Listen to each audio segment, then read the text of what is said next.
He is the most renowned traitor son of Konoha, bearing the blood of two rival clans within him. He is scorned by the villagers, monitored by the higher-ups, and rejected by the Uchiha clan.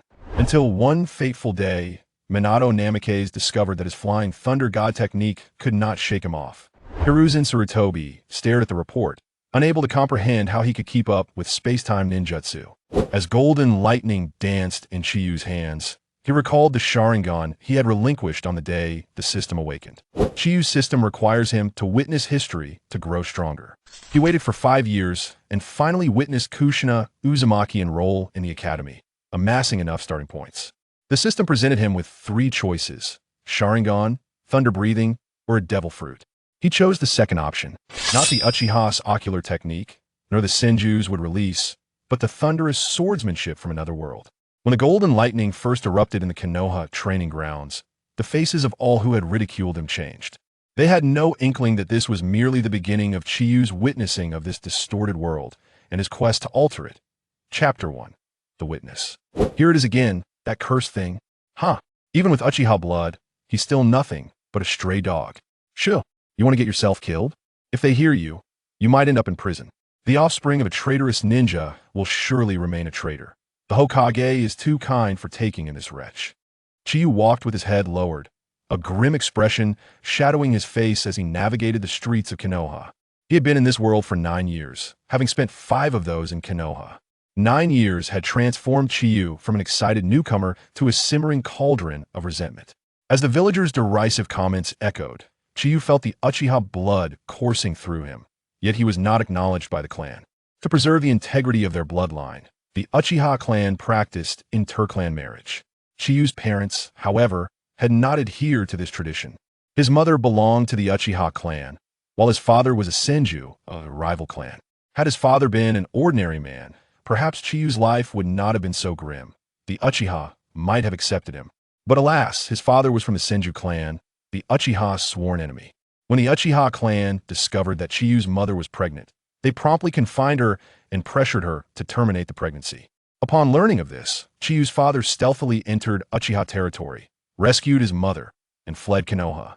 The Uchiha clan could not allow their bloodline to be lost, so they reported the matter to the third Hokage, Hiruzen Sarutobi.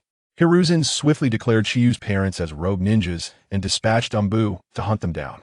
Though Chiyu's parents managed to escape and lived in a village devoid of ninjas, they enjoyed 4 blissful years after his birth. Those were the happiest years of Chiyu's life. But tragedy struck. A pack of formidable beasts invaded their village, and without ninjas, no one could fend them off.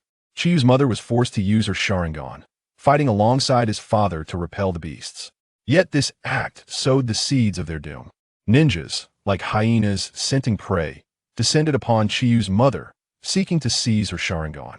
In a brutal clash, Chiyu's father sacrificed himself to protect Chiyu and his mother. His mother, gravely injured, managed to bring Chiyu to Konoha, pleading for sanctuary. Hiruzen agreed to her request. Although Chiyu's parents were rogue ninjas, they had not committed acts harmful to Konoha. Moreover, Chiyu possessed the blood of both the Uchiha and Senju clans, potentially awakening a bloodline limit, which could not be allowed to wander outside Konoha. Thus, Chiyu remained in Konoha. Hiruzen dispatched someone to take Chiyu to Uchiha territory, inquiring if they would accept him and acknowledge his Uchiha lineage. However, the Uchiha clan refused to recognize Chiyu as one of their own.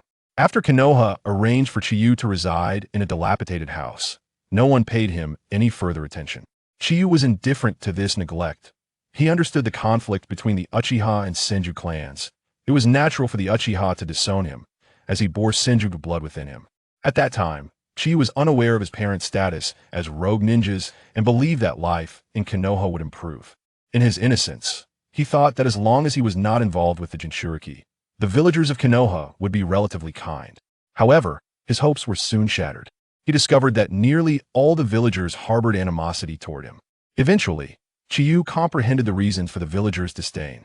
One reason was his parents' status as rogue ninjas. The second reason was the Uchiha clan, or more accurately, the police force controlled by the Uchiha. At this time, the Uchiha clan had reached the zenith of their prestige and power within Konoha, largely due to this police force.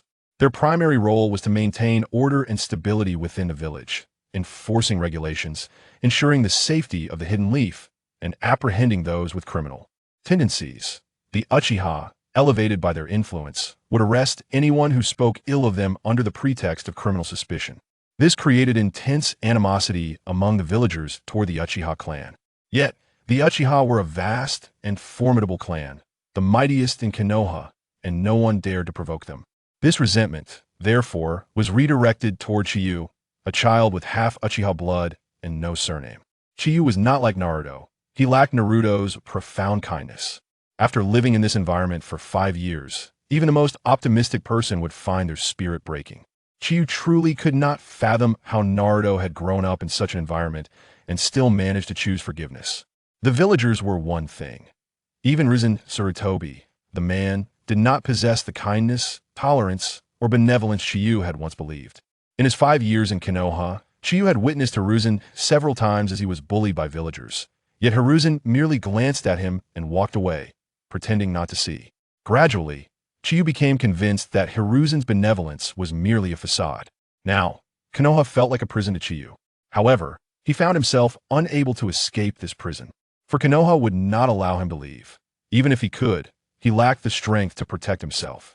Though Konoha appeared unworthy in Chiyu's eyes, it was, paradoxically, the safest place for him. Chiyu held a profound belief that he could transform this situation in the future. His confidence did not stem from his Uchiha or Senju bloodlines. With only half a lineage, Chiyu might never awaken a Sharingan or would release.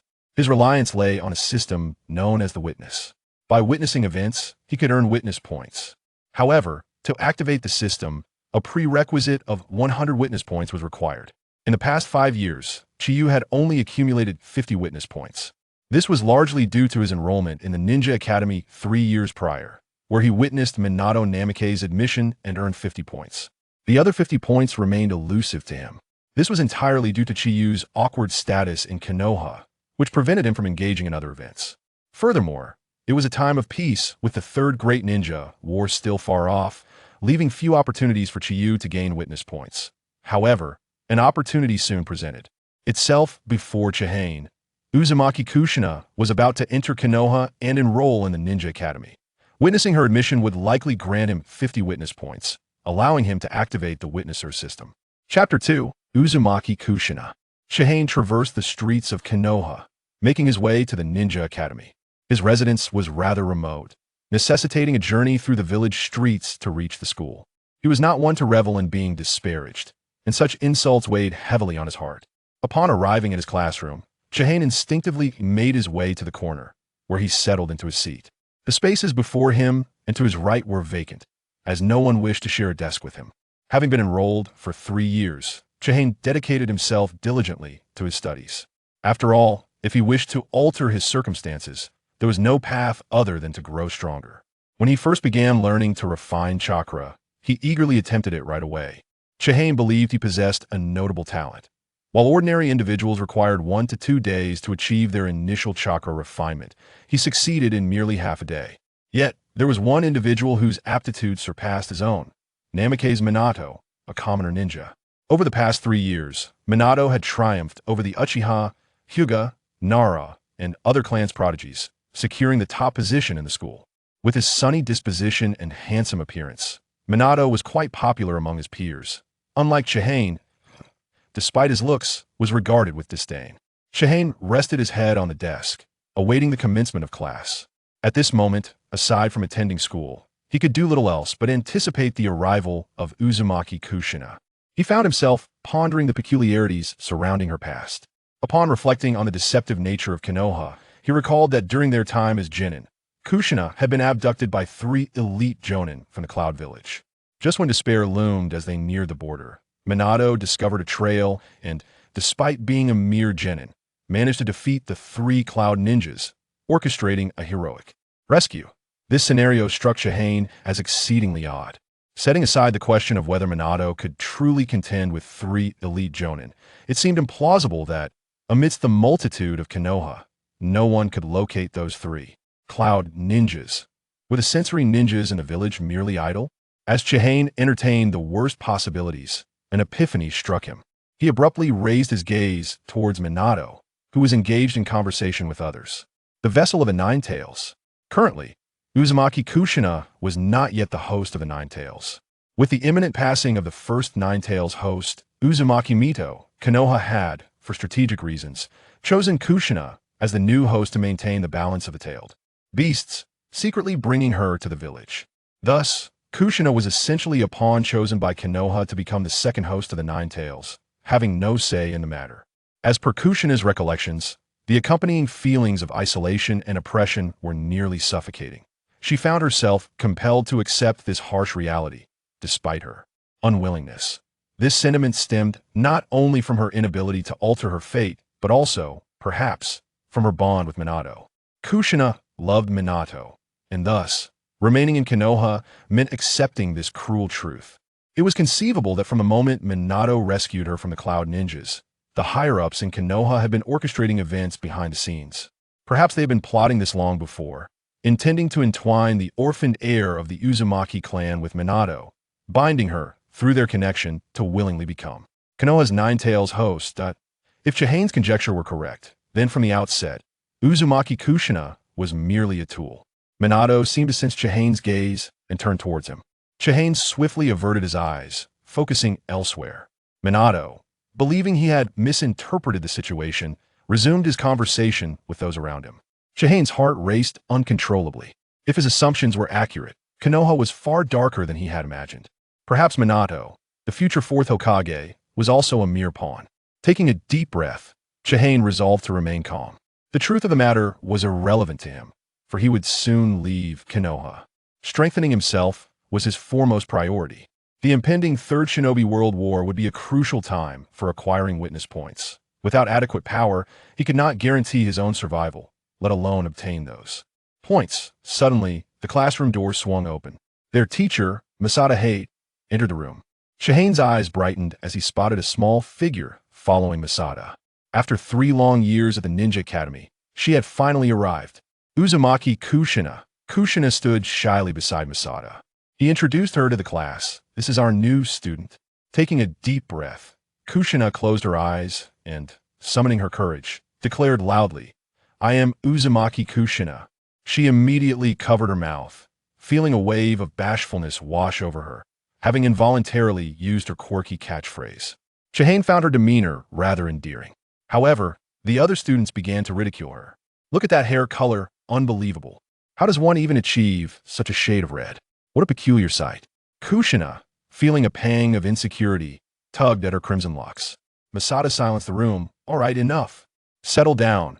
As the laughter subsided, Kushina trembled slightly, her small fists clenched tightly together. With a resolute voice, she proclaimed, "I shall become the first female Hokage of this village." Upon hearing her declaration, the entire room fell silent, all eyes wide with astonishment. At that moment, Minato stood up, flashing a bright smile. "I too aspire to be a Hokage recognized by the villagers." Kushina pouted at Minato, finding him somewhat effeminate and unreliable. How could he ever hope to be Hokage? Masada proceeded to arrange seats for Kushina, but most were already occupied, leaving only the space beside Chihane available. Masada frowned at Chihane with a hint of disdain in his eyes. "There's no other option. Find a spot there for now." Following Masada's, Kushina glanced toward Chihane's empty surroundings, clearly isolated despite the classroom's vastness. She noticed many classmates regarding her with a sense of schadenfreude. Annoyed, Kushina marched toward Chihane and took the vacant seat beside him. Chapter 3. Activation. Kushina settled into the space beside Chihane. An unusual atmosphere enveloped them as many students regarded her and Chihane with curious glances. Masada clapped his hands. "All right, let's commence with class." During class, Kushina Uzumaki occasionally cast glances at Chihane. To be shunned by everyone, the boy beside her must possess a rather unpleasant disposition, one would assume. Yet, he appeared quite normal. Handsome, not at all bearing an intimidating countenance. He listened intently to the lecture. Despite it being their first encounter, Kushina held a relatively favorable impression of Chihane, particularly since he had not ridiculed her earlier. Logically, someone as attractive as Chihane should be quite popular. It was perplexing how he found himself isolated. Sighing, Kushina reminded herself that now was not the time to concern herself with others. Today marked her first day in Konoha, and she was genuinely anxious having already faced mockery from her classmates. She sensed that her future days might be quite challenging. Chihane, on the other hand, felt an odd sensation. He had noticed Kushina stealing glances at him from time to time. Perhaps her curiosity stemmed from his solitary status, devoid of companions. However, what did her sudden sigh imply? Was being his desk partner exhausting for her? While he could comprehend the sentiments of others, it was baffling that Kushina, having just arrived in Konoha, would be aware of his circumstances. Yet, Chihane could not dwell on Kushina's sigh, for he had just witnessed her enrollment, which allowed him to accumulate the final 50 witness points necessary to activate the system. Witness the significant event of Kushina Uzumaki's enrollment. Reward, 50 witness points. Detected that the host now possesses 100 witness points, fulfilling the criteria for system activation. Would you like to proceed? Chihane's excitement surged as he finally reached the coveted 100 witness points. Activate. Before him appeared a virtual panel. Startled, he glanced nervously at Kushina, who was resting her chin on her hands, staring vacantly at the blackboard, clearly lost in thought. The others around them seemed unperturbed. Chihane sighed in relief, though he couldn't shake the anxiety that others might somehow perceive the virtual panel. The panel displayed Chihane's data. Character, Chihane bloodline, Uchiha clan, Senju clan, Kekkei Genkai. None. Chakra, 1/5 of Kakashi's Sharingan state ninjutsu. E-rank technique, body flicker. Technique, Jinjutsu. None taijutsu. Basic proficiency in shuriken throwing, D-rank taijutsu. Chihane found himself bewildered. What did it mean to possess 1/5 of Kakashi's Sharingan state? He noticed the exchange shop beneath his character panel. Upon entering, he was dazzled by the array of abilities available for exchange, ranging from minor techniques to powerful bloodline limits. The system's voice echoed in his ears once more. Reminder, if the host does not meet the prerequisites for the abilities purchased, the cost in witness points will increase 5-fold. Furthermore, each time a significant event is witnessed, the system will randomly offer 3 rewards for the host to choose from, which may include options beyond the ninja world, but not exceeding its boundaries. Chihane furrowed his brow and inquired, "So, if I lack the conditions to awaken the ice-release bloodline, the witness points required for that exchange will be 5 times the normal price. However, if I possess both water and wind chakra, the cost would revert to normal, correct?" As the host has understood, since this is the first system activation, a gift will be provided, allowing the host to choose 1 reward from 3 options. Reward 1. Activate Sharingan. Includes dual I, double Tomo Sharingan form. Reward 2. All forms of thunder breathing. Includes lightning attribute chakra transformation and nature alteration. Reward 3. Devil fruit, swim fruit. Includes the elimination of side effects allowing swimming in the sea. Upon viewing these options, Chihane fell into deep contemplation. The swim fruit could be disregarded outright. The ability to swim on walls or surfaces held little significance for him. As for activating the Sharingan, after much consideration, he decided against it. Being of the Uchiha bloodline, he was uncertain if he could awaken it himself, yet purchasing it in the exchange shop would cost the standard amount of witness points. What if he were to awaken it on his own? At this moment, what Chihane truly needed was an ability that would directly enhance his strength. The all forms of thunder breathing seemed particularly fitting for him. He recalled a saying, "1 blade per season, each strike is striking." Most importantly, the transformation and nature alteration of lightning attribute chakra would greatly benefit him. Moreover, in Konoha, his only current options were the body flicker technique and basic taijutsu. System, I choose reward 2. Does the host wish to claim the reward now? Chihane raised an eyebrow. Will anything happen if I claim it now? The host possesses lightning attribute chakra, but lacks the concept of lightning attribute transformation and nature alteration. Therefore, the system will temporarily take control of the host's body to simulate the transformation and alteration, enabling the host to master it. The all forms of thunder breathing will be transmitted into the host's mind, allowing for simulated practice. Chihane quickly refused. Not right now. The reward will be temporarily stored in the system's space, and the host may claim it at any time. Chihane sighed in relief that he felt that if the system were to take control of his body to master the lightning attribute transformation and the all forms of thunder breathing, it would likely lead to calamity for him. Now that the system had activated, he could soon master the all forms of thunder breathing, which finally gave him a sense of security. Chihane had no intention of concealing his strength, for such an endeavor would be futile. Constantly hiding would prevent him from accomplishing many tasks. After all, In the upcoming Third Great Ninja War, he would need to rely on Konoha to gather witness points. Moreover, he had no desire to feign humility when he was clearly capable, only to subsequently embarrass others. The higher his strength, the easier his life in Konoha would be. At least, he wouldn't have to be subservient to others. In the ninja world, survival of the fittest reigned supreme. However, he also understood the necessity of gradually revealing his strength, lest the suspicious higher-ups in Konoha take unnecessary actions against him. Suppressing his excitement, Chihane resolved to wait until after school to claim his reward. Chapter 4. Your situation differs from mine. The morning class has concluded, and it is still recess. After class, Uzumaki Kushina found herself surrounded by several boys from her class. Tomato, from today onward, you shall be called Tomato. With that round, plump face and vibrant red hair, how could you not be a tomato?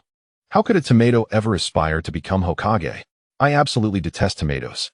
One boy exclaimed. So do I. If there's a tomato in my salad, I would leave it behind. Another chimed in.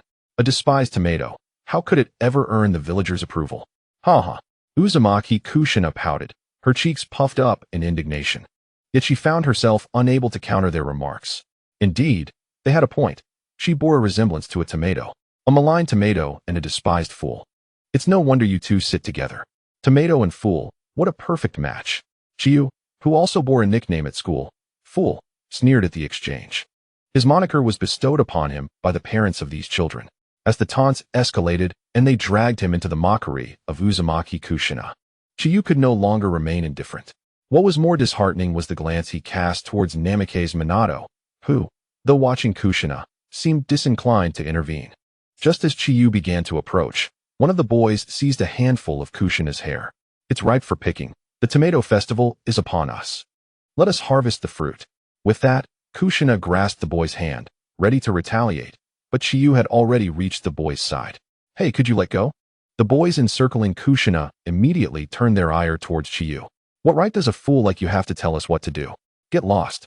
Chiyu replied, his tone calm.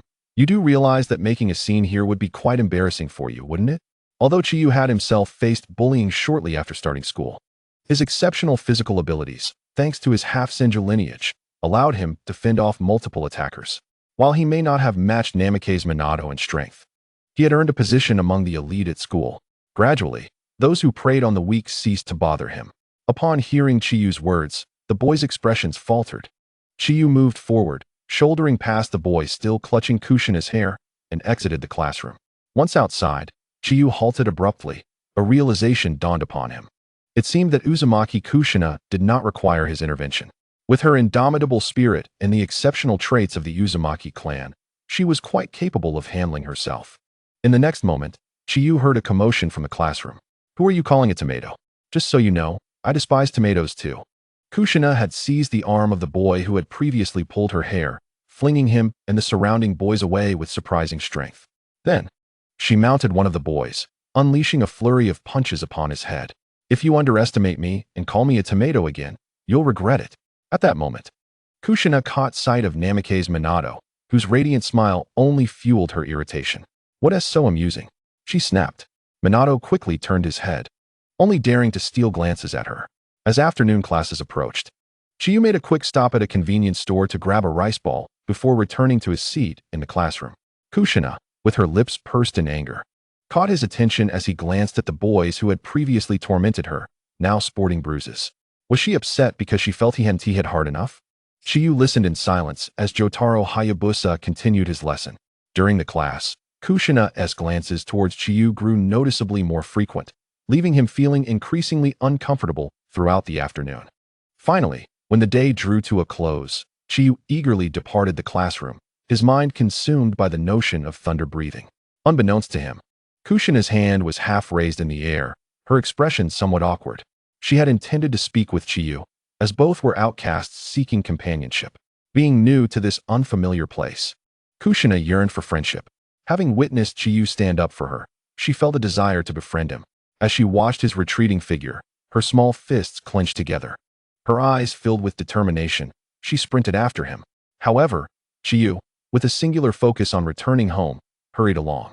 As they left the streets of Konohagakure and reached the outskirts, Kushina, panting, called out, "Hey, wait, Chiyu, taken aback by the familiar voice, turned in surprise, his heart racing upon seeing Kushina. Seeing that Chiyu finally halted, Kushina placed her hands on her thighs, breathing heavily. Chiyu approached her, inquiring, "Do you need something?" After taking a deep breath, Kushina extended her small hand towards him, exclaiming, "I am Uzumaki Kushina."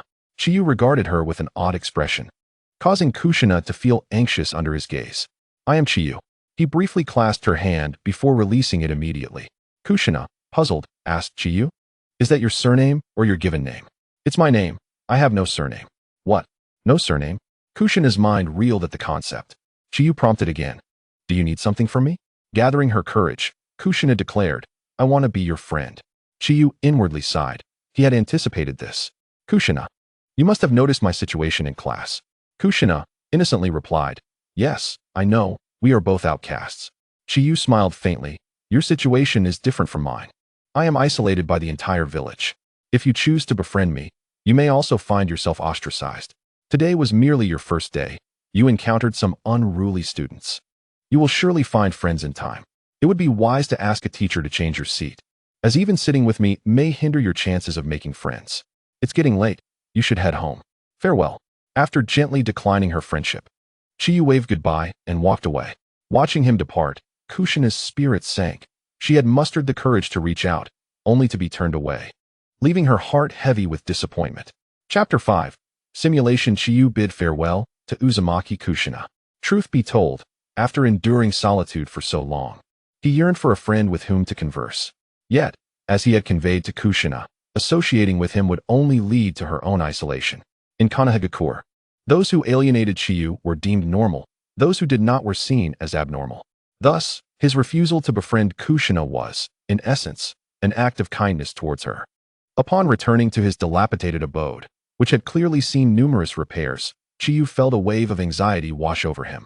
Nevertheless, he remained composed, inquiring, "System, will the process of simulating the transformation and properties of lightning chakra, as well as the thunder-breathing sword techniques, create significant commotion? It is advisable for the host to seek an open space, as there exists a 99 probability that the current residence will be destroyed." Chinyu's eyelids fluttered, and he felt relieved that he had inquired, for otherwise, he would have been left homeless after tonight. He departed from his dwelling and arrived at the banks of a river on the outskirts of Konoha, a place where he often trained, seldom visited by others. The surrounding tree trunks bore numerous marks, remnants of Chinyu's rigorous practice. After taking a deep breath, he announced, "System, let us commence. I wish to claim my reward." The reward was granted, and 3 seconds later, the system took control of Chinyu's body. 3, 2, 1, control established. Chinyu now experienced a peculiar sensation. His senses were heightened to the extent that he could distinctly feel the flow of his own blood. The simulation began, first altering the form of lightning chakra. The system guided Chinyu to raise his right hand, where a sphere of chakra began to coalesce.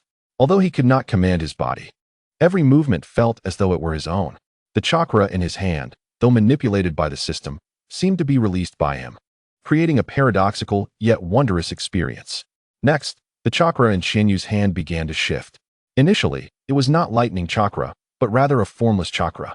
As this chakra gathered, its density caused immense pain in Chinyu's meridian system. Yet, there was no interruption. His body continued the simulation.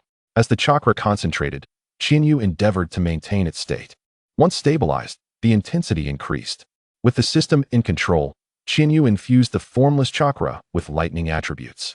In an instant, his entire right hand shimmered with electricity. The pain contorted his face, yet he felt an exhilarating thrill.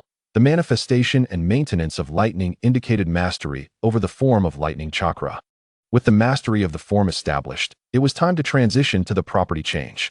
The transformation of chakra properties involves harnessing the advantages of its attributes. Currently, the lightning surrounding Chinyu's arm was merely superficial, lacking lethality. Upon mastering the property change of lightning chakra, it would possess formidable electric shock capabilities, paralysis, and even enhance physical strength, granting the ninja greater explosive power and penetrative ability. The forthcoming process would be torturous for Chinyu. The system showed no concern for his discomfort. It persisted relentlessly as long as he remained alive. He felt as though thousands of ants were crawling through his meridians, his entire body tingling with discomfort. exacerbated by the amplified sensitivity. However, with the system controlling his body, he was voiceless, unable to cry out. Time stretched painfully for Chiyu. After an indeterminate duration, the system's melodious voice reached his ears. The simulation of the lightning chakra property change has succeeded. Next, we will simulate the thunder breathing technique in its entirety. It has been detected that the host lacks a blade. It is recommended to procure a sword for optimal simulation effects. Would the host like to make a purchase? Chiyu promptly replied, "Select purchase." A shop interface appeared before him, revealing a mere 100 witness points to spend. He chose to acquire the most basic katana, priced at only 10 witness points. After completing the purchase, a sword approximately 1 meter in length manifested in his hand. He commenced the simulation of the thunder breathing technique. Chiyu slightly bent his knees, blue lightning chakra enveloping the katana while lightning chakra also coiled around his right leg, invigorating his muscles. His breathing altered. Although the weather was not cold, he exhaled a cloud of white mist. Thunder breathing, first form, thunderclap. With lightning chakra surging around his right foot, he unleashed a powerful thrust, producing a thunderous roar as the lightning tore through the air. In the blink of an eye, Chiyu appeared before a tree, twice his width, and executed an impossibly swift slicing motion. The tree was cleaved cleanly in two. Without pausing to catch his breath, he initiated the second form, thunder breathing. Second form, rice spirit. At the very moment he exhaled, he unleashed a series of 5 lightning-infused strikes, reducing the tree, still standing, into numerous fragments. Chiyu continued to unleash the subsequent forms without hesitation. Although the system controlled his body, every sensation remained acutely experienced by him. Each muscle felt as though it were being torn apart, while the surrounding trees suffered the consequences.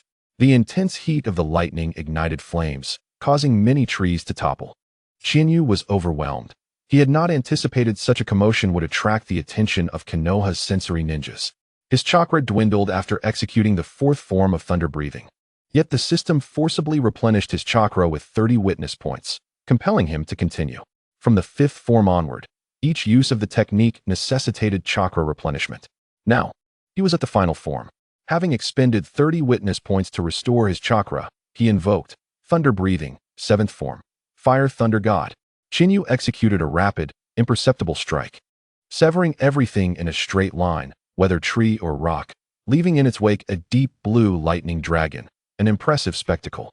Chapter 6. Vortex Mito. In the woods on the outskirts of Konoha, thunderous roars echoed. Within a vast area, trees lay felled, engulfed in flames. Chiyu, having completed the final form of thunder breathing, stood motionless.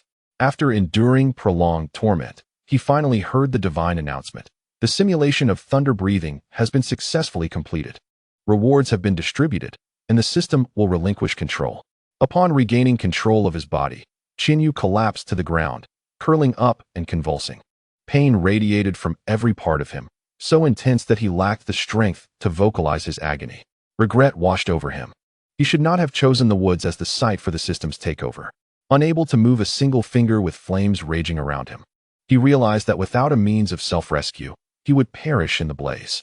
After lying on the ground for a while, he felt the heat rising within him. Driven by the will to survive, he began to move. Fortuitously, the location he had chosen had a small river. If he could crawl into it, he would be saved. However, his crawling speed was agonizingly slow, and he felt the fire begin to scorch him. Just as he neared the river, several figures landed before him. Struggling to lift his head, he recognized the foremost individual, his pupils dilating in shock. The third Hokage, Hiruzen Sarutobi. Though he had anticipated that someone from Konoha would notice the situation, he had not expected Hiruzen to come in person. At least he was likely to be rescued. What followed could be dealt with later. With the tension in his body dissipating, Chiyu promptly lost consciousness. Sarutobi Hiruzen furrowed his brow as he gazed at Chihaya, his eyes brimming with perplexity. The situation was evidently a result of an assault by a lightning-style ninja, and yet Chihaya stood alone, with scorch marks evident on his hands from utilizing lightning ninjutsu. However, the devastation surrounding them was far beyond what even a Chunin could achieve. How could a mere student still enrolled in the Ninja Academy accomplish such a feat? The incredulity weighed heavily on Sarutobi Hiruzen's mind. While his perception of Chihaya was not entirely negative, it was tinged with skepticism. Though Chihaya's parents had previously defected from Konoha, it was more a matter of elopement than betrayal. The conflict lay between Chihaya's parents and the Uchiha clan, rather than with Konoha itself. Unfortunately, the Uchiha clan refused to acknowledge Chihaya, and the villagers of Konoha channeled their resentment towards the Uchiha onto him. The animosity towards the Uchiha clan had deepened among the villagers, hinting at a growing divide. Yet, the current state of the ninja world was not as tranquil as it appeared. War could erupt at any moment, and Konoha still needed the strength of the Uchiha. Thus, Sarutobi Hiruzen found himself unable to take action against the Uchiha clan for the time being. Torn between the villagers and the Uchiha, he chose to overlook Chihaya's presence. He could not ascertain whether Chihaya was indeed responsible, but if he was, it would necessitate a reassessment of Chihaya's worth. As Sarutobi Hiruzen scrutinized the unconscious Chihaya, his eyes narrowed.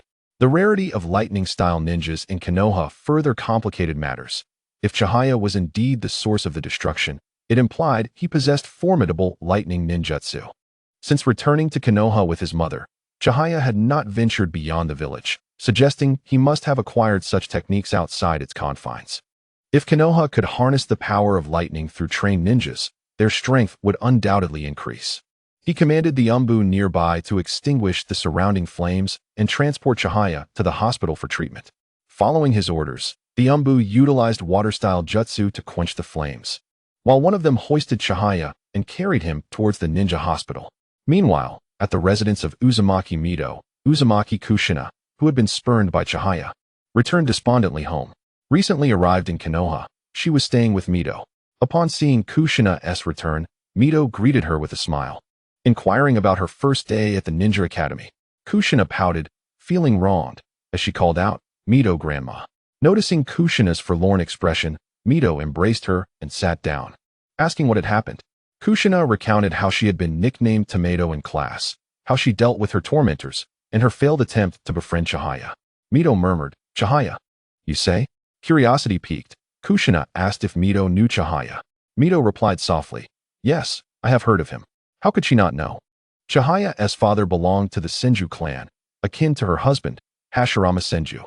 However, since the founding of Konoha, Hashirama, as the leader of the Senju, had disbanded the clan, and its members intermarried with the villagers, blending into the populace. Mito had even pleaded with Sarutobi Hiruzen for leniency regarding Chihaya's parents' defection. But to no avail, as Chihaya's mother hailed from the Uchiha clan. As the foremost clan in Konoha, the Uchiha commanded respect, compelling Hiruzen to tread carefully. Later, when Chihaya returned to Konoha, Mito had offered to adopt him, but Hiruzen had declined, citing their respective identities. Chihaya's parents were rogue ninjas, rejected by the Uchiha, while Mito, as the wife of the first Hokage, was deemed unsuitable to adopt a child with such a tumultuous background. At that moment, Mito reflected on how distant Hiruzen had become since taking office as Hokage. Gently stroking Kushina's hair, Mito asked, "Do you understand why Chihaya might refuse to be your friend?" Kushina, feeling aggrieved, replied, "He said I would be isolated by the entire village if I befriended him, then left after telling me to change seats when I returned to class." Mito's gaze flickered. "Isolated by the entire village, you say?" Alas, Chihaya has done nothing wrong. With a heavy sigh, Mito felt a pang of sorrow for Chihaya's plight. Yet, she was powerless to alter his circumstances. Observing the discontent on Kushina's face, Mito pondered her next words. Chapter 7. Awakening upon hearing Kushina mention Chihaya, Mito fell into contemplation. Sensing something amiss, Kushina inquired, "Mito, Grandma, is something bothering you?" Mito shook her head and smiled. "Kushina, do you wish to befriend Chihaya?" Kushina nodded vigorously yes. Mito replied earnestly, "Chihaya speaks the truth.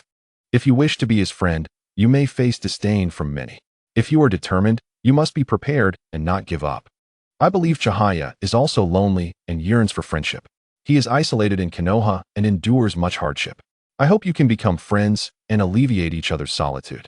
Do you possess that resolve, Kushina?" A spark of determination ignited within Kushina as she declared, "Mito, Grandma, I am ready." Mito smiled, feeling reassured. However, Kushina then voiced her confusion. "But why is Chihaya disliked by everyone? Has he done something wrong? I found my first impression of him quite pleasant. And he even mentioned not having a surname, which I have never encountered before."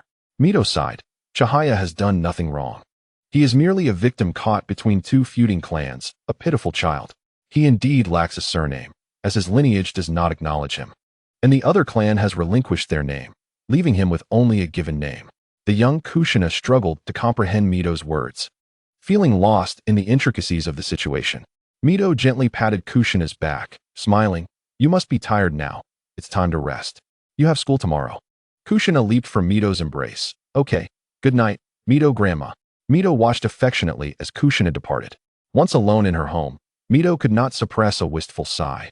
Acutely aware of her own loneliness, the following day, brimming with confidence, Kushina made her way to the ninja academy, resolute in her determination to befriend Chihaya. If he was unwilling, she devised a plan to make him agree, even if it meant resorting to force. However, upon arriving in the classroom, disappointment washed over her as she discovered that Chihaya had not come to school that day. With no acquaintances to inquire after him, she found herself at a loss.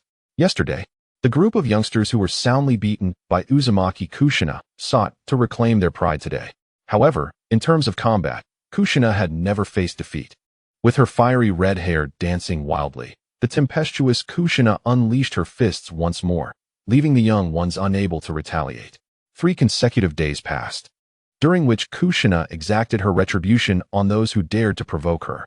Yet, during this time, a shadow of gloom lingered over her, as Chihane had not attended the Ninja Academy for 3 days, thwarting Kushina's aspirations for friendship. Meanwhile, Chihane lay unconscious in the ninja hospital. In the Hokage's office, Sarutobi Hiruzen took a puff from his pipe and inquired, "What is the status of Chihane? Has he awakened?" An Umbu agent appeared behind him, kneeling to report. "Chihane remains in a coma."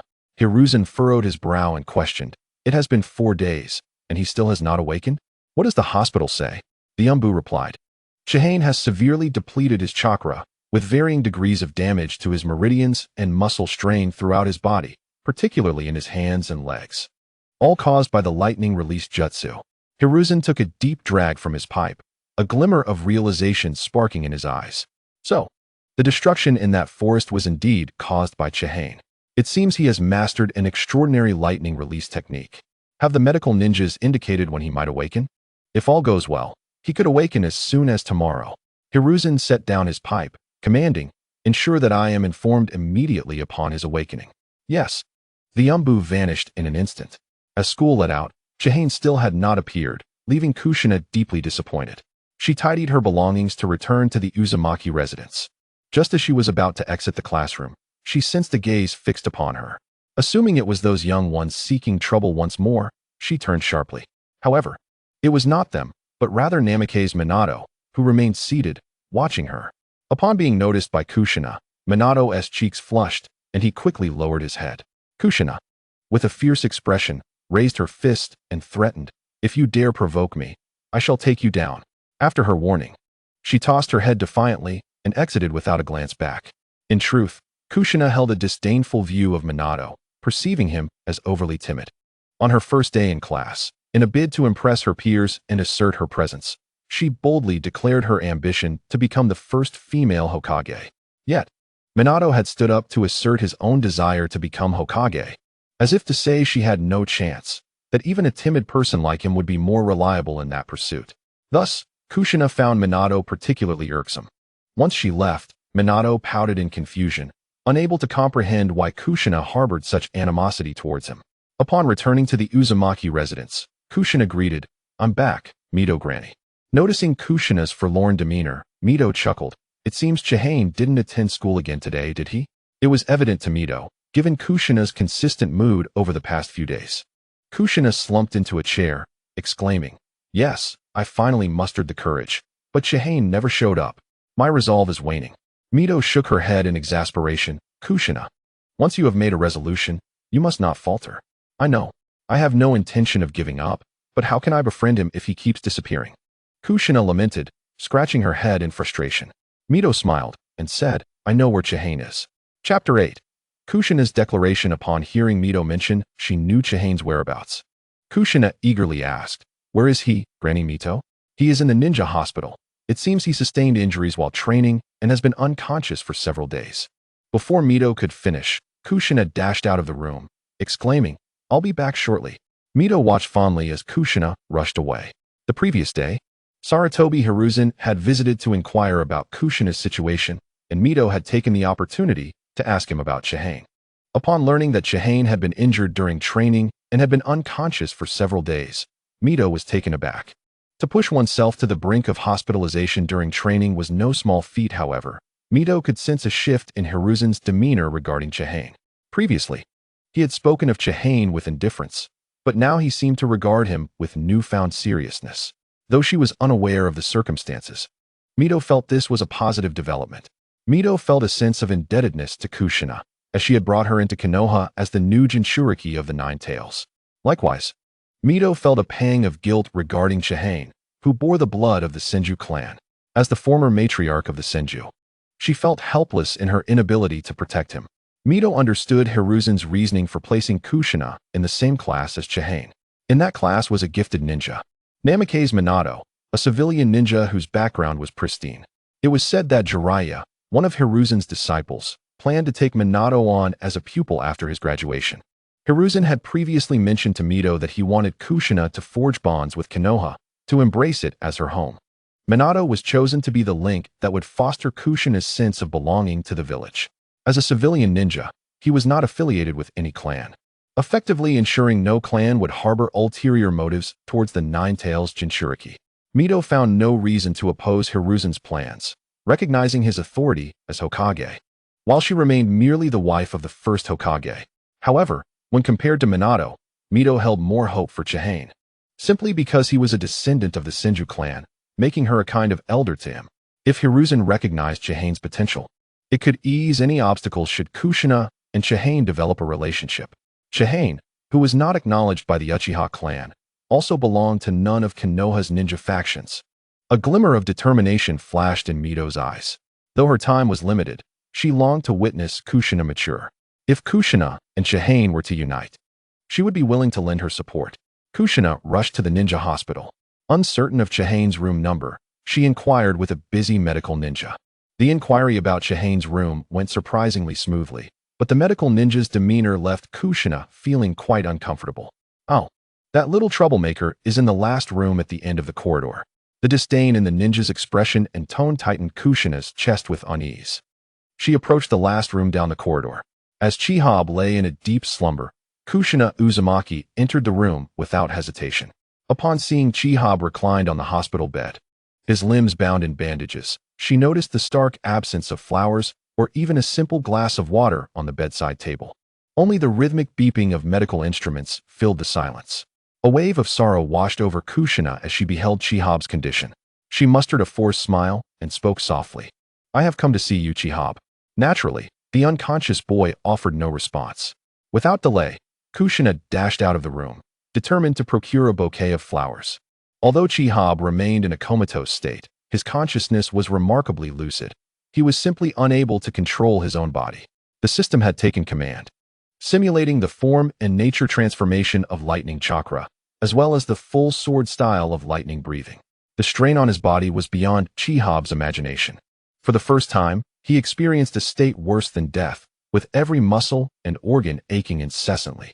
Yet, the overwhelming power of lightning breathing made the pain somewhat bearable. At just 9 years of age, Chihab wielded such formidable lightning techniques. He pondered how immensely powerful he would become as an adult.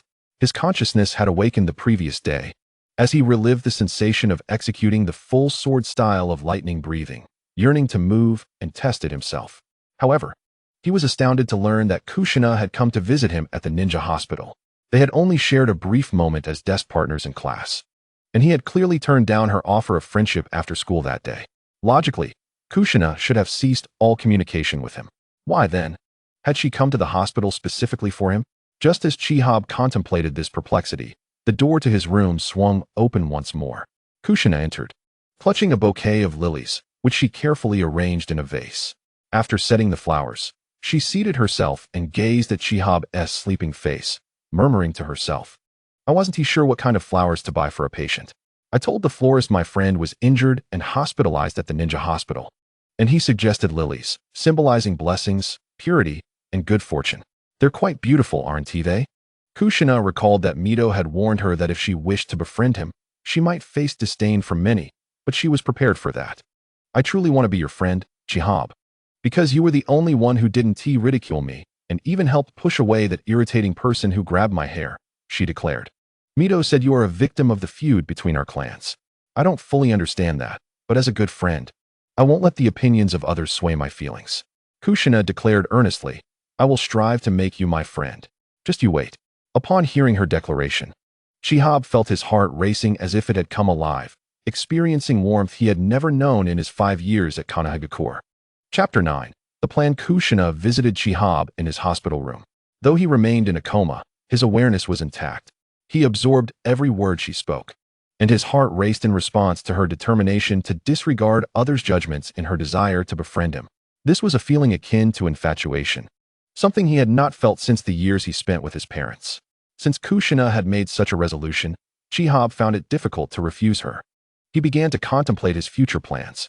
Chiyu understood that to earn witness points, he needed to observe significant events and individuals in the ninja world. Kushina was undoubtedly a pivotal figure in this realm, as the future of the ninja world revolved around Naruto Uzumaki. Thus, aligning himself with Kushina would yield a wealth of witness points. However, if his suspicions were correct, then Kushina had already fallen into a trap constructed by Konoha since her arrival. If he were to befriend her, Chiyu felt compelled to alter her destiny. By doing so, Kushina would survive, but Naruto would never be born, depriving Chiyu of crucial avenues to acquire witness points.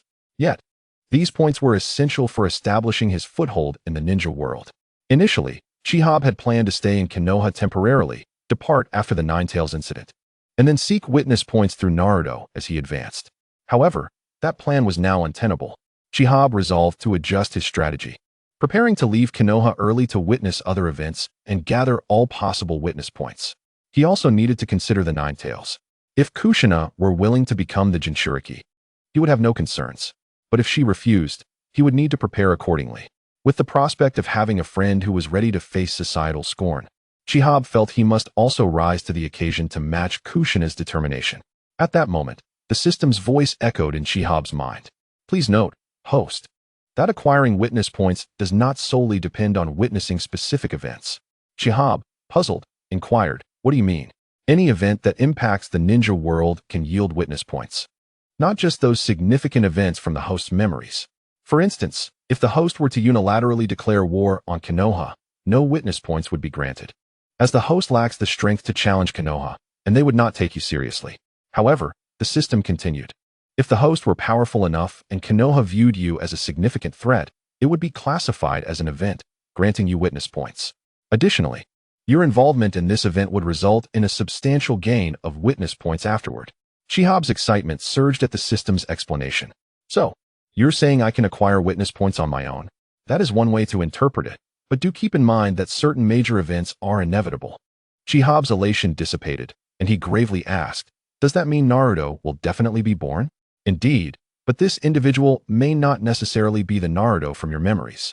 Chiyu pondered the system's words and murmured, are you suggesting that Naruto will be born, but he may not be Kushina's child? Perhaps he could be someone else's offspring, destined to take on Naruto's role? Your understanding is correct. Chiyu fell into deep contemplation. This revelation could actually work in his favor, as it meant he wouldn't need to take any specific actions. Significant events would unfold regardless, providing him with witness points. Thus, he could proceed methodically, building his strength and assisting Kushina in altering her fate. With this newfound clarity, Chiyu felt a sense of relief, his anticipation for the future rekindled. Kushina continued to converse with him, sharing tales of her life over the past few days. Somehow, everything that Kushina Uzumaki said now tugged at Chiyu's heartstrings. When Kushina mentioned that a group of little rascals were blocking her way, intending to teach her a lesson, Chiyu felt an immense surge of anger. Yet, upon hearing how Kushina had effortlessly subdued these miscreants, leaving them groveling on the ground, her heart swelled with joy. All right, Chiyu, it's quite late. I must return, or Granny Mito will start to worry. I hope to see you at the Ninja Academy tomorrow, not at the Ninja Hospital. Until then, Kushina bid farewell to Chiyu, who silently echoed, see you tomorrow, Kushina. Once Kushina departed, Chiyu longed to awaken so that she could meet Kushina at the Ninja Academy the following day. Perhaps it was Chiyu's fervent desire that stirred her body. Her fingers twitched slightly. A wave of elation washed over her as she realized her fingers responded. With determination, Chiyu earnestly endeavored to regain control over her body. After her fingers, it was her toes, then her arms, thighs, and neck, gradually. She mastered her bodily movements and finally opened her eyes. The glaring light from the bulb forced her to instinctively shut her eyes once more. As she adjusted to her body, soreness and pain reminded her that she had yet to fully recover. Upon reopening her eyes, Chiyu vaguely sensed some commotion outside the window. Turning her gaze, she noticed the branches of a tree swaying. Umbu? Chiyu's expression darkened. She understood well that the destruction she had wrought in the forest with her thunder-breathing techniques would undoubtedly attract the attention of Hiruzen Sarutobi.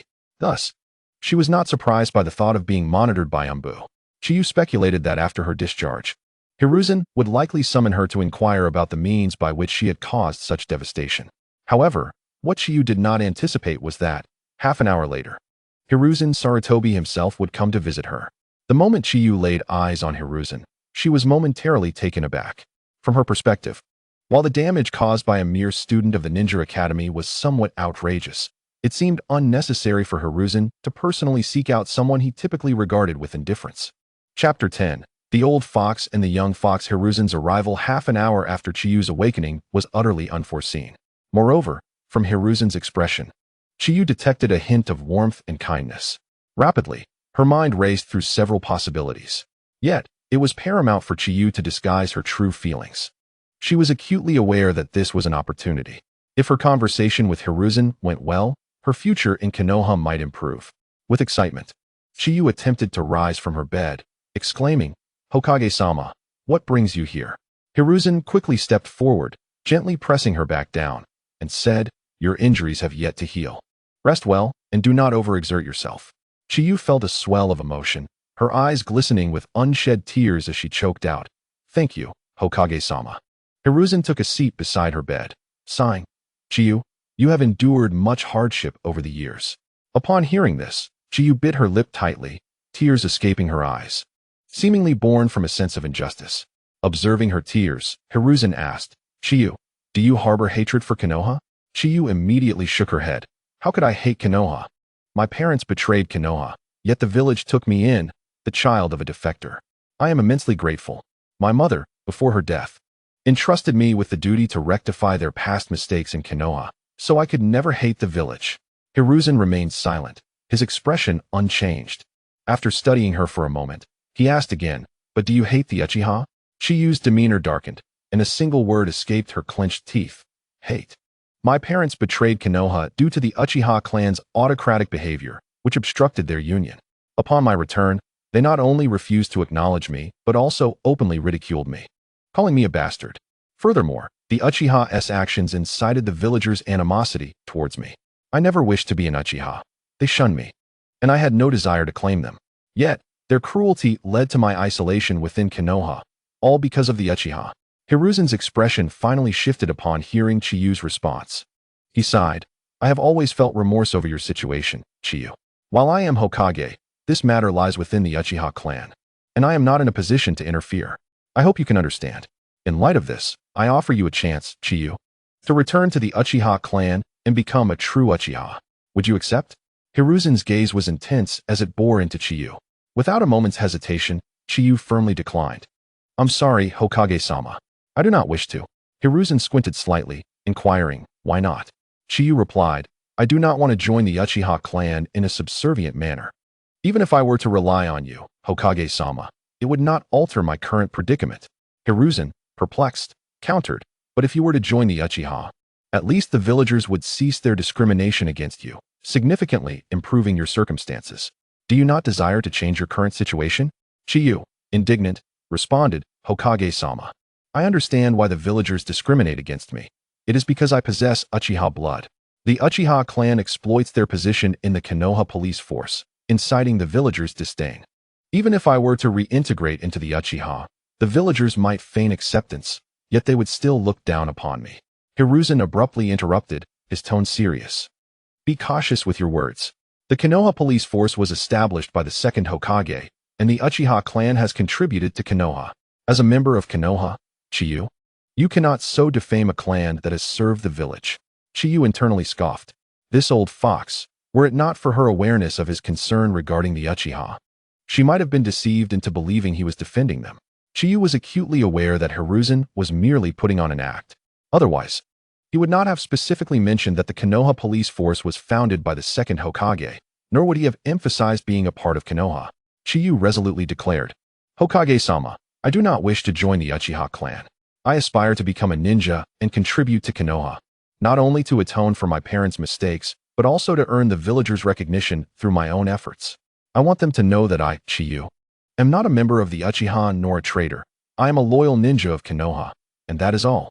Hiruzen nodded with satisfaction. Gaining the villagers' acceptance is indeed a formidable task. "Are you prepared for the challenge, Chiyu?" Chiyu's expression radiated determination. "I am ready, Hokage-sama." Hiruzen regarded Chiyu as he would an exceptional junior. "Very well. I believe you can achieve this. Since you do not wish to join the Uchiha, I will not press the issue. The house you previously lived in is too remote. Once you are discharged, I will arrange for new accommodations closer to the Ninja Academy, making your commute more convenient." Chiyu, overwhelmed with gratitude, replied, "Thank you, Hokage-sama." A sigh of relief escaped her lips. Engaging in conversation with Hiruzen, this old fox, was truly exhausting. Initially inquiring whether she hated Konoha, did he truly expect her to feel such animosity? With a heart filled with resentment, Chiyu felt that his time was limited. The current Sarutobi Hiruzen was far from the elderly sage he might become. In his prime, Hiruzen's methods were undoubtedly ruthless. When asked if he harbored hatred for the Uchiha clan, Chiyu surmised that a denial would likely render Hiruzen distrustful of him. Faced with the village's scorn and isolation, all stemming from the Uchiha, it was impossible for anyone to feel otherwise.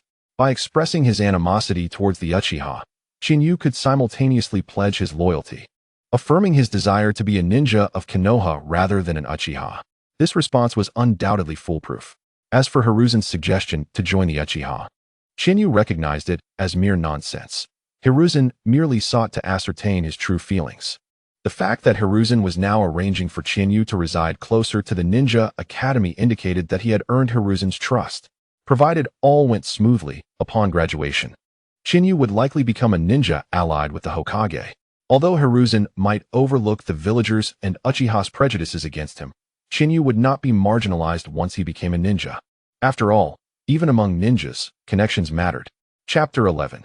Contribution in the Ninja Hospital. Hiruzen promised Chiyu that once he was discharged, he would arrange for him to live in a central location in Konoha, allowing him to shed his status as an outcast. The atmosphere grew tense, with Hiruzen remaining silent and Chiyu at a loss for words. He sensed Hiruzen's visit was not merely a gesture to win hearts. He understood that there was something about him that had drawn Hiruzen to the hospital. Otherwise, Hiruzen could have simply awaited his discharge to meet him at the Hokage Tower. The one thing that Hiruzen found intriguing about Chiyu was undoubtedly his mastery of the thunder-breathing technique, which had caused such extensive destruction in the forest. "Chiyu, the devastation in the Konoha woods was caused by you, was it not?"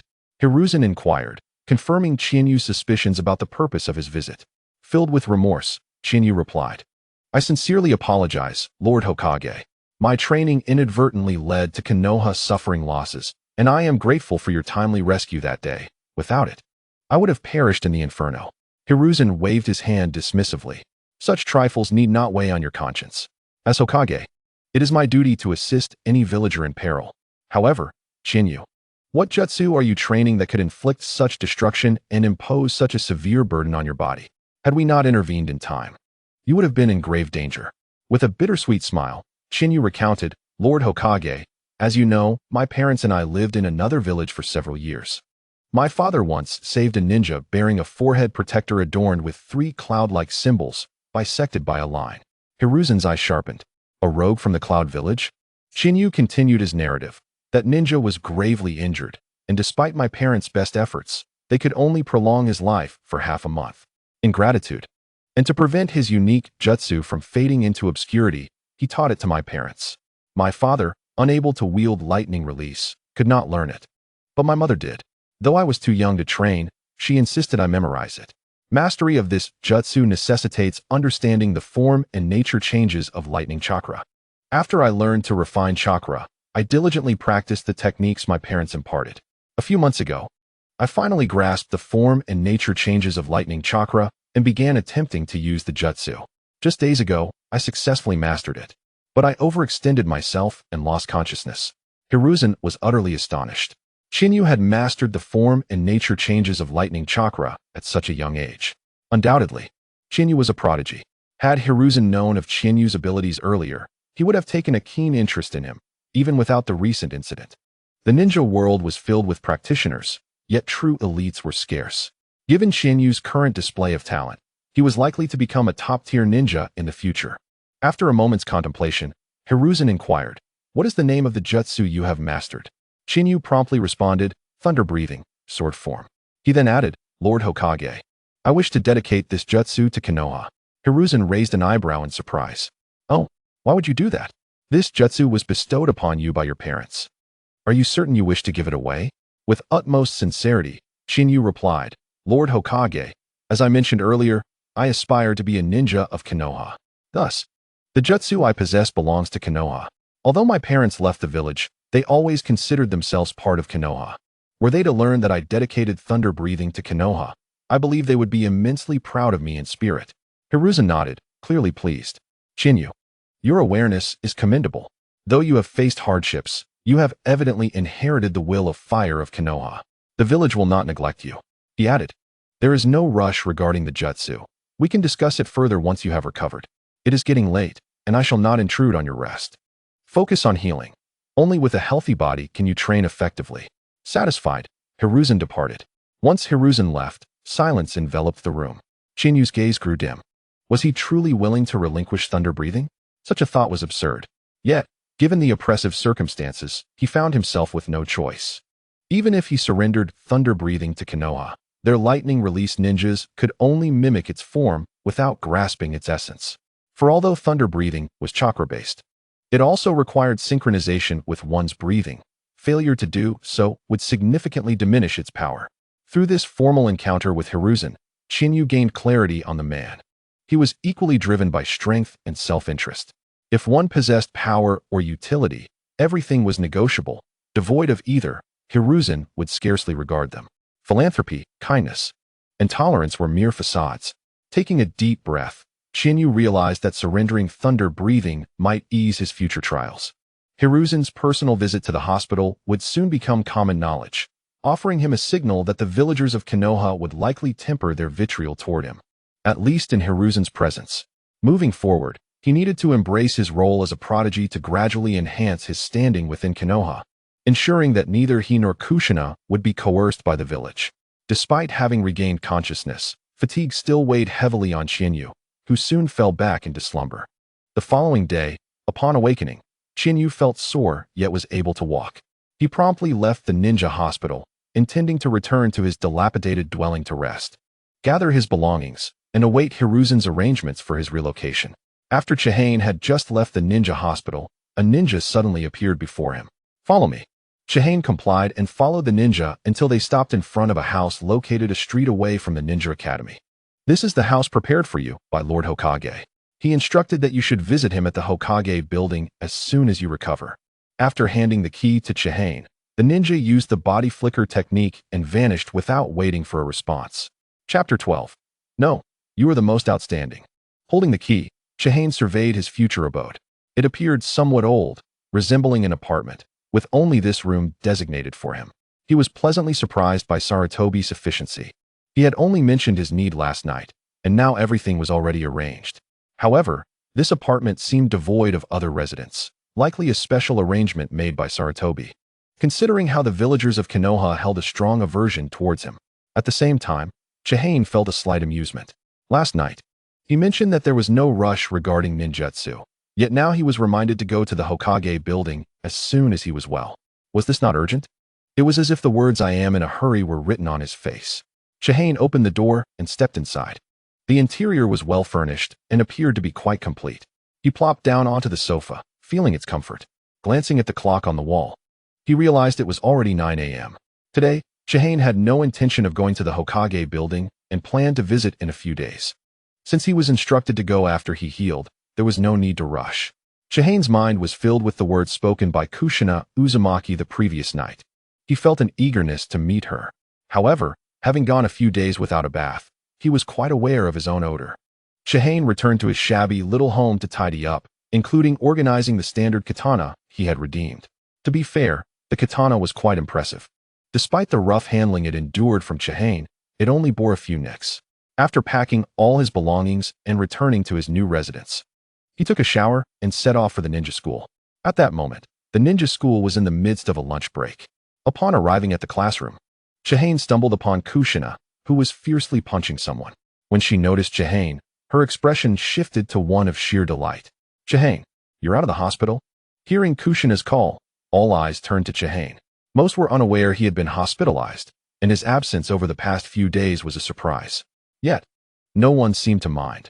Instead, they appeared to revel in the drama. Kushina released the individual she had pinned down and hurried over to Chihane, asking, "When did you wake up?" Chihane smiled gently. "Last night, after you visited me." Kushina's eyes widened, and her face flushed crimson as she stammered, You were unconscious.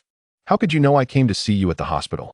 Chihane glanced around, wishing to avoid being the center of attention alongside Kushina. He took her small hand, saying, "This isn't the place to talk. Let us step outside." Kushina's already red face turned even more crimson as she felt dizzy, mechanically allowing Chihane to lead her out of the classroom. Once they reached the small grove behind the ninja school, Chihane released her hand and noticed her blushing excessively while gazing vacantly, seemingly dazed. Chihane waved his hand in front of her face. Kushina, wake up." Snapping back to reality, Kushina took a step back in surprise. "Why you?" Now, she struggled to form a complete sentence. Chihane chuckled and explained, "I was indeed unconscious last night, but my mind was alert enough to hear sounds." Kushina lowered her head, her voice barely audible. "I see." Kushina was in turmoil, having resolved to befriend Chihane, yet at that moment, she found herself unable to utter a single word. Sweat beaded on her forehead, and wisps of steam seemed to rise from her head. Observing her adorably flustered state, Chihane took a deep breath and earnestly declared, "Kushina, I am also prepared." Kushina looked up, her expression one of confusion, not comprehending what Chihane meant by prepared. With unwavering determination, Chihane continued, "I wish to be your friend, a friend for life. So, Kushina, will you be my friend?" He extended his hand, waiting for her response. Kushina's mind was in a complete fog, her ears buzzing. She remained motionless, while Chihane patiently maintained his outstretched hand, silently awaiting her answer.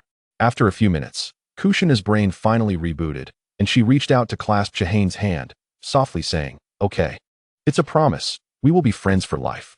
Chihane's smile radiated brightly, and Kushina mirrored his joy, both exhilarated at having made their first friendship. Chihane vowed in his heart to protect that beautiful smile. Initially hesitant, Kushina gradually opened up, sharing her experiences from the past few days. The troublemakers who had caused her distress were all thoroughly dealt with, and she had earned herself a new nickname at the ninja school, Blood Red Chili Pepper. Chihane chuckled. Kushina pouted, slightly annoyed. "Do you think I suit that nickname?" Chihane shook his head with a smile. "Not at all. I just think you're amazing. Taking them down all by yourself." Kushina proudly put her hands on her hips. "Of course. I have never lost a fight." However, she soon lowered her head, looking somewhat dejected. Chihane, puzzled, asked, "Kushina, what's wrong?" Kushina fidgeted with a lock of her hair, pouting. "Chihane, do you think my hair looks bad?" Chihane placed his hands on her shoulders, gazing into her eyes earnestly. "Kushina, your hair is beautiful, and you are incredibly cute. You will become even more stunning in the future, so do not doubt yourself because of others' words. You are remarkable. No, you are the most outstanding." Kushina's cheeks, which had just regained their color, flushed once more at his words. She playfully punched Chihane's chest, shyly turning away while cradling her face. "I'm not as great as you say." Chihane's expression stiffened as he rubbed his chest. To be fair, Kushina had quite a bit of strength. That punch had nearly taken his breath away. At that moment, the bell rang, signaling the start of afternoon classes. This time, it was Kushina who took the initiative to grasp Chihane's hand, turning to him with a playful smile. "Let us go. Class is starting." Chapter 13. This is not ninjutsu. But Taijutsu Chiyu paid no attention to the small boys, instead focusing on Minato Namikaze. At that moment, Minato's eyes were fixated on the hands clasped between Chiyu and Kushina Uzumaki. Chiyu narrowed his eyes slightly. Has Minato already developed feelings for Kushina? However, this time, Kushina would absolutely not be with him. Blushing, Kushina pulled Chiyu down into a seat beside her. Her boldness was a statement to everyone that Chiyu was her friend. Soon after, Hayato Masada entered the classroom to begin the lesson. Chiyu adjusted his focus and engaged earnestly in class. Although the curriculum at the Ninja Academy was quite elementary, the fundamentals were often the most crucial. The afternoon classes swiftly passed. Once Hayato left, everyone packed their belongings and prepared to depart. Yet, Kushina appeared on high alert, scanning her surroundings. Curious, Chiyu asked, "Kushina, what's wrong?" She replied seriously, "Be careful, those annoying guys always trouble me after school." Chiyu felt a pang of sympathy for Kushina, being targeted as a Jinchuriki candidate, yet bullied by ignorant children. The Jinchuriki, who should be revered for their sacrifices for the village, faced such discrimination instead. Taking the initiative, Chiyu stepped in front of Kushina and declared, "I'll go first. If they try to bother you, I'll stand by you and confront them." Observing Chiyu's protective stance, Kushina felt warmth in her heart. From this day forward, she had a friend. As they exited the Ninja Academy, they encountered no trouble. Kushina remarked with a puzzled expression, "They usually block me every day. What's different today?" Chiyu chuckled, "Perhaps you've intimidated them this time." Excitedly, Kushina raised her small fist. "Really? That would be wonderful. I've been so annoyed by them. Finally, I can enjoy some peace." Chiyu naturally took Kushina's hand. "Let us go. I'll walk you home." "Okay." With Chiyu holding her hand, Kushina seemed transformed, speaking in a much softer tone. Along the way, although villagers cast strange glances at Chiyu, none openly insulted him. Chiyu surmised that the news of Sarutobi Hiruzen visiting him at the hospital had spread. Guided by Kushina, Chiyu escorted her to the doorstep of Mito Uzumaki's residence. He released her hand and bid farewell. "See you tomorrow, Kushina." Kushina waved her small hand from the door. "See you tomorrow, Chiyu." She skipped inside, while Chiyu turned towards his new home, feeling lighthearted and buoyant in his step. Upon entering the residence, Kushina spotted Mito seated and happily exclaimed, "Grandma Mito, I'm back." She leaped into Mito's embrace. Mito affectionately stroked Kushina's red hair. "What has made you so cheerful today? Let me guess.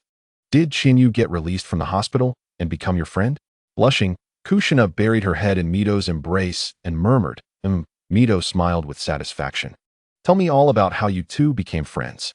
Kushina recounted the events, and Mito's expression grew increasingly indulgent. "So it was Chiyu who took the initiative. Since you've promised to be lifelong friends, you both must cherish that bond." Kushina nodded firmly. "I will, for sure." In the following days, Chiyu and Kushina were inseparable, attending school and returning home together daily. Their relationship deepened, and they shared everything with each other. 3 days later, after dropping Kushina off at Mito's residence, Chiyu arrived at the Hokage Tower. He had previously promised Sarutobi Hiruzen to share the techniques of the thunder-breathing style, and now it was time to fulfill that promise. He hoped Sarutobi hadn't grown impatient. Upon entering the Hokage Tower, Chiyu felt several unusual gazes upon him, yet he ignored them and proceeded to the second floor. Knocking on the office door, it appeared that Sarutobi had given prior notice. "Come in," a voice called from within. Chiyu entered to find Sarutobi smiling. "Chiyu, has your injury healed?" "Grateful," Chiyu replied.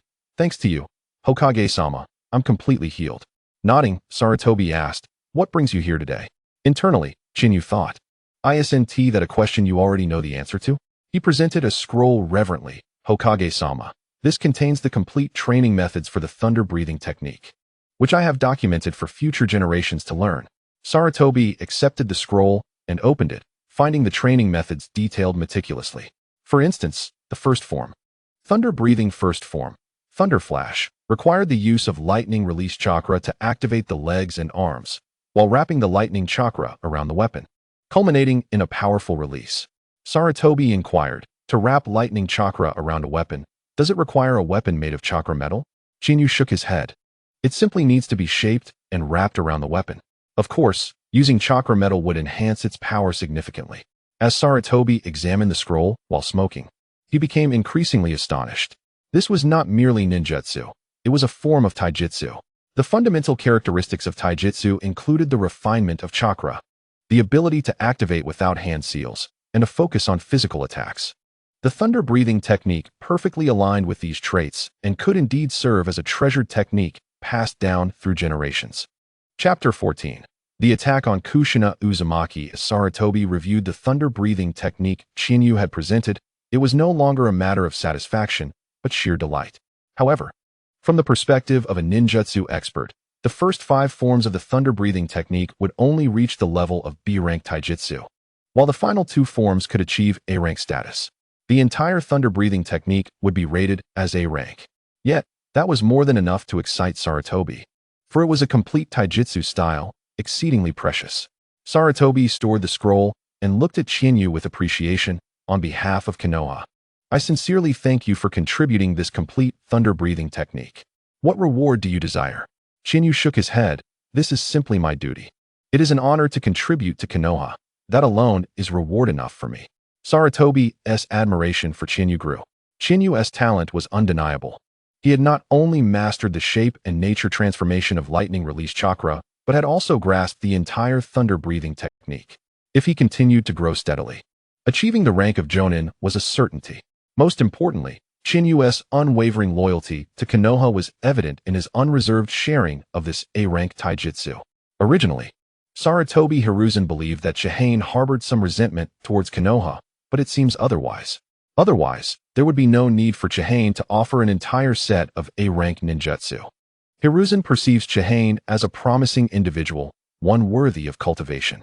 Furthermore, with half of Uchiha blood flowing through Chihane's veins, this lineage may prove advantageous for future Uchiha endeavors. Approaching Chihane, Hiruzen placed a reassuring hand on his shoulder and encouraged him. Chihane, ensure your safety during training and strive diligently. Do not disappoint my expectations. Chihane lowered his head, a peculiar expression crossing his face.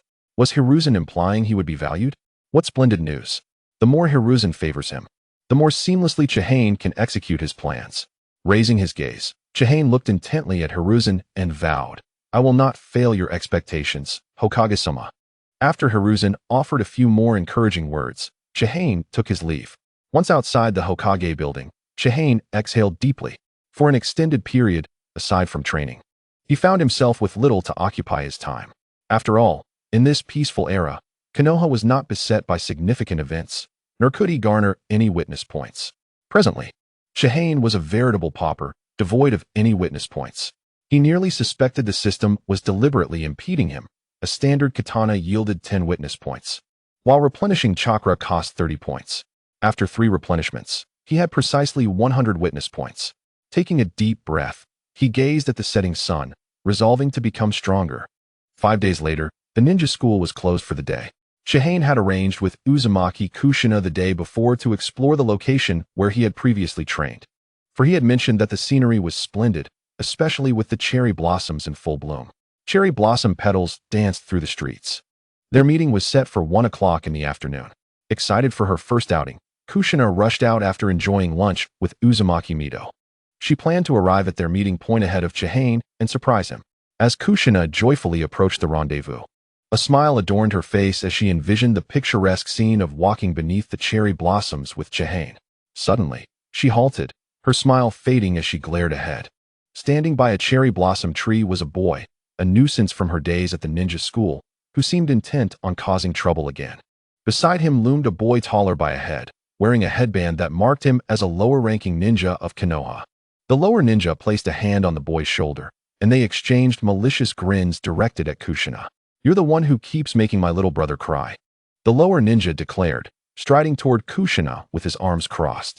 Kushina pointed accusingly at the boy. He provoked me first. He's nothing but a coward. The lower ninja glanced at the boy, who averted his gaze nervously.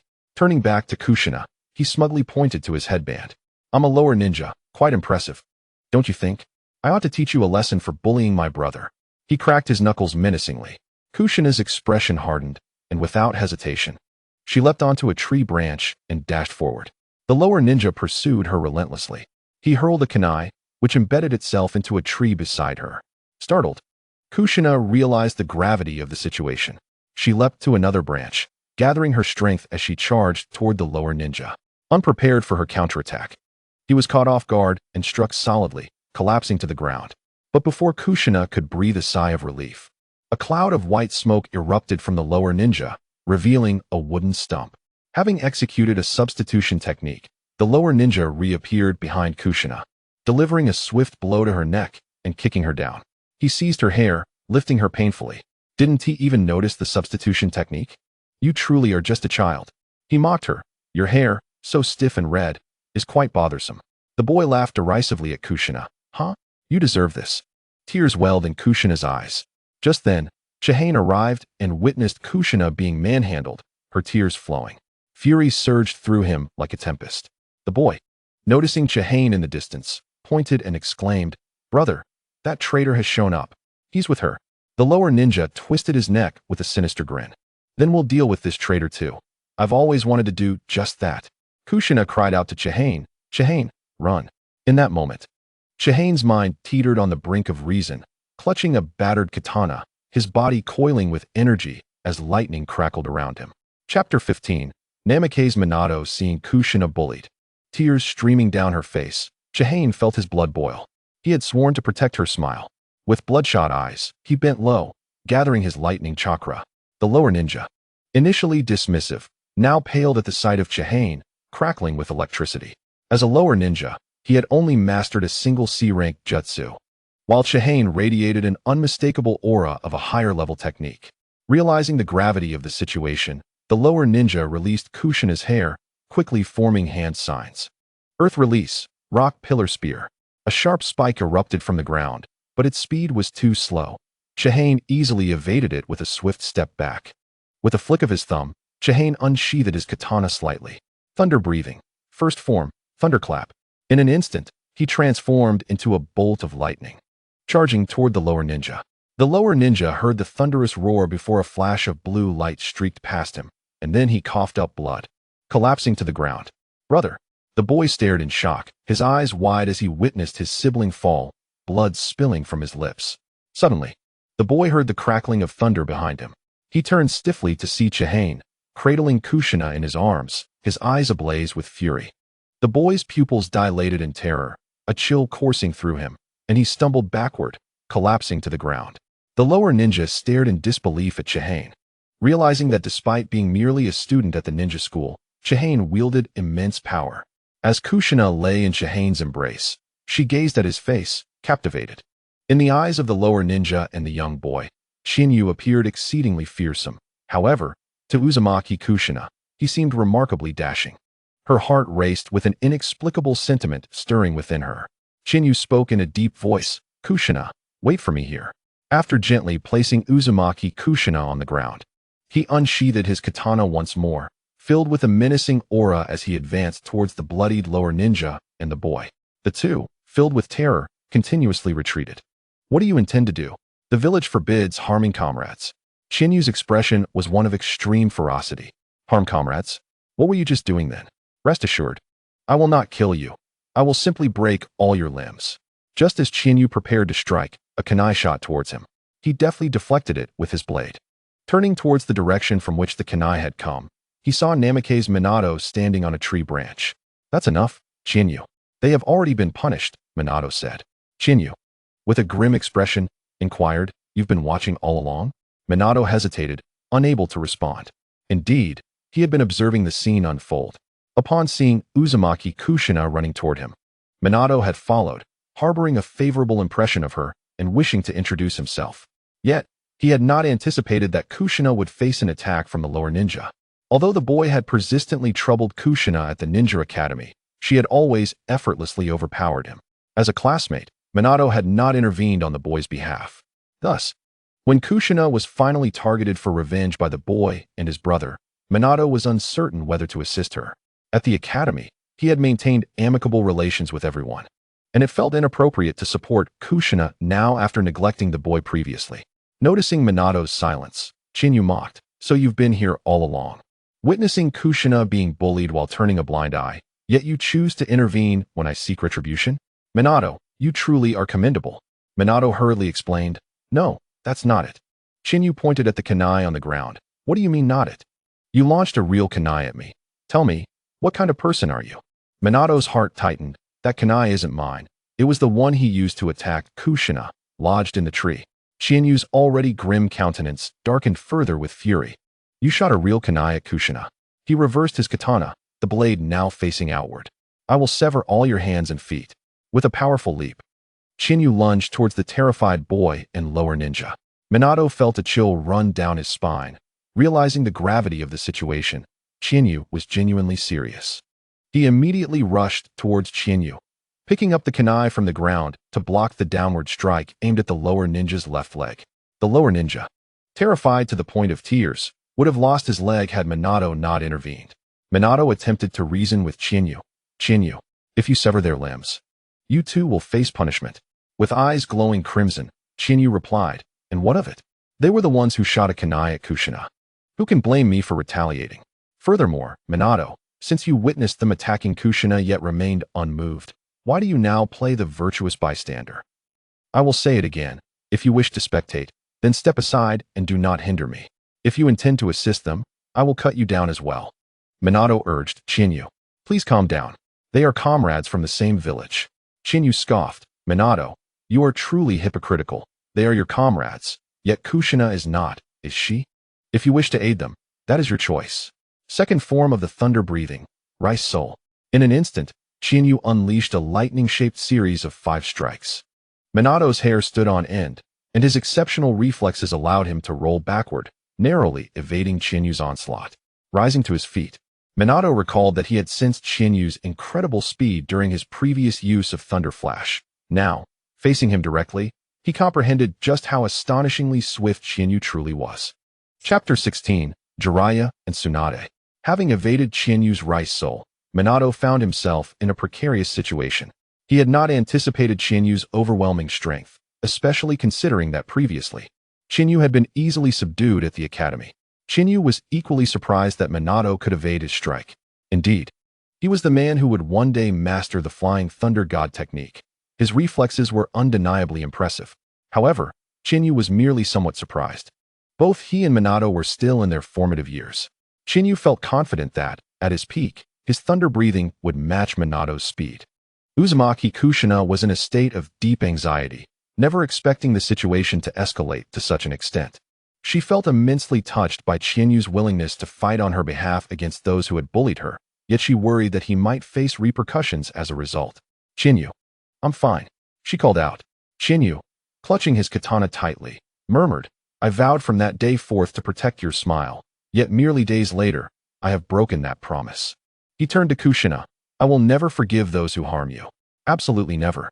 Watching Chinyu's determined silhouette, Kushina felt tears welling in her eyes as she whispered to herself. Chinyu shifted his gaze back to Minato, sheathing his katana. Minato gripped the kunai tightly, convinced that Chinyu's act of sheathing his blade was merely a prelude to something greater. Third form of the thunder breathing, gathering mosquitoes to form thunder.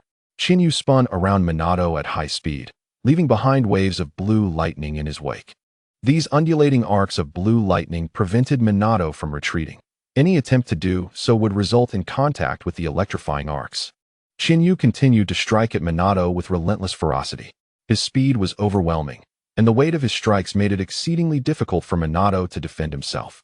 The characteristics of lightning-released chakra began to cause Minato's body to grow increasingly numb. This numbness dulled his reflexes, and Minato realized he would not be able to withstand Chinyu's next strike. Desperately, he attempted to raise his right hand, but it proved futile. Just as Chinyu's strike was about to descend upon Minato's arm, a tall figure landed behind him. Ninja Art, Needle Earth Store. A mass of white fur enveloped Minato. Chinyu's katana struck the white fur, producing a metallic clang, and it shattered into 2 pieces. Fixating on the figure before him, Chinyu's gaze sharpened. It was one of the legendary Sannin, Jiraiya. Jiraiya released his Needle Earth Store, scratching his head. Oh dear, what is going on here? I returned to the village only to encounter such a scene. Upon seeing Jiraiya, Minato was filled with excitement. Lord Jiraiya. Jiraiya looked at Minato, inquiring, Minato, what has transpired here? Minato stammered, we are classmates. It's just a minor conflict. Jiraiya's gaze fell upon the shattered katana of Chiyu, noting that this was no mere trivial conflict. Although the young lad had resorted to using the back of his blade when he realized he could not withstand the attack. Should it have struck his arm, a fracture would have been inevitable. Yet, what neither Jiraiya nor Minato had anticipated was that Chiyu would suddenly hurl the broken blade towards the left leg of the utterly petrified Chunin. Another figure landed before the Chunin, delivering a powerful punch to the ground. The force of the impact sent Chiyu's discarded blade soaring into the air. It was Tsunade. one of the legendary Sannin. With her arms crossed and a frown etched upon her face, she regarded Chiyu with disapproval. "Youngster, you have gone too far," she admonished. Jiraiya inquired sternly, "Why would you inflict such severe punishment on a comrade from the village?" Chiyu coldly retorted, "Comrade? When that Chunin aimed a kunai at Kushina, did he consider her a comrade? And you, Minato, you witnessed everything. You saw the kunai aimed at Kushina and made no move to assist. Did you consider me a comrade when that kunai was directed at me?" Jiraiya turned to Minato. What exactly transpired? Minato recounted the events, explaining that since Chiyu had already fractured the Chunin's ribcage and intended to break the limbs of both him and the other, he had no choice but to use the kunai against Chiyu. Upon understanding the full context, Jiraiya felt that Minato's actions were justified. Jiraiya fixed his gaze on Chiyu, stating, "You have already punished them. Do you not think that further violence is excessive?" Kushina rushed to stand before Chiyu, arms outstretched in defense. It was them who were excessive. Why is only Chiyu being blamed? Chiyu pulled Kushina behind him and coldly mocked Jiraiya. Excessive? What if that kunai had genuinely harmed Kushina? Would you still deem my actions excessive? Oh, but of course, you wouldn't, for Kushina is an outsider to Konoha, while I have a pair of renegade parents. Thus in your eyes, they are comrades, and I am not, am I? Jiraiya found himself momentarily speechless, rubbing his nose. I never said that. Tsunade looked at Kushina with surprise. What is your name? Since Tsunade had been absent from Konoha for several years, she was unaware of Kushina's arrival. Jiraiya was likewise uninformed. Following the conclusion of the Second Shinobi World War, Tsunade had left the village, burdened by the loss of her brother and lover, and had wandered with her niece, Shizune. Jiraiya had returned to the village to take Minato as his disciple and fortuitously encountered Tsunade on his journey back. As the granddaughter of Uzumaki Mito, Tsunade had maintained correspondence with her family and was aware of a member of the Uzumaki clan arriving in Konoha. The fiery red hair of Kushina, an outsider, led Tsunade to suspect that this adorable girl might indeed be related to the Uzumaki clan. Kushina replied, "I am Uzumaki Kushina." Tsunade inwardly confirmed her suspicions. "Jiraiya, let the old man handle this matter," she suggested. Understanding the weight of Tsunade's tone, Jiraiya nodded. "Very well. Minato, please escort them to the hospital." "Understood," Minato replied, helping the injured Chunin and rousing the frightened boy as they made their way towards the medical facility. Chiyu's eyes flickered, with Jiraiya and Tsunade present. He knew he had lost his opportunity. Chapter 17. The Sharingan. With Minato having taken the injured Chunin and the terrified boy away, only Chiyu, Kushina, Jiraiya, and Tsunade remained. Kushina's gaze was filled with wariness and distrust towards Jiraiya and Tsunade. To her, anyone who opposed Chiyu or harbored animosity towards him was not to be trusted. Jiraiya remained indifferent, but Tsunade found herself troubled. Kushina was the sole surviving member of her clan in Konoha, and Tsunade, possessing Uzumaki blood herself, recognized Kushina as kin. Moreover, Tsunade was acutely aware of the reasons behind Kushina's arrival in Konoha. The village's protection of her was paramount, especially after the Chunin had aimed a kunai at Kushina.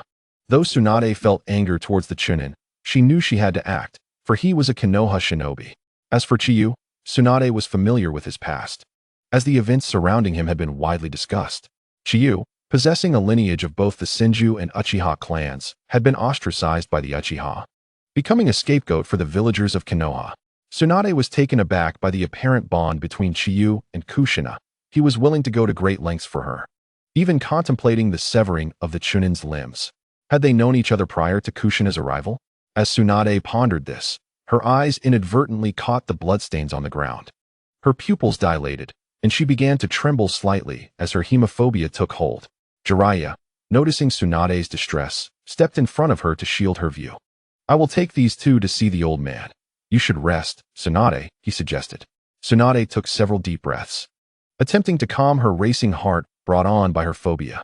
"No, I will accompany you to see the old man," she insisted. Now aware of Kushina and Chiyu's identities, she resolved to be present when they met Sarutobi Hiruzen. If Chiyu had not intended to harm the Chunin, the matter would not have been grave. However, given his intentions to cause harm, he was likely to face consequences from Hiruzen. Seeing Tsunade's determination, Jiraiya ceased his objections and turned to Chiyu and Kushina. "Come along. We shall go see the old man together." Yet, Chiyu interjected, "This matter does not concern Kushina. I will go with you." Before Jiraiya could respond, Kushina urgently exclaimed, "No. Chiyu, I will accompany you." She grasped Chiyu's hand, casting a wary glance at Jiraiya and Tsunade. "I fear someone may misrepresent the situation before the Hokage. This is clearly not Chiyu's fault. I must explain it to the Hokage clearly." Chiyu sighed softly. If Sarutobi were to punish him, no amount of explanation from Kushina would suffice. However, he was not overly concerned about the potential consequences, believing that as long as he could demonstrate his worth, any punishment would be lenient, and life would proceed as it must. Kushina wished to say more, but upon gazing into Chiyu's eyes, she gasped, "Chiyu, what has happened to your eyes?" "My eyes." Confused, Chiyu picked up the broken blade from the ground, using its surface to inspect his reflection. To his astonishment, he had awakened a single Tomo Sharingan in both eyes. After Tsunade had sent his blade flying, Chiyu, realizing that he had reached the end of his limits, had relaxed his body, ceasing to gather chakra. However, the moment Chinyu's eyes were pierced by a sudden light, he instinctively closed them. When he opened his eyes again, he felt as though his vision had sharpened and that everything appeared to unfold in slow motion. The unexpected appearance of Jiraiya and Tsunade had rendered Chinyu somewhat anxious, momentarily diverting his thoughts from his newly awakened Sharingan. He hadn't anticipated that he would inadvertently unlock this power. Jiraiya and Tsunade stood with mouths agape, staring at Chinyu's Sharingan in astonishment. Jiraiya, taken aback, inquired, "How old are you, kid?" 90, Chinyu replied. "What? Only 9. Both Jiraiya and Tsunade were flabbergasted. Chinyu found their reaction puzzling. Why were they so shocked? After a moment of contemplation, he discerned the reason. The earliest recorded instance of the Uchiha clan awakening the Sharingan was attributed to Uchiha Sasuke, who, at the age of 7, witnessed the massacre of his clan by Uchiha Itachi. The immense psychological trauma he endured triggered the awakening of his one Tomo Sharingan, although he himself was unaware of it at that time. Uchiha Itachi awakened his Sharingan at the age of 8 due to anger over the death of a comrade at the hands of Uchiha Obito. Uchiha Shisui likely awakened his eyes at a similar age. Uchiha Obito, at 12, awakened his double Tomo Sharingan in a fit of rage, while Uchiha Madara did so at the age of 15. Since Sasuke, Itachi, Shisui, and Obito had not yet been born, it was plausible that Chinyu was the earliest to awaken the Sharingan within the Uchiha clan. Of course, it was also possible that there were others who had awakened their eyes earlier, but kept it undisclosed. Nevertheless, awakening the Sharingan at 9 placed Chinyu among the earliest to do so. With this newfound power, Chinyu felt less apprehensive about meeting Hiruzen Sarutobi. The value of his abilities had undoubtedly increased. As he briefly assessed his Sharingan, he realized that its activation continuously consumed chakra, thanks to the Senju bloodline. Chinyu still possessed a considerable amount of chakra at this stage, although the system identified that he had 1/5 of Kakashi's chakra in Sharingan mode. Chinyu was merely a child who had yet to graduate from the Ninja Academy, while Kakashi was an elite Jonin. Even in Sharingan mode, 1/5 of Kakashi's chakra should equate to that of a Chunin. Moreover, the Sharingan belonged solely to Chinyu as a bloodline limit, devoid of the side effects that Kakashi experienced. It was certain that Chinyu's chakra would continue to grow over time. He severed the chakra supply to the Sharingan, restoring his eyes to their normal black hue. Jiraiya and Tsunade had regained their composure and turned to Chinyu and Kushina Uzumaki, saying, "Let us go." Chinyu intended to invite Kushina to accompany him, reasoning that nothing would go awry. After all, he would soon have to converse with others and would prefer not to have 2 people to manage during the encounter. However, Kushina seized Chinyu's hand, gazing at him with determination. With a sigh, Chinyu relented, "Then let us go together."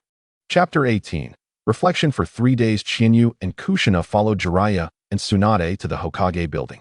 Without knocking, Jiraiya swung the door open and called out loudly, "Old man, Tsunade and I are back." Hiruzen Sarutobi greeted them with a warm smile, taking a puff from his pipe. "Good to have you back."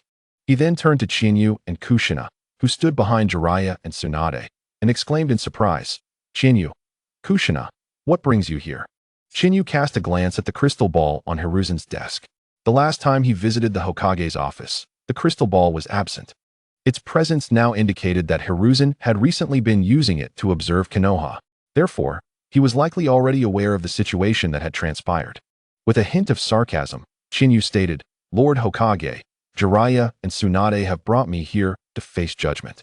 Upon hearing the word judgment, Kushina became anxious exclaiming, "Lord Hokage, Chiyu did nothing wrong.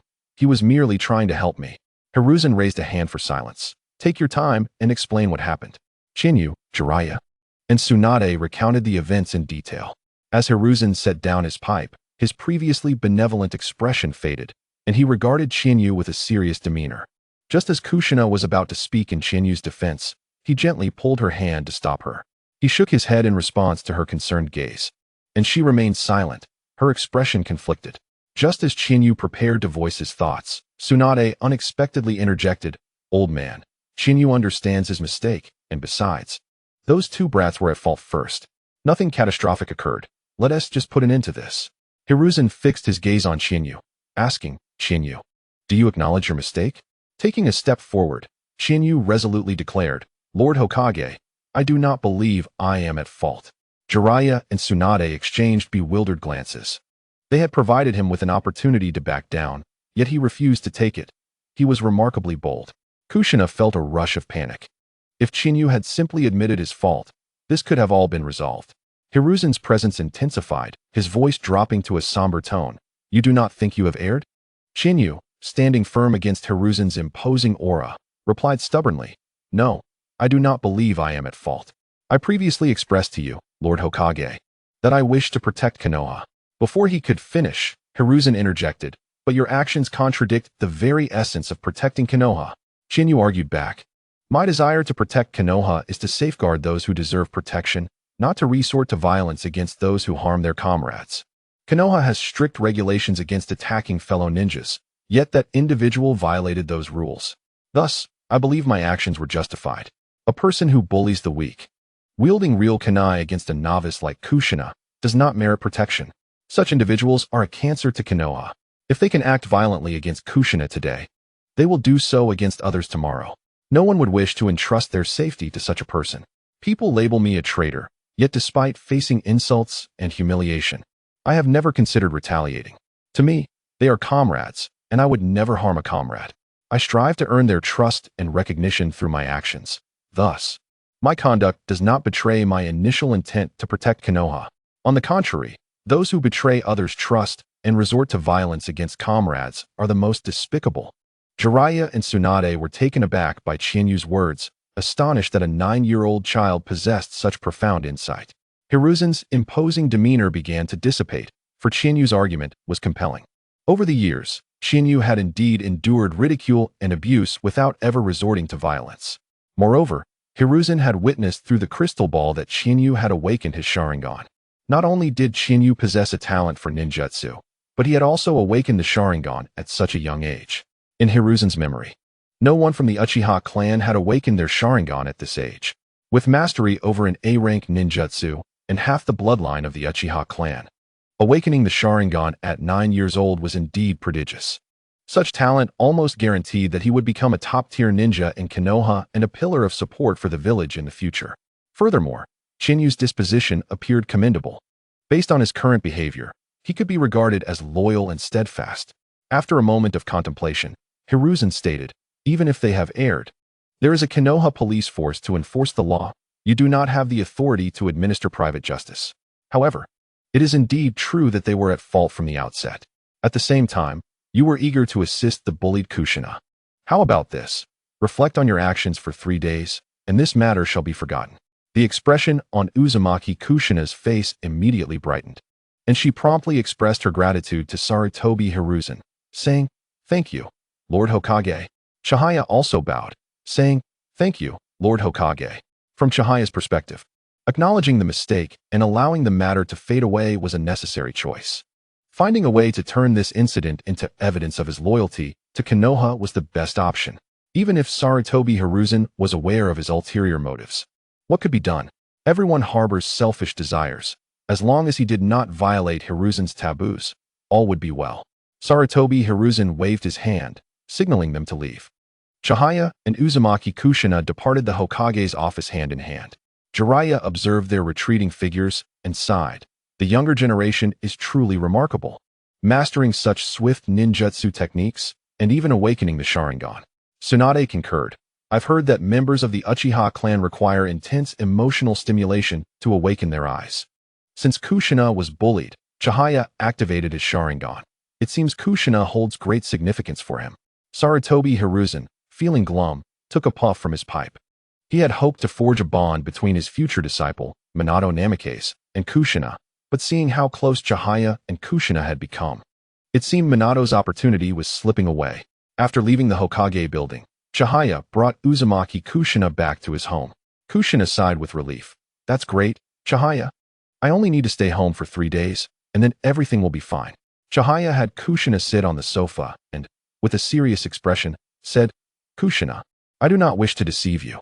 Kushina tilted her head in confusion, not understanding what Chihaya had lied about. Meanwhile, Jiraiya and Tsunade, who had not returned for years, were reminiscing with Hiruzen in the Hokage office. Thus he would not employ the crystal ball to spy. Therefore, Chihaya spoke candidly to Uzumaki Kushina. Kushina, everything I said in the Hokage's office was a lie. Chapter 19. Becoming a faster man. Upon hearing Chihaya declare that everything he had said in the Hokage office was false, Uzumaki Kushina was momentarily taken aback. She inquired, perplexed. Chihaya, what do you mean by that? Chihaya leaned in closer to Kushina and whispered, I never intended to protect Konoha. To me, Konoha is a prison. You must have learned a bit about my past during these days. Kushina, still somewhat dazed, nodded. During Chihaya's hospitalization, those who had troubled Kushina also mocked him, saying that as the child of a traitor, he too would inevitably turn out to be a traitor. His mother belonged to the prominent Uchiha clan. Yet Chihaya was not recognized by them, and was thus treated as an outcast. Such remarks were commonplace for Kushina to hear during those days, leading her to understand why Chihaya was so isolated. Chihaya continued to whisper to Kushina, my situation in Konoha was dire. The reason I was able to relocate is that Sarutobi Hiruzen did not punish me today. This was primarily because I offered him a set of ninjutsu techniques in exchange for his leniency. I hold no affection for Konoha, yet I must feign my love for it in front of Hiruzen. Otherwise, my circumstances would become even more difficult. Also, Kushina, your situation is not very good either. So you must be cautious. Kushina's small face grew serious as she replied, I understand. Chihaya chuckled lightly. No, you do not fully comprehend. When I say your situation is poor, I do not refer to those troublesome youngsters. Konoha's interest in you is purposeful. You must think critically about what anyone tells you. Question it, and do not accept it at face value. Chihaya was genuinely concerned about Kushina being brainwashed by the will of fire, which he viewed as a monstrous force. Kushina replied earnestly, I understand. Chihaya exhaled a sigh of relief and smiled, saying, There's no need to be overly anxious. For now, continue as you are. The primary focus should be on enhancing your own strength. What I am sharing with you should remain a secret, even from your grandmother Mito. Kushina nodded vigorously, declaring, I will not tell anyone. Chihaya sat beside Kushina and ruffled her hair. Kushina had grown accustomed to Chihaya's affectionate gestures and would quietly allow him to play with her hair. However, her cheeks puffed up in annoyance as she exclaimed, Really? We had planned to go to the woods to see the cherry blossoms together, but it's all those guys' fault. Now you have to stay home for 3 days. And the cherry blossoms bloom for such a short time. By the time you can go outside, they will have already fallen. Chihaya comforted her, saying it's all right. Cherry blossoms bloom every year. I will accompany you to see them year after year. Kushina raised her pinky finger toward Chihaya. Then it's a promise. Chihaya linked his pinky with hers, affirming, it's a promise. Chihaya spent 3 days at home, during which Kushina brought him food daily before heading to the Ninja Academy. Throughout these 3 days, Chihaya diligently studied his Sharingan. His single Tomo Sharingan did not possess any remarkable abilities, primarily enhancing his insight and dynamic vision, allowing him to perceive certain movements and hand signs more clearly. The chakra consumption was manageable, remaining within acceptable limits. Moreover, the lightning breathing techniques, from the 1st to the 4th forms, also consumed an acceptable amount of chakra. With his current chakra reserves, Chihaya could perform the 1st to 4th forms of lightning breathing at least 3 times.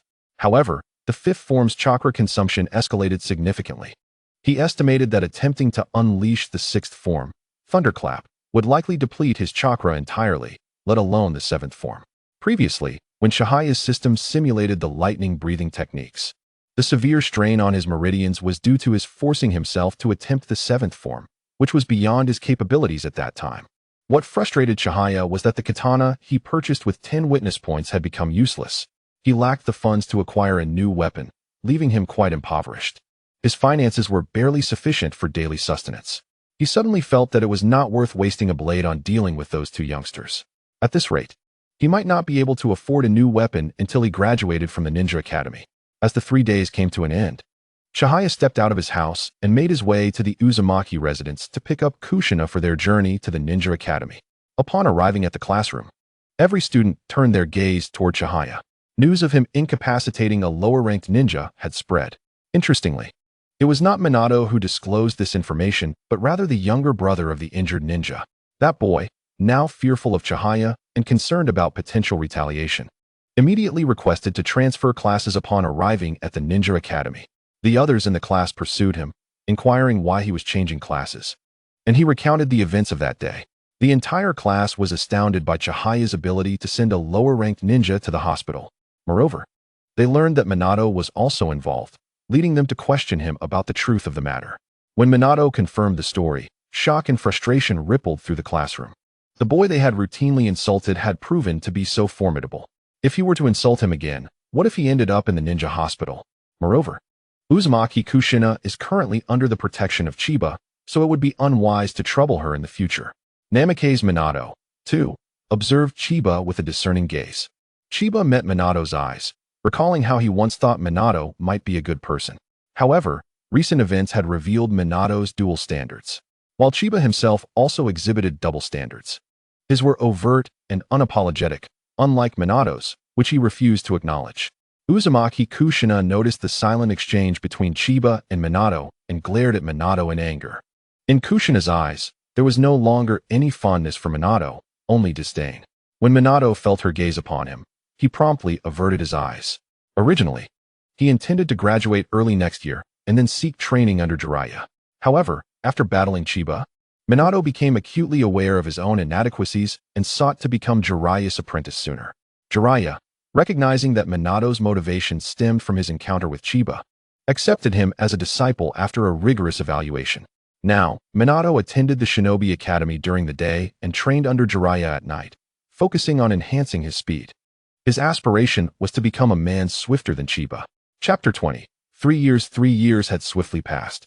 Minato graduated early at the age of 10 and, through Jiraiya's training, engaged in numerous combat drills at the academy against Chiba. Despite Minato's enhanced speed from his intensive training, he was consistently bested by Chiba. Nevertheless, Chiba was astonished by Minato's rapid growth. With each encounter, Minato's speed improved significantly. Chiba, too, was evolving, now armed with the thunder-breathing technique. He was also undertaking specialized training to increase his own speed. After Minato graduated early and became a genin, he continued to train under Jiraiya. Chiba had not seen Minato for 2 years. Although Chiba possessed the capability to graduate early, he saw no need to apply, as he did not have a renowned mentor to guide him as Minato did. In this peaceful era, even if he graduated early as a genin, he would only be assigned D-rank missions within the village. While there were no overt insults directed at Chiba from the villagers, he sensed an underlying animosity. Chiba had little interest in trivial tasks such as pet fetching or garbage collection, which yielded meager rewards and were burdensome. He preferred to utilize that time for further training. After Tsunade returned to Konoha, she stayed for 2 days, visiting Uzumaki Minato before departing again with Shizune. Although Kushina saw Tsunade at Minato's residence, she refrained from speaking to her, still harboring resentment over the incident where Chiba had assisted her. With Jiraiya and Minato having left Konoha for training and Tsunade also departed, only Orochimaru remained among the legendary Sannin. Chiba had also met with Minato. As the wife of the first Hokage, Chiba believed Minato was affiliated with the Hokage's faction, which made him somewhat wary. However, Minato's overly cordial demeanor perplexed Chiba. Kushina was currently learning the sealing techniques of the Uzumaki clan under Minato's tutelage. The fact that Chiba had awakened the Sharingan had not been publicized. Hiruzen Sarutobi instructed Jiraiya and Tsunade to keep it confidential. If the Uchiha clan were to learn of Chiba's Sharingan, they would undoubtedly seek him out, potentially leading to a conflict that Hiruzen wished to avoid. Thus, concealing the existence of the Sharingan was paramount.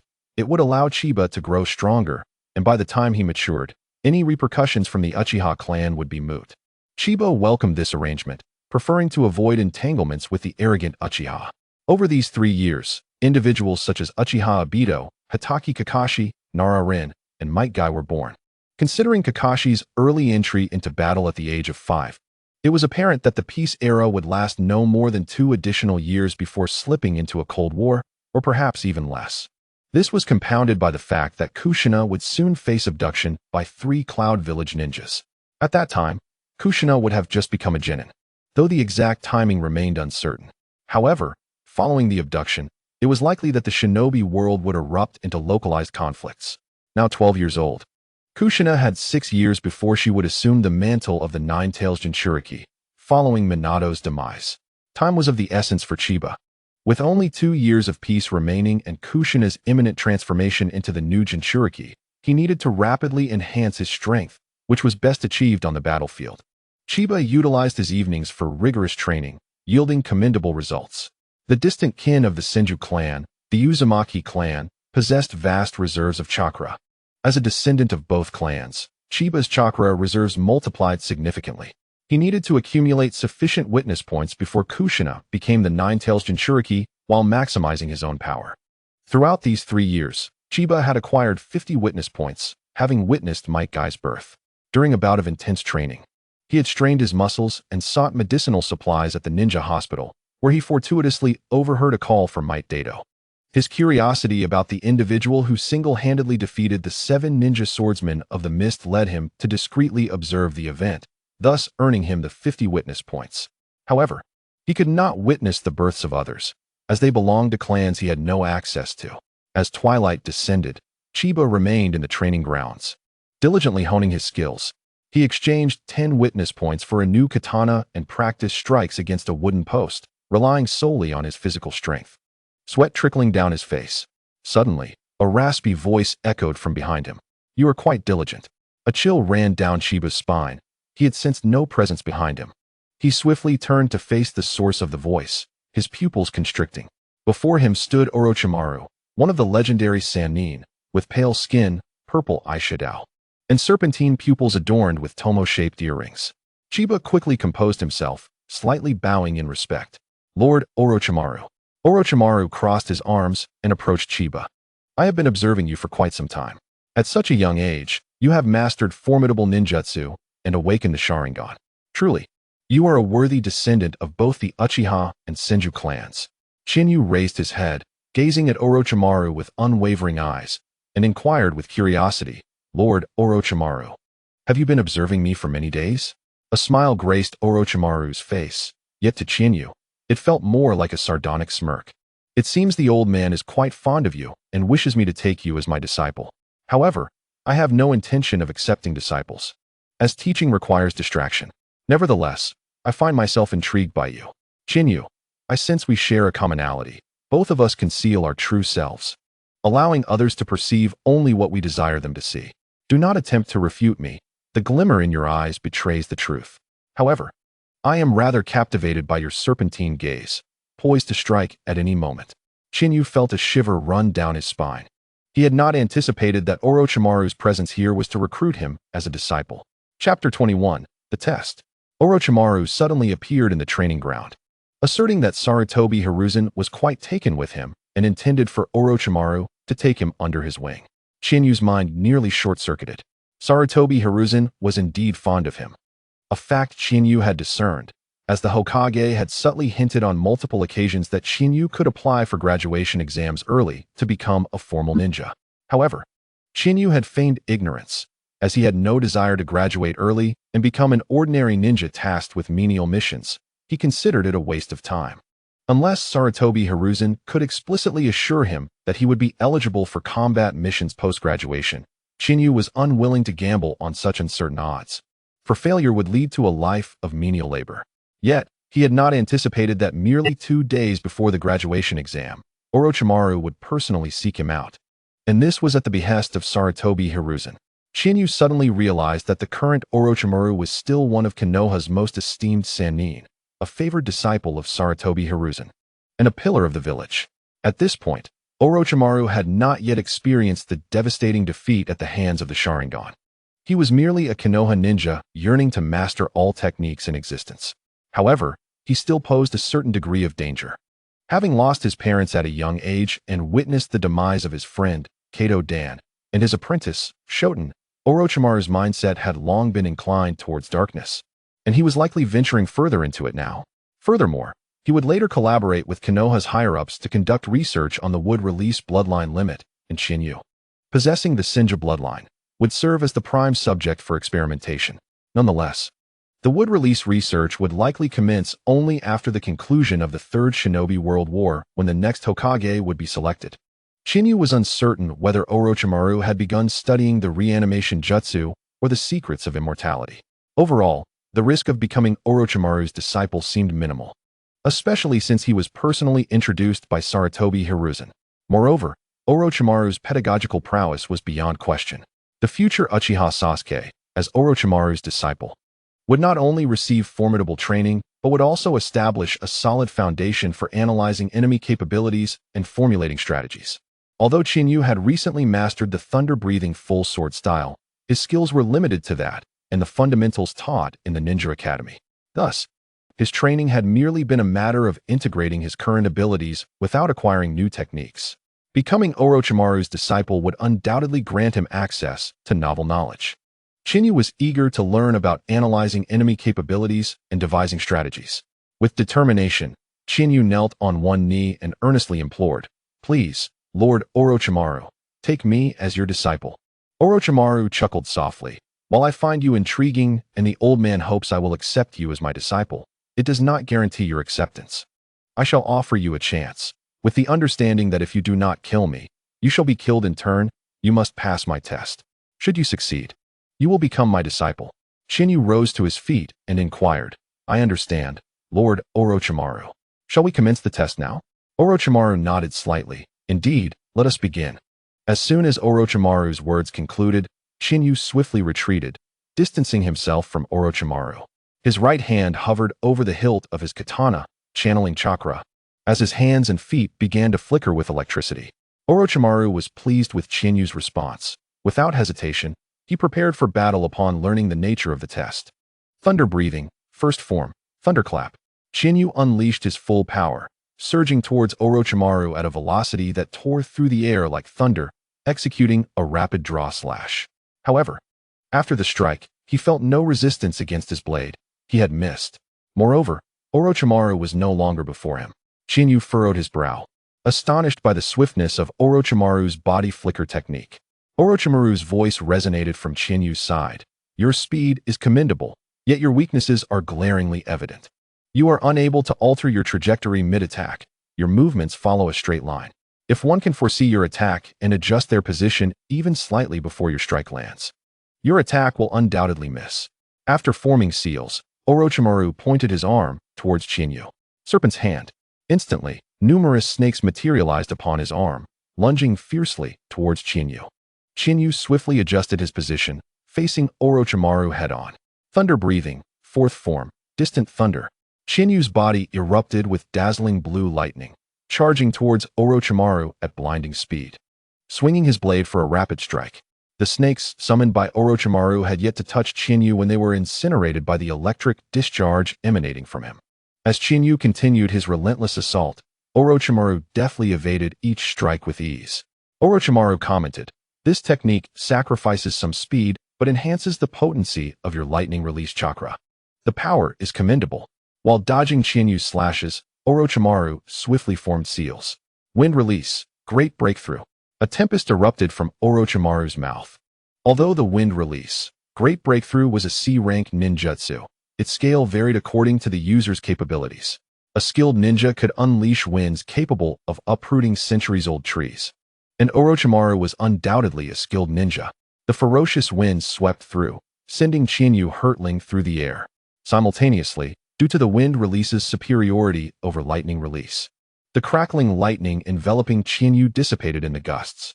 Just as Chiyu braced for a significant distance to be blown away, he found himself suspended mid-air. A snake had coiled around him, its tail entwined around Orochimaru's arm. Chiyu resembled a kite, drifting through the air. As he attempted to free himself from the serpent's grasp, Orochimaru suddenly yanked him forward, propelling Chiyu uncontrollably towards him. Orochimaru delivered a powerful punch to Chiyu's abdomen, sending him crashing backward. Coughing, Chiyu's eyes widened, feeling as though he might vomit from the impact. He landed heavily on the ground, rolling twice before finally coming to a halt. Orochimaru maintained his calm demeanor, offering critique. Your adaptability in the field is lacking. When I employed the serpent's hand and pulled you towards me, you had ample opportunities to escape or counterattack.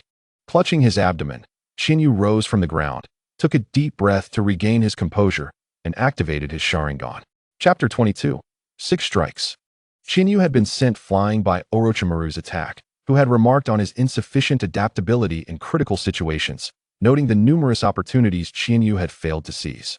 In order to better observe Orochimaru's movements, Chihane activated his Sharingan, fixating intently on him. Orochimaru, wielding a kunai, charged straight at Chihane. Breath of Lightning, third form, gathering thunder. Chihane took the initiative, swirling around Orochimaru at high speed, leaving a trail of undulating blue lightning in his wake. However, Chihane quickly sensed something amiss.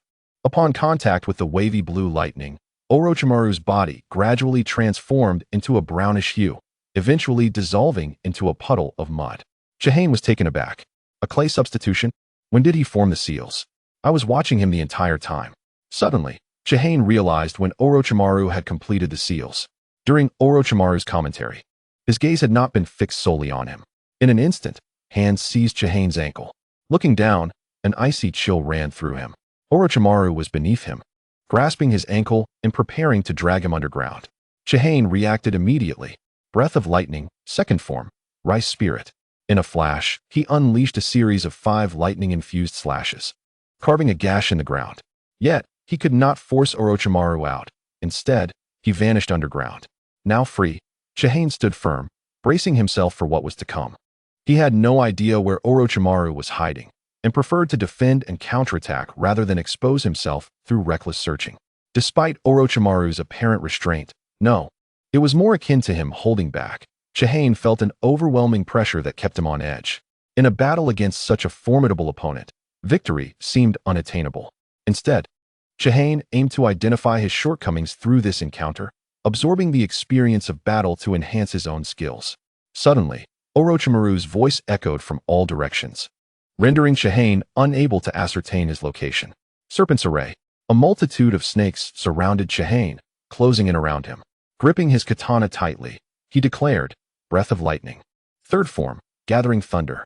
Once again, Chihane executed the Gathering Thunder technique, moving at high speed and dispatching the snakes with arcs of lightning that electrified their path. While performing this maneuver, he utilized his Sharingan to scan the surroundings, attempting to locate Orochimaru.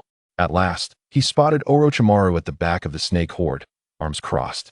Observing him intently, Chihane came to a sudden halt, exhaling deeply as he summoned all his chakra. The blue lightning on his katana intensified, crackling with greater volume. Breath of Lightning, fifth form, Heatwave Thunder. With a powerful swing, he unleashed a scorching, lightning-infused strike aimed at Orochimaru. Upon seeing the approaching lightning, Orochimaru's gaze sharpened, and he promptly utilized the body flicker technique to evade the blast. The Heatwave Thunder struck a massive tree, causing it to shatter instantly, igniting it in flames due to the intense heat, while the residual lightning created a crater in the ground. Observing the power of Chihane's Heatwave Thunder, Orochimaru narrowed his eyes. This technique's potency surpassed that of all the previous moves combined, and its speed was astonishing. However, it appeared that the chakra consumption was considerable as well. Chihane leaned against his thigh, panting for breath. Though his chakra had increased significantly, now approximating 3/5 of Kakashi's chakra while in Sharingan mode. The toll of executing the Heatwave Thunder left him feeling drained. He could manage to perform it perhaps 3 or 4 more times at most. Moreover, the Heatwave Thunder possessed a unique effect. The more chakra expended, the greater the output. In the previous attack, Chihane had increased his chakra output. As Orochimaru observed him from outside the snake horde, Chihane seized the opportunity to unleash a more potent and faster version of the Heatwave Thunder. Yet, despite having found an opening, Chihane's strength was insufficient to capitalize on it, allowing Orochimaru to escape using the body flicker technique. Orochimaru stepped forward, regarding Chihane with an inquisitive expression. Is this where you draw the line? Chihane could glean nothing from Orochimaru's demeanor, uncertain of whether he had met the challenge. Taking a deep breath, Chihane straightened his posture. I still possess chakra, but this will be my final technique. Is that so? I shall await your move. This time, Orochimaru refrained from attacking, remaining still as he anticipated Chihane's strike. Chihane sheathed his katana, slightly bending his body in preparation. Observing this stance, Orochimaru remarked, this is the technique from the first form of your breath of lightning, isn't it? You should realize, this pose leaves you quite vulnerable. It won't work against me. Chihane, with both hands and legs enveloped in lightning, responded, no, this technique is different. Oh, then I look forward to witnessing it, Orochimaru replied, intrigued by what Chihane would reveal next. Chihane's contribution to Konoha, the complete sword style of breath of lightning, had been studied by Orochimaru. It was undoubtedly an exceptional ninjutsu. However, among the 7 sword forms, only the first form, Thunder Flash, would typically exhibit such a stance. Furthermore, since Chihane had introduced this complete style, some lightning-style ninjas had attempted to learn it. Yet, the sensation and effects of Chihane's execution were entirely distinct from those of the lightning-style ninjas who had learned it. Setting aside power, those ninjas were all at least Chunin level, while their speed could not compare to Chihane's current velocity. Initially, Sarutobi Hiruzen had assessed the first 5 forms of breath of lightning to be at AB rank. However, through battling Chihane, Orochimaru discerned that these forms in Chihane's hands could easily reach an A rank. Especially with the 5th form, Heatwave Thunder, an A rank was a certainty. Orochimaru was not one to underestimate his master, the legendary Sarutobi Hiruzen, known as the Doctor of Ninjutsu. Thus, it followed that Chihane was either a prodigy of lightning ninjutsu, or he possessed a remarkable affinity with this ninjutsu, or perhaps he had concealed its true depths in his demonstration. Orochimaru's gaze bore into Chihane, eager to discern what this technique, resembling Thunder Flash yet claimed to be different, truly entailed. Breath of lightning, first form, Thunder Flash. Chihane surged forth with explosive speed towards Orochimaru. Orochimaru frowned. Was this not still the first form, Thunder Flash? As Orochimaru activated the body flicker technique to evade, Chihane's Sharingan locked onto him. 6 strikes. Chihane's feet landed on a tree trunk, utilizing the terrain to alter his trajectory, once more aiming his strike at Orochimaru. Chapter 23. Teacher Chihane unleashed the 6 strikes of the first form, Thunder Flash, in a final confrontation with Orochimaru. The first slash was dodged by Orochimaru. Chihane, leveraging his footing on the tree trunk, redirected his advance towards Orochimaru once more. Orochimaru's eyes glimmered with intrigue. Oh, so you've compensated for the inherent weakness of Thunder Flash, which becomes nearly ineffective once its nature and trajectory are discerned. Truly a genius. Orochimaru did not consider this technique to be one of Chihane's hidden talents, as it still fell within the realm of Thunder Flash. Despite appearing to merely utilize the terrain to alter his path, Orochimaru recognized the depth of skill required. Chihane pursued the epitome of speed. The faster he moved, the greater his power became. By altering his trajectory using the terrain, he could harness the force generated by his speed, amplifying its impact on his body. As Chiyu skillfully altered his direction by stepping on the trunk, the force generated by his speed exerted a significant impact on his legs. The profound footprint on the trunk, capable of piercing through it, attested to the sheer magnitude of his power.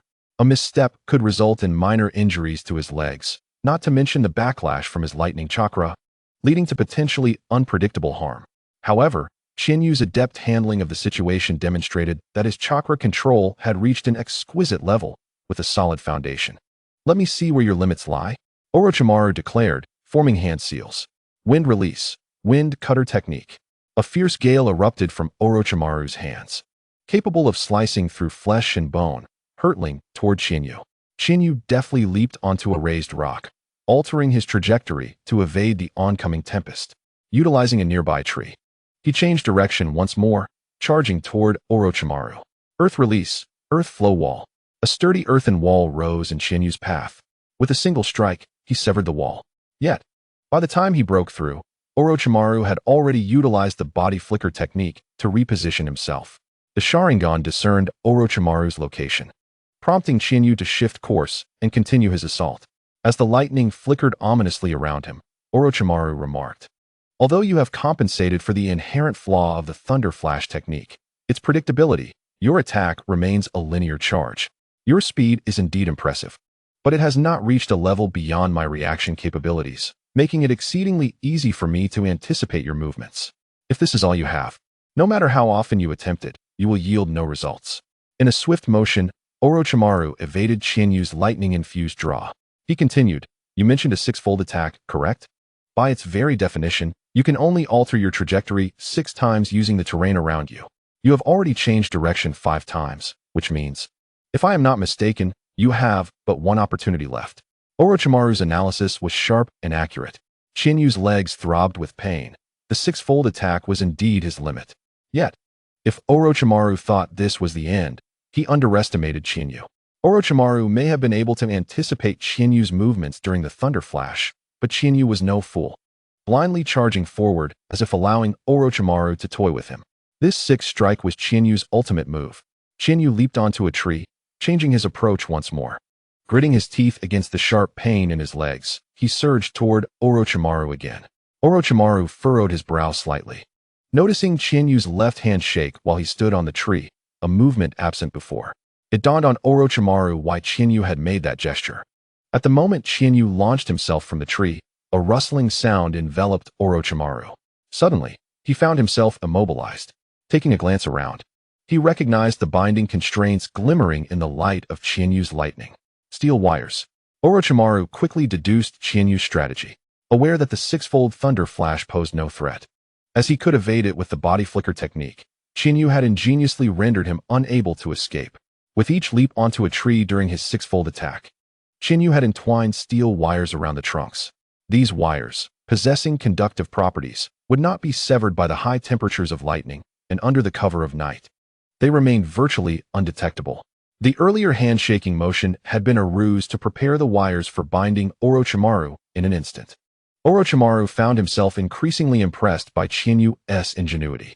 To devise such a tactic in a brief span and execute it effectively showcased Chinyu's combat intelligence and decisiveness. In a flash of lightning, Chinyu struck, beheading Orochimaru.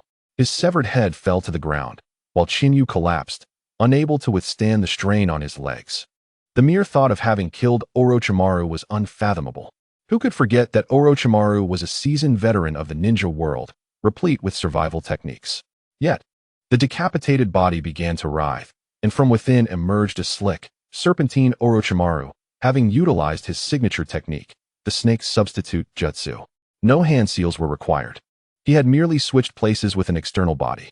Orochimaru strolled to Chinyu, looking down upon him, and stated, "Your prowess is indeed surprising. I retract my previous comment regarding your lack of adaptability. To conceive a solution so swiftly and execute it demonstrates exceptional decision-making and action." Chinyu, enduring the pain in his legs, stood trembling yet resolute, gazing at Orochimaru with hopeful eyes. "Lord Orochimaru, may I?" With a hand resting on Chinyu's shoulder, Orochimaru replied, "After the graduation exam in 4 days, I shall seek you out. You may now refer to me as your teacher." Instantly, Chinyu forgot the ache in his legs. Standing tall, "Yes, teacher Orochimaru." Orochimaru released his grip and departed the training ground. Through the battle, Chinyu was convinced that being by Orochimaru's side would foster his growth. He sincerely thanked Sarutobi Hiruzen for the opportunity, feeling it was worth every moment spent as the Hokage's grandson. Chapter 24. The Bell, now a disciple of Orochimaru. Chinyu limped home under the moonlight. Despite the pain in his legs, his expression radiated excitement. Lacking any significant background, Chinyu's only asset was the thunder-breathing technique in its entirety. However, this singular skill could not suffice. He needed additional methods to fortify his abilities. Without Orochimaru, Chinyu would have to rely on acquiring witness points to enhance his skills. Yet, upon seeing the exorbitant number of witness points required in the systems exchange shop, his heart sank. With only 40 witness points, he could scarcely afford anything he desired.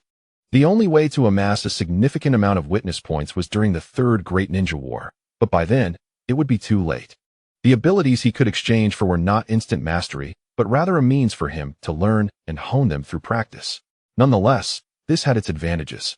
Chinyu would forge his own understanding of thunder breathing, avoiding rote imitation.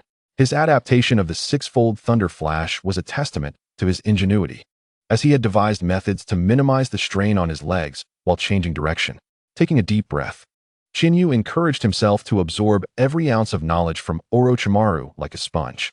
With his teacher's guidance, he felt confident he could stand alone when the war arrived. At the Ninja Academy 4 days later, Naruto Uzumaki, vented his frustrations to Chiyu. Chiyu, you have no idea how arduous the art of sealing can be. One must memorize an overwhelming amount of knowledge. Have you heard of an introduction to the fundamentals of sealing techniques? It is as thick as my palm. And to my astonishment, Granny Mito insists that I memorize it entirely. Kushina Uzumaki pouted, pouring out her grievances to Chiyu. With a gentle smile, Chiyu ruffled Kushina's hair, reassuring her. Enduring a bit of hardship now will pave the way for easier days ahead. I have no doubt that you will become the most formidable kunoichi. However, contrary to the usual cheeriness that would accompany Chinyu's words, Kushina remained sulky. It's not that the difficulty bothers me. It's just that Granny Mito has said I must stay by her side to learn sealing techniques after graduation. Only once I master them will I be allowed to undertake missions. I was really looking forward to teaming up with you for missions, Chinyu. Kushina slumped her head, visibly disheartened. Chinyu chuckled softly. Kushina, I have something to share as well. After graduation, I probably won't be teaming up with anyone for missions because I became Orochimaru Sensei's disciple just 4 days ago. I will be training under him from now on. Kushina tilted her adorable little head in confusion. Orochimaru Sensei? I've never heard of him. Orochimaru has been reclusive, and few have seen him. Since Kushina spends most of her time at the Ninja Academy or at the Uzumaki household, she has little opportunity to learn about him. Are you aware that Tsunade and Jiraiya are also among the legendary 3? Chinyu inquired. Yes, I know that. Orochimaru Sensei is also one of them. Kushina gasped, covering her mouth in disbelief. One of the legendary 3 has taken you as a disciple? Chinyu nodded with a smile. Indeed, just 4 nights ago, I passed Orochimaru Sensei's test. And today he will come to find me. Kushina exclaimed with joy. It's truly wonderful that Lord Orochimaru has accepted you as his disciple, Chinyu. Feeling a twinge of guilt, Chinyu replied. However, Kushina, while I train with Orochimaru Sensei, our time together may be significantly reduced. And we won't be able to meet every day anymore. Kushina playfully punched Chinyu's shoulder. Oh, it's fine. Once you have achieved success, we will have plenty of time. Yet, despite her cheerful facade, Kushina felt a deep sense of loss. Over the years, having become friends with Chinyu, she had grown accustomed to his presence daily. The thought of parting after graduation filled her with reluctance. Nevertheless, in an effort to keep Chinyu from worrying, she forced a brave face. Having spent so many years together, Chinyu was acutely aware of Kushina's true feelings. However, the time was not right. A crisis loomed near. And Chinyu needed to grow stronger to navigate the challenges that lay ahead with Kushina. From his pocket, Chinyu retrieved a bell. This was one of a pair he had exchanged for a substantial amount of points in the exchange shop. The bells bore no extraordinary functions apart from one. When one bell was rung, the other would chime in response, allowing them to guide each other to their respective locations. Chinyu's intention behind acquiring this bell was to prepare for the unforeseen event of a kidnapping attempt by the hidden Cloud Village against Kushina. He presented the bell to her. This is for you, Kushina. Kushina's eyes sparkled with delight as she accepted the small bell, eagerly asking, Is this a gift for me? Seeing her excitement, Chinyu smiled. Yes. Kushina's radiant smile brightened the moment. I love it. Thank you, Chinyu. Chinyu, slightly taken aback, thought to himself, is a single bell capable of bringing her such joy? He then earnestly looked at her, saying, Kushina, this bell possesses a unique function. I have an identical one, and whenever you ring yours, mine will also ring. No matter where you are, the bell will guide me to you. Therefore, you must carry it with you at all times. If anything happens, ring the bell, and I will come to you immediately. Understand?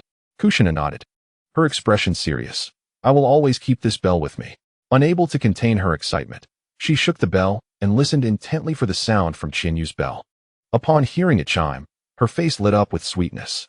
Chapter 25. Formulating a training plan inside the Ninja Academy. Today marked the day of the graduation assessment. The focus of the evaluation was the body replacement technique. For Chinyu, this assessment was a mere formality. The graduation tests at the Ninja Academy were generally straightforward. Even for someone like Minato Namikaze, who graduated early, it was not about simply surviving under a Chunin's scrutiny. It was about demonstrating proficiency across various techniques, including the body replacement technique, physical techniques, and shuriken throwing.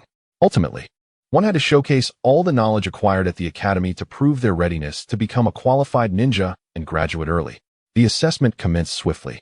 Chinyu entered the classroom where the evaluation was being conducted. The instructor overseeing the assessment was Masashi Shinden. Chiyu was aware that Masashi held a low opinion of him, so he chose not to engage in unnecessary conversation. Once Masashi announced the beginning of the assessment, Chiyu immediately performed the body replacement technique, the shadow clone technique, and the transformation technique. Masashi could find no fault in Chiyu's execution. After stamping the assessment form with a passing mark, he handed Chiyu his forehead protector. Without uttering a word, Chiyu took the forehead protector and exited the classroom, not even sparing Masashi a glance. Enraged, Masashi grumbled to himself.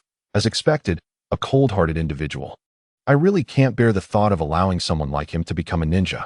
After waiting for a while at the academy entrance, it wasn't long before Kushina emerged. She was eagerly wearing her forehead protector. Chiyu, how do I look? She twirled around, showcasing her protector. Very nice, Chiyu replied, though his heart was heavy with mixed emotions. With their formal induction as ninjas, a new chapter was about to begin. And the ninja world was soon to become a brutal battleground where the weak would perish and the strong would survive. It's time to go. Unbeknownst to him, Orochimaru had appeared behind Chiyu. He turned around and bowed respectfully. Orochimaru-sensei. Upon seeing Orochimaru, Kushina felt a chill run down her spine.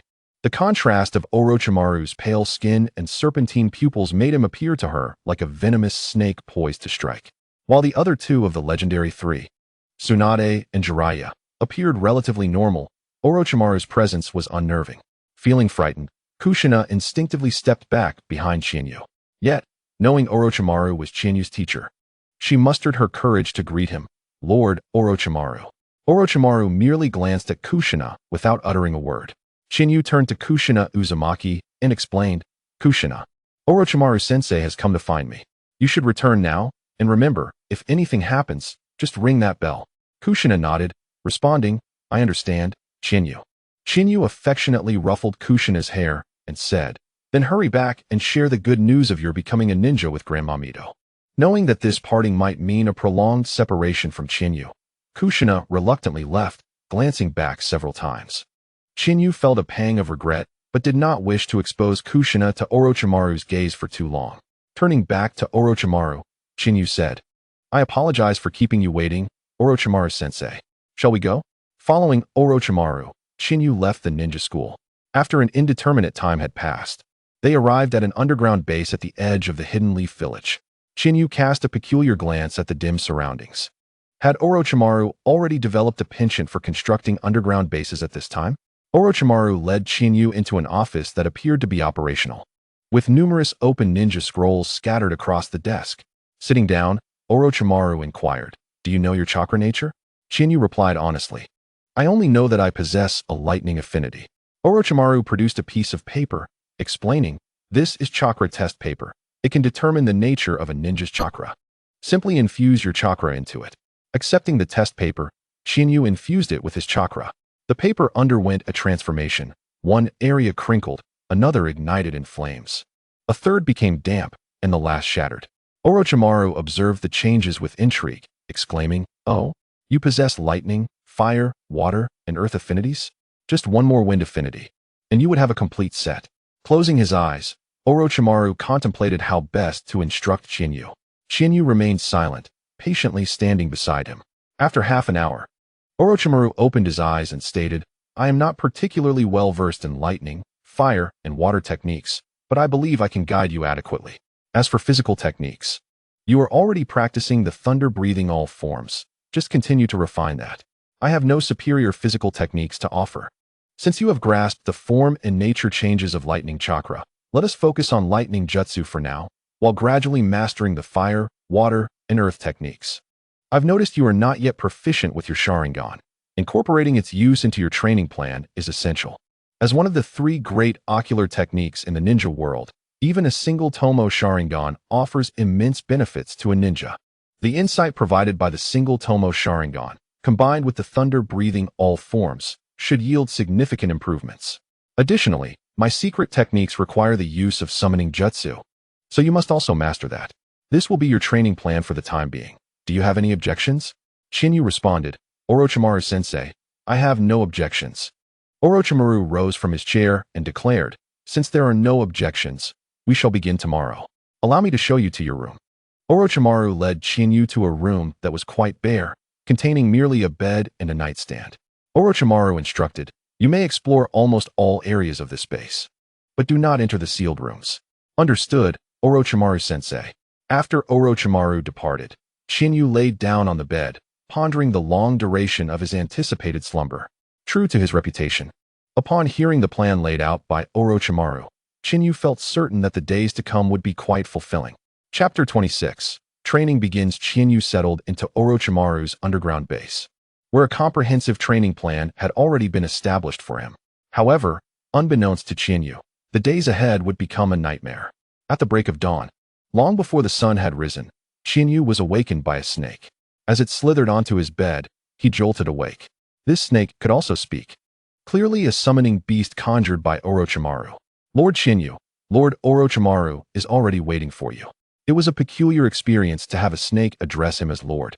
Upon arriving at Orochimaru's office, Chiyu found him engrossed in reading a scroll.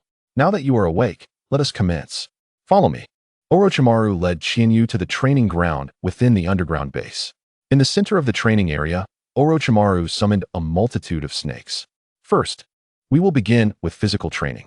You are not permitted to use lightning chakra to enhance your body. Instead, rely solely on your raw physical strength. Within 1 minute, strike as many snakes as you can.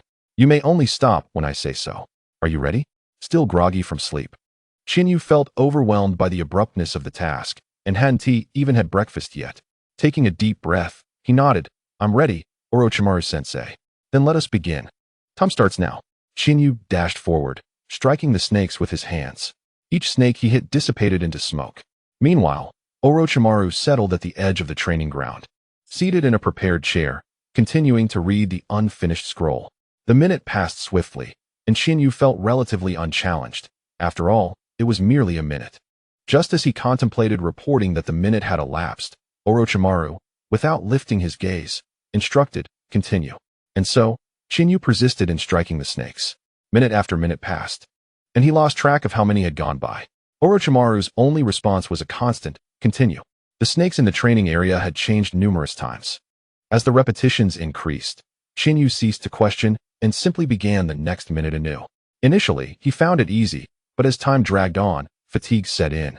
Having started training at 5 in the morning, it was now nearly 10 o'clock. The minute-long training continued. Chinyu's speed slowed, and his steps grew heavy. He was bitten by snakes several times, but fortunately, they were not venomous. Otherwise, he would have met an untimely end countless times. After the first bite, Orochimaru allowed Chiyu to activate his Sharingan for training purposes. Once activated, the enhanced dynamic vision made the training slightly easier. However, the Sharingan did not replenish Chinyu's stamina, and the snakes maintained their swift pace, making the training arduous once again. Since Chiyu had stopped asking questions, Orochimaru remained absorbed in the scroll, almost as if he had forgotten Chiyu, which left him feeling quite disheartened. A moment of distraction caused Chiyu to be bitten on the arm by a snake. As he flung the snake off and prepared to continue the next minute, he heard Orochimaru's voice declare, "Let us conclude the physical training here." Chiyu had never found Orochimaru's raspy voice to be so melodious and promptly collapsed onto the ground, gasping for breath. Although this training seemed simple, it was indeed straightforward yet demanded a high level of precision, concentration, endurance, and speed, especially with regard to vision. With his eyes straining from the continuous focus on the snake's movements, Chiyu felt a burning discomfort, as if he were seeing double. Orochimaru closed the scroll and approached Chiyu. Orochimaru began to elucidate the issues concerning Chihane. "Your challenges are significant. Your speed and endurance are entirely stimulated by the lightning chakra, invigorating your body. Without the augmentation of lightning chakra, you initially strike approximately 120 snakes per minute, roughly 2 snakes per second, a commendable speed compared to your peers. However, for one who is in pursuit of swiftness, such efficiency is utterly inadequate. Furthermore, your endurance wanes considerably after an hour, indicating that your combat capability will drastically diminish in battle after that duration. Your concentration is barely acceptable, as you are only bitten by snakes after around 2 hours. Yet, your utilization of the Sharingan leaves much to be desired. The activation of the Sharingan enhances your dynamic vision. Thus, you need not limit your focus merely to the few snakes in front of you, as you did prior to its activation. You should fully exploit your enhanced perception to assess the movements of additional snakes around you and react preemptively. You have become overly reliant on the benefits provided by lightning chakra. What you must now strive for is the enhancement of your physical attributes. Once your physique is improved, the application of lightning chakra will further amplify your speed and stamina. Therefore, in tomorrow's taijutsu training, you must incorporate strength training in addition to your current regimen. Upon hearing Orochimaru's explanation, Chihane humbly accepted all the feedback but felt a twinge of disappointment. He had always believed himself to be quite diligent and relatively proficient. Yet through Orochimaru's words, he felt inadequate and recognized the need for even greater effort. Chihane expressed his gratitude. "Thank you, Orochimaru-sensei. I will endeavor to improve." Orochimaru nodded and said, "Let us first have a meal before commencing ninjutsu training in the afternoon." Chihane followed Orochimaru away from the training ground, completely unprepared for the fact that lunch would be a dish prepared by Orochimaru himself, omelet rice. Observing the sauce-laden dish before him, it appeared quite appetizing. After taking a bite, he found it truly delightful. Chihane felt a mixture of confusion and admiration. Meanwhile, Orochimaru was intensely engrossed in ninjutsu even during mealtime, perusing a scroll. The afternoon ninjutsu training commenced, proving to be as strenuous, if not more so, than taijutsu training, as Chihane only knew the lightning breathing technique. Orochimaru began by instructing him in 4 C-rank ninjutsu: lightning, fire, water, and earth, allowing Chihane to practice. Chihane continuously expended his chakra while practicing ninjutsu. When his chakra was depleted, he would refine it on the spot before continuing his training. The moments spent refining chakra served as brief interludes for rest. It wasn't until around 6 in the evening that Chihane's day of training concluded. After hastily consuming a few bites of dinner, he collapsed onto his bed, utterly drained.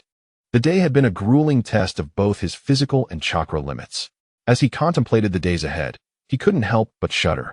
Chapter 27. C-rank mission. Chihane underwent rigorous training at Orochimaru's base.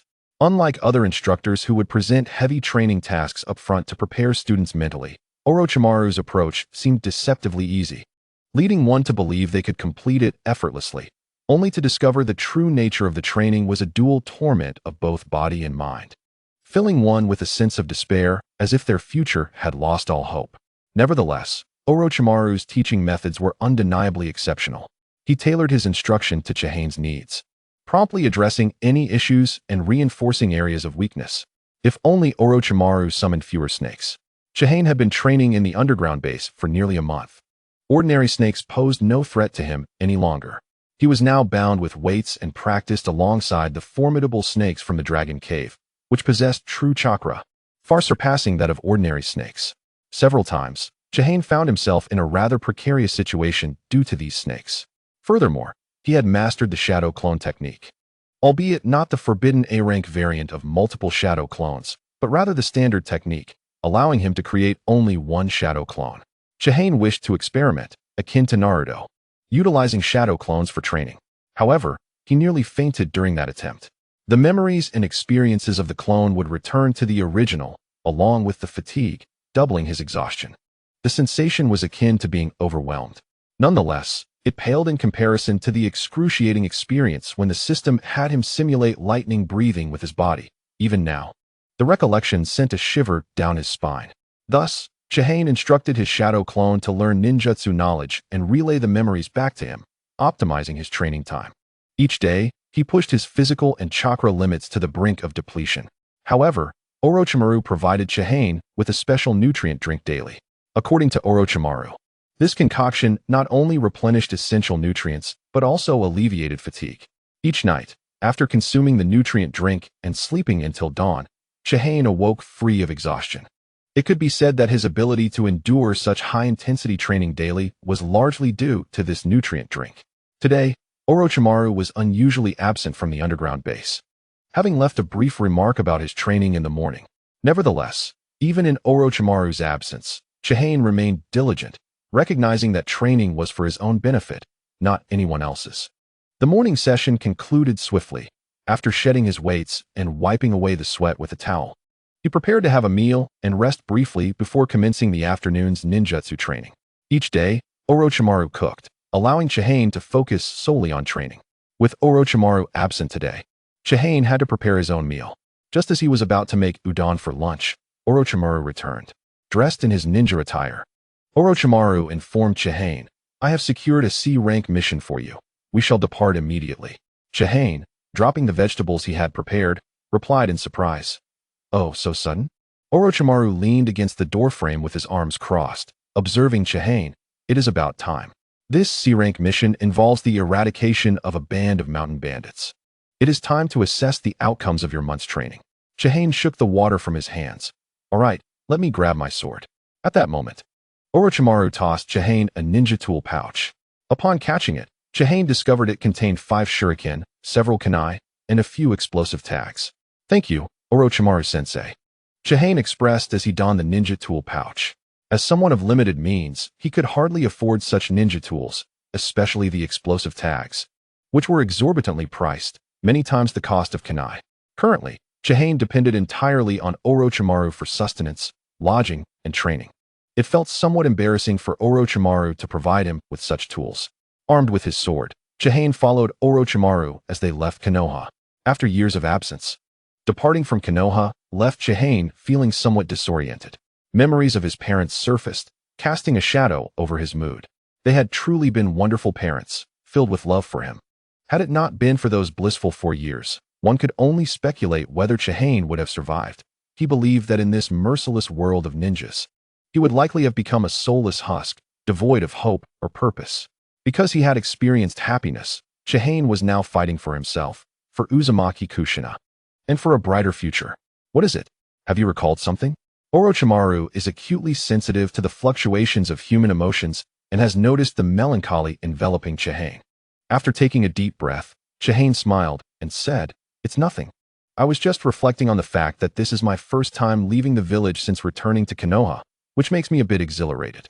Orochimaru glanced at Chihane and chuckled softly. "Is that so?" However, Orochimaru could see through the pretense. Chihane was clearly reminiscing about something. As for what he was reminiscing about, Chihane had only one friend in Konoha, Kushina Uzumaki, who was still alive, so he wouldn't be mourning her. Thus, it was evident that he was reflecting on his parents. The destination of their current mission was the Land of Rice. The Land of Rice is a small country bordering Konoha, devoid of any ninja villages. Due to the negligence of the daimyo of the Land of Rice, bandits roamed freely. This time, Orochimaru assisted Chihane in accepting a C-rank mission, which involved exterminating the bandits that had ravaged several villages within the Land of Rice. Standing atop a hill, Chihane and Orochimaru surveyed the raucous village below. The village was now populated entirely by bandits, with the villagers having been slaughtered almost to the last. It appeared they were celebrating. Orochimaru spoke, "For this mission, you are to eliminate all the bandits in this village. You must refrain from using thunder breathing, but you may employ your swordsmanship, ninjutsu, taijutsu, and Sharingan. Do you understand?" Chihane nodded, "Understood. Let us begin." In an instant, Chihane vanished from his spot using body flicker technique and found himself amidst the village. Chihane initially scouted the area, confirming the numbers. The village had been ravaged by the bandits. The homes were filled with corpses, leaving no survivors among the men, women, or children. Only the bandits remained, congregated in the center of the village for their feast. The gathering of the bandits made it considerably easier for Chihane. After making some preparations, he stealthily approached their assembly.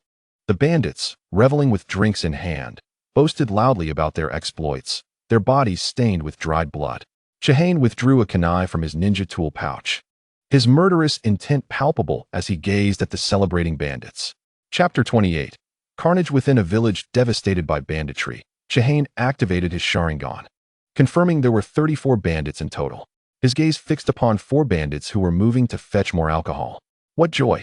The sight of those 2 begging for their lives as they knelt before me was truly delightful. One of them exclaimed, "But this village is rather poor, after looting. We'll hardly have much to share," another remarked. "Don't worry, the boss said the Land of Rice has run dry, and he intends to take us to the neighboring Land of Moon to prosper," a third chimed in. Like a specter, Chihane silently appeared behind one of the bandits, the glint of the kunai flashing as it severed the man's throat. The other 2, catching a whiff of the familiar scent of blood, glanced at their fallen comrade. That glance would be their last. Chihane swiftly dispatched the other 2 bandits, their throats sliced before they could comprehend the peril they faced. The last bandit remained oblivious. continuing to chatter about future plundering plans. Though the Land of Moon is also a small nation like ours, it is quite wealthy. Robbing a village there could yield more than we've gathered here in the Land of Rice. Just think of the fortune. He gushed, excitement radiating from him. You see? This life as a bandit holds great promise. You all believe me now, don't you? However, noticing the silence from his companions, he turned to see the three bandits clutching their necks, blood spilling from their mouths, desperate to speak, but only able to choke on their own blood. Suddenly, a sharp pain shot through the bandit's throat. Instinctively, he touched it, feeling the warm liquid saturate his hand. As the sensation of suffocation engulfed him, his face flushed crimson, and he collapsed beside his fallen comrades. Shahane wiped the blood from his kunai, casting a cold glance at the corpses on the ground. Quite exhilarating, he murmured. After counting to 30, he melted back into the shadows to continue his assassination spree. Shahane's strategy was to eliminate the isolated bandits first before ensnaring the remaining ones in one fell swoop. As he executed the bandits one by one, the revelry of the remaining bandits continued unabated. Hey, where's Rue? Didn't he just go to relieve himself? Why hasn't he returned? One wondered. Could he have passed out from drunkenness? Another laughed. Something feels off. Tsukasa, Shiki, Ryosuke, and Yuya have also been gone for too long. And where is Kazuto? It was only when Shahane had taken down so many that the bandits began to realize something was amiss. The bandit leader quickly rallied his remaining men, urging them to count off. There were 34 of them, yet now only 21 remained, a loss of 13. The leader barked, "Arm yourselves." The bandit leader led the remaining men in search of Shahane. Upon spotting their fallen comrades' bodies, a chill ran down their spines. The silence that followed such slaughter was the most harrowing aspect of their predicament. Earth release, earth spike. Shahane materialized behind the bandits, forming seals and slamming his hands into the ground. Sharp rocks erupted from beneath them, impaling several bandits. Those quick on their feet managed to evade the attack. The bandit leader, horrified, gazed into the shadows where Shahane lurked, unable to discern his figure. A ninja. In the world of shinobi, even the lowest-ranked ninja held a position of great esteem, a status derived from strength. Before chakra emerged, the highest status was held by samurai, of whom only one nation, the Land of Iron, still retained. Even samurai had begun to cultivate chakra, straying from pure swordsmanship. The bandits were mere ordinary men. Facing a ninja, even a lowly one, was an insurmountable challenge. Realizing they were up against a ninja, the bandits' fear escalated. The leader understood that if they hesitated now, they would likely be pursued and annihilated. They had to take a gamble. Moreover, he believed that the enemy's strength could not be too formidable, or else they wouldn't have resorted to stealthy assassinations. Stay calm. There are more of us. He is but one, he shouted, attempting to steady their nerves. Follow my lead. Charge together. With the leader's command, the remaining bandits surged towards Shahane. Shahane swiftly formed hand seals. Fire release. Great fireball technique. Gathering chakra at the back of his throat, he unleashed a massive fireball towards the advancing bandits. The front line was engulfed, sent soaring through the air, their bodies ablaze. Do not falter. Press on. If we can close the distance, we can kill him. If we retreat now, it's over. The bandit leader bellowed from the rear. Shahane formed seals once more. Water release. Water bullets. He expelled a torrent of water, crashing into the bandits. However, the water column could only repel the bandits without inflicting any significant harm upon them. Yet, small puddles had formed on the ground, and most of the bandits were drenched. After forming a hand seal, Chiyu touched the puddle. Lightning release, thunderclap. A dazzling surge of electricity erupted from Chiyu's hands, illuminating the dark surroundings. The electricity coursed through the water, causing the bandits to emit clouds of black smoke as they became incapacitated. Withdrawing his sword, Chiyu charged forward, swiftly beheading the paralyzed bandits one by one. The few remaining bandits, untouched by water, gazed at Chiyu in horror, realizing that they had suffered severe casualties without even engaging him. How could they possibly fight back? In a panic, the bandits turned to flee, only to discover that their leader had already vanished. After dispatching the bandits immobilized by the lightning, Chiyu softly counted down, bending slightly and propelling himself forward like a cannonball. After 3 years of rigorous training at the Ninja Academy and a month of specialized training under Orochimaru, Chiyu could now achieve the speed he had when he first learned the breath of lightning, even without utilizing lightning chakra to enhance his body. Like a grim reaper, He prepared to harvest the last of the bandits. Chapter 29. Praise from Orochimaru. Out of 34 bandits, only 9 remained, none of whom had even brushed against Chinyu's garments. This was the essence of being a ninja. An ordinary person, even a robust adult, posed no threat to an adolescent ninja. Kakashi, for instance, graduated from the Ninja Academy and began slaying at the tender age of 5, and he was killing fellow ninjas. The speed of the fleeing bandits appeared excruciatingly slow to Chinyu's Sharingan, akin to that of a tortoise. He effortlessly caught up to one bandit, his sword slicing through the air toward the back of the bandit's neck without hesitation. The bandit felt as if he were still running, but his vision blurred until he collapsed to the ground. Glancing at the headless body beside him, the bandit suddenly comprehended the grim reality. That was his own body. He had been beheaded. In that moment, the decapitated bandit finally discerned Chinyu's appearance. Was he merely a child? A mere child had nearly wiped them all out. Given the circumstances, the others were surely doomed as well. In his next life, he vowed to become a ninja and return to plunder. With such hopes for the next life, the bandit's consciousness faded away completely. Chinyu continued his grim task, counting down as he went. The few remaining bandits were gripped by an overwhelming dread at the sound of Chinyu's youthful countdown. Each number echoed like a death knell, heralding the demise of their comrades. And despair surged within them uncontrollably. When Chinyu reached the count of 3, the 2 bandits ahead came to a halt. There was no escape. Exhaustion overwhelmed them, and they resigned themselves to their fate, awaiting death. The 2 bandits dropped their weapons, ready to face their end. Chinyu, showing no mercy, swiftly beheaded them both. Now, only the last remaining bandit leader stood before him. Witnessing his men fall like ripe fruit beneath Chinyu's blade, the leader's courage had long since shattered, and he fled, cursing under his breath. Damn it, they actually hired a ninja to deal with us. If I find out who it was, I will make them suffer before killing them. He lamented the money he had stolen earlier, now abandoned. I can't stay in the land of rice anymore. I must follow the original plan to the land of moon. Recruit more men, and directly raid the villages there. Suddenly, the bandit leader felt something brush against his ankle. Looking down, he saw a steel wire. He exhaled in relief. The sensation had unnerved him. Just as he was about to proceed, a sizzling sound caught his attention. He glanced down again, spotting a piece of paper inscribed with explosive sigils, already half burned. It was just paper. Paper? An explosive tag? The leader's hair stood on end. And just as he attempted to flee, the tag detonated with a resounding boom. The explosion slammed him against a wall, leaving him dazed and struggling to rise, only to collapse once more. Looking at his leg, terror gripped him as he realized his right leg had been blown off, blood gushing from the wound. My leg, he cried, clutching his severed limb in agony. Chinyu strolled up to the bandit leader, his crimson Sharingan fixed on him. The leader stared blankly at Chinyu's eyes, momentarily forgetting his cries of despair. The sight of Chinyu's Sharingan instilled a chilling dread within him, as if he had fallen into an icy abyss. Chinyu raised his sword, aiming the tip at the bandit leader's throat, and quietly intoned, 0. With a swift thrust, his sword pierced the leader's throat, blood gushing forth. The leader's gaze grew distant, his grand ambitions descending into the depths of hell alongside him. Chinyu forcefully swung his sword, flicking off the blood, then wiped the blade clean before sheathing it. He sighed deeply. The annihilation of 34 bandits had proven effortless for him. They had offered no resistance.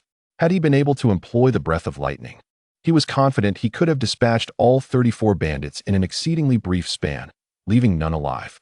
However, this mission had been specifically assigned by Orochimaru to assess Chinyu's progress after a month of training. Utilizing the breath of lightning would have rendered the exercise meaningless. Yet, the sensation of employing ninjutsu in training felt distinctly different from its application in combat. It seemed to flow more smoothly now. As Chinyu turned to seek Orochimaru, he found the man had already appeared behind him. Orochimaru observed the bandit leader's corpse, a smirk gracing his lips as he praised, "Well done. You effectively concealed your presence during the assassination, and your application of various ninjutsu was quite proficient. Moreover, your strategy was commendable. You skillfully utilized the characteristics of both water release and lightning release in tandem. Your approach was meticulous, having set explosive traps to prevent any potential escapees." Hearing Orochimaru's compliments, Chinyu couldn't help but smile. It was the first time he had received such praise from Orochimaru after a month of training. Previously, he had faced a barrage of critiques that made him question his own talent. Now, With Orochimaru's rare commendation, his spirits soared. Orochimaru continued. Especially noteworthy is a habit of yours. Chiyu paused, intrigued. A habit? What was it? He perked up, eager to listen. Orochimaru elaborated. You consistently target the heads of your foes, either through beheading or throat slitting. There are only a few vital points on the human body. Even if the heart is pierced, the opponent may still have time to retaliate. However, both beheading and slitting the throat are effective means to immediately incapacitate an adversary, making this habit exceptionally valuable. Upon hearing Orochimaru's commendation, Chiyu felt a tinge of embarrassment as he touched his nose. Reflecting on it, he acknowledged that the art of throat slashing had indeed become his habit, a result of the thunder-breathing technique. Since this technique is designed for slaying demons, and as demons possess a vulnerability at their necks, all sword forms naturally target this area. With Orochimaru's praise, Chiyu realized that this inclination was rather advantageous. Chapter 30. Transforming you into a whispering breeze. Following his accolades, Orochimaru began to address Chinyu's shortcomings. Firstly, he emphasized the necessity for improvement in Chinyu's hand-seal speed. In battles among ninjas of equal prowess, the swiftness of hand seals can determine the victor. A sluggish speed equates to losing the initiative, leading to a defensive stance in subsequent confrontations. Thus, the upcoming training must incorporate additional hand seal practice. This is the primary concern. The rest are minor issues that have surfaced during his usual training. Upon returning, Chiyu should continue to focus on these problems. Overall, Orochimaru remarked that Chinyu's performance was commendable. Due to numerous prior issues, the training of summoning techniques had been temporarily shelved. Once these minor issues are resolved, Chiyu would be able to sign the contract for the Dragon's Cave and gradually master the art of summoning, as well as Orochimaru's secret techniques. Chiyu, greatly intrigued by Orochimaru's secret arts, expressed his enthusiasm, exclaiming, "Yes, teacher Orochimaru." Orochimaru patted Chiyu on the shoulder, then suddenly shifted the tone of the conversation. Speaking in a low voice, "Chiyu, I am acutely aware of your sentiments. For you, Konoha is a prison, and your fervent desire to grow stronger is a means to escape this confinement. Sooner or later, you will leave Konoha."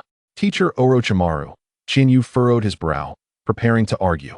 But Orochimaru continued, disregarding him. "I have previously stated that we are of the same ilk. I yearn to master all ninjutsu in this world. Yet this frail body will inevitably become my burden. Much like Konoha is your prison, this body is mine. I am determined to break free from this confinement at all costs. And as your kindred spirit, I understand what lies within your heart." At that moment, a gust of wind swept through, ruffling the hair of both Orochimaru and Chiyu. Orochimaru gazed up at the bright moon in the sky, his voice raspy yet imbued with an alluring charm. "I hold great expectations for you. I wish to see where this wind, stirred by my disciple, will carry us." Chiyu stared blankly at Orochimaru, perplexed by his meaning. Regardless of Orochimaru's intentions, it seemed prudent to affirm, "Teacher Orochimaru, I will always be a ninja of Konoha." Orochimaru cast a knowing smile at Chiyu, though his eyes revealed an enigmatic emotion. At that moment, Orochimaru too found himself in a state of confusion. He had witnessed the death of his friend, Kato Dan, during the Second Shinobi World War, as well as the demise of his disciple, Konoha's own Shoju. Despite their contrasting personalities, Shoju had been Orochimaru's most cherished pupil. During the war, driven by fervor, Shoju had charged into battle only to fall victim to a trap laid by the enemy, resulting in his tragic end. By the time Orochimaru and Tsunade arrived, it was too late, and even Tsunade's formidable medical ninjutsu could not save him. Confronted with the brutal reality of his beloved disciple's demise, Orochimaru contemplated the meaning of life and witnessed the disregard for human existence during wartime, leading him to perceive life as fragile. Yet, he believed that within the human body lay untapped potential, and only by mastering all ninjutsu could one grasp the truths of the world. However, the vast array of ninjutsu rendered it impossible to master them all in a single lifetime. Thus, Orochimaru increasingly viewed his physical form as a hindrance. In secret, he eliminated a guard to infiltrate Konoha's forbidden techniques base, seizing a plethora of ninjutsu scrolls, including the pivotal reanimation jutsu, which could summon the souls of the deceased back to the mortal realm. Orochimaru diligently studied this technique, although he had yet to master it. It sparked an idea, the concept of the soul. The human body is merely a vessel. The essence lies within the soul. If one could transfer a soul into another body, could that not grant immortality? Currently, Orochimaru remained in the theoretical phase, yet to commence actual experimentation. However, such endeavors would inevitably lead him to breach the taboo of human experimentation. In Konoha, and indeed throughout the ninja world, such practices were strictly forbidden, as they transgressed moral boundaries, especially for one who was a disciple of the third Hokage. Orochimaru felt constrained not only by his own flesh, but also by societal ethics. Were he not a ninja of Konoha, he would have pursued his experiments without restraint. In his heart, Orochimaru grappled with confusion, unable to discard these societal morals that prevented him from conducting unbridled human experiments. As for Chiyu, initially, Orochimaru had merely complied with Sarutobi Hiruzen's request to assess Chiyu's worthiness as a disciple. Chiyu's prodigious talent was undeniable. He was indeed a genius. However, it was the glimmer of ambition in Chiyu's gaze that truly swayed Orochimaru's decision to take him on as a pupil. It was a gaze that reflected a willingness to do whatever it took to achieve one's goals, a gaze reminiscent of Orochimaru's own during the Second Shinobi World War. He recalled that time when he, Jiraiya, and Tsunade found themselves surrounded by Iwnin in a cave, with Jiraiya gravely injured and believing his time was near.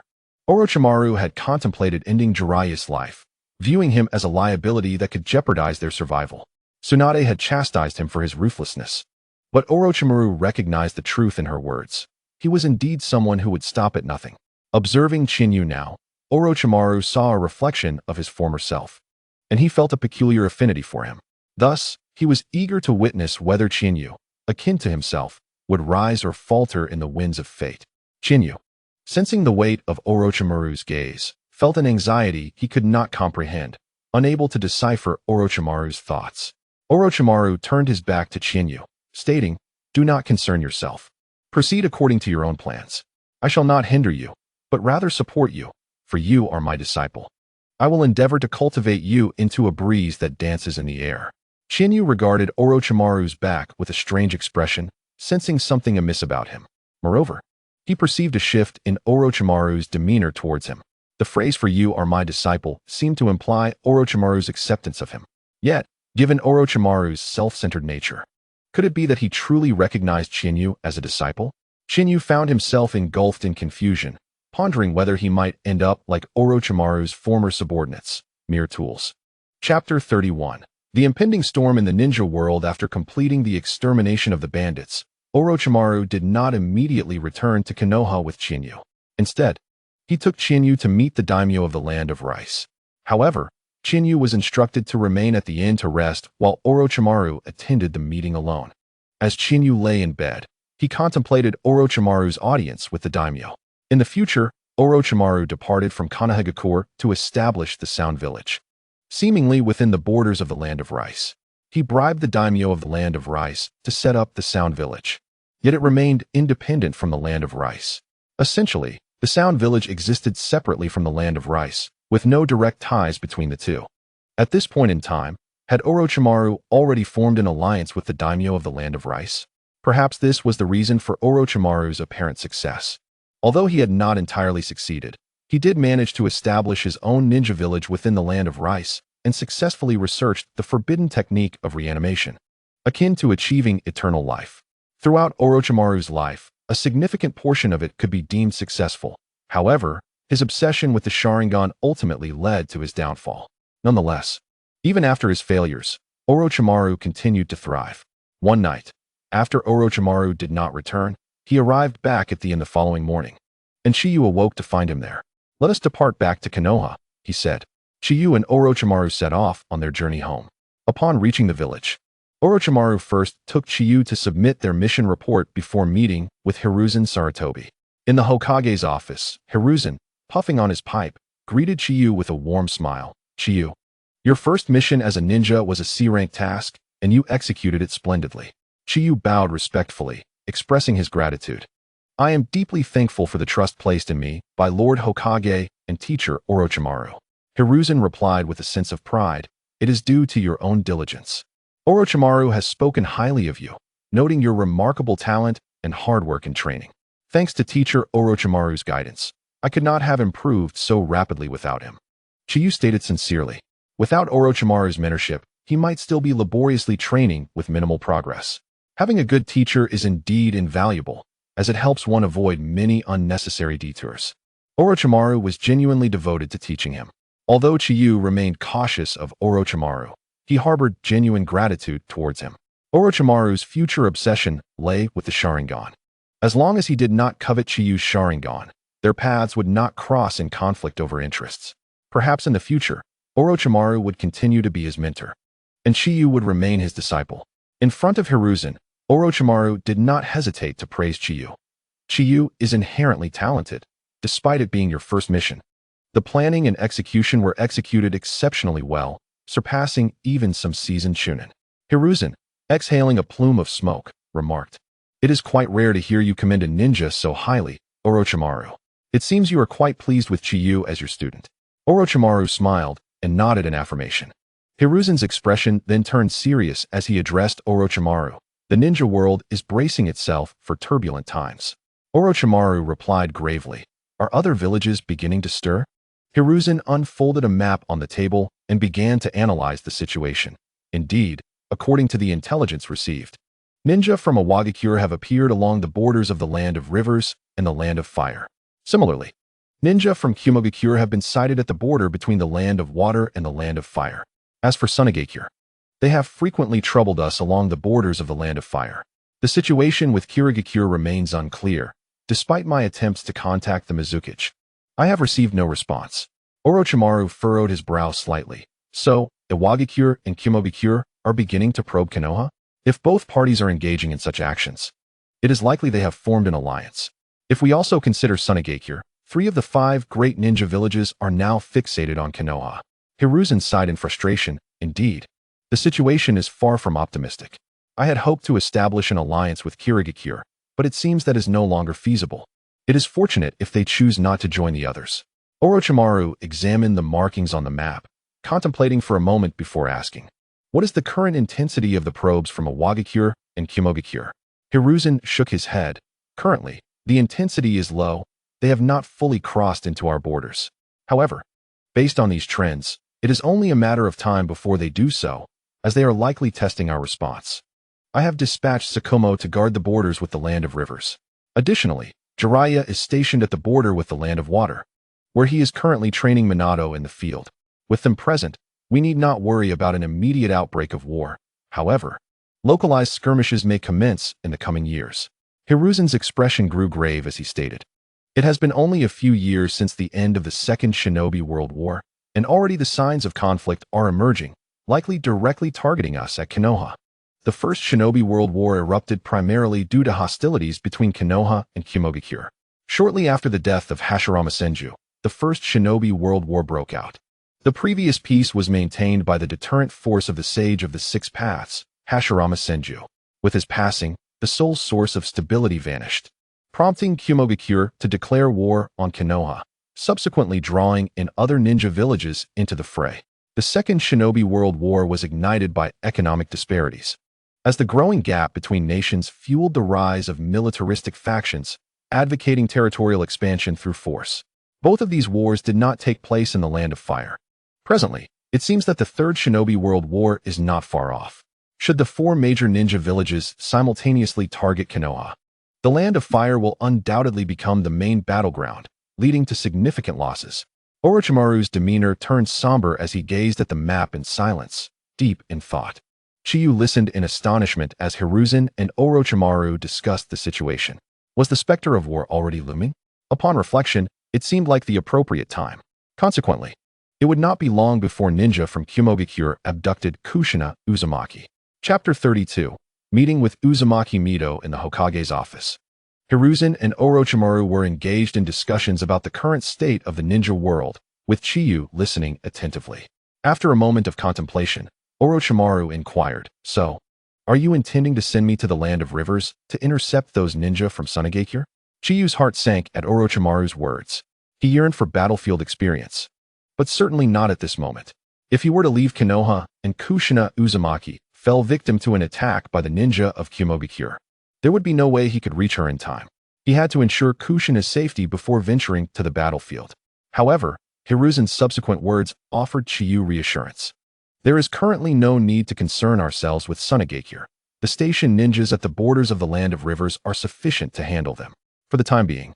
Orochimaru, you will accompany me as we formulate strategies to address the situation Konoha is facing.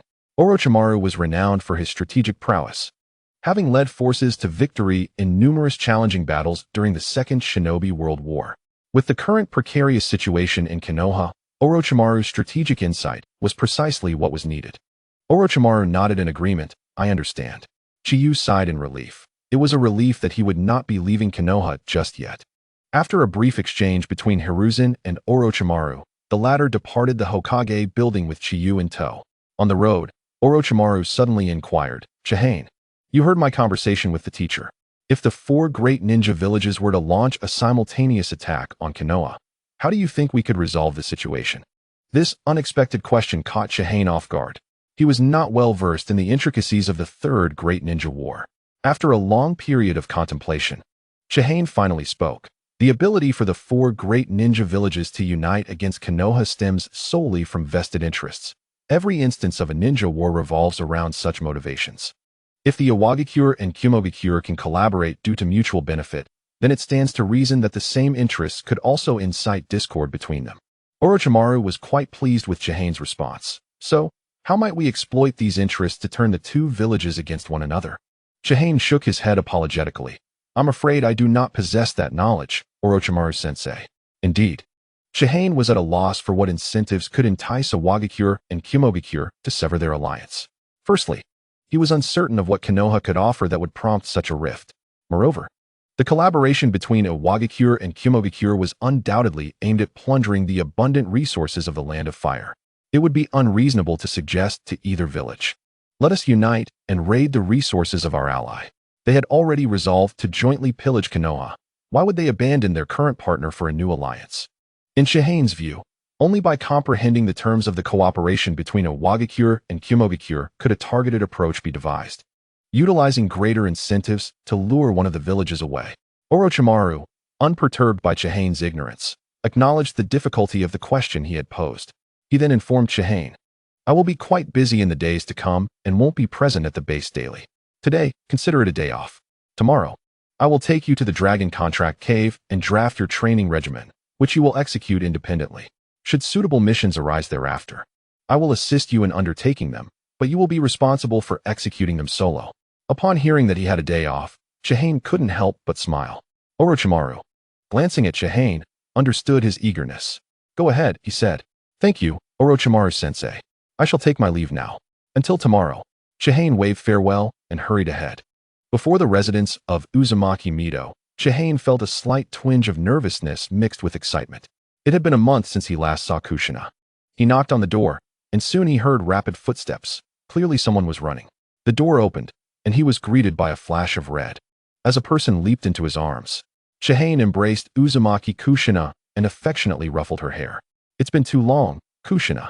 She released him, pouting as she playfully punched his chest. Why did you take so long to visit? I thought you had forgotten about me. Chihane's expression froze. Kushina, your strength seems to have increased, he remarked, rubbing his nose. How could I ever forget you? No matter whom I forget, I would never forget you. Orochimaru-sensei assigned me quite rigorous training, leaving me little time to come out. I only completed a mission recently, which is why he granted me a day off. By the way, how did you know I was coming? Kushina replied, Mido Grandma told me. She possesses a unique ability to sense movements over a vast area through chakra. Chihane instantly understood the special ability of Uzumaki Mido that Kushina referred to, Kagura's Mind Eye, one of the unique abilities of the Uzumaki clan. Kushina took Chihane's hand and dashed into Mido's residence. Grandma Mido misses you too. Let us go see her together. Chihane, being pulled along, sighed imperceptibly. He wished to spend some time alone with Kushina, exploring together. Nevertheless, he found himself in the presence of Uzumaki Mido. Compared to the last time he had seen her, Mido now appeared as an elderly woman. Chihane bowed respectfully. Lady Mido. Mido gazed kindly at him, noting the change in his demeanor. He now exuded an aura that was sharp and striking. You've grown, Chihane, she remarked. Chihane replied respectfully. Before you, Lady Mido, I remain but a child. Sensing the distance between them, Mito sighed.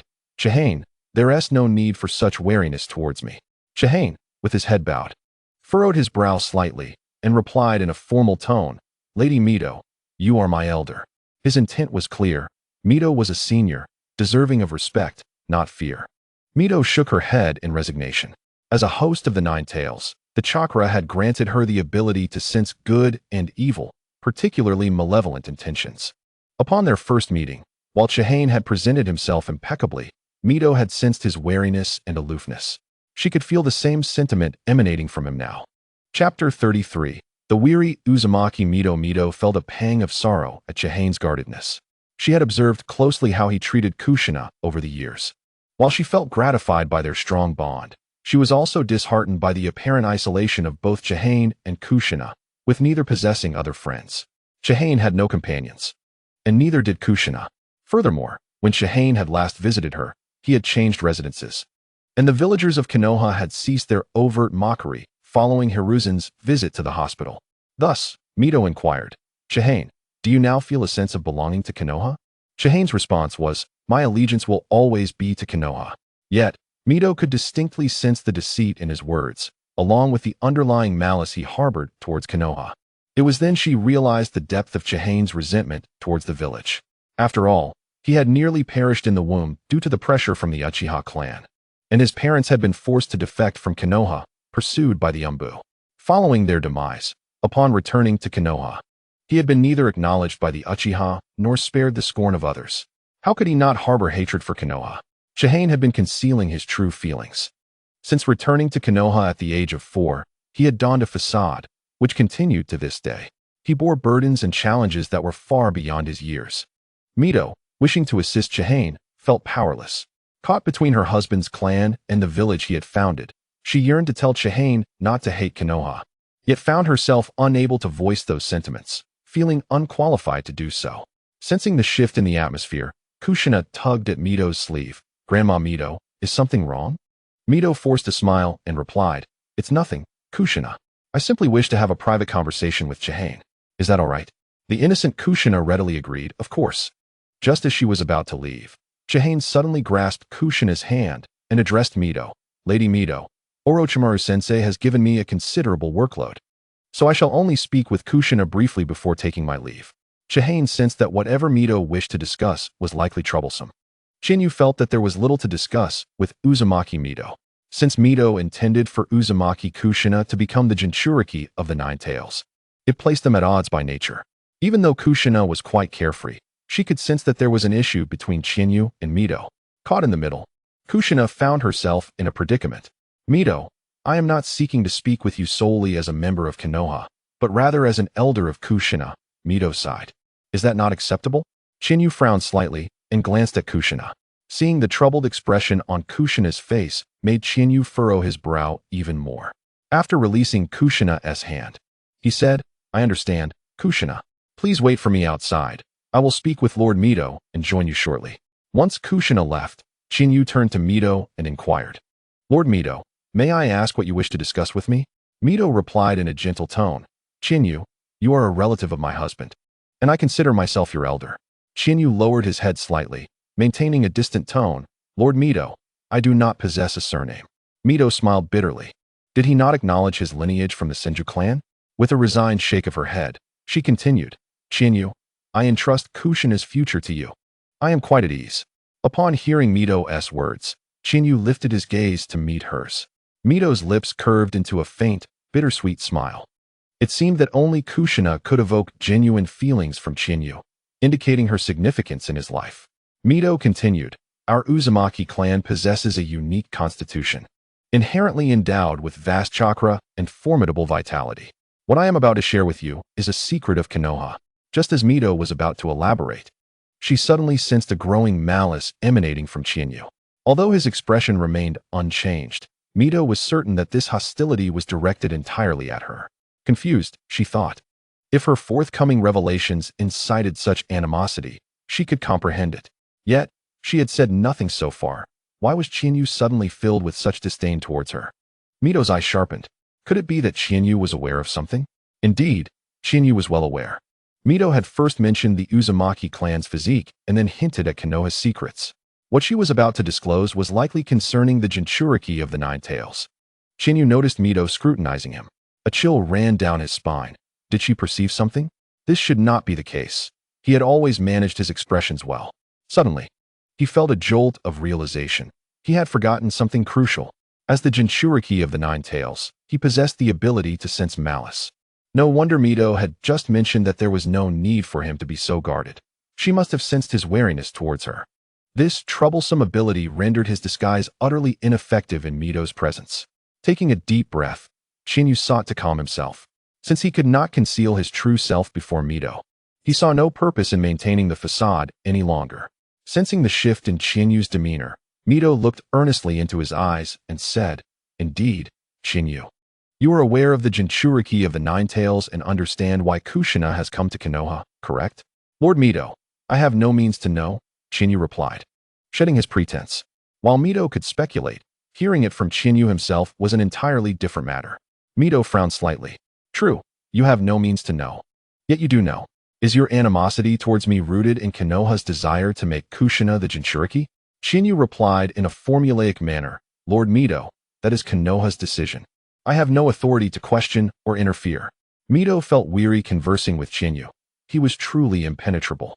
Despite having recognized that she was aware of his disguise and having altered his attitude, he remained reticent.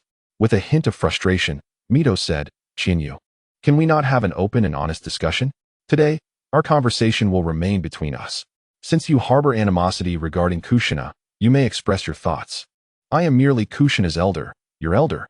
Tilting his head, Chiyu looked at Mito with calm eyes and replied, "Lord Mito, as Kushina's elder, you have not consulted her on whether she wishes to become the Jinchuriki. Therefore, does my opinion hold any importance? Regardless of my thoughts, Kushina will ultimately take your place as Konoha's Jinchuriki of the Nine Tails, will she not? So is it meaningful?" Mito's gaze flickered. Indeed, as Chiyu stated, Kushina's becoming the Jinchuriki of the Nine Tails had nearly become an established fact. Thus, both Chinyu's and Kushina's opinions seemed devoid of significance. Yet, Mito's eyes burned with intensity as she earnestly said, "It does matter because your perspective is significant to Kushina."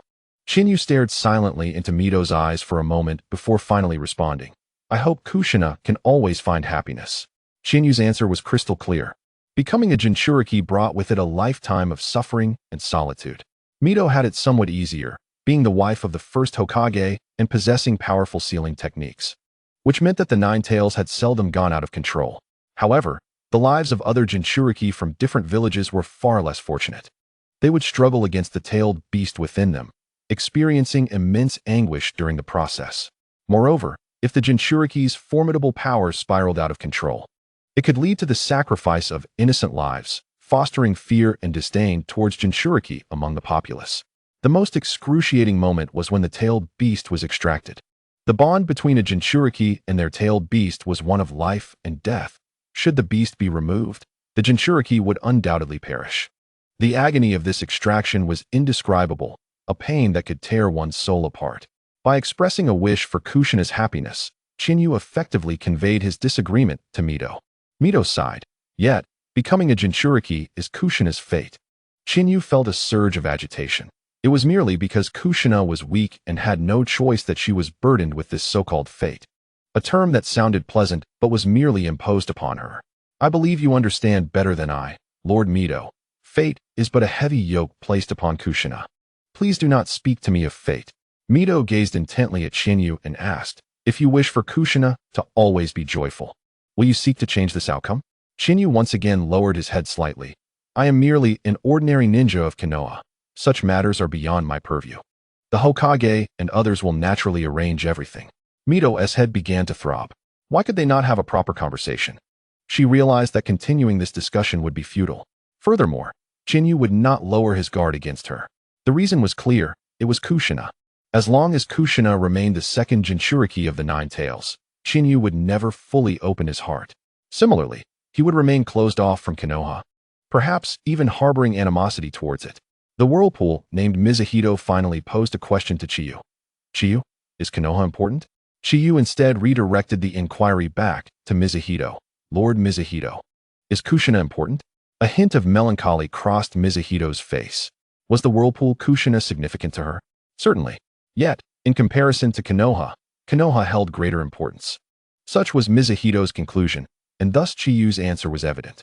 Chiyu possessed matters that eclipsed Konoha's significance. Perhaps, in Chiyu's heart, Konoha was trivial. For in her eyes, the whirlpool Kushina was of little consequence to Mizuhito as well. Mizuhito appeared weary, her voice softened. Chiyu, I cherish Kushina dearly. Whether you believe it or not, I sincerely hope you both can thrive in Konoha. Chiyu bowed slightly.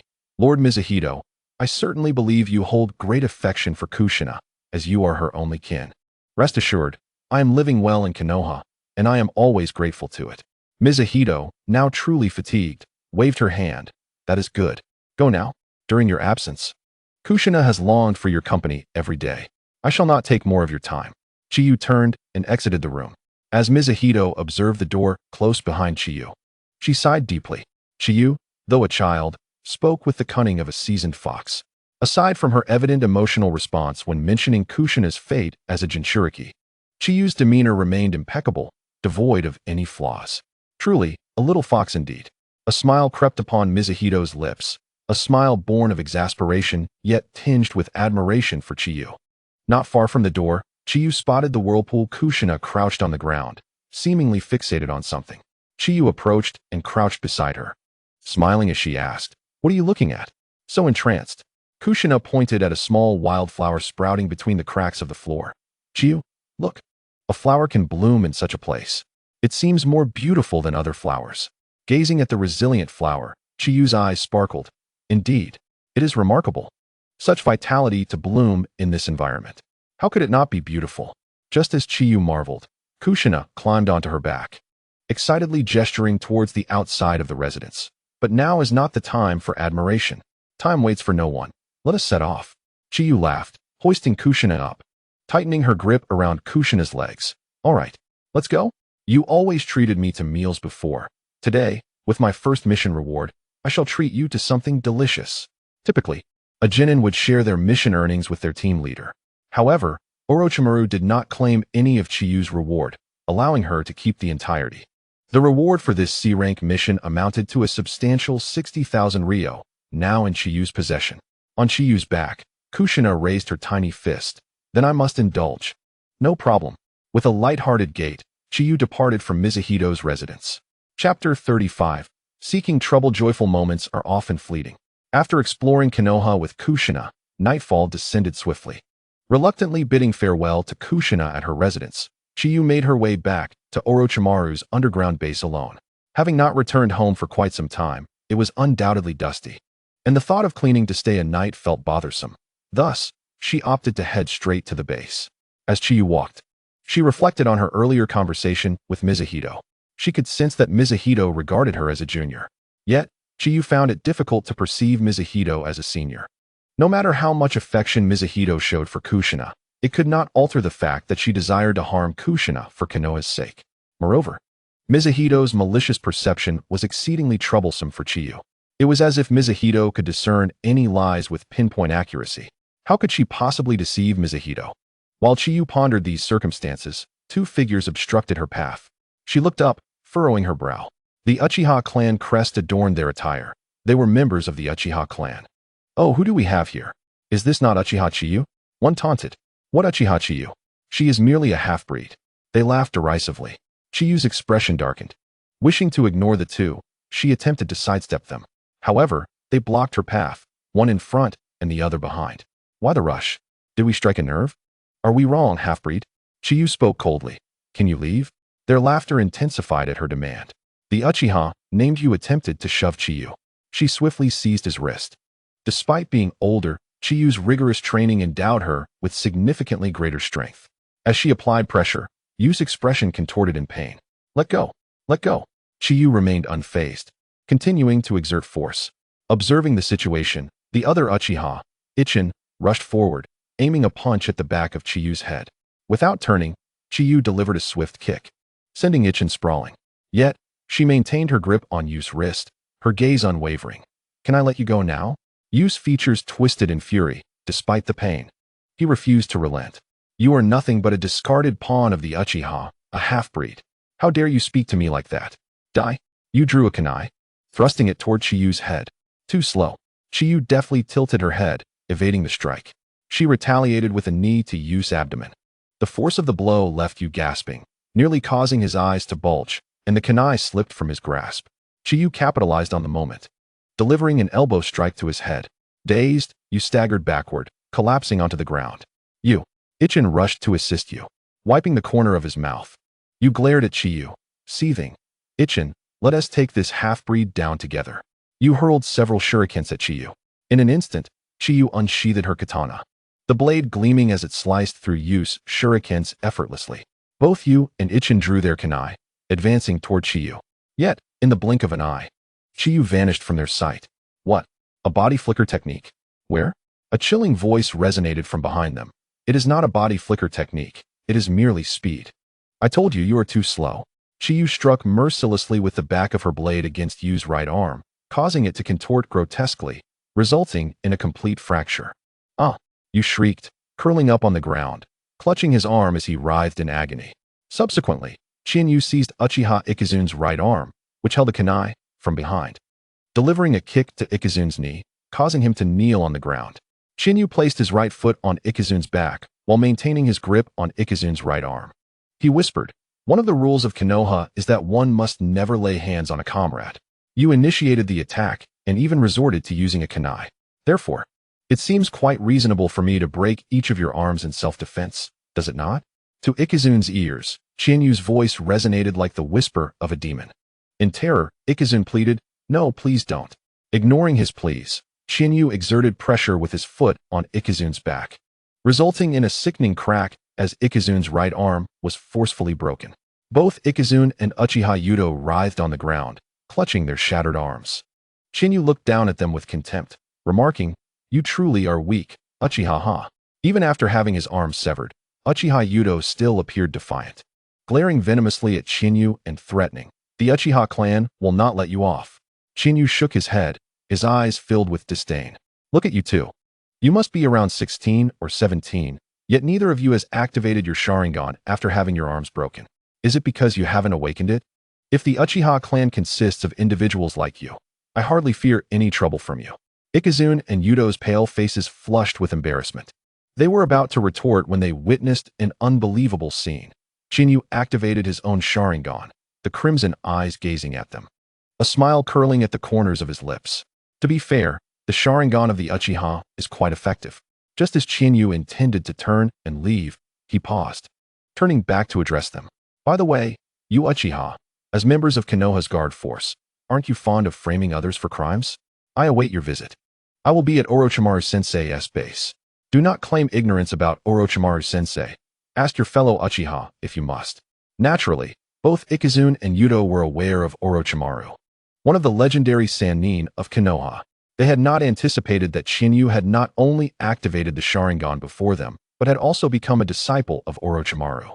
Chinyu looked at the two in their disheveled state, scoffed, called them fools, and then departed. Chapter 36. The shocked Uchiha Masaki when Chinyu returned to the underground base. Orochimaru was absent.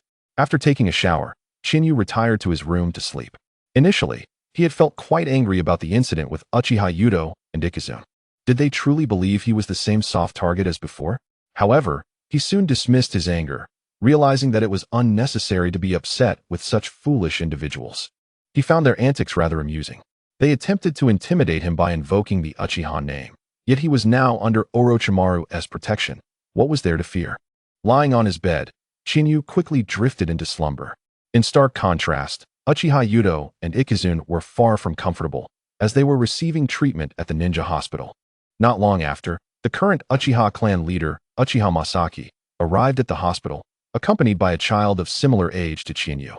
This child was Uchiha Fugaku, the next clan leader.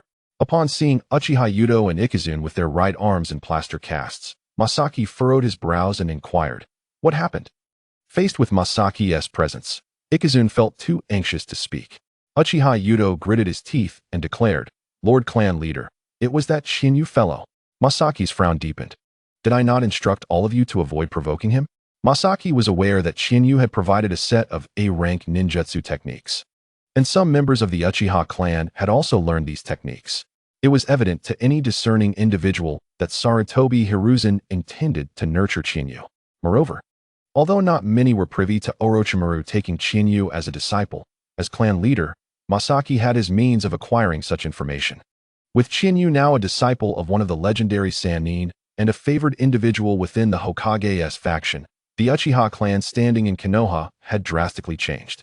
In fact, when Chiyu had contributed that set of A-rank ninjutsu, the shift in Sarutobi Hiruzen's perception of Chiyu had prompted Masaki to order the Uchiha clan members not to provoke him.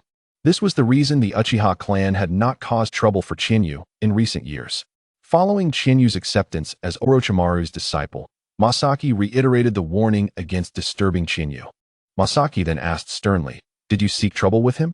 Uchiha Yudo's lips moved, but he ultimately chose silence. Although Yudo and Ikizune prided themselves on being Uchiha clan members, their sense of belonging and pride in their heritage prevented them from lying. Masaki's expression darkened. "Once you recover, return to the clan and face the consequences according to our clan rules. Let me make myself clear once more, do not provoke him." Masaki felt a profound sense of disappointment towards his clan members, perceiving them as arrogant and oblivious to the prevailing circumstances.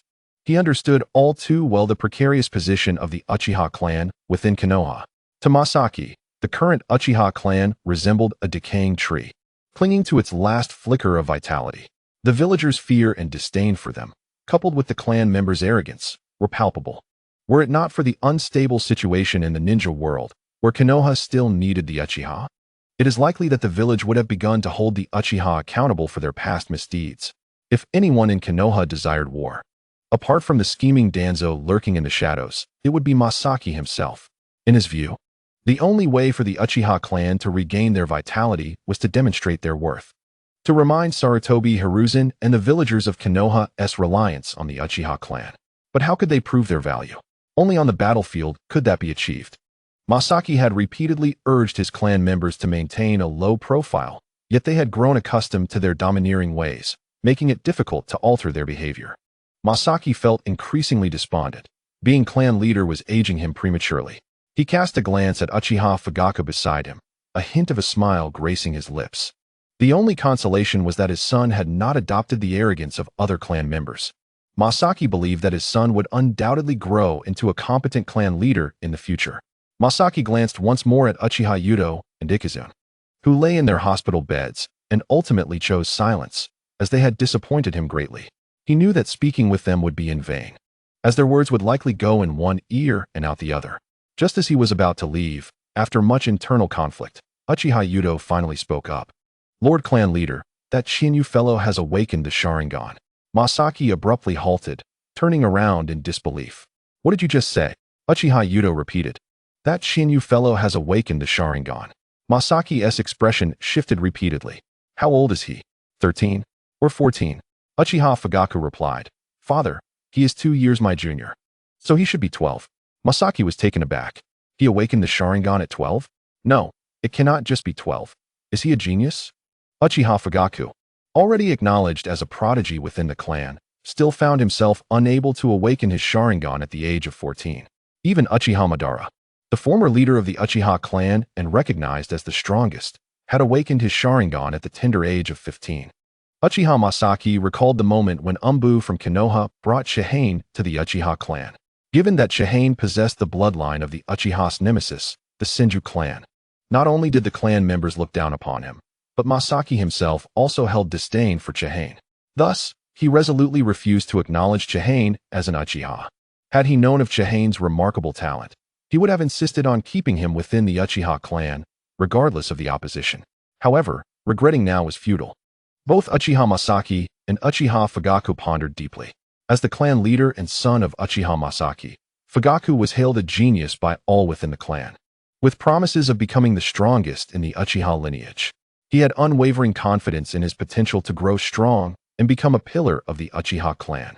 Yet, the fact that Shihane, possessing only half of the Uchiha bloodline, had awakened his Sharingan left Fugaku in shock and a tinge of resentment.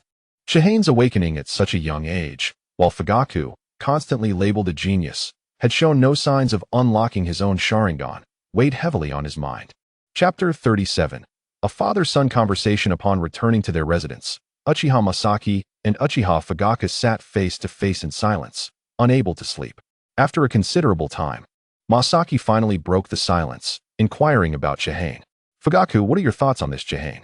Fugaku looked up at his father and asked, "Are you inquiring about Chihane's strength or something else?" Masaki replied, "Please, share everything you know." Fugaku responded solemnly, "To be honest, I do not know much about Chihane. By the time he arrived at the Ninja Academy, I had already been there for 2 years. However, I have heard some things about him, as he has become somewhat of a notable figure within the academy. Since he is not recognized by our Uchiha clan, he has often been the target of others' grievances. During his first year at the academy, he was frequently bullied. By the second year, such occurrences had diminished significantly. A genius named Minato Namikaze, who later became a disciple of Jiraiya, emerged from his class, and Chihane, being second only to Minato, became the subject of verbal abuse instead. Yet, despite the harshness of the insults, there were never any reports of Chihane retaliating. He endured the slander without complaint. Upon hearing Fugaku's account, Uchiha Masaki frowned. To possess strength yet allow others to insult him, Chihane demonstrates remarkable restraint. Fugaku continued, "However, there was one incident where he did retaliate, and it caused quite a stir. 3 years after he joined the academy, a transfer student entered his class. Shortly thereafter, news spread within the school. This transfer student, with her long red hair, was bullied and sought trouble, but due to her considerable strength, she defeated all those who antagonized her. I later learned that a student from Chihane's class sought revenge against her by enlisting his older brother, a ninja. Chihane nearly severed the limbs of the aggressor. And that day, it just so happened that Jiraiya and Tsunade returned to the village and intervened." Masaki's frown deepened as he calculated the timeline. He realized that shortly after this incident, Chihane had introduced the thunder-breathing technique to Konoha. Was this his way of pacifying the situation? Masaki questioned. "Is there more?" he asked. Fugaku nodded.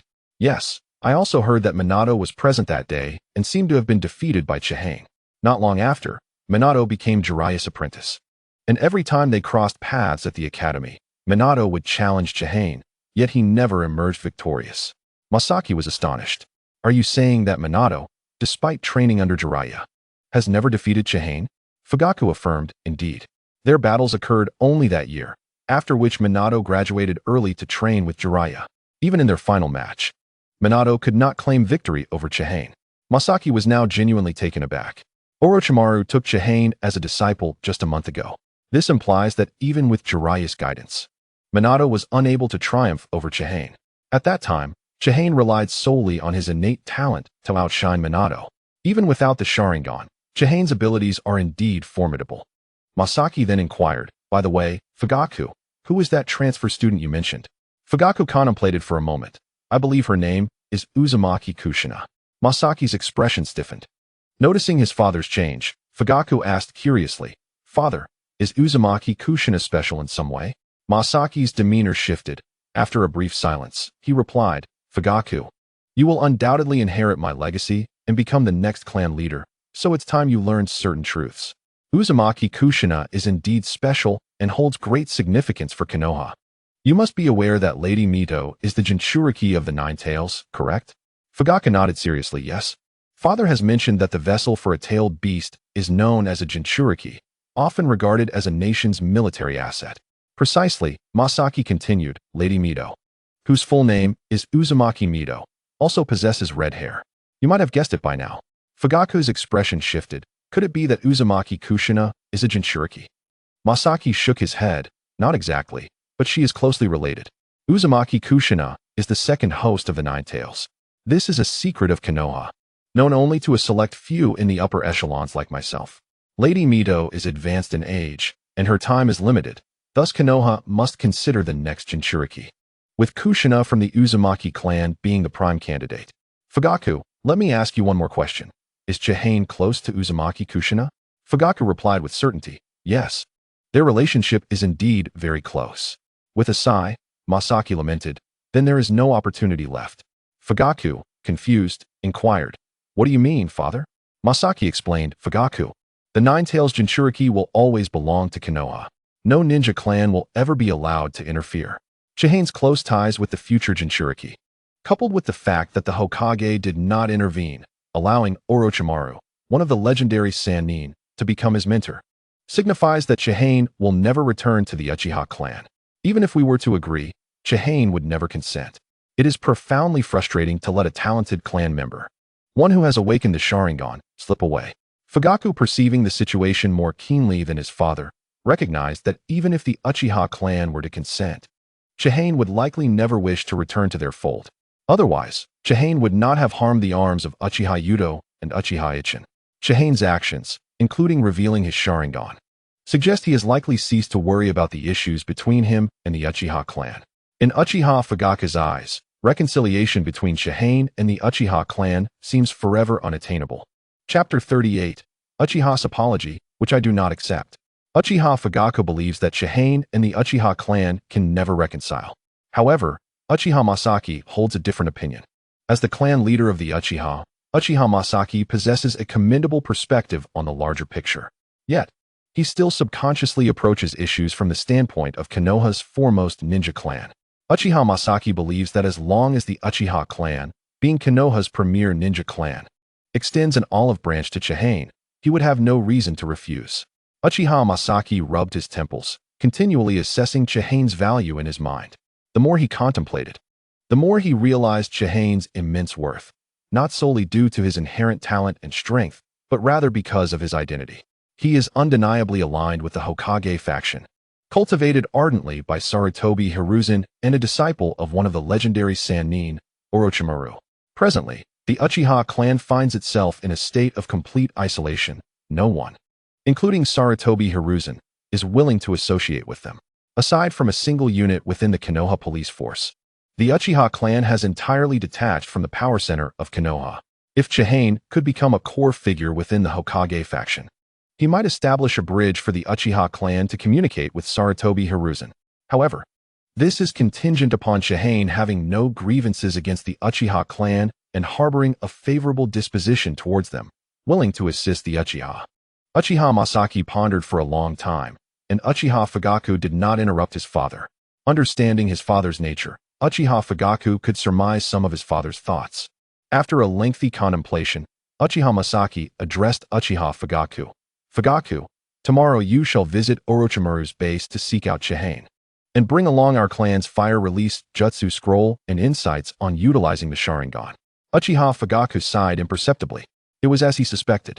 Addressing his father, who still held on to fantasies, Uchiha Fugaku remarked, "Father, you just stated that Chihane would never return to the Uchiha clan. Is there any purpose in this?" Uchiha Masaki responded with conviction, "There is purpose, for I never intended for him to return to us.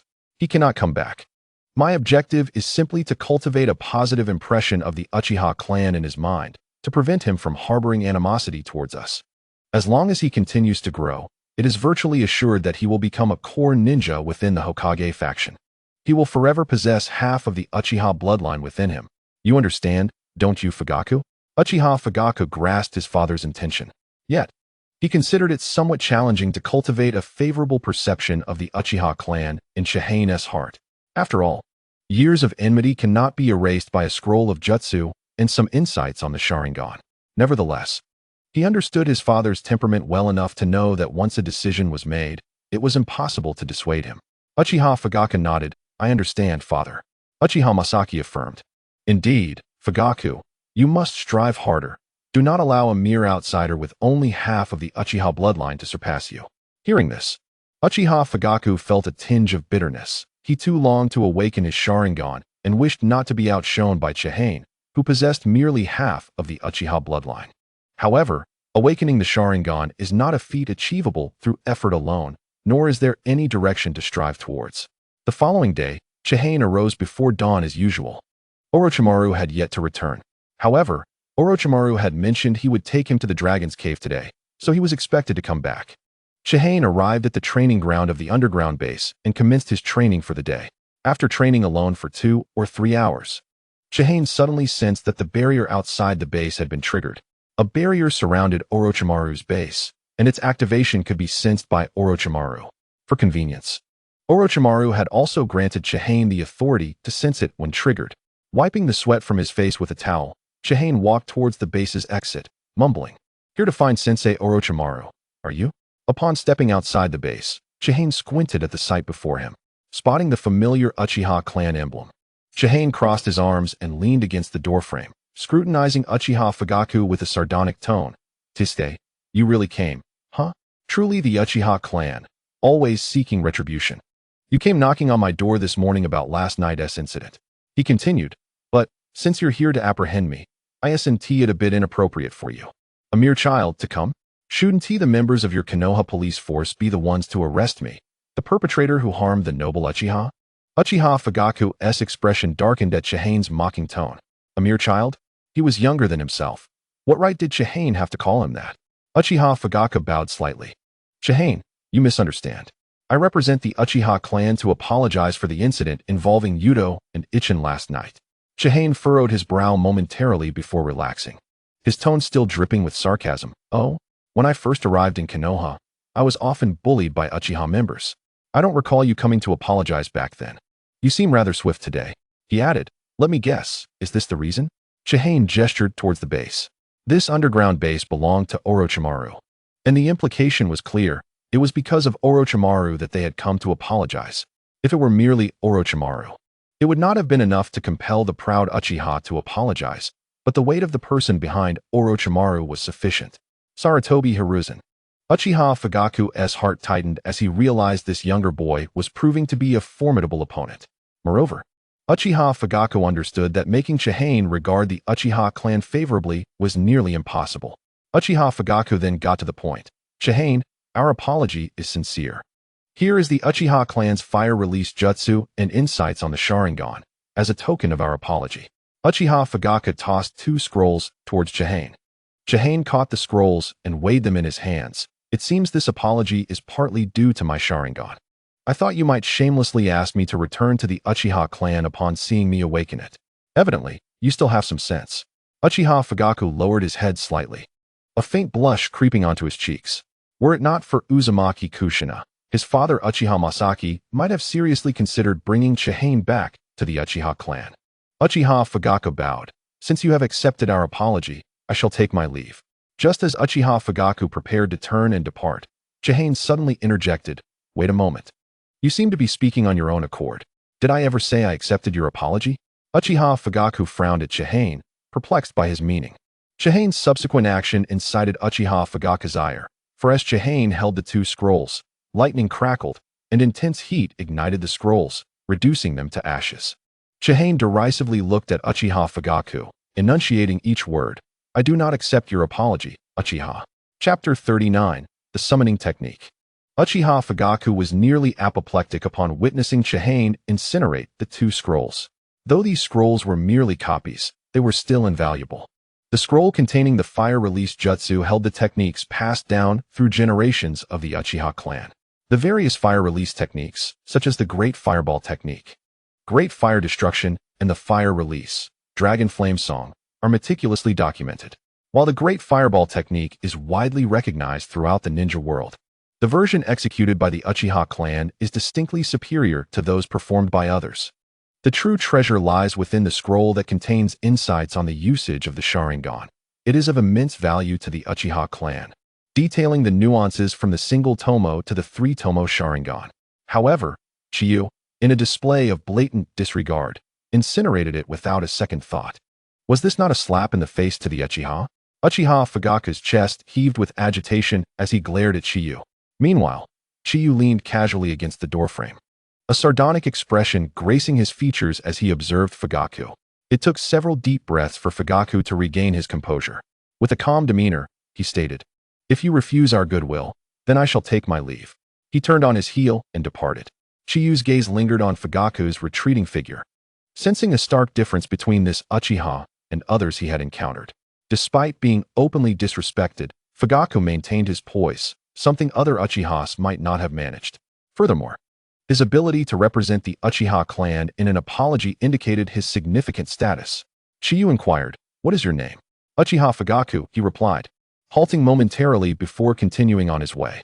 A smirk played upon Chiyu's lips. Uchiha Fugaku, the future leader of the Uchiha clan, father of Itachi and Sasuke. Chiyu's mockery became more pronounced. What remarkable sons he has raised.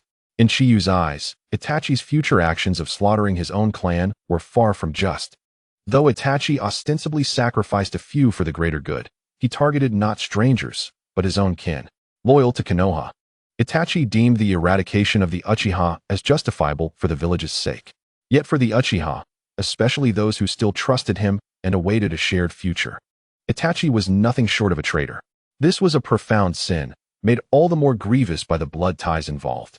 Had Itachi chosen to eliminate only those who defected, or even Sasuke, Chiyu might have regarded him with a degree of respect. However, Itachi, in collusion with Obito, slaughtered all, regardless of age or gender. As a member of the Uchiha, he chose to extinguish his own lineage. The preservation of Sasuke was not an act of legacy, but a desperate attempt to save his beloved brother. After the massacre, Itachi's sole condition was to protect Sasuke's life while providing intelligence to Konoha. This rendered his actions a farce in Chiyu's eyes. He viewed Itachi as a pawn of the will of fire, foolishly loyal to Konoha. A hypocrite masquerading as a champion of justice. Truly, the Uchiha clan seemed irredeemable, capable of self-destruction without external intervention. Yet, Sasuke, he piqued Chiyu's interest. Just as Chiyu prepared to return to the base for further training, he heard Orochimaru's voice from nearby. Quite astute, Chiyu. Chiyu turned to find Orochimaru leaning against a tree, a smile adorning his face. Chiyu reciprocated with a grin, replying, "When an opportunity presents itself, one cannot simply refuse. The Uchiha clan's fire techniques and Sharingan insights will be invaluable to me." In his hands materialized two scrolls. The scrolls Chiyu had incinerated earlier were merely empty scrolls he had retrieved from his ninja tool pouch. When Fugaku was about to depart, Chiyu had swiftly swapped them, igniting the empty scrolls with a surge of lightning heat while Fugaku's attention was elsewhere, creating the illusion of a deliberate act of destruction. Orochimaru approached, arms crossed. "Aren't you concerned that the Uchiha may seek retribution?" Chiyu stowed the scrolls, beaming at Orochimaru. "Not in the slightest. After all, I have you, Orochimaru-sensei." Moreover, Fugaku's gesture of coming to apologize indicates that the Uchiha clan is in dire straits, eager to cultivate a connection with me and you. Orochimaru chuckled softly. "Your perception of the situation is sharp. What you truly mean is that the Uchiha wish to invest in your future and establish ties with the Hokage. Who is your mentor?" Chiyu laughed. "Oh, I wouldn't say that, Orochimaru-sensei." Orochimaru chose not to press further, leading Chiyu to the underground base. "Let us proceed. I have been quite busy lately. After we establish the contract with the Dragon Cave, I will help you devise a training plan for this period. But I will be away for some time thereafter." Upon arriving at the office, Orochimaru explained, "The summoning technique involves a blood contract between the practitioner and the summoned beast. Blood serves as a medium to identify the summoner. The signatory leaves their blood mark on the contract, and once the beast recognizes it, summoning is possible. Typically, one's palm is bloodied to concentrate chakra and blood for the summoning. The hand seals used for this technique are the boar, dog, bird, monkey, and sheep. And the strength of the summoned beast is determined by the chakra consumed. The greater the expenditure, the mightier the beast that can be summoned. This encapsulates the summoning technique. Now I shall demonstrate it." Orochimaru bit his finger, allowing the blood to flow over his palm before performing the seals. Summoning technique. A cloud of smoke erupted, and as it dissipated, a sizable blue snake appeared before Chiyu. Chapter 40. The furious Uchiha Masashi Orochimaru personally demonstrated the summoning technique, conjuring a blue serpent. The snake, speaking with human articulation, lowered its head before Orochimaru. "Lord Orochimaru." Orochimaru instructed the blue snake, "Present the contract scroll." The snake opened its mouth, and after a writhing motion, it regurgitated the scroll signed with the Dragon Cave. Orochimaru turned to Chiyu. "Open the scroll, inscribe your name in blood, and press your dominant hand upon it. Thus, you will successfully contract with the Dragon Cave." Chiyu opened the sticky contract scroll. The last name inscribed was Orochimaru's, while the preceding names were unfamiliar to him. Chiyu bit his finger, wrote his name on the scroll, and pressed his blood mark. After sealing the contract, Chiyu closed the scroll and handed it back to the blue snake. The blue serpent, swallowing the scroll once more, said, "Lord Orochimaru, Lord Chiyu, I shall return to the Dragon Cave now." Another cloud of smoke enveloped the snake, and when it cleared, the creature had vanished. Subsequently, Orochimaru tossed a scroll to Chiyu. Orochimaru introduced to Chihane, "Within these scrolls lie my secret techniques. You shall cultivate them yourself. Whenever you encounter uncertainties, make a note of them. I shall return every fortnight to address your queries. Subsequently, Orochimaru devised a training regimen for Chihane. The morning would consist of physical and reflex training as usual, while the afternoon would shift focus. There was no need to persist with low-level ninjutsu. Given that you have acquired the Uchiha clan's fire release techniques, it is imperative that you delve into mastering them. I briefly reviewed the fire release techniques within those scrolls. Techniques such as the Great Fire Dragon technique and Great Fire Extinguishing technique necessitate your mastery over the transformation and properties of fire chakra. You already possess experience with the transformation and properties of lightning chakra, so I shall not instruct you further. It is up to you to grasp it. Additionally, in the afternoons, you must practice summoning techniques. Once you have thoroughly mastered the summoning art, you may then shift your focus to my secret techniques. In summary, allocate your time wisely. I have great confidence in you, Chihane. Your diligence and self-discipline in training require no oversight from me. Although the training tasks have intensified, your spirit remains undaunted. If you adhere to this training plan, you are bound to achieve remarkable progress. Now, commence your training. I have matters to attend to. Should you require urgent assistance, you may directly visit the Hokage building, or once you have mastered the summoning technique. The serpents of the summoning realm will guide you to me. Yes, Master Orochimaru. Once Orochimaru departed, Chihane immediately began his training according to the new regimen. In the Uchiha clan, upon returning, Uchiha Fugaku sought out his father, Uchiha Masaki. Upon seeing his son, Uchiha Masaki inquired, "Fugaku, what news? Surely Chihane has accepted those two scrolls and our clan's goodwill?" Before Uchiha Fugaku could respond, Uchiha Masaki continued, "He must have been awestruck. Those are the fire release techniques passed down through generations of the Uchiha clan. Even Orochimaru is unlikely to possess them, especially with the invaluable insights on the Sharingan. He must be profoundly grateful to our clan." Uchiha Fugaku, his expression grim, replied, "No, father, Chihane did not accept our goodwill. He incinerated both scrolls." Uchiha Masaki was taken aback, his expression shifting rapidly. He incredulously asked Fugaku again, "You mean he burned the scrolls?" Uchiha Fugaku nodded, "Indeed. He made it clear that he would not accept our apology." Uchiha Masaki slammed his fist onto the table in fury, shattering it to pieces. "How dare he? A mere outcast of our clan. Who does he think he is? He is not even affiliated with the Hokage." Uchiha Masaki's face flushed with rage, veins bulging on his neck. Uchiha Fugaku felt a deep-seated anger. After all, the Uchiha clan is the foremost shinobi clan. Even if Chihane rejected the apology, such a humiliating response was unnecessary. The atmosphere in the room turned tense, punctuated only by Uchiha Masaki's heavy breathing. After a lengthy pause, Uchiha Masaki regained his composure. Although angered, he remained calm. After all, to lose one's temper would undermine his position as clan leader. Uchiha Masaki stated coldly, "Since Chihane has chosen to disregard our offer, we shall not concern ourselves with him. Fugaku, there is a matter I need you to undertake." Uchiha Fugaku replied attentively, "Please, father, go on." Uchiha Masaki spoke sternly, "Tomorrow, I shall convene another clan meeting to impose restrictions on our clan members. You will monitor them, especially those troublemakers. They must be kept in check. Should you observe any errant behavior, report it to me immediately, and I shall address it. The Uchiha clan must begin to change from this moment forth. Further delay could lead to irreparable consequences. Fugaku, I predict that turmoil will ensue in the shinobi world within a year, and Konoha will undoubtedly require the strength of the Uchiha. This upcoming war presents an opportunity for the entirety of Konoha to reassess their views on our clan. We cannot remain haughty any longer. You are well aware of the disposition of our clan members. Should the Uchiha emerge victorious in battle, they may very well adopt an arrogant demeanor henceforth. Thus, we must instigate change now, lest the conclusion of the war results in retribution against the Uchiha clan from the Hokage.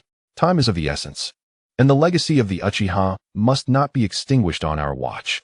Uchiha Fugaku responded solemnly, "Understood, father, I will keep watch." After Fugaku departed, Uchiha Masaki remained troubled by Chihane's actions, harboring deep-seated anger. Yet, he knew he could not act against Chihane. Not only was Chihane under Orochimaru's protection, but he also had Sarutobi Hiruzen and even Uzumaki Mito backing him. When Chihane first returned to Konoha, Mito had expressed a desire to adopt him, though Sarutobi Hiruzen had declined the offer. As a member of the Senju clan, Mito would undoubtedly shield Chihane. Chihane had already begun to disregard the Uchiha clan. Should he grow stronger and fully align with the Hokage's faction, would he not become a constant adversary of the Uchiha clan? Chapter 41. The Serpent's Lair is abundant with snakes. Time flew by. Over 8 months had passed since Jiang Mo commenced the new training regimen orchestrated by Orochimaru. Now 13 years of age, Chihane found himself on the coastline of the Land of Fire. Orochimaru had assigned him a C-rank mission to eliminate the pirates landing on the shores of the Land of Fire. Surrounding Chihane lay a multitude of headless corpses, those of the pirates. To Chihane's astonishment, among these pirates were ninjas. Under normal circumstances, a C-rank mission should not involve ninjas. Yet, not far ahead stood 3 individuals, all capable of utilizing ninjutsu. During the skirmish, Chihane discerned that these 3 were no ordinary pirates. They were indeed shinobi from a hidden village. After reflecting, he surmised that they were likely enemy ninjas infiltrating among the pirates to penetrate the Land of Fire. The 3 ninjas regarded Chihane warily, their expressions betraying their unease. In a matter of moments, this young boy had dispatched all the pirates. Had they not been positioned at the periphery of the pirate group and persistently harassing Chihane, they might have met the same fate. Recognizing their inadequacy against Chihane, the leader of the 3 whispered a command to retreat, intending to flee the scene. Chihane, with a bloodthirsty grin, declared, "You shan't escape. I shall use you to earn my merits." First form of the thunder-breathing, lightning flash. The sound of thunder cleaved through the air as Chihane transformed into a bolt of lightning, racing towards the nearest ninja. With a single strike, even the back of his blade pierced through the flesh of his foe. The struck ninja let out a cry, collapsing to the ground like a puddle of mud. The ninja whose back was struck found his spine shattered by the impact of Chihane's blade. Following this, Chihane swiftly formed hand seals, inhaling deeply, his chest swelling with air. Fire release, dragon flame song. Chihane unleashed 4 fire dragons, each launching simultaneous assaults from above, below, left, and right towards the remaining ninja. The second ninja, upon witnessing the situation, promptly formed hand seals and pressed his hands against the ground. Water release, water barrier. By infusing water chakra into the earth, he conjured a towering wall of water that rose from below. The water wall successfully blocked the 2 descending fire dragons. Yet it was insufficient to defend against the 2 fire dragons approaching from the sides. The 2 fire dragons struck the ninja, resulting in a violent explosion. The charred ninja was propelled from the blast and collapsed to the ground. Chiyu's gaze shifted to the 3rd and final ninja. This last ninja was quite swift.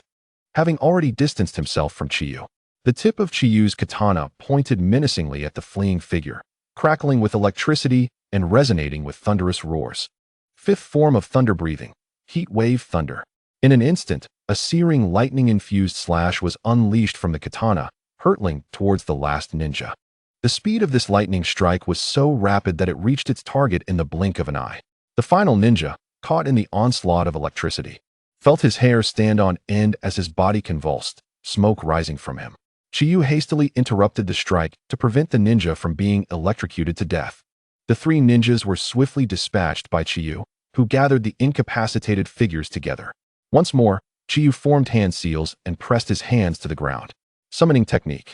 A cloud of smoke billowed forth, and as it dissipated, a large white serpent emerged before Chiyu. The serpent greeted him with a cold indifference. "Master Chiyu." Chiyu pointed to the 3 unconscious ninjas on the ground, instructing, "White serpent, consume them."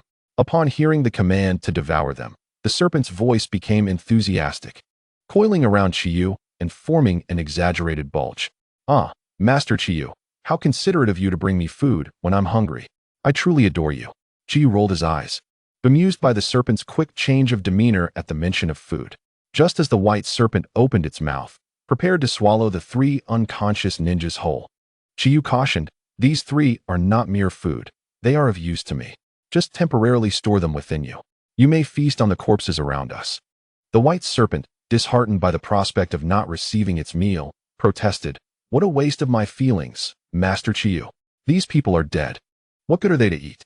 Chiyu yanked the serpent from his body, exclaiming, "Are you picky about your food? Either you comply, or there are plenty of other serpents in the dragon cave." "Fine, I'll comply. But is it fair to exploit me like this after summoning me?" The white serpent begrudgingly agreed and began devouring the nearby corpses, grumbling as it did so. The bodies vanished at a visible pace, and Chiyu observed in astonishment that despite consuming so many corpses, the serpent's belly showed no signs of swelling. Soon the corpses were consumed, and it was time for the three ninjas. Unable to restrain himself, Chiyu reminded, "These three ninjas are genuinely useful. You mustn't eat them." The white serpent flicked its tongue in response, disgruntled, "Master Chiyu, I also have professional ethics, you know." Again, the serpent opened its mouth, swallowing the unconscious ninjas one by one. This time, the serpent's belly finally showed a noticeable bulge. Curiosity piqued, Chiyu inquired, "Why didn't your belly swell when you consumed those corpses?" The white serpent explained, "My gastric juices can quickly decompose flesh. These three are currently in a part of my body devoid of gastric fluid." Chiyu understood. "Ah, I see. Well then, these three ninjas will be temporarily stored within you, and I'll summon you again later." A cloud of smoke enveloped the white serpent, and it returned to the dragon cave. After tidying up, Chiyu set off towards Konoha. Over the past 8 months, Chiyu had undertaken a C-rank mission almost every month, facilitated by Orochimaru. Had Chiyu not been a mere genin, Orochimaru would have considered assigning him B-rank missions. Throughout these 8 months, Chiyu's strength had undergone remarkable evolution. Having already acquired experience in manipulating the form and nature of lightning chakra, he adeptly mastered the same with fire chakra. Not only had he learned the Uchiha clan's fire release techniques, but he had also fully grasped summoning techniques, and even a portion of Orochimaru's secret arts. Moreover, through rigorous training, Chiyu's Sharingan had evolved into the double Tomo variant. However, Chiyu's most significant advancement lay not in these skills, but rather in the vast reservoir of chakra he now possessed. His chakra level had escalated to that of Kakashi's when his Sharingan was activated. Chiyu was acutely aware that this was a result of the Senju clan's lineage bestowing him with such an impressive chakra capacity, equating to that of an elite jonin. Chapter 42. The Crisis of Uzumaki Kushina. Chiyu was eagerly anticipating his return to Konoha, yearning to see Uzumaki Kushina.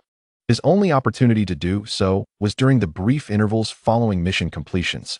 Additionally, Kushina had begun learning some sealing techniques alongside Uzumaki Mido, who had permitted her to undertake missions 3 months prior. However, due to Kushina's significance, her mission scope was confined to the Land of Fire, resulting in an alarmingly low frequency of encounters between Chiyu and Kushina over the past 8 months, so few that they could be counted on one hand. Despite the uncertainty of whether he would see Kushina upon returning to Konoha, Chiyu remained hopeful. The mere thought of potentially reuniting with her brought a smile to his face as he quickened his pace towards Konoha. In Konoha, just after completing a mission, Uzumaki Kushina exited the Hokage building. She rubbed her sore neck, reflecting on how her experience as a ninja had been utterly unlike her expectations.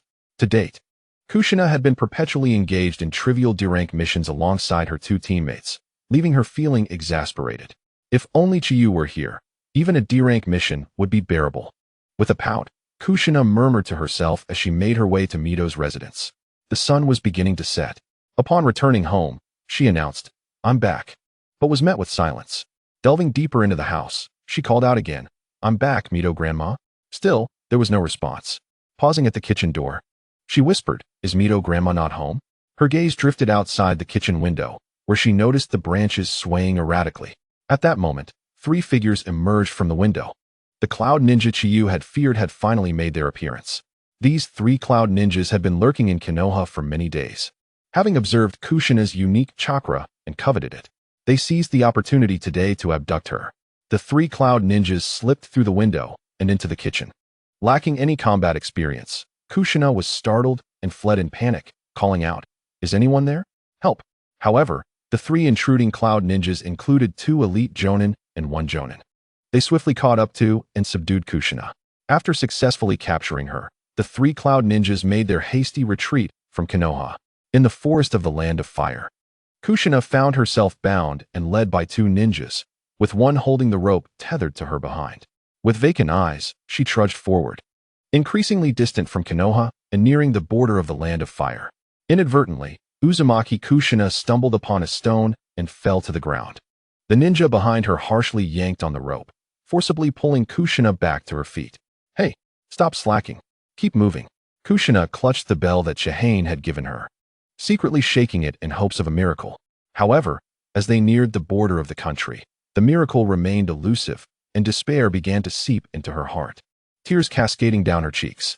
The thought of never seeing Chihane again twisted her heart with unbearable pain. In her desperation, Kushina cried out, "Chihane, shut up." The Cloud Village ninja behind her was about to land a punch on Kushina. Suddenly, the roar of thunder erupted from the forest. Thunder breathing, fourth form, distant thunder. The three ninjas from Cloud Village only saw a flash of lightning, as the fist of the ninja poised to strike Kushina was severed and sent soaring into the sky. This unexpected turn of events shocked the other two ninjas, prompting them to retreat immediately. Chihane appeared before Kushina, his heart aching at the sight of her disheveled state. After severing the ropes that bound Kushina's hands, he gently caressed her face.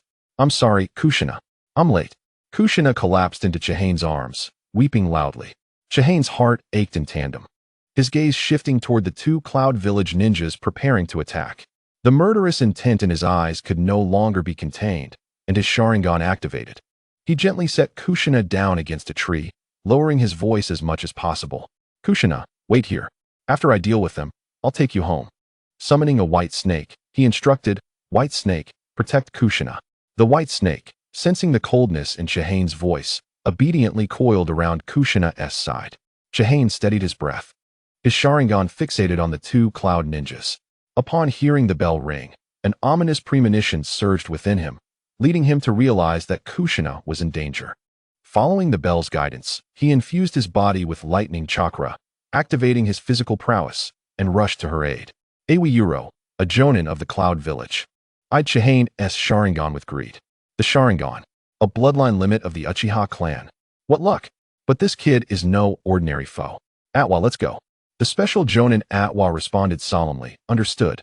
Both Aoyuro and Atwa drew their ninja blades. Lightning release, thunder slash. Aoyuro unleashed an electrical attack toward Chihane while teleporting beside him, aiming to stab him. Thunder breathing, second form, rice soul. Chihane instantly delivered a series of 5 lightning-infused strikes. The first slice severed Aoyuro's blade, while the remaining 4 aimed for his vital points. Aoyuro reacted swiftly, blocking 3 of the strikes, but the 4th cleaved into his chest. He looked down at the charred wound in shock, realizing the speed of Chihane's strikes. Though he had previously witnessed Chihane's prowess, the true experience of combat revealed the boy's remarkable swiftness. Had he not reacted in time, he too would have met the fate of his fallen comrade. Chihane furrowed his brow, his speed had diminished. The urgency of rescuing Kushina had compelled him to overexert himself with lightning chakra, causing a slight pain in his meridians. He resolved to eliminate these 2 ninjas without hesitation. Chapter 43, Fierce Battle. Chihane faced an upper jonin and a special jonin alone for the first time in combat. The ninja he had previously beheaded was likely of comparable strength. Observing Aoyuro's evasion of his strikes, Chihane noted that while Aoyuro's speed was inferior, his combat experience was considerable, allowing him to avoid 3 strikes. The 4th, however, was unavoidable, resulting in a wound to his chest. Exchanging a glance with Atwa, years of camaraderie allowed Atwa to intuit Aoyuro's intent. Cloud flow, continuous slash. Aoyuro swiftly formed hand seals, summoning arcs of lightning around him. Chihane, already infused with lightning chakra, drew the lightning toward him. Aoyuro lunged forward, his blade aimed at Chihane. Chihane guided the incoming electricity while raising his sword defensively. Aoyuro unleashed 3 powerful slashes, the force of which caused Chihane to stagger backward. As he retreated, Atwa utilized a body flicker technique to appear behind Chihane, launching a surprise attack. Just as Atwa struck, Chihane transformed into a muddy mass. Atwa's eyes widened in shock. Earth substitute. When did he form the seals? Aoyuro shouted, "Atwa, get back!" Shadow snake hands. Chihane emerged to Atwa's right, unleashing several snakes that surged forth unexpectedly, ensnaring Atwa tightly. As the snakes bit down, Chihane swung his sword towards Atwa's neck. Damn it! Lightning flash strike. Aoyuro erupted with electricity, enhancing his speed as he charged toward Atwa. Just as Chihane's blade was about to strike Atwa, Aoyuro severed the constricting snakes and tackled Atwa, rolling them both away. Atwa sustained only a minor cut to his shoulder. Chihane's expression hardened. Indeed, even a jonin from the Cloud Village could utilize lightning chakra to enhance their physical abilities, significantly boosting their speed and power. However, Yuro's speed had not increased drastically. It seemed he had focused more on enhancing his strength. After rescuing Atwa, Yuro cautioned, "Atwa, this kid is formidable. Do not underestimate him." Yuro's gaze remained fixed on Chihane. Recognizing the technique as one of Orochimaru's secret arts, one of the legendary 3 ninjas of Konoha, Chihane formed hand seals, taking a deep breath. Fire release, great fire annihilation. He gathered chakra in his throat and unleashed a vast wave of flames, akin to a surging sea. "Dodge!" Yuro shouted, swiftly evading the flames and maneuvering around them toward Chihane. Lightning release, dispersive strike. Yuro concentrated lightning chakra onto his blade, which crackled with electricity. Once charged, he unleashed a barrage of lightning bolts toward Chihane. "Oh, your technique resembles mine. Let us see whose lightning is superior." Chihane pointed his blade at Yuro. Thunder breathing. 5th form, heated lightning. A burst of high-temperature, lightning-like slashes erupted from Chihane's sword, colliding with Yuro's lightning. The fierce clash illuminated the dim forest. Both sides' lightning locked in a stalemate. Yuro was taken aback. How could this young boy possess such an abundance of chakra? Moreover, his mastery over the transformation and nature of lightning chakra surpassed his own. A genius? As a veteran of the Second Shinobi World War, Yuro had encountered many prodigies. The brilliance of those prodigies left Yuro in awe. Numerous children, some seemingly younger than Chihane, matched the seasoned jonin in skill and even surpassed them. In contrast, Yuro felt himself to be a mere mediocrity. At the age of 27, he had just recently ascended to the rank of jonin. Yuro's desire to eliminate Chihane intensified. It was impossible to simply leave with the boy possessing the Sharingan. He had to kill him here. Otherwise, once that boy matured, he would pose a significant threat to the Hidden Cloud Village. Yuro willingly relinquished his confrontation with Chihane's Raiton technique, rolling to evade its strike. Subsequently, he employed the body flicker technique to close the distance to Chihane. Cloud Flow Flying Blade. Yuro's lightning-infused ninja blade slashed toward Chihane. In response, Chihane, with his own blade shimmering with lightning, struck back at Yuro. The sharp clash of their blades resonated through the air. To Yuro's astonishment, the enhanced strength from the lightning chakra had failed to secure him an advantage, as Chihane managed to push him back. As anticipated, Yuro's attack had a follow-up. During his retreat, a blade of lightning formed on his ninja sword, rapidly slicing towards Chihane. Upon impact, the lightning enveloped Chihane, electrocuting him. "Now's my chance." Actually, Yuro believed Chihane had been incapacitated by his lightning, presenting a prime opportunity to eliminate him. However, Achui did not appear as Yuro had expected. Turning to glance, his eyes widened in horror. Achui lay on the ground, half his body scorched by flames, convulsing uncontrollably. What was happening? The earlier fire release, great fireball technique, should have been evaded by Achui's speed. Why had he been caught? It seems the poison has taken effect. Chihane had utilized the shadow snake hands to summon a venomous serpent that ensnared Achui while injecting him with its toxin. Due to the poison, Achui had failed to completely evade Chihane's great fireball technique, leaving him convulsing on the ground. Chihane pointed the tip of his blade at Achui's neck and flashed a smile at Yuro. "Don't worry, your turn is coming soon." Without mercy, Chihane pierced Achui's neck with his blade. Achui struggled briefly before succumbing to death. Yuro's eyes blazed with fury as he glared at Chihane. Chihane chuckled lightly. "Why the glare? When you abducted Kushina, our fates were sealed in conflict." Chapter 44. My world contains only you. Chihane had slain a second special jonin, leaving only Yuro standing. Witnessing the death of his subordinate, Yuro's body trembled with rage. The crackling of lightning surrounded Chihane. Breath of lightning, 3rd form, gathering thunder. Chihane spun rapidly around Yuro, leaving a trail of undulating lightning in his wake. These electric arcs, drawn to Yuro's own lightning, struck him relentlessly. However, their effect on Yuro was minimal. Fueled by rage, Yuro's eyes tried to lock onto the swiftly moving Chihane. Gradually adapting to Chihane's speed, he began to perceive Chihane's afterimages. "I found you." Cloud Flow Crescent Moon Slash. Yuro anticipated Chihane's landing, swiftly executing a crescent-shaped slash with his ninja blade. The sensation of impact confirmed he had struck, though it was against Chihane's blade. Finally, Yuro caught a glimpse of Chihane's expression, one of mocking amusement. In the next moment, Awayuro felt himself sinking. Looking down, he realized the ground beneath him had transformed into a swamp. Earth release, Yellow Spring Swamp. It was merely a feint. He had truly fallen for it. I slowed down intentionally, so you could see my movements, you fool. It's over. Breath of lightning, sixth form, thunder crash. Chihane unleashed a torrent of electric slashes from his center, targeting Awayuro, who was ensnared in the swamp and unable to evade. Countless lightning strikes struck him, leaving behind charred wounds. Awayuro's screams pierced the air, accompanied by the scent of singed flesh. He collapsed, convulsing on the ground. Observing Awayuro's fall, Chihane remained vigilant, coldly stating, "Don't worry, more Hidden Cloud ninjas will soon join you. I have my sights set on your village." With a swift strike, Chihane cleaved Awayuro's body in two. Warm blood sprayed across Chihane's face as Awayuro's head rolled away, his last vision filled with sorrow as he regarded Chihane. Another genius had emerged from the Leaf Village, and he felt powerless to eliminate him here. He could only wonder how many Hidden Cloud ninjas would perish at Chihane's hands in the future. Filled with resentment, Awayuro's eyes glazed over as he succumbed to death. The battle had finally concluded. After wiping the blood from his face, Chihane exhaled deeply. He intended to check on Kushina, but his body suddenly weakened, nearly causing him to collapse. His chakra reserves had been severely depleted from the exertion, leaving him almost empty. Had it not been for this, Chihane would not have resorted to a feint.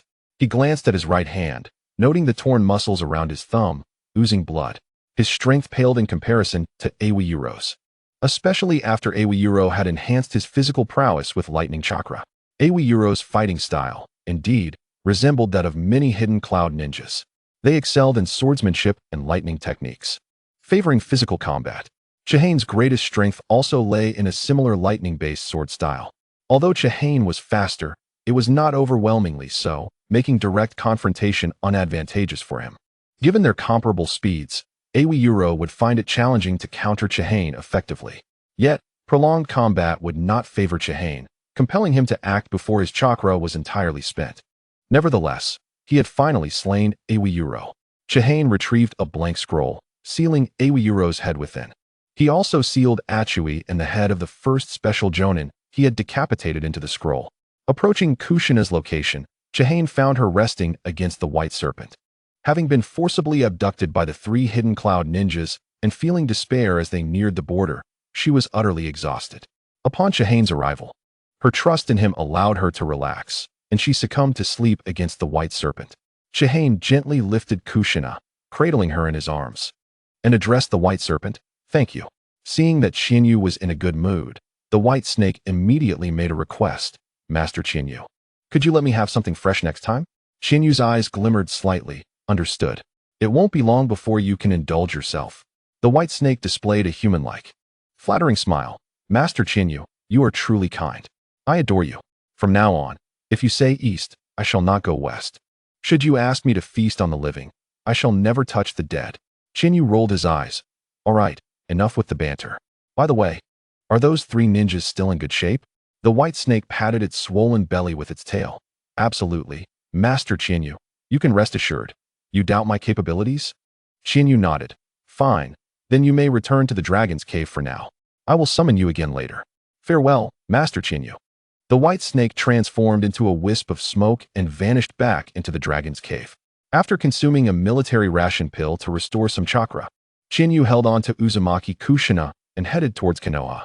Perhaps due to the jostling, Uzumaki Kushina awoke in Chinyu's embrace. Upon awakening, she remained silent, gazing intently at Chinyu's face. It seemed that her fervent gaze caught Chinyu's attention, and as he looked down, he discovered she was awake. With concern, he inquired, "Kushina, how are you? Are you injured?" Kushina shook her head, indicating that she was unharmed. Chinyu spoke gently, "Then sleep a little longer. I will wake you when we reach Konoha." Suddenly, Kushina intertwined her hands around Chinyu's neck and leaned in to place a soft kiss on his cheek. Chinyu abruptly halted, as if struck by a paralysis technique. Frozen in place, after the gentle kiss, Kushina nestled her head into the crook of Chinyu's shoulder, sobbing, "Chinyu, the thought of possibly never seeing you again terrifies me. I don't know what to do. Thank you, Chinyu, for always being by my side. Thank you for everything." Chinyu raised his right hand, tenderly wiping away the tears at the corner of Kushina's eyes, and smiled softly as he murmured, "Kushina, It is I who should be thanking you. After my parents' passing, I merely existed to survive, but now, everything has changed. My world encompasses you, and only you. Chapter 45. An imminent crisis. As Kushina once again drifted into slumber in Chinyu's arms, her head nestled comfortably against him. Chinyu felt invigorated, as if he had been infused with newfound energy. The rhythmic sound of Kushina's breathing filled Chinyu with an indescribable sense of bliss. Upon returning to Konoha, it felt as though time had flown by in an instant, and he couldn't help but lament how swiftly it passed. However, upon his arrival, Chinyu's smile vanished, replaced by an aura that discouraged any approach. A few ninjas stationed at the gate of Konoha noticed Kushina in Chinyu's arms and quickly surrounded him. Chinyu, what happened? Why did you return from outside the village with Kushina? Given the escalating tension, every ninja leaving Konoha was required to register. Chinyu's cold gaze swept across the gathering ninjas. Kushina was abducted by ninjas from the hidden cloud village. Have you not realized this until now? What? The ninjas were taken aback. The fact that Kushina had been taken was of little concern to them. What mattered was that it had occurred within Konoha. One of the ninjas hurried off to the Hokage Tower to report the matter to Sarutobi Hiruzen. Chinyu ignored the inquiries of the others and continued forward. One ninja, feeling disregarded, protested. Hey Chinyu, we ask you a question and you just walk away? What does that mean? Without looking back, Chinyu coldly replied, what difference does it make if I answer you? As the guardians of Konoha, your ignorance of this matter is either a reflection of your incompetence or negligence. Regardless, I have no obligation to respond to you, as you are not my superiors. Chinyu paid no mind to their flushed faces and walked straight ahead. He arrived at the residence of Uzumaki Mito. At that moment, Mito had returned home. Upon realizing that Kushina, who should have returned from her mission, had not yet arrived, Mito immediately sought out Sarutobi Hiruzen to inform him of the situation. Hiruzen promptly dispatched Umbu to inquire about Kushina's two companions. After learning that Kushina had long departed, Hiruzen recognized that something was amiss, and he sent nearly all the Umbu out to search for her. Meanwhile, Mito anxiously awaited news of Kushina's safety. Hearing a noise at the door, Mito eagerly opened it. Upon seeing Kushina peacefully sleeping in Chinyu's embrace, Mito sighed in relief, the weight on her heart lifting. Chinyu, with a stoic expression, stated, Lady Mito, I have brought Kushina back. She is very tired. Please assist her to her room for some rest. Mito carefully took the sleeping Kushina into her arms, and only then did she notice the battle scars adorning Chinyu's attire, which was riddled with numerous tears. Concerned, Mito asked, Chinyu, are you injured? I am unharmed. I still need to report this matter to the Hokage, so I must take my leave, Chinyu replied, bowing respectfully to Mito before departing. As Mito watched Chinyu's retreating figure, her gaze flickered slightly. Not far from the Hokage Tower, an Umbu appeared before Chinyu. Chinyu, the Hokage requests your immediate presence. Chinyu followed the Umbu to the Hokage Tower. Upon entering the Hokage's office, both Sarutobi Hiruzen and Orochimaru were present. Chinyu bowed. Hokage-sama, teacher Orochimaru. Hiruzen approached Chinyu with a grave expression. Chinyu, what on earth transpired? Chinyu recounted the events to Hiruzen. The Hokage's expression darkened significantly, and Orochimaru's demeanor grew serious as well. Hiruzen turned to Orochimaru. Orochimaru, what are your thoughts on this matter? After a moment of contemplation, Orochimaru replied, one thing is certain, enemy ninjas have infiltrated Konoha. Otherwise, they could not have so easily abducted Kushina. Hiruzen's expression turned grim. It seems they can no longer contain themselves. Chinyu continued, Hokage-sama, I have brought back the heads of 3 ninjas from the hidden cloud village. Chinyu produced a scroll and handed it to Hiruzen. Hiruzen's spirits lifted, and he praised, well done, Chinyu. With these heads, we can have sensory ninjas analyze their memories to extract intelligence. Hiruzen immediately summoned Umbu to deliver the scroll to the sensory ninjas for analysis. Chinyu continued his report, Hokage-sama, there is one more matter I must inform you of. While on a mission to eliminate pirates, I discovered 3 ninjas among them, unsure of their identities. But suspecting they intended to infiltrate the Land of Fire, I opted to capture them alive rather than kill them, summoning the White Snake using the summoning technique.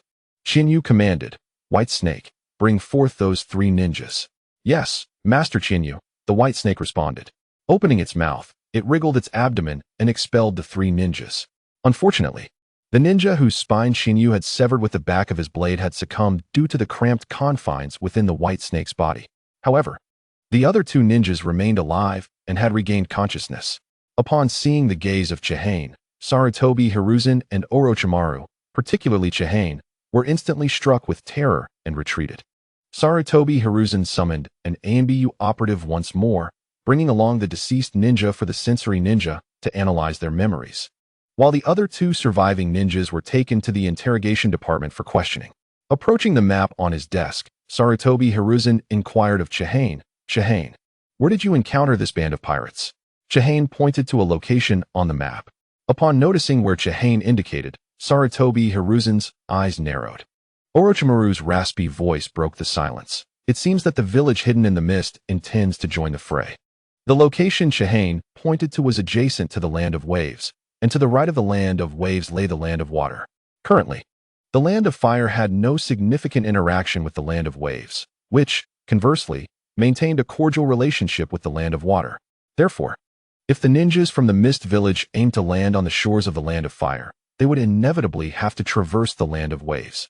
Sarutobi Hiruzen's expression grew increasingly grim. The involvement of the Mist Village signified that 4 of the 5 great ninja villages were now antagonistic towards Konoha. Should war erupt, Konoha would face the formidable alliance of the Cloud, Rock, Sand, and Mist villages. Moreover, this conflict would engulf the entirety of the Land of Fire, endangering Konoha itself. Chapter 46. The imminent local conflict within the Hokage's office. Sarutobi Hiruzen and Orochimaru bore grave expressions. The current situation in Konoha was dire.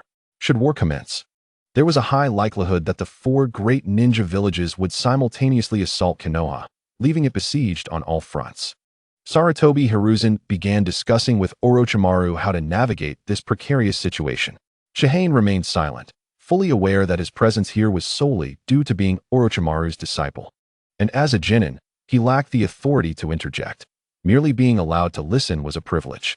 Sarutobi Hiruzen spoke coldly. According to intelligence, the 3rd Mizukage has initiated a new policy called the Bloody Mist, permitting bloodshed among ninjas, apparently as a means of military training for the impending war. No wonder they have been reluctant to establish contact with us in Konoha. They have evidently colluded with the Cloud and Rock villages. It seemed that enemy ninjas had already infiltrated Konoha, and there could be more lurking in the shadows. War appeared to be on the brink of eruption.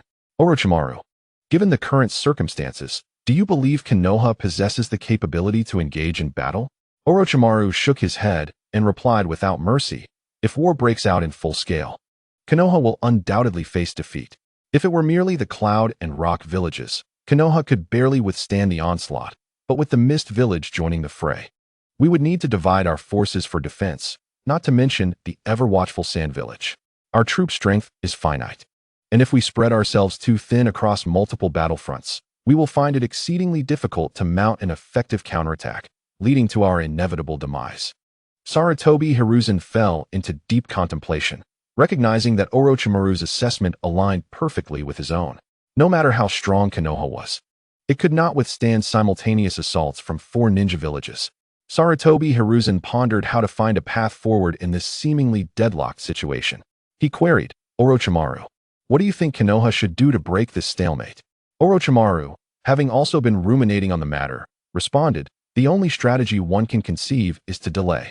The longer we postpone the onset of war, the more advantageous it will be for Konoha. Sarutobi Hiruzen frowned, but the initiative does not lie with us. They can initiate hostilities at any moment they desire.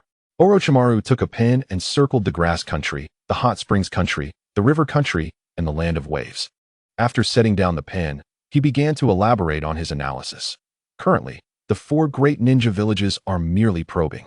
We must immediately eliminate any spies hidden within Konoha, preventing those villages from gaining further insight into our internal affairs. Simultaneously, we should begin to divide our forces, deploying ninjas to establish a presence in the 4 countries I have circled, engaging in combat with the ninjas from the 4 great villages, and striving to keep the battles contained within those territories. Although the 4 great villages have united, they are not an impenetrable alliance. As long as Konoha maintains a resolute front, appearing prepared to fight to the bitter end, they may hesitate to take rash actions. They understand that if Konoha were to go all in, We possess the capability to breach any of their countries or villages, a consequence they cannot afford. If Konoha were to fall, the other ninja villages would then turn their sights on the one village we managed to infiltrate. As long as it does not escalate into a full-scale war, Konoha, with its abundant resources and heritage, can endure a localized conflict. Over time, if the war drags on without progress, internal strife may well fracture their alliance. I once asked Chihane how he would navigate a situation where the 4 great ninja villages attacked Konoha simultaneously. He suggested leveraging interests to sow discord between 2 of the villages. This strategy is now highly applicable. If we can delay the onset of a full-scale war and instigate issues within their ranks, we could exploit those interests to sway some of their ninjas, potentially even mounting a counteroffensive to recover our previous losses. Sarutobi Hiruzen rhythmically tapped his fingers on the table, contemplating the feasibility of Orochimaru's proposed strategy. Chihane cast a surprised glance at Orochimaru, taken aback that he had been mentioned. However, he saw that Orochimaru's plan indeed appeared quite viable. The 4 great ninja villages had united to wage war against Konoha for their interests, yet if they only incurred costs without receiving returns, they would undoubtedly weigh the pros and cons, reevaluating whether attacking Konoha was truly beneficial. At that point, should Konoha offer clear incentives, it was highly plausible that we could sway some of their ninjas. Simultaneously, Chihane was acutely aware that if they proceeded with Orochimaru's plan, he might very well find himself on the battlefield. This was because Orochimaru's strategy involved engaging in combat with the rock, cloud, sand, and mist villages in the grass country, hot springs country, river country, and the land of waves, effectively blocking the 4 great villages from entering the land of fire. Division of forces was inevitable. Konoha's total combat-ready ninjas were limited, so nearly all would likely be deployed. After a moment of reflection, Sarutobi Hiruzen concurred with the viability of Orochimaru's plan. After all, Konoha, caught in a passive position, had little choice. Sarutobi Hiruzen stated solemnly, "Then we shall proceed with your plan, Orochimaru. Tomorrow, I will dispatch A and BU to collaborate with Danzo's route to eradicate the enemy ninjas lurking within Konoha. Furthermore, Orochimaru, you 2 must head to the battlefield. Currently, the Sand Village poses no significant threat. Our stationed forces should suffice to keep them at bay within the river country. As for the Mist Village, I intend to send a small team of ninjas to the Land of Waves to ascertain how many of their ninjas are stationed there before deciding on troop allocation. After all, every ounce of combat power in Konoha is invaluable at this juncture. Regarding the Rock Village, that cunning Inoki will not engage in excessive confrontation with our Konoha ninjas until the formal onset of war. With Shikumo leading the operations there, that should suffice. The most pressing threat is the Cloud Village. In the Hot Springs country, Jiraiya and his ninja forces have encountered the Cloud Ninjas numerous times, with the battles there being the most intense, and the Cloud Ninjas continually providing support to the river country's efforts. Given that your plan, Orochimaru, requires us not to show weakness before these ninja villages, we must withstand the Cloud Ninjas in the Hot Springs country. Thus, I will assign you to the Hot Springs country. How do you find this? Orochimaru nodded in agreement. I understand. Tomorrow, I shall set forth to the Hot Springs country to rendezvous with Jiraiya. Additionally, I would like to bring Chihane along. I hope you will grant your permission, Sensei. Sarutobi Hizashi, with a solemn expression, revealed a hint of a smile. Certainly, even if you had not mentioned it, I had already intended to proceed in this manner. I have heard that Jiraiya's disciple, Minato, has shone brightly on the battlefield in the land of soup. If Chiyu were to hone his skills on the battlefield as well, I believe he too would soon bask in glory and emerge as a formidable ninja. Upon hearing this, Chiyu felt a surge of excitement and a hint of murderous intent. He had not anticipated such a swift opportunity to confront the ninjas of the Cloud Village, and he was already prepared to take vengeance for the abduction of Uzumaki Kushina by exacting the lives of the Cloud Ninjas. Chapter 47. You Are My Pride.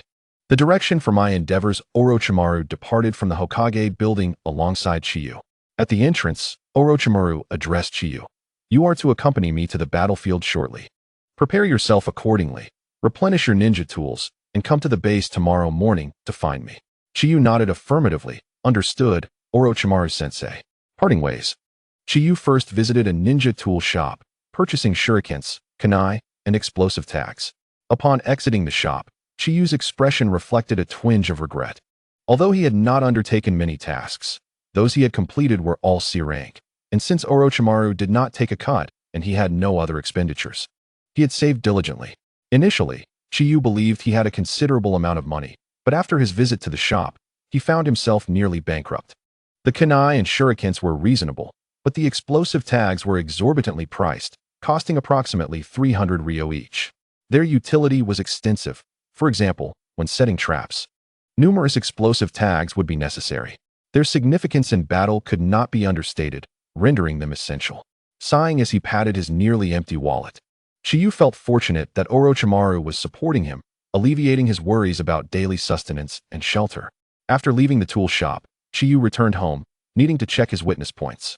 Indeed, due to the incident involving the Cloud Village ninja abducting Uzumaki Kushina, Chiyu had once again earned witness points. Witnessing the abduction of the significant figure, Uzumaki Kushina, by the Cloud Ninja awarded him 500 witness points, and his direct involvement in the event granted him an additional 800 points. Gazing at the number of witness points, Chiyu took a deep breath, unable to suppress a smile that curved his lips. Compared to the 50 points he earned from witnessing Uzumaki Kushina's enrollment and the 50 points from witnessing Might Guy's birth, this windfall of 1,300 witness points felt like a fortune. Chiyu took a moment to check his character panel. Character: Chiyu Bloodline, Uchiha Clan. Senju Clan Kekkei Genkai, Double Tomo Sharingan Chakra, equivalent to a Sharingan-activated Kakashi Ninjutsu. A-rank Ninjutsu. Body Flicker Technique, C-rank Ninjutsu. Fire Release, Great Fireball Technique Jinjutsu. Illusionary Chains Technique. Jinjutsu, Sharingan Taijutsu. Proficient in Shuriken Throwing, C-rank Taijutsu. Additional ability, Thunder Breathing. All sword forms. As Chiyu surveyed his attributes, his expression betrayed a glimmer of joy. The years of effort had not been in vain. His strength was now leagues beyond what it was during his time at the Ninja Academy. However, Chiyu refrained from making any purchases, deeming it unnecessary. With a total of 1310 witness points, it seemed substantial. Yet there was little he could acquire that would be of use to him. Under Orochimaru's tutelage, he lacked for ninjutsu, and to exchange for abilities such as the Triple Tomo Sharingan would require far more points. Alas, what a fortune it seemed, yet he remained a pauper. Closing the panel, Chiyu retrieved a scroll from his ninja pouch. Upon unsealing the scroll, a ninja blade emerged. This blade belonged to Uyulu, and during battle, Chiyu had noted its excellent chakra conductivity, likely due to the incorporation of chakra metal. He had confirmed this at the tool shop. Indeed, the blade contained a small amount of chakra metal. Nevertheless, it was a fine weapon, superior to the katana he currently wielded. Chiyu had spent 10 witness points to exchange for the katana, whose blade was now uneven due to the nicks acquired through repeated use in combat. With the arrival of this ninja blade, Chiyu's katana could finally be retired. Rising to his feet, he surveyed his home. Since acquiring this abode, he had scarcely spent time here. He had intended to stay for a night before departing from Konoha to the battlefield, but upon seeing the dust on the bed, he decided against it. Chiyu left his room, heading towards the residence of Uzumaki Mido to inform Uzumaki Kushina of his impending departure for the battlefield. Upon arriving at the home of Uzumaki Mido, he was greeted by Uzumaki Kushina. "Ah, Kushina, you are awake," Chiyu exclaimed joyfully, remembering the kiss they had shared. Uzumaki Kushina's cheeks flushed with warmth, and she shyly lowered her gaze, responding with a soft, "Listen, Kushina," Chiyu began. "I am about to embark on a long-term mission to the land of soup with Orochimaru-sensei. I may be away for quite some time." "What?" Uzumaki Kushina's head snapped towards Chiyu, her expression tinged with disappointment. Chiyu gently ruffled her hair, smiling as he reassured her, "Though I may be away for a while, I will find a way to return to Konoha to see you." Uzumaki Kushina pouted slightly. It had been several days since she last saw Chiyu, and despite the recent turmoil, she had quickly freshened up and donned a lovely outfit, eagerly anticipating his visit. Even if they were not to go anywhere, simply sitting together and chatting would suffice. Unbeknownst to her, Chiyu was leaving so soon. Observing Kushina's expression, Chiyu affectionately said, "I leave tomorrow morning, so we still have a little time. Shall we explore the village?" Instantly, Uzumaki Kushina brightened, vigorously nodding her head, "Yes. Let us go at once." After bidding farewell to Uzumaki Mido, Chiyu and Kushina strolled through Konoha. As they wandered, they found themselves in the village's woods, where silence enveloped them, allowing them to relish this fleeting moment of tranquility and happiness. It was not until darkness fell that Chiyu escorted Uzumaki Kushina back home. At the entrance of Uzumaki Mito's residence, Chiyu cautioned, "Kushina, the village has been rather unsettled lately. Stay close to Mito-sama and do not wander off. Should anything arise, ring this bell, and I will come to your aid with all haste." Chiyu offered numerous pieces of advice as Uzumaki Kushina gazed intently at his face, listening quietly. Once he had finished, she suddenly grasped his right hand, which was wrapped in bandages. Her eyes fixed on the bandages, she scrutinized them closely. Chiyu chuckled softly. "It is merely a minor injury. It will heal in a couple of days. There is no need for concern." Uzumaki Kushina looked earnestly into Chiyu's eyes, her gaze unwavering as she declared, "Chiyu, I will also strive to improve. I will train hard and not become a burden to you." Gently, Chiyu enveloped Uzumaki Kushina in his embrace, whispering, "You have never been a burden. You are my pride, the guiding light of my endeavors." Chapter 48. A small confrontation with Orochimaru. After parting ways with Uzumaki Kushina, Chiyu returned to Orochimaru's base. Orochimaru was busy organizing items within the base. Noticing Chiyu's return, Orochimaru set down what he was handling and, with a teasing smile, inquired, "Did you not wish to spend more time with Kushina?" Chinyu's face reddened slightly as she remarked, "Recently, Konoha has not been particularly safe, so I sent her home early." Orochimaru continued to organize his belongings and casually inquired, "Is that so? Have you made a decision?" Chinyu, puzzled, responded, "Decision?" Orochimaru replied, "I suspect you are already aware of Kushina's purpose for coming to Konoha. You have no other friends, and your relentless pursuit of strength is likely largely for her sake. Konoha desires Kushina to become the Jinchuriki of the Nine Tails. Given your attitude towards Lord Mito, I imagine you are quite resistant to this decision. After all, I am your teacher and can guess your thoughts. You must make a choice. Will you allow Kushina to become the Nine Tails Jinchuriki, or will you attempt to prevent it? This decision must be made sooner rather than later. For Lord Mito's health is deteriorating day by day. If it reaches a point of no return, your resistance will be futile." Chinyu gazed at Orochimaru, remaining silent for a considerable time. Orochimaru, seemingly oblivious to her expression, continued his task.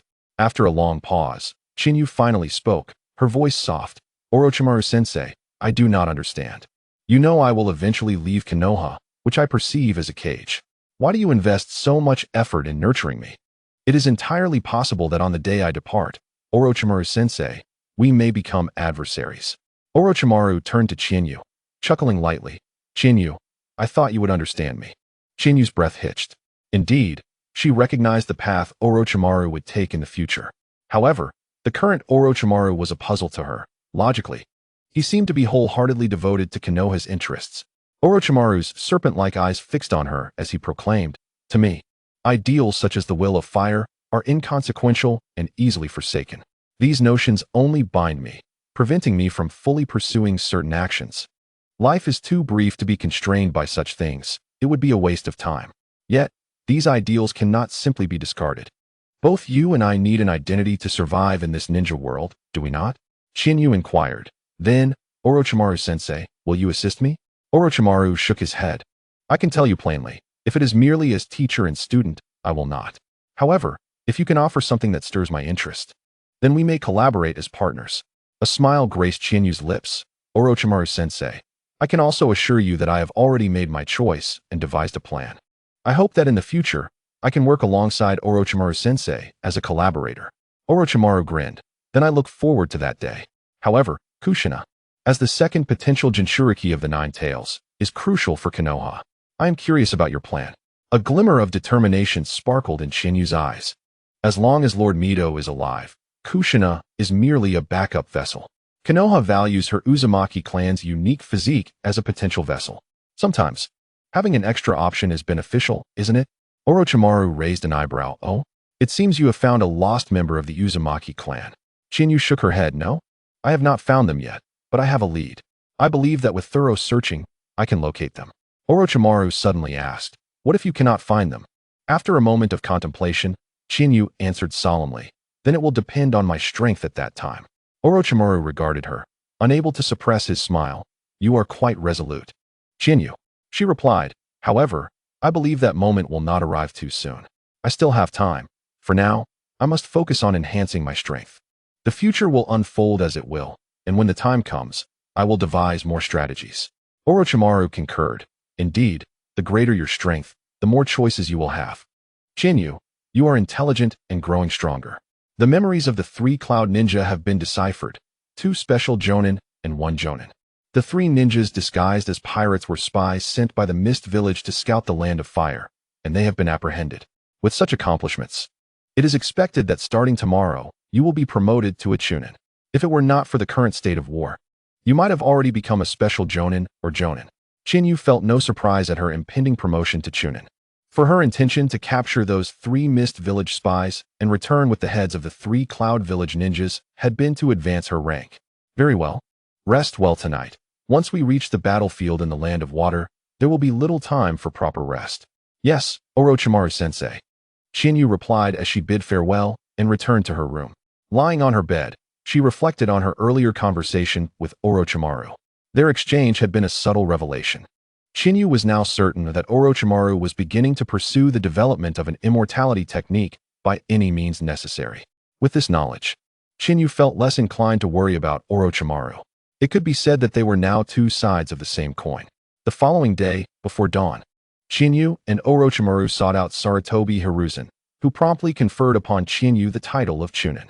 After a brief discussion with Orochimaru, Chiyu and he proceeded to the Konoha Gate, preparing to leave the Land of Fire for the Land of Water. At the Konoha Gate, Chiyu encountered someone she had both anticipated and did not expect, Uzumaki Kushina.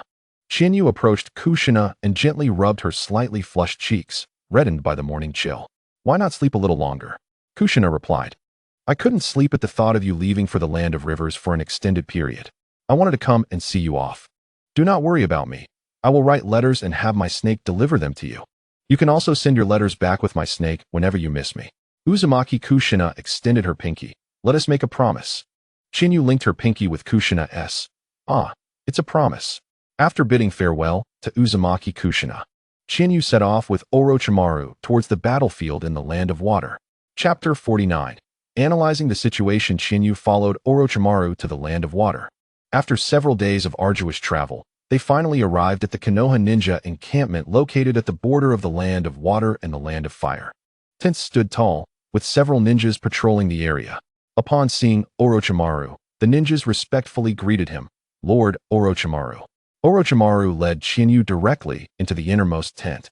Inside, Jiraiya and Minato Namikaze were present. Jiraiya's face lit up with delight upon seeing Orochimaru. Orochimaru, you have finally arrived. The old man said you would come to support us, which has put my mind at ease.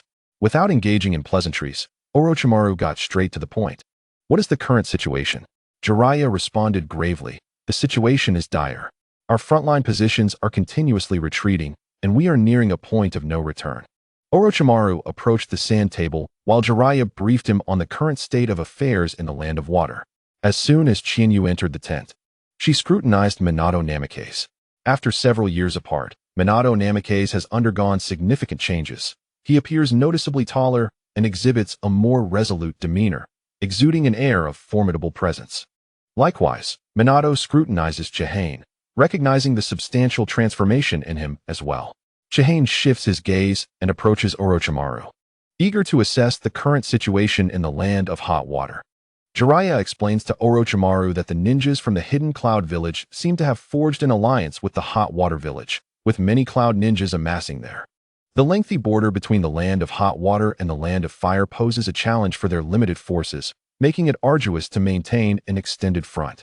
Currently, they can only exert their utmost efforts to keep the Cloud ninjas at bay from the border of the Land of Fire. Simultaneously, the Hidden Cloud Village has also stationed numerous ninjas in the Land of Moon, ready to provide timely support to the Land of Hot Water whenever their combat strength dwindles. Given the present circumstances, it is highly likely that they will have to retreat entirely from the Land of Hot Water back to the Land of Fire. Orochimaru gazes at the sand table, his brow furrowed. He had prepared for a dire situation for the Konoha ninjas in the Land of Hot Water, but he anticipated it would be this bleak. Meanwhile, Jiraiya is internally elated, since arriving in the Land of Hot Water. He has been wearing a frown every day. He does not mind the fighting per se, but the numerous tasks of troop deployment and assignment require his direct involvement, which has become quite burdensome. Now that Orochimaru has arrived, he can delegate these responsibilities to him. as Orochimaru excels in such matters. Orochimaru contemplates the sand table, while Jiraiya turns to Chihane, exclaiming, "Young man, it has been quite a while. I did not expect you to become Orochimaru's disciple." He is quite discerning when it comes to his students. Impressive indeed.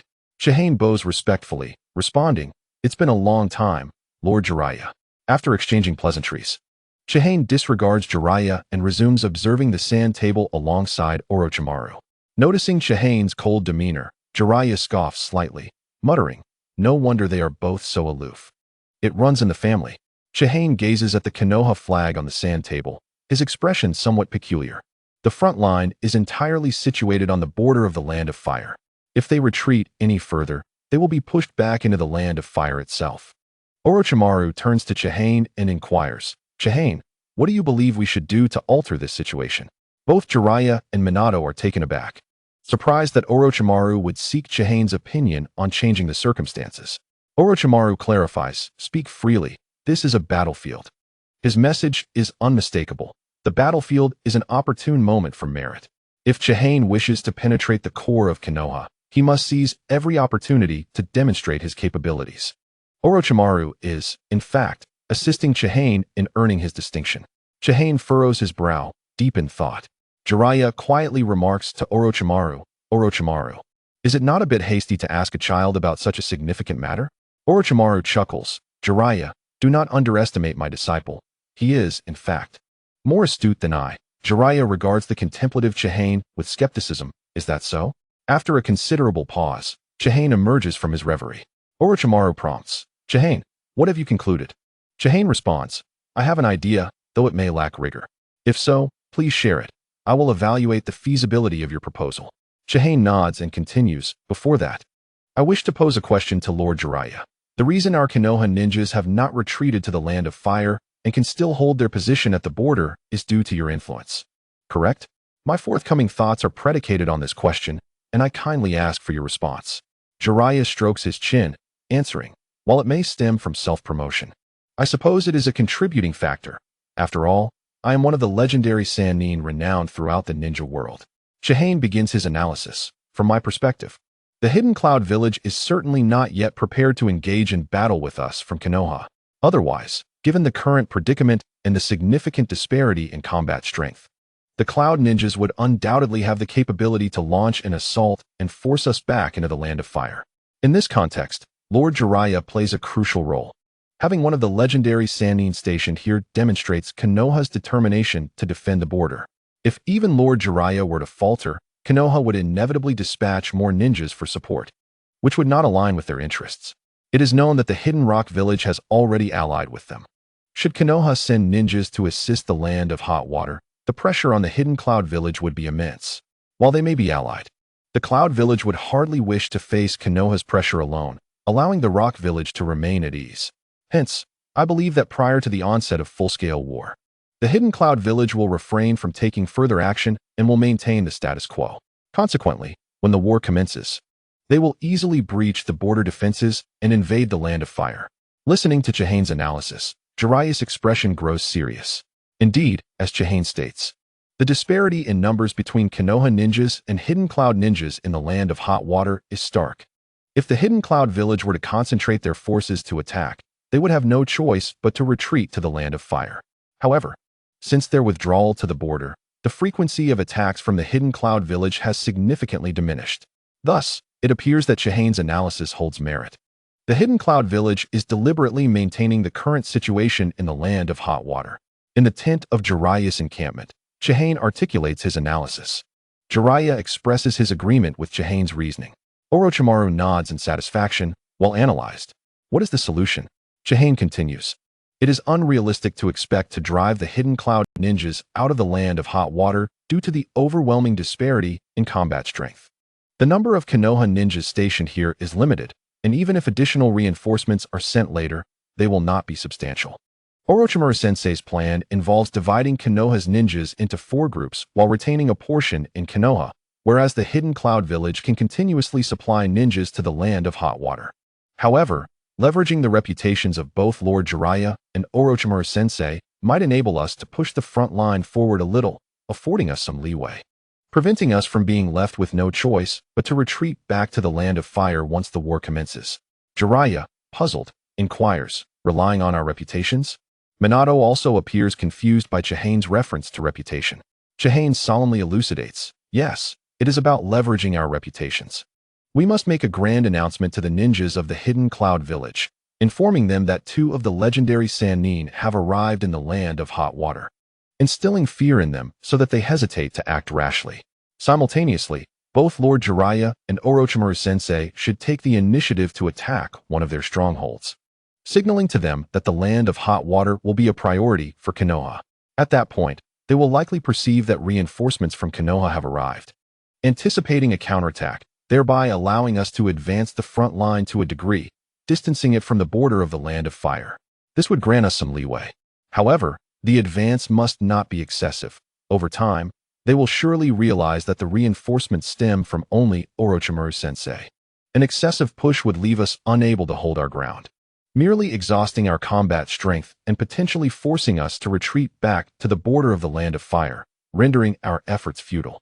Once the frontline advance is completed, we shall solidify our current position, bide our time, and await the implementation of Lord Orochimaru's overall plan. This is the only strategy one could conceive. I am uncertain if it will assist Lord Orochimaru.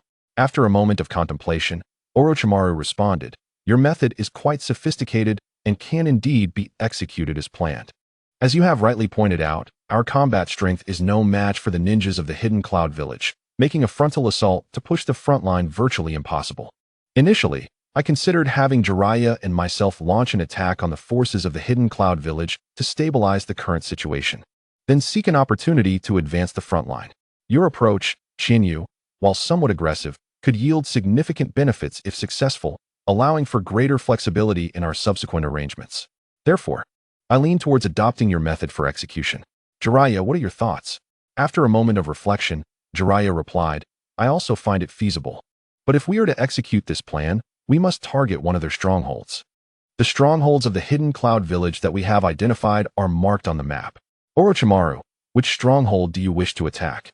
Orochimaru promptly removed a flag representing a stronghold of the Hidden Cloud Village from the map, stating, if we are to announce our presence to them and instill fear, we must choose a target that is particularly formidable, otherwise, we will not achieve the intended deterrent effect. Upon seeing the flag in Orochimaru's hand, Jiraiya exclaimed in surprise, are we directly attacking the Hidden Hot Water Village? Minato, feeling anxious, interjected, Lord Orochimaru, Jiraiya-sensei, this is too reckless. The Hidden Hot Water Village currently houses not only the Cloud Ninjas, but also the Hot Water Ninjas. The Hot Water Ninjas have not yet engaged us directly, but if we attack the Hidden Hot Water Village, they will surely oppose us, exacerbating our predicament. Orochimaru paid no heed to Minato's concerns, while Chiyu burst into laughter. Sensing derision in Chinyu's laughter, Minato frowned and asked, Chiyu, what is so amusing? Chiyu turned his head, speaking in a somewhat mocking tone, oh, nothing really. Just that your plan seems rather clever. Wouldn't it be better to ally with the Hot Water Village and execute a coordinated strike to eliminate the Cloud Ninjas there?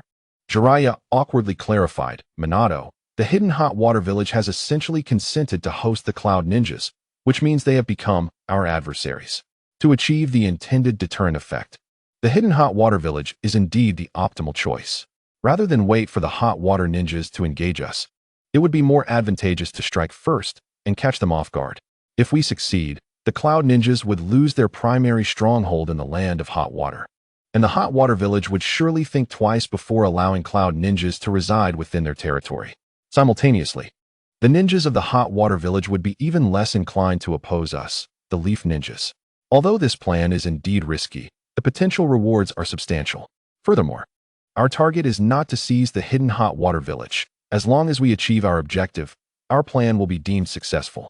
Minato remained unconvinced, feeling that the plan was far too perilous. He was acutely aware that if Chinyu's proposal were to be executed, it would likely result in casualties, possibly significant ones. During their time in the land of hot water, Minato had forged strong bonds with the station ninjas, and he could not bear the thought of seeing his comrades harmed or, worse, killed. However, the decision ultimately lay in the hands of Jiraiya and Orochimaru. Jiraiya turned to Orochimaru and said, then it shall be the Hidden Hot Water Village. Orochimaru, I now entrust command to you. All ninjas present, including myself, will follow your orders. Orochimaru nodded. Then gather all the ninjas we can muster. Since this is a surprise attack, we must act swiftly, otherwise, if they become aware of my presence in the land of hot water, our effectiveness will be greatly diminished, and they will be on guard. Understood. I will make the arrangements immediately. Jiraiya and Minato exited the tent to begin their preparations. Chiyu intended to leave as well, but Orochimaru called him back, stating that since this was Chiyu's idea, he wanted to discuss the details of the battle plan with him. Chapter 51. A conversation with Minato. Chiyu and Orochimaru deliberated extensively within the tent. Unbeknownst to Chiyu, he had become deeply engrossed, offering numerous suggestions. By the time they concluded their discussion, it was already late at night.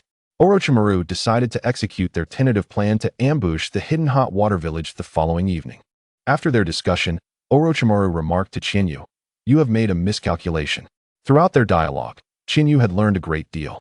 Although his proposed plan had many flaws, Orochimaru had devised solutions to address potential pitfalls that could lead to failure.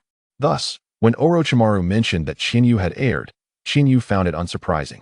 If Orochimaru had pointed it out, he must have already conceived a remedy. Chiyu agreed. Indeed, my proposal lacks precision in many areas.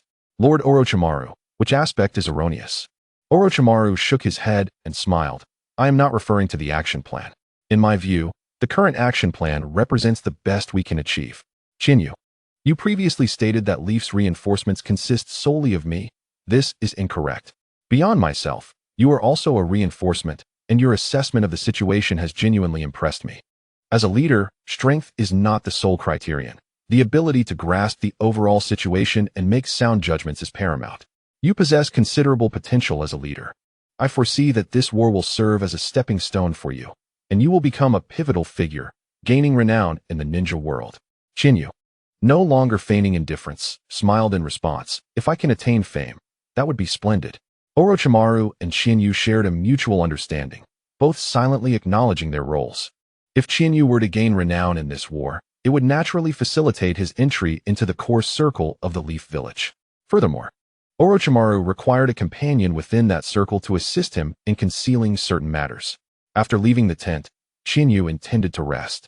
After traveling for so many days and engaging in discussions with Orochimaru upon arrival, he felt quite fatigued, especially with the impending ambush on the hidden hot water village the following night. His resting quarters had already been prepared.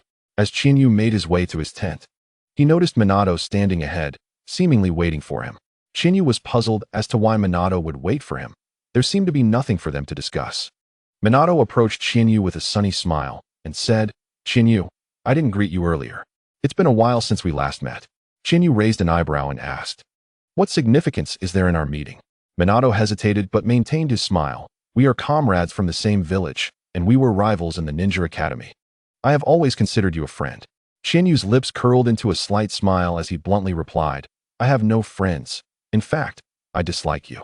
Upon hearing Chinyu's candid declaration of disdain towards him, the smile on Namake's Minato's face vanished, and he inquired with bewilderment, why do you detest me? Is it because of that incident at the Ninja Academy? Yet, so many years have passed, have they not? Chinyu scoffed, just because years have gone by. Should I simply forget? I am one who harbors grudges, and I keep meticulous accounts. For grievances I can settle immediately, I will do so on the spot. For those that cannot be addressed, I shall seek opportunities in the future. Minato gazed intently at Chinyu, asking, is it because of Kushina? The individuals involved in that incident have already faced their punishment. Why do you cling to this? We belong to the same village. Even if we are not friends, we should at least be comrades. Chinyu responded with a sardonic tone, Namake's Minato, you truly possess a magnanimous spirit. But it makes sense. You are well-liked and can befriend anyone. Meanwhile, as a marginal figure, I must appear unreasonable for holding on to what you perceive as trivial grievances. Minato frowned. I never said that, nor do I think so. Chinyu mocked. Namake's Minato, in my eyes, you are nothing but a hypocrite. Perhaps in your heart, you are refuting this claim, believing that my criticism stems from mere personal grudge. However, your actions bear no distinction from those of a hypocrite. Minato's brow furrowed even deeper. What have I done to warrant such a perception from you? Chinyu replied, let us not dwell on the past. Let us consider the present. You opposed my plan just now, presumably because it could lead to significant casualties, correct? Minato nodded silently, acknowledging the veracity of Chinyu's statement. Chinyu spread his hands. Then it settled. This is your evidence of being a hypocrite. Minato was left utterly perplexed by Chinyu's retort. How does that constitute proof of my hypocrisy? Chinyu shook his head in exasperation. I cannot ascertain whether you genuinely do not understand or are feigning ignorance. Before I and Orochimaru-sensei arrived, the situation in the land of soup was already dire. If this continues, the number of sacrifices will only increase. If this plan succeeds, the Cloud Ninja will refrain from reckless actions, and we shall no longer be in such a passive position. The subsequent sacrifices will decrease. Conversely, if we do not seek change and fail to advance our front, not to mention the sacrifices here, once a full-scale war commences and the Cloud Ninja breach the borders of the Land of Fire, how many lives do you think will be lost? You can do basic arithmetic. Surely you understand the gravity of the situation compared to those within the Land of Fire? Minato responded gravely. Chinyu, they are human beings, not mere statistics. Chinyu looked at Minato and burst into laughter, the sound growing increasingly boisterous, until he was doubled over, holding his stomach. Gasping for breath between chuckles, he exclaimed, Namikaze Minato, I apologize. You are not a hypocrite, but genuinely kind-hearted. Minato fell silent, yet his displeasure was evident. After finishing his laughter, Chinyu added, Minato, I am aware that you harbor disdain for me as well. Let us not pretend. You are merely attempting to connect with me because we may have to fight alongside each other in the future. Very well, this is sufficient. I do not wish to converse further. I shall take my leave to rest. With that, Chinyu brushed past Minato and headed towards his tent. Chapter 52. The essence of Hokage. After Chinyu departed, Minato remained rooted in place for a considerable time. He pondered deeply, yet his thoughts were muddled. Unable to grasp Chinyu's perspective, Jiraiya appeared before Minato, having overheard the conversation between him and Chinyu. Minato, somewhat bewildered, asked, Jiraiya-sensei, have I erred? Yet, I do not believe I have. Those are our comrades, and I wish for their survival. I have never shown leniency towards our enemies. Jiraiya placed a hand on Minato's shoulder, offering guidance. Minato, you are not at fault, nor is Chinyu. However, this is the nature of war. Sacrifices are inevitable, and there is no method that pleases everyone. Chinyu and Orochimaru are quite similar. Both are extremely rational and formulate plans based on the most beneficial circumstances, devoid of emotional considerations. If the benefits outweigh the losses, they disregard the latter. You and I, on the other hand, are alike in our reluctance to abandon our comrades until the very last moment, hoping for the well-being of those we consider allies. Yet, this is the battlefield. Having been here for so long, Minato, you should be accustomed to the fact that no war is without sacrifice. We must temporarily suppress our emotions and act with reason.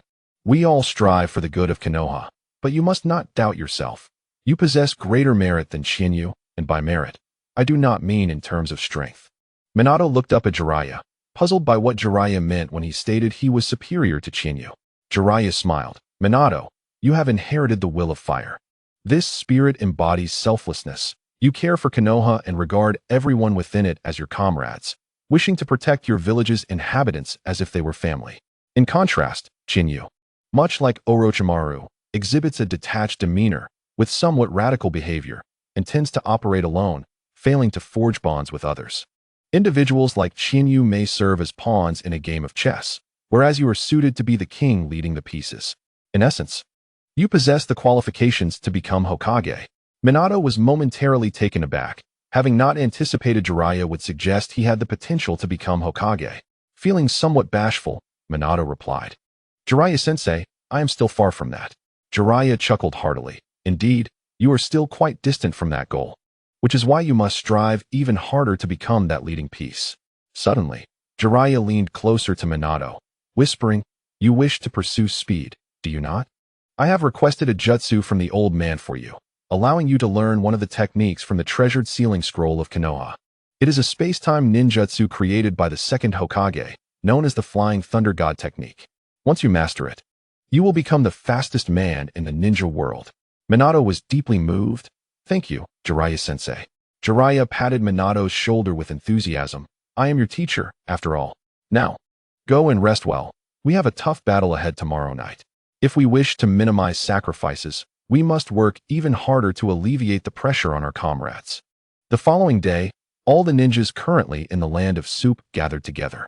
There were fewer than 100 ninjas in total. Originally, over 150 Konoha ninjas had been dispatched to the land of Soup, but some had perished in battles against the Cloud Ninja. Orochimaru's serpent-like gaze scanned the crowd before him. Typically, individuals would feel uneasy in the presence of Orochimaru due to his cold and foreboding aura. However, the ninjas before him did not display such apprehension. They were invigorated, eagerly anticipating Orochimaru's presence. After enduring a series of defeats, they felt a sense of pent-up frustration. Now that Orochimaru had arrived, along with two of the legendary Sannin, they were prepared to retaliate against the Cloud Ninja, finally able to vent their frustrations. Orochimaru spoke. Now, form ranks according to your respective ninjutsu specialties. The ninjas began to separate into formation. The majority were skilled in fire release techniques, followed closely by those proficient in earth and water release, with nearly equal numbers. Then came the ninjas adept in lightning release techniques, while those skilled in wind release were the fewest. There were 5 genjutsu users and only 3 sensory ninjas. Orochimaru proclaimed, I believe you are all already aware that we shall launch a surprise attack on the village hidden in the clouds tonight. This operation will directly determine the success of all our subsequent endeavors in the land of hot water. Each of you plays a crucial role in this mission. I will assign tasks to each of you, and it is imperative that you adhere strictly to the instructions I provide once the operation commences. First and foremost, prior to the assault, our sensory ninjas will assess the current situation within the village hidden in the hot water. Following this, Jiraiya and I will lead the charge into the village, targeting areas with the highest concentration of enemies for maximum disruption. Once we draw the attention of the Cloud Ninjas, those skilled in earth-style jutsu shall immediately act to divide the battlefield, preventing large numbers of cloud and hot water ninjas from congregating. After the battlefield has been segmented, the earth-style ninjas will collaborate with the water-style ninjas to create mudslides that hinder our adversaries' movements. Next, a small team of fire-style ninjas will coordinate with wind-style ninjas to generate flames and gusts throughout the village. The remaining fire-style ninjas will advance directly, employing fire-style techniques from a distance to bombard and draw enemy fire. Lightning-style ninjas will provide support, ready to assist wherever a disadvantage is detected. Illusion ninjas will accompany the lightning-style ninjas to offer further backing. The goal of this operation is not to occupy the village hidden in the hot water, but rather to eliminate the Cloud Ninjas' foothold there. As long as we can expel the Cloud Ninjas from the village, our objective will be achieved. Each of you is to appoint a team leader who will collect a toad from Jiraiya. During the mission, Jiraiya's toad will relay the latest tasks to the team leaders, who will then inform their respective squads. You now have 1 hour to prepare. The ninjas began to discuss who would assume the role of team leader. Orochimaru approached Chihane and stated, Chihane, your agility is commendable, and I have full confidence in your abilities. You will operate independently to locate and assassinate their commander.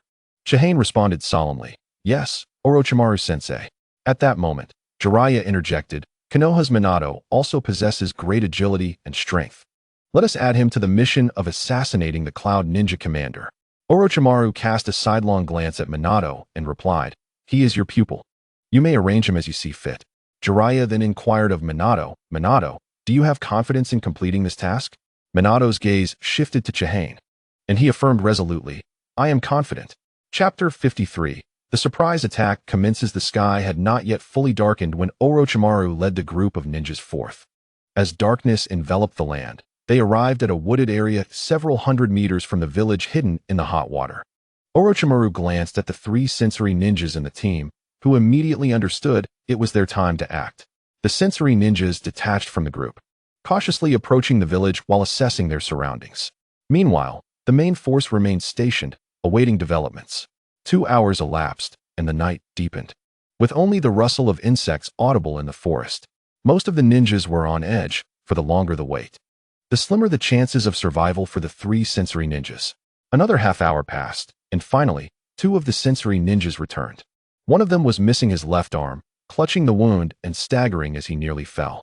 Minato immediately utilized the body flicker technique to reach the injured sensory ninja. Supporting him, the 2 sensory ninjas reported their findings to Orochimaru.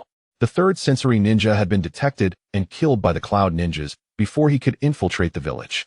Fortunately, The other two managed to enter the village, but they were pursued and attacked by the sensory ninjas within.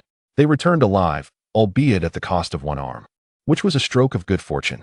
They also relayed valuable information regarding the distribution of ninjas within the village hidden in the hot water. After nodding in acknowledgement, Orochimaru stated, "Well done. Your mission is complete. You may rest." Minato felt a sense of unease. Even before the surprise attack had commenced, they had already lost a ninja. Moreover, the Cloud Ninjas were now aware of Konoha's reconnaissance efforts, leading Minato to believe that the operation would inevitably fail. It seemed imprudent and perilous to force an attack under such conditions. However, Orochimaru's subsequent decision left Minato incredulous. The operation will commence at 4 a.m. Exactly 5 hours from now. Jiraiya and I will create chaos within the village hidden in the hot water. And the rest of you must adhere strictly to the previously devised plan. Minato found it hard to comprehend Orochimaru's decision. Given that the enemy was already aware of their infiltration, why would Orochimaru insist on proceeding with the plan? As preparations unfolded, Jiraiya seated himself beside Minato and inquired with a smile, "Are you perplexed as to why, despite the Cloud Ninjas being alerted to our presence, Orochimaru still insists on continuing with the operation?" Minato nodded. "Indeed, Jiraiya-sensei, I cannot fathom why Orochimaru-sama would choose to proceed." Jiraiya elucidated. "Even if the Cloud Ninjas have noticed us, their actions will remain unchanged. We have frequently dispatched ninjas to infiltrate their encampments. Yet the Cloud Ninjas show no alterations in their behavior. They merely perceive our reconnaissance as an attempt to ascertain their current positioning in the land of hot water. Never suspecting an assault, they are aware of our current standing, cognizant of the disparity in strength between us, and therefore do not anticipate a direct attack. Especially with the importance of the village hidden in the hot water, which harbors a significant number of Cloud Ninjas alongside those of the village. In their eyes, an attack on the village would be tantamount to self-destruction, leading them to overlook the possibility of a surprise assault." As Jiraiya spoke, Minato began to grasp Orochimaru's rationale. Jiraiya felt a swell of pride, recognizing his pupil's intelligence and quick understanding. Before Orochimaru's arrival, Jiraiya had overseen all operations, adhering to a more cautious approach aimed at minimizing casualties. However, this method had resulted in continual retreats, leaving them with no ground left to yield. As Minato's mentor, Jiraiya enjoyed Minato's unwavering trust. Consequently, Minato had previously executed his missions without question, not contemplating these strategic nuances. Thus, having spent considerable time on the battlefield, Minato still harbored some idealism. Jiraiya believed that Orochimaru and Shihane's support of the land of hot water was indeed a fortuitous circumstance. First and foremost, Jiraiya possessed a clear self-awareness. He was best suited as a lone wolf, capable of operating independently, but not as a commander. In contrast, Orochimaru excelled in this regard. During the Second Shinobi World War, their team had always followed Orochimaru's directives, and he consistently devised strategies that led them out of peril, even turning the tide in dire situations. Additionally, Orochimaru had participated in the planning of several major battles. Shihane, on her first journey to the battlefield, had already demonstrated an impressive capacity for planning, showcasing an undeniable awareness of the broader context. In Jiraiya's eyes, Shihane and Orochimaru bore striking similarities, explaining why they had formed such a strong bond as mentor and disciple. Aside from this, the arrival of Orochimaru and Shihane has allowed Minato Namikaze to truly confront the brutal realities of the battlefield. These harsh truths stem not solely from the enemy, but also from his own comrades. During the Second Shinobi World War, countless ninjas perished unknowingly as bait for the sake of victory. To secure triumph, sacrificing a portion of one's own was deemed worthwhile. Furthermore, with Shihane's arrival, Minato felt an unmistakable pressure, which, in turn, was beneficial as it would accelerate his growth under such duress. Jiraiya felt a sense of anticipation, curious to see which of his disciple or Orochimaru's would mature more swiftly in this war. Nonetheless, as Minato was his own student, Jiraiya held firm in his belief that Minato would surpass Shihane in both talent and development. The passage of 5 hours was swift. The assembly of ninjas reconvened. Orochimaru addressed Jiraiya. "Jiraiya, it is time to depart." Stretching lazily, Jiraiya replied, "It has been far too long since we fought side by side, a sentiment I truly cherish. Let us adhere strictly to the plan. Once the Cloud Ninjas breach the village perimeter, you may commence your actions." With that, Orochimaru and Jiraiya hastened towards the hidden hot water village, while the remaining ninjas, including Chihane and Minato, halted at a distance, awaiting their moment to enter the fray. Chapter 54. The battle unfolds. Orochimaru and Jiraiya had set their plans in motion, swiftly approaching the hidden hot water village. As seasoned combatants of great renown in the shinobi world, the duo effortlessly breached the defenses set by the Cloud Ninjas, entering the village with little resistance. According to the reports from sensory ninjas, they had arrived at a location densely populated by the Cloud forces. Atop a rooftop, Jiraiya, brimming with battle fervor, exclaimed to Orochimaru, "Orochimaru, let us begin." Jiraiya bit his finger, drawing blood, and formed the seals for the summoning technique. Orochimaru followed suit, executing the same hand seals. Together, they pressed their palms to the ground. Summoning technique. In a burst of smoke, the two were enveloped. As the haze dissipated, the structure beneath them collapsed, replaced by two colossal summoned beasts, Manda, the serpent of the dragon cave, and Gamabunta, the toad of Miyaboku Mountain. Gamabunta, puffing on his pipe, emitted a cloud of smoke and glared irritably at Manda. "Jiraiya, how many times must I remind you? Do not summon me when that foul snake is present." Jiraiya responded with an apologetic grin. "Come now, this battle holds great importance. Let us set aside our differences for now." Manda, equally disdainful of Gamabunta, retorted, "Orochimaru, did you summon me to feast upon this loathsome toad? If that is the case, consider this sacrifice nullified." Orochimaru coldly interjected, "Manda, everyone here is your sacrificial offering." Manda, aware of the impossibility of devouring Gamabunta, merely sought to indulge in the thought. The commotion had already attracted the attention of the Cloud and Hot Water Ninjas, who quickly surrounded Orochimaru and Jiraiya. "One of the legendary three, Orochimaru? What brings him to the land of hot water?" "They intend to assault the hidden hot water village. All ninjas, prepare for battle." The Cloud and Hot Water Ninjas initiated their attack against Orochimaru and Jiraiya. Gamabunta unsheathed a massive dagger, delivering a horizontal slash that cleaved numerous ninjas in two. Manda retaliated with a powerful tail swipe, sending many ninjas flying. The gargantuan forms of Gamabunta and Manda transformed the battlefield into a veritable meat grinder, claiming the lives of countless ninjas. With Manda's armored scales, ordinary ninjutsu could barely penetrate its defenses, while Gamabunta, despite his size, exhibited remarkable agility, evading most attacks with high leaps. Orochimaru and Jiraiya strategically descended to the ground, allowing their summoned beasts to wreak havoc. Orochimaru swiftly formed hand seals and then lay flat on the ground, mouth agape. Manda's domain. Orochimaru unleashed a torrent of serpents from his mouth, each targeting the Cloud and Hot Water Ninjas to savage them. Meanwhile, Jiraiya completed his seals. Ninja art, Needle Hell. Jiraiya hardened his silver hair, enveloping his body. A barrage of hardened strands shot forth, wounding numerous enemies. The surprise offensive orchestrated by Orochimaru and Jiraiya yielded immediate results, resulting in the swift demise of many Cloud and Hot Water Ninjas. However, as the enemy began to regroup, they devised countermeasures against Orochimaru and Jiraiya's onslaught. Outside the hidden hot water village, the Leaf Ninjas, witnessing the Cloud forces entering the village for reinforcements, sprang into action. Chihane and Minato led the charge, racing into the village with remarkable speed, closely followed by the rest of the ninjas. Upon successfully infiltrating the hidden hot water village, the Earth-style ninjas commenced their plans. Earth-style, Earth Flow Wall. Upon completing the seals, the Earth-style ninjas pressed their hands to the ground, erecting walls of earth that segmented the battlefield, preventing the Cloud and Hot Water Ninjas from consolidating. Subsequently, the Water-style ninjas began their incantations. Water-style, Water Wave Disturbance. The Water-style ninjas expelled jets of water towards the Cloud and Hot Water forces. The synergy of earth and water ninjutsu manifested in a devastating mudslide, ensnaring many Cloud and Hot Water ninjas, rendering them immobile. Fire-style and Wind-style ninjas were also prepared to unleash their techniques. Wind-style, Great Breakthrough. Fire-style, Fireball Jutsu.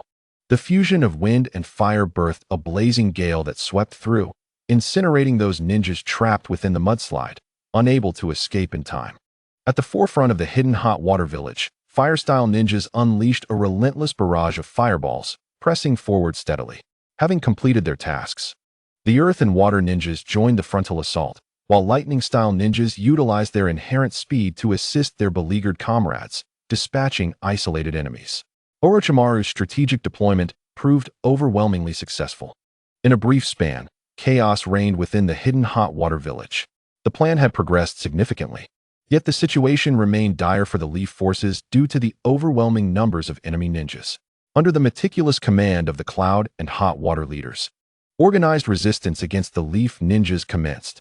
At this juncture, Chihane and Minato's mission began to unfold. Their target, the commanding officers. Chihane's method of identifying the commanders was refreshingly straightforward, relying on his Sharingan. The heightened dynamic vision afforded by the Sharingan allowed Chihane to discern even the facial expressions of distant ninjas.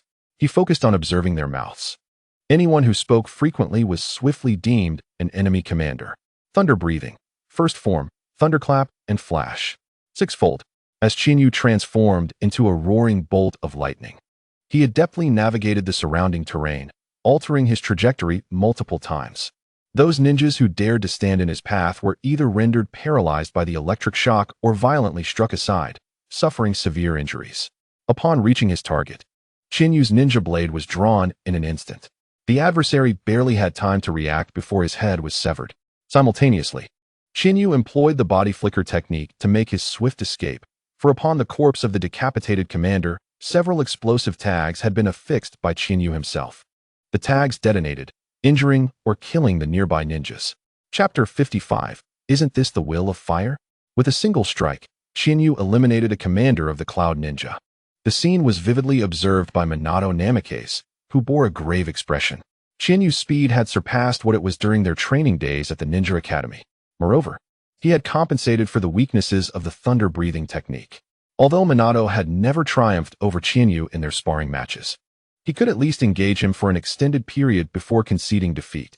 After years apart, Minato, having trained under Jiraiya and arrived on the battlefield earlier than Chinyu, had anticipated surpassing him, only to find that he still lagged behind. Minato furrowed his brow, pondering his unique ninjutsu. Currently, he had only mastered wind release techniques. But Jiraiya was not particularly skilled in this area, limiting his assistance. In contrast, Chinyu wielded the formidable body technique of thunder breathing, a distinctive skill of his own. Among the lightning release ninjas of Konoha, few could even execute thunder breathing, and none could rival Chinyu's mastery. Coupled with his Sharingan, the effectiveness of his thunder breathing was exponentially enhanced. Minato realized that to catch up to and surpass Chinyu, he needed to develop a unique ninjutsu of his own. He recalled Jiraiya's previous mention of the Flying Thunder God technique. A space-time ninjutsu recorded in the Sealing Scroll must possess great power. Minato resolved that once Jiraiya's application for training was successful, he would dedicate himself to mastering this technique. In contrast to Chinyu's decisive method of dispatching the commander, Minato's approach seemed rather mundane. His identification of the commander was through observation, but unlike Chinyu, who focused on the vocal leader, Minato analyzed the formation, attire, and demeanor of the adversaries. Typically, commanders were positioned toward the rear of the group, donned slightly different attire, and exhibited more expressive body language when issuing commands. After confirming the commander's identity, Minato would utilize his swiftest technique, the body flicker technique, to close in and swiftly dispatch the target with a kunai to the throat before retreating. The sounds of their skirmishes echoed throughout the hidden hot water village, and the ground was increasingly littered with bodies, those of Cloud ninjas, hot water ninjas, and Konoha ninjas alike. Chinyu's garments were completely drenched in blood, and he panted lightly, surrounded by a dozen Cloud ninjas. His brilliance was undeniable, the flickering lightning impossible to overlook. The numerous commanders who had fallen to his blade left some ninjas without clear orders, blindly pursuing Chinyu. As the Cloud ninjas surged toward him, Chinyu exhaled deeply. Thunder breathing. Land type, electric strike. At that moment, he unleashed a multitude of electric slashes, emanating from his very being. The encroaching Cloud ninjas had no time to react before being struck down by the lightning-like blades. Escaping the encirclement, Chinyu retrieved 2 soldier pills from his ninja tool pouch and consumed them. During this process, another squad of Cloud ninjas approached, luring them to a waterlogged area. Chinyu formed hand seals and plunged his hands into the water. Lightning release, thunder roar. High-pressure electricity surged through the water, paralyzing the squad of Cloud ninjas, leaving them immobile. Chinyu then beheaded each of them with his ninja blade. With much of the battle still ahead, conserving chakra was paramount for Chinyu. In this moment, he spotted another enemy commander among the crowd. Cloaked in crackling electricity, he dashed forward toward the adversary. After eliminating this commander and making his escape, a Konoha ninja was flung through the air, landing beside Chiyu. This ninja, with one arm and one leg blown off, coughed blood, desperately grasping Chiyu's pant leg, pleading, "Help me. I don't want to die. My family is still in Konoha. Please." Chiyu regarded him with cold indifference, replying icily, "I cannot save you. If your pain is too great, you may choose to end your suffering now. This way, your pain may lessen somewhat. As for your family, do you not trust Konoha? Then trust in it until the very end." He handed several explosive tags to the Konoha ninja before using the body flicker technique to vacate the area. The Konoha ninja, in utter despair, gazed at the approaching cloud ninjas, glanced at the explosive tags in his hand, and ultimately resolved to activate them. Daigo, no. Minato appeared beside the Konoha ninja using the body flicker technique, attempting to seize the explosive tags from his grasp. Daigo forcefully pushed Minato away, grimacing, "Minato, he is right. I have become a burden. Do not concern yourself with me. The battle continues, and your comrades need you. I believe in you, Minato. You will become Hokage. Please take care of my family." To spare Minato from the fallout, Daigo stood on one leg and lunged into the throng of cloud ninjas. An explosion resounded. Daigo was obliterated in the blast of the explosive tags, taking 2 cloud ninjas with him. Minato stood frozen, tears streaming down his cheeks as he witnessed this harrowing scene. A tempest of fury surged within him as he appeared before Chiyu, seizing his collar with anger. Why? Why did you do that? Even if you were unwilling to save Daigo, there was no need to give him explosive tags to perish with the enemy. Chiyu brushed Minato's hand away, straightened his collar, and coolly retorted, "And what of it? Do you believe I killed him? Is it in wartime that you come to accuse me?" That man had already lost an arm and a leg. Without treatment or support, his fate was sealed, death at the hands of the enemy. Yet I granted him explosive tags, allowing him to take a few cloud ninjas with him in his final moments. No matter how you calculate it, we benefited. Minato vehemently countered, "I have said it before. They are not mere numbers or tools. They are our comrades. They are comrades." Chiyu mocked, "And what of it? If that individual were you, would you wish for your comrades to risk their lives to save you, only to carry you, a burden, into battle? Do we not uphold the will of fire? Where the leaves dance, the fire endures. I granted his death value, ensuring it was not meaningless, nor did I allow him to drag his comrades down. I enabled him to contribute to Konoha. Does this not embody the will of fire? Did I err? Should I have let him die without purpose or allow him to endanger me as well?" Minato bit his lip tightly, blood seeping from the corner of his mouth. Fists clenched in indignation, yet he found himself at a loss for words against Chiyu. Chapter 56. The entrance of the leader of the Soup Ninjas at this moment. Wave Wind Minato was engulfed in a tempest of agitation and fury, yet he found himself utterly incapable of refuting Chiyu's words. For Chiyu's assertions held a certain truth.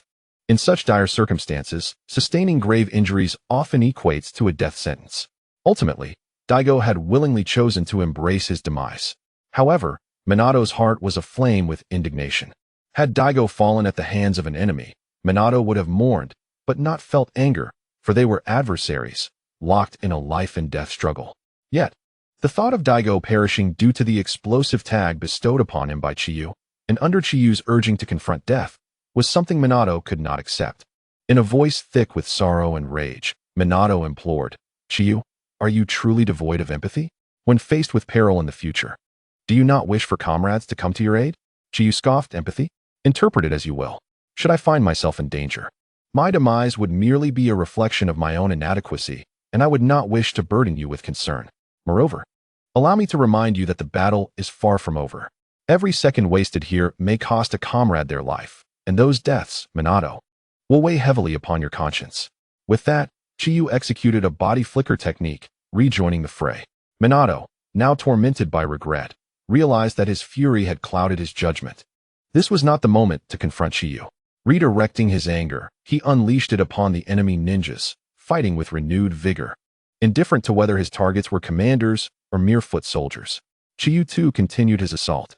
The commanders, having noticed Minato and Chiyu targeting them, had taken to hiding, issuing commands from the shadows. The primary force of the attack remained with Orochimaru and Jiraiya, both of whom were now drenched in blood.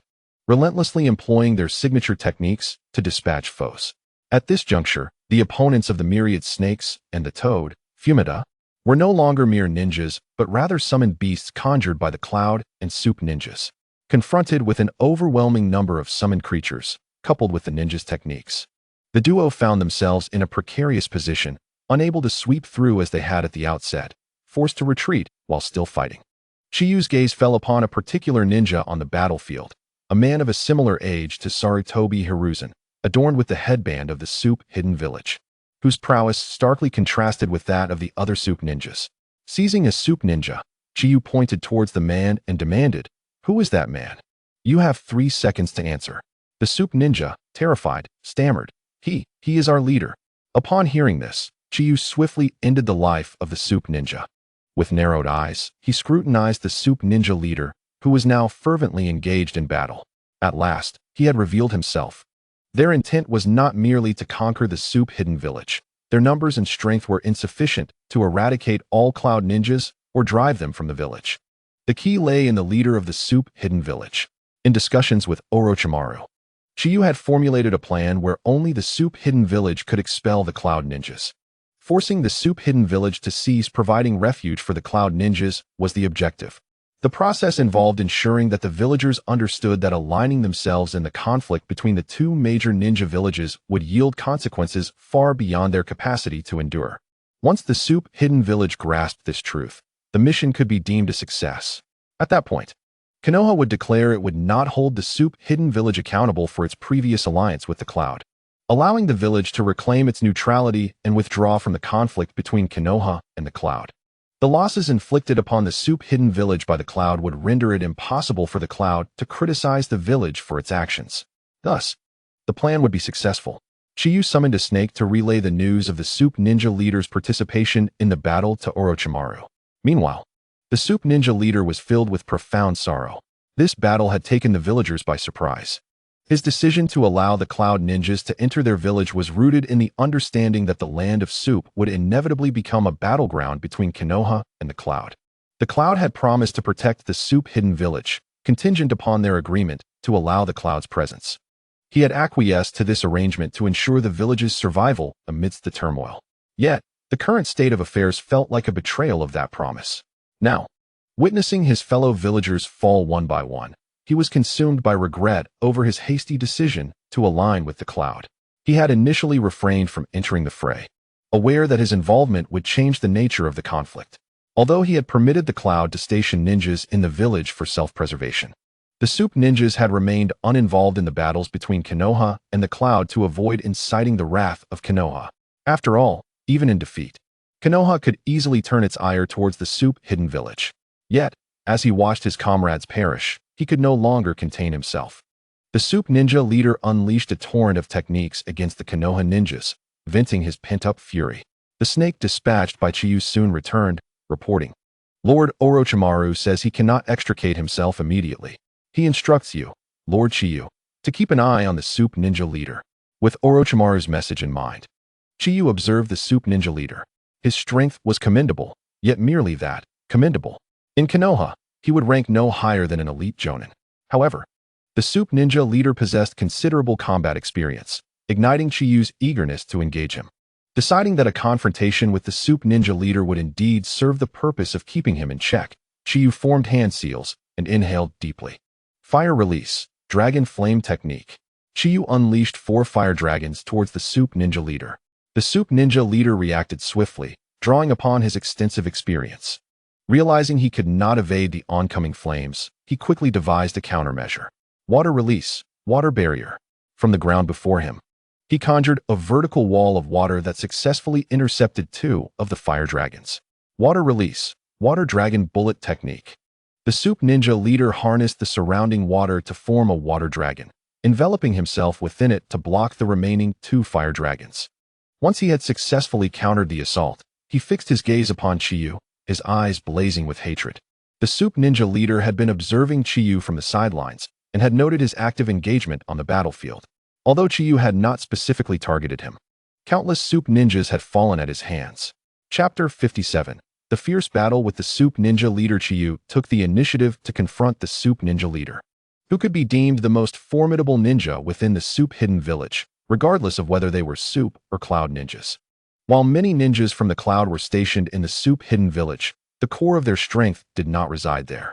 The Soup Hidden Village was perceived as a secure location compared to other Cloud strongholds, and the Cloud ninjas had not anticipated that Konoha would choose to attack this village.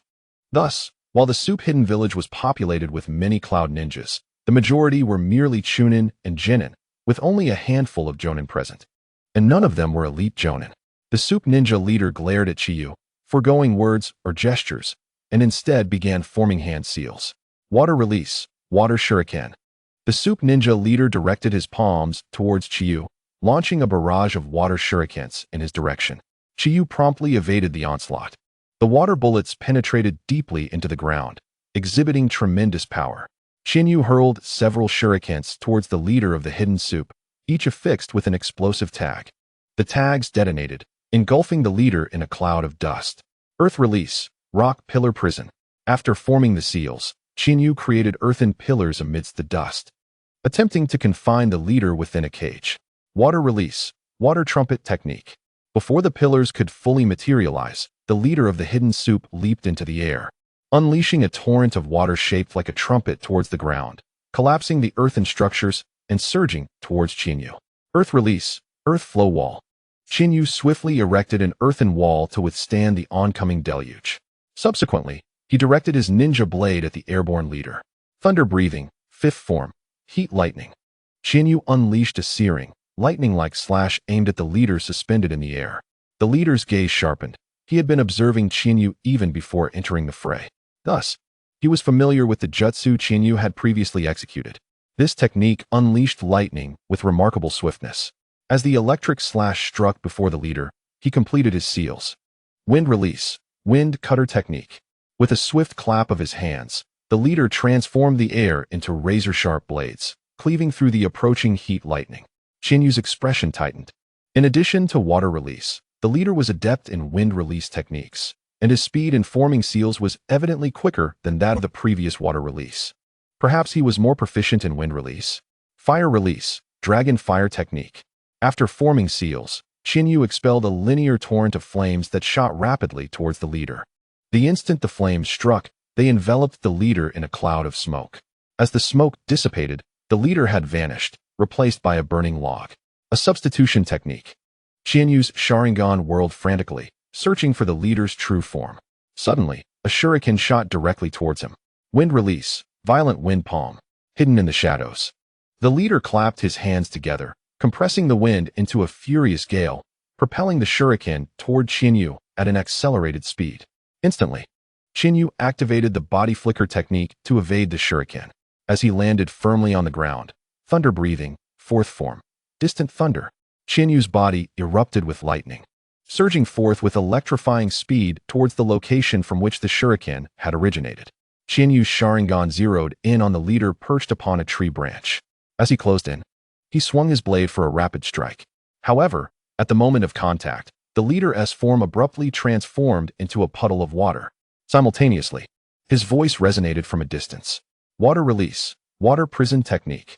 The water clone of the leader coalesced into a spherical prison, trapping Chinyu within its confines.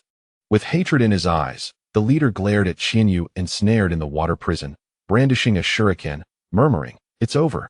As the leader lunged at Chinyu with the shuriken, Chinyu raised his ninja blade defensively. Thunder breathing, sixth form, electric thunder. Chinyu unleashed a barrage of lightning-like slashes in all directions, forcibly shattering the prison and quickly retreating to create distance between himself and the leader. The leader furrowed his brow, muttering, "The lightning body technique that requires no seals is indeed troublesome. If Chinyu were to form seals while trapped in the water prison, I could easily end him. However, without the need for seals, I cannot predict the timing of his jutsu." The leader regarded Chinyu with a complex expression. Has he already attained Jonin-level strength at such a young age? Truly, Konoha is rife with talent. The leader felt a wave of frustration. Why is it that all the prodigies hail from major ninja villages? For a small village like theirs, producing even one genius would be a blessing. Here, he had already identified 4 geniuses from Konoha. There was no need to mention Orochimaru and Jiraiya. Chinyu before him was undoubtedly a prodigy. And there was also a blonde kid, slightly inferior to this black-haired youth, yet still surpassing many others, a genius in his own right, especially Chiyu, who had mastered the 4 elemental ninjutsu of lightning, fire, water, and earth at such a young age. In addition to possessing one of the 3 great ocular techniques, the Sharingan, attaining Jonin-level prowess. If only such a talent could emerge from Hidden Soup Village. If they had someone like Hanzo of the Salamander from Hidden Rain Village, they would not have to rely on others in this war. During the Second Shinobi World War, Hidden Rain Village became a battleground for the 5 great nations, yet with a ninja like Hanzo, it managed to survive. This underscores the importance of having a powerful ninja for a village. Chinyu's Sharingan remained fixated on the leader. He had been careless earlier. The leader's shuriken was deliberately aimed to reveal the location of his water clone. Once Chinyu destroyed the clone, the leader could promptly employ the water prison technique to ensnare him. Once more, Chinyu launched an attack. Water release, water dragon bullet technique.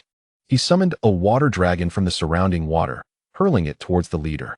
Not to be outdone, the leader conjured his own water dragon to counter. Chinyu smirked, directing his blade at his own water dragon. Thunder breathing, 5th form, heat lightning. Chinyu infused his water dragon with the properties of lightning. As both water dragons collided, a tremendous explosion ensued, showering the area with droplets akin to rain. The leader was caught off guard, as these droplets contained electricity, and with no cover nearby. He had no means of evasion. Chinyu utilized the 5th form, heat lightning, endowing his water dragon with electrical properties. After the clash, droplets imbued with lightning cascaded down from the heavens. The leader quickly formed seals to respond. Wind release, great breakthrough. He expelled a whirlwind from his mouth, dispersing the droplets that threatened to fall upon him. However, even with his swift reactions, the leader could not entirely evade the droplets, which left his skin tingling and burned at the points of contact. Fortunately, he managed to dissipate most of the droplets in time, so the few that remained did not significantly impede him. As the leader dealt with the droplets, Chinyu moved again. Fire release, great dragon fire technique. He unleashed a massive fire dragon directed at the leader. The leader quickly retaliated with water release, great waterfall technique. He gathered chakra in his throat, unleashing a colossal water sphere. Upon contact, the fire dragon and the water sphere generated a vast cloud of steam that enveloped the surroundings. Chinyu formed seals once more, creating a shadow clone. Together, he and his clone sheathed their blades, crouching slightly while keeping their eyes locked on the leader's position. Thunder breathing, 1st form, lightning flash. Double flash. Chinyu and his shadow clone erupted simultaneously, slicing through the mist produced by the steam like thunder splitting the air. Swiftly approaching the leader for a rapid draw and slash. The leader felt a chill run down his spine, fully aware of Chinyu's incredibly fast lightning flash technique. Experiencing it firsthand left him astounded. Wind release, vacuum sphere. The technique required only 3 seals, yet by the time the leader completed his seals, Chinyu and his shadow clone had already drawn their blades, aiming for his neck. The leader of the Tang ninja inhaled deeply and expelled several wind spheres, striking one of the 1,000 feathers. Unfortunately, it was merely an illusion. The shadow clone of 1,000 feathers dissipated into mist. Yet, the leader felt a slight sting on his neck, even though he had not been directly hit. Instinctively, he tilted his head toward the spot where the clone had vanished and quickly retreated. 1,000 feathers furrowed his brow, observing the leader from a distance, muttering to himself, "TSK." Such quick reflexes. The leader, clutching his neck, gazed gravely at 1,000 feathers. A trickle of blood seeped through his fingers. 1,000 feathers sword slash had indeed inflicted damage. Fortunately, it had only grazed the skin and spared the artery. The leader regarded 1,000 feathers with increasing caution, realizing that the latter would likely employ water-style techniques to counter his fire-style jutsu, using the resulting steam to obscure his vision and close in for a decisive strike. To ensure the kill, a shadow clone would also engage in the assault. Had the leader not reacted with such alacrity, he might have been gravely injured, if not killed. He marveled at 1,000 Feathers' tactical acumen. 1,000 Feathers retrieved a soldier's food pill from his pouch and consumed it. His chakra reserves were already dwindling, further depleted by the shadow clone's use. He had not anticipated that such an attack would be evaded by the leader, having previously consumed a soldier's food pill. The effects of another dose were minimal, providing only a slight recovery of chakra, though he considered using a witness point to restore his chakra completely. He ultimately chose to forego that option. The system offered him a path to strength, but Thousand Feathers did not wish to depend on it excessively. True strength must come from within. It was not yet a time of dire straits. With determination in his eyes, Thousand Feathers regarded the leader. An elite jonin and the head of a ninja village, the leader was more than qualified to serve as a stepping stone for his growth. The leader sensed Thousand Feathers' fighting spirit and lowered his hand from his neck. His experience warned him that Thousand Feathers' next strike would be his most formidable and final assault. While he had never underestimated Thousand Feathers, he now approached the encounter with heightened vigilance. The battle had drawn the attention of many ninjas, including Minato Namikaze. Observing the clash, Minato felt increasingly alarmed, realizing the widening gap between himself and Thousand Feathers. Despite having received training from Jiraiya, one of the legendary Sannin, earlier than Thousand Feathers, and having more battlefield experience, he could not comprehend why Thousand Feathers had advanced so much further. Was he truly a genius? It was the leader of the Tang Ninja who made the first move. Wind style, vacuum sphere. He unleashed a barrage of concentrated chakra, firing it at Thousand Feathers with the speed of bullets. Thousand Feathers dodged left and right, adjusting his breathing. During the process, he sustained several minor injuries from the swift and dense wind spheres. However, he disregarded the pain, focusing entirely on regulating his breath, entering a state of complete concentration. This was the first time he employed this technique in battle. Though he had learned it, his prior attempts during training had yielded a high failure rate. Yet this time, he felt confident. In this heightened state of awareness, Thousand Feathers closed his eyes, his senses sharpening. Where he had once been grazed by wind spheres, they now failed to touch him. He sheathed his ninja blade and abruptly opened his eyes. In an instant, he was enveloped in a surge of lightning. His Sharingan's double tomo spinning rapidly. He bent slightly at the waist. The leader's gaze sharpened. Was that the lightning flash? Though Thousand Feathers' movements mirrored the initial stance of the lightning flash, the sensation it conveyed was entirely different. The leader had already begun forming hand seals and moved to evade the impending strike. Breath of Lightning, 7th form, Fire Thunder God. Thousand Feathers charged forward with an imperceptible speed, his body crackling with electricity that coalesced into a dragon of lightning, its trajectory erratic and unpredictable. The leader's pupils contracted sharply. The speed surpassed that of the lightning flash. It was beyond the grasp of his eyes, and the deep marks left on the ground testified to the technique's ferocity. His body could not react in time to evade. Yet the hand seals were prepared, and he had to intercept the attack. Wind style, vacuum great sphere. The leader expelled several high-pressure wind spheres toward Thousand Feathers, attempting to halt his advance. Unlike the lightning flash, which had a linear trajectory, the Fire Thunder God was not restricted in such a manner, although Thousand Feathers appeared to be moving in a straight line. The explosions of the high-pressure wind spheres on the ground indicated he had evaded them all. The leader's mind raced, and he made a swift decision, releasing one final high-pressure wind sphere. At that very moment, Thousand Feathers also executed a slash. A tremendous explosion resounded, enveloping both combatants in a cloud of dust, obscuring the view of onlookers. Chapter 59. Mutual destruction. As dust shrouded Thousand Feathers and the leader, those watching could not discern the outcome. Among them, many wished for the Byakugan to ascertain the victor. The ninjas of Konoha naturally supported Thousand Feathers, as he appeared evenly matched with the leader, having not succumbed to despair and even managing to wound him. Conversely, the Cloud Ninja and Tang Ninja favored their leader. Observing that while Thousand Feathers and the leader seemed evenly matched, and he had gained the upper hand at times, the leader consistently countered Thousand Feathers' attacks with seasoned expertise. Even they noted that Thousand Feathers' chakra was running low. Although Thousand Feathers seemed to possess the strength of a jonin, his chakra reserves appeared to be at best on par with the special jonins. They believed the leader could successfully deflect Thousand Feathers' next attack. Once that attack was neutralized, the chakra-depleted Thousand Feathers would be akin to a fish on a chopping block, vulnerable to slaughter. At that moment, a gust of wind swept through, dispersing the dust and revealing the scene. Thousand Feathers knelt on one knee, gasping for breath, while not far away, the leader lay sprawled on the ground, disheveled. His garments bore numerous tears from the high temperatures of the lightning. The Tang and Cloud Ninjas were taken aback. Had the leader been defeated? Yet, to everyone's surprise, there were no burn marks or cuts from a blade upon the leader's body. His injuries appeared to be inflicted by wind-style techniques.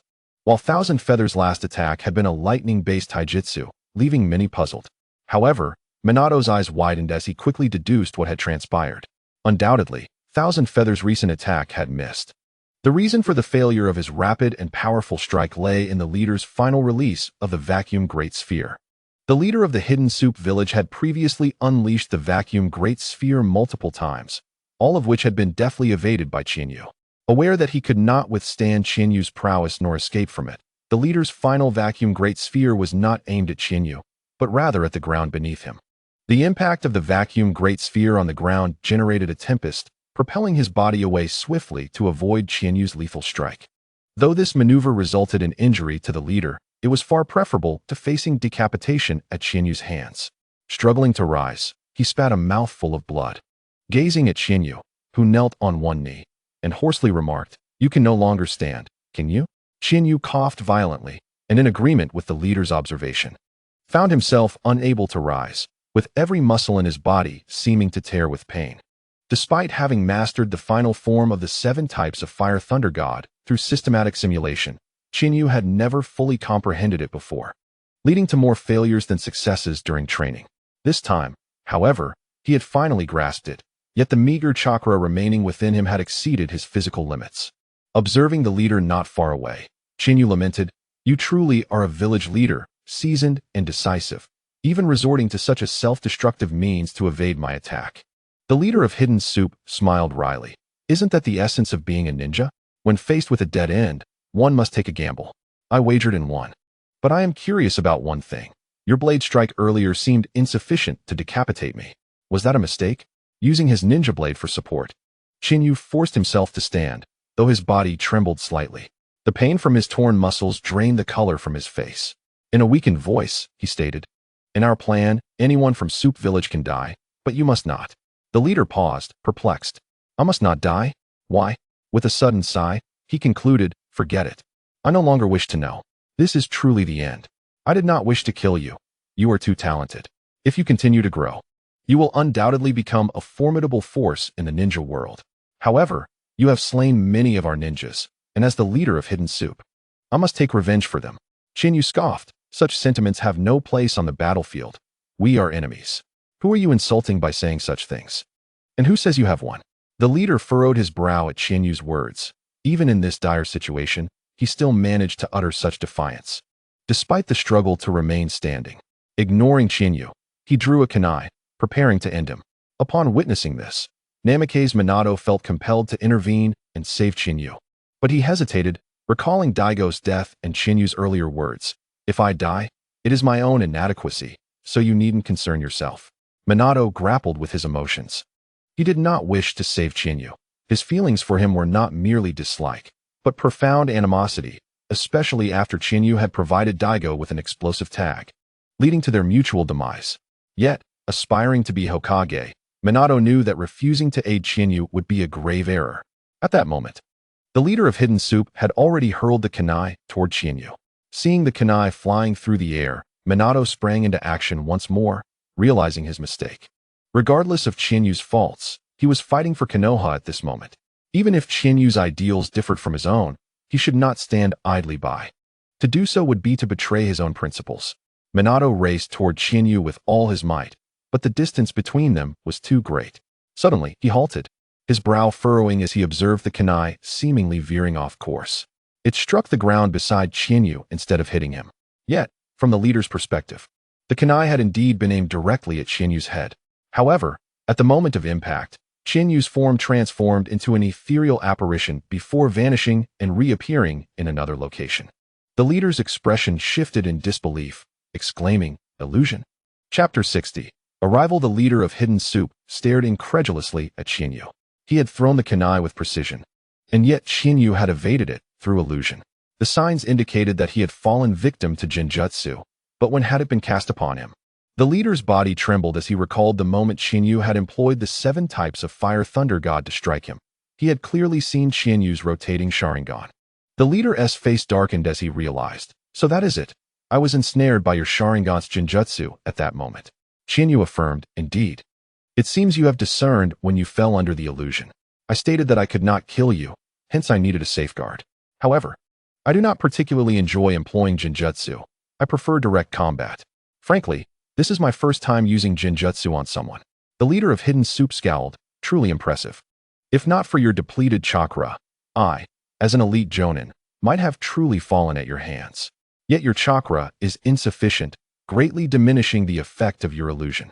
Ordinarily, Jinjutsu of this nature can only be disrupted by another's interference with the flow of chakra. However, there is still another method to break free.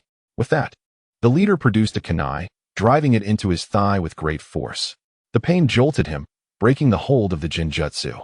Extracting the kunai from his thigh, he fixed a cold gaze upon Chiyu. Now you must be at a loss for what to do. A bright smile spread across Chinyu's face as he replied. At a loss? The one at a loss is you. A voice emerged from behind the leader. Kuroiwa Chikazu, you have lost to my disciple. It was Orochimaru who had appeared behind the leader. Kuroiwa Chikazu did not attack Orochimaru. He merely sighed deeply, recognizing that with Orochimaru's arrival, he had no means of resistance left. With a bitter smile, Kuroiwa Chikazu remarked, the foundation of the great ninja villages is indeed profound. The legendary three of Konoha, the White Fang of Konoha, and various bloodlines and secret techniques. Now even the new generation has evolved to this level. Since you have not attempted to kill me, it seems that child did not deceive me. I am meant to survive in your plans. Yet, I cannot be of any assistance, as our small village holds no sway. Orochimaru replied calmly, there is no need for you to undertake anything burdensome. Simply follow my instructions, and even if Konoha engages in full-scale war with the Hidden Cloud Village, the flames of conflict shall not reach your Hidden Soup Village. A glimmer of hope flickered in Kuroiwa Chikazu's otherwise vacant gaze. What do you wish for us to do? Orochimaru responded, we will be retreating shortly. Once we withdraw, you must persuade the Hidden Cloud to exit the Hidden Soup Village and allow it to return to neutrality. Kuroiwa Chikazu frowned. I just mentioned that our small village has no voice. The Hidden Cloud has already established a presence in the Hidden Soup Village, making it difficult for me to convince them to leave. Orochimaru coldly retorted, Konoha is here specifically to attack the Hidden Cloud. Your Hidden Soup Village is merely incidental. Surely, that rationale is sufficient to compel the Hidden Cloud to withdraw? If there are still Cloud Shinobi in the Hidden Hot Water Village, even if it is just one, we, the Leaf Ninjas, will continue to attack the village. Heian Shinsei understood Orochimaru's intent. The recent assault on the Hidden Hot Water Village had inflicted considerable damage. Thus, the village could justifiably claim that it could no longer bear losses and could restore its neutrality, prompting the Cloud Shinobi to withdraw. After all, the Cloud Shinobi had failed to fulfill their initial promise to protect the village and its inhabitants. The rationale was clearly on the side of the Hidden Hot Water Village. However, Heian Shinsei felt a deep sense of sorrow and anger, for he had discerned the true nature of the Leaf strategy. The aim of this operation was not the Cloud Shinobi, but rather the Hidden Hot Water Village itself. The Leaf Ninjas attacked the village because it had aligned with the Cloud Shinobi. Observing Chun-Si's expression, Orochimaru surmised that he had misunderstood the objective behind the Leaf Ninjas' assault. Yet, Orochimaru found no need to clarify, as their goal had already been achieved. Chun-Si, for the sake of his village, would undoubtedly restore neutrality and compel the Cloud Shinobi to withdraw. Orochimaru had already arrived in the land of hot water to provide support, and soon all Cloud Shinobi within the region would be informed. Upon returning, they could promptly advance their front lines. Having just attacked the Hidden Hot Water Village, they would rapidly push forward again, and the Cloud Shinobi would certainly believe that this time, the Leaf was led by Orochimaru, who had brought numerous reinforcements to the land of hot water, thereby deterring any rash actions. Orochimaru addressed the toad on his shoulder, instructing it to notify everyone to gather at the entrance of the Hidden Hot Water Village, as their plan had been successful and preparations for retreat were underway. From a distance, the complex gaze of Namikaze Minato lingered on Chiyu before he proceeded to assist other ninjas. Orochimaru approached Chiyu and extended his hand. Chiyu grasped Orochimaru's hand, using it for leverage to rise once more. Can you still move? Orochimaru inquired. Chiyu shook his head. My body is severely exhausted. It is quite difficult to move now. Orochimaru turned his back and crouched in front of Chiyu, saying, climb on, I will carry you. Surprised, Chiyu gazed at Orochimaru's back, not expecting him to offer his assistance. Without hesitation, Chiyu climbed onto Orochimaru's back. As Orochimaru stood and walked forward, he praised. You performed exceptionally well during this operation. especially in your battle against Hei Yinshin. Although he is merely the leader of a small village, he is still an elite jonin. Had your chakra not run low, you might have won the battle. Nonetheless, your performance was commendable. The battlefield is the best place to enhance one's abilities, and every fight can lead to improvement. You have made significant strides in your first battle. Thank you, Orochimaru-sensei. That Hei Yinshin, he must be one of the weaker elite jonin, right? Chiyu asked. Orochimaru nodded. Indeed. The hidden hot water village lacks depth. Elite jonin like myself and Jiraiya are in a completely different league. At our level, the differences among us are minimal, and it is our formidable techniques, secret arts, and bloodline limits that create the disparities. Heian's techniques are merely common jutsu in the ninja world, easily countered, which is why you were able to match him in battle. Chiyu reflected, I see. However, Hei Yinshin truly is an elite jonin. His combat experience is remarkable. I am confident that my Fire Thunder God could slay even a jonin, yet I did not anticipate his evasive tactics. Orochimaru cautioned, Chiyu. Remember, in the ninja world, no one is simple. Therefore, you must approach every battle with utmost caution. Yes, I will remember, Orochimaru-sensei. Chapter 61. The surprise attack concludes. Orochimaru issued the retreat order. The Leaf Ninjas engaged in combat within the hidden hot water village withdrew gradually until they reached the village gates. Orochimaru surveyed the remaining Leaf Ninjas, his brow furrowing slightly. Initially, there were nearly 100, but now, including the injured, no more than 40 remained. Though the surprise attack on the hidden hot water village was nearing success, the toll had been substantial. The final step towards success hinged on Hei Yinshin's neutrality. Covered in blood, Jiraiya approached Orochimaru and inquired, Orochimaru, how did the old man respond? Did he agree? I do not know, but we must retreat regardless. We cannot linger any longer. Jiraiya nodded gravely, acknowledging that further combat was unwise. Orochimaru was confident that Hei Yinshin would agree to his proposition. Should he refuse, the hidden hot water village would have no reason to continue existing. Orochimaru declared, we will wait here for 5 minutes, guarding this position until the rest of our comrades regroup with us. After 5 minutes, regardless of the circumstances, we will retreat. Time passed slowly. The station ninjas, including Orochimaru and Jiraiya, unleashed jutsu towards the hidden hot water village, preventing the cloud and hot water shinobi from advancing. Among them, Namake's Minato was particularly active. Utilizing his agility, he darted back and forth, rescuing a leaf ninja with each return. Minato was exhausted, yet he persevered, determined to save as many as he could. Just as he prepared to enter once more, Jiraiya halted him. Enough, Minato. You've done your best. Do not go back in. We are about to withdraw. You have reached your limit. Minato pleaded, Jiraiya-sensei, there is still a bit of time left. Let me go one more time. Jiraiya shook his head. You cannot go again. Your speed has significantly decreased. Have you not noticed? If you go in again, it will be dangerous for you, and there isn't enough time to save another person. Orochimaru said 5 minutes means 5 minutes. He will not delay for you even a second. Moreover, at this point, those who were meant to escape have already done so. Those remaining. Jiraiya did not finish his sentence, but the implication was clear. Hope was slim. Minato lowered his head, falling silent. As the time elapsed, Orochimaru promptly stated, now we retreat. Set explosive tags along the retreat path. Move. The assembled Leaf Ninjas withdrew in unison. The retreat proceeded smoothly, encountering minimal resistance from the Cloud Shinobi. Upon returning to their base, it was nearly noon. Exhausted, Chiyu returned to his tent to rest, while others tended to their wounds or recuperated. Orochimaru and Jiraiya, however, did not rest, as it was a time for action. Orochimaru asked, Jiraiya, have you completed the count? How many ninjas do we have left? Jiraiya reported, we currently have only 43 ninjas remaining, with just 32 capable of fighting in the short term. Orochimaru's expression turned serious. We must request reinforcements from the Leaf. At least 60 ninjas are necessary to hold our ground once we advance. Jiraiya frowned. Orochimaru, do you intend to push forward immediately? Is that not too hasty? Should we wait for reinforcements before advancing? Orochimaru, fixated on the sand table, replied without looking up, we must advance quickly. Otherwise, when they realize what is happening, our plans will be impeded, rendering this surprise attack on the hidden hot water village meaningless. The sacrifices of our ninjas would be in vain. With a sigh, Jiraiya acquiesced. I understand. I will follow up on this matter immediately. How far should we push the lines? Orochimaru lifted the flag belonging to the current Konoha from the sand table and placed it in one of the positions, at least 10 kilometers. Jiraiya, taken aback, exclaimed, "Is it really that far? Can we hold the line?"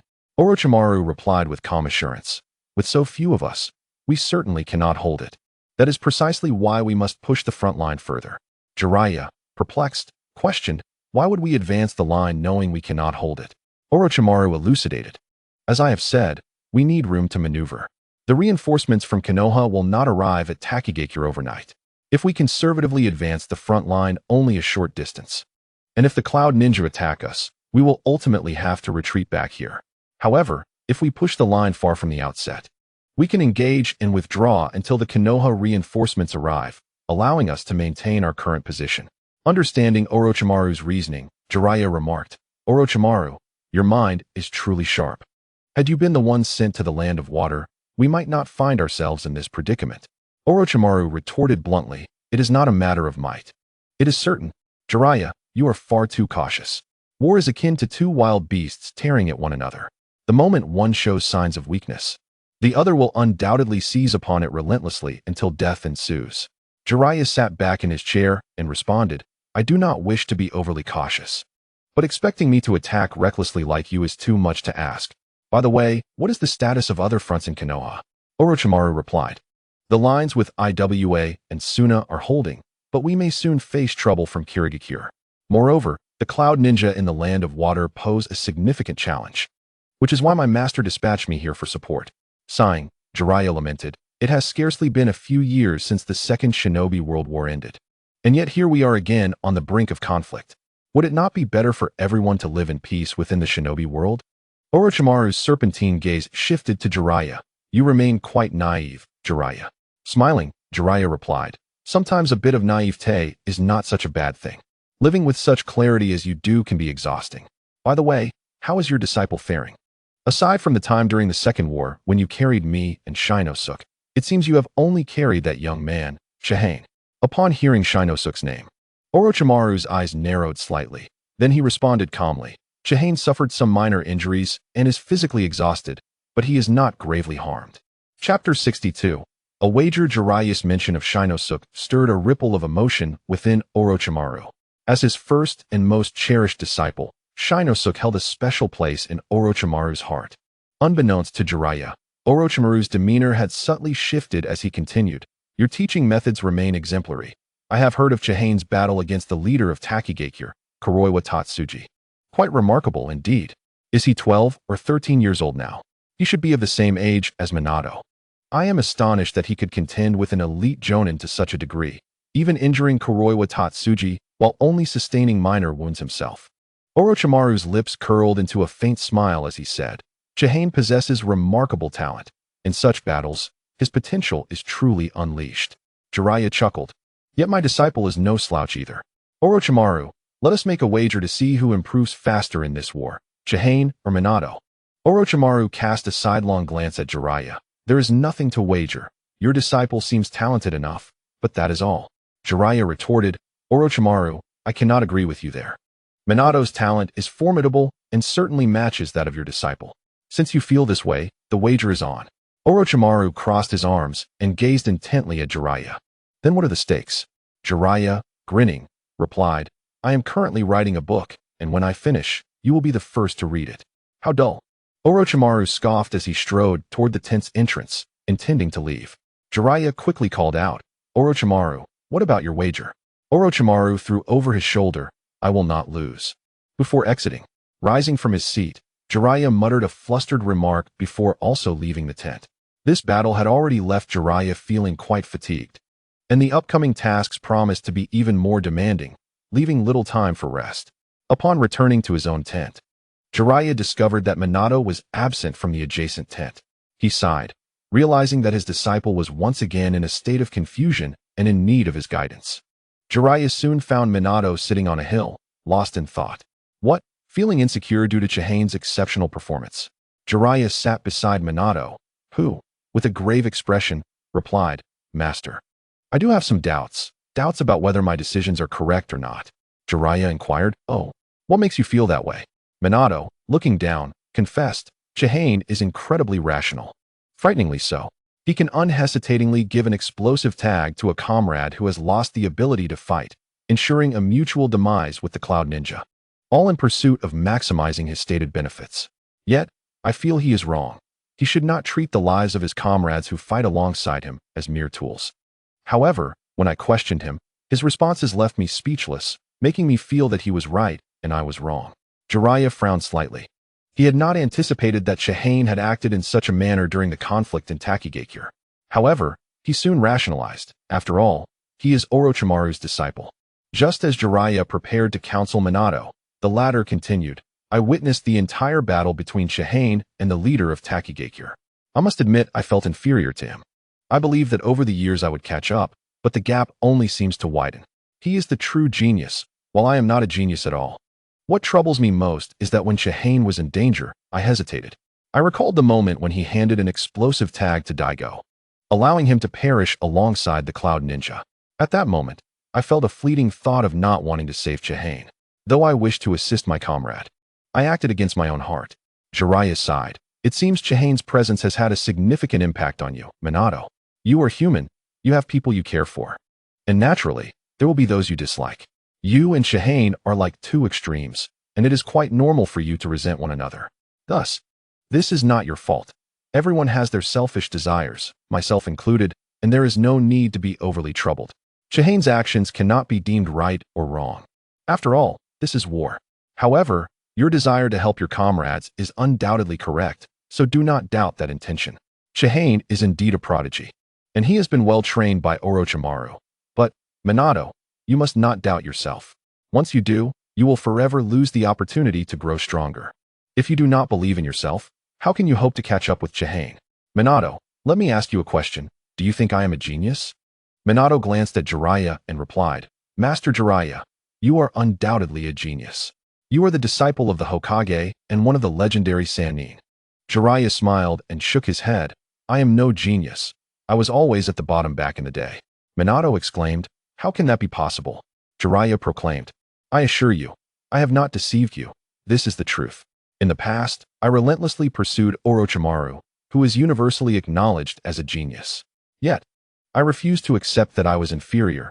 I believed I was equally capable. Fueled by this conviction, I chased after Orochimaru, and in the process, I grew stronger, ultimately achieving my current prowess. Therefore, does it truly matter whether one is a genius? As long as you believe in your own strength and commit to your efforts, you will undoubtedly become formidable. Minato took a deep breath, the darkness in his eyes dissipating. I understand, Master Jiraiya. I will strive with all my might. Jiraiya chuckled, ruffling Minato's hair. What a worrisome disciple you are. I have wagered with Orochimaru that you will surpass Chiyu in this war. Minato exclaimed in surprise. What? Jiraiya retorted. What's the matter? Lacking confidence? After a deep breath, Minato boldly declared, I have confidence. Rising from the ground, Jiraiya instructed Minato, you should return to rest. We will be busier moving forward. By the way, I have good news. We will request support from Konoha. I will explain to the old man and have the ninja bring over the training method for the Flying Thunder God technique. After Jiraiya departed, Minato resolved within himself to train even harder, determined not to let Jiraiya's trust in him go to waste. Chapter 63. Building momentum. Chiyu had lain in the tent for nearly a day before finally rising. Rubbing his throbbing temples, he exited the tent, intending to meet with Orochimaru before seeking sustenance to satisfy his hunger. On his way to find Orochimaru, Chiyu encountered several ninjas. The gazes directed at him were a mixture of surprise and fear. Chiyu's feats in the Hidden Soup Village had become widely known among the ninjas present. The fact that he had severely injured the Soup Ninja leader, Hien Shinzi, astonished everyone. The once reviled traitor had transformed into such a formidable force. Their fear stemmed from the memory of Chiyu handing an explosive tag to a ninja named Daigo. Aside from Minato, others had witnessed this chilling act. How could such a ruthless Chiyu not instill fear in them? Moreover, some of these individuals had once openly scorned Chiyu in the streets. They worried that if they were injured in battle, Chiyu might offer them explosive tags, sending them to their doom. Chiyu paid no mind to their fearful glances and made his way directly to Orochimaru's tent. However, Orochimaru was not present. Chiyu surmised that he was likely in the command tent. Upon arriving at the command tent, Chiyu finally found Orochimaru, who was accompanied by Jiraiya. Master Orochimaru, Lord Jiraiya. Chiyu greeted them. Orochimaru nodded silently. Jiraiya smiled and inquired, Chiyu, how have you been? Have you rested well? Chiyu replied, I have rested sufficiently. At that moment, Orochimaru spoke. Chiyu, prepare yourself. The plan is to advance our front line tomorrow by 10 kilometers. Chiyu furrowed his brow momentarily before relaxing, speculating, you've already requested support from Konoha. So the plan is to advance the front line by 10 kilometers and then engage in tactical retreats until we rendezvous with the reinforcements. Correct, Master Orochimaru? Jiraiya stared at Chiyu in astonishment. No way. Orochimaru merely stated that we would advance the front line by 10 kilometers, and you deduced all this? Chiyu explained. It's quite easy to guess. Our surprise attack on the hidden soup village was prepared for the purpose of advancing our front line. Since the operation was successful, we must act swiftly to push forward. Otherwise, if the cloud ninjas catch wind of our movements, all our efforts would be in vain. Moreover, advancing 10 kilometers, which is 10,000 meters, is an insurmountable distance given our dwindling number of ninjas. Since Master Orochimaru has decided to push forward 10 kilometers, there must be contingency plans in place. Jiraiya was left speechless. He turned to Orochimaru, saying, Orochimaru, your disciple is rather astute. Orochimaru praised. Chiyu possesses a keen sense of the larger picture and an excellent grasp of the situation. Jiraiya scrutinized Chiyu, skeptically asking, but the surprise attack on the hidden soup village was intended to drive the cloud ninjas out. The mission has not yet succeeded, so why do you claim it has? Chiyu smiled slightly, responding, Lord Jiraiya, the purpose of the surprise attack on the hidden soup village was never to expel the cloud ninjas. Whether the hidden soup village regains neutrality or pushes the cloud ninjas out will not affect our ability to advance our front line. Our goal was merely to intimidate them, to instill caution, and to facilitate a smoother advance. Given the number of soup and cloud ninjas you and Master Jiraiya have eliminated, the objective has already been achieved. So how could the plan be deemed unsuccessful? Jiraiya expressed admiration.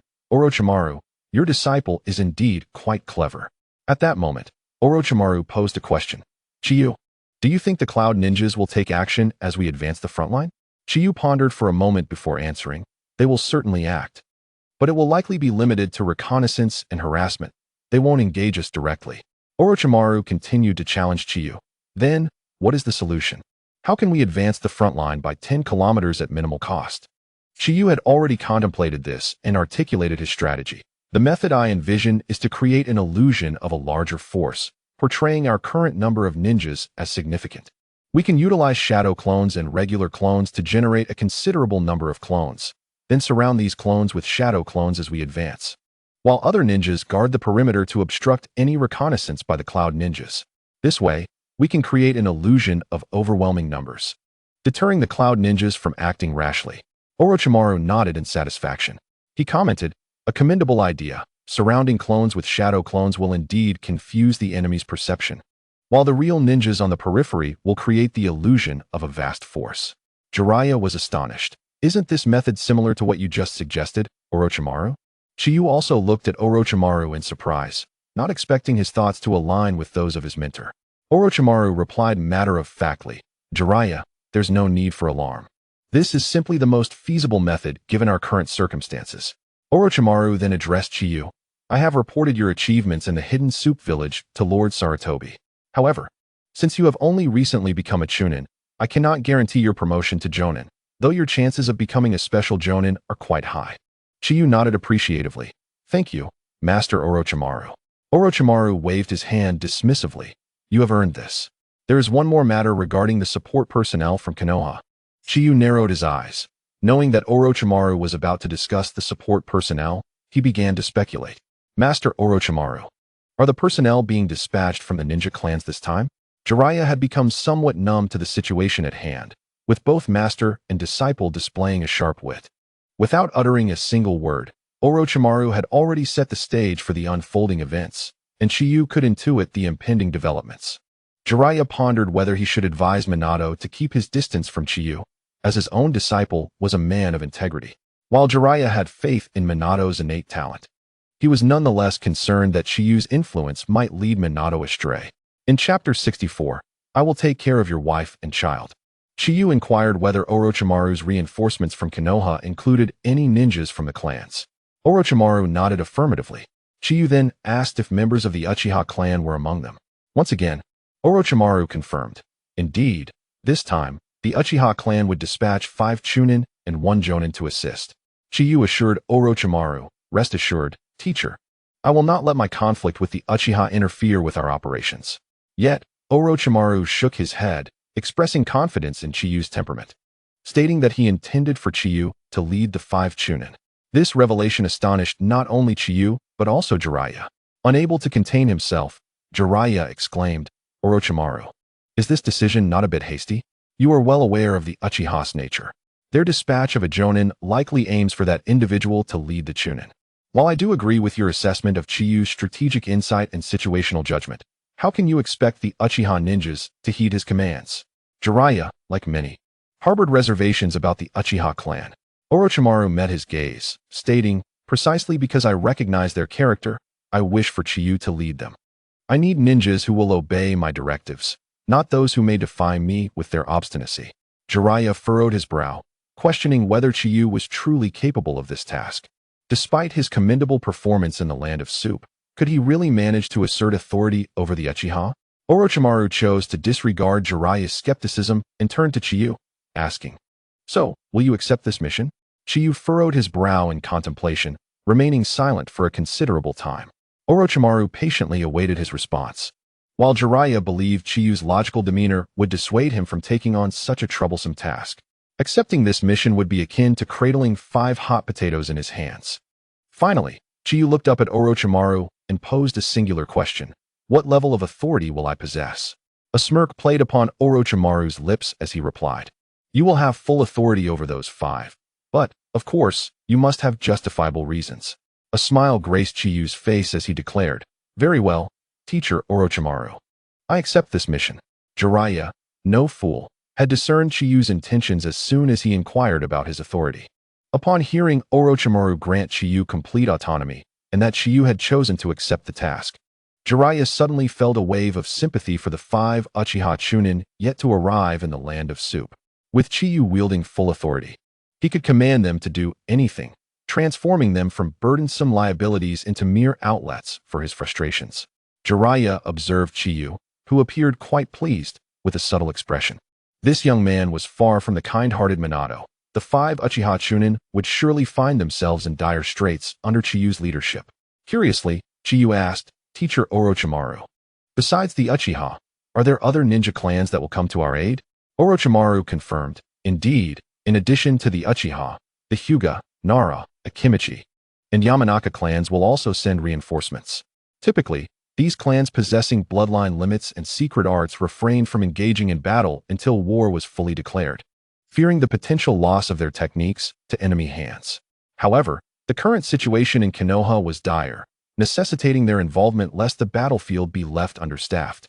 With the support of the Hyuga and Yamanaka clans, the ensuing battles would alleviate a significant portion of the pressure, as intelligence warfare was paramount. The Hyuga's Byakugan, combined with the Yamanaka's techniques, would greatly enhance our ability to gather intelligence on the enemy. Chiyu felt a sense of relief. Having witnessed the precarious circumstances in the Land of Soup, he had been on edge since arriving. The journey from Konoha had been relentless, and the immediate assault on the hidden Soup village left little time for respite. With reinforcements on the way, he could finally afford a moment of ease. After bidding farewell to Orochimaru and Jiraiya, Chiyu realized he was quite famished. With no logistics ninjas available, the few capable of cooking had been taking turns preparing meals. Previously, there had been logistics ninjas, but their overall lack of strength had led to their demise in the recent skirmishes. The ninja serving Chiyu his meal trembled as he held the spoon, leading Chiyu to wonder if shaking while serving was an essential skill for all cooks, or if this particular ninja harbored grievances against him. It was understandable why this ninja, named Tanaka Kazu, would tremble. In his eyes, Chiyu was a cold-hearted harbinger of doom. Although he was significantly younger, Chiyu's ruthlessness had left an indelible mark. During the battle at the hidden Soup village, Daigo had been propelled by an explosive tag, an event that should have claimed Chiyu's life had Daigo not pushed him aside. As a result, Chiyu had handed Daigo several explosive tags, urging him to ensure a mutual demise with the enemy. If not for Daigo's intervention, Chiyu might have faced the same fate.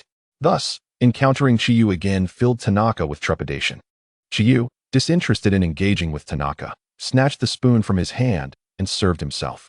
After devouring an entire bowl of food, Chiyu departed, leaving Tanaka to exhale deeply.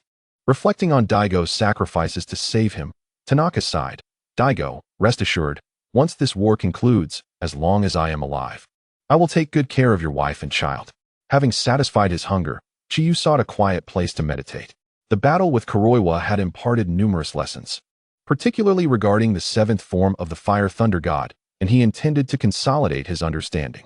As he found a relatively flat area in the woods to practice, he heard a sound nearby. Upon closer inspection, he realized it was Minato. Minato suddenly halted on a tree branch, noticing Chiyu, their eyes locking in mutual recognition. Chiyu had initially intended to find a secluded spot to meditate and refine his insights from the battle with Kuroiwa, but he had not anticipated encountering Minato at such an inopportune moment.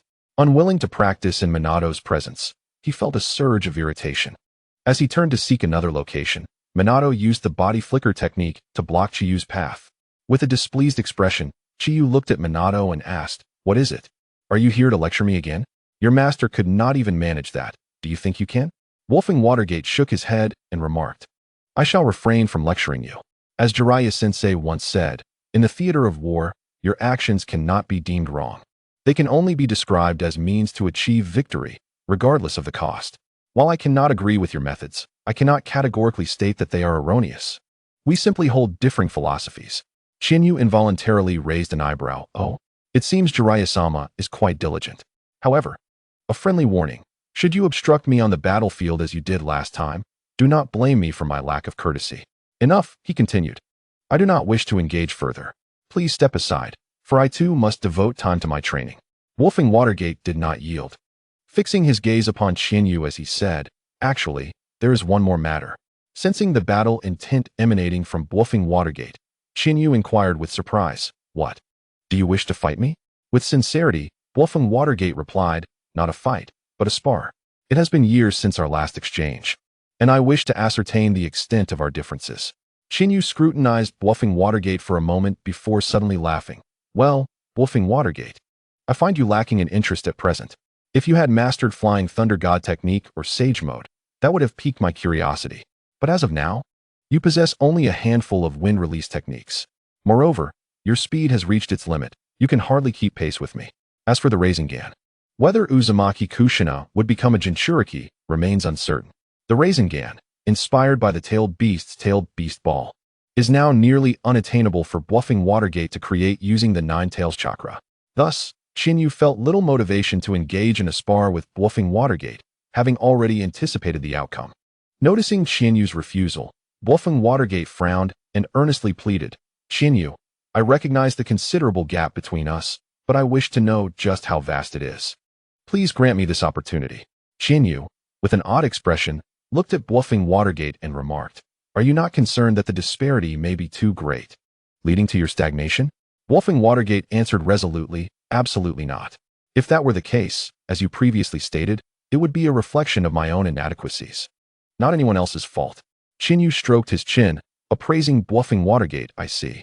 While I have no interest in sparring with you, I find your potential despair quite intriguing. Thus, I shall agree to this duel." A flicker of joy crossed Wolfing Watergate's face. He understood that he currently could not match Chinyu and that the gap between them was significant. However, he yearned to comprehend the extent of that difference and how much he must strive to catch up. Both Chinyu and Wolfing Watergate turned and walked away, only to pivot and face each other again after 15 steps. With determination, Wolfing Watergate declared, "Chinyu, I am ready." Chinyu casually draped his arm over the hilt of his ninja blade and said, "Perfect timing. I am currently experimenting with a new technique, albeit without success thus far. However, even an incomplete technique may prove difficult for you to withstand. Would you like me to let you strike a few times for your enjoyment? I wouldn't want you to feel frustrated without having made a single move." Wolfing Watergate replied seriously, "If it is to be a spar, then we must engage on equal terms. Otherwise, it would be devoid of meaning." "Very well," Chinyu responded, "let it be as you wish. I am quite eager to see that crestfallen expression on your face." With that, Chinyu positioned himself, slightly bending his body as he prepared for the attack. Upon witnessing Chinyu's stance, bluffing Watergate's eyes sharpened, instantly recognizing it as Chinyu's signature move, lightning release. First form, thunderclap. Although Chinyu's speed had markedly improved since years past, bluffing Watergate was acutely aware of the technique's shortcomings. Even with Chinyu's adept use of the terrain to alter his approach, it would be challenging for him to evade detection.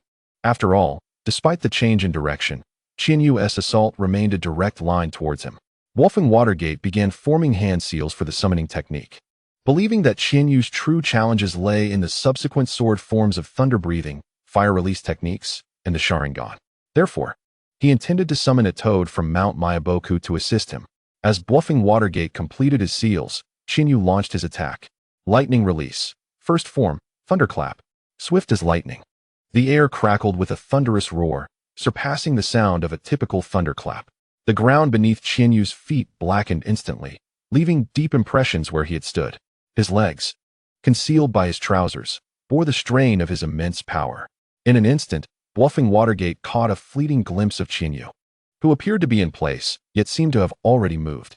Suddenly, a sharp pain struck Bluffing Watergate's abdomen, and he was sent hurtling backward, crashing into a tree and spitting blood as he collapsed to the ground.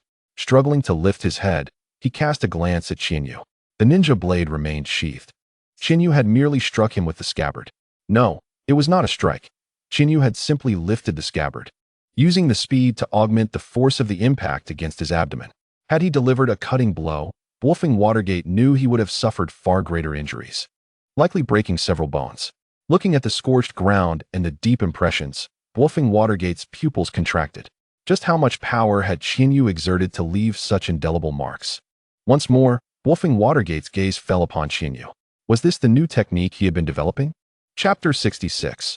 Advancing the formation. Bluffing Watergate had scarcely registered the impact when Chinyu struck his abdomen, sending him crashing against the tree, blood spilling forth. Bluffing Watergate had not anticipated being defeated so swiftly by Chinyu. Approaching him, Chinyu looked down and said, "In this spar, you have lost." Bluffing Watergate wiped the blood from his lips and queried, "Is this the new technique you have been working on?" "It truly is swift, though still a thunderclap. Its speed and cutting force surpass the ordinary. I never imagined the gulf between us could be so vast, to the point where I could not withstand even a single attack. Chinyu, I concede this spar to you." Chinyu observed Bluffing Watergate with a hint of disbelief. "Strange. You seem devoid of any signs of despair. Rather, you appear increasingly exhilarated. Logically, as you regard me as a rival, encountering such a disparity should evoke some sense of dismay." Bluffing Watergate managed a faint smile. "No, I refuse to be disheartened, Chinyu. Because I see you as a worthy adversary, I am invigorated. I am determined to improve, starting from my inability to withstand a single strike, gradually growing stronger until I can face you with confidence." Chinyu scoffed. "As you wish." It was indeed a rather dull spar. As Chinyu turned to leave, Bluffing Watergate asked, "Chinyu, you mentioned your technique remains incomplete. Did you succeed just now?" Chinyu paused, leaving a cryptic remark before departing. Bluffing Watergate inhaled sharply. Such a powerful technique. And it remains unfinished. The first form of Thousand Feathers Lightning Flash is indeed not yet perfected. This technique requires Thousand Feathers to maximize the stimulation of the meridians in his legs with lightning release chakra, followed by a sudden burst of speed. However, during execution, Thousand Feathers senses a distinct hesitation, realizing that the stimulation from the lightning release chakra is insufficient and that he could achieve even greater speed, were it not for the current limitations of his legs. His legs continue to ache painfully, and the energy expenditure is substantial. Nevertheless, even in its incomplete state, the lightning flash is significantly swifter than the ordinary variant. As a derivative technique of the lightning flash, Thousand Feathers can still perform it despite its incompleteness. The lightning flash and the seventh form of the fire thunder god represent two distinct developmental paths.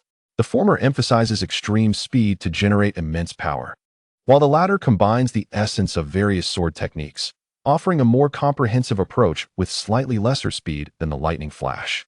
Feeling the soreness in his legs, Thousand Feathers lets out a soft sigh. Mastery of the lightning flash cannot be rushed. It is not merely a matter of training.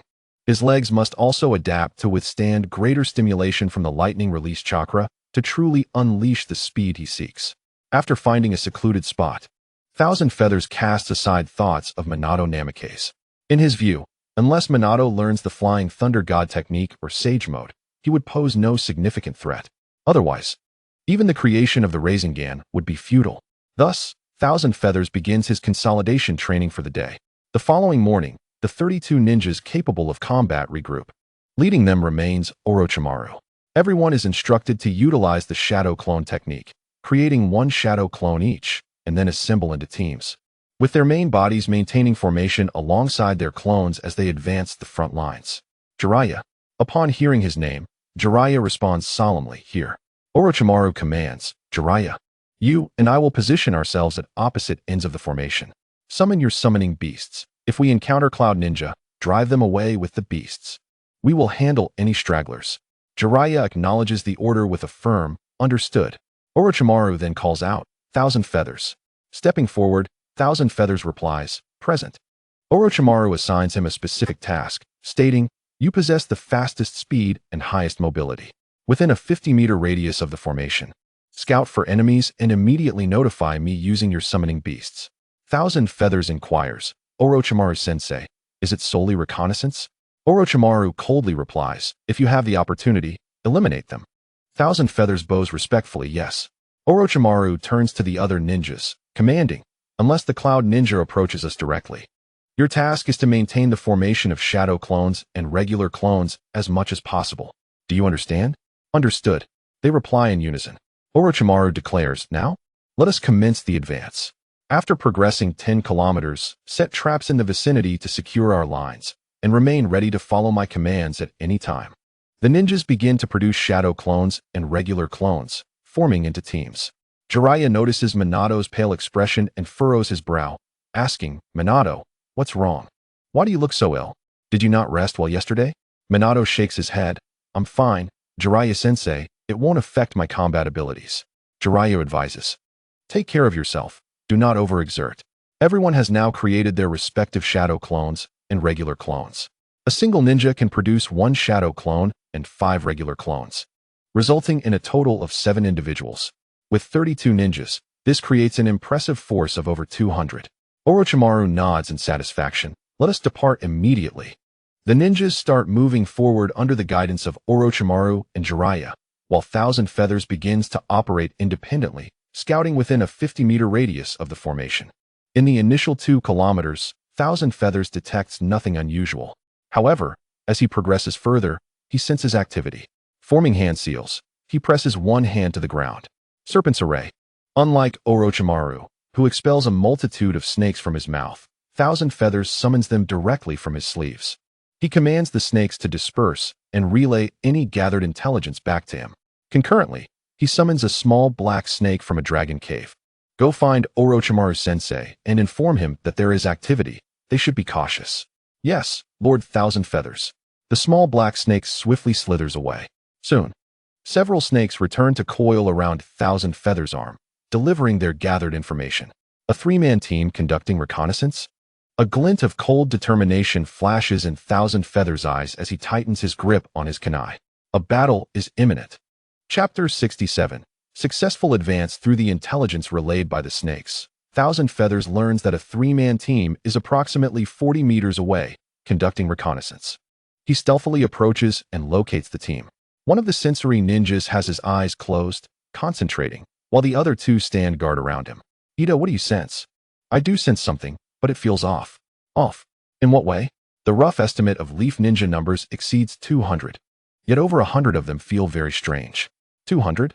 How many did the Leaf send to the Land of Water? It seems they are preparing for a counterattack, especially with one of the legendary Sannin, Orochimaru, present. Should we retreat and report? Wait, let me sense a bit longer. Those over 100 seem very peculiar. Suddenly, the sensory ninja named Ida exclaims, "Be careful. Someone is approaching us." "Only now do you sense me? Your sensory skills are lacking." Thousand Feathers appears behind the 3 cloud ninjas, swiftly forming hand seals. Shadow Snake Hand. Several snakes burst forth from his sleeves, ambushing the 3 cloud ninjas. Their sharp fangs sink into the necks of the trio, injecting venom. The toxin takes effect, rendering the 3 cloud ninjas' bodies paralyzed. Thousand Feathers deftly draws a kunai, swiftly slitting the throats of the 3 ninjas. The Leaf Ninja continue their advance, encountering sporadic assaults. However, Orochimaru and Jiraiya's summoning beasts respond promptly, neutralizing the threats. Even if some ninjas slip through, Orochimaru and Jiraiya personally handle any disturbances before the Cloud Ninja can raise an alarm. Thousand Feathers remains active around the formation, relaying the intelligence gathered through his summoning beasts back to Orochimaru. Orochimaru intentionally allows a few Cloud Ninjas to escape, hoping they will return to report. As the front lines extend further, the reconnaissance and harassment by the Cloud Ninja intensify. Yet, the situation unfolds as previously anticipated. The Cloud Ninja's actions seem solely focused on gathering intelligence on the Leaf Ninja, avoiding any direct confrontation. After all, over 200 Leaf Ninja are boldly advancing. If the Cloud Ninja intend to engage, they would need to gather at least 300 ninjas for a proper battle. Given that a confrontation would involve hundreds of ninjas in combat, resembling a small-scale war, the Cloud Ninja are evidently unprepared for a full-scale conflict with the Leaf, and thus cannot assemble a significant force. Consequently, their actions remain exceedingly cautious, primarily focused on reconnaissance with harassment as a secondary objective, aiming to ascertain the situation regarding the Leaf Ninja, while showing no concern for the advancing lines of the Leaf. Previously, the Cloud Ninjas, managed to force the approximately 150 ninjas brought by Jiraiya to retreat to the borders. They were confident that they could once again drive these 200 ninjas back to the same state. Their certainty stemmed from the belief that after the Leaf Ninjas advanced their front, they would inevitably dispatch ninjas to act independently, rather than remaining clustered together. Once the Leaf Ninjas dispersed, it would present an opportunity for the Cloud Ninjas. The advance of the Leaf Ninjas was proceeding smoothly. Although the speed diminished as they moved further away, they were still making progress. As twilight descended, Chiyu had just eliminated a squad of Cloud Ninjas when a serpent from the Dragon Cave approached him. Lord Chiyu, Lord Orochimaru requests that you regroup with the main force. Understood. After delivering the message, the serpent transformed into smoke and returned to the Dragon Cave. Chiyu wiped the blood from his ninja blade onto the clothing of the fallen beneath him, sheathed it cleanly, and realized that Orochimaru's request to regroup indicated that the front had successfully advanced 10 kilometers. He swiftly made his way back to join the main force. Upon his return, Orochimaru nodded at Chiyu. The smooth advancement of their line was significantly attributed to Chiyu, who had been relaying vital information about the enemy's movements, allowing Orochimaru to circumvent areas with a heavy Cloud Ninja presence. Orochimaru addressed the assembled ninjas.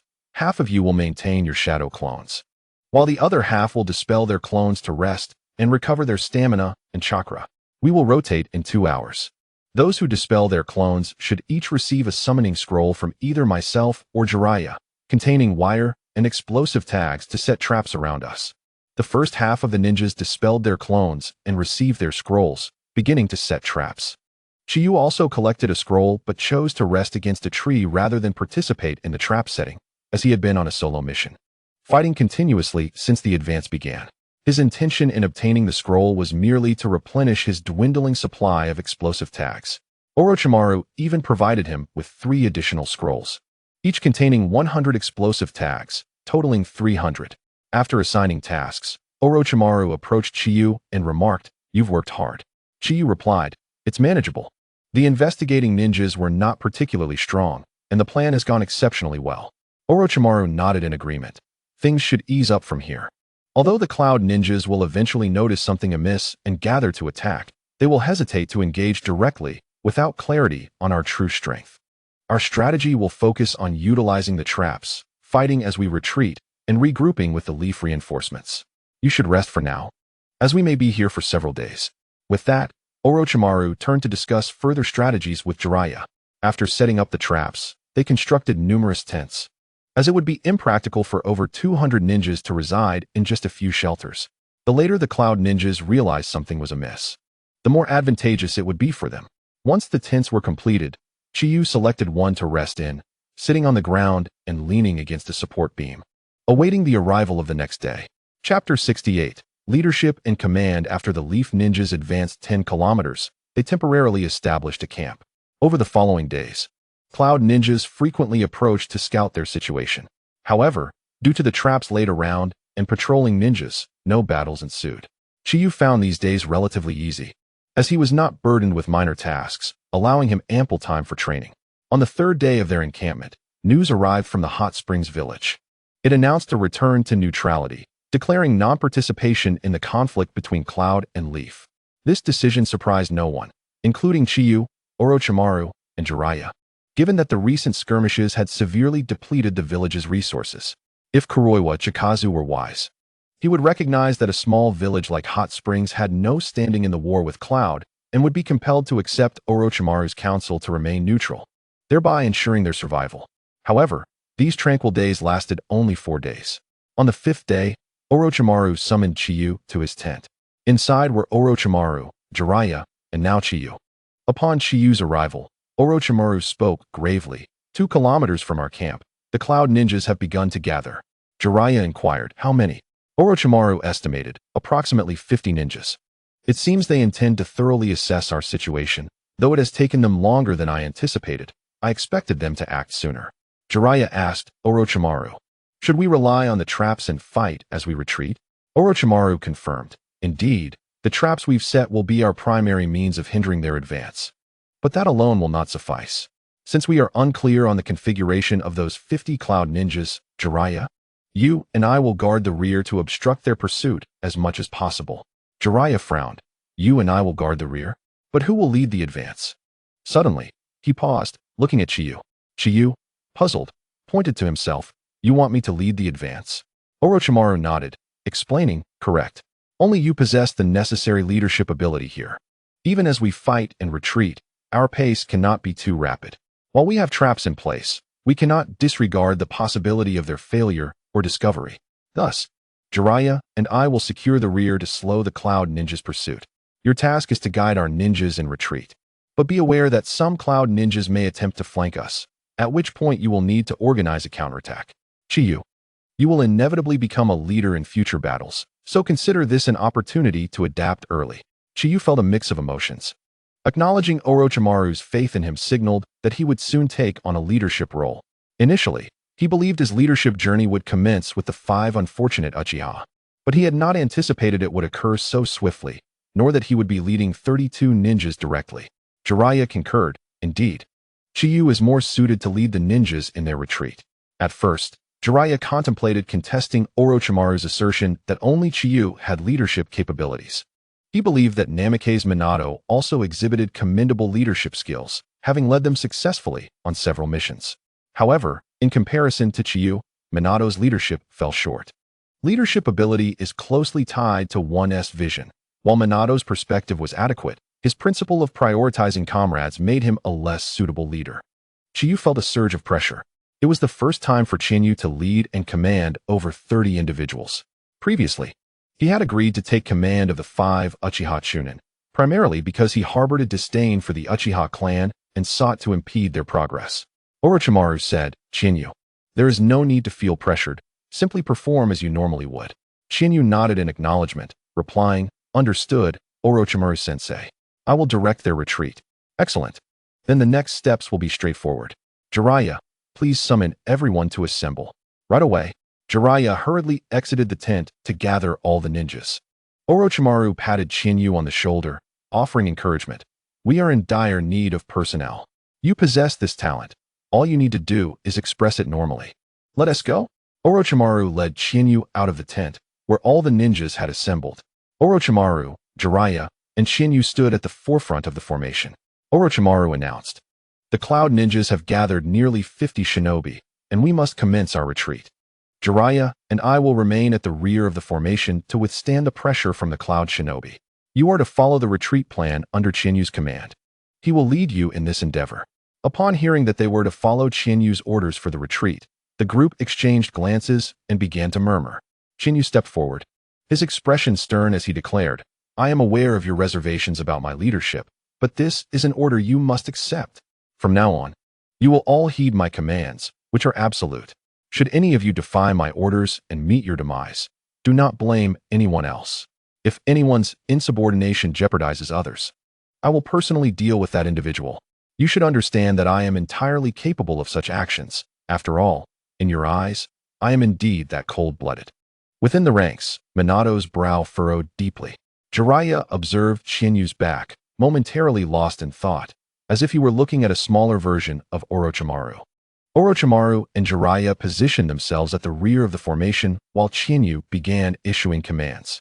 Everyone, check your ninja tools. We must set traps during our retreat. The group of 32 was divided into 2 teams. One team of 16 would maintain formation with 1 shadow clone and 5 additional clones, while the other team would set traps, alternating in their tasks. Regardless of what transpires behind us, I do not permit any engagement in combat. Not a single one of you is to join the fray.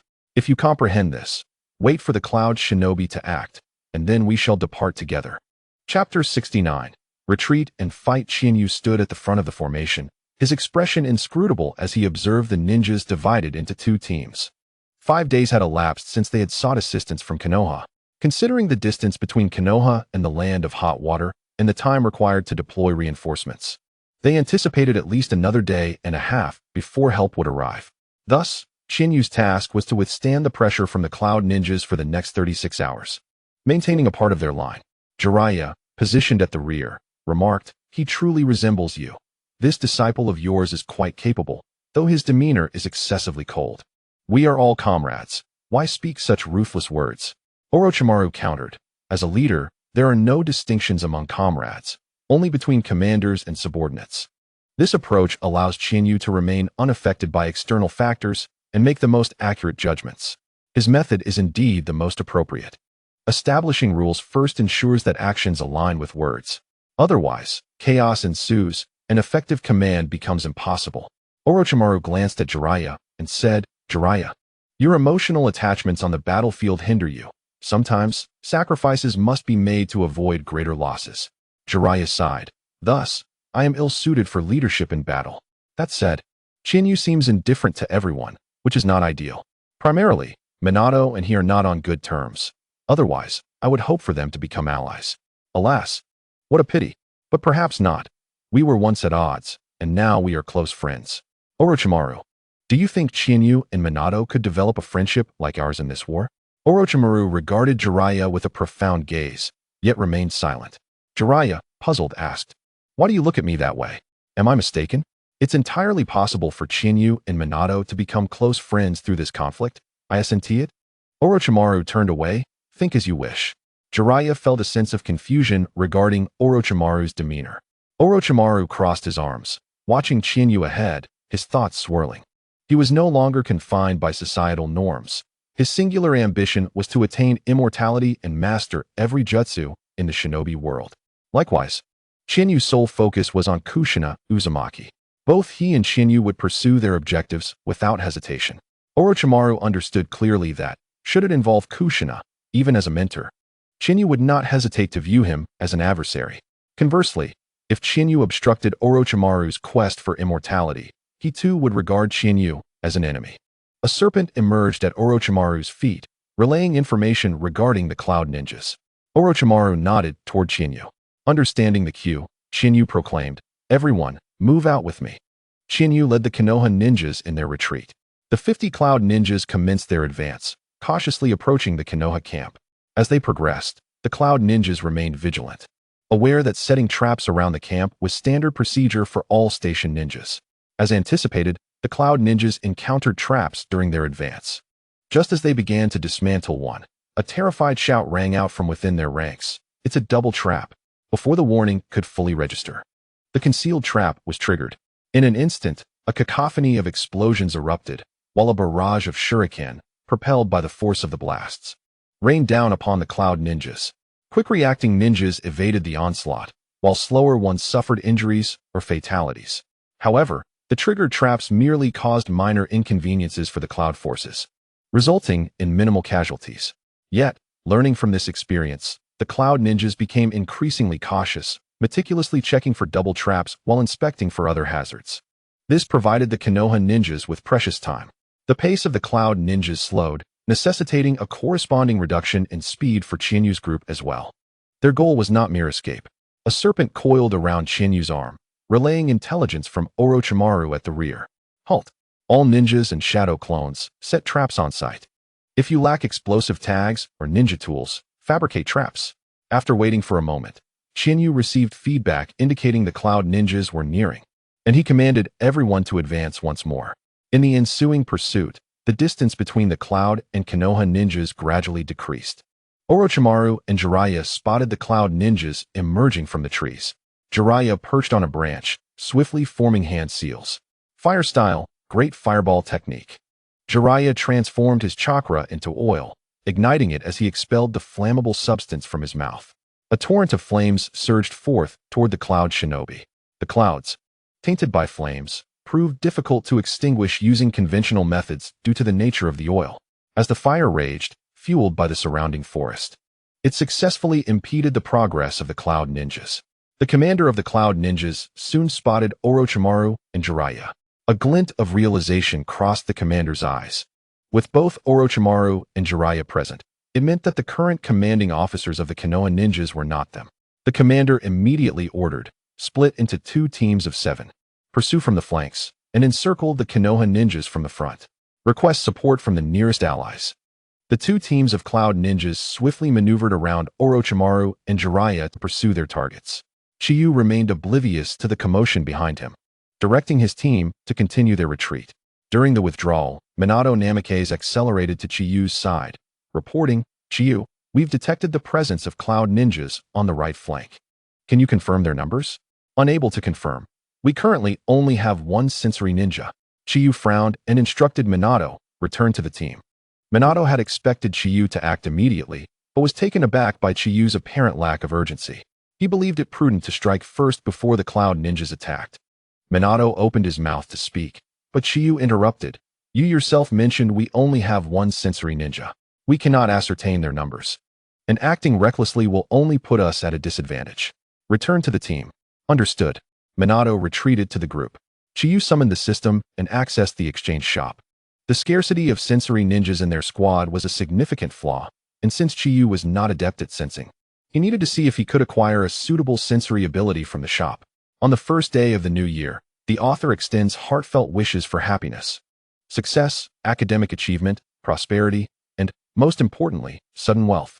Gratitude is expressed to all readers for their companionship over the past year, and the author looks forward to their continued support in the new year. In Chapter 70, titled Assassination, Chiyu perused the exchange shop for a fitting sensory ability. Currently, he possessed a mere 1310 witness points, limiting his options. He disregarded sensory techniques that required learning, as they necessitated the system taking control of his body for simulated learning, which was not feasible under the current circumstances. What Chiyu needed was an immediately usable sensory ability. Such abilities were expensive, akin to the extraordinary hearing possessed by Zenitsu Agatsuma, which required a staggering 10,000 points. This acute auditory perception could detect even the faintest sounds, such as breathing, heartbeat, and blood flow, allowing one to glean the innermost thoughts of others.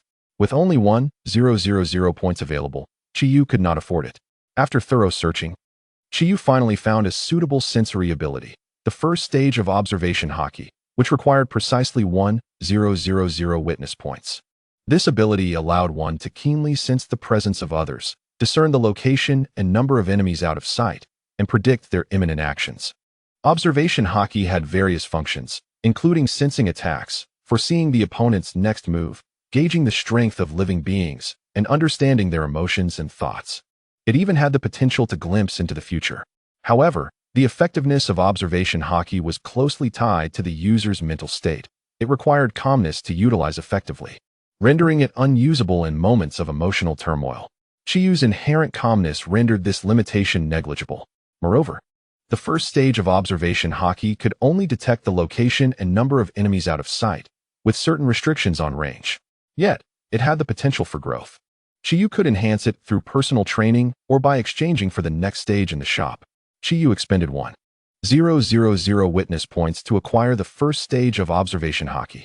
Upon successful exchange, he felt a sudden clarity. The rustling of the wind and the movement of grass became vividly perceptible to him. Through observation haki, Chiyu distinctly sensed the approaching Cloud ninjas on both sides and vaguely discerned their strength. There were 7 on each side, totaling 14, most of whom were likely Chunin, with 3 or 4 possessing strength slightly above that of a typical Chunin, possibly special Jonin. Chiyu commanded, "Minato." "Yes." Take 5 ninjas and ambush the 7 cloud ninjas approximately 100 meters to the left. There should be a special jonin among them. Can you manage this? Minato hesitated, as he had only reported the presence of cloud ninjas on the right flank, uncertain of their numbers. How did Chiyu know of the 7 cloud ninjas on the left with such specificity, including the presence of a special jonin? Could it be the Sharingan? Yet, Chiyu had not activated a Sharingan, and the Sharingan did not possess such penetrating insight. Seeing Minato's silence, Chiyu snapped, "What are you doing? Time is of the essence. Answer me immediately. Can you do it?" Snapped back to reality, Minato replied, "Yes, I can do it. I'll select the team and proceed with the ambush." Minato quickly chose 5 familiar ninjas and led them toward the left side cloud ninjas. Chiyu created a shadow clone and instructed the remaining ninjas. "Follow my shadow clone and continue advancing while I handle the cloud ninjas on the right." As soon as the words left his mouth, Chiyu used body flicker technique to vanish from sight. He swiftly located the 7 cloud ninjas. Activating his Sharingan, he locked onto the 2 special jonin at the forefront. Fourth form, Thunderclap. Chiyu's body erupted with lightning, charging forward at an incredible speed to ambush one of the special jonin. Hearing the thunderous crackle of lightning, the 7 cloud ninjas turned to face Chiyu, but it was too late. As he closed in, he swung his blade with blinding speed, decapitating one of the special jonin in an instant. The remaining cloud ninjas reacted swiftly. Cloud Flow Front Slash, Cloud Flow Inside Slash, Cloud Flow Crescent Moon Slash. The last special jonin drew his sword and struck at Chiyu. Cloud Flow Fire Slash.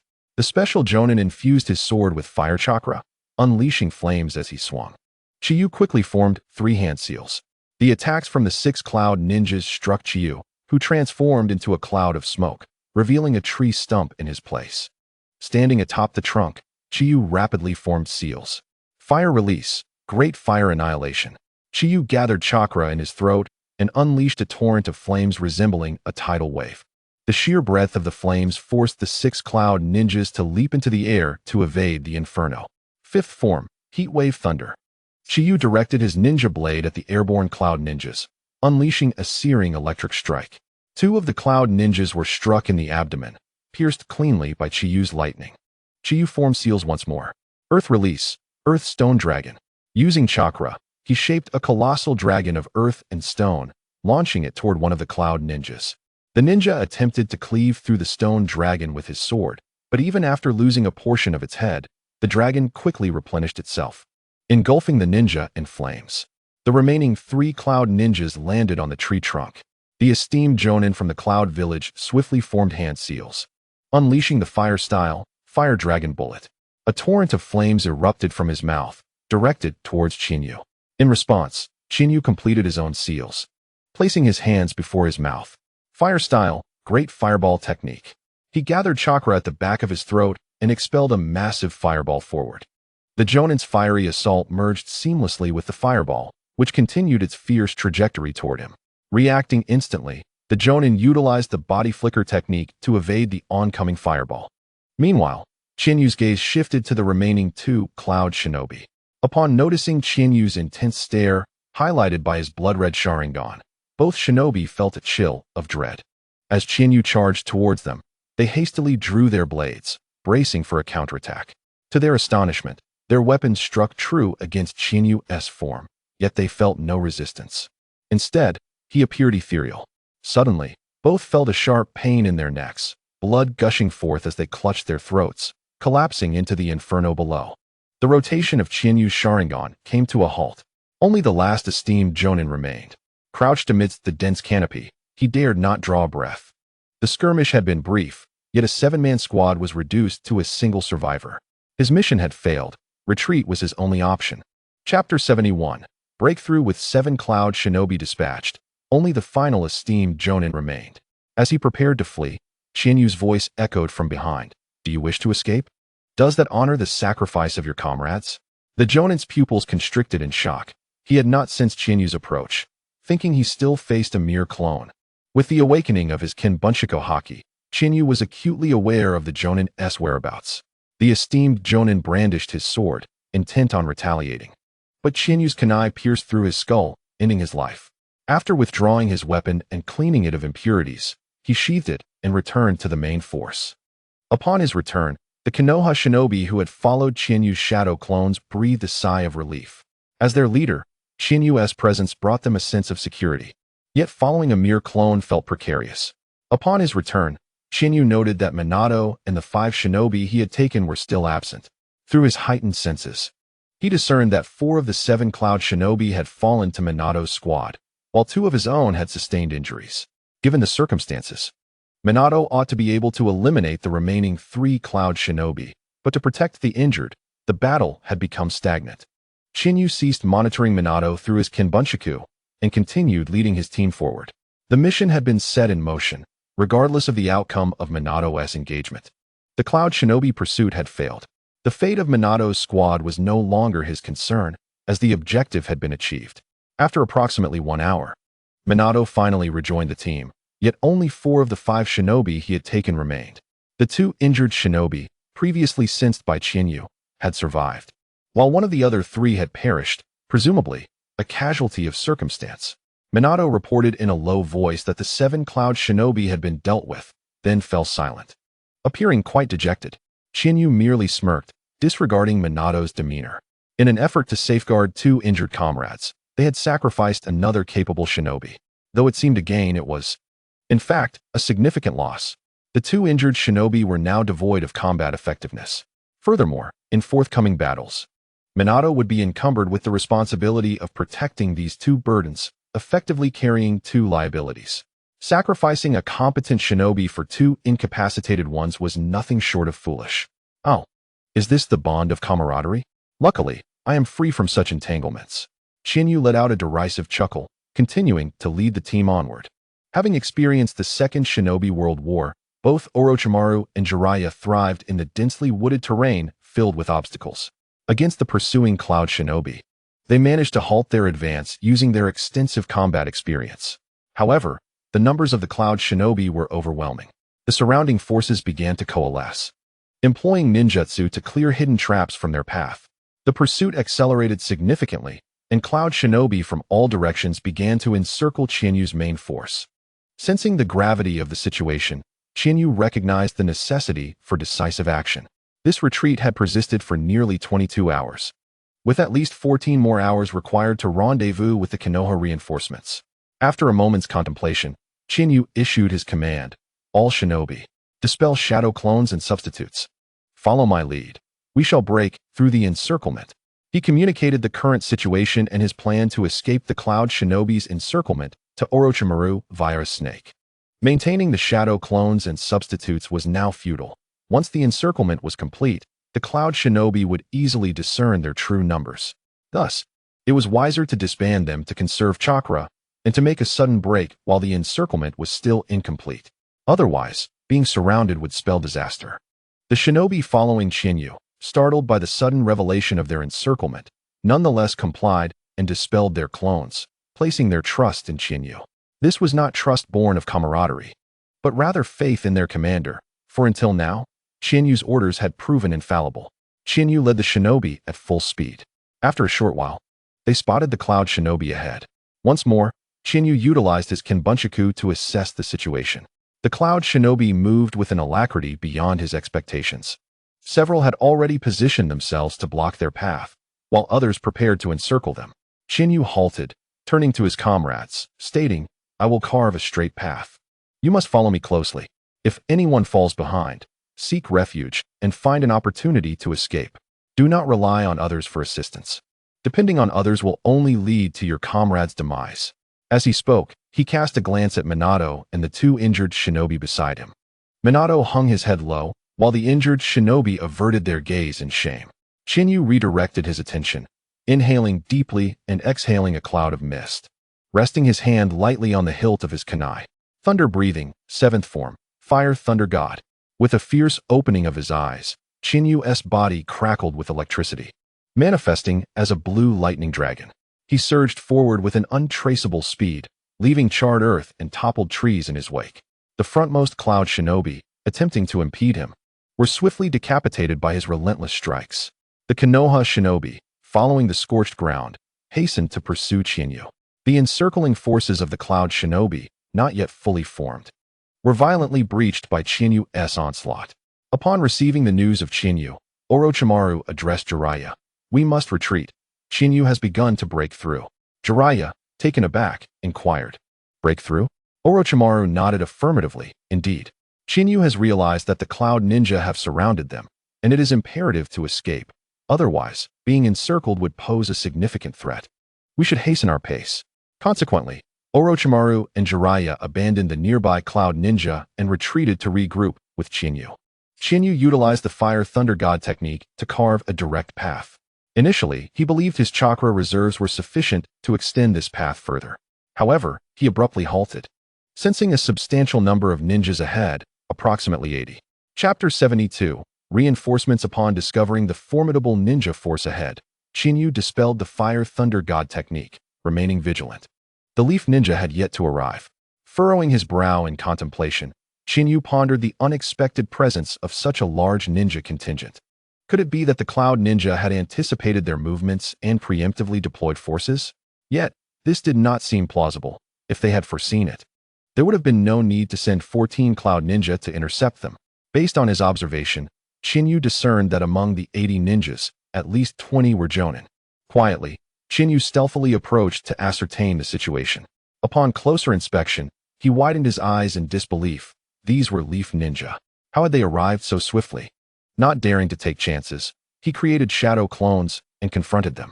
"Are you the Leaf Ninja sent to support the Land of Soup?" Most of the ninjas recognized Chiyu. A man with a pineapple hairstyle stepped forward and said, "You must be Chiyu. We are here as the reinforcement team for the Land of Soup. I am Narashuji, the acting commander of this unit." Curious, Chiyu asked, "Why did you arrive so quickly?" Narashuji replied, "Because Lord Hokage informed us of the dire situation in the Land of Soup. We assembled immediately and accelerated our journey, reducing rest time." "Do you know where Orochimaru and Jiraiya are?" Chiyu directed his gaze toward a black-haired ninja with white eyes. "You are from the Hyuga clan, correct? Can you activate your Byakugan?" The Hyuga ninja frowned at Chinyu's tone, feeling disrespected by the demand. Noticing Chinyu's disheveled appearance and the strong scent of blood, Narashuji inferred that Chiyu had just been in battle. He turned to the Hyuga ninja. "Kanzaki, please activate your Byakugan. Chiyu is confirming our identities." Reluctantly complying with the command from his superior, Kanzaki gathered chakra and activated his Byakugan, veins protruding around his eyes. Nodding in satisfaction, Chiyu dispelled the shadow clones, revealing his true self. Narashuji was taken aback by Chinyu's caution. It was unexpected for someone of his age to be so vigilant. Chiyu, with a grave demeanor, addressed Narashuji. "I am the commander of the ninja forces stationed in the Land of Soup. The Cloud Ninja plan to besiege us. I have opened a breach for our escape, and my comrades are behind me. You must assist them immediately." Upon hearing this, many in the reinforcement team cast scornful glances at Chiyu, doubting his authority. How could a mere 13-year-old, especially one alone, command them? However, Narashuji placed his trust in Chiyu. His calm demeanor indicated that he was no ordinary escapee. Additionally, despite Chinyu's unpopularity in the Leaf, he was undeniably a disciple of Orochimaru, a figure of considerable renown. Narashuji promptly issued orders. "Everyone, go assist our comrades." Leading the team, they advanced to provide support. Thanks to the path Chiyu had cleared, over 20 individuals managed to escape the encirclement. The Cloud Ninja, now in pursuit, were met with the Leaf Ninja's counterattack. Upon their arrival, the Leaf Ninja, numbering over 80, struck fear into the hearts of the Cloud Ninja, who hastily retreated. Observing the reinforcements, Chiyu noted that they primarily consisted of clan ninjas, implying that the non-clan ninjas had been nearly fully deployed. The clan ninjas were more numerous and generally stronger than their civilian counterparts, possessing many exclusive techniques. The arrival of reinforcements brought tears of joy to many, signifying relief from the intense battles they had endured. From the time of Orochimaru and Chinyu's arrival, their forces had dwindled from nearly 100 to just over 20. The toll of battle weighing heavily on their spirits. The reinforcements, realizing Chiyu was indeed their commander and that his actions had preserved so many lives, regarded him with newfound respect. Leaning against a tree, Chiyu finally allowed himself a moment of respite, his tension easing after the relentless battles. Orochimaru and Jiraiya soon rejoined the main force. After hearing Narashuji's report, Orochimaru nodded appreciatively. "Thank you for your timely support. Your arrival has ensured the success of our plan." Curious, Nara Shuji inquired about the details of their plan. Upon hearing it, his scalp prickled with anxiety. Such a risky endeavor. It was no wonder the ninjas had been overwhelmed with emotion upon seeing them. They had suffered nearly 70 casualties under Orochimaru's command. Despite the plan's apparent peril, its effectiveness was undeniable. They were now approximately 6 kilometers from the border. This distance was significant, as it would allow for a multitude of strategic maneuvers. If they had remained at the border, advancing their position would have been exceedingly difficult, even with reinforcements. What astonished Nara Shuji further was that Chiyu had played a pivotal role in formulating this plan, which was primarily based on his insights. Chapter 73, Stabilization at Last. The reinforcements from the Leaf had arrived. Shuji Nara entrusted the command of the ninja squad to Orochimaru, who promptly organized and stationed their forces. This time, it was not merely tents, but a proper encampment. Utilizing the Earth-style jutsu of the Earth Ninja, various essential infrastructures were constructed. The Cloud Ninjas, having witnessed the arrival of Konoha's support troops, refrained from harassment over the past few days, sending only a few reconnaissance ninjas for scouting. However, with members of the Hyuga clan present, these scouts were easily detected and swiftly discovered. At last able to enjoy a moment of respite, Chihane was in a small room he had constructed using Earth-style jutsu, penning a letter. A rare, gentle smile graced his face, one that could only be inspired by Kushina Uzumaki. The letter was addressed to her. After filling 2 sheets with heartfelt words, Chihane summoned a snake, binding the letter to its body, and instructed it to deliver the message to Kushina in Konoha. The snake, silent yet expressive, flicked its tongue at Chihane before slithering out of the room, serving as his messenger. As he watched the snake depart, Chihane reclined on his stone slab bed, contemplating the promotion letter he had just received, elevating him to Special Jonin. Following the conclusion of recent events, a notification from the system had arrived, awarding him 500 witness points for participating in a war-related incident. This reward took Chihane by surprise, as he considered the skirmish merely a prelude to war rather than an actual conflict. When he inquired further, the system's response astonished him even more. It explained that, according to the original timeline, actions would have waited for Konoha's support led by Minato Namikaze, but Chihane's direct involvement in the incident had granted him witness points. Realizing this, Chihane recalled the system's earlier assertion that any event impacting the ninja world could yield witness points, not solely significant occurrences from his memories. Since he had intercepted the credit that should have belonged to Minato, he was rewarded with points. Evaluating the current situation, while Konoha faced severe challenges, it was merely a minor disturbance for the 4 great ninja villages, as their elite jonin had yet to enter the fray. Chihane understood that his means of acquiring witness points hinged on these elite figures, yet they had not yet appeared, prompting him to seek alternative avenues for earning points. If Minato was to be active on the battlefield, then Chihane would strive to outshine him, claiming the accolades meant for Minato to secure witness points. Currently, his primary offensive techniques were the Breath of Thunder and Fire Release ninjutsu. However, he anticipated that others would eventually analyze and counter his methods. Thus, it became imperative for Chihane to diversify his attack strategies, with witness points being the key to acquiring new techniques. He envisioned strengthening himself continuously until he could master everything. As he gazed at his calloused palms, he murmured, "Not enough. Far from enough." Meanwhile, Minato Namikaze was in a room with Jiraiya, who gravely handed him a scroll. "Minato, this scroll contains the space-time ninjutsu developed and executed by the second Hokage, the Flying Thunder God technique." Suppressing his excitement, Minato solemnly accepted the scroll from Jiraiya, bowing in gratitude. "Thank you, Jiraiya-sensei." Jiraiya waved his hand dismissively. "Let's refrain from such formalities. There are important matters to discuss." The difficulty of mastering the Flying Thunder God technique is exceedingly high. Since its inception by the second Hokage, no one has succeeded in learning it besides him. Mastering this technique requires exceptional perception, chakra capacity, and superior reflexes. While you possess these qualities, it does not guarantee success, as others with similar attributes have failed before. Therefore, I advise you to approach the Flying Thunder God technique with a calm mindset. If you cannot master it, it is not a concern. I will seek alternative techniques more suited to you, such as the Sage Mode of Mayaboku Mountain. Minato nodded. "I understand, Jiraiya-sensei." Additionally, this is your promotion letter to Special Jonin, Jiraiya added, handing him an envelope. Minato was taken aback. "Can I really become a Special Jonin?" Jiraiya explained. "Minato, Although your brilliance was overshadowed by Chihane during the recent missions, do not belittle yourself. Your accumulated achievements are more than sufficient for your promotion. Jiraiya patted Minato's shoulder. Now? I know you are eager to learn the Flying Thunder God technique. Work hard. After Jiraiya departed, Minato immediately unrolled the scroll, beginning his practice of the Flying Thunder God technique. Time passed swiftly, and another week had gone by. Despite some friction with the Cloud Ninjas, it had been kept to a minimum. The 80-plus ninjas who had arrived as reinforcements for Konoha were all elite, skilled individuals, even among the Chunin ranks. Should the Cloud Ninjas underestimate them, even special Jonin could find themselves in peril. The caliber of these reinforcements far surpassed that of the 150 ninjas Jiraiya had initially brought. Most valuable among them were the 8 medical ninjas, true treasures in the chaos of battle, as injuries were commonplace. With the presence of medical ninjas, there was a sense of security.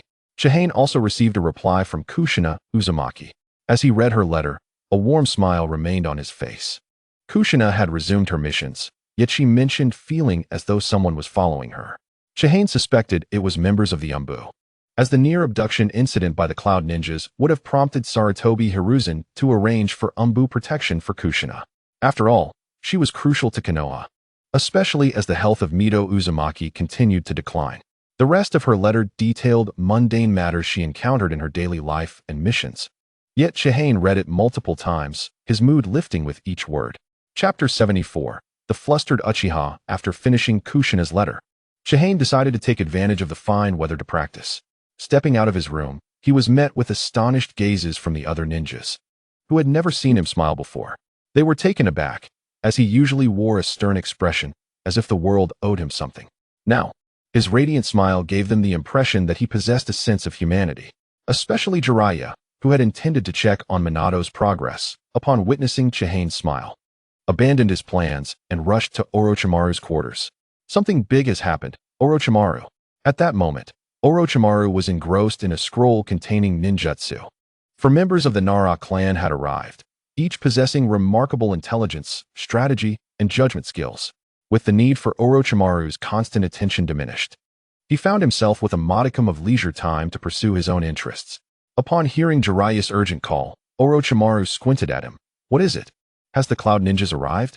Jiraiya shook his head and said, No, it's your disciple, Chiyu, who surprisingly smiled. Orochimaru furrowed his brow. What's so strange about that? Chiyu has smiled before. Is there really a need for such astonishment? Jiraiya replied incredulously. Do you consider a cold smirk to be a smile? However, Jiraiya soon reconciled with the thought. From your perspective, a cold smirk certainly qualifies as a smile. After all, your expressions tend to resemble cold smirks. You and your disciple are indeed cut from the same cloth. Perhaps I am the one being overly dramatic. Orochimaru redirected his attention to the ninjutsu scroll. He could comprehend Jiraiya's sentiment. The only person capable of eliciting such a remarkable smile from Chiyu, one that could astonish Jiraiya, was her. Orochimaru, without lifting his gaze, stated, You've arrived just in time. Our camp has been established, and the situation is stabilizing. It is time to strike again and eliminate the nearby Cloud Ninja strongholds. Upon hearing Orochimaru speak of serious matters, Jiraiya became earnest. With the support of these ninja clans, it is indeed time. Orochimaru tucked away the ninjutsu scroll he had been examining and summoned Nara Shoji. Together, Orochimaru, Jiraiya, and Nara Shoji deliberated. The camp housed over 100 ninjas. After their discussion, they decided to form teams of 3 for mission execution, leaving at least 50 ninjas to guard the camp. When eliminating strongholds, they would allocate ninjas based on the number of Cloud Ninjas present. At this moment, Jiraiya inquired, Orochimaru, will you allow Chiyu to take charge of those 5 individuals? Orochimaru nodded. It is time. Nara Shoji, puzzled, asked, Jiraiya-sama, Orochimaru-sama, who are you referring to when you say Chiyu will take charge? Chiyu had previous leadership experience, so Nara Shoji found it reasonable for her to lead a 3-member team. However, the fact that Jiraiya specifically mentioned it, and especially that it involved 5 individuals, led Nara Shoji to suspect that these 5 might hold significant identities. Jiraiya elaborated, Orochimaru intends for Chiyu to lead those 5 Chunin from the Uchiha clan, and Chiyu has already consented. What? Nara Shoji exclaimed in shock. Are you suggesting that Chiyu, an outcast of the Uchiha clan, should lead 5 Uchiha ninjas? Is that even feasible? Nara Shoji tactfully remarked. Orochimaru-sama, those 5 Uchiha ninjas are under the direct command of another jonin from the Uchiha clan. Orochimaru shot a sidelong glance at Nara Shoji, inquiring, and what of it? Nara Shoji found himself momentarily at a loss for words. For Orochimaru, it was evidently of no concern. Jiraiya, smiling, asked, Shoji, during your tenure as acting commander, how did those 6 Uchiha perform? Upon hearing this question, Nara Shoji's expression tightened. Jiraiya patted Nara Shoji on the shoulder. It's just the 3 of us here. Feel free to speak candidly. Nara Shoji reluctantly admitted. They were unruly and obstinate. They looked down upon me, so they hardly followed my orders and preferred to act independently. Jiraiya scoffed, as expected. This is precisely why Orochimaru intends for Chiyu to take command of them. You must have heard from other ninjas about Chiyu's recent performance, correct? Nara Shoji nodded, responding diplomatically. I've heard that Chiyu possesses considerable talent and remains calm under pressure, wielding a ruthless decisiveness akin to Orochimaru-sama's. Is Orochimaru-sama attempting to reign in those Uchiha ninjas with Chiyu's leadership? But can she truly manage it? Nara Shoji had already surmised Orochimaru's intentions when Jiraiya inquired about the Uchiha ninjas' conduct. In Nara Shoji's perspective, disregarding Chiyu's reputation, her youth was a factor. Despite her significant contributions in 2 missions, her standing was not yet substantial. Moreover, the conflict between Chiyu and the Uchiha clan was overt. Those arrogant Uchiha ninjas would not likely heed Chiyu's command. Orochimaru coldly asserted, with Chiyu's strength and methods, she can undoubtedly assert control over those Uchiha. On the battlefield, I require ninjas who will follow orders without question, not those who defy them. Seeing Orochimaru's unwavering stance, Nara Shoji fell silent, harboring a hint of anticipation for how Chiyu, entrusted with such expectations by Orochimaru, would manage to assert her authority over the Uchiha. Shoji, gather the ninjas in the camp, commanded Orochimaru. Yes. Once all the ninjas had assembled, Orochimaru commenced his announcement. First, I will arrange personnel adjustments. Jiraiya and Nara Shoji will serve as acting commanders. I have not issued a supreme command, thus their orders take precedence. Next, I appoint 4 acting squad leaders, Nara Kenpu, Nara Akira, Hyuga Tomofumi, and Yamanaka Taishur. They will form teams of 3 to execute missions, with 1 leader selected from each trio for subsequent task assignments. Lastly, Uchiha Riei, Uchiha Keiichi, Uchiha Kyuji, Uchiha Rairan, and Uchiha Xenia. You 5 will form a team with Chiyu as the leader. As soon as Orochimaru finished speaking, a voice urgently interrupted. Orochimaru-sama, please hold on. The voice belonged to Uchiha Kazuhiko, a jonin of the Uchiha clan. The Uchiha ninjas, recently named, appeared visibly flustered. Orochimaru turned his gaze toward Uchiha Kazuhiko. What is your issue? Uchiha Kazuhiko bowed. Orochimaru-sama, those 5 are under my direct leadership, so I respectfully request that you allow me to continue leading them.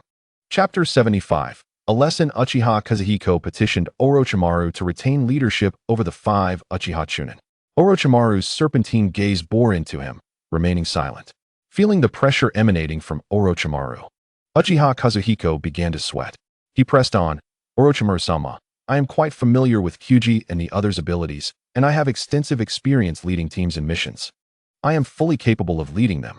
Oh, how commendable, Orochimaru remarked, causing Uchiha Kazuhiko to feel a surge of hope. However, Orochimaru abruptly shifted the tone of the conversation. But what does that have to do with me? Everyone here possesses commendable abilities. On what basis do you assume only you are fit to lead them? His voice turned cold. I am your highest authority. This is my command. Do you intend to defy me?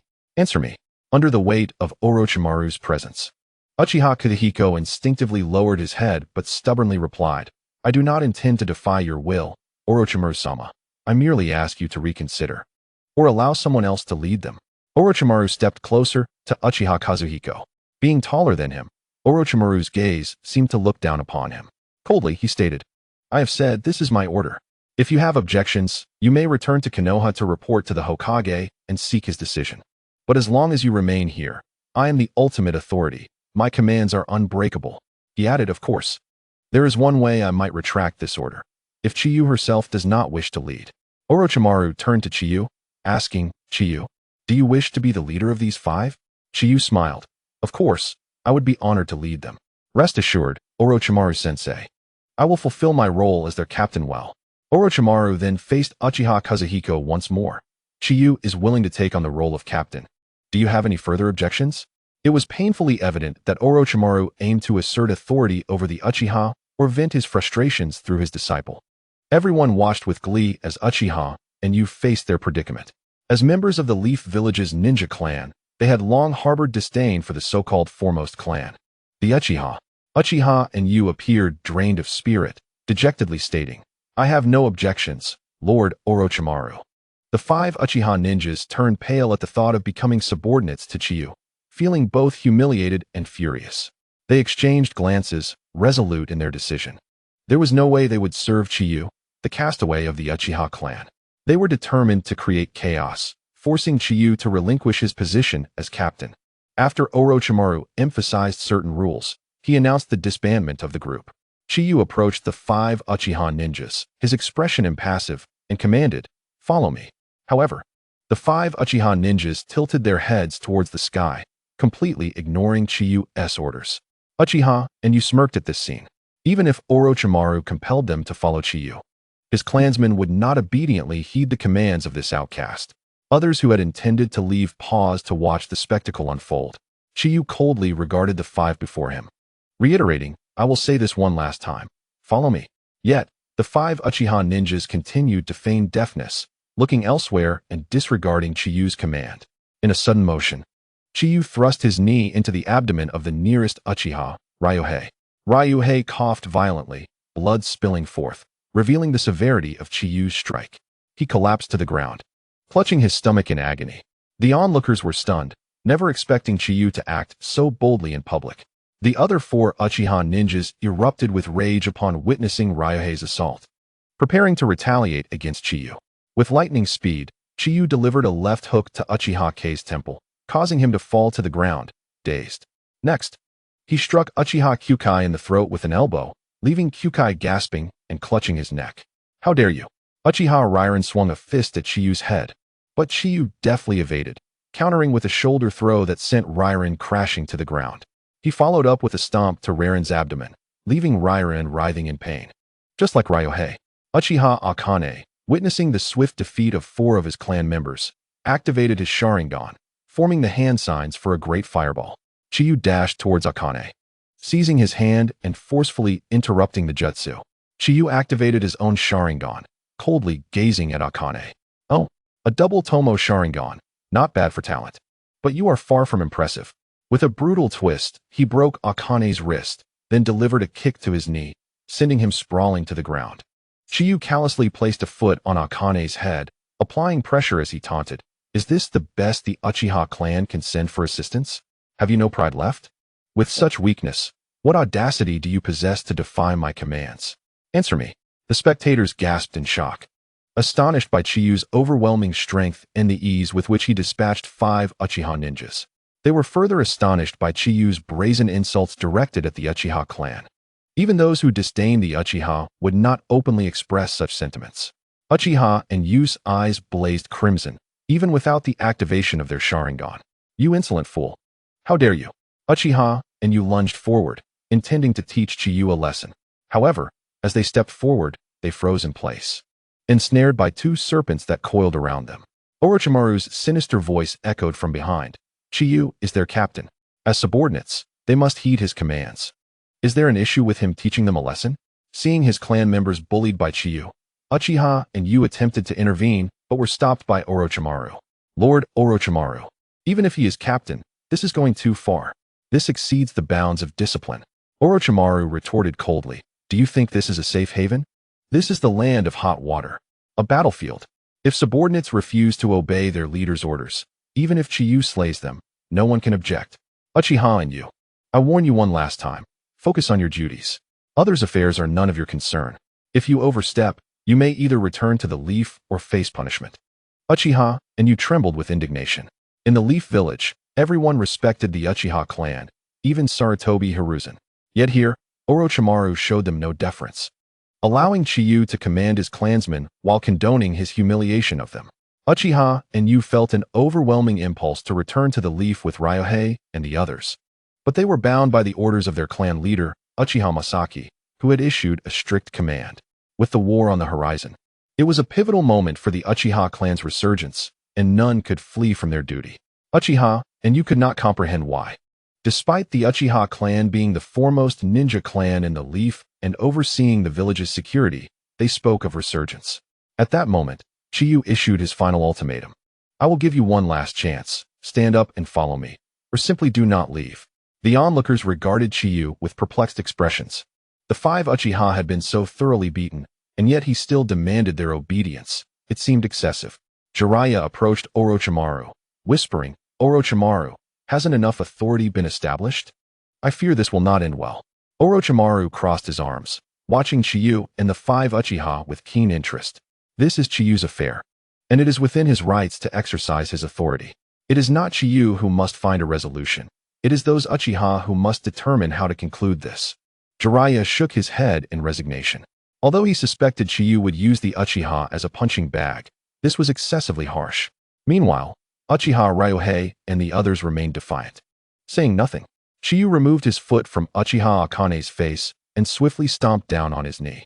Uchiha Akane, already nursing a broken wrist, could no longer contain his scream of agony as Chiyu shattered his leg.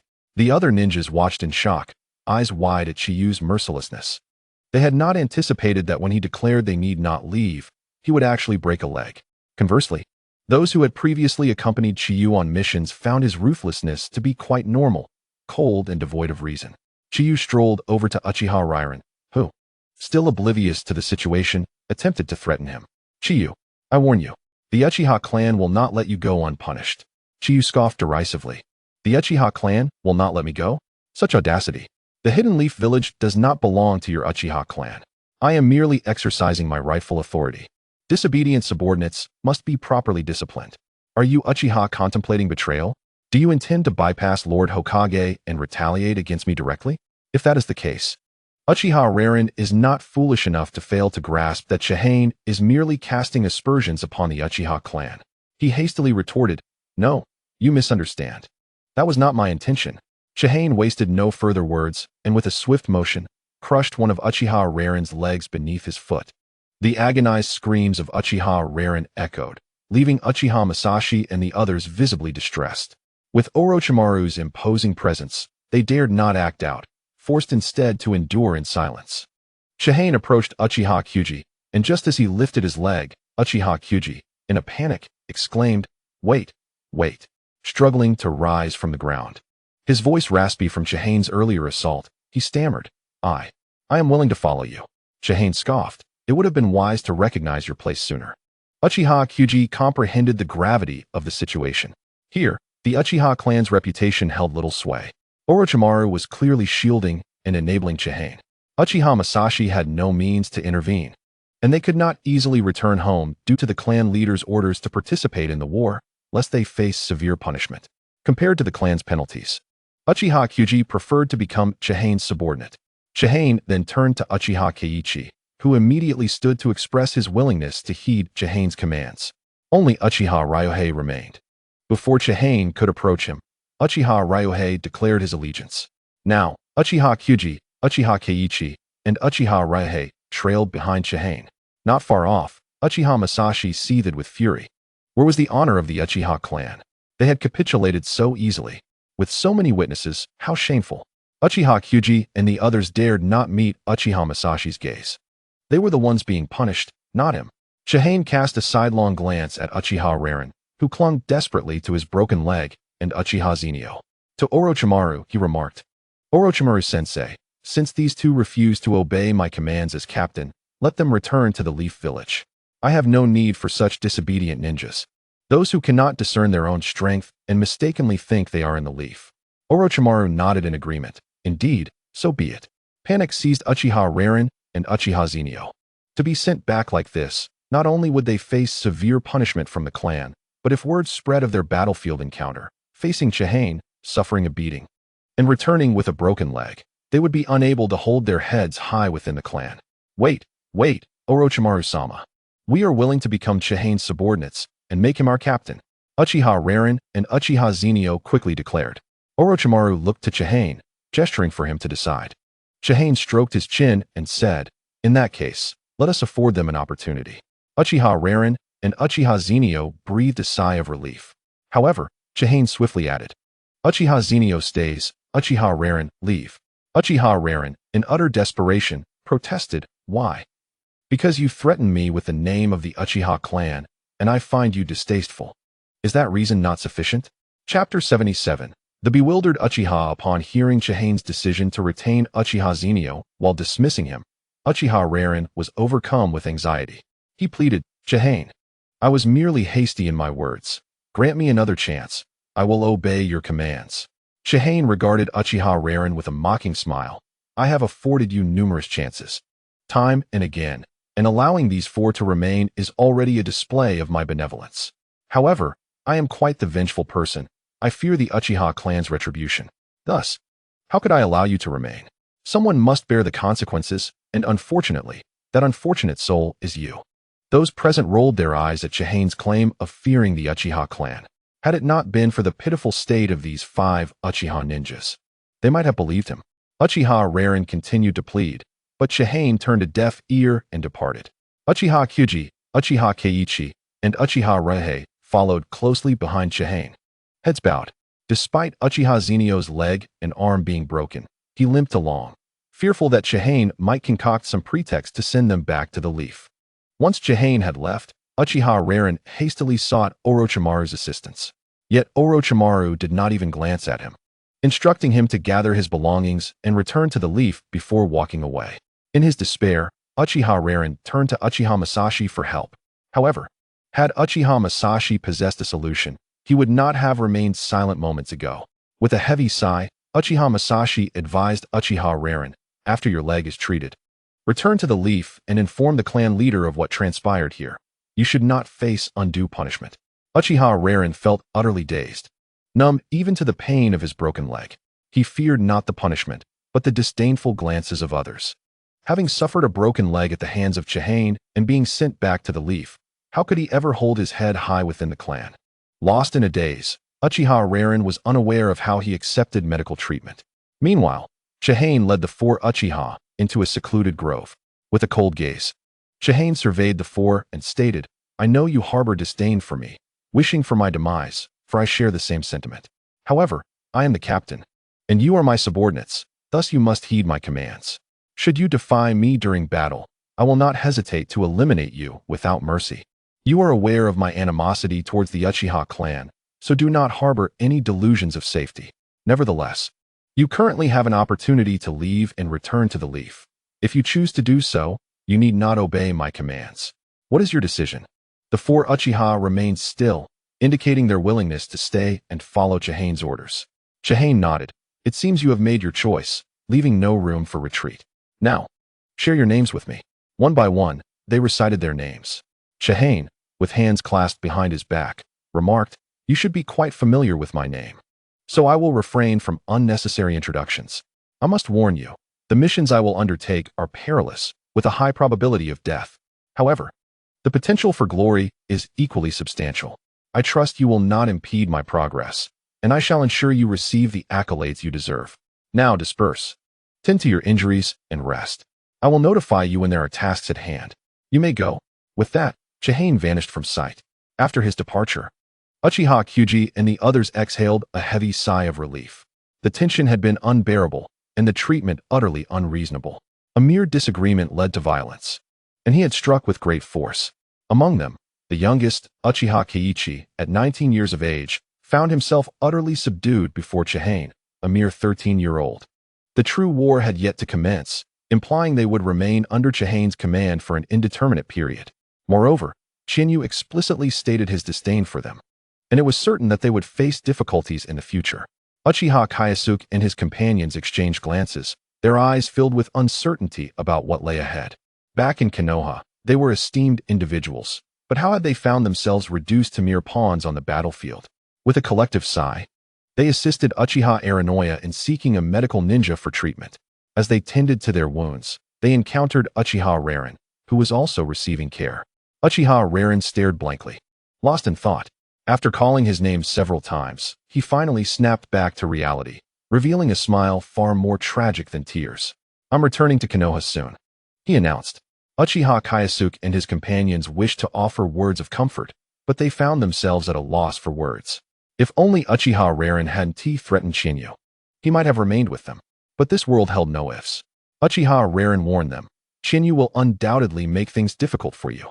Are you truly willing to follow him like this? Uchiha Ryohei replied helplessly, what else can we do? You saw how unreasonable Chiyu is, and Lord Orochimaru is shielding him. Uchiha Raren expressed his frustration. Isn't this place unwelcoming to us, Uchiha? Then let us leave together. Uchiha Kyosuke and his companions stared at Uchiha Raren in astonishment. Raren didn't want to return to Konoha alone. The difference between returning alone and with 5 others was significant.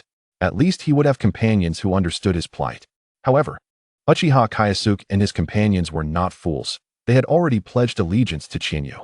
If they returned to Konoha with Raren, it would no longer be a mere choice, but an act of desertion. They would not face the punishment of their clan, but rather the judgment of Konoha. Thus, they feigned indifference and concocted an excuse to part ways.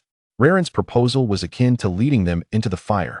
Seeing his kin unwilling to support him, Uchiha Raren, in a fit of anger, unconsciously activated his single tomo Sharingan, the tomo within his eyes swirling before gradually transforming into 2. Due to the overwhelming emotional turmoil, Uchiha Raren's Sharingan unexpectedly evolved into the double tomo form. The following day, after receiving treatment, Uchiha Raren returned to Konoha, feeling dejected. After all, even his own kin were unwilling to share in his struggles, and the odd looks from those around him made it feel more bearable to retreat to Konoha. Uchiha Aranoya's wrist and leg fractures had also been treated.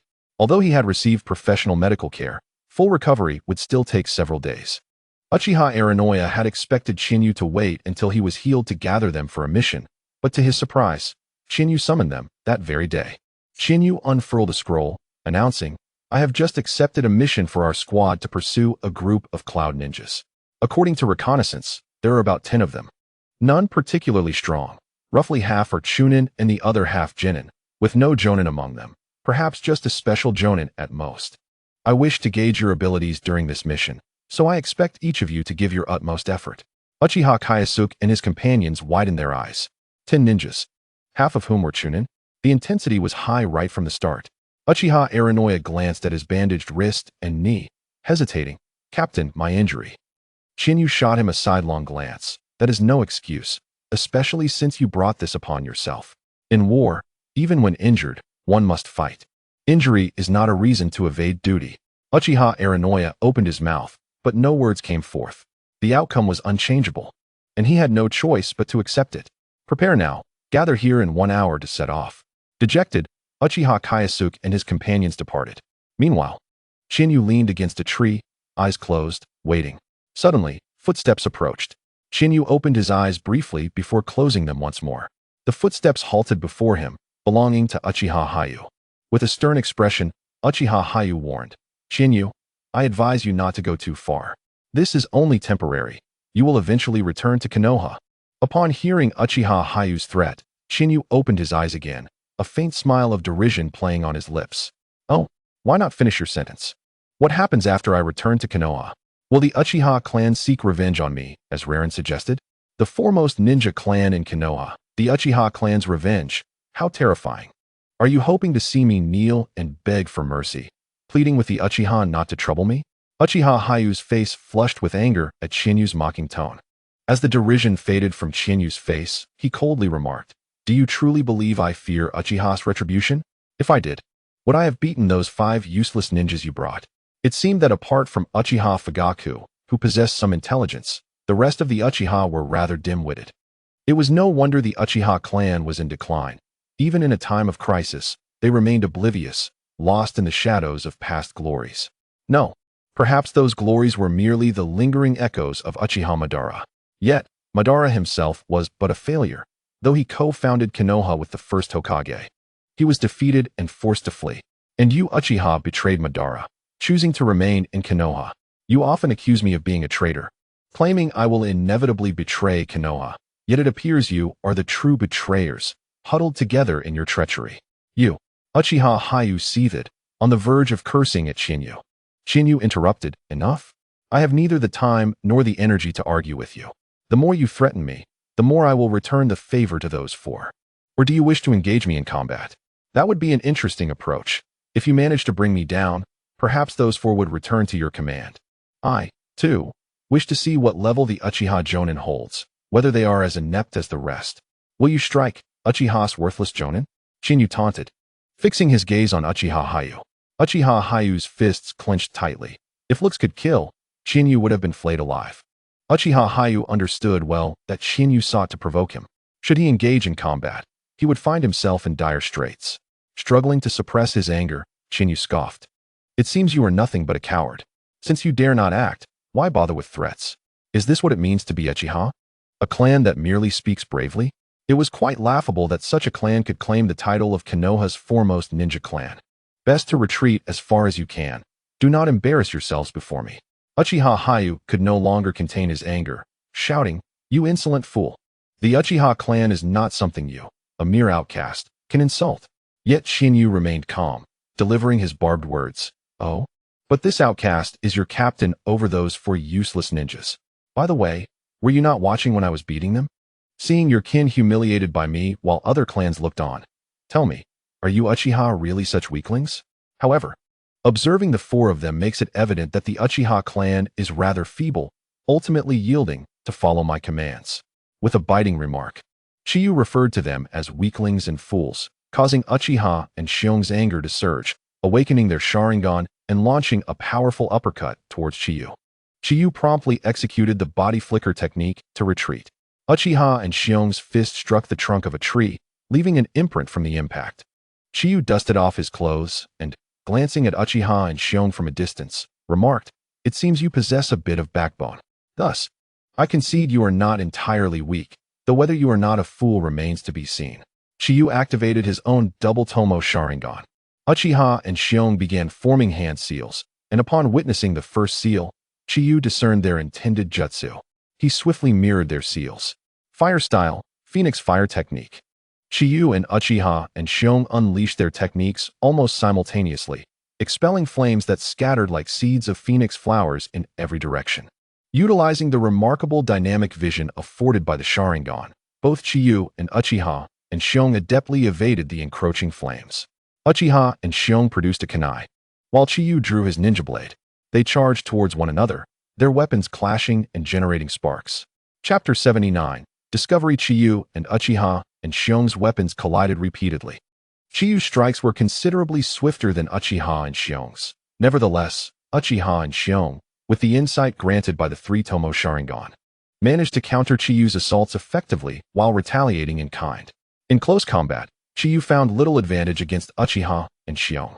After another clash of weapons, Chiyu intentionally distanced himself from Uchiha and Xiong, forming seals with rapid precision as he retreated. Uchiha and Xiong's expression turned incredulous upon noticing Chiyu's seals. Chiyu completed his seals. Fire style, Ash's concealment technique. He exhaled a cloud of scalding ash that spread outward upon contact with the ground. Uchiha and Xiong swiftly dodged to avoid the superheated dust, which ignited nearby trees upon contact. Moreover, the ash was prone to detonation. After a brief period of diffusion, a series of violent explosions ensued, echoing through the surroundings. Once the explosions ceased, Uchiha and Xiong, hiding nearby, surveyed the area. The ash had obscured his vision, leaving Uchiha and Xiong unable to locate Chiyu. Uchiha and Xiong was baffled as to why Chiyu employed the Uchiha clan's fire-style jutsu, given that logically, he should have no means to learn it. Spotting movement in a nearby bush, Uchiha and Xiong quickly formed seals. Fire style, Great Dragon Fire technique. A colossal fire dragon erupted from his mouth, barreling towards the bush that had stirred. Upon impact, the fire dragon detonated, revealing a figure escaping just before the explosion. Uchiha and Xiong's eyes narrowed as he coldly declared, "I've got you now." Fire style, Dragon Flame Song technique. Uchiha and Xiong unleashed 4 fire dragons, striking from above, below, left, and right, targeting Chiyu suspended in midair. In Uchiha and Xiong's estimation, Chiyu, unable to alter his trajectory while airborne, had no means of evading. However, at the moment the fire dragons were about to connect, Chiyu transformed into a flickering bolt of lightning. Uchiha and Xiong's heart raced, an electric shadow clone. His position was compromised. A fissure appeared beneath Uchiha and Xiong, and Chiyu emerged from it. Previously, Chiyu had obscured Uchiha and Xiong's vision with the Ashes concealment technique, then created an electric shadow clone while burrowing underground with the Earth-style, heart-cutting technique. Chiyu had lured Uchiha and Xiong with his electric shadow clone, intending to incapacitate him if he approached. Nonetheless, Uchiha and Xiong opted for a long-range jutsu to target Chiyu's shadow clone. Yet, Chiyu had successfully infiltrated Uchiha and Xiong's rear. He slashed at Uchiha and Xiong's legs with his blade. Uchiha and Xiong's body tensed, and he leaped to evade Chiyu's strike. However, the encounter was far from over. Chiyu formed seals with both hands and swiftly drew a shuriken. Fire style, Phoenix Flower Claw Red. While executing the Phoenix Fire technique, Chiyu ignited the shuriken with flames, launching them into the air like scattering phoenix flowers. Uchiha and Xiong's three-tomo Sharingan whirled in a frenzy as he tracked the fiery shuriken, a total of 13. With precise movements, Uchiha and Xiong deftly deflected each shuriken, ensuring none reached their target as he landed firmly on the ground. Chiyu clicked his tongue, acknowledging the prowess of a high-ranking ninja. Although Uchiha and Xiong was indeed formidable, he proved to be more troublesome than Chiyu's direct combat with the elite jonin, Hekigan Chika.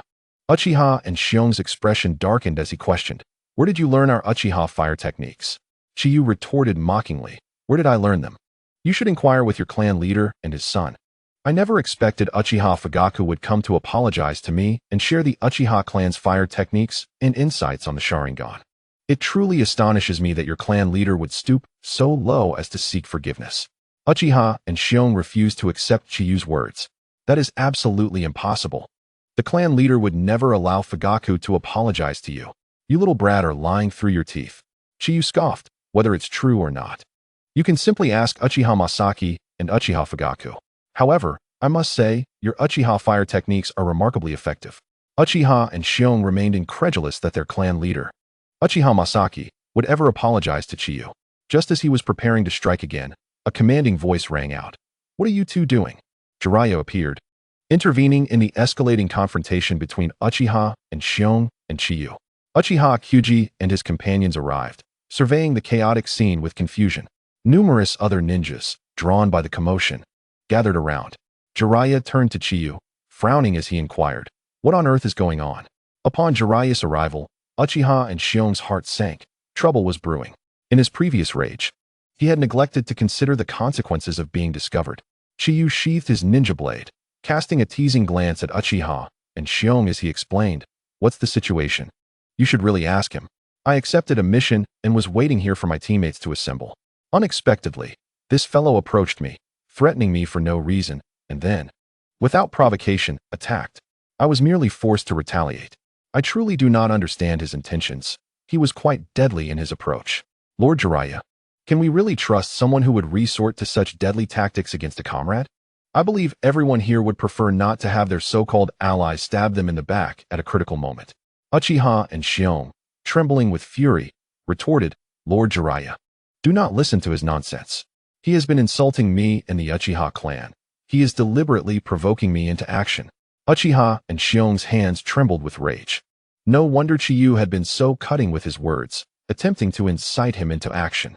The camp is quite close, and engaging in battle here would undoubtedly attract attention. Shihane intends to provoke him into action, thereby subjecting him to punishment. Chapter 80. Deliberate intent. Uchiha Aoi has perceived Shihane's ulterior motives, yet it is too late. Jiraiya and a group of ninjas have already arrived at this location. Uchiha Aoi can only argue that Shihane deliberately incited him. Shihane, however, dismissively retorts, "Come on. You were the one who sought me out first, threatening me, yet you accuse me of insulting you? Insulting the Uchiha? Provoking you into attacking me? Are all of you Uchiha such shameless liars?" Uchiha Aoi's face flushes crimson. That was not a threat, merely a warning. Shihane turns to Jiraiya and inquires, "Lord Jiraiya, do you consider my statement about your eventual return to Konoha a warning or a threat?" Jiraiya glares at Uchiha Aoi. "Is this a warning? It sounds unmistakably like a threat." As Uchiha Aoi attempts further justification, Jiraiya interrupts with a piercing gaze. "I will ask you one question. Were you the one who initiated the conflict?" Uchiha Aoi quickly admits, "Yes, but," before he can finish, Jiraiya cuts him off. "No need to elaborate. You sought out Shihane, threatened him, and even laid hands on him. What more is there to discuss?" In this critical moment, When we should be united, you are still fixating on personal grievances. Can you not discern the gravity of the situation? How did you become a Jonin? Enough of this. Come with me to see Orochimaru. Let him decide what punishment you deserve. Uchiha Aoi feels utterly defeated. Chihane is exceedingly cunning, continuously berating the Uchiha clan to provoke him into action, all the while awaiting the arrival of others. Now, no matter how he tries to defend himself, it is futile. He was the one who approached Chihane first and initiated the confrontation. Punishment is inevitable. Moreover, it will be the notorious and merciless Orochimaru who will decide his fate. This bodes ill for him. Uchiha Aoi trails behind Jiraiya in dejection. Chihane's sinister voice echoes from behind. You four. The next team of around 10 Cloud Ninjas, you will launch a surprise attack. I worry there may be an ambush nearby, so I will not assist you for now. I will scout for any Cloud Ninja lurking around. I have not ordered you to retreat, and no one is permitted to step back. Even if it means death, do not yield an inch. Do you understand? Uchiha Kyuka and the others stare in disbelief at Chihane. A team of about 10 Cloud Ninjas, half of whom are Chunin, and one special Jonin leading them. How can 4 of them hope to mount a successful ambush? This is tantamount to courting death. Uchiha Aoi spins around, fixing a fierce gaze on Chihane. Previously, Chihane had warned him that the more he threatened him, the more he would retaliate against those 4. Chihane is deliberately making things difficult for Uchiha Kyuka as an act of revenge. Uchiha Aoi roars at Chihane. Chihane. Chihane looks up at Uchiha Aoi with an indifferent expression. What is it? Do you have more to say? Jiraiya, unable to remain silent any longer, realizes that Chihane is indeed provoking Uchiha Aoi into action. The words directed at Uchiha Kyuka and his companions are clearly intended for Uchiha Aoi's ears. Jiraiya advises, Chihane, enough already. Do not make things difficult for your subordinates. He will face severe consequences. Chihane calmly replies, Lord Jiraiya, how is this making things difficult? Every mission is perilous. We must all be prepared to sacrifice ourselves at any moment. If one lacks even this awareness, what right do they have to call themselves a ninja? Moreover, I am not sending them to their deaths. I only ask them to initiate a surprise attack, and I will immediately provide support once I ascertain there are no Cloud Ninjas lying in wait. I assure you, as long as I am alive, they will not perish. Is that not sufficient? The 4 Uchiha Kyuka feel overwhelmed by the situation. They are utterly helpless regarding Uchiha Aoi's actions. The fact that they have become Chihane's subordinates is an undeniable reality, and they are genuinely concerned that Chihane will make their lives more difficult. Now, Chihane has even more reason to trouble them. Does he fear that they will not have a hard enough time? Jiraiya furrows his brow and says, Chihane, just remember not to go too far. Leave some room for leniency. Chihane nods. Yes, Lord Jiraiya. Jiraiya shakes his head in resignation and departs with Uchiha Aoi. The others present cast peculiar looks at Chihane. Almost everyone shares the same thought. Do not provoke Chihane, lest you fall victim to this cunning little fox. Chihane turns back to Uchiha Kyuka and his companions, smiles at them, and says, Follow me. The 4 Uchiha Kyuka feel a chill run down their spines at Chihane's smile. They have done nothing wrong. Why are they the ones facing misfortune? Yet, they cannot defy Chihane's orders, so they can only follow him dejectedly. Uchiha Aoi accompanies Jiraiya to Orochimaru's chamber. Jiraiya recounts the events that transpired. Orochimaru gazes coldly at Uchiha Aoi. You Uchiha truly are bold, daring to act in such a manner at this juncture. Uchiha Aoi looks down, unable to meet Orochimaru's gaze. The situation has unfolded, and since Orochimaru is Chihane's master, he will undoubtedly side with Chihane. There is little he can say. Nonetheless, Uchiha Aoi is confident that he will not be treated as Uchiha Reito was. Sent back to Konoha. As a Jonin, he is a valuable asset, and thus, he need not worry. As Uchiha Aoi suspected, Orochimaru does not impose a punishment that would require him to return to Konoha. Uchiha Aoi from now on. You must participate in the upcoming battles against the Cloud Ninja Stronghold, acting as a vanguard combat member. Uchiha Aoi's pupils constrict. Orochimaru's command effectively places him at the forefront, exposing him to imminent danger. Its implications are clear. Sullenly, Uchiha Aoi mutters an affirmation before departing. Once Uchiha Aoi has left, Jiraiya expresses concern. Orochimaru, are you not worried? Chihane has thoroughly offended the Uchiha clan.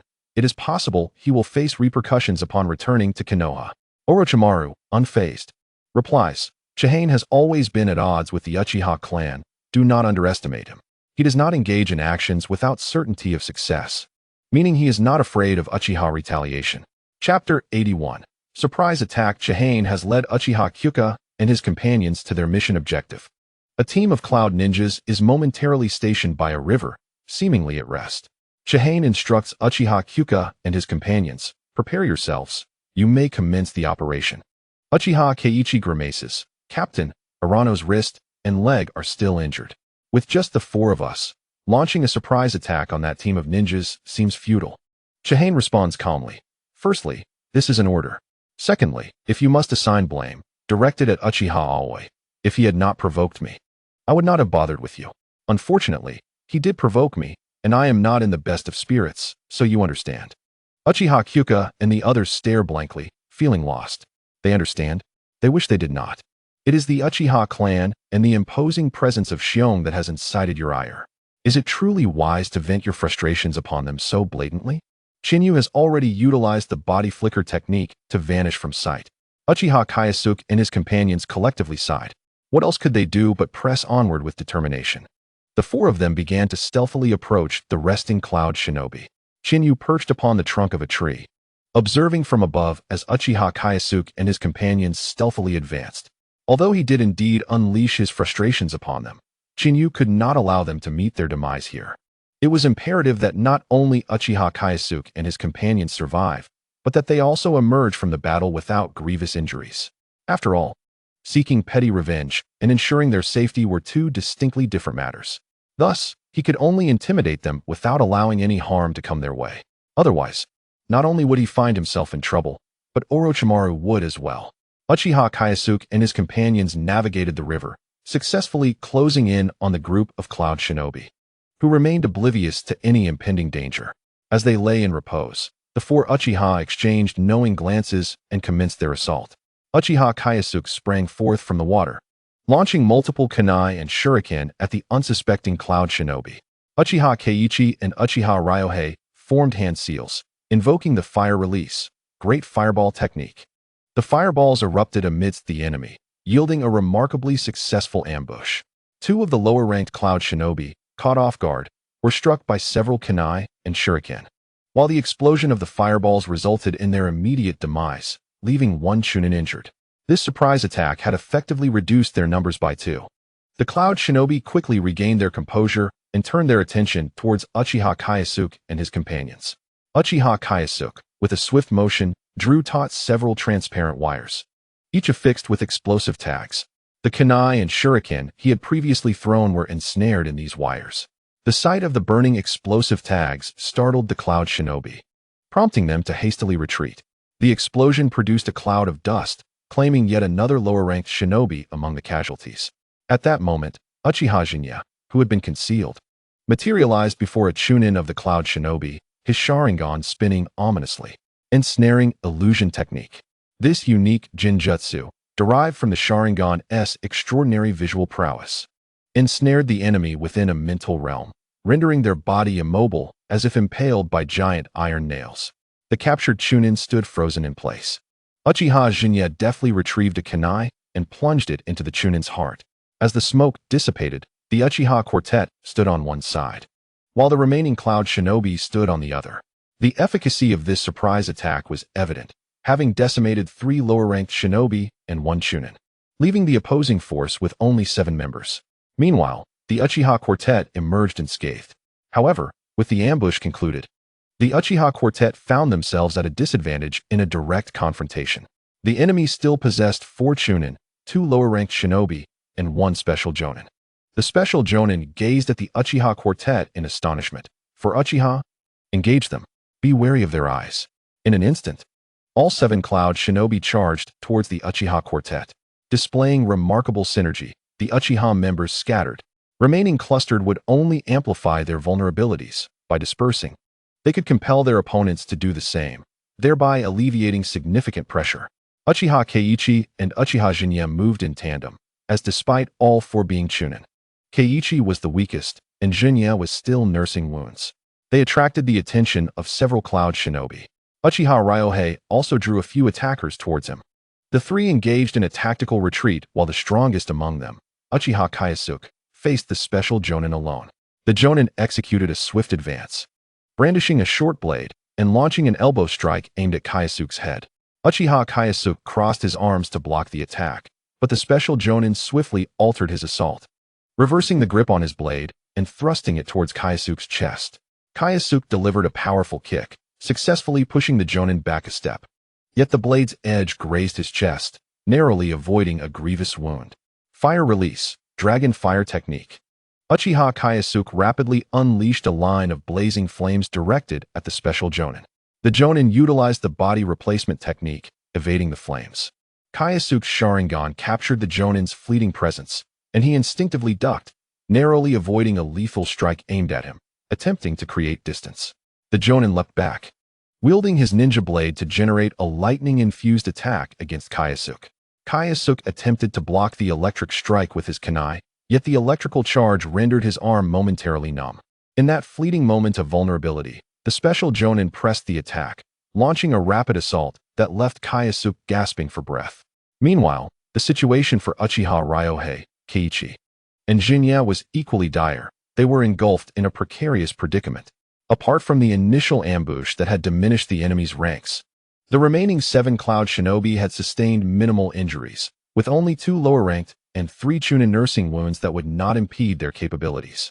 Conversely, the Uchiha Quartet had incurred various injuries.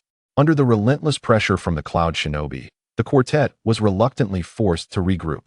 What could they do? The disparity in numbers and strength was insurmountable.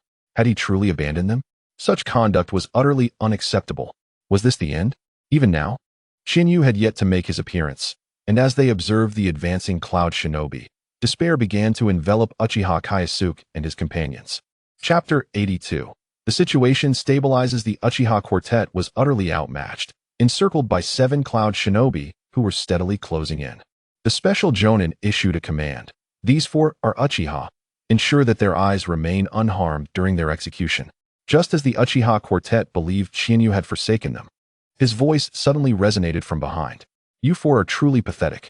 As Chunin of the Uchiha clan, you have only managed to eliminate 3 lower-ranked shinobi and 1 Chunin. I am thoroughly disappointed. Upon hearing Chiyu's voice, the Uchiha Quartet was filled with astonishment. However, as they listened to Chiyu's rebuke, they silently protested, facing 4 Chunin. 2 lower-ranked shinobi and 1 special Jonin was already a considerable challenge, and merely surviving without severe injuries was commendable, let alone attempting a counterattack. While observing from the tree branch, Chiyu had discerned the strength of the Cloud Shinobi. To him, they were hardly worthy of his attention. In an instant, Chiyu utilized the body flicker technique to appear before the 2 lower-ranked Cloud Shinobi. His speed was so remarkable that it startled the shinobi. As they hastily attempted to engage him, Chiyu effortlessly hurled 2 kunai, which embedded themselves in the necks of the 2 lower-ranked shinobi. The 4 Chunin of the Cloud Shinobi surged towards Chiyu simultaneously. Thunder-breathing, second form, rice spirit. At the moment of his assault, Chiyu unleashed a series of 5 lightning-imbued strikes.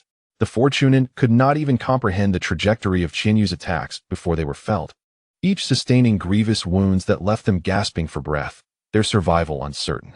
Though the Cloud Shinobi could not perceive the swiftness of Chiyu's strikes, Uchiha Kayasuke and his companions witnessed it all. The 4 individuals widened their eyes in disbelief as they gazed at Chiyu. Is this the power that the breath of lightning should possess? Here, Uchiha Kyoji had previously studied the breath of lightning. However, the training did not go smoothly, as the power he wielded was far too feeble and the chakra consumption was excessively high, rendering its use in battle quite impractical. Consequently, since learning the breath of lightning, Uchiha Kyoji had scarcely employed it. Yet now, witnessing Chiyu's execution of the technique, his perspective was utterly transformed. How could it be so powerful? It was as though what he had learned was not even the breath of lightning. Chiyu turned his gaze towards the remaining special Jonin. Coming back to his senses, the special Jonin immediately turned to flee. Chiyu did not rush after him, but instead addressed Uchiha Kyoji and the others, stating, "Now do you comprehend how inadequate you are? Henceforth, in my presence, behave yourself and heed my commands, and I shall not be overly burdensome. But should you dare to make even the slightest move, there will be no refuge for you." With that, he unleashed the lightning-breathing 5th form, Heat Lightning. Chiyu's ninja blade released a searing, lightning-like slash, piercing through the chest of the fleeing Cloud Ninja. Sheathing his blade, Chiyu surveyed Uchiha Kyoji and his companions and inquired, "Do you understand what I have said?" Uchiha Kyoji and the others shuddered and promptly replied, "Understood. If you comprehend, then proceed to clear the battlefield. Collect their heads and bring them back for analysis by the sensory ninjas." Leaning against a tree trunk, Chiyu awaited Uchiha Kyoji and his companions to finish their task. After the mission was completed, Chiyu returned to the camp with the four to hand over the task. Following the arrival of Leaf Ninja reinforcements, the situation in the Land of Hot Water gradually stabilized. Orochimaru had organized ninja to eradicate the Cloud Ninja strongholds, and the process was remarkably smooth. Previously, the Cloud Ninja had been excessively successful in the Land of Hot Water, resulting in numerous small strongholds that they could no longer manage. Often, as one stronghold was dismantled by Leaf Ninja, another was already under attack. Now, the Cloud Ninja began to consolidate their forces, proactively reducing the number of strongholds. In the battlefields of the Land of Rivers and the Land of Grass, the ninjas from Sunagakure and Iwagakure had not gained any significant advantage against the Leaf Ninja, resulting in mutual observation and minimal friction. Although Kirigakure had stationed ninja in the Land of Waves, they had not taken any action and had not directly engaged with the Leaf Ninja. Thus, the Land of Hot Water became the most intense battlefield.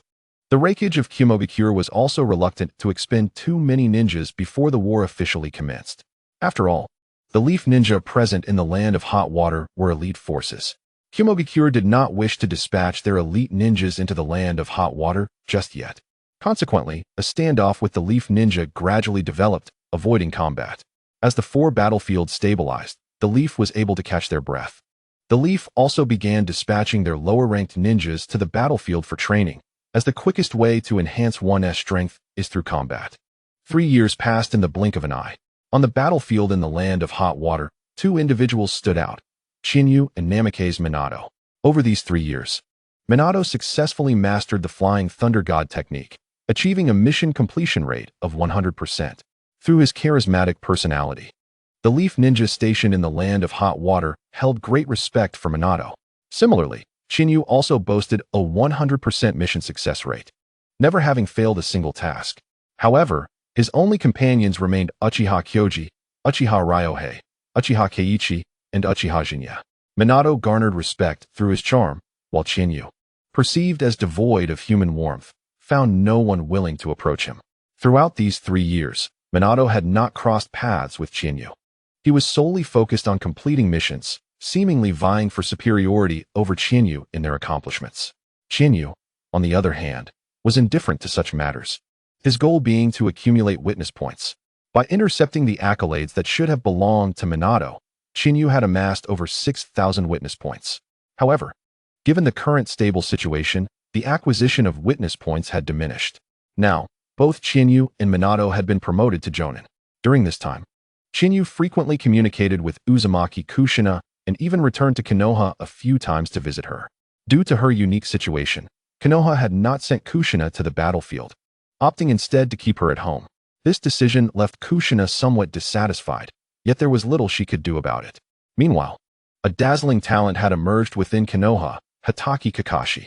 Last year, Kakashi graduated from the Ninja Academy at the tender age of 5 and subsequently ventured to the Land of Grass, fighting alongside his father, Hatake Tsukumo.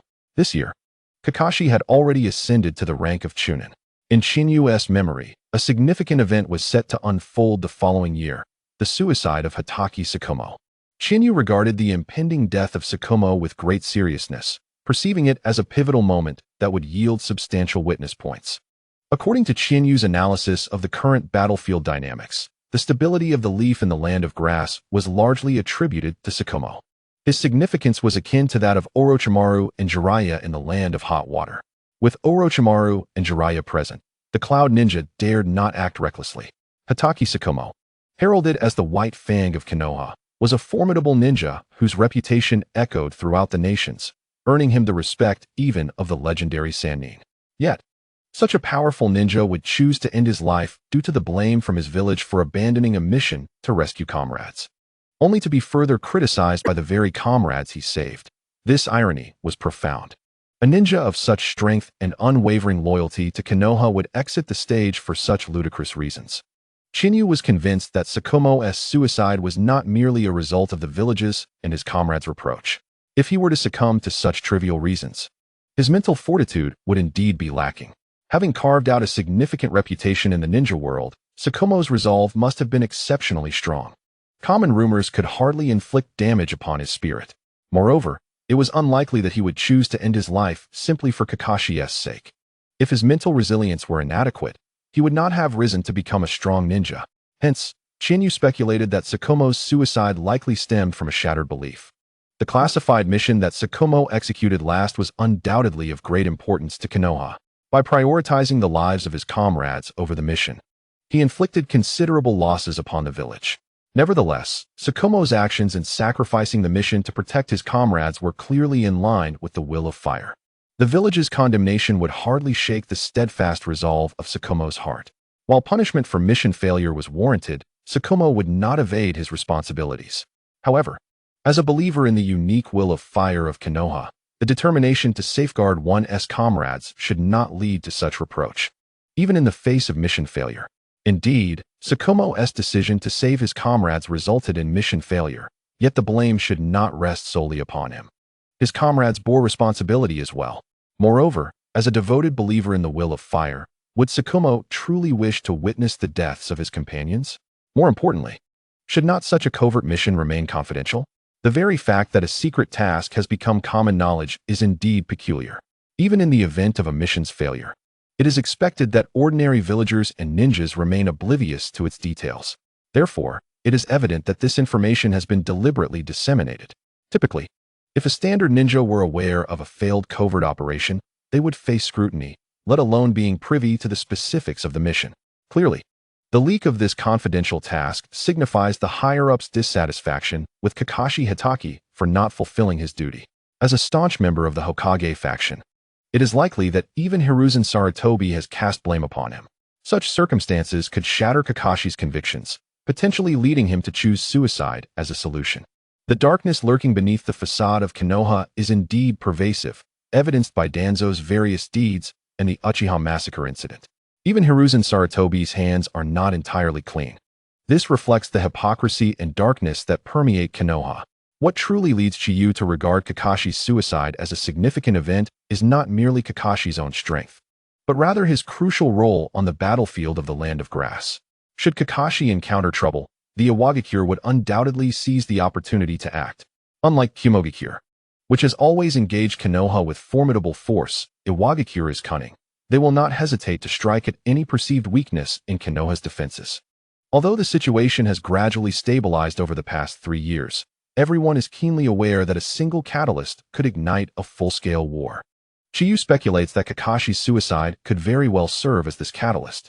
Even if Kakashi is not the instigator, his demise will accelerate the onset of total warfare. Once Iwagakure makes a move, Kumogakure will inevitably follow suit. Furthermore, Tsunagakure has long coveted Konoha, and with Iwagakure and Kumogakure poised for action, how could they remain idle? Not to mention the lurking mist village ninjas stationed in the Land of Waves, eager to stir unrest.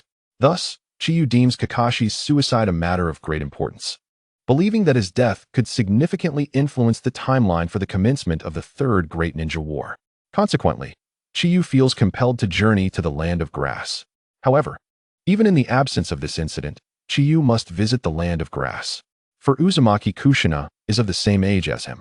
This year, both Chiyu and Kushina have turned 16. Only 2 years remain before Kushina reaches adulthood. The last time Chiyu saw Mido Uzumaki, she appeared frail, with little time left. Thus, the window for Chiyu and Kushina to reunite is rapidly closing. Previously, Chiyu had discussed the orphaned remnants of the Uzumaki clan in the Land of Grass with Orochimaru. His objective is to locate the mother of Karen, who is destined to become a significant figure in the future.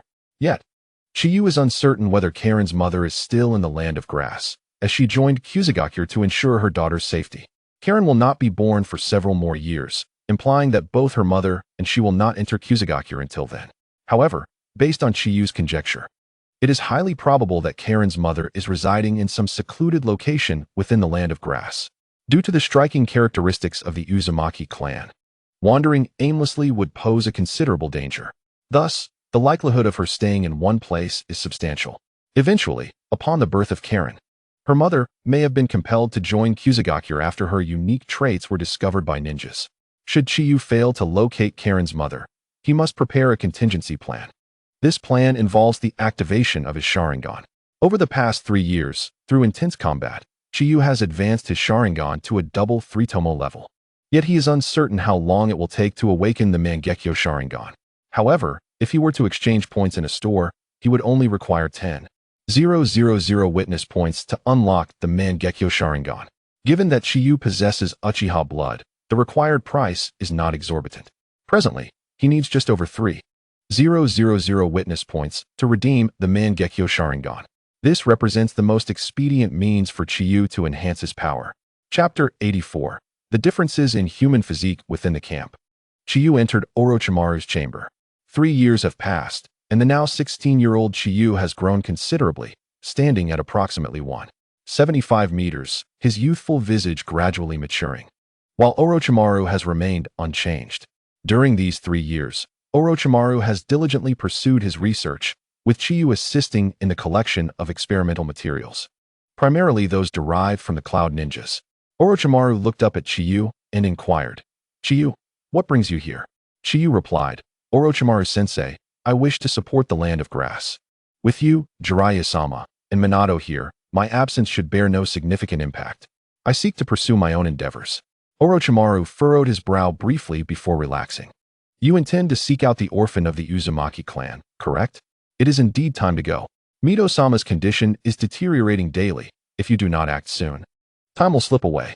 Have you prepared your contingency plan?" Orochimaru asked, aware that Chiyu's second plan would involve preventing Uzumaki Kushina from becoming the Nine-Tails Jinchuriki if he failed to find Karen's mother. Orochimaru speculated that Chiyu might eventually find himself opposing Konoha for Kushina's sake. However, he needed to remain hidden within Konoha for his experiments, and assisting Chiyu could risk exposing himself. Thus Orochimaru made it clear that he could not aid him. Chiyu nodded. "The contingency plan should be ready by next year. There is no need for you to worry, Orochimaru-sensei. I will handle it myself." Orochimaru acknowledged. "Very well. Stay here for a few days. As a jonin, you will require a transfer order to be dispatched to the land of grass. I will apply to Konoha on your behalf. Given the current stability in the land of water, Konoha should not refuse your request." After leaving Orochimaru's room, Chiyu gathered Uchiha Kyosuke, Uchiha Keiichi, Uchiha Ryohei, and Uchiha Jinin. Due to Chiyu not withholding their accomplishments, these 4 have all been promoted from Chunin to Special Jonin. Under Chiyu's guidance, their abilities have improved significantly. "Captain, the 4 members of Uchiha Kyosuke's team have been well trained by Chiyu. They would follow his orders without hesitation, even charging directly into enemy camps at his command."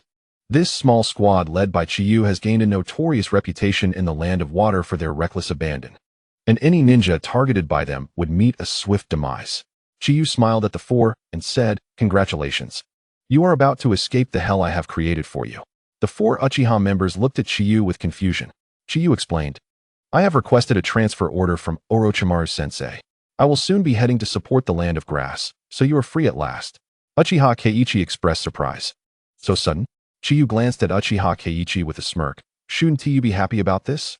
Uchiha Keiichi lowered his head, initially astonished. He now felt a sense of joy. Since becoming subordinates of Chiyu, it can be said that they have utterly lost their freedom, either engaged in killing or on the path to it. The 4 of them have grown almost numb. Now that Chiyu is about to depart, it feels like monumental news to them, as the weight of pressure will finally be alleviated. However, their emotions are rather complex. Although Chiyu is unyielding and exceedingly harsh, even cruel, one cannot deny that he is a person of trustworthiness. Except for their initial mission, during the most perilous tasks, it is Chiyu who leads the charge alone. Whenever they find themselves in danger, he is always there to provide timely assistance. Each of them has been saved by Chiyu multiple times. Thus, in their hearts, as long as Chiyu is present, no task appears insurmountable. Yet, Chiyu is exceedingly aloof. Apart from matters of duty, he never engages in personal conversations with them. Furthermore, he harbors irreconcilable conflicts with the Uchiha clan. The 4 of them, including Uchiha Kyosuke, have attempted to reconcile these differences with Chiyu, but to no avail, only receiving his sharp, scornful remarks, and even enduring physical reprimands from him. Thus, after 3 years, Their relationship with Chiyu remains purely that of superior and subordinate. After stretching, Chiyu remarked, "Though my purpose has merely been to vent my frustrations on you, you have accompanied me for 3 years. So allow me to offer you a piece of advice. After I leave, do not follow that fool Uchiha in you. His abilities are mediocre." Yet he remains oblivious to this fact, arrogantly considering himself superior due to his Uchiha lineage. Everyone here looks down upon him and despises him. Of course, you are his kin, so you need not heed my words. This is not a command. I suppose I am merely sowing discord among you.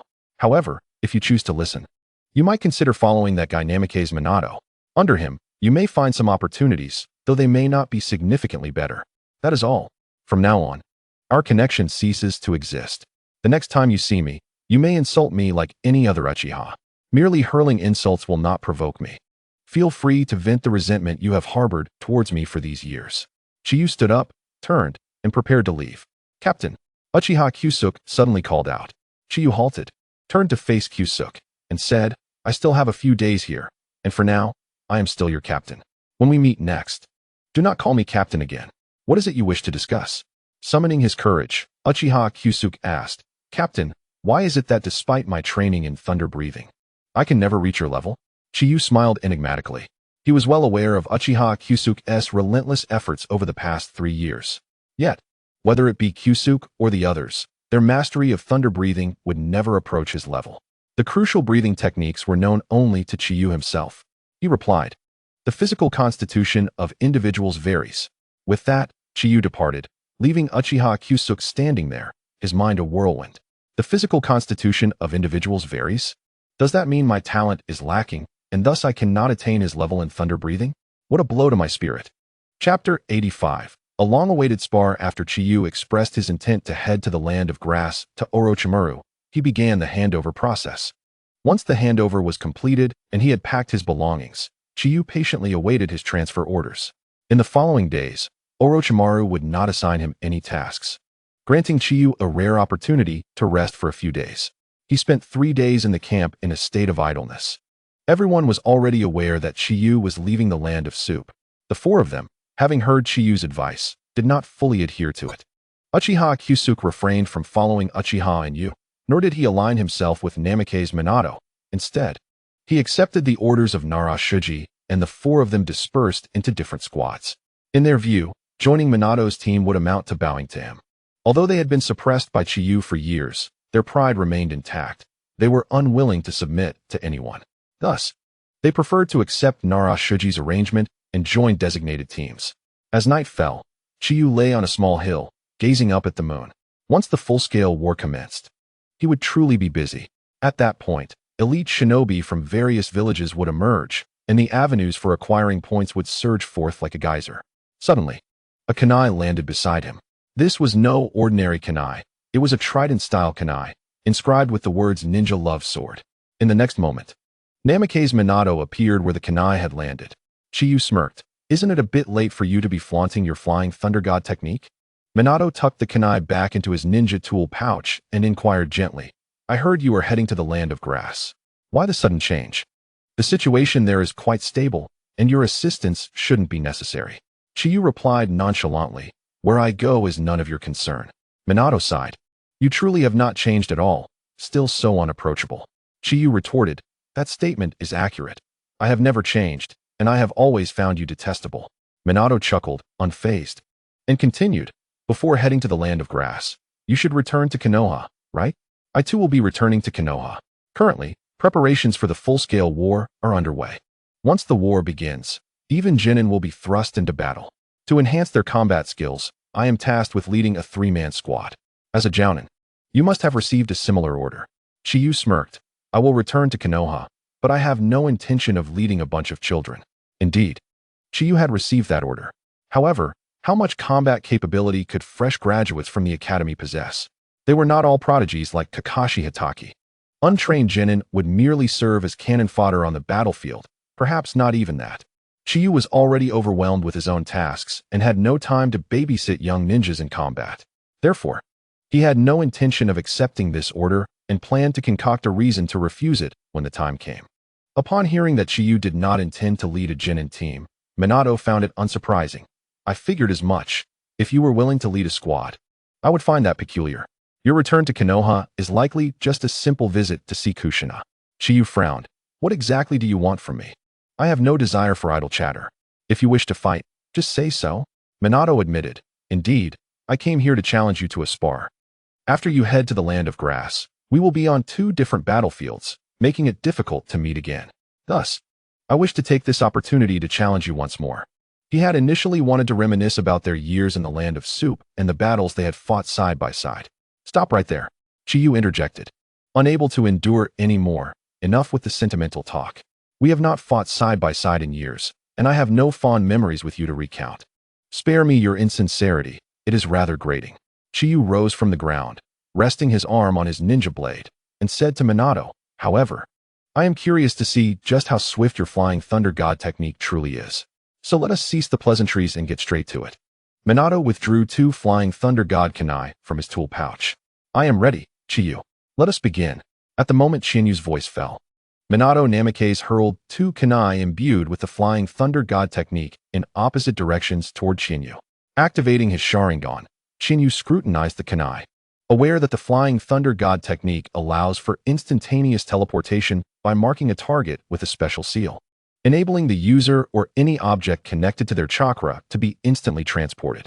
This technique not only serves as a means of attack, shortening the distance of long-range ninjutsu, but also disrupts and ambushes opponents, providing an effective escape route in dire situations.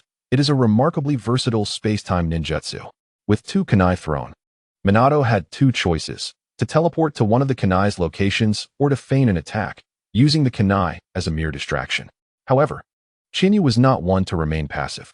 He charged towards the kunai closest to him, seemingly anticipating Minato's use of the flying thunder god to teleport and counterattack. Yet, this left a significant opening on Chinyu's right flank, allowing Minato an excellent opportunity to strike if he chose to teleport to the other kunai. As Minato contemplated initiating the flying thunder god, he hesitated. His understanding of Chinyu suggested that such a blatant opening would not be so easily offered, especially given Chinyu's awareness of the technique's capabilities. Resisting the urge to act, Minato remained still. In the next moment, as Chinyu struck at the kunai in front of him, he launched a flurry of shuriken towards his right flank. Should Minato teleport to that kunai's position, he would be faced with a barrage of shuriken. Chinyu looked at the unmoving Minato, pondering whether he had seen through his intentions or if he merely sought to test him. Minato regarded Chinyu with a serious expression. Seeing the intensity in Minato's gaze, Chinyu smiled, realizing that his intentions had indeed been discerned, perhaps a touch too obviously. Chapter 86. The troublesome flying thunder god Minato, having discerned Chinyu's strategy, refrained from recklessly teleporting to the kunai's position for an attack. To Chinyu, while the flying thunder god technique was indeed troublesome, it was not without countermeasures. Its speed was undeniable, as it required no hand seals and allowed for instantaneous movement to the marked location, making it virtually instantaneous. However, once Minato arrived at the mark, he would still need to execute an attack himself, presenting an opportunity for Chinyu. Seizing this opportunity was no simple task. It required swift reflexes to either repel or evade Minato's assault. To counterattack effectively, Chinyu would need to react even faster than Minato. Another method would be to do as he had just done, identify the kunai and predict Minato's emerging position. However, this strategy relied on the number of kunai on the field being limited. Otherwise, with too many kunai present, Minato could teleport freely, making it difficult for Chinyu to predict his movements successfully. Minato drew several more kunai and hurled them at Chinyu. Chinyu bent his body slightly, adopting the stance for the first form of the thunder-breathing technique, lightning flash. Minato speculated that Chinyu intended to execute the lightning flash the moment he teleported to the kunai's location. However, Minato felt confident in his current speed, believing Chinyu would not be able to reach him, even with the renowned swiftness of the lightning flash. This time, Minato utilized the flying thunder god technique, teleporting to the initial 2 kunai anchored to the ground. After 2 teleportations, he launched shuriken towards Chinyu from various angles. Chinyu activated his observation haki, clearly perceiving the trajectory of the shuriken. He evaded them with minimal movement. In the next instant, Minato teleported to the rapidly approaching kunai, seizing it and preparing to thrust it toward Chinyu. At the moment Chinyu made a move, Minato teleported again to another kunai soaring through the air, close to Chiyu, and struck from behind. The earlier thrust was a feint, designed to force Chiyu to activate the lightning flash. Now, however, the strike was genuine. Minato anticipated that if Chiyu did indeed use lightning flash, his back would be exposed to attack. Yet, contrary to Minato's expectations, Chiyu had not executed the lightning flash and remained facing him directly. With a clang, Chinyu's ninja blade met Minato's kunai. Before Chiyu could deliver another strike, Minato utilized the flying thunder god to create distance between them.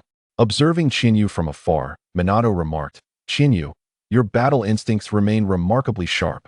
Upon realizing my fate, you halted the lightning flash with impeccable timing." Chiyu looked at Minato with a bemused expression. "Who told you I intended to use the lightning flash just now?" Minato paused, momentarily taken aback. Was it not so? Then what was with your stance?" Chiyu, uninterested in explanation, resumed his stance. He had adopted that posture solely to enhance his observation, allowing for quicker movements. While the lightning flash was swift, its maneuverability paled in comparison to the flying thunder god technique, rendering its use unnecessary. Minato employed the flying thunder god technique once more, attacking Chiyu several times. Yet Chiyu remained steadfast in defense, refraining from offense. Minato found himself at a loss against Chinyu's comprehensive defense. Whether from the front or back, the moment Minato appeared, Chiyu instinctively reacted, either blocking or dodging his attacks. Currently, Chiyu relied entirely on his observation haki. The instant Minato activated the flying thunder god technique, Chinyu's haki immediately pinpointed Minato's location. Coupled with Chinyu's exceptional reflexes, he could successfully thwart or evade Minato's assaults. However, Chinyu's reflexes did not surpass Minato's, preventing him from mounting an effective counterattack. Thus, Chiyu chose to abandon offense for defense. Yet, he was not entirely giving up on attacking. He was merely waiting for an opportune moment. When Minato ceased retrieving kunai from his pouch and opted to pull one from the ground, Chiyu realized his chance had arrived. First form of thunder breathing, lightning flash, eightfold. Electricity erupted from Chinyu's body as he transformed into a streak of lightning, charging toward Minato. At last, he was on the offensive. Minato, sensing that Chiyu had finally made a move after a prolonged defense, felt a surge of excitement. Minato continually utilized the flying thunder god to evade, while Chiyu adeptly maneuvered through the terrain, altering his attack vector with each of Minato's appearances. However, Chiyu did not manage to graze even the hem of Minato's clothing. He halted his assault, standing firm and gazing at Minato from a distance. At that moment, Minato was exhilarated. Having struggled with Chinyu's thunder breathing for so long, he now felt he could finally handle Chinyu's attacks with ease. Although he was not yet capable of defeating Chiyu, it was clear that Chiyu could not overcome him either. 18. Chiyu suddenly declared, leaving Minato baffled. 18? What do you mean? Chiyu pointed to the flying thunder god kunai scattered on the ground, stating, "You only possess 18 of these kunai, do you not?" Minato's gaze fell upon his own kunai, and his expression darkened. 17 kunai were embedded in the ground, plus the one in his hand, totaling exactly 18. Minato's eyes shot up to Chiyu, who was holding a transparent thread. With a swift tug, the 17 kunai on the ground converged. Chiyu created a shadow clone. Both pairs of his crimson Sharingan fixated on Minato, a smirk gracing his lips. Now, you essentially have only 2 kunai to facilitate your teleportation, making it impossible for you to move freely. If you attempt to use the flying thunder god technique again, I merely need to keep my eyes on the kunai in your hand and this cluster of kunai. Minato's expression darkened. He now understood why Chiyu had been on the defensive rather than attacking. Chiyu had been biding his time, waiting for Minato to exhaust all his kunai. He felt a pang of regret for not having been more cautious during the earlier battle. Ever since Minato had learned the flying thunder god technique, he had never tasted defeat, easily overpowering any opponent he faced. Despite repeatedly reminding himself not to underestimate Chiyu, the latter's unwavering defense had led him to believe he had contained him, which proved to be a grave error. Taking a deep breath, Minato steeled himself. Regret would not alter the situation. Glancing at the kunai in his hand, his eyes hardened with determination. Just as he prepared to hurl the kunai at Chiyu, the latter made his move first. Fire style, fireball jutsu. Chiyu gathered chakra at his throat and unleashed a colossal fireball towards Minato. At the moment of the explosion, one kunai shot forth, aimed directly at Chinyu's face. Lightning breathing, fourth form, distant thunder. Chinyu erupted with lightning, dashing towards the kunai with blinding speed. However, Minato's figure did not appear before him. Instead, he materialized near another cluster of kunai. Wind style, wind cutter jutsu. Minato exhaled, transforming the air into razor-sharp blades, severing the thread that bound the 17 kunai. Chinyu smirked. I anticipated that move. His shadow clone swiftly drew a ninja blade. Lightning breathing, sixth form, electric thunder crash. The clone unleashed a flurry of lightning strikes in every direction. Minato's wind blades were instantly obliterated by the myriad of lightning slashes. Minato found himself unable to utilize the flying thunder god technique, as one kunai was guarded by Chinyu's main body, while the other 17 were under the watchful eye of Chinyu's shadow clone. Moreover, he could not withstand the clone's assault. A single hit from electric thunder crash would paralyze him, making subsequent attacks unavoidable. Minato danced on the precipice of danger, relying on his reflexes to evade the lightning strikes. After narrowly avoiding electric thunder crash, Minato distanced himself from Chinyu. Breathing heavily, he assessed both Chinyu's main body and the shadow clone. The real Chinyu toyed with the flying thunder god kunai, while the clone remained vigilant over the 17. Minato furrowed his brow, due to Chinyu's precautions. Employing the flying thunder god technique would not be easily achievable. As he pondered his next steps, Chinyu unexpectedly dispelled his shadow clone and casually dropped the kunai to the ground, brushing off his hands as he turned to leave. Minato frowned in confusion. Chinyu, where are you going? The battle is not over. Yet, Chinyu's voice echoed from a different direction. It is already over. The Chinyu in Minato's line of sight began to waver and fade away. Turning towards the source of the voice, Minato saw Chinyu's figure emerge from that direction. His pupils contracted. Had he been caught in an illusion? When had he been ensnared? During their fight, he had deliberately avoided gazing into Chinyu's eyes, making it improbable to fall victim to an illusion. Minato contemplated where he had gone wrong. After a few moments of silence, a bitter smile crept onto his face. So that was it. He realized the moment he had succumbed to the illusion, when Chinyu had declared there were only 18 kunai. His shock had caused him to instinctively glance at Chinyu, providing the perfect opportunity for the illusion to take hold. It was truly difficult to guard against such tactics. He could not afford to lower his vigilance against Chinyu. Yet, even without the illusion, he believed he would have lost. Rather than feeling disheartened, Minato was filled with renewed determination. In this encounter with Chinyu, he had gleaned invaluable insights. For instance, the number of flying thunder god kunai must remain a secret. Revealing their quantity could lead to a situation akin to this battle with Chinyu. If his kunai were controlled, he would find himself in a precarious position. With a long sigh, Minato gathered all the kunai from the ground and vanished into the night. Upon returning to his room, Chinyu reflected on the recent skirmish with Minato. Unless his reflexes surpassed Minato's, he realized he would be at a disadvantage. Currently, Minato's sole effective technique was the flying thunder god. He lacked other offensive capabilities. It seemed Jiraiya had imparted combat skills to Minato. Due to his inadequacy in wind release ninjutsu, Minato was only familiar with basic wind techniques. If Minato were to master Sage Mode in the future, it would pose an even greater challenge. Furthermore, having experienced this setback, Minato would undoubtedly adapt and improve, making future encounters with him considerably troublesome. 2 days later, Chinyu arrived at the operations meeting room. Orochimaru addressed him. Your transfer order has been approved. Upon returning to Konoha, seek out Hokage Sarutobi. He will present you with your appointment letter, and then you may set forth for the land of grass. Chinyu nodded. Understood. Thank you, Orochimaru-sensei. Orochimaru continued, there is one more matter. As you should be aware, as a Jonin, you are required to lead a team of Chunin. Chinyu's expression immediately soured. Orochimaru-sensei, I wish to decline this task. I do not have the time to lead Chunin into battle. Orochimaru shook his head, cautioning, I understand your reluctance. However, as a member of the Hokage faction, it would be wise not to refuse. Even if you locate the last remnant of the Uzumaki clan. Persuading Konoha to abandon the well-trained Kushina in favor of the remnant you bring back as the host for the Nine Tails will not be a simple endeavor. Thus, you must not only enhance your strength, but also expand your influence. Most importantly, you must demonstrate obedience, at least in front of them.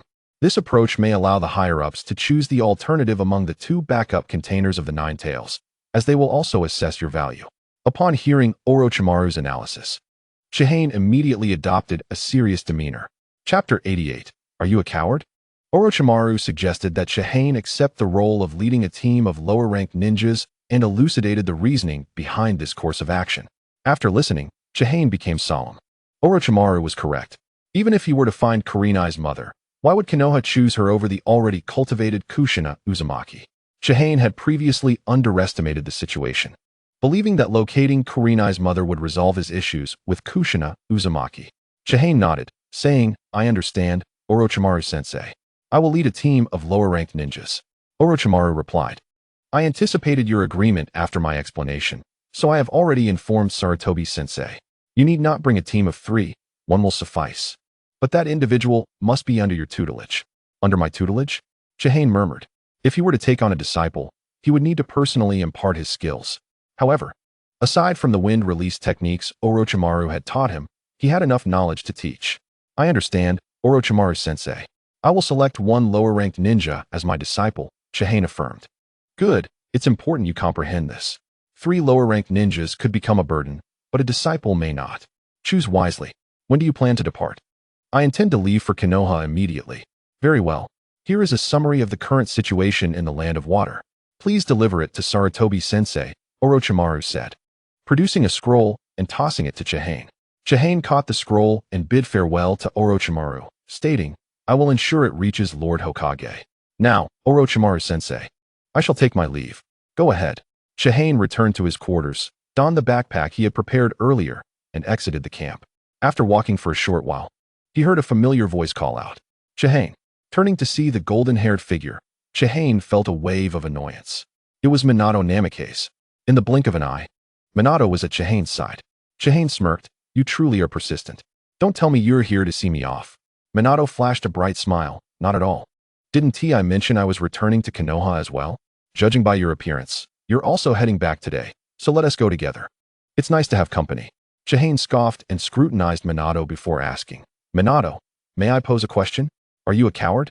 Do you really need a companion to return to Konoha?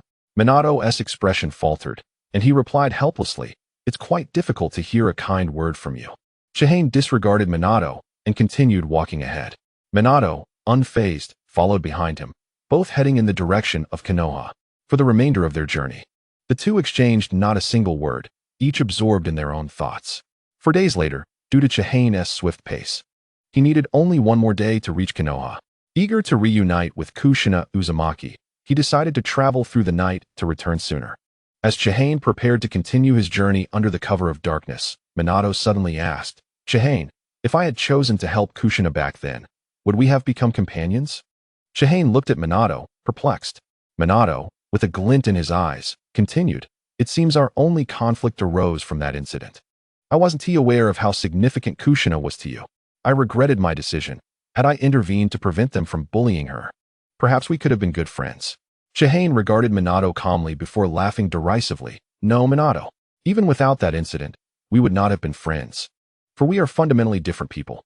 In fact, I would prefer you not to help Kushina. Minato frowned. Why is that? Jiraiya-sensei and Orochimaru are polar opposites, yet can entrust each other with their backs. Why can't we? Shihane shook his head. How idealistic you are. There is an essential difference between us and Jiraiya and Orochimaru. I genuinely dislike you. Minato, puzzled, asked, Why do you dislike me? Surely there must be a reason. What good would telling you do? Some things cannot be forced. We are merely residents of the same village, nothing more. Shihane hoisted his backpack and continued forward. Minato stood still, watching Shihane's retreating figure, bewildered.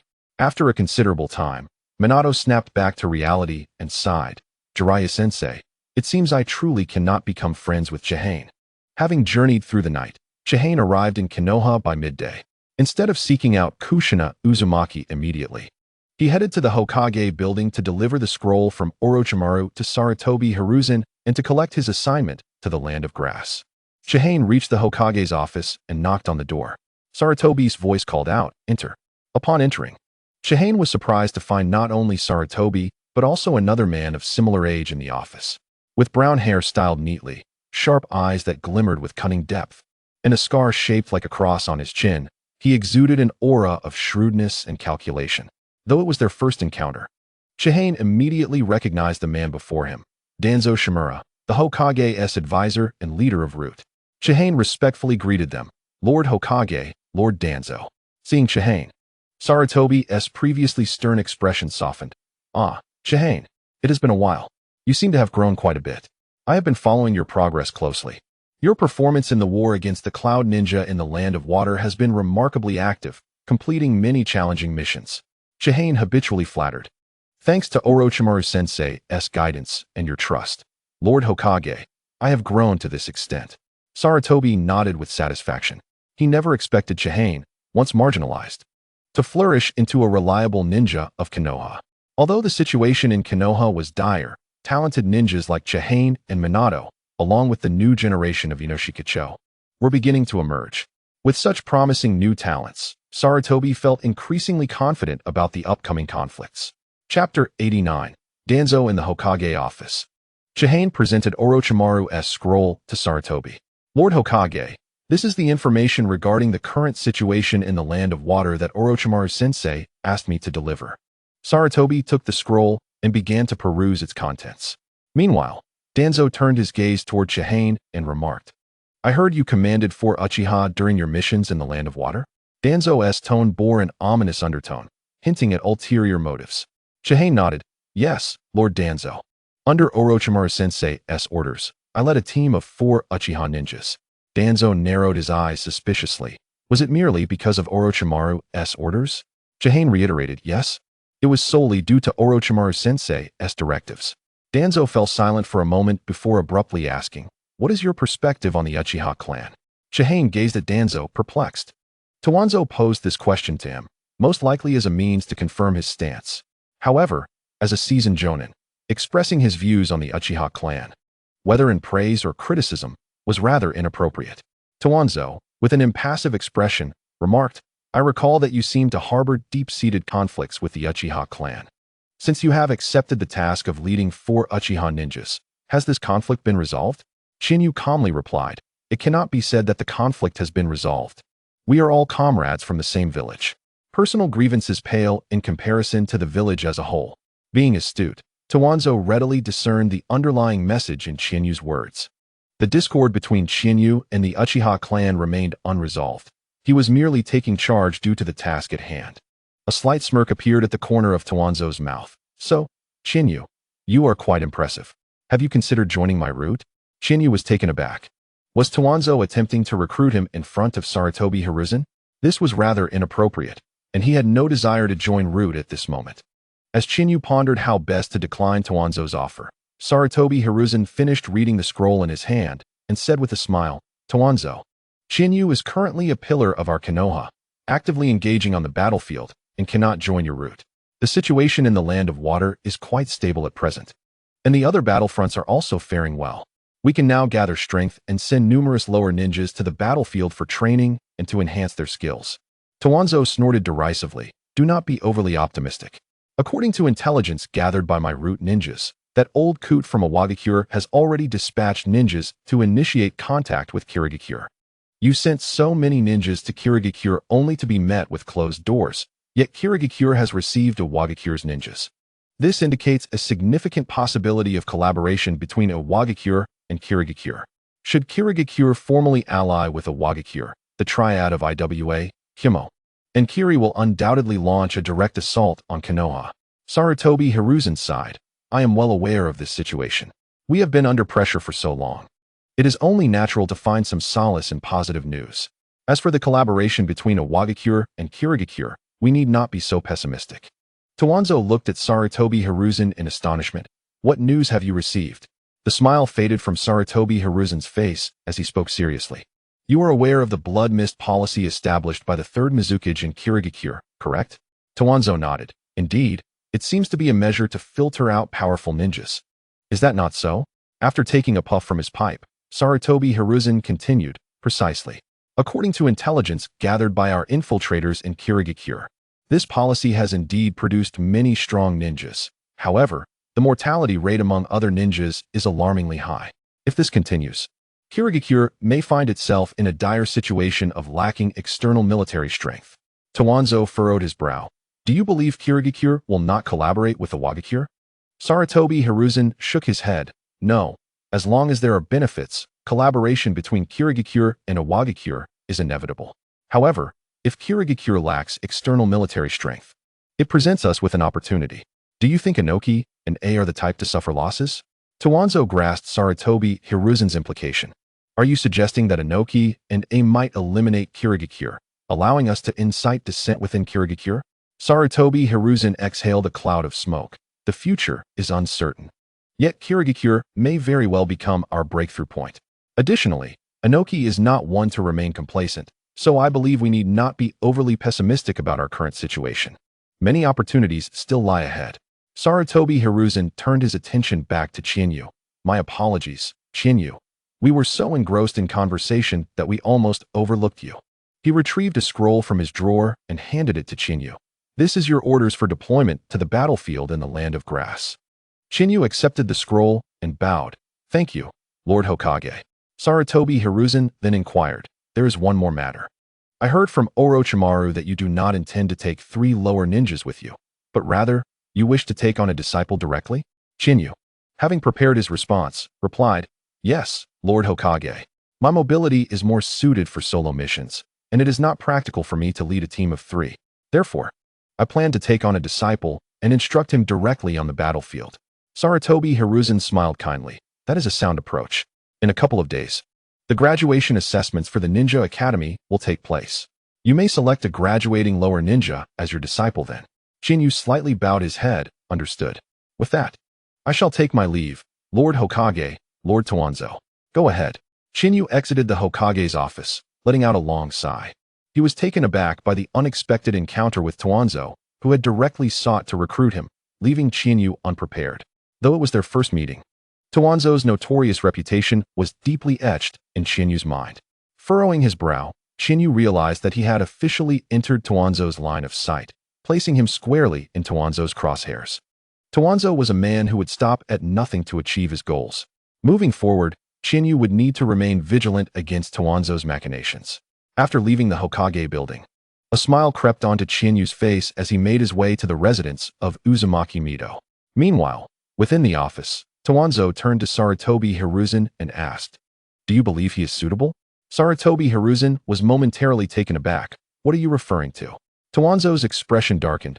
Of course, I mean the Uchiha clan. Sarutobi Hiruzen's expression stiffened. Towanzo, Konoha needs the strength of the Uchiha now. It is not the time to address their issues. Towanzo reminded him. And what of after the war? The Uchiha are actively participating, not out of goodwill, but to regain their position of power in Konoha. You are well aware of the threat they pose, and we must consider this matter sooner rather than later. Chapter 90. Stand on my side. Towanzo urged Sarutobi Hiruzen to contemplate the Uchiha clan's situation. Sarutobi Hiruzen fell into deep thought. The Uchiha clan's fervent involvement in the war was clear to him. He understood their intentions. However, he would never allow the Uchiha clan to re-enter the center of power in Konoha. Currently, the Uchiha clan was despised by all in Konoha. It was not only Towanzo who sought to act against the Uchiha. Sarutobi Hiruzen himself harbored similar sentiments. Yet the Uchiha clan's influence was too significant, even as Hokage. He could not afford to act too recklessly against them. Moreover, given the ongoing war, Konoha's situation was precarious, making the Uchiha's power all the more crucial. What concerned Sarutobi Hiruzen most was the aftermath of the war. With the Uchiha clan so eagerly participating in the conflict, their contributions would undoubtedly be substantial upon its conclusion. However, the Uchiha clan already held the title of the largest clan in Konoha, controlling the village's police force. How would they be rewarded? Surely, they could not simply be handed the position of Hokage. Furthermore, the Uchiha clan had grown accustomed to their arrogance in Konoha. Granting them additional power would surely incite discontent among others. The conflicts between the Uchiha and the rest of Konoha would inevitably intensify. If this continued, the outbreak of discord could spiral out of control. Contemplating Towanzo's suggestion, Sarutobi Hiruzen furrowed his brow and asked, are you suggesting we promote Chiyu to curb the Uchiha? But can Chiyu handle such a task? Towanzo replied coldly, in my view, Chiyu is the only suitable candidate. He possesses Uchiha blood, and our support would make it appear as merely an internal conflict within the Uchiha clan.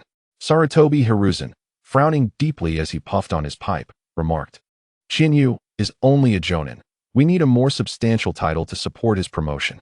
Tawanzo interjected, I believe we have enough clout from Root. Sarutobi Hiruzen remained silent for a considerable duration, tapping his pipe thoughtfully before he spoke. Let us first focus on the war. These matters can wait until after the conflict. Even if we are to push Chihaya forward to contain the Uchiha clan, his reputation must be bolstered further, otherwise it will yield little effect. Danzo's lips curled slightly. Being well acquainted with Sarutobi, he understood that Hiruzen had tacitly accepted his proposal. Chihaya arrived at the residence of Uzumaki Mito, and fortuitously, Uzumaki Kushina had no missions that day and was at home. Before Chihaya could even knock, Kushina flung open the door and rushed into his arms, embracing him tightly. Overjoyed to see Chihaya again, she exclaimed, Chihaya, you've finally come back to visit me. Chihaya affectionately ruffled her hair. Indeed, how have you been? Is everything going smoothly? Kushina pouted, not quite. I have been applying to go to the land of hot water, but each time I am turned down. It's frustrating. I am quite strong now. Chihaya chuckled. Well, if they want to let you go, there's nothing we can do, and besides, I will be heading to the land of grass soon. Your trip to the land of hot water would be futile. Kushina's eyes widened in surprise. Oh, you're going to the land of grass? Chihaya nodded. Yes, my transfer orders have come through. I will be heading there after spending a few days in Konoha. Kushina's eyes sparkled. A few days? Does that mean you're not leaving immediately? Each time Chihaya returned to Konoha, he had always left shortly after a brief meeting with Kushina. She bounced with excitement. Yay? Let us hurry out and have some fun. And you can tell me all about the land of hot water. Chihaya and Kushina strolled through Konoha as he recounted amusing tales from the land of hot water. By nightfall, he carried the fatigued Kushina back to Mito's residence. After placing her on the bed in her room, Chihaya chose not to depart, but instead sought out Mito. Mito was in the living room when she heard the knock. Her slightly hoarse voice called out, Come in, Chihaya. Upon entering the living room, Chihaya noted how Mito appeared older compared to his last visit. She observed him thoughtfully, saying, You and Kushina have grown. You both can stand on your own now. Then, Mito inquired, It's been years, and this is your first time coming to see me unprompted. What brings you here? Chihaya spoke candidly, Lady Mito. I do not wish to offend you, but I have a question. How much time do you have left? Mito's gaze remained fixed on Chihaya, her eyes filled with kindness. Showing no sign of alteration, you are truly inquiring about Kushina's time, are you not? At least for the next 3 years, I can hold on. Chihaya's eyes flickered momentarily. 3 years meant that after Kushina's coming of age, there would be only 1 year remaining. Mito shook her head. Chihaya, can you not accept Kushina becoming a Jinchuriki? Living in Konoha, some matters are beyond our control. My time is running short. And Kushina is the most suitable candidate to become the next Jinchuriki. This has become an established fact. Chihaya asserted, it is not an established fact yet. While there are indeed matters we cannot control, they can still be altered. I wish to request something from you, Lady Mito. Mito replied gently. As long as it is within my power, I will do my best to assist you. Chihaya gazed earnestly at Mito. If a shift occurs regarding Kushina's status as a Jinchuriki, I hope you will stand by my side. Mito looked at Chihaya in astonishment. He had never been one to speak aimlessly. His declaration suggested that he might have indeed found a way to prevent Kushina from becoming a Jinchuriki. Mito asked, Can you share what this shift might entail? Chihaya responded, I have yet to find the person.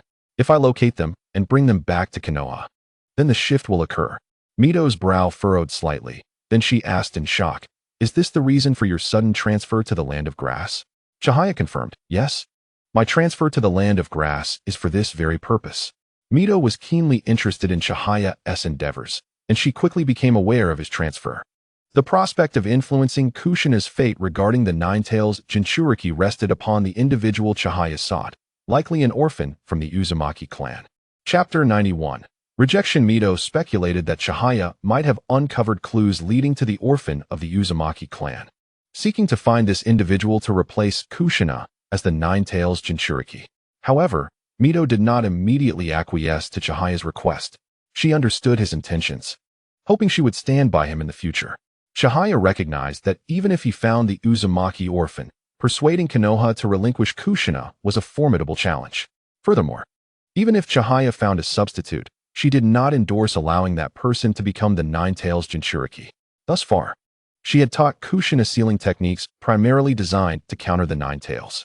Kushina had painstakingly learned the sealing arts, only for another to take her place, rendering her efforts futile. Moreover, a substitute lacking in sealing techniques would significantly heighten the likelihood of losing control as a Jinchuriki. An uncontrolled Jinchuriki could pose a grave danger, akin to a natural disaster for the village, with no telling how many lives could be lost. Seeing Mito's silence and her conflicted expression, Chihaya's heart gradually grew cold. Over the years, Mito had shown great care for Kushina. He thought that once he devised a way to prevent Kushina from becoming a Jinchuriki, Mito would agree to his request. However, he was mistaken. In comparison to Konoha, Kushina was of little significance to Mito. Chihaya's expression turned slightly frigid. Lady Mito, I apologize for disturbing you at such a late hour. Let us consider this conversation as if it never occurred, but I wish to request another favor from you, one that will not burden you. Sensing the chill in Chihaya's voice and the intensifying hostility, Mito sighed inwardly. She nodded slightly.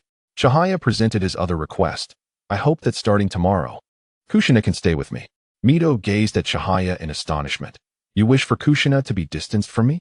Chihaya refuted, that is not the case. Kushina is quite lively. I fear she may disrupt your rest. Furthermore, Kushina is not your child. She is merely a fellow clansman. Having already troubled you for so many years, it would be impolite to impose further. I will take care of Kushina from now on. So you need not worry about her. I assure you, as long as I live, I will safeguard her. Mito smiled bitterly. In your eyes, Chihaya, am I and Kushina merely clansmen? I have truly regarded Kushina as my own child over these years. Chihaya replied. That does not change the fact that Kushina is not your child.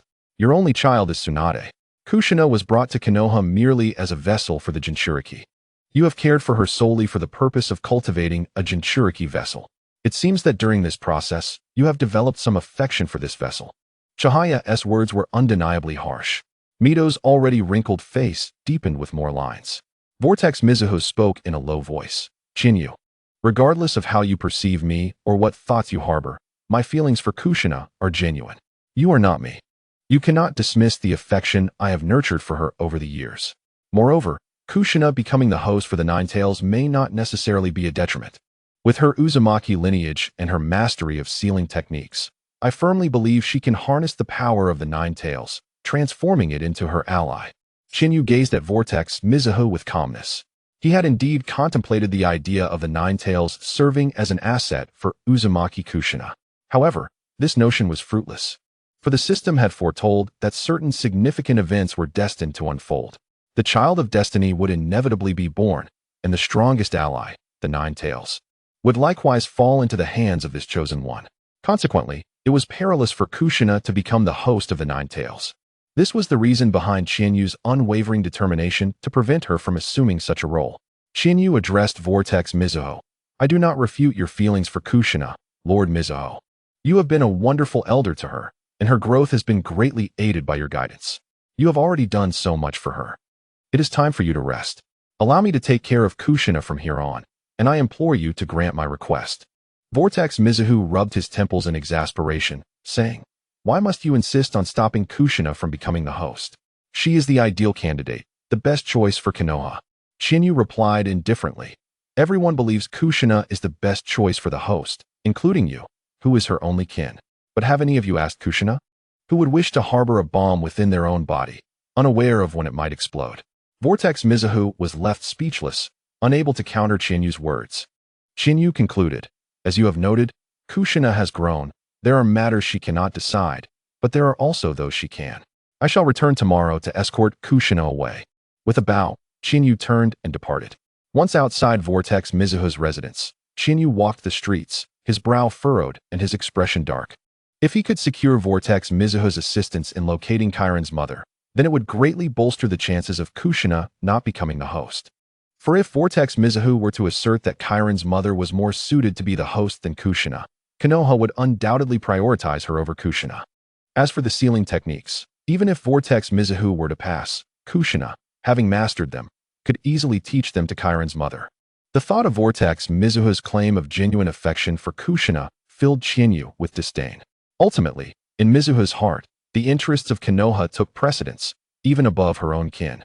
Chinyu recalled the tale of the downfall of the Uzumaki clan, as recounted by Orochimaru. The Uzumaki clan had made significant historical contributions to the peace and development of Konoha. serving as both the catalyst and the torchbearers of the will of fire. Yet, due to the fear other clans had of their sealing techniques, numerous nations and factions launched assaults on the land of whirlpools, leading to its devastating destruction. The surviving clan members concealed their identities, scattering across the world. Konoha, indifferent to the plight of the land of whirlpools, chose to remain passive, ultimately failing to send aid even as the nation fell. As the steadfast ally of Konoha, the land of whirlpools faced annihilation while Konoha remained unmoved. Chiyu had learned from Orochimaru that Konoha had possessed the capability to assist the land of whirlpools at that time. However, such support did not align with Konoha's interests. Given the multitude of nations and factions attacking the land of whirlpools, aiding them would have required a significant deployment of ninjas, likely resulting in severe losses for Konoha. Furthermore, aiding the land of whirlpools would not yield any benefits for Konoha, as Vortex Mizuho held complete mastery over the crucial sealing techniques. Thus, Konoha chose to overlook the situation, watching idly as the land of whirlpools perished. Now, they sought out Uzumaki Kushina to become the host of the Nine Tails for the sake of Konoha. Chiyu felt he should have anticipated that Vortex Mizuho would never consent to his request. Taking a deep breath, he let out a bemused scoff, murmuring to himself, "In the end, it seems I must rely on myself. I must find Chiron's mother, otherwise I may have to leave prematurely." The following morning, Chiyu arrived at Vortex Mizuho's residence to escort Uzumaki Kushina. Mizuho's absence suggested he had tacitly accepted Chiyu's intention to take Kushina. Chiyu proceeded directly to Kushina's room and knocked on the door. After a prolonged silence and no response, he frowned and entered. Seeing Uzumaki Kushina still in bed, Chiyu felt a wave of relief wash over him. He approached her bedside and gently called out, "Kushina, wake up." After several attempts, he noticed her head was buried beneath the covers, and there was no movement. Hearing faint sobs, Chiyu swiftly pulled back the covers, revealing Kushina's bloodshot eyes, glistening with tears. "What's wrong, Kushina?" Chiyu asked anxiously. This was the first time he had witnessed her in tears, and her distress caused him great alarm. Kushina choked out, I overheard your conversation with Grandma Mizuho yesterday." Chiyu was taken aback. Kushina had heard their exchange? Mizuho possessed the Byakugan. If she had noticed Kushina, she surely would not have allowed her to listen, at least not at that moment. This implied that Mizuho had not discovered Kushina's presence last night. "Have you awakened the Byakugan as well?" Chiyu inquired. Kushina nodded slightly. The Byakugan not only granted enhanced perception, but also enabled the wielder to conceal their chakra in times of danger, allowing them to escape perilous situations. After returning to her room last night, Kushina had sensed Chiyu approaching Vortex Mizuho. Understanding Chiyu's aversion towards Mizuho, she cleverly concealed her chakra and stealthily eavesdropped on their conversation. However, the revelations shattered her worldview. Although she did not comprehend what the Nine Tails or the host entailed, it was evident that her arrival in Konoha was not for the reasons she had initially believed. She had been brought to Konoha under the pretense of alliance, as Konoha sought to take in the last remnants of the Uzumaki clan. The kindness shown by Mizuho and Konoha was merely a facade to prepare her to become the vessel for the Nine Tails. Meanwhile, Chiyu had been tirelessly working to prevent this fate. Kushina finally grasped why Chiyu had always been wary of the seemingly benevolent Vortex Mizuho. It was all because of her. "Chiyu, will I become that vessel for the Nine Tails?" Chiyu reached out, gently caressing Kushina's cheek, wiping away the tears from her eyes, and spoke resolutely. "Kushina, I promise you, you will never become the host. No one can force you into that role." In his heart, Chiyu silently vowed, "Should anyone attempt to coerce you, I shall eliminate them." Chiyu gently lifted Kushina Uzumaki from the bed, assuring her, "Kushina, with me by your side, you need not worry about anything. You need not concern yourself with these matters. I will take care of everything. Come, let us leave this place. It is not your home. I will take you to our home." Kushina nestled her head into Chiyu's embrace, responding softly with a gentle She no longer wished to remain in this place. Even her cherished guardian, Minato Namikaze, who had taken her in and guided her, had ulterior motives. Although Kushina held no hatred towards Minato, she was uncertain how to face him in the future. Chiyu led Kushina away. After their departure, Minato stepped outside, his eyes filled with guilt, and let out a deep sigh. Chiyu brought Kushina to his apartment room, which he had scarcely occupied since its allocation. Upon opening the door, a cloud of dust and cobwebs greeted them. "It seems a thorough cleaning is in order." Chiyu remarked with resignation. Comforted by Chiyu along the way, Kushina's mood had improved considerably. She was inherently a person of great spirit, and her emotions were fleeting. Gazing at their future home, she exclaimed with enthusiasm, "Then let us clean together." Thus, Chiyu and Kushina commenced their cleaning endeavor. 2 hours later, the room was devoid of dust and appeared remarkably tidy. They settled together on the sofa to rest. Leaning her head on Chinyu's shoulder, Kushina inquired, "Chinyu, could you tell me about the Nine Tails and the Jinchuriki?" After a moment of contemplation, Chinyu began to explain, "The Nine Tails is one of the tailed beasts, a powerful entity among 9 such creatures, each possessing a varying number of tails, from 1 to 9. Throughout the tumultuous history of the ninja world, these beasts have been deeply imprinted in people's minds as harbingers of disaster. In their quest to harness the power of the tailed beasts, humans sealed their energies within themselves, intending to control these formidable creatures. The hosts of these beasts, known as Jinchuriki, are akin to living sacrifices. Should the tailed beast perish, so too shall the Jinchuriki. Furthermore, becoming a Jinchuriki is fraught with peril, as the beast may vie for control over the host's body, leading to the risk of losing control." Kushina straightened her posture, her eyes fixed on Chinyu's face as she earnestly declared, "Chinyu, I wish to become a Jinchuriki." Chapter 93. Kakashi. Kushina earnestly expressed her desire to Chinyu, stating her willingness to become the Nine Tails Jinchuriki. Chinyu's tone turned grave as he responded, "Kushina, absolutely not. If you seek to repay Minato, there are other means to do so that do not involve harming yourself. I will not permit you to become a Jinchuriki. I refuse to agree." Kushina gently embraced Chinyu, speaking softly, "I do not wish to do this for Minato or Konoha, but for you. You have done so much for me. I do not want to be a burden." Chinyu's expression softened, yet he maintained a serious demeanor. He spoke with an undeniable authority. "I will never consent to this, Kushina. I have told you before, you will never be a burden to me, never in the past, present, or future. I do not feel burdened. Rather, I am invigorated by the prospect of striving for you. Conversely, if you were to become a Jinchuriki, it would entirely negate my feelings for you and all the efforts I have made thus far. Trust me, Kushina. Just have faith in me. I will handle everything else. I believe I can do it, and I hope you will continue to believe in me as well." Kushina nestled her head further into Chinyu's embrace, affirming, "I trust you. Chinyu, I will not bring this up again. I apologize." Chinyu sighed in relief, affectionately ruffling Kushina's hair, murmuring, "Kushina, I will eventually leave Konoha. This place holds no cherished memories for me. The only beautiful moment was meeting you. Thus, I will certainly take you with me. This is not our home. It is merely a temporary refuge. Let us wait a while longer. Once everything settles, we shall depart and seek our true belonging." Kushina looked up at Chinyu, resolutely stating, "I will always follow you. I will not leave your side." Chinyu smiled gently, his heart filled with tranquility. They spent the next 2 days together, with Kushina taking charge of Chinyu's meals. It must be said, her culinary skills were remarkable, and Chinyu often found himself well fed. After a hearty lunch at home, Kushina prepared to join her team for a mission, while Chinyu headed to the Ninja Academy. Upon bidding farewell, Chinyu proceeded to the academy, where today marked the graduation of students. He was tasked with selecting a disciple. Chinyu was aware that Orochimaru would likely suggest he choose a disciple to groom as his own, just as Chinyu had been molded into Orochimaru's ally. Thus, Chinyu knew his chosen disciple could not be from the Uzumaki clan. However, he was uncertain which talented commoner ninja might emerge from this setting. Might Guy came to mind, but his narrow focus made him unsuitable as a disciple. After pondering for some time without arriving at a suitable candidate, Chinyu decided to assess the situation further. If no appropriate choices presented themselves, he would select a disciple merely to fulfill the requirement. Upon arriving at the academy, he encountered the troublesome Minato Namikaze. Chinyu had anticipated meeting Minato today, as he had previously mentioned leading a 3-man team. Thus, it was inevitable that Minato would be present for the graduation assessment. While Chinyu could choose his disciple, Minato's team selection was not a matter of personal preference, as the higher-ups dictated assignments randomly. Upon spotting Chinyu, Minato approached with familiarity. Greeting him warmly, "Chinyu, what brings you here?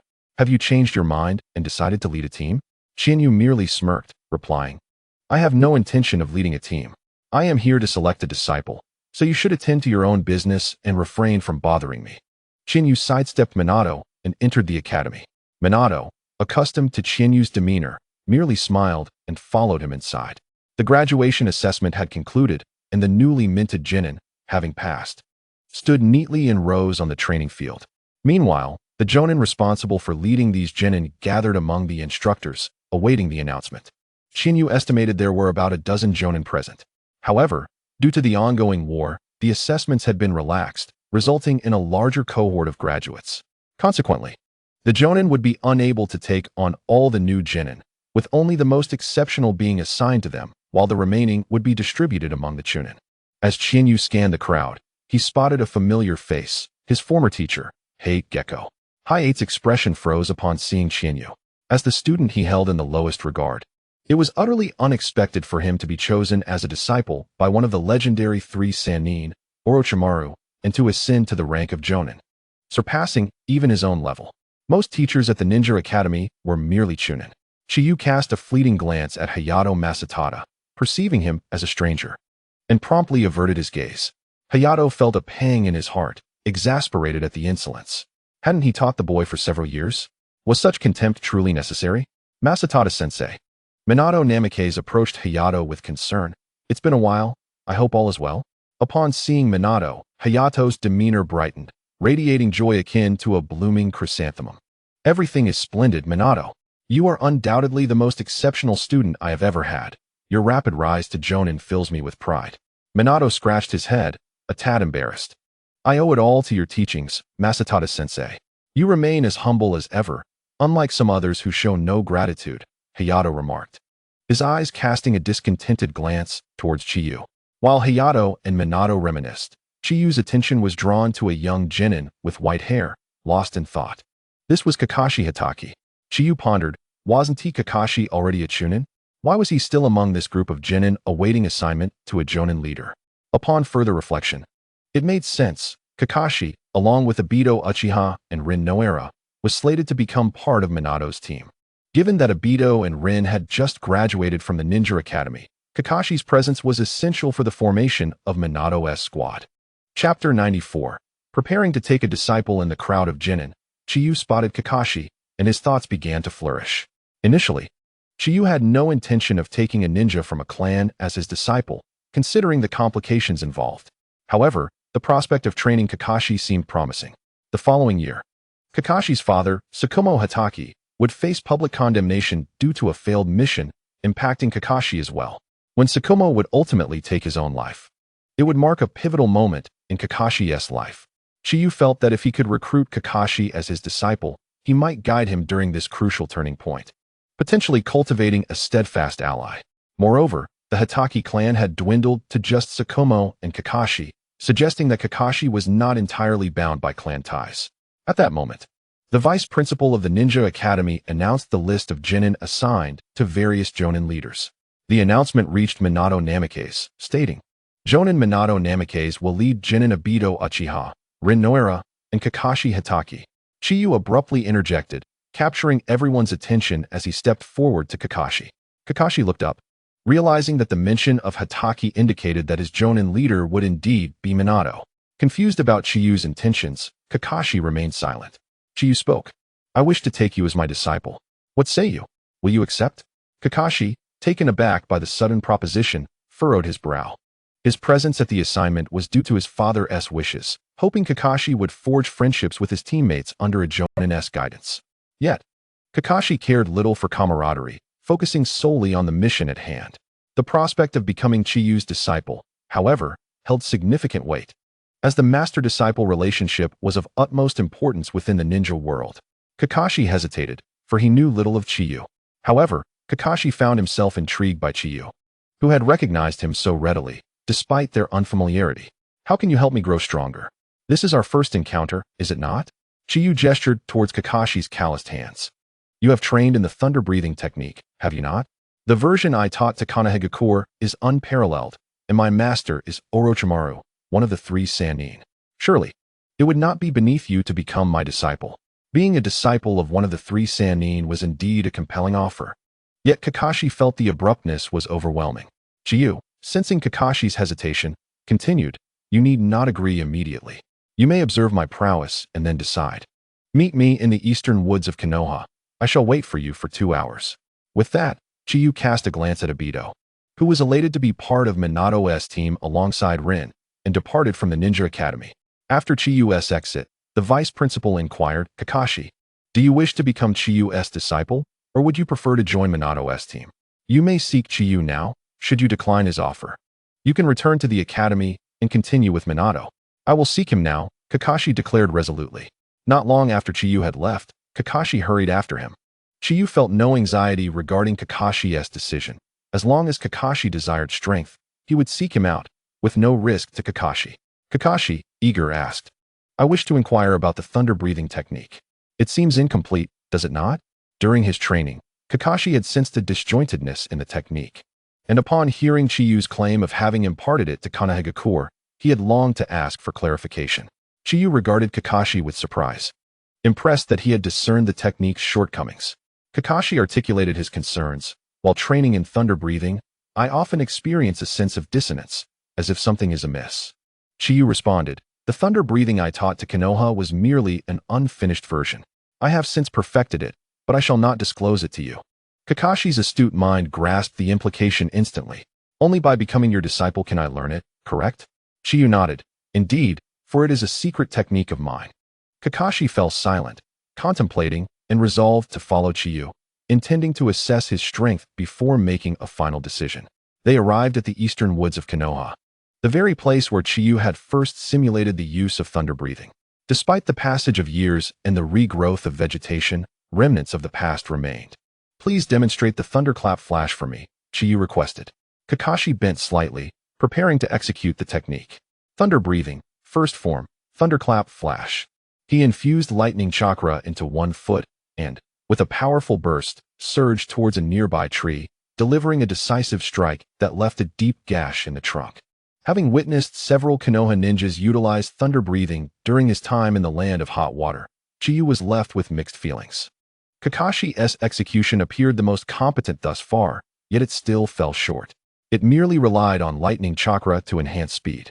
The thunderous sound was merely a byproduct of the chakra, lacking the true resonance of a thunderclap that should accompany such a technique. With anticipation in his eyes, Kakashi turned to Chiyu and inquired, "What do you think?" Chiyu responded, "Of course you can see." Although Kakashi wore a mask, one could easily sense the astonishment on his face. "Could you show me your lightning flash?" Chiyu slightly nodded, as he intended to demonstrate his prowess to Kakashi. He bent his body slightly, and in an instant, he erupted with a dazzling display of lightning, causing the ground beneath him to crack. First form of the breath of lightning, lightning flash. Chiyu unleashed a swift and powerful draw, moving at a speed imperceptible to the naked eye. In the blink of an eye, he had traversed a great distance, delivering a decisive strike that severed a tree requiring 3 people to encircle it. Kakashi stood agape, astonished at Chinyu's display. Chapter 95, Journey to the Land of Grass. Witnessing the might of the lightning flash left Kakashi stunned. Its power was incomparable to his own. Moreover, the execution was fluid, devoid of any sense of interruption. Kakashi began to question whether his training in the breath of lightning had been genuine. Could it be a mere illusion?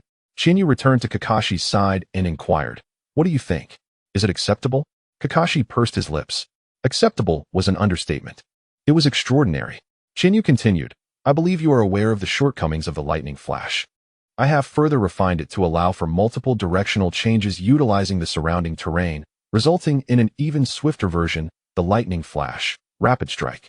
Currently, I have not fully developed this technique, but even in its unfinished state, its speed surpasses that of the ordinary lightning flash by several folds." Kakashi was taken aback. "Even faster? Will the eyes be able to keep up?" Chinyu activated his Sharingan. "I can keep pace because I possess the Sharingan." Kakashi furrowed his brow at the revelation. He had not anticipated Chinyu to be of the Uchiha clan. Despite having a friend in Obito Uchiha, Kakashi held no particular fondness for the Uchiha clan. His connection with Obito was unique, as Obito was kind-hearted and often late due to his willingness to assist others. However, Obito's mediocrity led to his peers underestimating him, even labeling him as the Uchiha clan's underachiever, looked down upon by his own kin. Obito was frequently challenged by classmates in the ninja academy, yet he would invariably lose. Noticing Kakashi's frown, Chinyu clarified, "My possession of the Sharingan does not signify my allegiance to the Uchiha. You may have heard others refer to me without the Uchiha title. By becoming my disciple, I will not only teach you the breath of lightning, but also assist you in crafting a training regimen. Although excessive speed may outpace your vision, through training, one can enhance their dynamic visual acuity to keep up. Additionally, I am proficient in various forms of ninjutsu aside from wind release, so under my tutelage, you shall gain a wealth of knowledge. What is your decision? Kakashi pondered for a moment before asking, why me? He found it perplexing that Chiyu had chosen him. Chiyu replied, because you possess considerable talent. I lack the time and energy to mentor someone of mediocre potential. If not for certain circumstances compelling me to take on a disciple, I would not have chosen to do so. If you are unwilling, you may return to the Ninja Academy. They will likely assign you to a leading jonin. After contemplating for a while, Kakashi declared, Teacher, I wish to become your disciple. Chiyu smiled, excellent. Since you have chosen to be my disciple, I shall fulfill my responsibilities as a mentor. First, return to the Ninja Academy and inform them of your decision so they can remove your name from the assignment list. Then gather your belongings. Tomorrow morning, meet me at the entrance of Konoha. We shall journey together to the land of grass, as I prefer imparting knowledge through practical experience. Kakashi exclaimed in delight. Are we really going to the land of grass? Chiyu nodded, indeed. My return to Konoha is to secure the orders for our mission to the land of grass. Your father, Lord Tsukumo, is the commander there, is he not? Kakashi was overjoyed. He had thought it would be difficult to see his father again, but fate had turned, bringing him back to the land of grass. Great. I'll go right away. Kakashi bid farewell to Chiyu and returned to the Ninja Academy.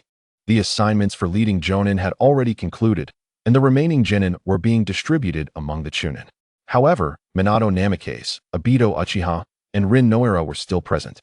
As they were awaiting one more member, Kakashi had not explicitly stated his intent to follow Chiyu, so they were awaiting his decision. Upon seeing Kakashi's return, Obito hurriedly asked, Kakashi, are you going with him or staying with us? Kakashi responded, I have become a disciple of teacher Chiyu. I'm sorry. He naturally did not feel the need to apologize to Obito, but directed his sentiment towards Minato. Minato kindly remarked, it's fine. Chiyu is exceptionally strong. Being his disciple is a fortunate opportunity.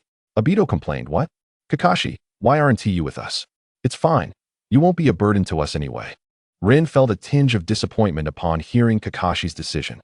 Kakashi, uninterested in quarreling with Obito, stated, I'll be heading to the land of grass with teacher Chiyu tomorrow. Farewell. Kakashi departed from the Ninja Academy once more. After Kakashi's exit, the vice principal turned to Minato. There's no helping it, Minato. I shall select another genin to join your team. Minato nodded. Thank you for your assistance, vice principal. Ultimately, a genin was added to Minato's team. A civilian ninja who was among the more capable candidates. Chiyu returned home. Kushina Uzumaki would be away on a mission for 2 days. And since Chiyu was departing the next day, their paths would not cross. He took out paper and pen to leave a letter. The following day, Chiyu arose, completed his morning routine, and shouldered his backpack as he departed for the entrance of Konoha. Kakashi had already been waiting there. Since Chiyu only mentioned leaving in the morning without specifying a time, Kakashi had arrived before dawn to await him. Kakashi jogged up to Chiyu, greeting him, Teacher Chiyu. Chiyu inquired, are you all set? Kakashi nodded, I am prepared. Then let us depart. Chiyu and Kakashi left Konoha, heading towards the land of grass. Along the way, Kakashi was eager to learn more about Chiyu's perfected breath of lightning. Chiyu explained, to fully harness the power of the breath of lightning, one must synchronize their breathing. Kakashi was perplexed. He had considered many possibilities, such as chakra control and the nuances of movement. But he had never imagined that breathing would play a crucial role in it. Could synchronizing one's breath truly amplify the breath of lightning's power? Was it genuine? Chapter 96, Arrival at the Land of Grass. Kakashi found himself utterly baffled by Chiyu's assertion that one must coordinate their breathing to unlock the potential of the breath of lightning. As Chiyu journeyed alongside Kakashi, he elucidated the intricacies of the thunder breathing technique. He explained that this breathing method was not merely an ordinary form of respiration, but rather a sophisticated practice known as total concentration breathing. Its primary purpose was to enhance pulmonary function, allowing the blood to absorb a substantial amount of oxygen in a brief period, thereby temporarily augmenting physical capabilities to remarkable extents. Only by combining thunder breathing with total concentration breathing could one fully unleash the true power of the thunder technique. Without this synergy, even the most skilled practitioner would merely mimic its form without grasping its essence, resulting in a significant disparity in effectiveness. Furthermore, mastering total concentration breathing would greatly elevate one's focus and improve visual acuity. Kakashi, intrigued yet skeptical, questioned the extraordinary claims surrounding this breathing technique. Chiyu reassured him that once he mastered it, his doubts would dissipate, and vowed to teach him the breathing method upon their arrival in the Land of Grass. The journey to the Land of Grass was akin in duration to their previous trek to the Land of Hot Water, necessitating 5 or 6 days. During this time, Chiyu refrained from imparting knowledge, instead assessing Kakashi's current abilities. Much like when Orochimaru took him as an apprentice after evaluating his prowess, Chiyu sought to understand Kakashi comprehensively. It became evident that Kakashi was indeed a prodigy, having achieved the rank of Chunin at the tender age of 6. He excelled in the swordsmanship of the Hatake clan and employed the body flicker technique for surprise attacks, displaying a speed comparable to that of Minato during his academy days. However, his ninjutsu skills were rather mediocre. Kakashi possessed chakra attributes of lightning and earth, limited to only basic elemental techniques. This could likely be attributed to his youth or perhaps the inadequacies of his father, Hatake Tsukumo, who may not have imparted advanced ninjutsu to his son. With a clearer understanding of Kakashi's abilities, Chiyu began formulating a training regimen for him.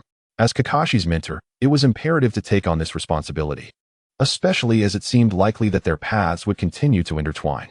The initial focus would undoubtedly be on the breathing technique, as Kakashi sought to enhance his combat prowess through a thorough mastery of thunder breathing. Following that, improvements in reaction speed and dynamic vision, along with advanced lightning and earth techniques, would be essential. Regarding the Sharingan, Chiyu was uncertain if Kakashi would still acquire Obito Si now that he had become his disciple.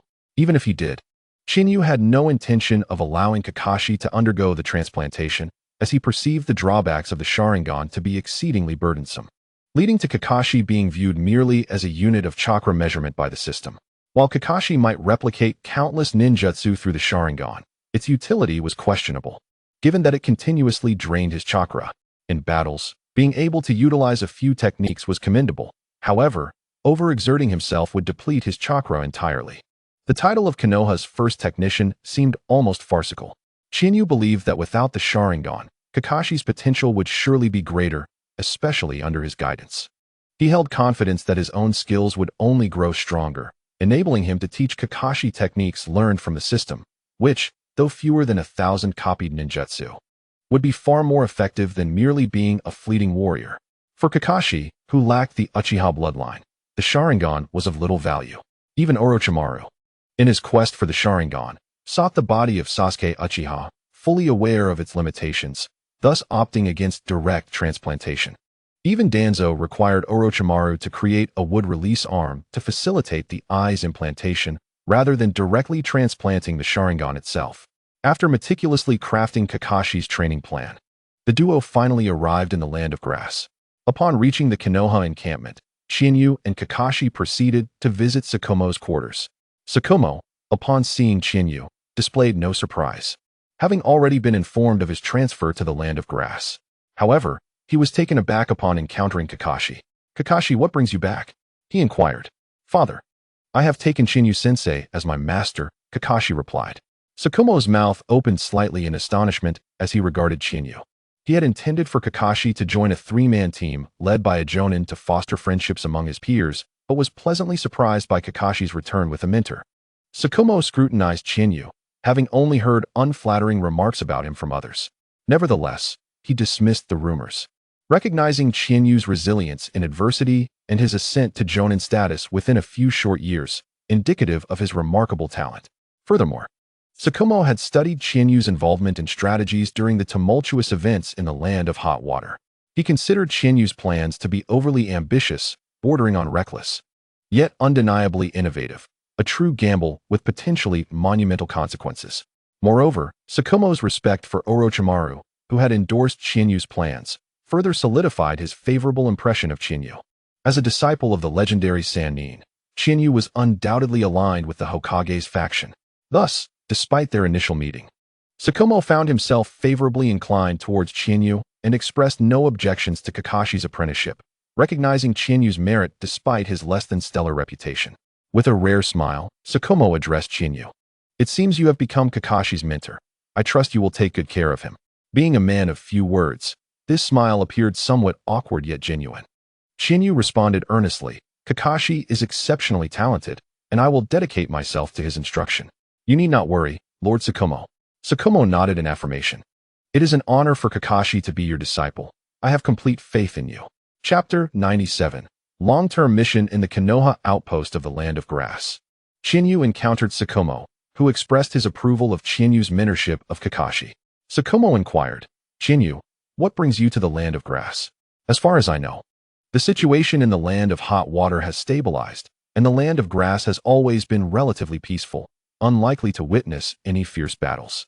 If you seek combat, wouldn't you find more opportunities in the Land of Rivers against the shinobi of Sunagakure? Chinyu replied, Lord Tsukumo, my purpose in the Land of Grass is not for battle, but rather to seek something specific. Therefore, I would appreciate it if you could assign me some reconnaissance missions and grant me a degree of freedom. Tsukumo furrowed his brow, pondering Chinyu's quest for a particular object in the Land of Grass. He suspected Chinyu might have received a confidential mission, but chose not to inquire further. Kitsuki Tsukumo inquired once more, what level of freedom do you require? After a moment of contemplation, Chihane replied, I wish to have the autonomy to initiate an attack once I ascertain the number of ninja from a Wagakure I have detected, allowing me to instruct Kakashi through practical experience. Tsukumo readily acquiesced, stating, if that is your sole request, I can indeed accommodate it. However, I must caution you, Chihane, against overexerting yourself. Should you encounter a squad of more than 4, you must retreat immediately.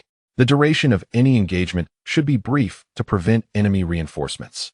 The ninja from a Wagakure are notoriously cunning and vigilant. They rarely engage in unequal numbers and will retreat decisively when faced with formidable opponents, subsequently rallying their comrades to create a scenario of overwhelming odds. Given their shrewdness, a Wagakure's foothold within the Land of Grass is fortified, and their numbers are substantial. Thus, utmost caution is imperative. Chihane responded earnestly, rest assured, Lord Tsukumo, I will not place myself or Kakashi in jeopardy. Tsukumo nodded and continued, I shall assign you and Kakashi a long-term mission. There are numerous concealed strongholds of a Wagakure within the Land of Grass, which pose a significant threat to future confrontations. As long as these hidden bases exist, their reinforcements will always arrive before ours. Therefore, you and Kakashi are to investigate these hidden strongholds and report your findings to me. The timing of your departure for this mission shall be at your discretion. Chihane bowed and expressed, yes, thank you, Lord Tsukumo. Subsequently, Chihane and Kakashi exited Tsukumo's chamber. Kakashi recalled Chihane's earlier mention of teaching him the remarkable technique of total concentration breathing upon their arrival in the Land of Grass. Consequently, he eagerly implored Chihane to instruct him in this breathing method. Observing Kakashi's eagerness, Chihane wore a subtle smile. Kakashi, your mask should be quite breathable, yes? Kakashi, puzzled by the question, replied, indeed, it is quite breathable. Half an hour later, Kakashi gasped, Chihane-sensei, I can scarcely breathe. Chihane had stuffed several layers of cloth into Kakashi's mask, rendering it nearly suffocating. Kakashi struggled to breathe normally, feeling as though someone were throttling him. Chihane's smile took on a mischievous quality. Is this too much for you? Just wait until you experience the real challenge.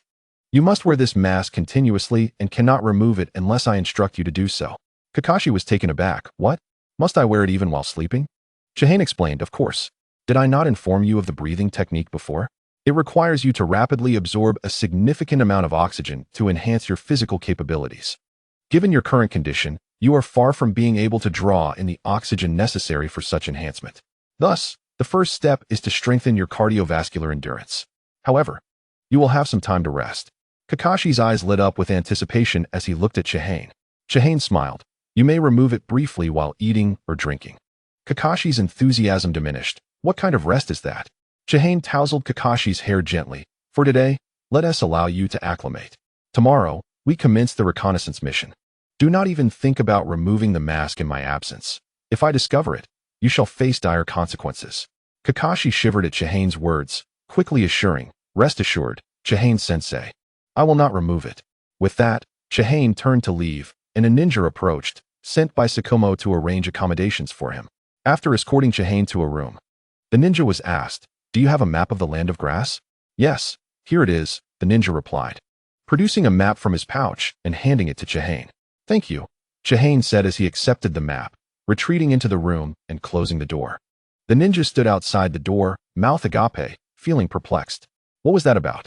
He had merely intended to show Chihane the map, not to relinquish it. Did Chihane consider his feelings before taking it? Dejected, the ninja departed, feeling awkward about requesting the map back from Chihane. It was just a map. He could obtain another one easily enough. Back in his room, Chihane scrutinized the map of the land of grass. Based on his previous deductions, Kankaro's mother had not yet joined Kusagakure, but likely resided somewhere within the land of grass.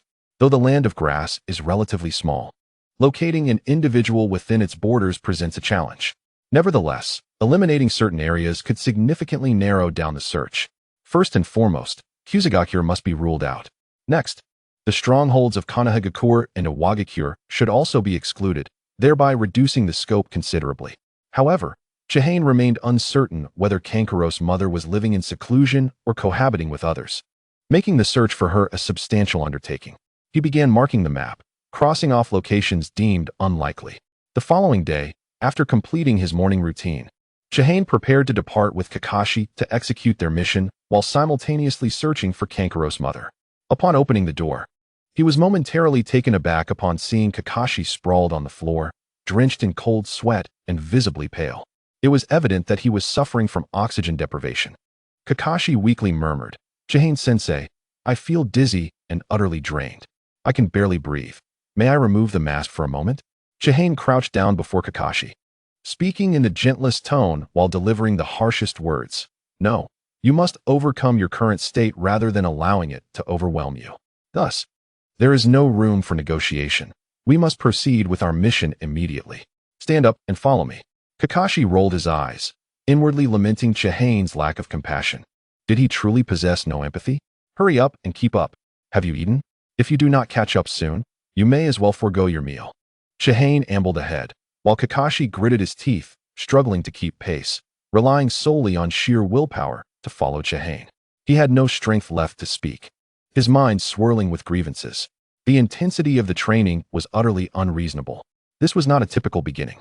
The training intensity seemed moderate, yet the prohibition against proper breathing was intolerable. In his current state, even walking was a considerable effort, and he felt lightheaded. How could he possibly train under such conditions? After walking a short distance, Chihane paused and uttered what sounded like a heavenly decree to Kakashi. "Let us rest for a moment." Kakashi immediately collapsed onto the ground, yearning to take deep breaths. However, the mask hindered him, and the more he attempted to breathe, the more stifled he felt. Chihane advised, "Adjust your breathing to be slow and rhythmic. Only then will you find a sense of calm." Kakashi gradually calibrated his breathing, and after some effort, he managed to regain a semblance of normalcy. Chihane inquired, "How do you feel?" Kakashi retorted, "Terrible." Chihane chuckled lightly, "Though only a day has passed. Your condition has improved significantly since yesterday. You must have noticed it yourself." Kakashi took a moment to reflect and indeed realized that he felt better. Yesterday he could hardly breathe at all, but now, although the suffocating sensation lingered, he was able to breathe steadily. Chihane explained, "You are currently in the process of acclimatization. As this is merely the beginning, the changes will be quite pronounced. Once you can wear this thickened mask and breathe as you normally would, you will have succeeded, enabling you to absorb a substantial amount of oxygen in a short time." Kakashi asked in astonishment, "Is it really that simple?" Chiyu gazed at Kakashi, whose skin appeared pale, with a subtle expression. "Is it really that simple?" Kakashi quickly corrected himself. "No, it's not simple at all. Not in the slightest." He suspected that the dizziness he felt was due to a lack of oxygen, which was causing his mind to lag, leading him to utter such a foolish statement. "It's not simple at all, okay? Just because breathing becomes normal again doesn't mean it signifies the end. According to Chinyu's requirements, normal breathing certainly implies that even during battle, it must remain the same. The distinction between regular breathing and that during combat is significant."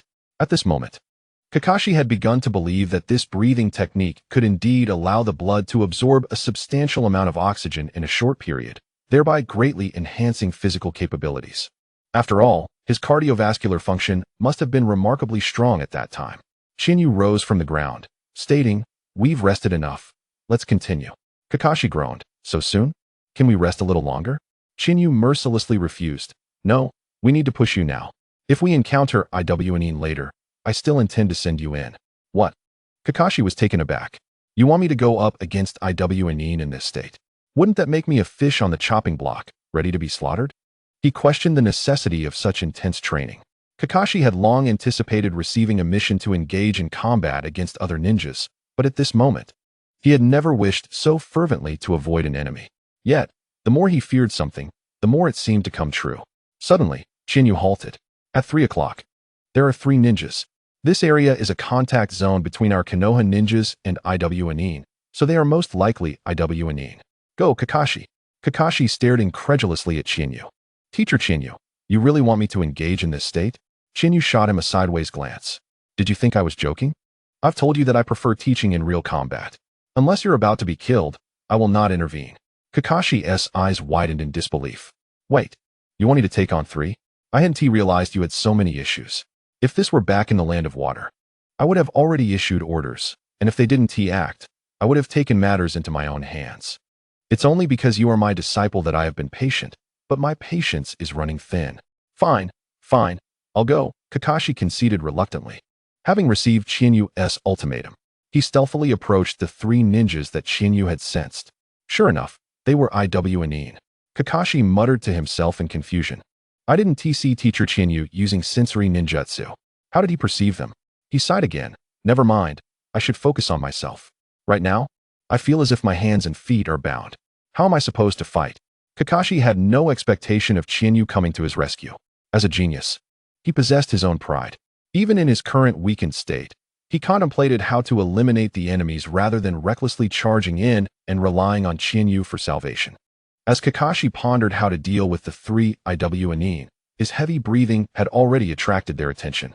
The 3 Iwnin exchanged knowing glances but did not act hastily, pretending as if nothing was amiss. Kakashi sensed something was off. Their footsteps had changed.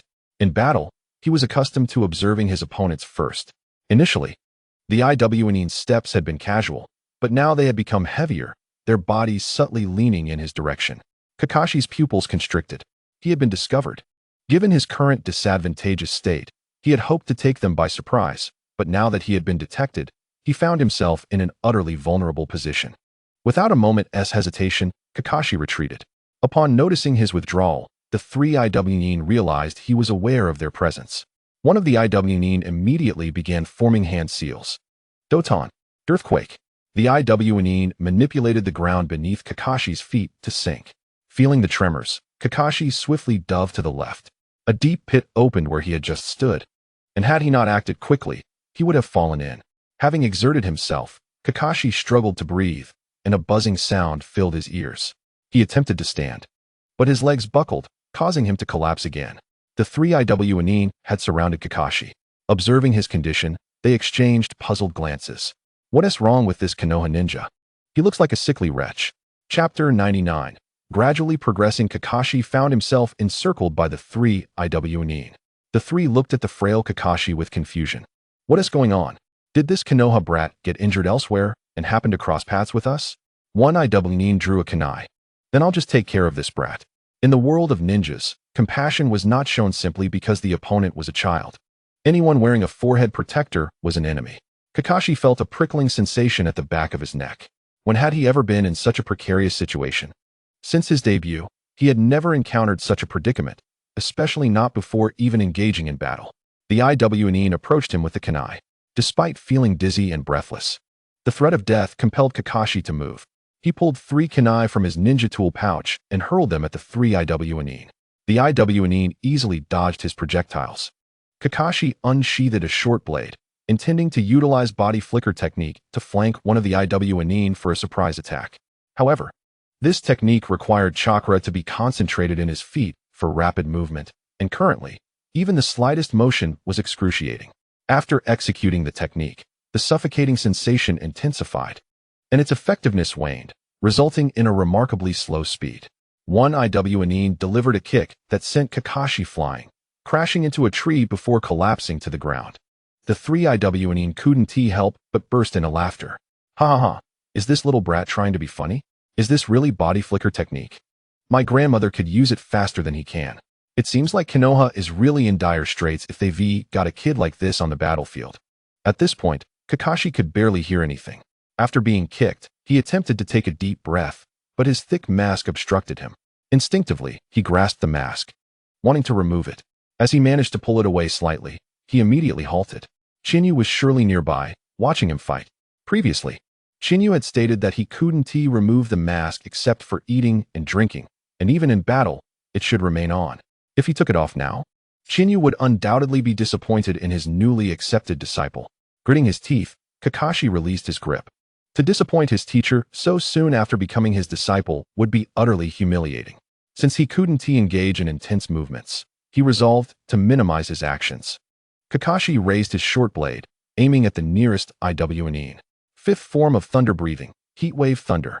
Kakashi unleashed a lightning-like slash towards the Iwnin.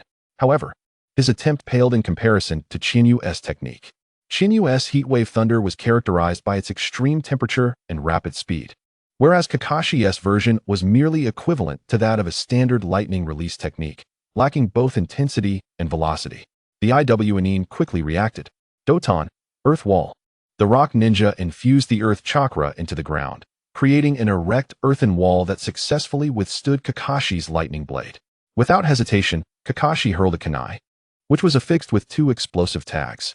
The kunai embedded itself into the earthen wall, detonating the tags and causing the wall to crumble, sending a shower of debris flying. Seizing the opportunity amidst the swirling smoke, Kakashi attempted to slip into the nearby grass. However, his current speed was insufficient. Before he could take more than a couple of steps, the rock ninja charged at him. One of the rock ninjas swung a kunai toward Kakashi, who raised his short blade to block.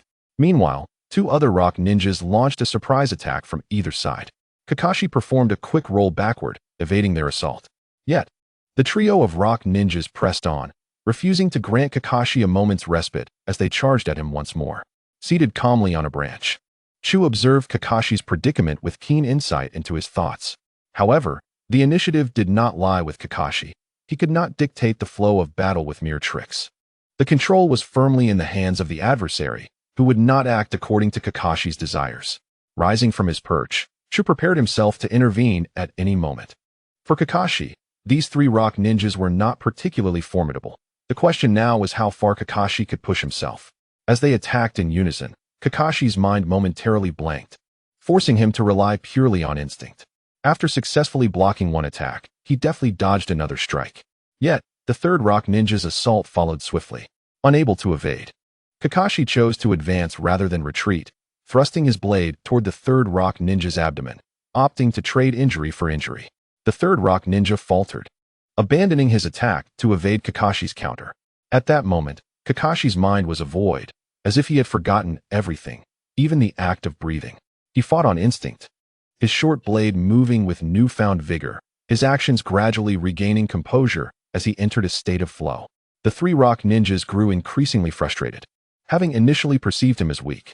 Yet, this so-called weakling appeared to be growing stronger with each encounter.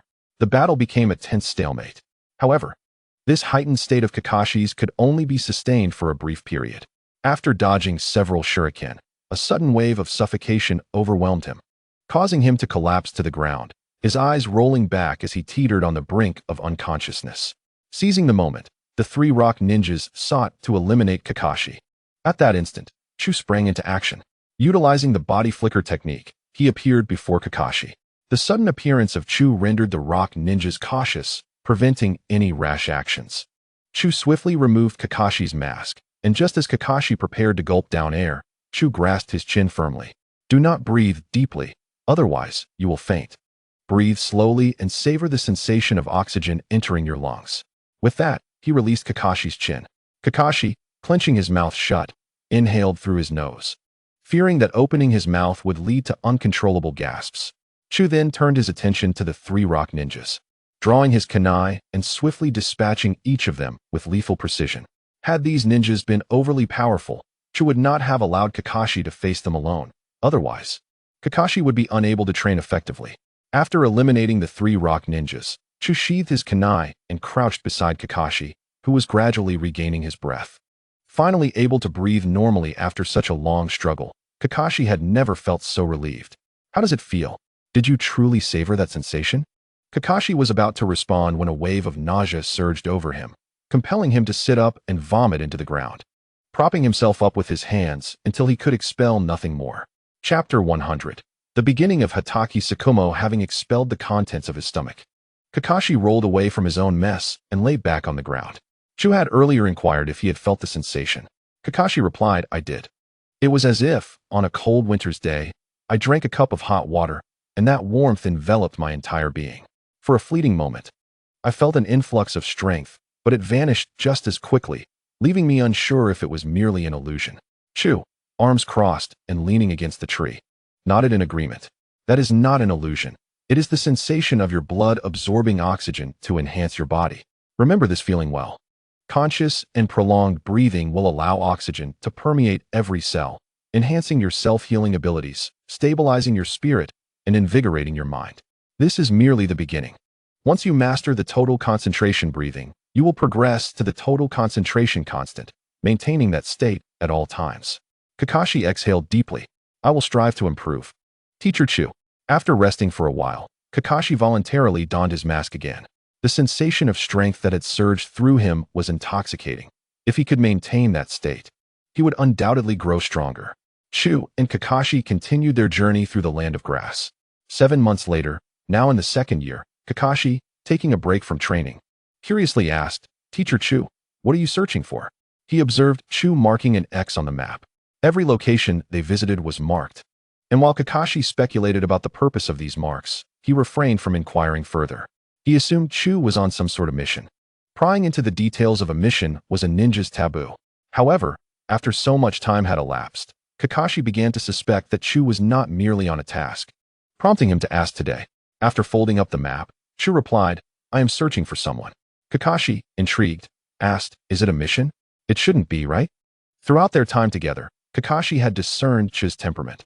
He was serious during battles, but relatively easygoing otherwise. Chu shook his head. It is not a mission. I simply want to find her. Kakashi's curiosity piqued. Is this person very important to you, Teacher Chu? Yes, very important. Noticing Kakashi's inquisitive gaze, Chu smirked slightly. All right, no more questions. Whether I can find her is another matter. Let us head back to the Konoha base for now. Chu felt a sense of frustration. After 7 months, he and Kakashi had nearly scoured the entire land of grass, except for the rock ninja stronghold. Yet, they had not encountered a single red-haired woman, nor anyone who resembled one. Instead, they had uncovered numerous hidden rock ninja outposts. After reporting these locations to Tsukumo Hatake via summoning beasts, Tsukumo promptly dispatched forces to eliminate the hidden bases. The rock ninjas were baffled. Most of these outposts were concealed underground, and yet the leaf ninjas seemed to possess an uncanny ability to find them. The discovery of these outposts relied on Chu's observation abilities. Under his perceptive gaze, hiding underground was futile. Meanwhile, Kakashi, true to his reputation as a genius, had mastered the total concentration breathing technique. His mask now bore no additional materials. Through the application of this breathing technique, he had successfully learned the 6 forms of thunder breathing. In high-intensity battles, Kakashi's strength was steadily rising. However, he struggled to execute the 7th form, Fire Thunder God, no matter how many times he attempted it. Kakashi continued his training, determined to master the elusive technique. Kakashi, somewhat disheartened, approached Chihane and inquired, Master Chihane, I successfully executed the first 6 forms. Why is it that I cannot manage the last one? I previously performed it with ease, even without mastering the total concentration breathing technique. Chihane elucidated, the 7th form is an ultimate technique that amalgamates the previous sword styles. Your earlier success stemmed from merely executing a hollow shell of the technique. Now that you have mastered the breathing method, coupled with the power of thunder breathing, you surely comprehend the distinction.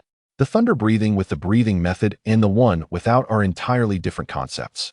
Your inability to successfully perform the 7th form indicates that you have yet to fully integrate the first 6 forms. Once you achieve the synthesis, you will naturally be able to execute the 7th form, the Fire Thunder God. Moreover, do not fixate solely on the 7th form. Your immediate focus should be on mastering total concentration breathing. When employing the breathing technique, your vision can keep pace with your speed, yet without it, your clarity diminishes entirely. Only by mastering total concentration breathing can you normalize your dynamic vision. Once accomplished, I shall teach you the swift thunder flash technique, which also requires mastery of total concentration. Yes, I will immediately train in total concentration breathing. Kakashi retrieved a rubber ball and punctured a small hole in it. Chihane thought of a method that would involve Kakashi inflating the ball until it burst, gradually progressing until Kakashi mastered total concentration breathing. Chihane accompanied Kakashi, practicing as they made their way to the Leaf Village. 2 days later, they returned to the Leaf Village, where Shikaka Nara was in a meeting with several jonin. Since Chihane was also a jonin and a disciple of Orochimaru, with remarkable achievements in the Land of Water, he was deemed qualified to join the meeting. While Kakashi remained outside, still lacking the credentials to participate. After a brief exchange of pleasantries, Shikaku resumed the meeting. As Chihane listened, a glimmer of insight crossed his eyes. The timing of their return seemed fortuitous. It appeared something significant was about to unfold. The meeting revolved around intelligence received from the Leaf Village. Key figures from the Rock, Cloud, and Mist villages had clandestinely convened. Each party had received a scroll and was hastening back to their respective villages. The higher-ups in the Leaf speculated that the scrolls likely contained strategic plans for the future of the 3 ninja villages. The scroll from the Cloud Ninja had not been intercepted in the Land of Water, nor had the Mist Ninja's scroll. Consequently, the task of intercepting the Rock Ninja's scroll fell to Shikaku, who was to lead the operation personally.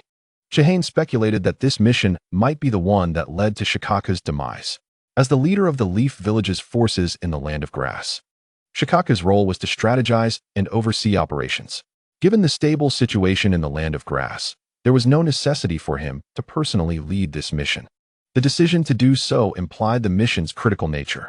If the Rock Ninja's scroll indeed contained vital strategic information, securing it would greatly impact the forthcoming war. Should Shikaku have the opportunity to obtain the scroll but forfeit it to save a comrade, he would undoubtedly face the ire of the Leaf's higher-ups. Chihane pondered the identity of the individual who might leak this confidential information, making Shikaku a target of public scorn. Even the cunning Danzo would likely refrain from such treachery at this juncture. While Danzo was known to be unscrupulous in his pursuits, he remained loyal to the Leaf. Shikaku's significance to the Leaf was clear to Danzo. Undermining someone of Shikaku's stature would yield no benefit and only harm the village. Ultimately, Chihane resolved to remain an observer, merely witnessing the unfolding events and collecting evidence. As Chihane continued to listen to the meeting, Shikaku suddenly turned his gaze towards him. "Chihane, your agility is commendable. Would you be interested in joining me for this mission?" Chihane furrowed his brow. He had intended to remain a spectator, unwilling to wade into the murky waters of this situation. Furthermore, involvement could jeopardize his relationship with Kakashi, as the fool saved by Shikaku would likely blame him, and others would inevitably share that sentiment. Even if he did not partake in the blame, perceptions would align against him. Thus, he resolved not to participate in this mission. "I apologize, Lord Shikaku, but I am currently engaged in a crucial phase of developing a technique. My primary reason for returning to the base was to focus on this endeavor. Additionally, Master Orochimaru will soon contact me regarding certain matters. While I look forward to working alongside you, I am unable to join you on this occasion." Shikaku nodded in understanding. Although Chihane had come to the Land of Grass to assist, Shikaku regarded him as someone on a special mission rather than a subordinate. Thus, when Chihane mentioned his technique development and the potential for communication from Orochimaru, Shikaku did not press the issue. Shikaku had extended the invitation due to Chihane's considerable strength, knowing that the mission would yield significant rewards. As Kakashi's mentor, it was only natural for Chihane to assist. However, with Chihane's refusal, Shikaku accepted the outcome. "Very well. It is settled. I will lead the operation, and the 3 of you shall accompany me, along with the sensory ninja. We will depart in 1 hour. During my absence, Shinsuke, you will oversee the operations. This mission is classified. Only we shall be privy to its details." Shinsuke, a member of the Nara clan, sported his characteristic pineapple hairstyle. Following the meeting, Shikaku addressed Chihane. "Thank you for your efforts during this time. Your discovery of numerous hidden rock ninja bases has proven invaluable. Should war break out, these concealed locations could lead to significant losses." Chihane humbly replied, "This is merely my duty. It is what I am responsible for." Shikaku forced a strained smile, saying, "The last time I saw Kakashi, he had grown much stronger. It is indeed fortunate for him to have you as his mentor. I will now attend to my mission." Please rest well at the base, Chihane. Chihane nodded. Yes, Lord Shikaku, you need not worry about Kakashi.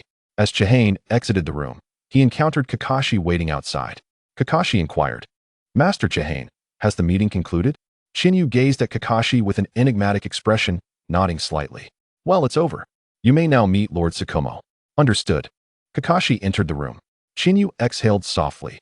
Following this mission, the dynamics of the Leaf Village in the Land of Grass would undoubtedly shift. The absence of a steadfast ninja was akin to a lack of a central pillar, which could easily lead to complications. During Tsukumo's absence, Shinyu intended to refrain from further searches, opting instead to assess the situation as it unfolded. Although he felt somewhat guilty towards Kakashi, knowing that Tsukumo would encounter danger, he recognized there was little he could alter.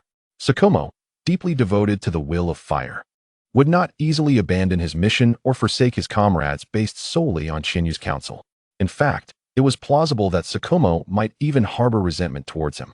Thus, remaining a passive observer was the only course of action available to Chinyu. Tsukumo had quietly departed with 4 ninjas. Apart from a select few, the majority remained unaware that Tsukumo had personally undertaken the mission. Chinyu returned to his quarters at the base, retrieving a map marked with numerous crosses. He planned to utilize this time to meticulously identify any oversights, ensuring he was thoroughly prepared for future undertakings. Time passed swiftly. It had already been a week since Tsukumo left the base for his mission. During these 7 days, Nara Shinsuke had overseen operations without incident. Chinyu spent his days training and instructing Kakashi. One evening, the long-awaited return of Tsukumo was marked by the arrival of the 5 ninjas, all wounded. One of them bore the grievous loss of his right arm, and his legs were a gruesome sight, evidently injured by explosive tags. Upon their return, Tsukumo immediately called for medical ninjas. Chinyu leaned against the shadows of the wall, observing the unfolding events. At that moment, he could ascertain that this incident was indeed the catalyst that would lead Tsukumo towards despair. Chapter 102. The Rise of Public Opinion. Tsukumo returned from his mission, but all 5 were injured. The most severely injured had already begun receiving treatment from a medical ninja. Tsukumo slumped against the wall, his expression weary and dark, his brow furrowed tightly. Kakashi rushed to his father's side, concern evident in his voice. Father, what happened? Tsukumo seemed lost in thought and did not respond immediately. After Kakashi's repeated inquiries, Tsukumo finally emerged from his reverie. It's nothing, he replied, instructing the medical ninja to cease treatment. He returned to the conference room and summoned several ninjas. Although Chinyu was not called, his curiosity compelled him to enter and listen in. Given that he was already privy to the situation, Tsukumo would likely not mind his presence. Nara Shinsuke anxiously asked, Lord Tsukumo, what transpired? Did you fall into an ambush? Tsukumo shook his head, his voice hoarse as he replied, No, I abandoned the mission. The room fell into stunned silence. Abandoning a mission? It seemed inconceivable. What kind of task could be so difficult that even the legendary White Fang of the Leaf would choose to withdraw? Tsukumo explained in a grave tone. The mission was progressing smoothly. We were mere moments away from acquiring the Rock Ninja scroll. However, Shirogue was captured by the enemy, and those Rock Ninja scoundrels set a trap using him. To ensure Shirigue's safety, I had no choice but to abandon the mission and attempt a rescue. Yet that trap was a double-layered one. The explosive tags detonated, resulting in severe injuries to Shirogue. Shirogue was the sensory ninja Tsukumo had brought along. The conference room was enveloped in a heavy silence. It was this reason that compelled Tsukumo to forfeit the mission. Chinyu observed the expressions of those present. They appeared relatively composed, showing no signs of dissent towards Tsukumo's decision. Choosing to save a comrade in peril was not seen as a misstep. Tsukumo convened the meeting merely to clarify the reasons behind the mission's failure. Seeing that Tsukumo was fatigued, the others urged him to rest before departing. As of now, the incident had not stirred any significant unrest within the base. However, many uninformed ninjas had learned of the injuries sustained by Tsukumo and his team and were curious to know what had transpired. Kakashi remained deeply concerned for Tsukumo, sensing his father's troubled spirit. Just as the matter began to fade from collective memory, an Umbu ninja unexpectedly arrived. The Umbu requested that Tsukumo and his 4 teammates accompany them to the Leaf Village. Upon learning of this, Chinyu immediately understood that the higher-ups in Konoha were seeking to hold Tsukumo accountable. Days later, unable to shake his concern for his father, Kakashi began making mistakes during his training. Chiyu spoke to him. Cease this. Continuing in this manner will yield no benefits. Go. Kakashi looked up at Chiyu, puzzled. You are worried about Lord Tsukumo, are you not? Then you should return to Konoha, Chiyu urged. But there are no buts. If you are troubled, return to see Lord Tsukumo. Remember, he is your father, your only family, and you are his sole kin. Nothing is more important than your own family. Do you understand? Kakashi took a deep breath and nodded. Then, Teacher Chiyu, I will set off for the village immediately and will return to seek your guidance afterward. Kakashi hurried to gather his belongings before making his way to Konoha. After watching Kakashi depart, Chiyu returned to his quarters and began to compose a letter. The only recipient worthy of Chinyu's correspondence was Uzumaki Kushina. As the events unfolded, Tsukumo's decision to forsake his mission in order to save a comrade would likely invite fierce criticism from his peers in the village. The final blow, which would shatter Tsukumo's faith in the will of fire, would perhaps come when even Shirogane, the very ninja he had rescued, turned against him with accusations. The reproach from comrades, the condemnation from the village's elite, and ultimately, the scorn from the one he saved would leave Tsukumo emotionally and physically shattered. Chinyu's letter to Kushina was intended to enlist her assistance in monitoring the rumors surrounding Tsukumo, particularly regarding Shirogane. He requested that she notify him immediately upon any irregularities. After completing the letter, Chinyu summoned a snake to deliver it to Konoha. The following day, Chinyu set forth once more on the quest to find Kurenai's mother. Time flew by, and 3 months passed in the blink of an eye. Chinyu began to doubt his judgment. Was Kurenai's mother truly in the land of grass? Without Kakashi by his side, Chinyu's search accelerated. In this span of 3 months, he had nearly completed the map's revisions, but had yet to find a single red-haired woman. Placing his hand over his right eye, Chinyu murmured, if this is the case, I must rely on my Sharingan. With that thought, he departed from Konoha with Kushina. At this juncture, fleeing Konoha with Uzumaki Kushina was a last resort. Armed with the Sharingan and accompanied by the uniquely resilient Uzumaki clan member, they were poised to navigate the treacherous landscape of a world teetering on chaos. Disregarding the witness points obtainable in Konoha, Shahane's strength was not yet at a level that could face any danger without fear, especially considering the need to protect Kushina Uzumaki. Just as Chihane was gathering his resolve to search further, a serpent slithered onto his body. He detached the letter bound to the serpent's belly and perused its contents. Upon reading the letter, Chihane's gaze sharpened. Over the past 3 months, aside from the time taken for delivering messages, the correspondence between Kushina Uzumaki and Chihane had been nearly continuous, resulting in the demise of several messenger snakes due to exhaustion. The opinions circulating within the village regarding Tsukumo Hatake fluctuated drastically from day to day. Mysteriously, discussions regarding Tsukumo's mission had emerged within the village. Almost everyone was aware that Tsukumo's task was to intercept a highly significant strategic document from an enemy village. If successful, the village could seize the initiative and minimize the sacrifices of its people. However, despite having the opportunity to seize the scroll, Tsukumo abandoned the mission for the sake of one individual. Initially, there arose doubts regarding Tsukumo's decision, which gradually morphed into outright condemnation. Many believed that Tsukumo should bear full responsibility for the outcome. Consequently, Konoha's higher-ups dismissed Tsukumo from all his positions, with Nara Shinsuke temporarily assuming leadership of the Land of Grass. Chapter 103. Backstab. Kushina Uzumaki had been diligently informing Chihane through their letters about the changing public sentiment in Konoha during this period. Now, Tsukumo Hatake had been stripped of all his duties and remained idle at home. Kushina also conducted her own investigation into the origin of the rumors surrounding Tsukumo. Surprisingly, it turned out that 3 of Tsukumo's teammates were the sources of these rumors. Following Tsukumo's abandonment of the mission, the 4 teammates also faced penalties. One of Tsukumo's teammates felt that his punishment was utterly unjust. He believed the decision was entirely Tsukumo's, and as a subordinate, he merely chose to obey Tsukumo's orders. Frustrated, he spoke out about the matter after a few drinks. The other 2 teammates, who were also harboring discontent, finally voiced their grievances after witnessing their companion's boldness. They asserted that the decision was solely Tsukumo's, and they had no desire to abandon the mission but felt compelled to follow their captain's orders. In stark contrast, Tsugumi, whom Chihane had advised Kushina to keep an eye on, remained silent. Tsugumi had lost an arm and both legs, rendering him incapable of continuing as a ninja. After receiving treatment at the ninja hospital, he was taken home by his family to recuperate and had not been seen since. However, Kushina observed that the other three teammates frequently visited Tsugumi's home. After reading the entire letter, Chihane closed his eyes in contemplation. He could scarcely believe that it was Tsukumo's teammates who had leaked this information.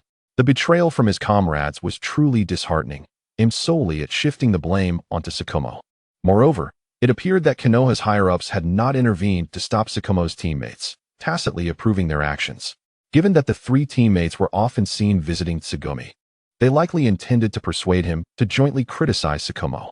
Under such circumstances, Tsukumo's suicide seemed imminent. Taking a deep breath, Chihane burned the letter and set off for Konoha. 6 days later, Chihane returned to Konoha, weary from his journey. Upon arriving home, he found that Kushina had not gone out on a mission. After sharing a tender moment, they turned their attention to more pressing matters. Kushina inquired, "Chihane, is it true what the village is saying about Lord Tsukumo?" Chihane nodded, affirming, "Indeed, it is true." He then recounted the sequence of events to Kushina. Covering her mouth in disbelief, Kushina exclaimed, "How could this be? Was it wrong for Lord Tsukumo to choose to save his comrade?" Chihane replied gravely, "Yes and no." Confused by Chihane's response, Kushina pressed for clarification. Chihane explained, "In Konoha, we uphold the will of fire. Lord Tsukumo's choice to save a comrade was not wrong. However, the village's regulations strictly prohibit the abandonment of missions. Thus, while his intent was noble, he erred in his decision." Furrowing her brow, Kushina questioned, "Why should such a rule exist? Are we to stand idly by while our comrades perish? That is something no one can accept." Chihane elaborated, "It's not just Konoha. All ninja villages operate similarly. They require a spirit that fosters loyalty among their ranks. Yet, Konoha also needs ninjas who will execute missions without hesitation, even at great cost. This is in stark contrast to the will of fire, leading to the establishment of such stringent regulations. If a mission is deemed unimportant, choosing to save a comrade is justifiable. However, should a mission hold immense importance, opting to save a comrade at the expense of the mission is a grave error." Kushina felt a lump in her throat. Why must there be such contradictory rules? Chihane shook his head. It is, in fact, quite normal. For some missions, sacrificing numerous lives is an acceptable cost. Thus, when it comes time to abandon a comrade, it must be done. This, too, reflects the will of fire. However, the mistake Lord Tsukumo made is not one of unforgivable nature, and currently, the war requires his abilities. Kushina, feeling overwhelmed, asked, "If Lord Tsukumo is so vital, why allow these rumors to fester?" Chihane speculated, "Perhaps the village has lost control of the narrative. Given the tense situation, everyone is on edge and seeking an outlet for their frustrations. Moreover, they are dissatisfied with Lord Tsukumo's recent actions, leading them to disregard the matter. Perhaps as a warning to other ninjas about the gravity of abandoning missions." This was the most plausible explanation Chihane could devise for Konoha's decision to let the rumors proliferate. He surmised that the higher-ups likely intended to let the situation cool before reinstating Tsukumo. However, they did not anticipate that he would choose to take his own life in a martyrdom for the will of fire. Tsukumo's death dealt a significant blow to Konoha, already strained for high-level combat power, now further weakened by betrayal from within. Sighing, Kushina remarked, "It truly is complicated. By the way, you should check on your student. Lord Tsukumo's situation has affected him. Each time he steps out, he is subjected to judgmental stares." Chihane nodded, "I understand. I will seek out Kakashi now." Bidding farewell to Kushina, Chihane set off to find Kakashi. At the Hitaki residence, Chihane discovered Kakashi engrossed in solitary training, striking a wooden post with a lack of rhythm, seemingly venting his frustrations. "I never taught you to train like this," Chihane remarked. Kakashi looked up abruptly, surprise flashing in his eyes upon seeing Chihane, though it was quickly overshadowed by a cloud of gloom. "Teacher." Chihane approached Kakashi and inquired, "How is Lord Tsukumo faring?" Kakashi gestured towards a room, his tone heavy with disappointment. "Father has been locked away in his room, refusing to come out. I even deliver his meals to him. Each time I enter, he lies in bed, ignoring me no matter how much I call." Chiyu looked at Kakashi and asked, "And you? How are you?" Kakashi forced a faint smile and replied, "I am well." Chiyu pressed on, "What do you think? Was it right or wrong for Lord Saku to abandon the mission to save his comrades?" Kakashi's breath caught in his throat as he lowered his head into silence. Chapter 104. Accusation. Chiyu inquired whether Kakashi believed that Hitaki Saka's actions were justified. Kakashi remained silent. His head bowed for a long time. Finally, he murmured, "I do not know." As a ninja, Kakashi understood the rules well. The mission always took precedence. Yet, in saving a comrade, he felt that his father had not erred. Many ninjas had previously abandoned missions or caused them to fail in order to save their companions without facing punishment. Why was it different for his father? Chiyu crouched before Kakashi and comforted him. "I understand your confusion. Lord Saku is merely upholding his ninja way." Kakashi asked, bewildered. "Then is it wrong for my father to embody the will of fire?" Chiyu shook his head, saying, "I cannot say. But if Lord Saku's interpretation of the will of fire is erroneous, then the very spirit of Konoha since its inception is flawed." "Kakashi, do you comprehend the will of fire?" Kakashi nodded slightly, then shook his head. "I thought I understood it before, but now I am uncertain." Chiyu ruffled Kakashi's hair. "Since you cannot grasp it now, take your time. One day, you shall understand what the will of fire truly signifies, whether it is right or wrong. Take care of Lord Saku. I will return to see you." Chiyu departed from the Hitaki residence. Kakashi gazed towards his father's room, his mind in disarray. If the will of fire is not wrong and his father is not wrong, then who is at fault? Kakashi's confusion deepened as he struggled to comprehend how things had come to this. More than anything, he feared for his father's well-being, worried that he might succumb to despair. In the following days, Chiyu visited Kakashi almost daily. During this time, he also entered Hitaki Saka's room to check on him. Saku lay despondently on the bed, unresponsive to either Kakashi or Chinyu's calls.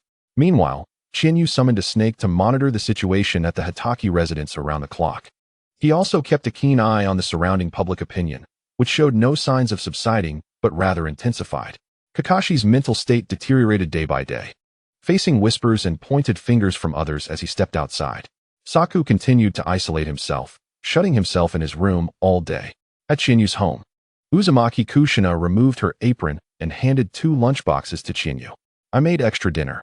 Please take it to Kakashi later." Chinyu nodded, understood. Kushina sighed. "Those people are truly excessive. Even if Lord Saku made a mistake, it is not their place to judge. He has contributed so much to Konoha." Chinyu lamented. A villain can do one good deed and be praised, while a good person is condemned for a single misstep. It is unfortunate. These individuals only care about their self-interests, most merely watching for entertainment.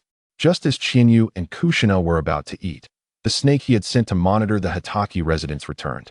"Lord Chinyu, 4 individuals have gone there." Chinyu frowned and immediately asked, "Is one of them missing an arm and in a wheelchair?" The snake nodded. Chinyu sprang to his feet. "Kushina, I must go to the Hitaki residence." Before he finished speaking, he vanished. Kushina opened her mouth, still holding the lunchboxes. Chinyu stealthily arrived at the Hitaki residence, only to find that Kakashi was not home. Sometimes, Kakashi would retreat to the woods of Konoha to vent his frustrations, so he was likely alone in the forest now. Using his observation haki, Chinyu sensed that Saka's 4 teammates were present in his room. He quietly approached and hid by the door to eavesdrop. "Lord Saku, this situation does not concern us. Had it not been for your orders, we would not have abandoned the mission. Now we are punished because of you, and we feel terribly wronged. We ask you to explain to the Hokage that we were merely following orders. The abandonment of the mission has nothing to do with us." Hitaki Saku remained silent, staring blankly at his former subordinates, feeling an unfamiliar distance between them. Finally, Saka's gaze fell upon the disabled Shigeki, who looked at him with conflicted emotions. Shigeki had been grateful to Saku for rescuing him, but upon returning to Konoha and facing judgment that stripped him of his ninja status, he could no longer endure the peculiar looks from others. He spoke softly, "Lord Saku, I have often thought that it would have been better if I had died that day. Then I would not be a burden and would not have to face the disdainful gazes of others. Had I perished in battle, you would have obtained that scroll, and my name might still be inscribed on the memorial stone. But now, all that is lost, and I can only drag this broken body and await death. Forgotten by all." Saka's eyes filled with bloodshot sorrow as he finally spoke, his voice hoarse. "Do you also believe I was wrong? You were the one who pleaded for me to save you." Shigeki replied somberly, "That was merely my instinct for survival. I do not wish to have been saved. The iron rule of ninjas forbids the abandonment of missions. As a Konoha elite jonin, you should know this well. You should not have saved me. You were wrong to abandon the mission, and I harbor great resentment towards you. Given another chance, I would never wish for you to forsake your mission to save me." Saka's breath quickened as he rasped, "I understand. You may go." "Lord Saku, Please consider our future. We do not wish for our prospects to be destroyed because of this. The four individuals said before leaving the Hitaki residence. Outside the room, Chiyu felt a sense of suffocation just from listening to their conversation. He realized he had saved a treacherous wolf, surrounded by others who were equally treacherous. This was Konoha, seemingly united, yet filled with disloyalty. Chapter 105. Despair. Once Saku's companions departed, he sat alone in his room, lost in thought. The sorrow in his eyes was as impenetrable as unyielding ice.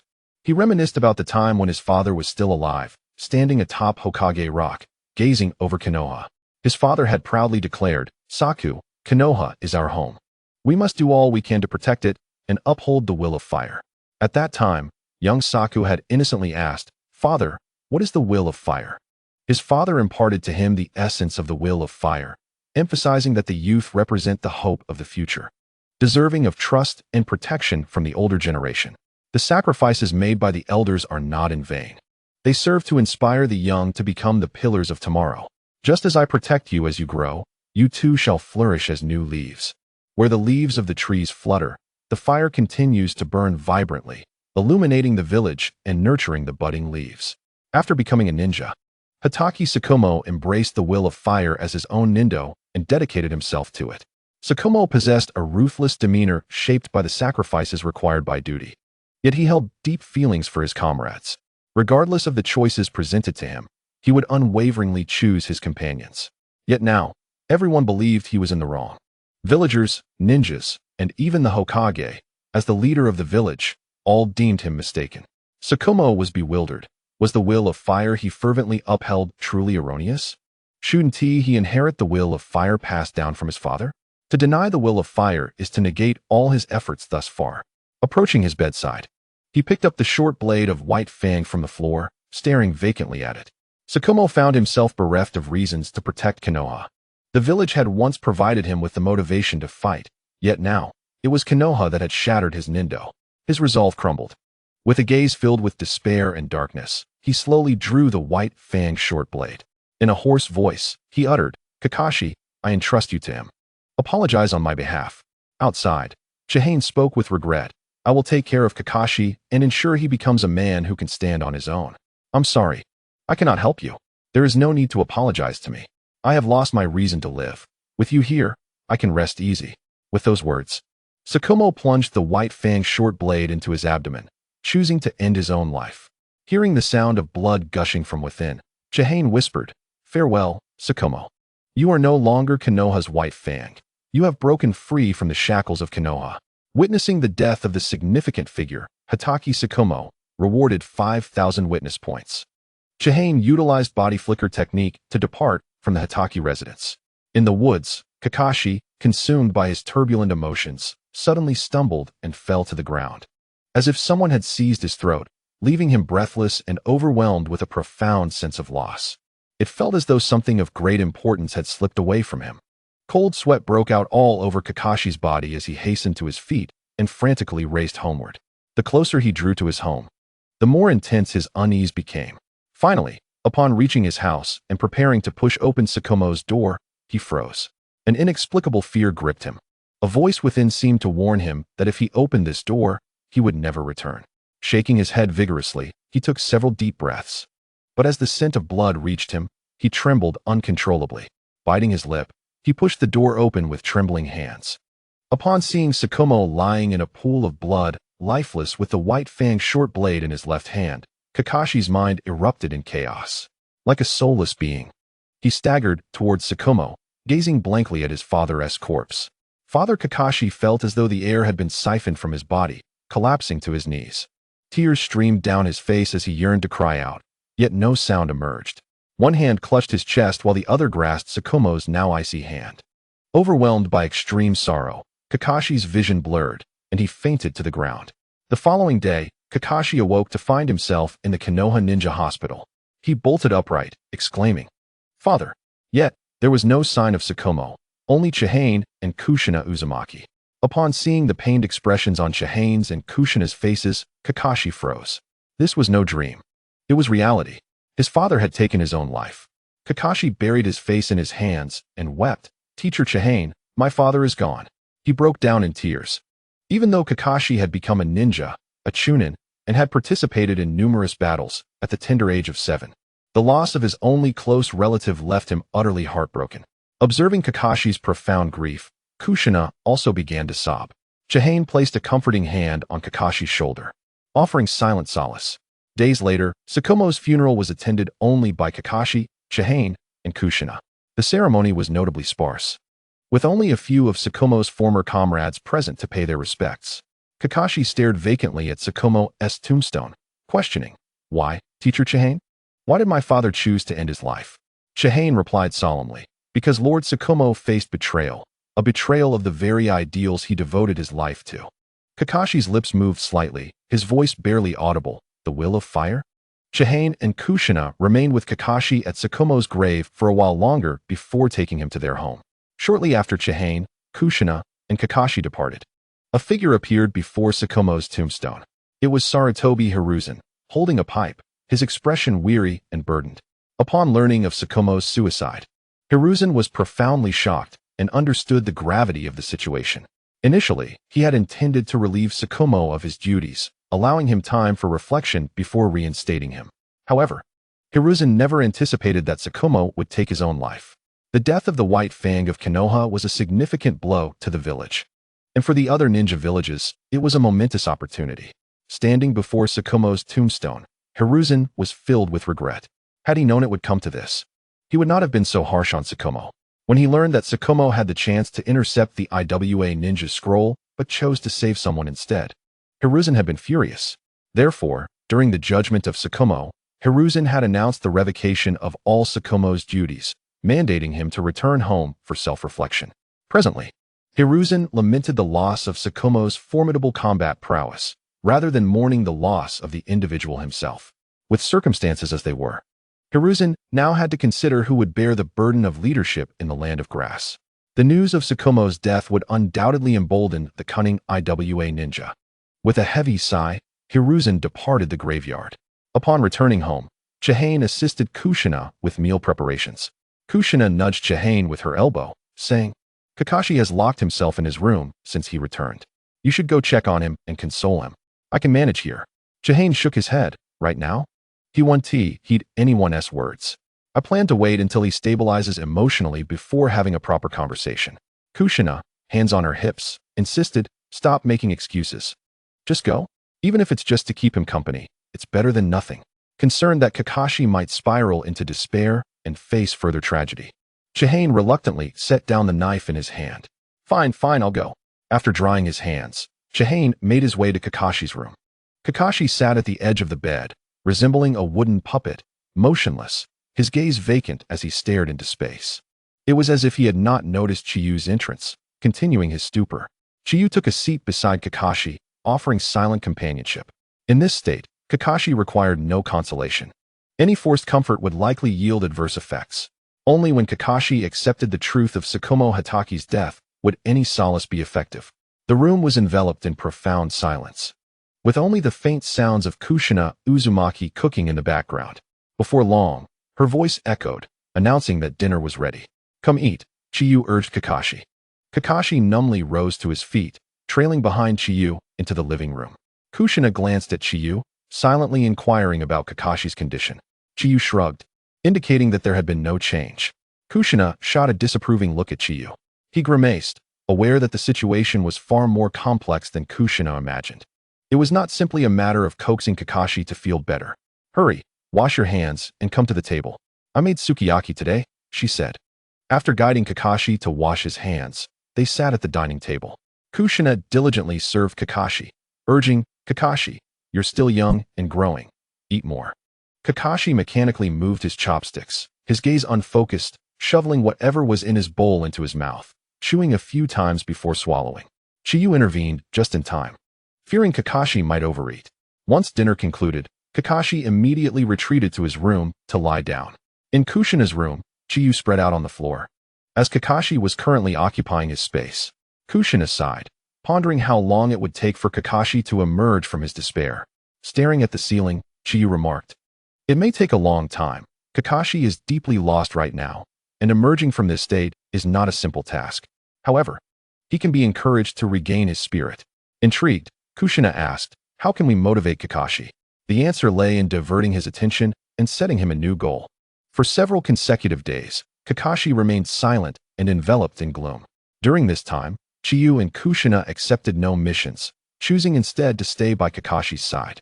While they were at home discussing dinner plans, there came a sudden knock at the door. Chiyu opened it to find a member of the ANBU. Chiyu, the Hokage requests your presence at the Hokage Tower. Understood, Chiyu replied, calling back to Kushina, I'll be stepping out for a moment. He made his way alone to the Hokage's office, where he met Hiruzen Sarutobi. Hiruzen bore faint dark circles under his eyes, appearing weary. Since the news of Tsukumo Hataki's suicide spread, the IWA shinobi had acted sooner than Hiruzen anticipated.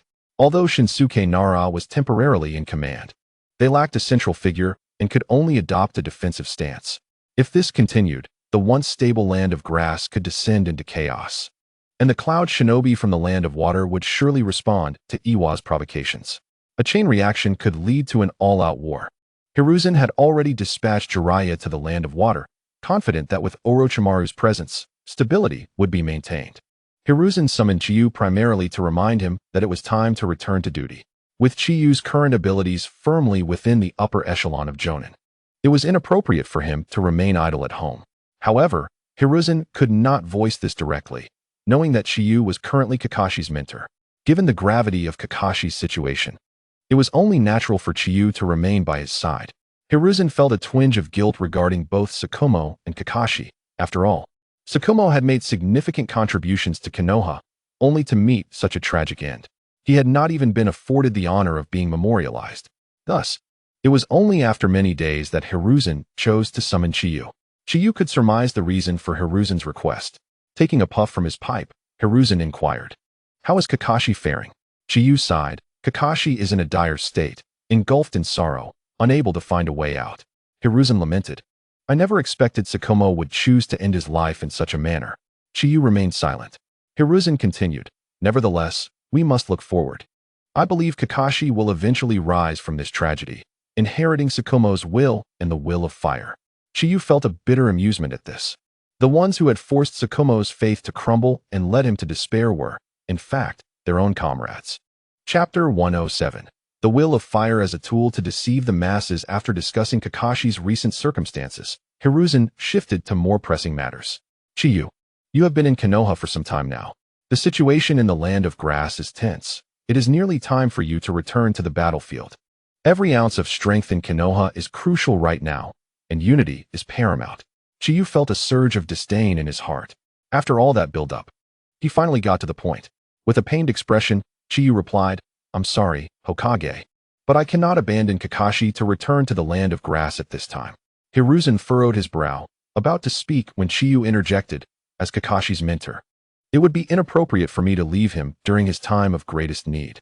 I'm certain that Hokage will send Jiraiya to collaborate with Shinsuke to stabilize the situation in the land of grass.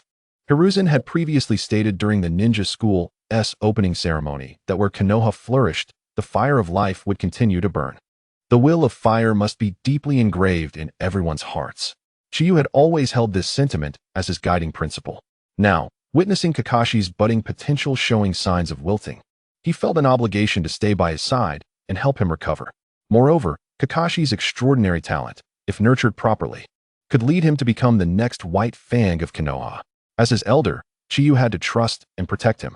Hokage, for the sake of Kakashi and Konoha's future, I believe you will understand my sentiments and my decision. Chiyu asserted his commitment to the will of fire with unwavering resolve. If the will of fire sought to bind him, he would wield it against them, curious to see if Hiruzen would insist on sending him to the land of grass. Hiruzen's expression grew somewhat awkward. Refusing Chiyu now would make him seem at fault. Furthermore, Chiyu had made a valid point. Kakashi's talent was indeed remarkable, and with proper guidance, he could potentially reach Tsukumo's heights. After a moment of contemplation, Hiruzen nodded, reassured. Chiyu, you have truly embraced the will of fire, and I am pleased. For now, you may continue to support Kakashi and help him emerge from this shadow. Chiyu nodded earnestly. I will do my utmost. As soon as Kakashi is in a better state, I will promptly return to the battlefield. After bidding farewell to Hiruzen, Chiyu exited the Hokage Tower, his expression dark as he walked along the path. It truly felt unwarranted to sacrifice for such a village. Sarutobi Hiruzen felt no sorrow for the demise of Hatake Tsukumo, nor did he believe it was unjust to treat a hero of Konoha in such a manner. The upper echelons of Konoha, including Hiruzen, were perpetually concerned with their vested interests. The notion that everyone in Konoha is family is merely a deception aimed at those brainwashed by the will of fire. Upon returning home, after dinner, Chiyu addressed Kakashi, who was preparing to retreat to his room in solitude. Kakashi, it has been several days. It is time for you to accept the reality. Let us have a private conversation. Kushina, who was washing dishes, paused to observe Chiyu and Kakashi. Kakashi nodded silently. Kushina, we shall step out for a while and return later. All right. Chiyu led Kakashi into the woods of Konoha, where they sat cross-legged on the ground. Kakashi kept his head bowed, emanating an aura of despair. Chiyu questioned, have you arrived at an answer regarding the correctness of the will of fire, as I previously inquired? Kakashi shook his head, his voice hoarse as he replied, no. Chiyu spoke sternly to Kakashi. You once asked me if Lord Tsukumo's adherence to the will of fire was erroneous. I admitted my ignorance, for I could not comprehend why Lord Tsukumo was so resolute in his belief. However, I can elucidate my understanding of the will of fire. Kakashi lifted his gaze, his eyes vacant as they met Chiyu's earnest stare. In my view, the will of fire is a farce, not that the spirit itself is flawed, but rather the individuals who claim to inherit it. The first Hokage, Hashirama Senju, was a pivotal advocate for this ideology, and initially, Konoha did embody the will of fire. Yet, following several transitions in leadership, its original significance was utterly lost, transforming into a tool for the upper class of Konoha to manipulate the lower tiers. Kakashi appeared bewildered. Chiyu continued with an example. In my opinion, your father, Lord Tsukumo, embodies the tragedy that arose from being deceived by the will of fire. This ideology instilled in him an intense sense of belonging to Konoha, driving him to sacrifice and dedicate himself, perceiving the upper echelons as embodiments of the will of fire. Thus, he acted in ways he deemed aligned with this ideology, only to be reproached by those very leaders, leading him into confusion regarding the will of fire. Kakashi's expression hardened. Chiyu pressed on. I have heard that on the eve of Lord Tsukumo's demise, the 4 comrades who once undertook missions with him sought him out. You are likely aware that the rumor regarding Lord Tsukumo abandoning his mission was disseminated by 3 of those individuals. The 4th, the one he saved, also joined in the reproach against him, to be condemned by one whom he rescued. What sorrow must have consumed Lord Tsukumo in that moment? He embodied the will of fire, choosing to save his comrades, yet all he received in return was scorn. It is likely that in his profound despair, he chose the path of seppuku. Kakashi trembled, an overwhelming desire for vengeance surging within him. He sprang to his feet, his eyes bloodshot with fury. I will kill them. Chiyu shook his head and replied, Kakashi, if you wish to follow in Lord Tsukumo's footsteps, then so be it. I shall consider you never to have been my disciple. Kakashi gasped for breath, seething with rage. But they are responsible for my father's death. Chiyu spoke somberly. Those 4 were merely the catalyst that compelled Lord Tsukumo to take his own life. The true culprit lies with the entirety of Konoha, which, having abandoned the will of fire, still wielded it to manipulate others. Do you understand what I am saying? Chapter 108.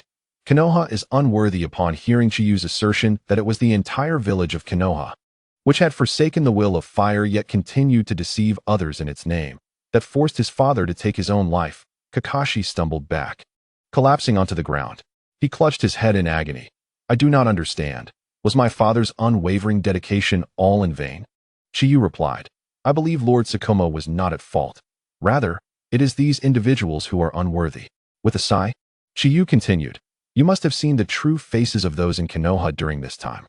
They are utterly ignorant of the circumstances under which Lord Tsukumo chose to abandon his mission to save his comrades. Not only do they insult Lord Tsukumo, but they also cast derogatory remarks at you, who knows nothing. Everyone is aware of Lord Tsukumo's immense contributions during the Second Shinobi World War. Yet all of this is now forgotten. The claims of harmony between clans and mutual trust among individuals are mere fabrications. The people of Konoha are cold and selfish. When it concerns their own interests, they disregard any underlying truths, opting only to blame others. Kakashi's fists clenched tightly, his expression contorted. Chiyu continued, you are still young, and thus may be unaware of my past. At your age, I was reviled by all in Konoha. Kakashi looked at Chiyu with confusion. Chiyu recounted, "My parents were rogue ninjas from Konoha." Kakashi's eyes widened in surprise. He was unaware of Chiyu's history, let alone that his parents had been rogue ninjas. A cold smile crossed Chiyu's face. "I imagine you cannot fathom why my parents became rogue ninjas. It was simply because they were in love. My mother belonged to the Uchiha clan, while my father was of the Senju clan, two families sworn enemies. Therefore, their love was deemed a taboo in the eyes of the Uchiha. To be together, they chose to escape Konoha. Yet the Uchiha clan pressured the village's leadership to label my parents as rogue ninjas, resulting in a hunt by Konoha's ninjas. Eventually, my hidden parents inadvertently revealed their identities.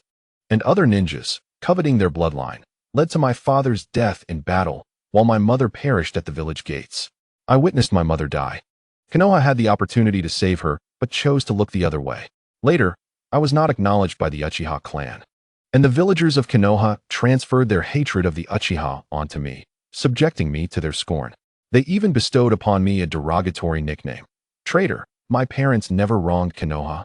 Nor did I, yet both my parents and I were met with disdain. The will of fire professes the desire for unity among clans. Did the rift between the Uchiha and Senju truly vanish? What wrong did my parents commit by loving each other? Kakashi, do you consider this the will of fire? Kakashi had not anticipated that Chiyu bore such a past. Chiyu gazed intently at Kakashi. In truth, I harbor no sense of belonging to Konoha.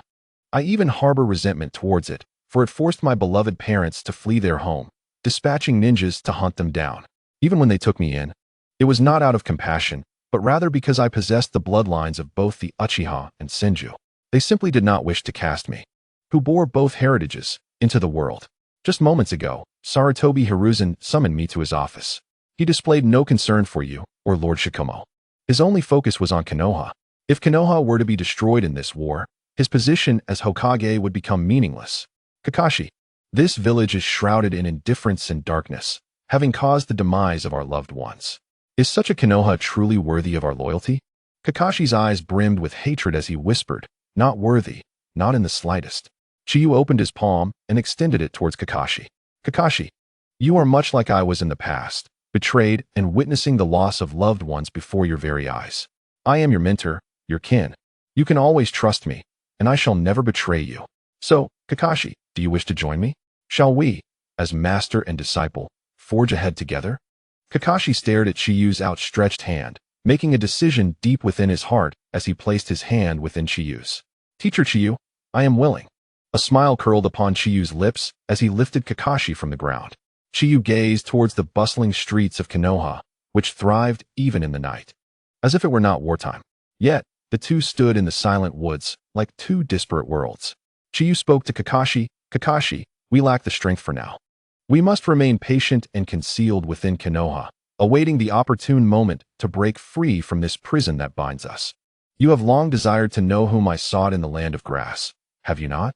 I am searching for the kin of Kushina. Kakashi's eyes widened in surprise. You mean the relatives of the matriarch? The Uzumaki clan. Chiyu nodded and recounted the tale of Uzumaki Kushina to Kakashi. Kakashi's gaze flickered with cold fury.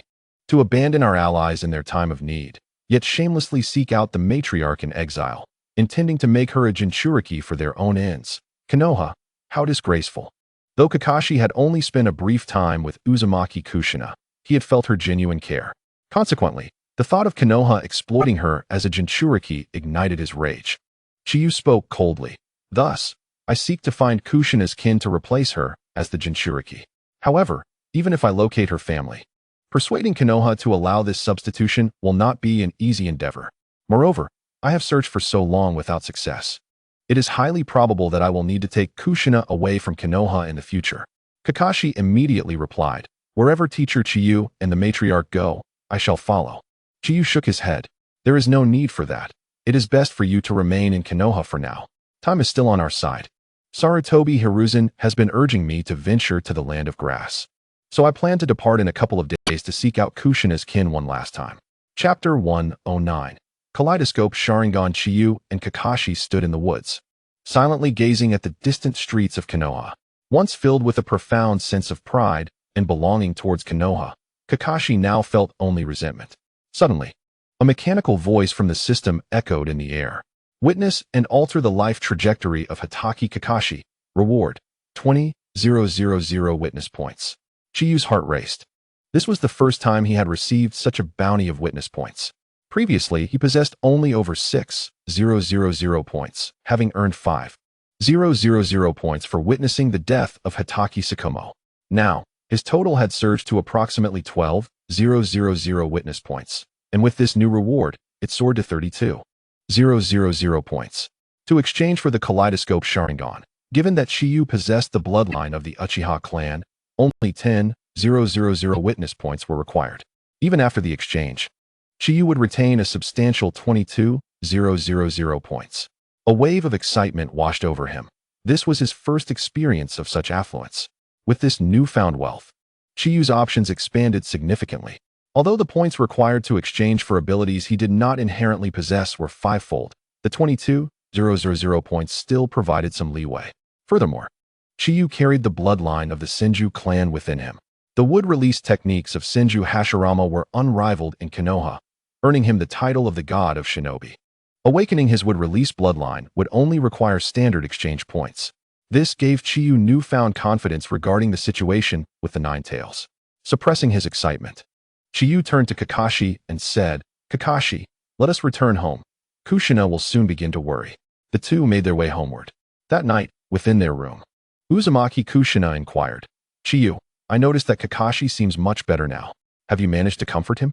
Chiyu replied with a smile, "Rest assured, Kakashi has regained his spirits. There is no need for concern." Kushina sighed in relief. "Phew, that is good to hear. Did Lord Hokage summon you to the battlefield?" Chiyu was taken aback. "You noticed?" Kushina pouted. "Chiyu, do you think I am foolish?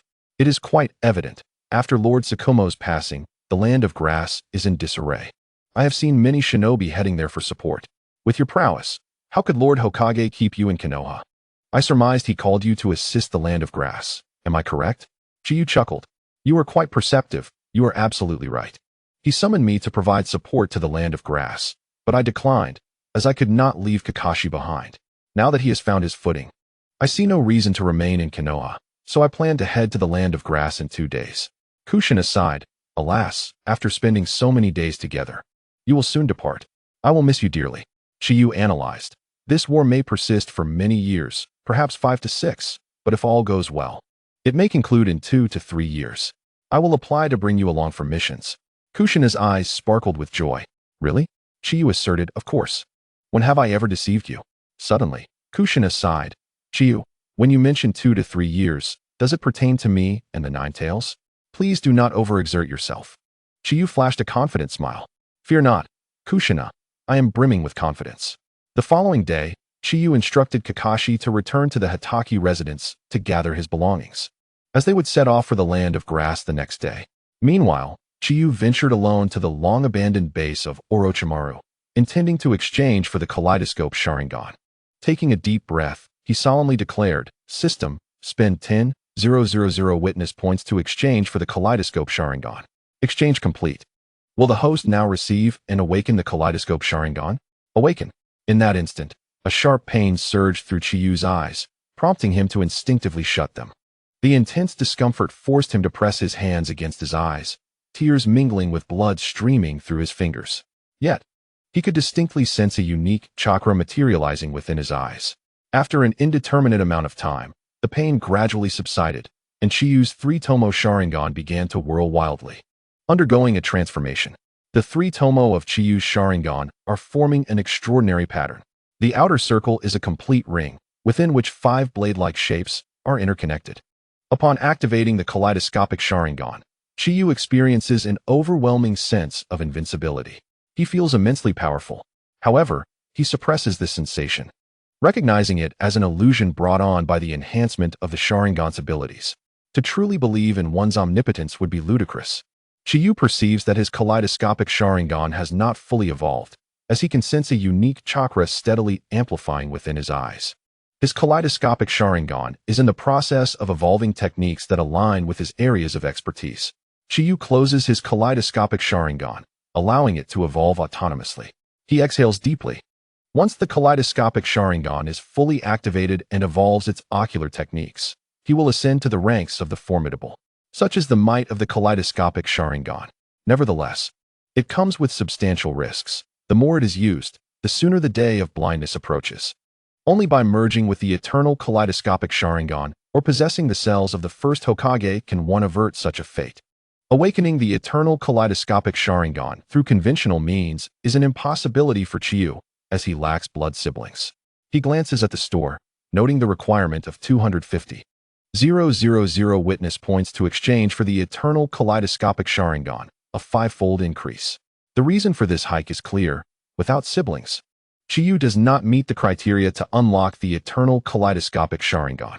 Regarding the cells of the first Hokage, with Orochimaru's assistance, he could acquire them. However, the thought of having a tattoo like Uchiha Madara's on his chest is something Chiyu cannot endure. Thus, he is resolute in not transplanting Senju Hashirama's cells. Chapter 110. Arrival in the Land of Grass. Chiyu, lacking siblings to awaken the eternal kaleidoscopic Sharingan, has no intention of transplanting Senju Hashirama's cells to avoid blindness. The reason why Hashirama's cells can negate the side effects of the kaleidoscopic Sharingan is not due to wood release, but rather his extraordinary physique. Hashirama's body is imbued with vitality, capable of healing injuries without hand seals. Uchiha Madara once remarked that no one could slay Hashirama on the battlefield. Moreover, Hashirama's physique is that of a sage. Even if Chiyu were to awaken the wood release bloodline limit, it would not evolve into sage physique, which seems to be unique to Senju Hashirama. Thus, Chiyu currently has no means to quickly eliminate the side effects of the kaleidoscopic Sharingan. However, this is not an immediate concern for him. After all, he has just activated the kaleidoscopic Sharingan, and his vision remains sharp. So there is no need for worry at this time. The most pressing matter remains addressing the situation with Uzumaki Kushina. Once that is resolved, Chiyu will have ample time to tackle these minor issues. Furthermore, as long as he accumulates enough witness points, these problems can be effortlessly resolved. Chiyu reverts his kaleidoscopic Sharingan to its normal state and departs from Orochimaru's base. After activating the kaleidoscopic Sharingan, Chiyu feels quite elated. He returns home after bringing Uzumaki Kushina a bowl of her favorite salty ramen and some salt-grilled mackerel and miso eggplant, favored by Kakashi. The following day, Chiyu arrives at the Hokage building and finds Sarutobi Hiruzen, informing him of his and Kakashi's intention to support the Land of Grass. Hiruzen readily agrees, as he hopes for Chiyu to expedite his journey to assist the Land of Grass. He is genuinely pleased that Kakashi is stepping up, as Kakashi's growth benefits Konoha. After Chiyu and Kakashi prepare their belongings, they arrive at the entrance of Konoha. Uzumaki Kushina admonishes Kakashi, instructing him to rely on his master in case of danger, not to overexert himself, and to eat well to grow strong. Beneath his mask, Kakashi bites his lip. Having recently endured the pain of losing his father, he is deeply touched by Kushina's concern. "I will, Auntie. Chiyu-sensei and I are heading to the Land of Grass. Please take care of yourself," Kakashi replies. Kushina smiles and affectionately ruffles Kakashi's hair. She then steps in front of Chiyu and simply states, "I await your return." Chiyu responds with a smile, "I will return." Chiyu and Kakashi once again embark on their journey to the Land of Grass. A few days later, they arrive at the Konoha outpost in the Land of Grass. Facing the former subordinates of Hatake Tsukumo, Kakashi exudes an aura that warns others to keep their distance.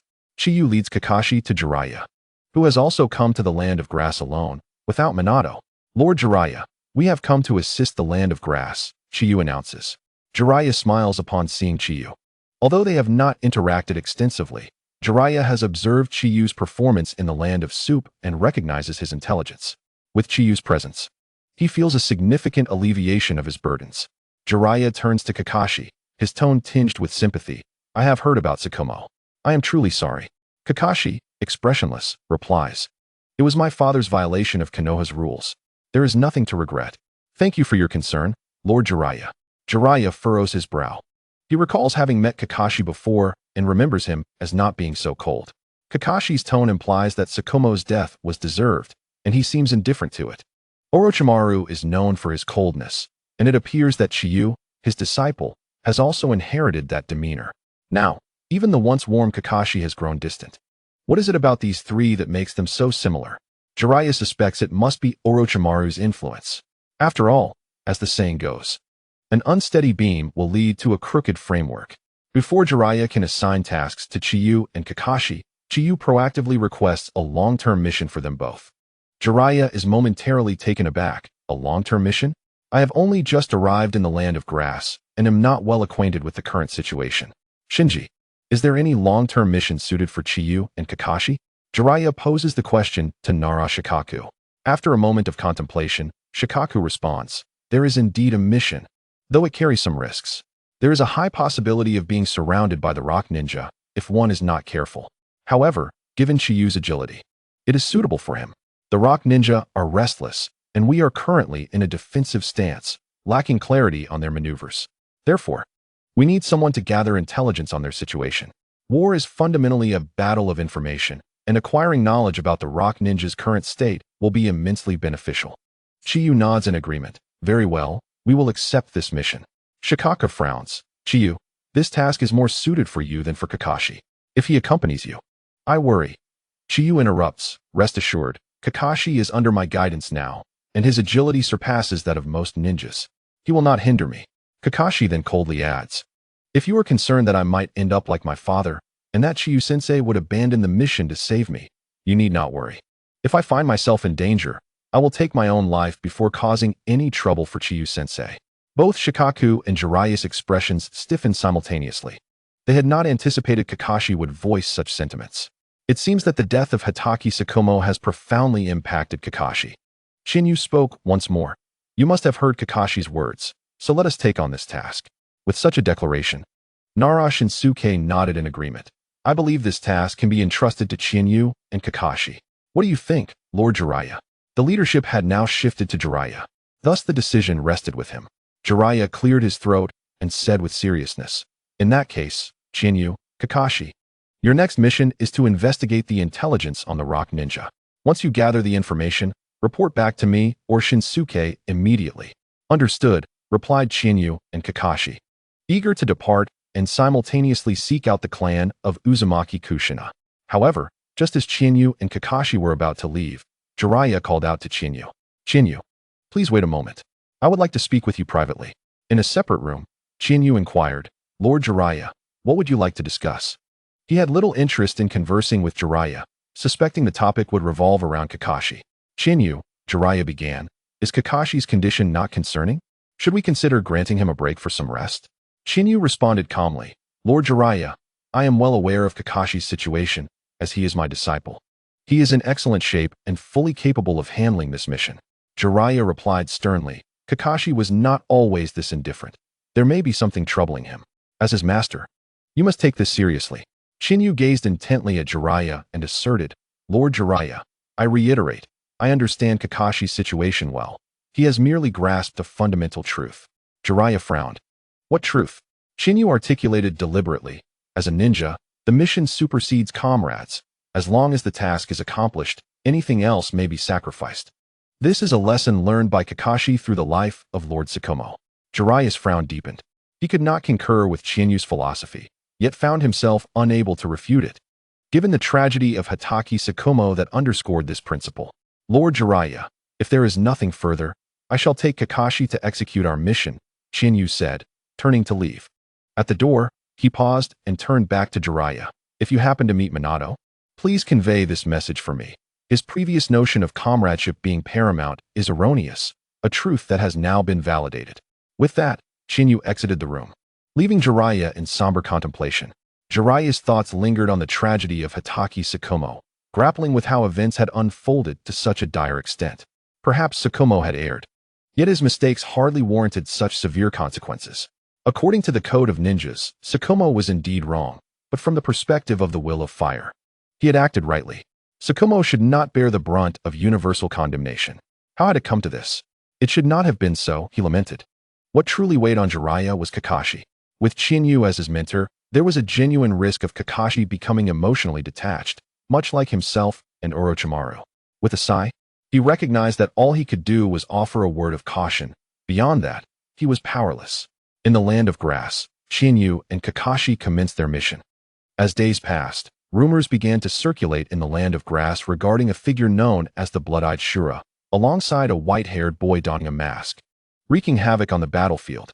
The individual referred to as the Blood-Eyed Shura was none other than Shinyu, while the masked boy was Kakashi. Although their assignment was to gather intelligence on the rock ninja, whenever they encountered smaller groups, Chiyu and Kakashi would obliterate them without hesitation. Through frequent battles, Kakashi's prowess evolved rapidly, while Chiyu's ruthless methods influenced him. Enemies were either beheaded or had their throats slit, ensuring that no adversary could survive. Kakashi's style became nearly indistinguishable from Chiyu's. Their actions had minimal impact on the broader strategy. The rock ninja continued their operations as usual, yet they could no longer tolerate the relentless slaughter by Chiyu and Kakashi. The rock ninja formed pursuit teams to hunt down Chiyu and Kakashi, but each attempt ended in failure due to the duo's agility. Every time they acquired information, Chiyu and Kakashi promptly relayed it to Jiraiya and Nara Shinsuke via summoning beasts. This intelligence, though insufficient for a counteroffensive, helped stabilize the situation for the time being. The rock ninja, unwilling to lose their forces to Chiyu and Kakashi's onslaught, issued an order. Any team with fewer than 7 members and only one jonin could retreat upon encountering Chiyu and Kakashi without facing repercussions. After all, facing them with such odds was nearly futile, rendering confrontation unnecessary. In the land of water, Chinyu's reputation was slightly bolstered by the leader of the hot spring village, Kuroiwa Tatsumi. Now, in the land of grass, Chinyu was gradually establishing his name as the blood-eyed Shura. It was indeed an unpleasant moniker, and Chinyu grimaced at its sound. Simultaneously, Chinyu and Kakashi withdrew their weapons from 2 rock ninjas' necks. Kakashi wiped his short blade and remarked, "Teacher Chinyu, your title is rather splendid. While I am merely called the white-haired boy, if Lady Kushina hears this, she will surely find it amusing." Uzumaki Kushina frequently inquired about Kakashi's well-being in her letters, prompting Kakashi to write a separate note to accompany Chinyu's correspondence. In her letters, Kushina enjoyed teasing Kakashi, and upon learning of his title as the white-haired boy, his first thought was how Kushina would undoubtedly laugh at him. After sheathing his weapon, Chinyu responded, "There is little we can do. After all, you are still a child. Not being called the white-haired kid is already fortunate. If that were the case, I would be the first to ridicule you, even before Kushina." Kakashi felt a lump in his throat. If he were to be called the white-haired kid, he would be too embarrassed to show his face again. Kakashi inquired, "Teacher Chinyu, where shall we search next?" Chinyu examined the map, now riddled with marks. Frustrated, he scratched his head. "I do not know. We have scoured every possible location. Yet we cannot find anyone. Surely they are not in the land of grass." Kakashi pondered briefly before suggesting, "Teacher Chinyu, why not check the grass-hidden village? It is currently the most populated place in the land of grass, is it not?" Chinyu shook his head. Kushina's kin are certainly in hiding. They would not venture into the bustling grass-hidden village. Kakashi frowned, but sometimes, being among many makes it easier to conceal oneself, does it not? Chapter 112. Finding the target. Kakashi's remark about how sometimes being among many facilitates hiding left Chinyu momentarily speechless. For a long time, Chinyu's ingrained perception led him to believe that Xianglin's mother, who lived in seclusion, would choose to reside in a less populated area. However, he overlooked the current state of the land of grass. This nation had become a battleground for the ongoing power struggle between Konoha and Iwagakure, rendering every corner unsafe except for Kusagakure itself. The village of Kusagakure, in its neutral stance, remained untouched by the conflicts, making it the safest refuge amidst the chaos. Consequently, many citizens sought shelter within its walls to escape the turmoil. Although red-haired individuals were rare, the ninja world was not devoid of peculiar hair colors, such as Kakashi's silver strands, Minato's golden locks, and Pain's orange mane. Even Gaara, unrelated to the Uzumaki clan, bore a striking red hue. Kakashi's insightful remark sparked a revelation in Chinyu. He initially believed Kusagakure to be the least likely destination for Xianglin's mother, but now it appeared to be her most probable refuge. Delighted, Chinyu affectionately ruffled Kakashi's hair, exclaiming, "Kakashi, you are truly a genius." Kakashi shot him an exasperated glance, straightening his tousled hair. After retrieving the ninja tools from the defeated Iwnin, Kakashi followed Chinyu toward Kusagakure. It had been a considerable time since they had last returned to their base in Konoha, relying on the supplies from these Iwnin for their equipment. They traveled swiftly, reaching the vicinity of Kusagakure by the next day. Observing the heavily armed Kusagakure ninja, Kakashi remarked, "Their defenses are impressively tight." Chinyu explained, "Under the current circumstances, Kusagakure must tread carefully. as they cannot offend either Konoha or Iwagakure. Thus, they prohibit any entry from those ninja factions. The risk of being exploited by the opposing side is too great. Therefore, to avoid unnecessary trouble, we should employ transformation techniques. As they disguised themselves, Kakashi asked, "Shall we simply enter through the main gate, Chinyu-sensei?" Chinyu shook his head. "No, the scrutiny at the gates will be rigorous. We must find an alternative entry." Kakashi, puzzled, inquired, "But with such tight security, how do we get in?" Suddenly realizing, he exclaimed, "You plan to use Jinjutsu to infiltrate, don't you?" Chinyu smiled and nodded. "Clever. Follow me." They soon discovered a less guarded area of Kusagakure. With a series of hand signs, Chinyu invoked the technique of Nirvana's sanctuary. Ethereal white feathers floated through the air, mesmerizing the stationed Kusagakure ninja, who succumbed to a deep slumber. "We can proceed now, Kakashi." As Kakashi followed closely behind, he observed the slumbering ninjas and curiously asked, "Chinyu-sensei, could you teach me this Jinjutsu?" "Ah, Kakashi, let us not delve into that. Jinjutsu is not your forte. Perhaps I can instruct you in a C-rank technique instead. This one is A rank, and I wouldn't want to burden you unnecessarily." Chinyu gently declined Kakashi's request. It was not that he was unwilling to teach, but rather that Kakashi's aptitude for Jinjutsu paled in comparison to his ninjutsu skills.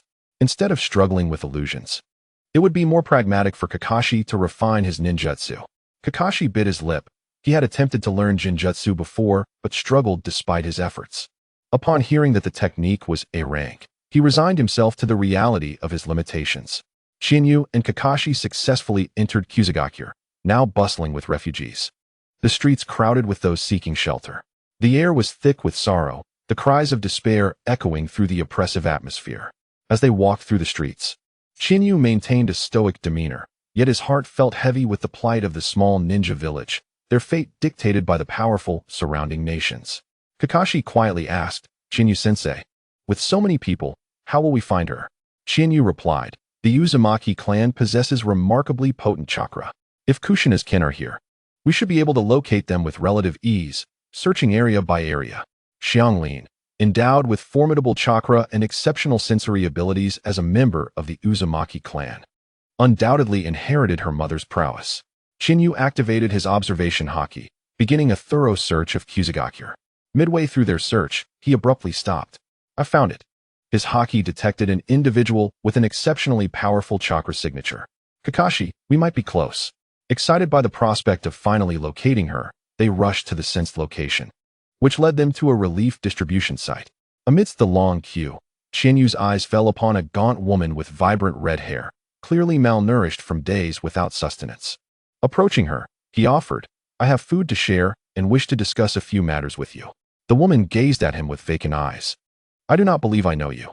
Chinyu pressed on, "You may not know me, but I am acquainted with your kin, and I possess a means to help you escape your current predicament, offering a life vastly improved from this dire situation." Upon hearing mention of her kin, the woman's pupils dilated. "You must be mistaken," she exclaimed, attempting to leave the queue hurriedly. Chinyu seized her arm firmly, stating, "I harbor no ill intent. I am not seeking your consent. If you cooperate and accompany me willingly, we can converse. Otherwise, I shall have to insist on your compliance." Faced with Chinyu's firm resolve, the woman had no choice but to follow him, her strength diminished from hunger. Deep down, she recognized the allure of her Uzumaki heritage, understanding that it was coveted by many. After years of evasion, she had finally been located. Chinyu led her through the throngs of people in Kusagakure until he finally found a secluded alleyway devoid of onlookers. Turning to the woman, he inquired, "What is your name?" "Uzumaki Mayuki," she replied. The mention of the Uzumaki name brought a smile to Chinyu's lips. After much effort, he had at last found the person he sought. Dismissing his transformation, he revealed his true identity to Uzumaki Mayuki. "I am Chinyu, and this is Hatake Kakashi. We are ninjas from Konoha." Mayuki looked at them in surprise, realizing that these two were indeed from the Leaf Village. However, it is true that only the people of Konoha still remember the now extinct Uzumaki clan. Chihane explained, "I understand your wariness towards me, but what I have just stated is a fact. I possess a method to help you escape your current plight and offer you a life that is 100-fold better than your present circumstances. I believe you have already surmised this method. It is to accompany me to Konoha. As a former ally of the Uzumaki, Konoha will provide you with a stable existence. Uzumaki Mitsuki furrowed her brow, harboring no fondness for Konoha. Like Uzumaki Kushina, she had witnessed the destruction of her homeland, and Konoha, as their ally, had offered no support, choosing instead to stand idly by. Noticing Mitsuki's reluctant expression, Chihane was perplexed by her resistance. Nevertheless, he continued to persuade her, Uzumaki Mitsuki, I believe you have had enough of this tumultuous existence. While I do not comprehend the source of your reluctance, going to Konoha would at least grant you a stable life. As a member of the Uzumaki clan, you must understand the consequences should your unique abilities be discovered. You would lose your rights as a human and be treated as a mere tool, living in misery. After a prolonged silence, Uzumaki Mitsuki finally spoke. Do I have the right to choose? Chihane replied candidly. I regret to inform you that you do not have that right. Regardless of whether you agree or not, I will take you to Konoha. I am merely fulfilling my earlier promise to explain the situation to you. Furthermore, I have not deceived you. There indeed exists a member of your clan in Konoha, named Uzumaki Kushina, who is to be my future wife. Upon hearing that there was a fellow clanswoman in Konoha, a flicker of light appeared in Mitsuki's vacant eyes. She inquired, I have one last question. Is Konoha actively searching for the members of the Uzumaki clan? Chihane shook his head. Not at all. It is merely my endeavor. Mitsuki was taken aback. You are searching for her for your fiancé, Uzumaki Kushina?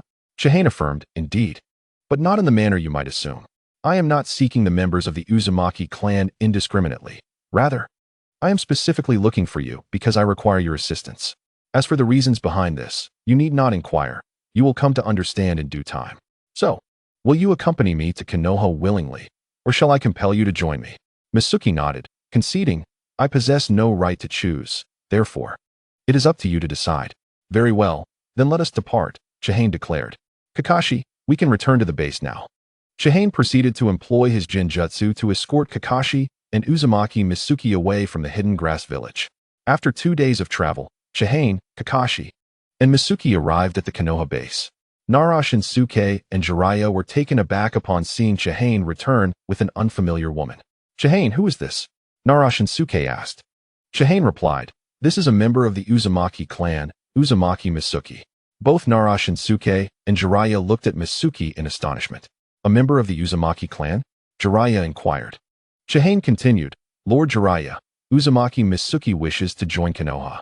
I kindly request you to inform Lord Hokage of this situation, so that the sensory ninjas can conduct a memory scan to ascertain whether she poses any threat as a spy.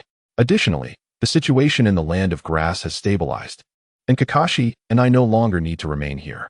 Therefore, we wish to proceed to the land of water to support Lord Orochimaru. Please convey this to Lord Hokage as well. Jiraiya nodded, I understand. I will handle this matter immediately. You and Kakashi should take some time to rest. The fact that Chihane had located a member of the Uzumaki clan was indeed significant. After Chihane and Kakashi left, Jiraiya arranged for 2 ninjas to assist Mitsuki in finding a place to rest. Just as Jiraiya prepared to depart, Nara Shinsuke stopped him. Lord Jiraiya, there are some matters I wish to discuss with you. What is it, Shinsuke? Jiraiya asked, his expression serious. Nara Shinsuke replied, it concerns Chihane and that Uzumaki Mitsuki. Jiraiya looked puzzled. What about them? Nara Shinsuke continued gravely, Lord Jiraiya, Lord Mito does not have much time left.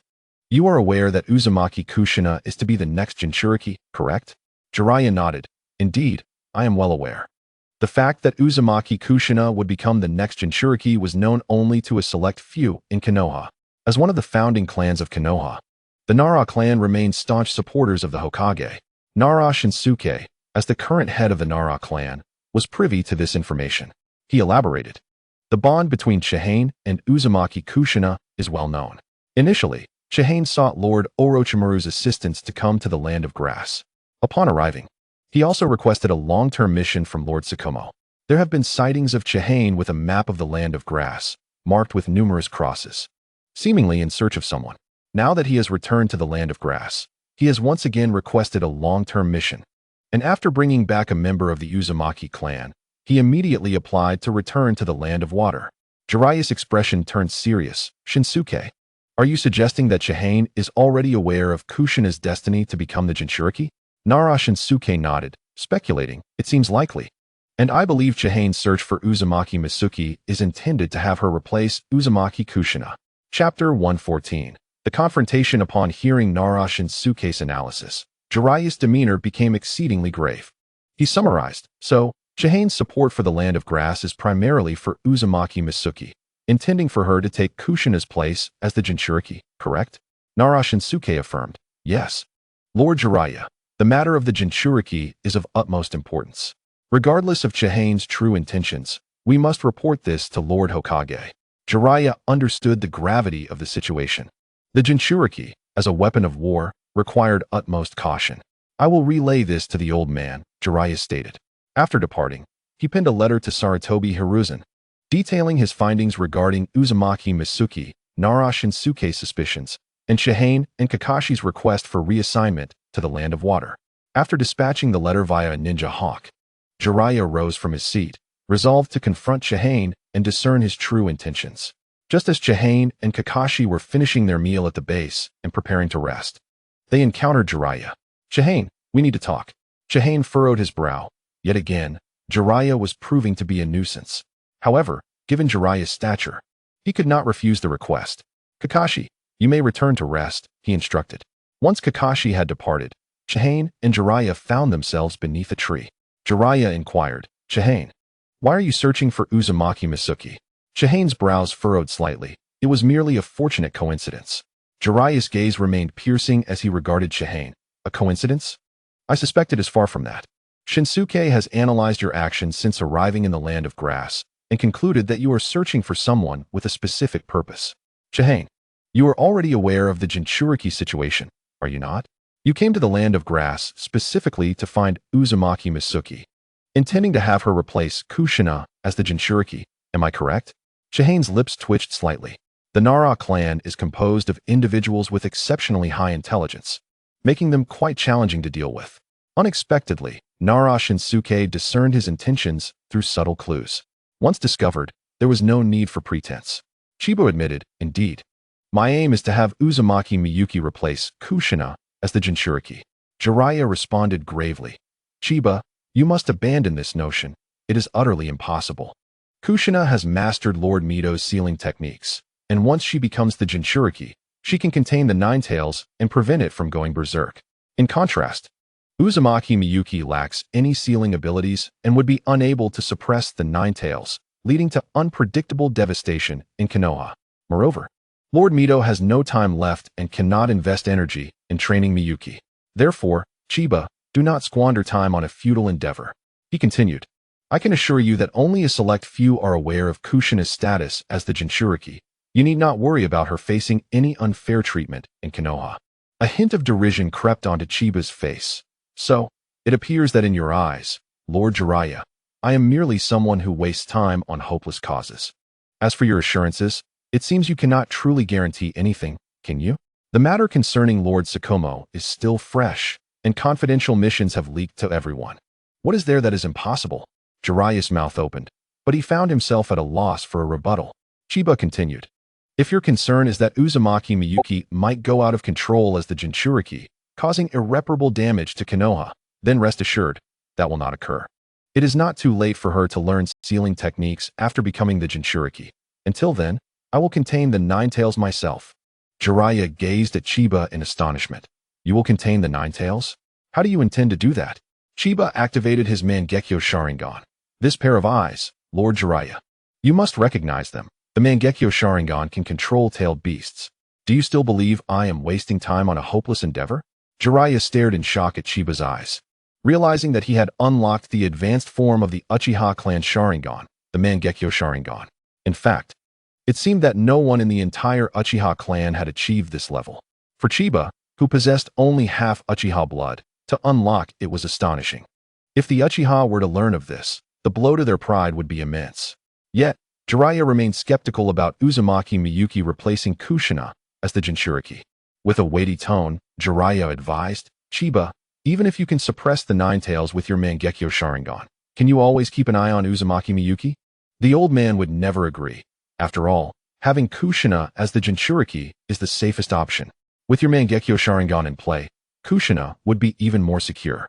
Chiba closed his Mangekyo Sharingan and calmly replied, Lord Jiraiya, I believe in the power of human endeavor over fate.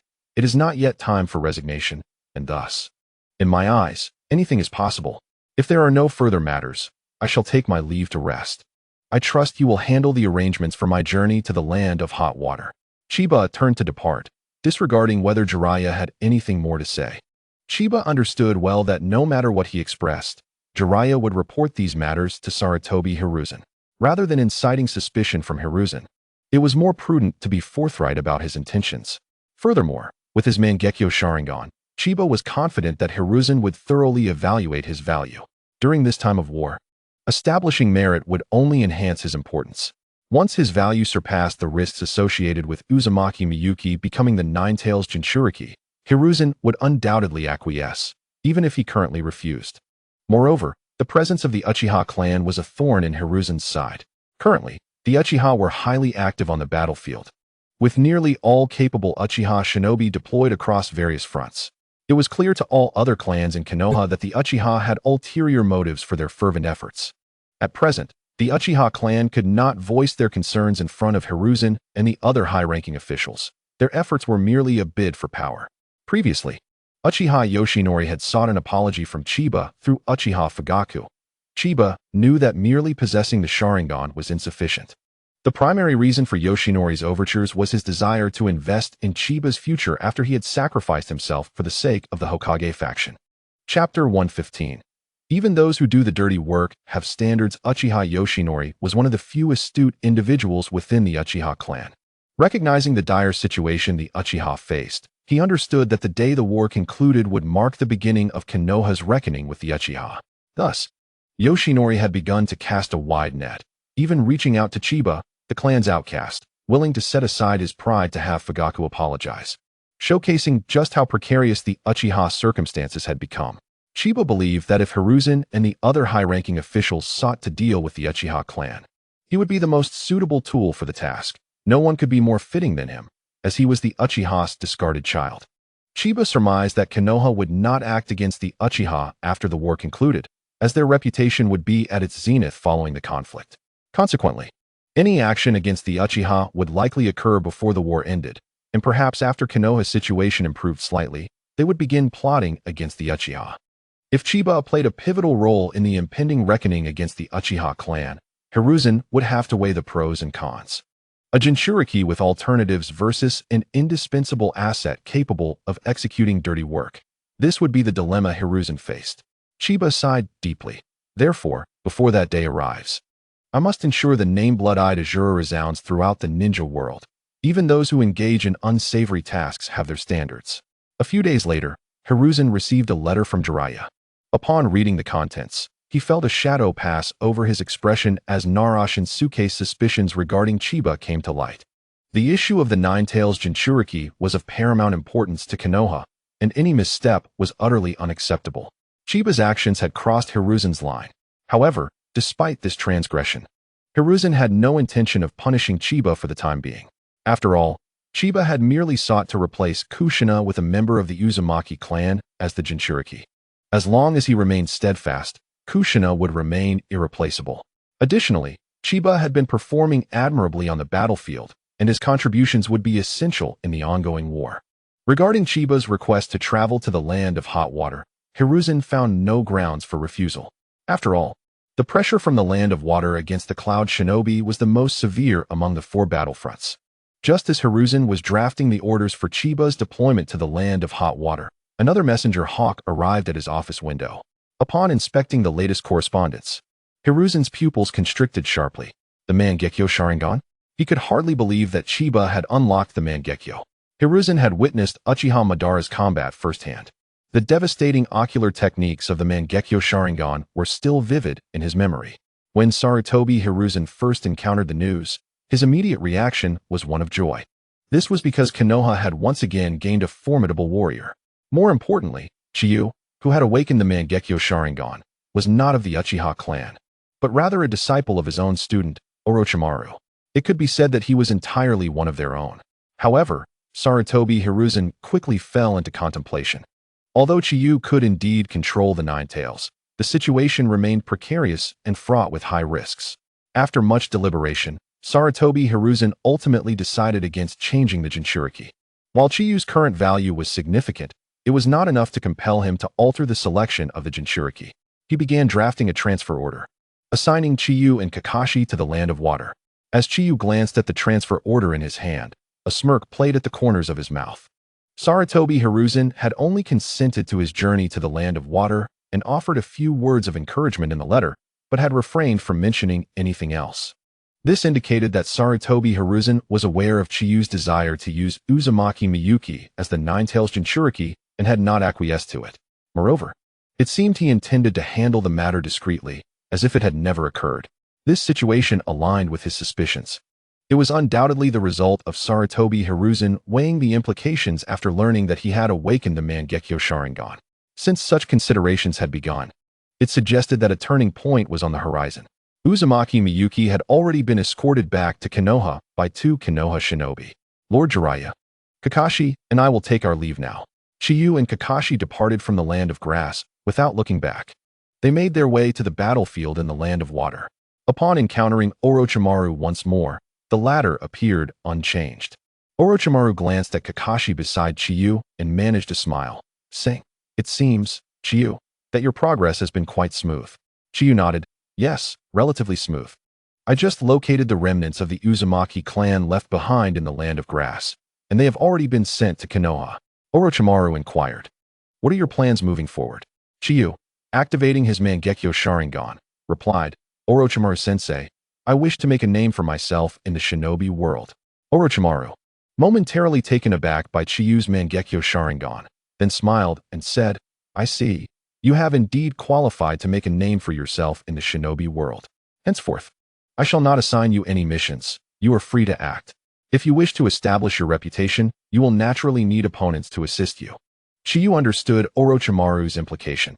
He was to carve out his renown through battle against the Cloud Shinobi.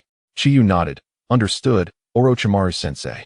By the way, Kakashi, please take good care of Orochimaru-sensei, as my upcoming battles may not be suitable for your presence." Orochimaru looked at Kakashi. "Yes, I understand. I will make the necessary arrangements." After leaving Orochimaru's chamber, Chiyu and Kakashi found themselves standing not far from Minato Namikaze, Obito Uchiha, Rin Noira, and their other teammate, Shoei Teuchi. Upon seeing Kakashi, Obito Uchiha excitedly waved, "Kakashi." Rin looked at Kakashi with rosy cheeks. Shoei Teuchi bowed to Chiyu, "Lord Chiyu." Minato Namikaze's gaze remained fixed on Chiyu. Chiyu turned to Kakashi. "Kakashi, from now on, just follow Orochimaru-sensei's instructions. I am setting off." "Yes, Lord Chiyu. Please be cautious," Kakashi replied earnestly. Chiyu smiled. "You're concerned about your master now? Don't worry, I will be careful. And don't slack off in your training. I may return at any time to check on your progress." With that, Chiyu utilized the body flicker technique and vanished. Obito rushed up to Kakashi. "Kakashi, what's wrong? Didn't you hear me calling you?" Kakashi's expression remained stern. "I have nothing to say to you." He brushed past Obito, intending to leave. Chapter 116. Encirclement. Upon encountering Obito Uchiha again, Kakashi was exceedingly cold and unwilling to engage in further conversation. Obito seized Kakashi's arm, his voice low. "Kakashi, I've heard about your father." Kakashi replied indifferently. "And what of it? What do you wish to say?" Obito looked intently at Kakashi. "Kakashi, I know you're hurting right now. I can understand your feelings."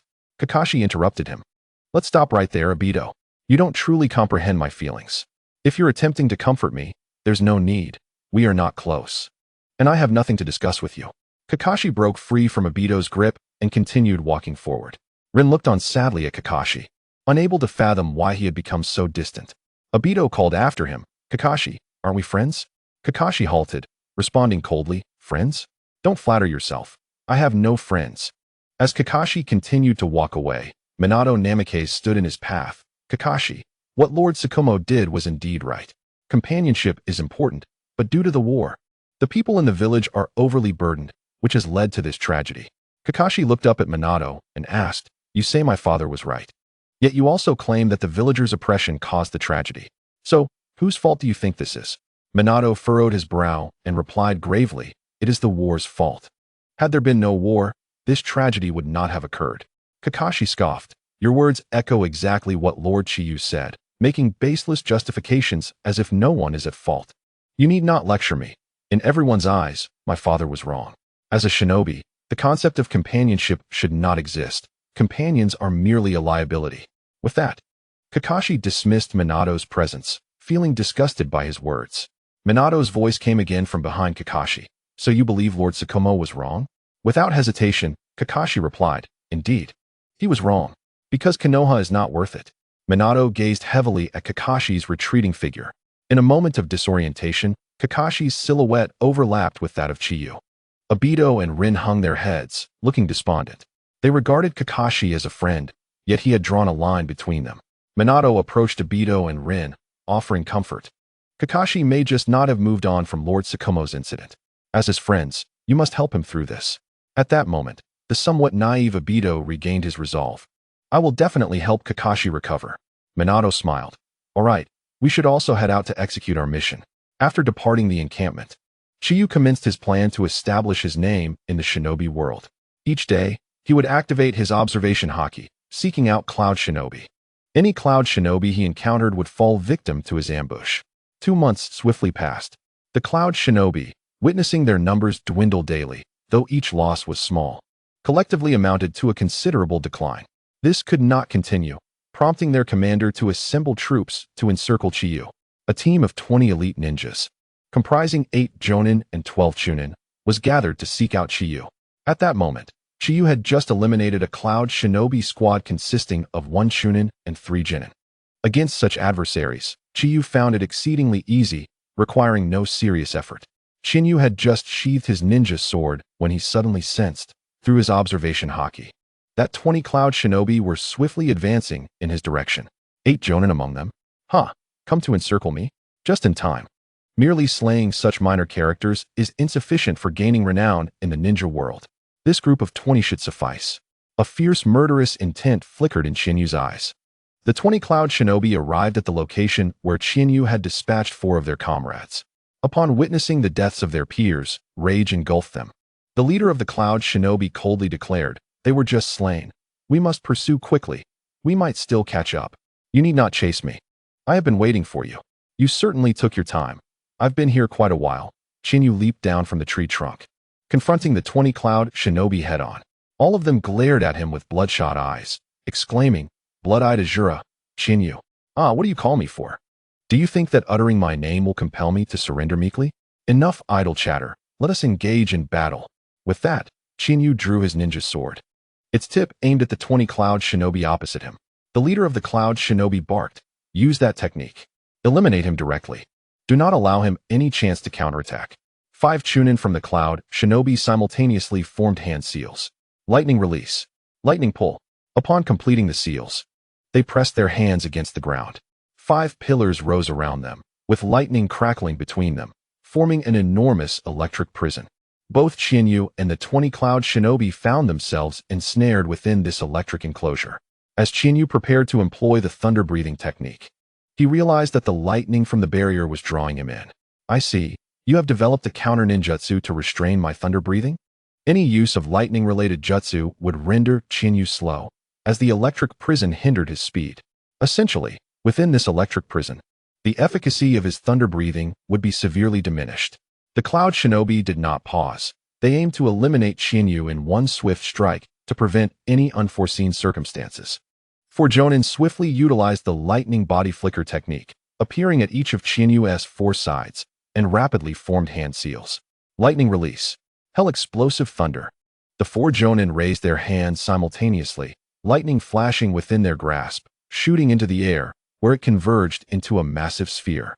In an instant, the gathered lightning formed a wall, enveloping Chinyu entirely. Feeling the overwhelming electric force, Chinyu's right eyelid twitched uncontrollably as his sixth sense incessantly warned him that should he be struck by this technique, he would undoubtedly perish. However, Chinyu clutched his face and burst into laughter. Ha! You have truly prepared thoroughly to kill me. But do you think this will be enough? Suddenly, Chinyu's tone shifted to a darker one. Then come, let us see if you can succeed. He lowered his hands from his face, revealing his eyes. Now activated with the Kaleidoscope Sharingan. Chapter 117. I Technique. 10,000 refusals. The 4 Jonin unleashed the hell explosive thunder, creating a wall of lightning that encompassed Chiyu. Sensing the imminent danger, Chiyu activated his kaleidoscope Sharingan. The four Jonin shouted in unison as the lightning wall exploded with tremendous force toward Chiyu. The combined jutsu of the four Jonin was immensely powerful, capable of annihilating everything within the wall of lightning, leaving not even a trace behind. The blinding radiance of the lightning forced the cloud shinobi to squint. The thunderous assault on Chiyu persisted for 3 full minutes before finally ceasing, leaving a thick cloud of smoke in its wake. Once the jutsu concluded, the 4 Jonin and 5 Chunin released the barrier and returned to their formation. Although they believed it impossible for Chiyu to survive such an onslaught, they remained in place to confirm his status. As the smoke dissipated, all the cloud shinobi stared in disbelief at the center of the battlefield. The ground had turned to scorched earth, yet Chiyu stood unharmed. Albeit with a single tear of blood staining his left eye, Chiyu murmured, "Is this the power of the kaleidoscope Sharingan? Truly extraordinary." Upon witnessing Chiyu's unscathed form, the cloud shinobi reacted immediately, unleashing a barrage of jutsu toward him. 10,000 refusals. Chiyu activated his left eye's kaleidoscope Sharingan. All incoming jutsu seemed to strike him. Yet he suffered no damage. Even his garments remained intact. This was the ability residing within Chiyu's left eye, a technique that automatically negated any jutsu directed at him, rendering his opponent's techniques ineffective. Observing the cloud shinobi continuing to launch attacks, Chiyu scoffed before charging into their ranks. With the 10,000 refusals activated, Chiyu was now free to unleash the thunder-breathing techniques. As he approached the cloud shinobi, he exhaled, thunder-breathing, second form, rice spirit. In an instant, Chiyu unleashed a lightning-shaped 5-hit combo. His speed was so extraordinary that he closed the distance in the blink of an eye, catching the cloud shinobi off guard as 3 of them were decapitated instantly.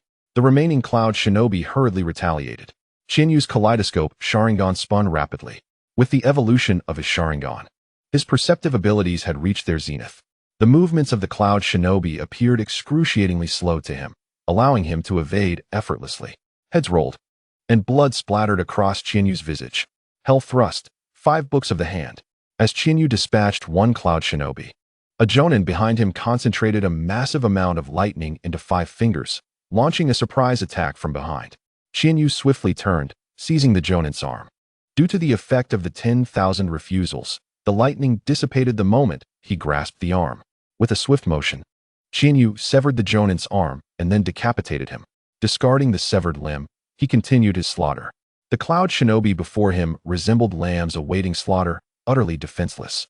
Since evolving into the kaleidoscope Sharingan and awakening its techniques, Chiyu had reached the level of an elite Jonin. Although the distinction between Jonin and elite Jonin was merely 2 words, the gap was monumental.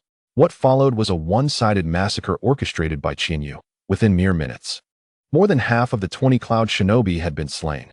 The remaining cloud shinobi gazed at Chiyu with growing terror, their will to fight extinguished. The commander shouted, "Prepare the lightning pull quickly."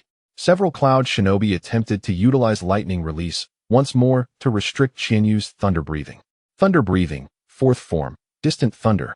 Chiyu's body erupted in a flash of lightning, surging forward at an unimaginable speed to eliminate the cloud shinobi forming hand seals. Seeing the situation was dire, the commander immediately ordered a retreat, and the surviving cloud shinobi scattered. However, as a speed-oriented ninja, Chiyu had already sealed their fate the moment they opted to flee. Thunder breathing, 1st form, thunderclap. 8 strikes. The sound of thunder ripping through the air echoed as Chiyu pursued the fleeing cloud shinobi with blinding speed. Faced with this retreating group, Chiyu found the task even simpler. Transforming into a streak of lightning, Chiyu flickered several times before only one Chunin remained before him. This Chunin lay on the ground, eyes wide with terror as he gazed at Chiyu. Unable to comprehend how Chiyu had emerged unscathed from that onslaught of lightning, an S-class jutsu unleashed by 4 Jonin in unison. Chiyu crouched before the Chunin, who immediately trembled, believing that Chiyu was about to take his life. However, Chiyu smiled at him. To the Chunin, Chiyu's face was smeared with the blood of his comrades, and this smile appeared as terrifying as that of a demon. Chiyu spoke to the Chunin, "You are fortunate. I shall spare your life." Despite his overwhelming fear, the Chunin mustered the courage to ask, "Why?" "Because I need someone to return and deliver the message," Chiyu replied, wiping his blade clean of blood before sheathing it. Rising to his feet, Chiyu instructed the Chunin, "Be sure to relay the details of what transpired here. This will not render my mercy in vain." After Chiyu departed, the Chunin gazed around in bewilderment. The bodies of his fallen comrades lay scattered on the ground, one head resting nearby, eyes wide open in death. As if still watching him, overcome with nausea, he retched violently, and the weight of despair drove him to tears. The news reached the Cloud Village that a squad of 20 elite ninjas had been unable to subdue Chiyu, who had instead vanquished them. Had Chiyu not chosen to spare one of the Chunin, they would have faced total annihilation. According to the Chunin's account, the battle had been a complete massacre, with no chance for retaliation. The leaders of the Cloud Village were incredulous, realizing that Chiyu had transcended the level of a mere jonin and had undoubtedly ascended to that of an elite jonin. If this were the case, they would require more ninjas or equally elite jonin to confront Chiyu. Yet, given the current circumstances, committing substantial resources to pursue Chiyu seemed imprudent, especially with Orochimaru lurking like a venomous serpent, ever watchful. Dispatching more ninjas to hunt Chiyu would only weaken their forces elsewhere, a chance Orochimaru would certainly exploit. At this moment, Chiyu had become a formidable and unresolved threat. Chapter 118. Rising fame. After the battle, Chiyu sought a spacious place to rest. Having utilized the ocular technique of his left Mangekyo Sharingan twice, he felt a profound strain in that eye. The technique 10,000 rejections could automatically negate any jutsu directed at him, yet it had its drawbacks. It could not repel physical attacks and bore a time limit akin to a Bido Uchiha's Kimui. The duration of 10,000 rejections was 3 minutes. In contrast, the technique residing within Chinyu's right Mangekyo Sharingan was known as Unseen Peak. This technique possessed the ability to record jutsu, specifically those aimed at him, and upon reaching a certain threshold, could release them in concentrated form. It was reminiscent of the demonic illusion bloodline limit, which absorbed and returned attacks. However, Unseen Peak could not absorb attacks. It merely recorded them, akin to transcribing someone's words. Nevertheless, it could be combined with 10,000 rejections, allowing him to negate jutsu while returning the recorded attacks. During his encounter with the 20 Cloud Ninjas, Chiyu had not employed Unseen Peak because the potency of their jutsu would not reach the threshold necessary for release. Only upon reaching the recording limit could he unleash concentrated jutsu. This marked Chinyu's inaugural use of a Mangekyo Sharingan technique, and the sensation of disregarding his opponent's ninjutsu was undeniably exhilarating. The battle had posed no challenge for him, and after a night of rest, he resumed his relentless hunt for Cloud Ninjas. His predatory behavior instilled a sense of dread among the Cloud Ninjas. Although the likelihood of encountering Chiyu was low due to his lack of a fixed location, the fear of the unknown loomed large. With 20 Cloud Ninjas, including 8 elite jonin easily dispatched by Chiyu, any team they sent out on missions would surely face annihilation if they crossed paths with him. Unable to assemble a substantial force to hunt Chiyu, the leaders of the Cloud Ninjas were compelled to issue a directive. All ninjas must learn the lightning release technique. Lightning pull. Upon encountering Chiyu, they were to utilize this technique to restrain him and then retreat. Similarly, the Rock Village decreed immediate withdrawal upon sighting Chiyu. Now, the Cloud Ninjas of the Land of Water had issued the same command. Chinyu's reputation as the Blood-Eyed Shura had rapidly spread. His goal of gaining renown within the ninja world was nearly realized, as few ninjas bore such titles. Notable figures included Konoha's White Fang, Tsukumo Hatake, the legendary Sannin, Hanzo of the Salamander, and the future Konoha's foremost technician, Kakashi, among others. Possessing a title signified one's prowess. Yet, Chiyu was still a step away from truly echoing throughout the ninja world. He needed to defeat an elite jonin in earnest. Only after vanquishing formidable foes like the Yellow Flash, Minato Namikaze, who earned his name after subduing the Blue Lightning, and the Killer Bee, could he attain such recognition. Currently, Chinyu's notoriety stemmed from the simultaneous orders issued by the Rock and Cloud Villages to retreat upon encountering him. However, he was genuinely taken aback by the Cloud's lightning pull technique, which was evidently designed as a countermeasure against lightning release techniques. By harnessing the pull of electricity, it aimed to hinder his speed by manipulating the lightning coursing through him. Chiyu summoned the system to peruse the store. He currently possessed 22,000 witness points, an ample amount to explore potential enhancements. Given his capabilities, his first choice was wood release. However, upon seeing the exorbitant cost of awakening would release, his eyes widened in shock. System, considering I am of the Senju clan, why does awakening would release require a staggering 50,000 witness points? Wood release is a technique that channels the user's chakra as a source of life, and only those with the sage body, like Hashirama Senju, can wield it. Presently, the total chakra of the host, akin to that of Kakashi in his Sharingan state, is insufficient to support the awakening of wood release. Chiyu pondered, then why does Yamato, despite being a mere imitation, possess wood release? He was able to use it because he had cells implanted from Hashirama Senju, albeit in a diminished form. So this 50,000 witness points must be for me to acquire a sage body before awakening would release, correct? After contemplation, if it meant acquiring a sage body to unlock would release, the 50,000 witness points seemed justifiable. However, it wasn't merely about acquiring a sage body. Awakening the would release bloodline limit required 20,000 witness points, while the remaining 30,000 points were to augment the host's total chakra to meet the threshold for awakening the bloodline limit. A sharp intake of breath escaped Chiyu. The requirement of 30,000 witness points to increase chakra to reach the awakening threshold for wood release was indeed outrageous. His eyelids twitched at the thought that acquiring a sage body would demand even more witness points. Chiyu inquired, then how many witness points are needed for a sage body? To exchange for a sage body requires 500,000 witness points. Chinyu's head buzzed. 500,000 witness points? Are you certain there has been no mistake?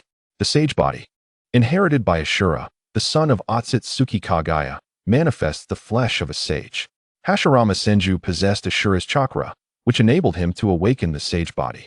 Since the host does not possess Ashura's chakra, the conditions for awakening the sage body are unattainable. Hence, the requirement for witness points is increased fivefold, totaling 500,000 points. Chinyu's lips twitched. Even though he possessed the chakra of an Ashura, he required a staggering 100,000 witness points. This sage body was indeed exorbitantly priced. Chiyu temporarily relinquished his pursuit of the wood release Kekkei Genkai and turned his attention to other abilities. The abilities that demanded fewer witness points did not appeal to him, while those that did were beyond his current point accumulation. The array of options in the shop left Chiyu feeling somewhat overwhelmed. Suddenly, a spark of inspiration ignited in his mind. If he could not afford the sage body, what about the sage mode? Upon examining the shop, Chiyu noted that as a contract holder of the Dragon Cave, he could learn its sage techniques for 20,000 witness points. However, to learn the sage techniques of Mayaboku Mountain or Surebone Forest, which he had no contracts for, would escalate the requirement to a staggering 100,000 witness points.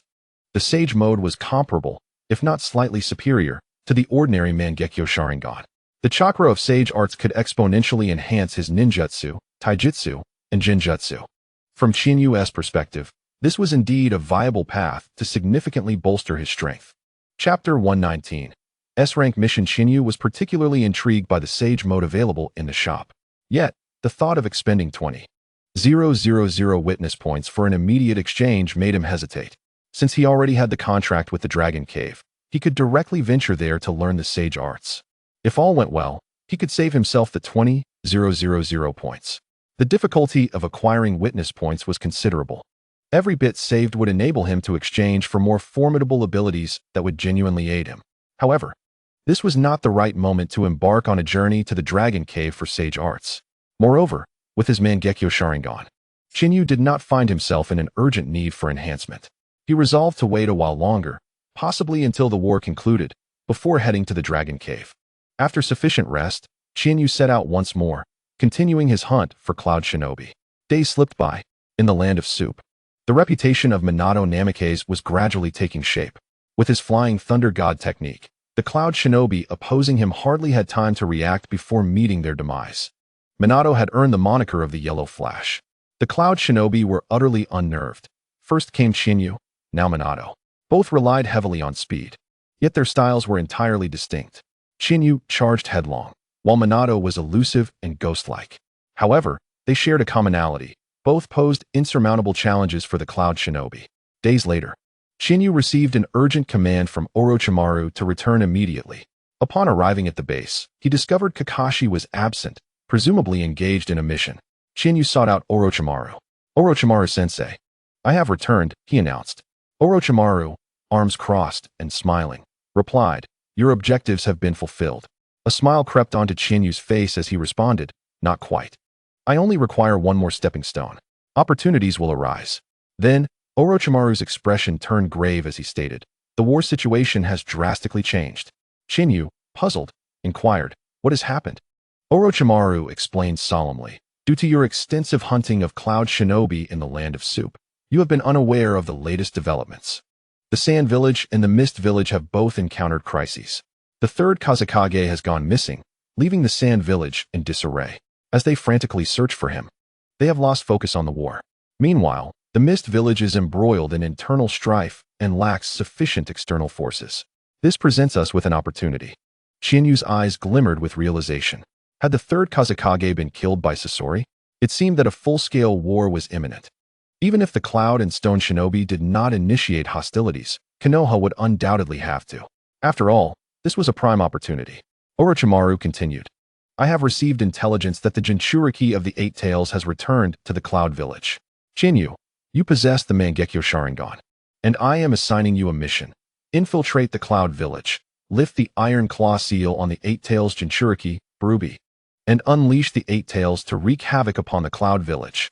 Orochimaru then produced a small vial. This is a special Jinjutsu pill I have created.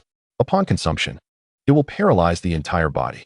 Chiyu, do you know the 5 elements unsealing technique? Chiyu answered, yes, Kushina taught me some sealing techniques. Orochimaru nodded approvingly, excellent.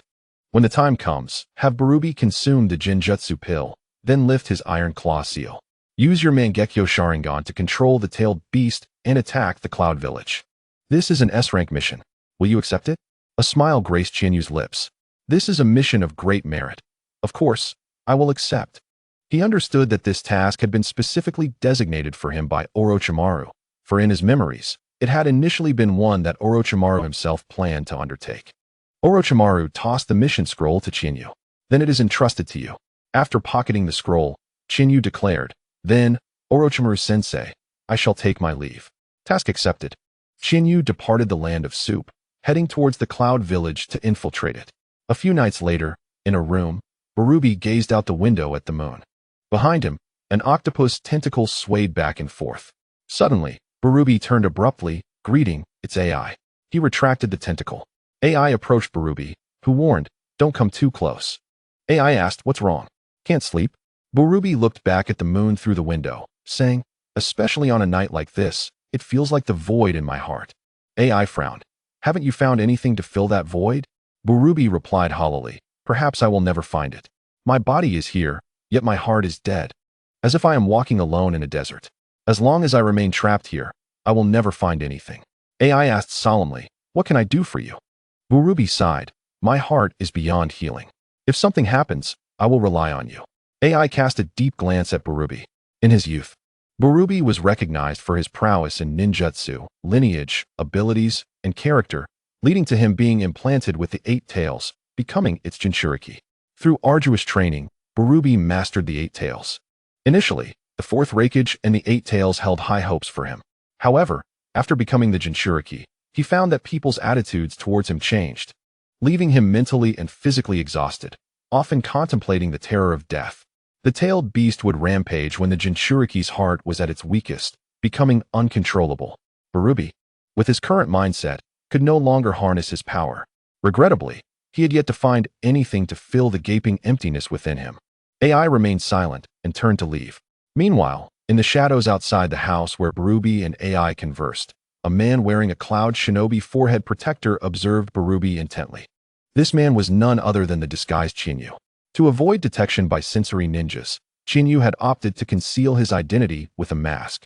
In the Cloud Village's ninja hospital, a medical ninja was diligently working when a small white snake slithered in. The snake stealthily approached the medical ninja from behind, transforming into Chinyu. Silently, Chinyu drew his ninja blade and swiftly slit the medical ninja's throat, killing him. He then cleaned up the surrounding blood and disguised himself as the medical ninja, sitting back to wait for the opportune moment. Chapter 120. Release of the Eight Tails. Chinyu, disguised as a medical ninja, sat patiently in the infirmary. Soon, The door was knocked upon, and Bruby entered. "I have come for my medicine," he stated.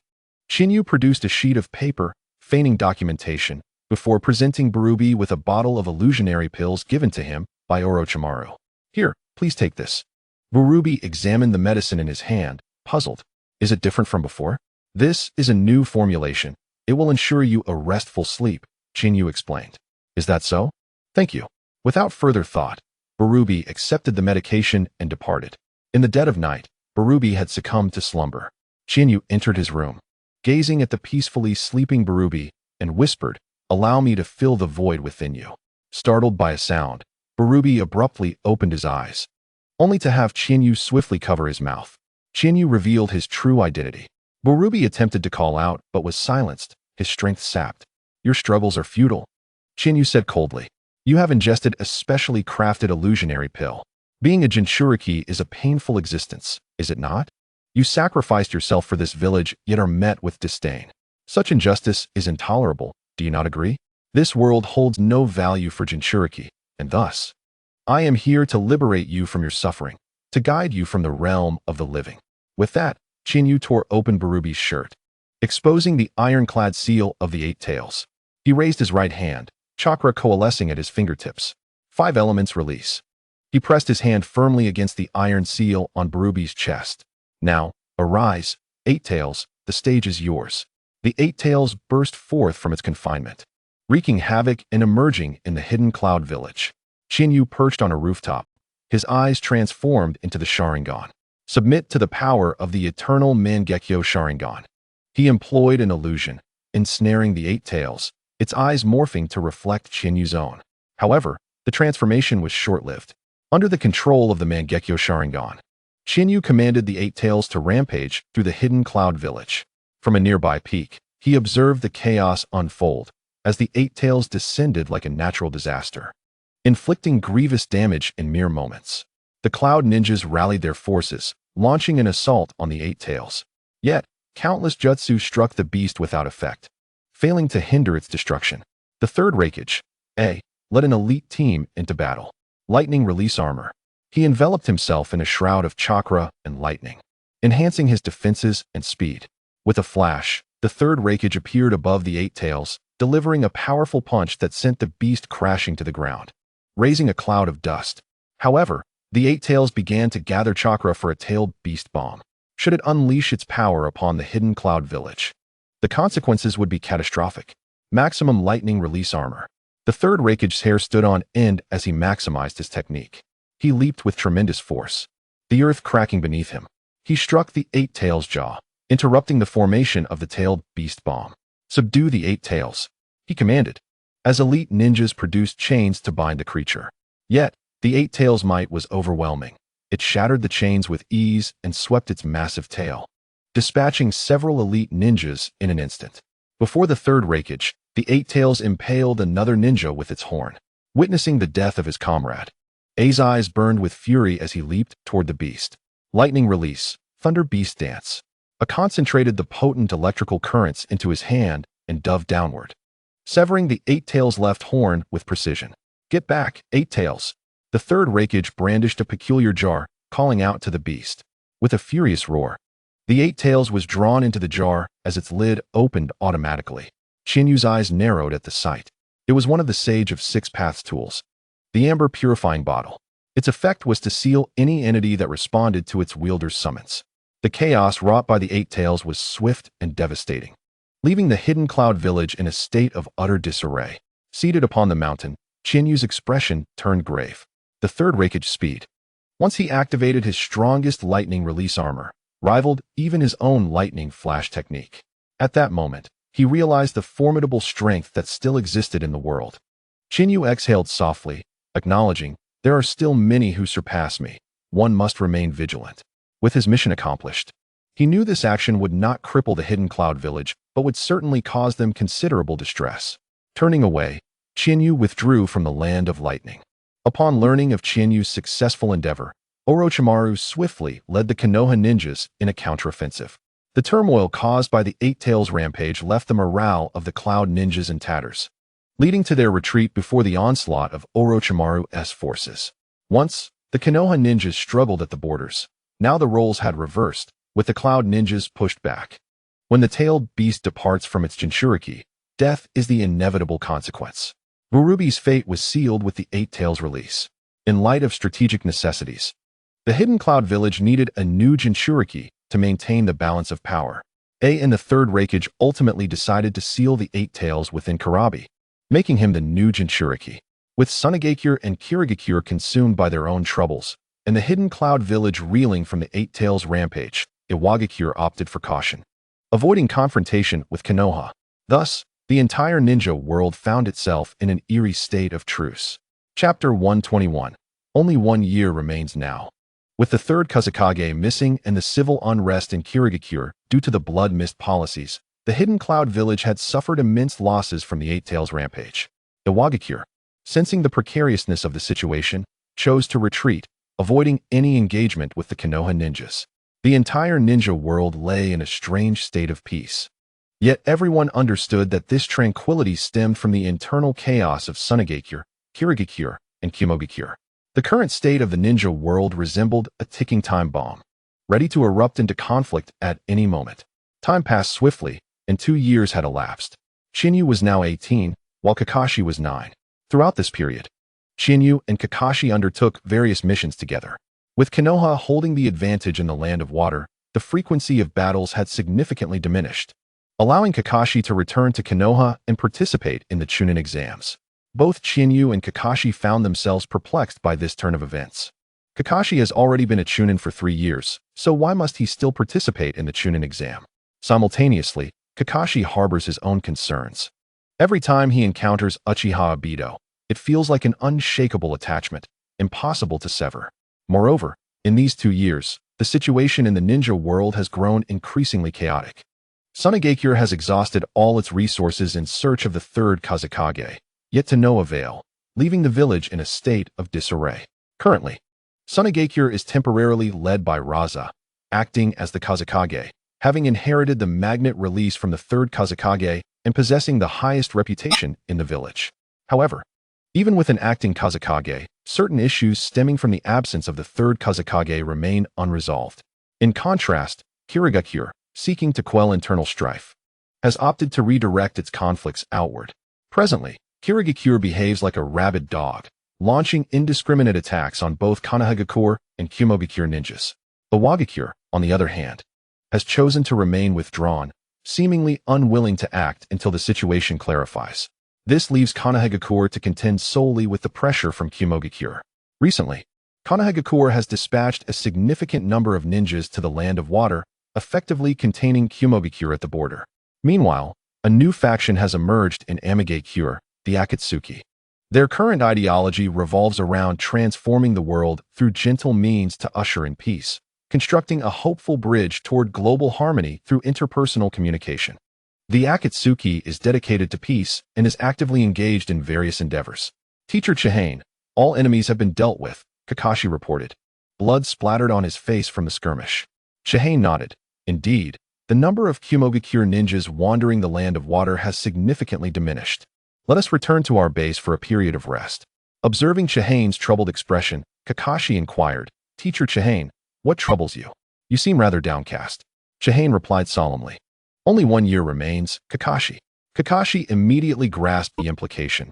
Lord Mito has but 1 year left, and Konohagakure must soon recommence the sealing of the 9 tails. Is that so? Teacher Chihane, do we have any assurance? None. With my current achievements, I doubt it would be enough to sway Sarutobi-sensei's decision. Kakashi's brow furrowed, his expression darkening. Do we need to return to Konohagakure? Chihane shook his head. There is no need. I have arranged for the snakes in the Ryuchi cave to monitor Mito. It is not surveillance per se, as Mito is aware of their presence. Thus, should anything unusual arise, I will be informed immediately. Let us return. Chihane led Kakashi back to the Konohagakure base. Upon arrival, Chihane sought out Orochimaru, asking, Teacher Orochimaru, do we have any missions? Orochimaru produced a mission scroll. There is indeed a task suitable for you. The third Raikage Sun, the Blue Lightning, and the current Jinchuriki of the Eight Tails, Killer Bee, are active in the Land of Water, imitating your tactics and attacking Konohagakure ninjas. Given their unique status, this is the most significant mission to date. Will you accept it? Chihane nodded in agreement. I shall take on this mission. As Chihane prepared to depart with the scroll, Orochimaru cautioned, Chihane, do not be overly anxious. I have received intelligence from the root. The situation for Konohagakure is no longer as dire. Danzo intends to collaborate with Lord Sarutobi to suppress the Uchiha. And you are the most suitable candidate for this task. Additionally, Uzumaki Miki has shown considerable talent in sealing techniques and is progressing well under Kushina's tutelage. Your current strength and accomplishments, coupled with the pivotal role you are about to play in the Uchiha matter, combined with Miki's extraordinary gifts, make you a formidable force. Most importantly, your Mangekyo Sharingan is now sufficient to persuade the higher-ups in Konohagakure. After hearing Orochimaru's counsel, Chihane did not relax. Teacher Orochimaru, I wish to avoid any uncertainties. Thus, until the dust settles, I cannot lower my guard. Orochimaru replied, Chihane, nothing in this world is certain. Change is omnipresent. Chihane gently nodded, I understand. Therefore, I wish to increase the likelihood of success as much as possible. I am not yet capable of disregarding all difficulties, and until absolutely necessary. I do not want Kushina to be forced to evade pursuers alongside me, as I cannot guarantee her complete safety in such situations. Teacher Orochimaru, I shall proceed with the mission. Chihane exited Orochimaru's chamber, embarking on his task. Over the past 2 years, Killer Bee has diligently trained and can now achieve tailed beast transformation with his own consciousness, akin to the former Eight Tails Jinchuriki, Fu. Despite facing disdain and ostracism from the villagers due to his status as a Jinchuriki, Killer Bee has maintained an optimistic demeanor, which has fostered an excellent synergy with the Eight Tails, resulting in rare instances of loss of control. Consequently, AI brought Killer Bee to the battlefield in the Land of Water, where they engaged in combat against Konohagakure ninjas while honing Killer Bee's ability to control the Eight Tails' power. Chihane hastened toward the last known location of AI and Killer Bee, harboring a sense of anticipation. Ever since releasing the Eight Tails in Kumogakure and witnessing AI's strength, Chihane has longed for the opportunity to battle elite ninjas of AI's caliber. He has grown weary of opponents who offer no challenge. It has been quite some time since he experienced a combat scenario where the odds were evenly matched. Moreover, engaging with AI and Killer Bee holds the potential for rewards through witnessing points. With his fighting spirit ignited, Chihane quickened his pace. Chapter 122, AI and Killer Bee AI. Killer Bee and a perceptive Kumogakure ninja intercepted a 7-member team from Konohagakure. Fools, we successfully encountered Konohagakure's weaklings, Killer Bee exclaimed, rapping poorly as he appeared before the Konohagakure team. AI stood beside Killer Bee, emanating a palpable aura of menace directed at the Konohagakure ninjas. The perceptive Kumogakure ninja remained perched on a tree, opting not to engage in the fray. Upon seeing AI and Killer Bee, the 7 Konohagakure ninjas felt their hearts sink. The Blue Lightning and the Murder Hornet. We never anticipated encountering them. They braced themselves for battle, recognizing the formidable challenge ahead.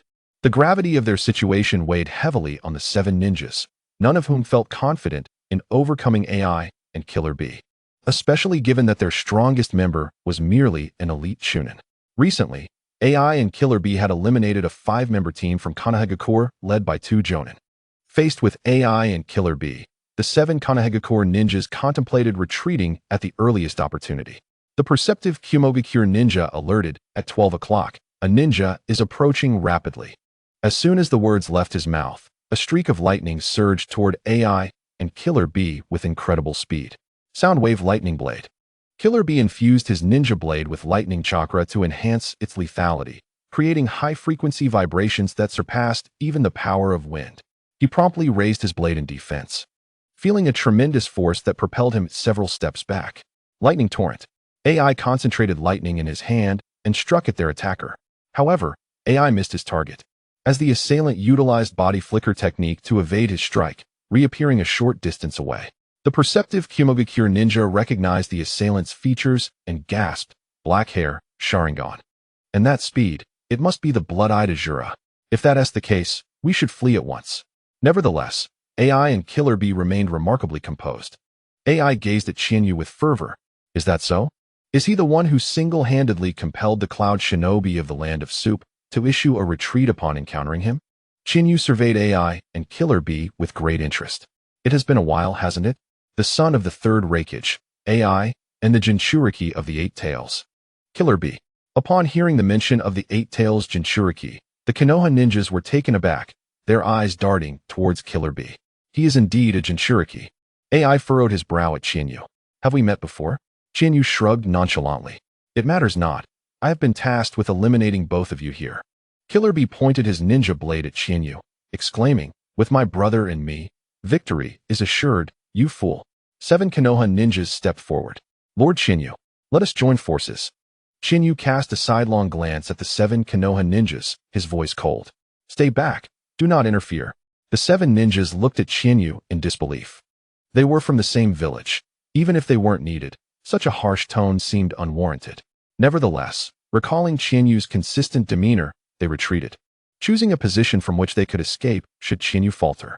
They were curious to witness the clash between the now-renowned Chinyu and the emerging Blue Lightning and Eight Tails Jinchuriki. Chinyu's Sharingan glinted as he turned to AI and Killer Bee, beckoning them with a gesture. Then let us begin. AI immediately activated his lightning release chakra mode. Lightning Blade. Thunderclap. His speed was akin to blue lightning, closing the distance to Chinyu in an instant as he swung his left fist aimed at Chinyu's face. A gleeful smile spread across Chinyu's face. AI's speed had increased since 2 years ago. Now, his velocity rivaled that of Chinyu's own Thunder Flash. Chinyu sidestepped slightly to the left, evading AI's strike. AI was incredulous. How could his rapid attack have missed? Thunder Breath, Land Style, Electric Strike. Chinyu released a flurry of lightning-infused slashes in every direction. Just before they could strike AI, an octopus tentacle ensnared him, absorbing the brunt of Chinyu's electric assault. As AI retreated swiftly to Killer Bee's side, he apologized. Sorry, Bee. Are you alright? I'm fine, big brother. Both AI and Killer Bee gazed at Chinyu. Tension etched on their faces. They had heard countless rumors about him, possessing unparalleled speed, formidable physical prowess, mastery of 4 elemental releases, and illusion techniques. Along with the legendary Mangekyo Sharingan of the Uchiha clan. They had just witnessed his speed. Had Killer Bee not intervened, AI might have been injured. In terms of speed, he found himself outmatched by Chinyu. Yet, he had his most trusted partner by his side. Bee, this opponent is no ordinary foe. We must coordinate our efforts and avoid looking into his eyes, for his Sharingan can ensnare us in Jinjutsu. AI instructed solemnly. Killer Bee appeared relaxed. Big brother, did you forget I am a Jinchuriki? Just focus on yourself. A smirk graced AI's lips. Indeed, as a Jinchuriki, Killer Bee was immune to all Jinjutsu attacks. Thus, it was only AI who needed to remain vigilant against Chinyu's illusions. Let us go, Bee. Alright, big brother. Together, AI and Killer Bee surged toward Chinyu. Chinyu leaned slightly forward. Thunder Breath, third style, gathering thunder. He spun around Killer Bee at high speed, leaving a wave-like electric trail that isolated AI from them. In that fleeting moment, Chinyu completed his hand signs. Fire release. Great fire annihilation. He gathered chakra in his throat and unleashed a torrent of flames resembling a tidal wave toward Killer Bee, who quickly wrapped himself with octopus tentacles, evading the inferno. Lightning release, lightning scythe. AI, enveloped in a surge of lightning chakra, charged at Chinyu with incredible speed, using his powerful arms to strike at Chinyu's chest. Chinyu was forced to interrupt his thunder-gathering technique, taking a step back while forming hand signs and pressing his hands to the ground. Earth release. Yellow Spring Swamp. The earth beneath AI transformed into a viscous liquid, ensnaring him within the mire. Chinyu continued his hand signs. Serpent's Nest Technique. He summoned a swarm of venomous snakes from his sleeve, launching them at AI. Killer Bee, having escaped the flames, positioned himself before AI, using his tentacles to sweep away the snakes. After pulling AI from the swamp, the duo launched another assault on Chinyu. Chapter 123. The fierce battle with the AB brothers. Killer Bee wielded 7 blades, each enhanced by the sonic thunder lightning release to amplify their lethality. Thunderstorm Slash. He adeptly maneuvered his 7 blades with unpredictable and rapid strikes against Chinyu.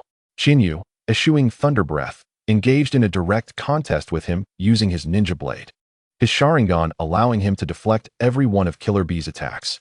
AI sought an opportunity to strike. As Chinyu became momentarily distracted by Killer Bee's assault, AI suddenly darted behind him. Thunderstorm Fury Axe. Concentrating lightning chakra in his legs, he raised his right leg high, and brought it crashing down toward Chiyu. Chiyu attempted to dodge, but Killer Bee, harnessing the power of the tailed beast, ensnared them within two massive octopus tentacles, preventing Chiyu from using body flicker or substitution techniques to evade. Simultaneously, Killer Bee intensified his assault on Chiyu, leaving him with little room to maneuver. As AI's foot connected, Chiyu was driven into the ground, creating a fissure. The surrounding Konoha ninjas and Sensing Cloud ninjas struggled to discern the unfolding scene due to the obstruction caused by Killer Bee's tentacles. When Killer Bee retracted the tentacles, the 7 Konoha ninjas were shocked to see Chiyu sprawled on the ground, while AI and Killer Bee stood unscathed. Chinyu's body appeared twisted and in a dire state. Had he truly been defeated? The Konoha blood-eyed Azura seemed rather unimpressive, they mused. However, AI's brow remained furrowed. Something felt amiss, as though the situation was unfolding too smoothly. Suddenly, Chinyu's body twitched. AI and Killer Bee instinctively retreated. As Chinyu's form continued to contort, 2 hands burst forth from his mouth, emerging from a slick, slimy shell. The unscathed Chinyu astonished AI and Killer Bee. This technique was foreign to them. It was a secret art taught to Chinyu by Orochimaru, the Snake Sage's substitution technique, utilizing an external body as a decoy to facilitate his escape. Chinyu applauded them. Well done. Your teamwork is truly impressive, compelling me to rely solely on defense and even resort to the Snake Sage's substitution technique to escape. Now, it is time to reveal my true abilities. The 3-Tomo Sharingan in Chinyu's eyes faded, transforming into the Mangekyo Sharingan, Kagutsuchi, Tsukuyami, simultaneously unleashing the powers of both Mangekyo Sharingan. Crimson tears streamed from the corners of Chinyu's eyes. Be cautious, B. His aura has shifted. A and Killer Bee wore expressions of utmost seriousness. Upon the activation of Thousand Feathers Kaleidoscopic Sharingan, an overwhelming aura radiated, causing A and Killer Bee's hair to stand on end. A launched an immediate attack, employing lightning body flicker. And in the blink of an eye, he was before Thousand Feathers. Lightning burst. A concentrated his lightning chakra into his elbow and struck toward Thousand Feathers. However, just as the strike was about to connect, the lightning enveloping A abruptly dissipated, causing his speed to drastically diminish. A's pupils constricted in shock. His lightning chakra mode had unexpectedly been nullified. What could be the reason for this? Thousand Feathers' ninja blade was already aimed at A's throat. Reacting swiftly, A leaned back and reactivated his lightning chakra mode, narrowly evading Thousand Feathers' slash. As he retreated, A intercepted the advancing Killer Bee. With a grave expression, A addressed Killer Bee. Wait, something's off. My technique failed when I approached him. Killer Bee furrowed his brow. Failed? I thought you intentionally deactivated it. A scolded fool. Why would I willingly nullify my own technique? Hey, ignoring me like this isn't very considerate, is it? Thousand Feathers slightly bent his body, resting his hand upon the hilt of his blade. A immediately assumed a combat stance. Killer Bee, handle it first. Lightning breathing, first form, thunder flash.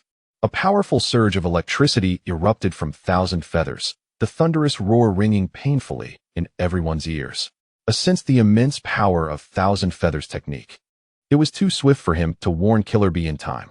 In an instant, A activated his strongest lightning armor, enhancing his physical vitality to its peak, significantly augmenting his speed, strength, and defense, and he took a step towards Killer Bee. In the next moment, a deep, bone-revealing gash appeared on A's chest, blood splattering across Killer Bee's face. Brother. Killer Bee was stunned as his brother suddenly shielded him, sustaining a grievous wound. He turned in disbelief towards Thousand Feathers, who had appeared behind them. The speed was astonishing. His eyes could hardly keep up. Ah, truly the blue lightning. Even with my godspeed, you managed to react. Thousand Feathers said, flicking the blood from his blade, his gaze icy as he fixed it on Killer Bee. What's wrong? Still not transforming into your tailed beast? You don't think you can fight me in this state, do you? Killer Bee bared his teeth, red chakra surging from his body, forming a tailed beast cloak. Brother, stay calm. Killer Bee's muscles bulged with rage. I'm calm. This time, I'll take the lead. Killer Bee charged at Thousand Feathers. Wild dance of the 7 blades. Killer Bee skillfully wielded his 7 blades, the tailed beast cloak enhancing his speed and power. Compared to before, his attacks were ferocious and wildly aggressive. However, Killer Bee soon encountered the same predicament as A. Each time his 7 blades struck towards Thousand Feathers, the tailed beast chakra affixed to them inexplicably dissipated, rendering his formidable attacks no more powerful than his previous ones. Seizing the opportunity during Killer Bee's assault, Thousand Feathers thrust his ninja blade into Killer Bee's abdomen. Yet, as a tentacle emerged from Killer Bee's body, it ensnared Thousand Feathers' blade, preventing it from penetrating fully. Only the tip of the blade pierced Killer Bee's flesh. With a sinister smile, Thousand Feathers remarked, "I've heard that tailed beast chakra can heal the wounds of its Jinchuriki. Let's see if that's true." Killer Bee. Lightning breathing, fifth form. Heat wave thunder. Thousand Feathers unleashed a high-temperature, lightning-infused slash at Killer Bee's abdomen. In an instant, a charred hole appeared in Killer Bee's midsection. Damn it! Lightning duelist technique. A transformed into lightning, delivering a powerful punch towards Thousand Feathers. Thousand Feathers stepped back, evading A's fist. A quickly grasped Killer Bee's arm, retreating to create distance from Thousand Feathers. Chapter 124. The return of the unseen technique. Killer Bee's abdomen bore a gaping wound caused by Thousand Feathers. A immediately retaliated against Thousand Feathers, and while the latter evaded, he pulled Killer Bee back to safety. A anxiously inquired, "Killer Bee, are you all right?" "Brother, I'm fine," Killer Bee replied, releasing his grip on his wounded abdomen. The injury was nearly healed. A breathed a sigh of relief, but tension quickly returned. They had to admit that together, A and Killer Bee were no match for Thousand Feathers. Unless they could uncover the reason behind their technique's failure, defeat was inevitable. Was it the unique ocular techniques of the kaleidoscopic Sharingan? As the one being groomed as the next Raikage, I had studied the known bloodlines and secret techniques of various villages, including the Uchiha clan's Sharingan. However, knowledge regarding the abilities of the kaleidoscopic Sharingan was scant. It seemed that only Uchiha Madara and his brother, Uchiha Azuna, had previously activated it. Records indicated that the kaleidoscopic Sharingan could awaken two unique ocular techniques and unlock a third mysterious power. With insufficient intelligence on Thousand Feathers' kaleidoscopic Sharingan, and given that their techniques inexplicably dissipated upon approaching him, they would have to rely on taijutsu. They instructed Killer Bee, "Killer Bee, once we close in on him, our techniques will fail, so let's execute that move, propelling ourselves with chakra. Even if our techniques fail, our chakra-enhanced strength will remain." Killer Bee nodded solemnly, "I understand." A employed lightning body flicker, appearing behind Thousand Feathers. A reactivated his strongest lightning armor, while Killer Bee's tailed beast cloak sprouted three tails. Together, A and Killer Bee proclaimed, "Absolute Thunderplow." A and Killer Bee simultaneously unleashed the lightning plow technique, hurtling towards Thousand Feathers at breakneck speed. Thousand Feathers' right kaleidoscopic Sharingan spun wildly. The technique, Unseen Return, continuously recorded the techniques unleashed by A and Killer Bee. Moreover, the tailed beast chakra utilized by Killer Bee accelerated the recording process of Unseen Return. They were almost there, poised to release the second stage of the recorded techniques. A and Killer Bee were now just a step away from Thousand Feathers, their arms raised in unison, ready to use their formidable strength to sever Thousand Feathers' head. At that moment, however, the chakra surrounding A and Killer Bee was abruptly nullified by Thousand Feathers' left kaleidoscopic Sharingan's technique. While the right eye's Unseen Return reached its recording limit, a smirked at the corners of his mouth. "It's over." Unseen Return. A surge of powerful and violent chakra erupted from Thousand Feathers, centered around him. The explosive force directly struck A and Killer Bee, sending a tremendous shockwave radiating outward. Trees were uprooted by the impact, and even the 7 distant Leaf Village ninjas were blown away. After a moment, the residual force of Thousand Feathers' attack finally subsided, leaving a vast area laid to waste, the surroundings in utter disarray. Thousand Feathers panted lightly, pressing his hand tightly against his right eye. After unleashing Unseen Return, his eye ached unbearably. The power of Unseen Return exceeded Thousand Feathers' expectations, far surpassing the potency of all his techniques combined. However, it was understandable. The conditions for using Unseen Return were indeed demanding, as it required reaching the recording limit before it could be released. Yet, the drawbacks were evident. Thousand Feathers' right eye was now closed, rendering him unable to utilize the Sharingan for the foreseeable future. Chiyu opened his left eye and scanned his surroundings. Noticing AI and Kurabi lying on the ground not far away, he sauntered over to their side, furrowing his brow as he examined them. The two appeared in a pitiful state, their bodies marred, seemingly lifeless. Suddenly, Chiyu pointed his ninja blade at their corpses and exclaimed, "Fifth form of the breath of lightning." Heatwave thunder. He unleashed a searing electric slash that struck the two bodies. In an instant, their forms morphed into an octopus tentacle. Indeed, it was a transformation technique. Even with his Mangekyo Sharingan, Chiyu had been unable to discern the authenticity of AI and Kurabi earlier. What felt amiss to Chiyu was that AI and Kurabi had attacked him in succession. If his attack had catapulted them away, they should have landed in different positions, rather than lying closely together in death. As he pushed aside the octopus tentacle, he discovered a hole beneath it. It seemed that AI and Kurabi had excavated a tunnel to escape. However, the prior attack must have dealt them a significant blow. Chiyu had no intention of pursuing them. After all, his mission was not to eliminate them, but merely to impede their progress.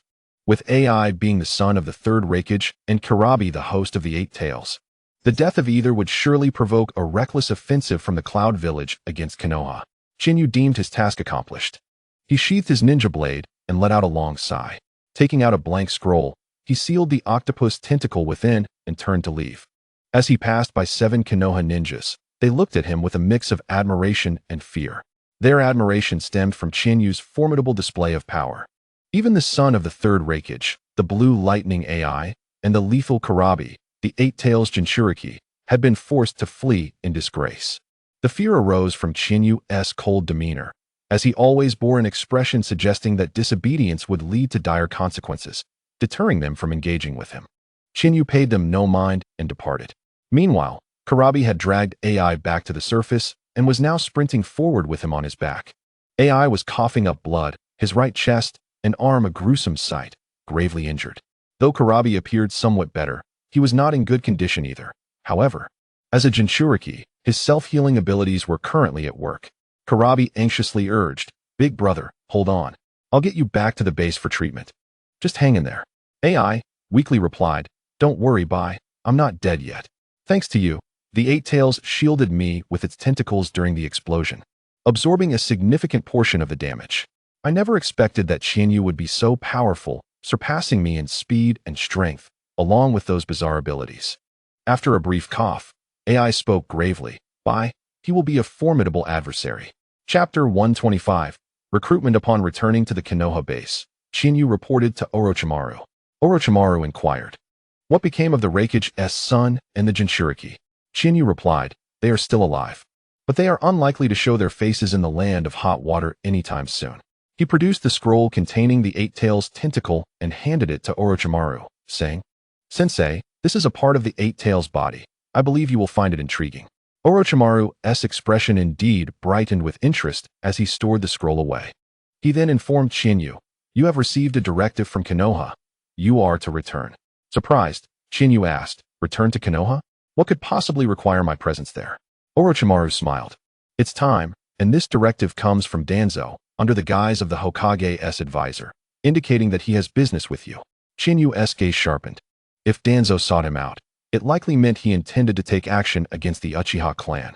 Orochimaru cautioned, "Be wary of Danzo. He is extremely suspicious, cautious, and insidious, employing ruthless tactics and trusting no one. He cannot tolerate even the slightest potential for oversight and will only be at ease if things go according to his plan. However, your value is currently immense, so he may attempt to win you over. Since your goal is merely Kushina, collaborating with Danzo could be a prudent strategy." Chiyu nodded, "Understood." Sensei, Kakashi happened to be at the base, and Chiyu informed him of his impending return to Konoha before setting off. Days later, the name of the Yellow Flash, Minato Namikaze, seemed to be on the verge of being eclipsed by Chiyu. After defeating AI and Kurabi, the title of Blood-Eyed Azura resonated throughout the ninja world once more, and this time it truly echoed across the realm. Chiyu had entered the sights of the high-ranking officials in various ninja villages. Upon his return to Konoha, the villagers' gazes toward him had shifted dramatically. Initially, when Chiyu first entered the land of hot water and successfully accomplished his mission alongside Orochimaru, the villagers ceased their insults, though they still looked down upon him internally. Now, many regarded him with admiration, viewing him as an object of reverence, with several children calling out to him as Lord Chiyu. Chiyu remained indifferent to it all. He fought not for such foolish individuals. With a stoic expression, he passed by them, intending to check if Uzumaki Kushina was home. As he navigated through the crowd, an Uchiha ninja stepped forward to confront him. The Uchiha bowed his head and said, "Lord Chiyu, the clan leader invites you to the Uchiha compound." Chiyu coldly replied, "Go tell Uchiha Masaki to come see me. He is not qualified to summon me to the Uchiha compound." With that, Chiyu brushed past the Uchiha ninja and left. The Uchiha's face paled with indignation. But times had changed. Chiyu had awakened the Mangekyo Sharingan and now stood above all Uchiha ninjas. Even Uchiha Masaki, as clan leader, had yet to unlock the Mangekyo Sharingan. Upon arriving home, Chiyu found that Kushina was not present. After leaving a note, he proceeded to the route. Just as he stepped out of his door, a masked root ninja appeared before him. "Lord Chiyu, Danzo requests your presence." Chiyu nodded. "Very well, lead the way." Following the root ninja, he arrived at the root base. The atmosphere in the dimly lit base was oppressive, with all the ninjas displaying emotionless faces, devoid of any sentiment. Accompanied by the root ninja, Chiyu reached the office where he encountered Danzo. Chiyu bowed. "Lord Danzo." A faint smile appeared on Danzo's otherwise stern face as he remarked, "Chiyu, you have done well." Chiyu assumed Danzo was referring to his battle with AI and Karabi and responded formally, "It is all thanks to the cultivation provided by Konoha." In truth, Danzo's compliment pertained to Chiyu's attitude towards the Uchiha ninja he had encountered earlier. Danzo directly inquired, "Chiyu, do you harbor hatred for the Uchiha?" Chiyu's gaze flickered slightly. He had not anticipated Danzo's blunt approach. He replied, "Personal grievances are insignificant compared to the greater good of Konoha." Danzo chuckled. But to Chiyu, it sounded more like a cold smirk. Tawanzo inquired once more, "What if Konoha's grand design cannot accommodate the Uchiha?" Chiyu replied with remarkable composure, "I shall do whatever Konoha requires of me." Indeed, Chiyu had anticipated that Konoha would take action against the Uchiha and surmised that they would seek him out. Chiyu gazed at Tawanzo in surprise. Tawanzo elucidated, "Your demeanor has been exceedingly calm. Upon hearing that Konoha intends to act against the Uchiha, you displayed no reaction." As if it were a matter of course, Chiyu narrowed his eyes, recognizing Tawanzo's cunning nature.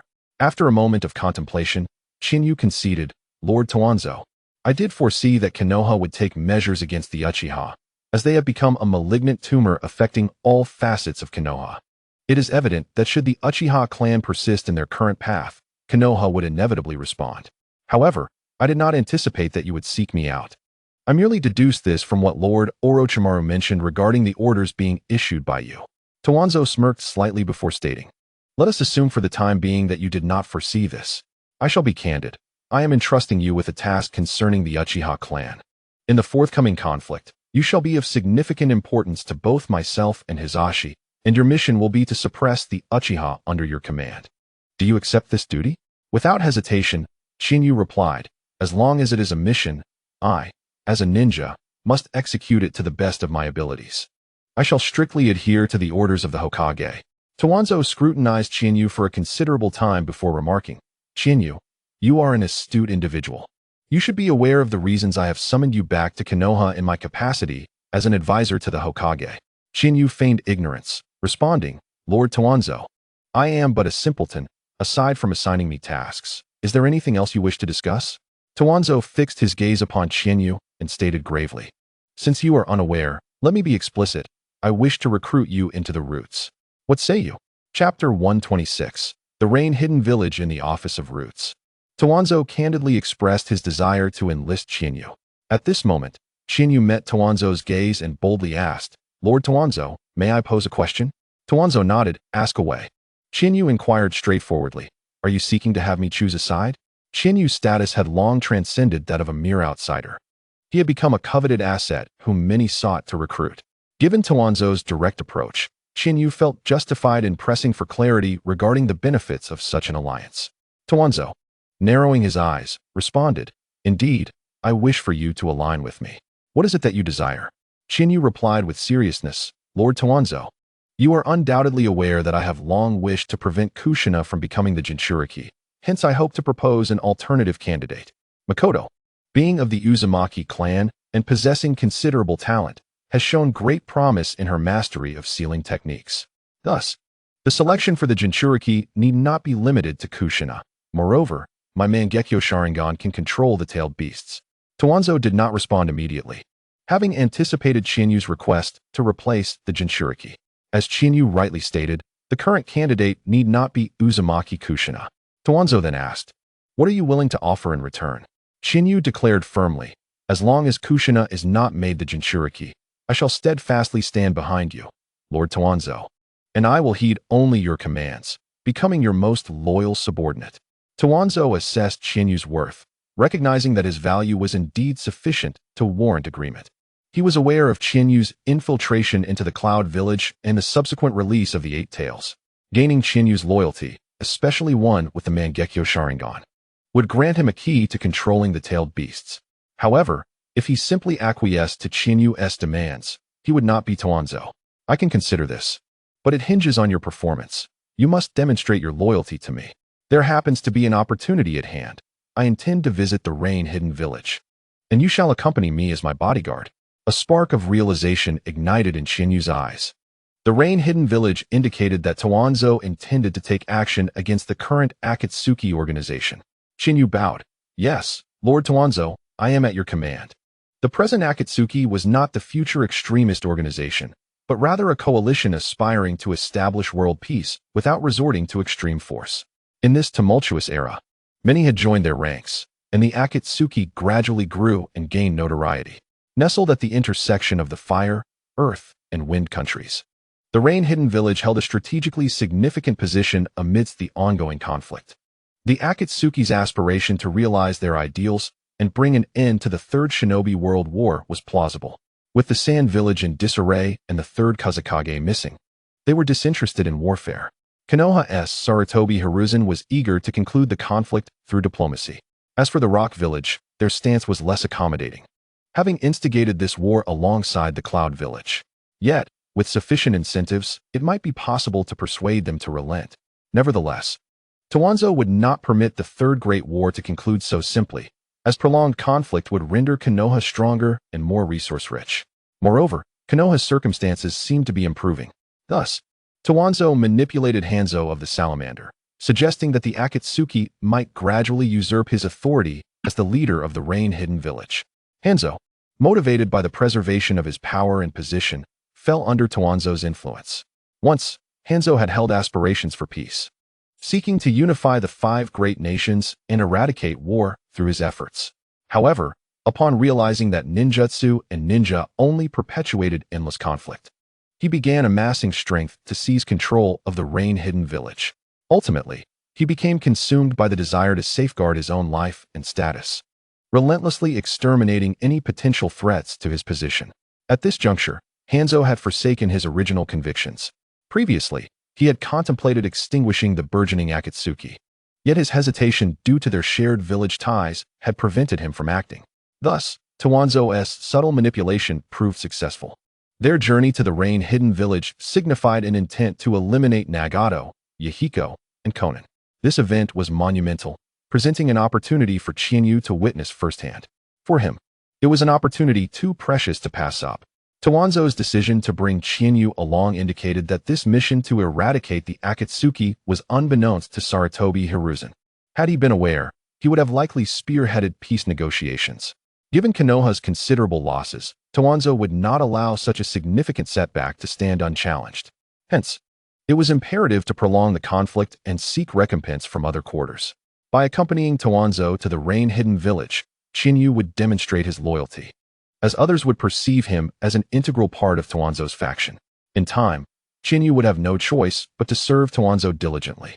As for the Nine Tails, Towanzo was indifferent to whether the Jinchuriki was Uzumaki Kushina or Mikoto. As long as Chiyu was present, the Nine Tails would effectively belong to Towanzo.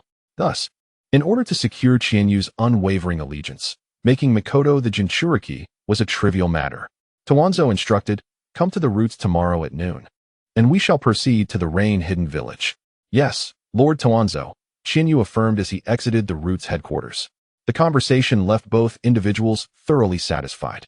With support from Danzo, the matter concerning Kushina Uzumaki seemed almost secured, and a visit to the Rain Village could also yield some beneficial witness points. After Chihaya departed, he intended to return home. While strolling down the street, he spotted a familiar figure, but his expression immediately turned grave.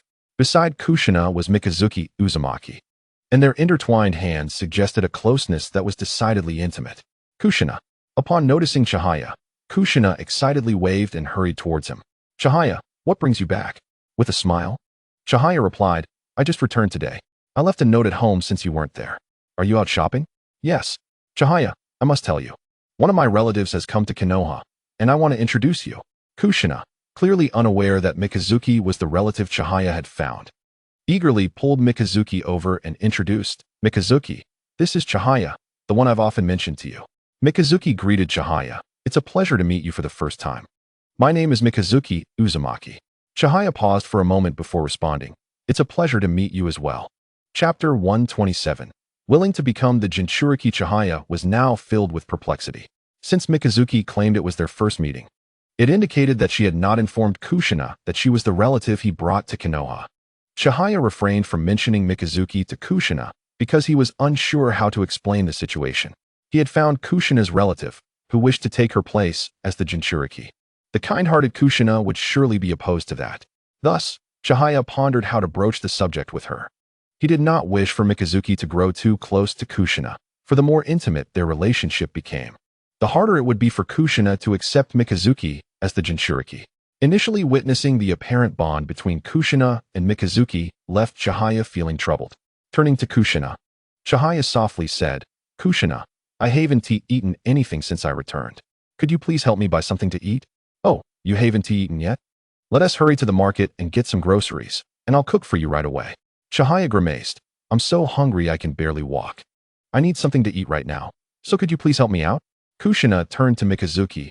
Then, Mikazuki, let us go together.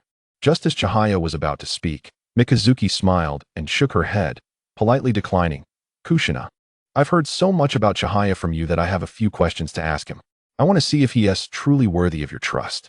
Upon hearing Mikazuki express her desire to evaluate Chihaya's worthiness, Kushina's cheeks flushed, and she mumbled, Chihaya is a good person, he is definitely worthy. Clutching his stomach, Chihaya said, Kushina, I'm really starving. All right. Chihaya, you and Mikazuki wait for me here. I'll be right back. Once Kushina left, Chihaya's demeanor changed instantly, his expression becoming icy. Come with me. He led Mikazuki into an alley, using his observation haki to ensure they were not being watched, and interrogated her. Why? Mikazuki observed Chihaya's cold visage and remarked, just as the rumors suggested, you truly have an air of unapproachability. I thought those were mere tales. But it seems that gentle face of yours only appears before Kushina. Chihaya coldly commanded, answer me. Mikazuki glanced at Kushina, who was nearby purchasing food, and smiled. I harbored deep-seated grievances towards Konoha, as I witnessed the destruction of the land of whirlpools firsthand, while Konoha, our ally, remained indifferent. Thus, I initially held reservations about Kushina joining Konoha. However, being of the same clan, I gradually lowered my guard and began to confide in her. Through our conversations, I learned that Kushina had been deceived into coming to Konoha, believing it to be a refuge, when in reality, there were ulterior motives. I didn't know what those motives were, but Kushina mentioned that you had been working tirelessly for her, and she felt pained that she couldn't assist you. Eventually, I deduced that your search for me was linked to the purpose behind Kushina's arrival in Konoha. Being a member of the Uzumaki clan, I am aware of Lady Mido's existence, who was the wife of the first Hokage and also the Jinchuriki of the Nine Tails. Therefore, it doesn't take much thought to realize that Kushina is the next candidate for the Jinchuriki, and your desire to find me, a relative of Kushina, indicates you want me to take her place as the Jinchuriki. Am I correct? Chihaya stared intently at Mikazuki, his brow furrowed. So, upon realizing this, you sought to befriend Kushina? Given her nature, if she were to learn that you were brought here to replace her, she would undoubtedly refuse. Mikazuki pursed her lips and replied, if I truly wanted to do that, wouldn't it be simpler to tell Kushina that you brought me to Konoha? She asked clever. She would figure out your reasons for seeking me and bringing me here. Chihaya questioned, then what do you intend to do? Mikazuki chuckled softly. Are you truly unaware? Or are you reluctant to believe? Can't you consider a more positive perspective? Chihaya replied solemnly, I cannot afford any unforeseen complications. This concerns Kushina, and I must exercise utmost caution. Mikazuki turned her gaze back to Kushina in the distance. I find myself envious of Kushina. Since you seek my answer, I will be straightforward. I am willing to take Kushina's place as the Jinchuriki. As Chihaya began to respond, Mikazuki quickly added, I suspect you're about to ask why. I care deeply for Kushina, not only because she is my relative, but also because she is my friend, and I do not wish for her to become the Jinchuriki. Furthermore, although I harbor deep-seated grievances against Konoha, it has at least provided me with a stable life, thus allowing me to repay you for bringing me here. Therefore, should the necessity arise for me to become the Jinchuriki, I will not refuse. I will also tell Kushina that this is my voluntary decision. Chihaya gazed deeply at Mikazuki. If that is the case, then it couldn't be better. Thank you. Rest assured, after becoming the Jinchuriki, with your Uzumaki lineage and the sealing techniques you are currently studying, you will not be in danger, and Konoha will do everything to protect you. Mikazuki smiled at Chihaya. Choosing not to speak further, Kushina soon returned with the food, finding Chihaya and Mikazuki together. What are you two doing here? Chihaya smiled. It was too noisy on the street, and we couldn't hear each other, so we came here to talk. Is that so? Kushina didn't ponder deeply on it, and handed Chihaya the dango she had just bought. Here, eat quickly, and fill your stomach a bit. I'll make you something delicious when we get home. Chihaya took a bite of the dango, smiling. All right, then I look forward to your cooking tonight, Kushina. Kushina placed her hands on her hips and huffed playfully. Just don't eat the plate as well. As Chihaya and Kushina exchanged playful banter while walking ahead, Mikazuki gazed at the two with a hint of longing in her eyes. She had always been alone, struggling for survival, yearning for someone to protect her with the same fervor that Chihane had for Uzumaki Kushina. Noticing that Uzumaki Makaze had not followed, Kushina turned and beckoned, Makaze. Let us go back. Makaze smiled and replied, coming. Chapter 128. The operation in the rain-hidden village in the evening. At home, Chihane, Uzumaki Kushina, and Uzumaki Makaze were having dinner. Kushina inquired, Chihane, how many days can you stay in Konoha this time? With an apologetic tone, Chihane responded, I returned to Konoha on assignment, and I must leave tomorrow. I'm sorry, Kushina, I cannot stay with you. Kushina pouted, why are you apologizing? If it's a matter of duty, there's nothing we can do about it. Chihane smiled, that's good to hear. Once the situation at the front eases, I'll take a few days off to spend time with you. Kushina sweetly smiled. Okay, I'll wait for your return at home. Makaze, having taken a bite of her meal, thought that she should not have stayed for dinner. Now she felt like a glaring third wheel, which was somewhat awkward. After finishing dinner, Makaze quickly found an excuse to leave. The next day, Chihane, are you all packed? Yes, I'm ready. I'll be off now, Kushina. Wait. Kushina stood in front of Chihane, adjusting his collar. Chihane's gaze was fixed on her, making Kushina feel shy. Why are you staring at me like that? Suddenly, Chihane leaned in and kissed her cheek. Wait for my return, Kushina. Blushing, Kushina leaned her head against Chihane's chest. I'll wait for you. Chihane departed for the route base. Danzo nodded in satisfaction upon seeing Chihane arrive on time. Since you're here, let us set off. Clad in a ninja outfit and carrying a ninja blade, Danzo led Chihane out of Konoha. In a forest outside of Konoha, Danzo suddenly halted. Sensing the presence of approximately 30 ninjas using kin bunchika haki, Chihane noticed them. Danzo commanded coldly, come out. The 30 ninjas appeared, kneeling on one knee behind him. These were all root ninjas. To prevent Sarutobi Hiruzen from becoming suspicious, Danzo had ordered them to quietly leave Konoha in batches days prior, hiding in this forest to await further instructions. Follow me to the rain-hidden village, Danzo ordered.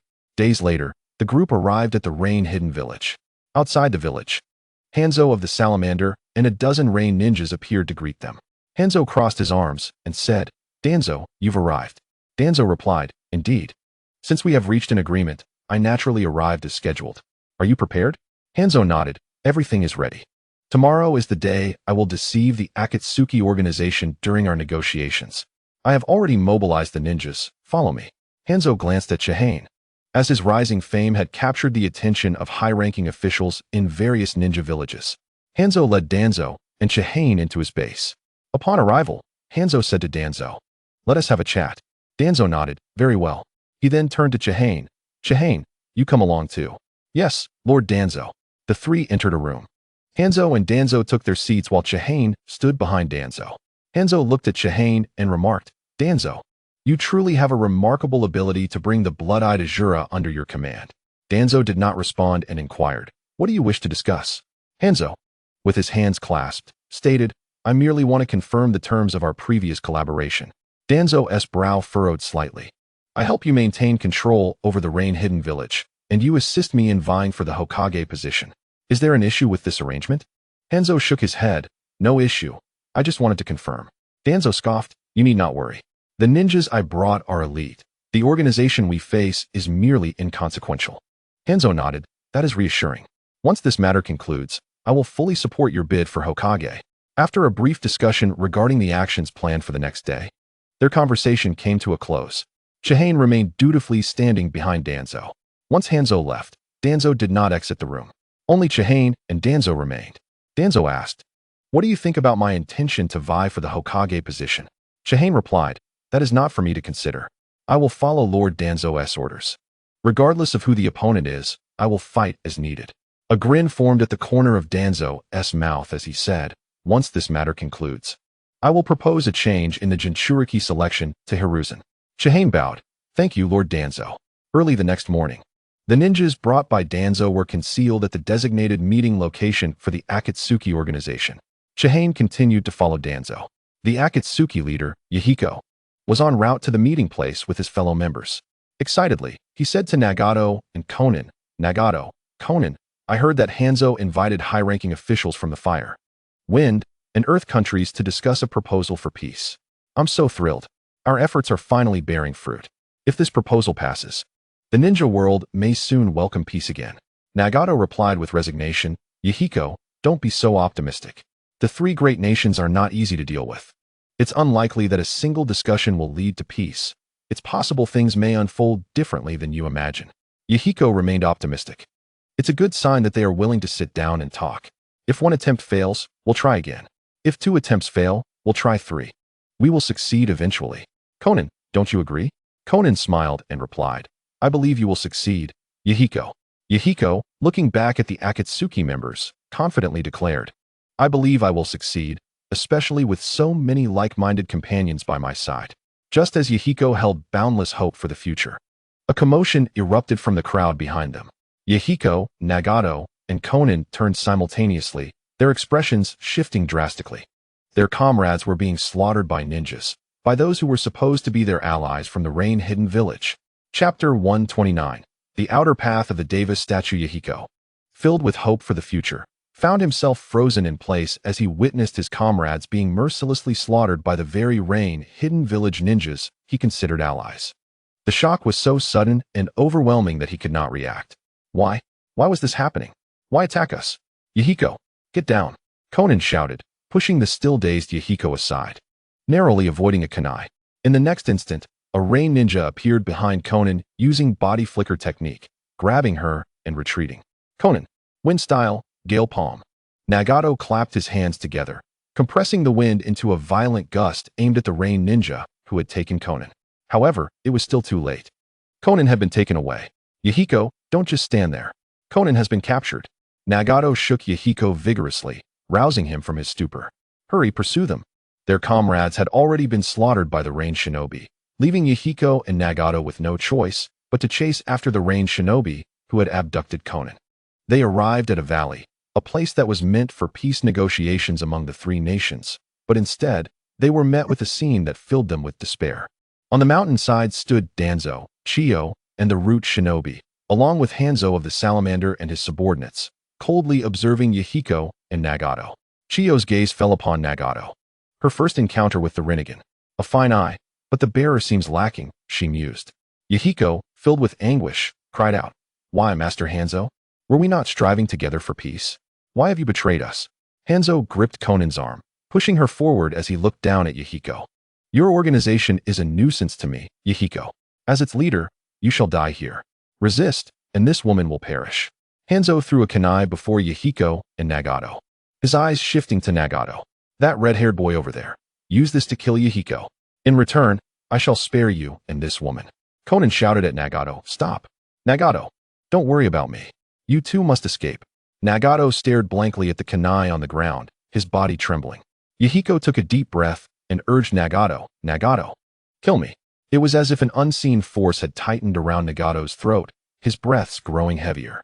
Yahiko shouted again, Nagato. Konan screamed, Stop. Hanzo impatiently pressed, Hurry. Does it not matter if this woman dies? Like a puppet, Nagato picked up the kunai, gazing at its sharp edge, struggling to breathe. Yahiko and Konan were the two people he had vowed to protect, yet now he was forced to choose. Nagato glanced at the captured Konin, whispering, "Konin." He then turned to Yahiko, and suddenly, Yahiko dashed forward, impaling himself on the kunai, leaning against Nagato's shoulder. Yahiko smiled, saying, "With Konin, we must survive, no matter what. You are the savior of this world. It is you." His last words trailed off as he collapsed to the ground. "Yahiko!" Konin cried out, her voice filled with anguish. Nagato gripped the bloodied kunai tightly, his Rinnegan wide with shock, frozen in place. Chiyu squinted at the fallen Yahiko. The kunai had indeed pierced Yahiko's abdomen. Such a wound, while severe, should not have led to his rapid demise. Hanzo, clearly unwilling to let Nagato and Konin escape, coldly commanded, "Attack." The ranged shinobi hurled a multitude of kunai at Nagato. He recalled a phrase Yahiko once told him, "If this world is to be forever plagued by war, then I shall become its god." In an instant, Nagato's demeanor transformed. He raised his right hand, deflecting all the kunai that came toward him. The ranged shinobi watched in disbelief. They were all deflected? How is this possible? Nagato leaped toward Hanzo and Konin, but Hanzo chose to abandon Konin, retreating to Danzo's side. As Nagato lifted Konin into his arms, explosive tags suddenly appeared on the ground beneath him. Fire release, explosive flame array. The explosion erupted, shattering rocks and enveloping the area in smoke. Hanzo murmured, "Did it succeed?" Yet, Nagato had already reached Yahiko, laying Konin beside him, while his legs burned fiercely. Once the flames subsided, Nagato's legs were severely scorched. Konin looked at him with concern. "Nagato," he instructed, "Konin, hold on to Yahiko and do not move." Hanzo sneered, "Quite capable, aren't you, kid? To survive my fire release." Nagato's cold Rinnegan bore into Hanzo, whose expression shifted to one of grave concern as he sensed the power within Nagato's eyes. Danzo glanced at the root shinobi behind him, and they charged at Nagato. Enraged, Nagato pressed his hand against the ground, summoning technique, Outer Path Golem. A massive hand erupted from the earth, sending several root shinobi flying. Soon, the towering body of the Outer Path Golem emerged, roaring with formidable presence. Hanzo gazed at the golem in disbelief. "What is that?" Danzo's expression grew serious, uncertain of what he faced. Chiyu's heart raced slightly. Even without any tailed beasts absorbed by the 10 tails, the pressure emanating from the golem was enough to instill fear. Konin cautioned, "Nagato, you cannot use that." But consumed by rage, Nagato was beyond listening. With a roar, Nagato summoned sharp black chakra rods from the golem's body, piercing into his own. His chakra became entwined with the golem, visibly draining his strength. The golem opened its mouth and released a purple chakra dragon. Any ninja touched by the dragon was drained of chakra, succumbing to death. Danzo spoke at this moment. "Chiyu, it's your turn to play with him." "Yes, Lord Danzo," Chiyu replied, resting her elbow on her sword, leaping from the cliff to confront Nagato. Chapter 130. Escape. Chiyu, having received Danzo's command, joined the fray. Hanzo, seeing Chiyu preparing to strike, retreated to Danzo's side to observe. Chiyu assessed Nagato and the massive Outer Path Golem before forming hand seals. Earth release, falling rock. Upon completing the seals, a colossal rock plummeted from the dimensional rift above, crashing down toward the golem. The golem's enormous hand swung upward, shattering the rock with force. Nagato directed the chakra dragon toward Chiyu, attempting to drain her chakra as well. Chiyu evaded swiftly, her hands never ceasing their seals. Earth release, falling clay. A torrent of sticky clay rained down upon the golem from the dimensional rift above. Fire release, great fire destruction. Chiyu gathered chakra in her throat and unleashed a massive wave of flames toward the Outer Path Golem. Nagato raised his hands and chanted, "Shinra Tensei." He repelled the flames aimed at him, Yahiko, and Konin. The golem, entangled in clay, was scorched by the flames, melting into mud. Hanzo and Danzo stared at the golem. Is it incapacitated? But the next moment, cracks appeared on the golem's muddy surface, and it shattered. With a roar, the golem clasped its hands together and slammed them down toward Chiyu. She immediately utilized body flicker technique to evade. The golem's hand struck the ground, causing a massive crater to form. The shockwave sent Konin and Yahiko flying. Yet, Nagato could not spare a thought for them now. Keeping them away was the best course of action. Amidst the smoke, Chiyu secretly formed a summoning seal. As the smoke dissipated, Chiyu appeared not far from Nagato, his body parallel to the ground, feet firmly planted against the rocky wall. Fire release, dragon flame song. Chiyu unleashed 4 fire dragons towards Nagato, attacking from all 4 directions simultaneously. Nagato opened his arms. Sealing technique, absorption. He utilized a sealing technique to absorb the 4 fire dragons, forming a protective shield. Chiyu slightly bent his body. Breath of thunder, first form, thunderclap. Chinyu's body erupted with lightning, surging forward like a bolt towards Nagato. Nagato's Rinnegan locked onto Chiyu with unwavering focus. His Rinnegan allowed him to perceive Chinyu's movements, and as a member of the Uzumaki clan, Nagato possessed exceptional sensory abilities. Even without clear sight, he could lock onto Chiyu through perception. Shinra Tensei. Just as Chiyu was about to strike Nagato with his blade, a powerful repulsive force struck, sending him flying. Chiyu skidded across the ground for a considerable distance before coming to a halt. Nagato gasped for breath, struggling to control the outer path golem, the exertion weighing heavily upon him. Coupled with Chinyu's relentless onslaught, Nagato was on the verge of collapse.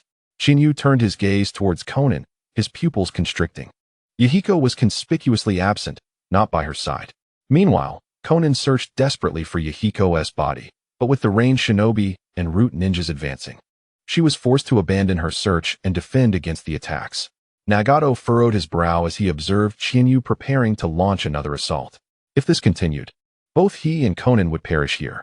He could not afford to die.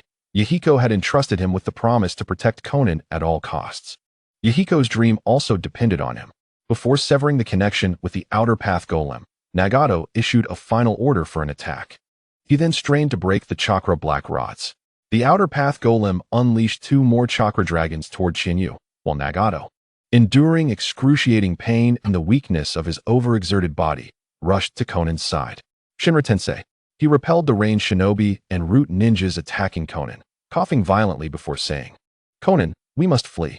Reluctantly, Konan cast one last glance around, not spotting Yahiko's body, and she had no choice but to help Nagato escape. As Chiyu evaded the chakra dragons and attempted to pursue Nagato, he was once again obstructed by the outer path golem. Nagato and Konan managed to escape, and the golem dissipated into smoke. Chiyu sighed in relief. Truth be told, had Nagato and Konan not fled, he would have had no choice but to take drastic measures under Danzo's watchful eye. Throughout the confrontation, Chiyu had been holding back, for he perceived that Nagato's demise at this juncture would lead to complications. The system had indicated that significant events were destined to unfold. Thus, if Nagato perished, someone else would inevitably step in to fulfill his future tasks. Rather than allow an unknown entity to replace Nagato, it was more prudent for him to remain in that role. After all, if it were Nagato, Chiyu could strategically prepare based on his memories of the future. Moreover, Yahiko was now in Chinyu's possession. When Yahiko and Konan were swept away by the shockwave earlier, Chiyu had summoned a white serpent to swallow Yahiko and return him to the Ryugikure. As Chiyu would eventually leave Konoha, he needed to identify potential allies for the future. Chiyu was unaware of Yahiko's true strength, but he understood that Yahiko held immense significance in Nagato's eyes. He pondered that perhaps, through Yahiko, he could forge a collaboration with Nagato. However, this was contingent on Yahiko being alive and not interfering with Nagato's plans. Otherwise, he would have to abandon Yahiko. Chiyu returned to Danzo's side. "My apologies, Lord Danzo. I was unable to eliminate him." Danzo waved his hand dismissively. "This is not your fault." The outer path golem had made a significant impact on Danzo, and Nagato's eyes intrigued him greatly. It was also the first time he had witnessed Chiyu in battle. From Danzo's perspective, Chiyu had performed admirably. Had he possessed sufficient intelligence on Nagato, he might have secured a victory. Danzo turned to Hanzo, inquiring, "Who is that red-haired youth?" Hanzo replied, "I do not know much about him either. It took me by surprise."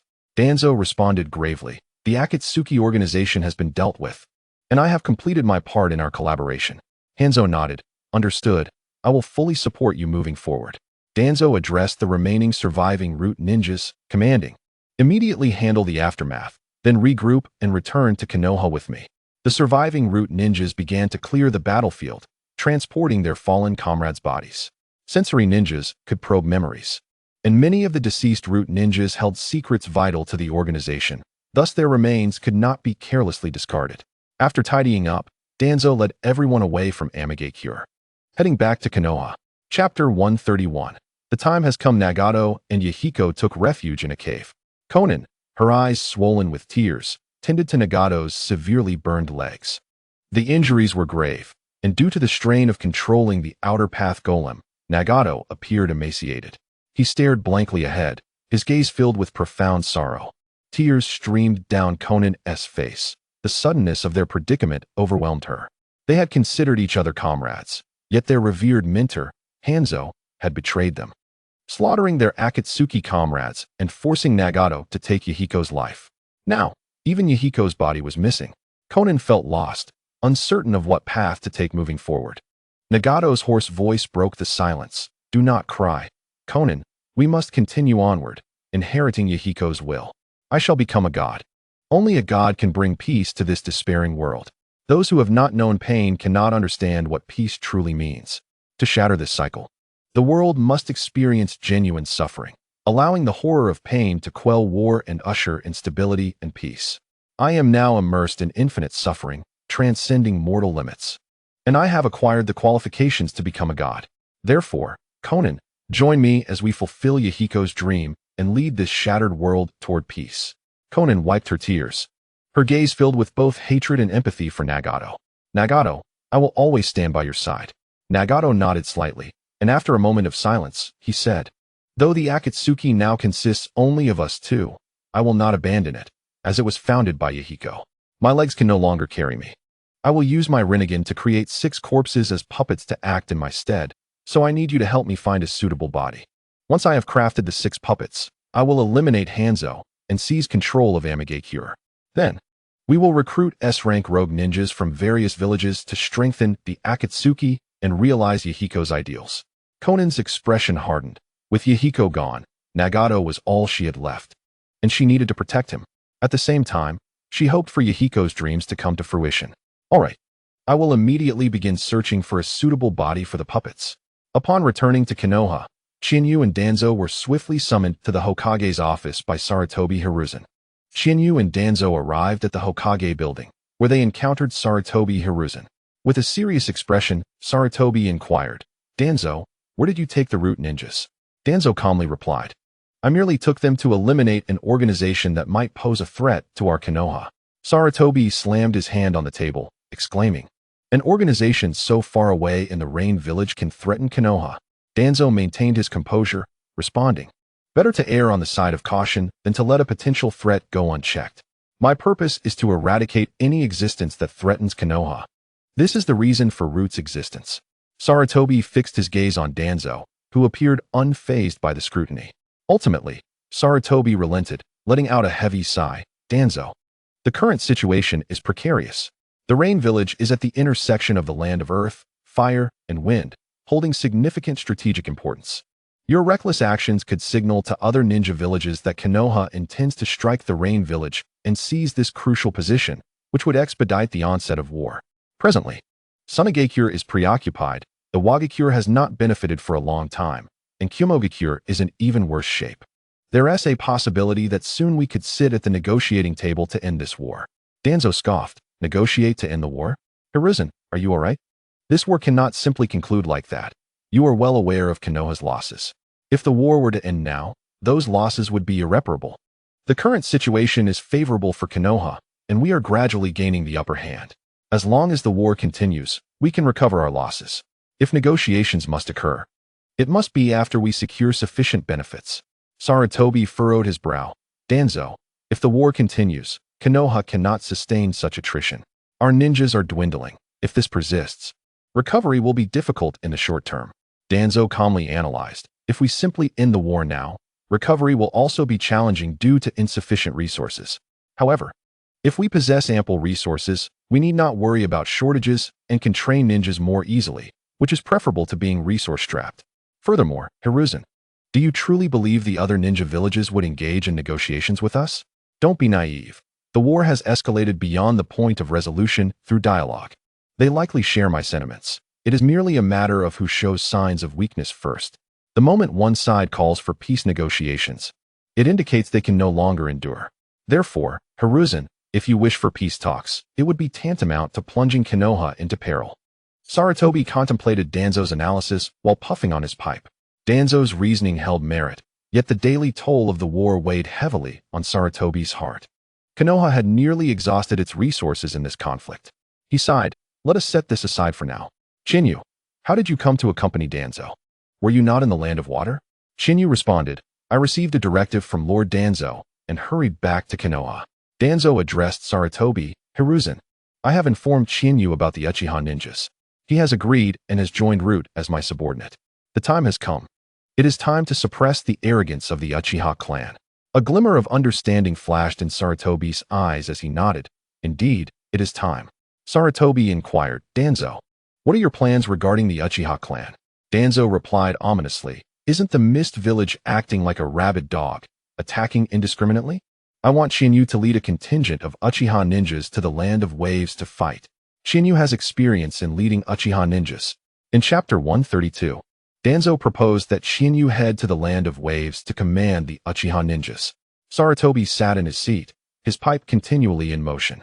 After a long moment, he solemnly stated, "All right, Chiyu, you will proceed to the Land of Waves to lead the Konoha ninjas and engage in battle against the Mist Village's forces.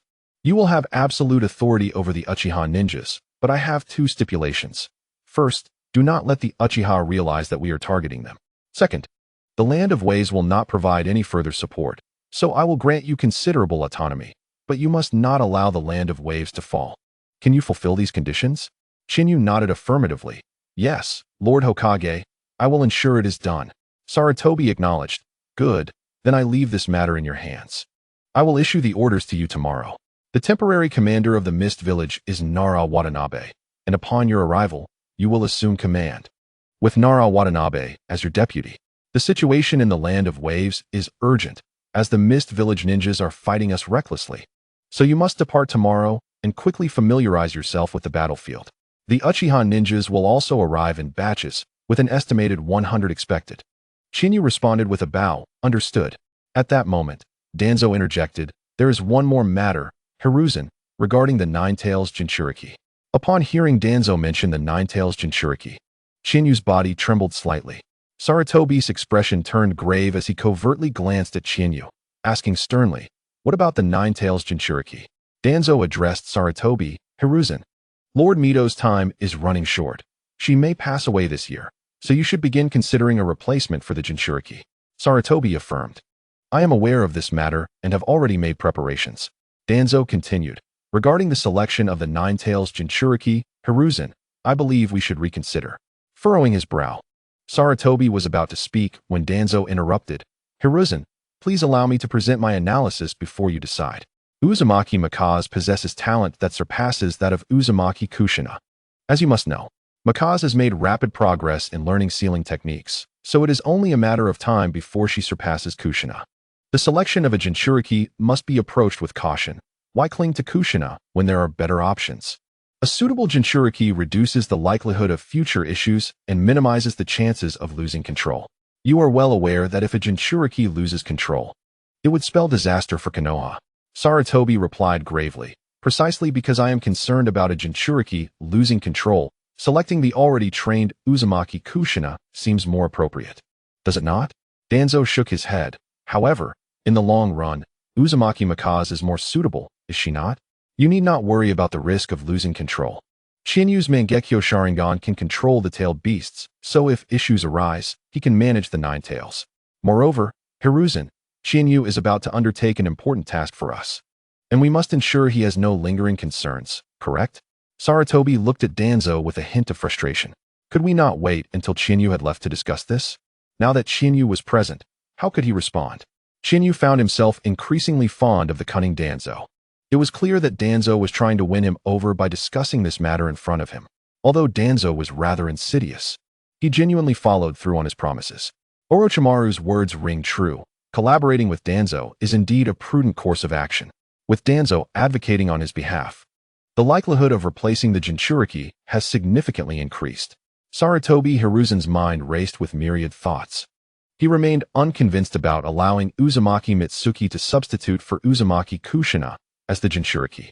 The period immediately following the sealing of the Nine Tails is when things are most prone to spiraling out of control. Although Uzumaki Mitsuki possesses remarkable talent, she requires time to mature. However, Danzo's public mention of this matter in front of Chihane placed Hiruzen in a rather uncomfortable position. Chihane was set to depart for the Land of Waves to undertake a mission, and Sarutobi Hiruzen could not refuse him outright. Given that Chihane was to assist with matters concerning the Uchiha clan, a refusal could lead to unforeseen ramifications. Presently, there were two candidates for the Jinchuriki. Uzumaki Mitsuki appeared more suitable, while Uzumaki Kushina offered greater security. The choice lay in whether Sarutobi Hiruzen would opt for suitability or safety. He cast a glance at Chihane, taking into account his circumstances. The scales in Hiruzen's heart began to tip in favor of Uzumaki Mitsuki. After a deep gaze at Chihane, he addressed Danzo. I shall deliberate further on this matter. Danzo, well acquainted with Hiruzen, understood that this essentially signified his acquiescence. Rising, he said, very well, take your time to consider. Chihane, you may proceed with your preparations. You are to depart for the Land of Waves tomorrow. Chihane lowered his head respectfully, responding, yes, Lord Danzo. He then turned to Sarutobi Hiruzen, stating, Hokage-sama, I shall take my leave to prepare. Hiruzen nodded slightly. Indeed, go forth. I will dispatch the orders to you through the Umbu tomorrow. Once Chihane and Danzo exited the Hokage building, Danzo instructed Chihane to follow him. They arrived at the root base. In Danzo's office, once seated, he said to Chihane, the matter of replacing the Jinchuriki is essentially settled. You need not worry further. Chihane bowed deeply. I am immensely grateful, Lord Danzo. Danzo squinted at him, continuing, now that you are a formal member of Root, all members will undergo a sealing jutsu. This jutsu will not adversely affect you. It merely prevents the disclosure of confidential information. Should the afflicted individual attempt to speak on specific matters, they will be rendered immobile and mute. As my subordinate, you too must undergo this sealing technique. Do you have any objections? Chihane replied without hesitation, no objections, Lord Danzo. He understood the nature of the sealing technique Danzo intended to bestow upon him, the seal of tongue severance. This was a jutsu employed to bind his subordinates, ensuring they could not reveal secrets pertaining to him. Given Chihane's current wealth of witnessing points, breaking this seal would be quite simple. Upon hearing Chihane's resolute agreement, a smirk played at the corners of Danzo's mouth. Excellent. Danzo approached Chihane, forming hand seals before covering the lower half of his face. Seal of tongue severance. A mark appeared on Chihane's tongue. Danzo nodded in satisfaction. Only now was Chihane truly one of his own. Chapter 133. The approaching dawn. Upon returning home, Chihane found Uzumaki Kushina absent, presumably on a mission. Today, Danzo had proposed a candidate for the replacement of the Jinchuriki to Sarutobi Hiruzen. While Hiruzen had not explicitly agreed, it seemed nearly assured. With Uzumaki Mito's time dwindling to just a year, and given that a year would not suffice to conclude this war, Hiruzen had to consider the implications of Chihane's role as a key figure in suppressing the Uchiha clan. Moreover, with Danzo speaking on his behalf, the success of this endeavor seemed imminent. After years of hardship, the dawn of hope was finally upon him. Chihane exhaled deeply, his face breaking into a smile. Once the matter concerning Uzumaki Kushina was resolved, Chihane would be free to act without restraint. He could continue to grow in the shadows of Konoha, or even sever his ties with it altogether. Feeling considerably lighter in spirit, Chihane activated the system. Upon opening it, he heard the notification, witnessed a significant event, Yahiko's death. Reward, 20,000 witness points. Chihane was taken aback. This reward mirrored the points he received for altering Kakashi Hataki's life trajectory. However, he deemed this reward quite reasonable.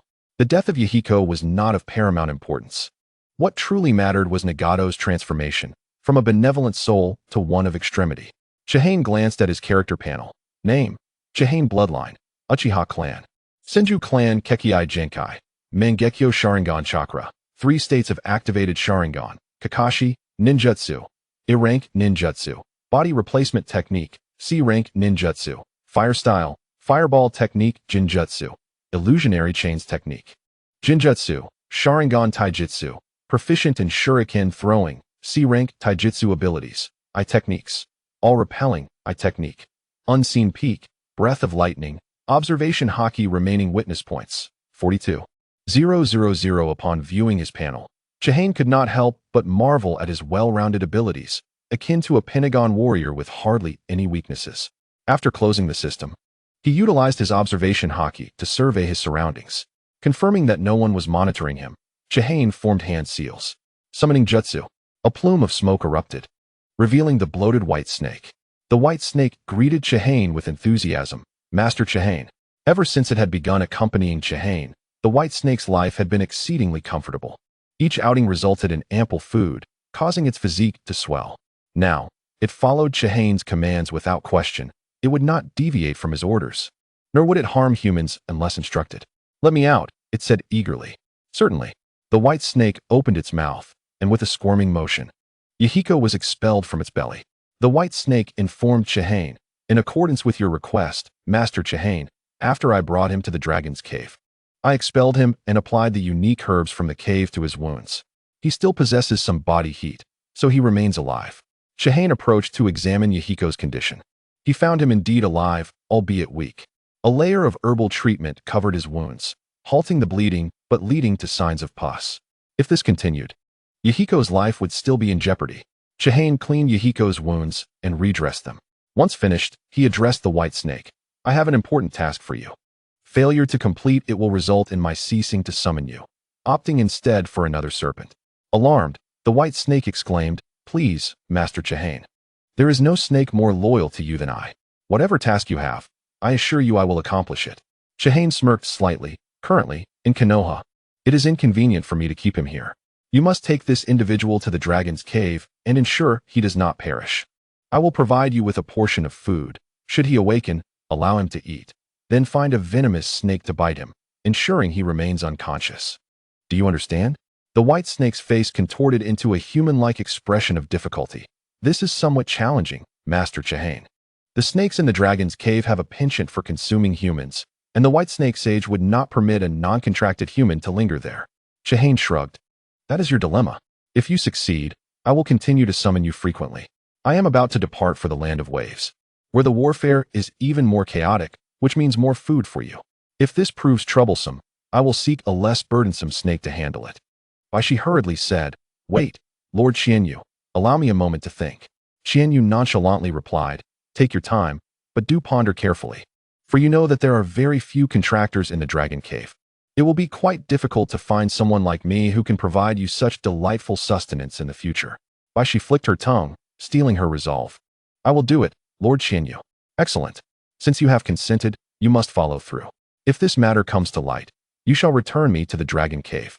However, fret not, it will not take long, just a few days. Once I reach the land of waves, you will no longer need to trouble yourself with me." "Understood. Please hurry, Lord Qianyu. If Bai Shi Xianren finds out, I shall be in trouble as well." Bai Shi then swallowed me yin once more. "Lord Qianyu, I shall take my leave now. Do not forget my provisions." With that, Bai Shi transformed into smoke and vanished. Having resolved matters with Mi Yin, Qianyu was about to recline on his bed when a sudden knock at the door startled him. Confused, he recalled that he had just returned from the Rain Village, rushing straight to the Hokage Tower and the root base before coming home. Even Uzumaki Kushina was unaware of his return. Thus, it seemed improbable that she would knock, especially if she had forgotten her keys. So who could it be? As he approached the door and opened it, he was astonished to find Uzumaki Meishui standing there. "Why are you here so late?" Qianyu inquired. "It's not me seeking you. It's Lord Mito who requests your presence. Kushina has gone on a mission, and I am currently studying sealing techniques under Lord Mito. Just now, the Hokage visited Lord Mito, and once their discussion concluded, Lord Mito sent me to fetch you." Qianyu squinted, realizing that Sarutobi Hiruzen had likely sought Mito Uzumaki to discuss the matter of the Nine Tails Jinchuriki. It seemed probable that Mito also wished to converse with him regarding the same subject. "I see. I shall go at once," he replied. Chapter 134. Interrogation. Uzumaki Meishui arrived at Qianyu's residence to inform him that Mito Uzumaki wanted to see him at the Uzumaki estate. Qianyu acknowledged her and stated he would leave immediately. Meishui stretched lazily and said, "Now that I've delivered the message, I shall return to rest." Qianyu expressed surprise. "Aren't you coming along?" With a smile, Meishui retorted, "Why would I? Lord Mito only asked me to notify you, not to accompany you. Besides, given that the Hokage sought Lord Mito and Lord Mito is now seeking you, this must pertain to the Jinchuriki. I will simply await the outcome." Gazing earnestly into Meishui's eyes, Qianyu expressed his gratitude. "Thank you." She smiled softly. "That doesn't sound like you.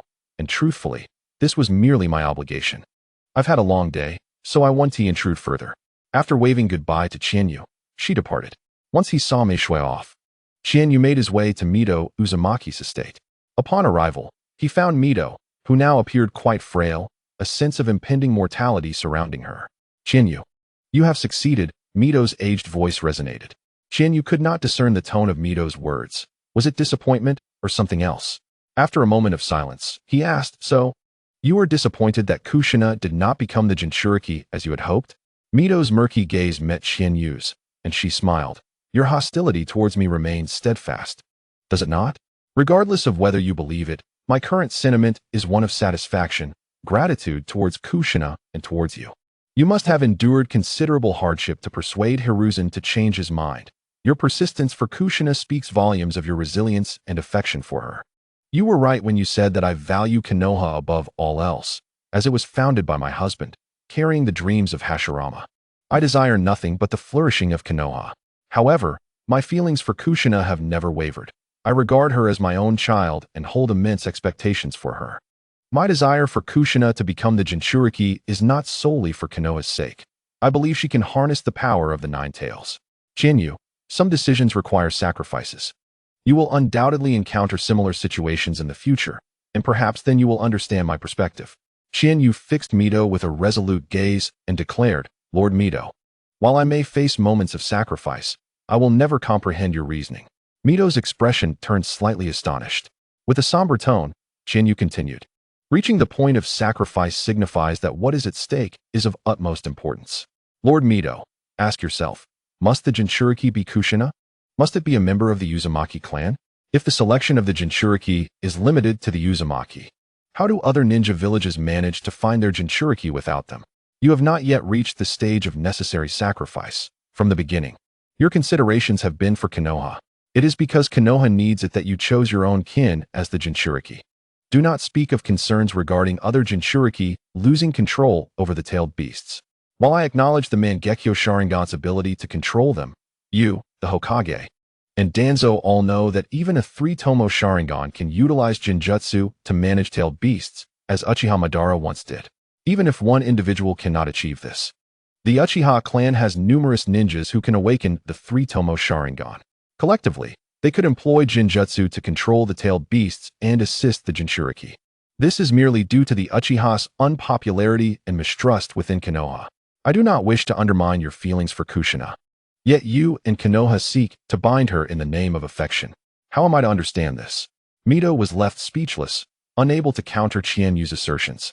Suddenly, Chinyu posed a question. Lord Mito, I have long desired to ask you, why did you not adopt the Senju surname after marrying the first Hokage? Mito replied, because my marriage was a political alliance. The leader of the Uzumaki clan, Lord Uzumaki Amain, led the Whirlpool village into Konoha and signed a friendly accord with Hashirama. When I married Hashirama, the village leader suggested that I retain the Uzumaki name, and Hashirama agreed. Chinyu gazed intently at Mito and asked, what prompted the leader of the Uzumaki clan to propose such a suggestion to Hashirama? Mito speculated. Perhaps the leader wished for me to always remember that I am a member of the Uzumaki clan. A faint smirk appeared on Chinyu's lips as he probed. So, you are aware of this, yet have you truly honored it? Mito felt a twinge of discomfort at his words. What are you implying? Chinyu elaborated. It circles back to the destruction of the land of Whirlpool. As a member of the Uzumaki clan, why did you not lend support? Please do not attribute it to Konoha. Orochimaru once informed me of Konoha's reasons for not aiding the land of Whirlpool. It was simply because there was no benefit. You had already bestowed Konoha with the strongest sealing techniques of the land of Whirlpool. Konoha's decision to refrain from sending troops to assist the land of Whirlpool was because they saw no advantage. Thus, they chose to stand idly by and watch the land of Whirlpool's demise. Lord Mito, I wish to inquire of you. If you constantly remember that you are a member of the Uzumaki clan, why have you not offered support? Even if Konoha has chosen not to assist, as a member of the Uzumaki clan, why do you not take action? If your reasoning lies in your status as the Jinchuriki of the Nine Tails, which restricts your freedom to leave, then I have nothing further to say. In that case, you cannot truly be considered a member of the Uzumaki clan, but merely a person sharing the same surname, unrelated to the Uzumaki of the land of Whirlpools. Upon hearing such words from Chihane, Even the usually good-natured Mito felt a surge of anger. Yet, Chihane seemed oblivious to Mito's growing ire and continued, moreover. Does the current Konoha still adhere to the original intentions of Lord First Hokage in its founding? Surely you have heard of the uproar surrounding Lord Shomo's incident. Have you not?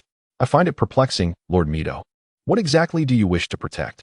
This place called Konoha, or the very ideals upon which it was established by the first Hokage?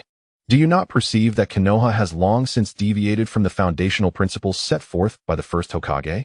Chapter 135. Steady upon hearing Chihane assert that Konoha had strayed from the founding principles of Senju Hashirama, Mito could no longer contain his frustration. He reprimanded, Chihane, you have no right to question Konoha. Chihane's smile broadened. When my parents were persecuted by the Uchiha clan and hunted by Konoha, did I not earn the right to question it? Next time, I shall bring Kakashi along. After experiencing the incident with Lord Shomo, I wonder if he too will feel entitled to question Konoha. If even Kakashi cannot question Konoha, then surely Kushina, who has never forgotten her identity and has always regarded herself as part of the Uzumaki clan, will have the right to raise her voice. Mito felt somewhat disheartened. Both Chihane and Kakashi had suffered unjust treatment at the hands of Konoha. He gazed into Chihane's eyes and asked, Chihane, did you not once revel in disguising yourself? Why have you chosen to be transparent this time? Is it because my time is running short that you have discarded your facade? Are you not concerned I might inform Hizashi? Chihane smiled at Mito and replied, Lord Mito, I am about to serve Hokage and Danzo concerning matters related to the Uchiha. Even if they become aware of my dissatisfaction with Konoha, what of it? My current identity and strength make me the perfect tool to target the Uchiha clan. Moreover, Kushina will soon cease to be the Jinchuriki. To them, I am no longer at odds with Konoha. Do you believe it? If you were to voice my grievances to the Hokage, he would simply compensate and placate me, as he still requires my assistance for the dirty work. I am no longer the person I once was. As long as I remain opposed to the Uchiha, the Hokage will need me to serve their interests. Furthermore, they believe I will never betray them. Mito looked at Chihane in confusion, unable to comprehend why Chihane was so certain that Sarutobi Hizashi would believe he would not betray them. Mito opened his mouth, extending his tongue to reveal the cursed seal upon it. Mito's pupils constricted. The special sealing technique from Root, the eradication of evil seal? I see, you have joined Root. Chihane retracted his tongue and continued, Indeed, I have joined Root. It is precisely because I am a part of Root that Danzo has agreed to my persuasion of the Hokage to change the Jinchuriki. Hasn't the Hokage already come to consult you regarding this matter? Whether you agree or not is now irrelevant. Tomorrow, I shall head to the Land of Waves to lead the Uchiha and the ninjas of the mist against each other. At that time, even the Hokage will be unable to insist on Kushina remaining the Jinchuriki, especially with Danzo's support. If I keep the Uchiha in check, who can predict the consequences if they learn the Hokage has sent me to target them? In times of war, the Hokage will never allow instability within the village. And as your time is limited, the outcome is already determined, Lord Mito. Mito stared blankly at Chihane for a long moment before exclaiming, You have truly exerted yourself, Chihane.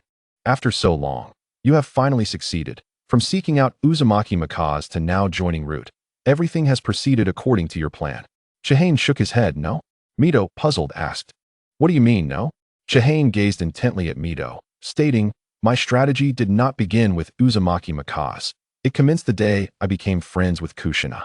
I have been striving to prevent her from becoming the Jinchuriki since then. Mito's heart skipped a beat. Chihane and Kushina had formed their friendship while they were both attending the Ninja Academy, when they were around 9 years old. Now, nearly 10 years had passed, and both Chihane and Kushina were 18. Had Chihane truly labored for almost a decade to prevent Kushina from becoming the Jinchuriki? Mito furrowed her brow. That cannot be. How could you have known back then that Kushina was to be the next Jinchuriki? Chihane replied with a smile, Lord Mito, everyone harbors their own secrets. If it is a secret, naturally, one would not wish for it to be known, would they?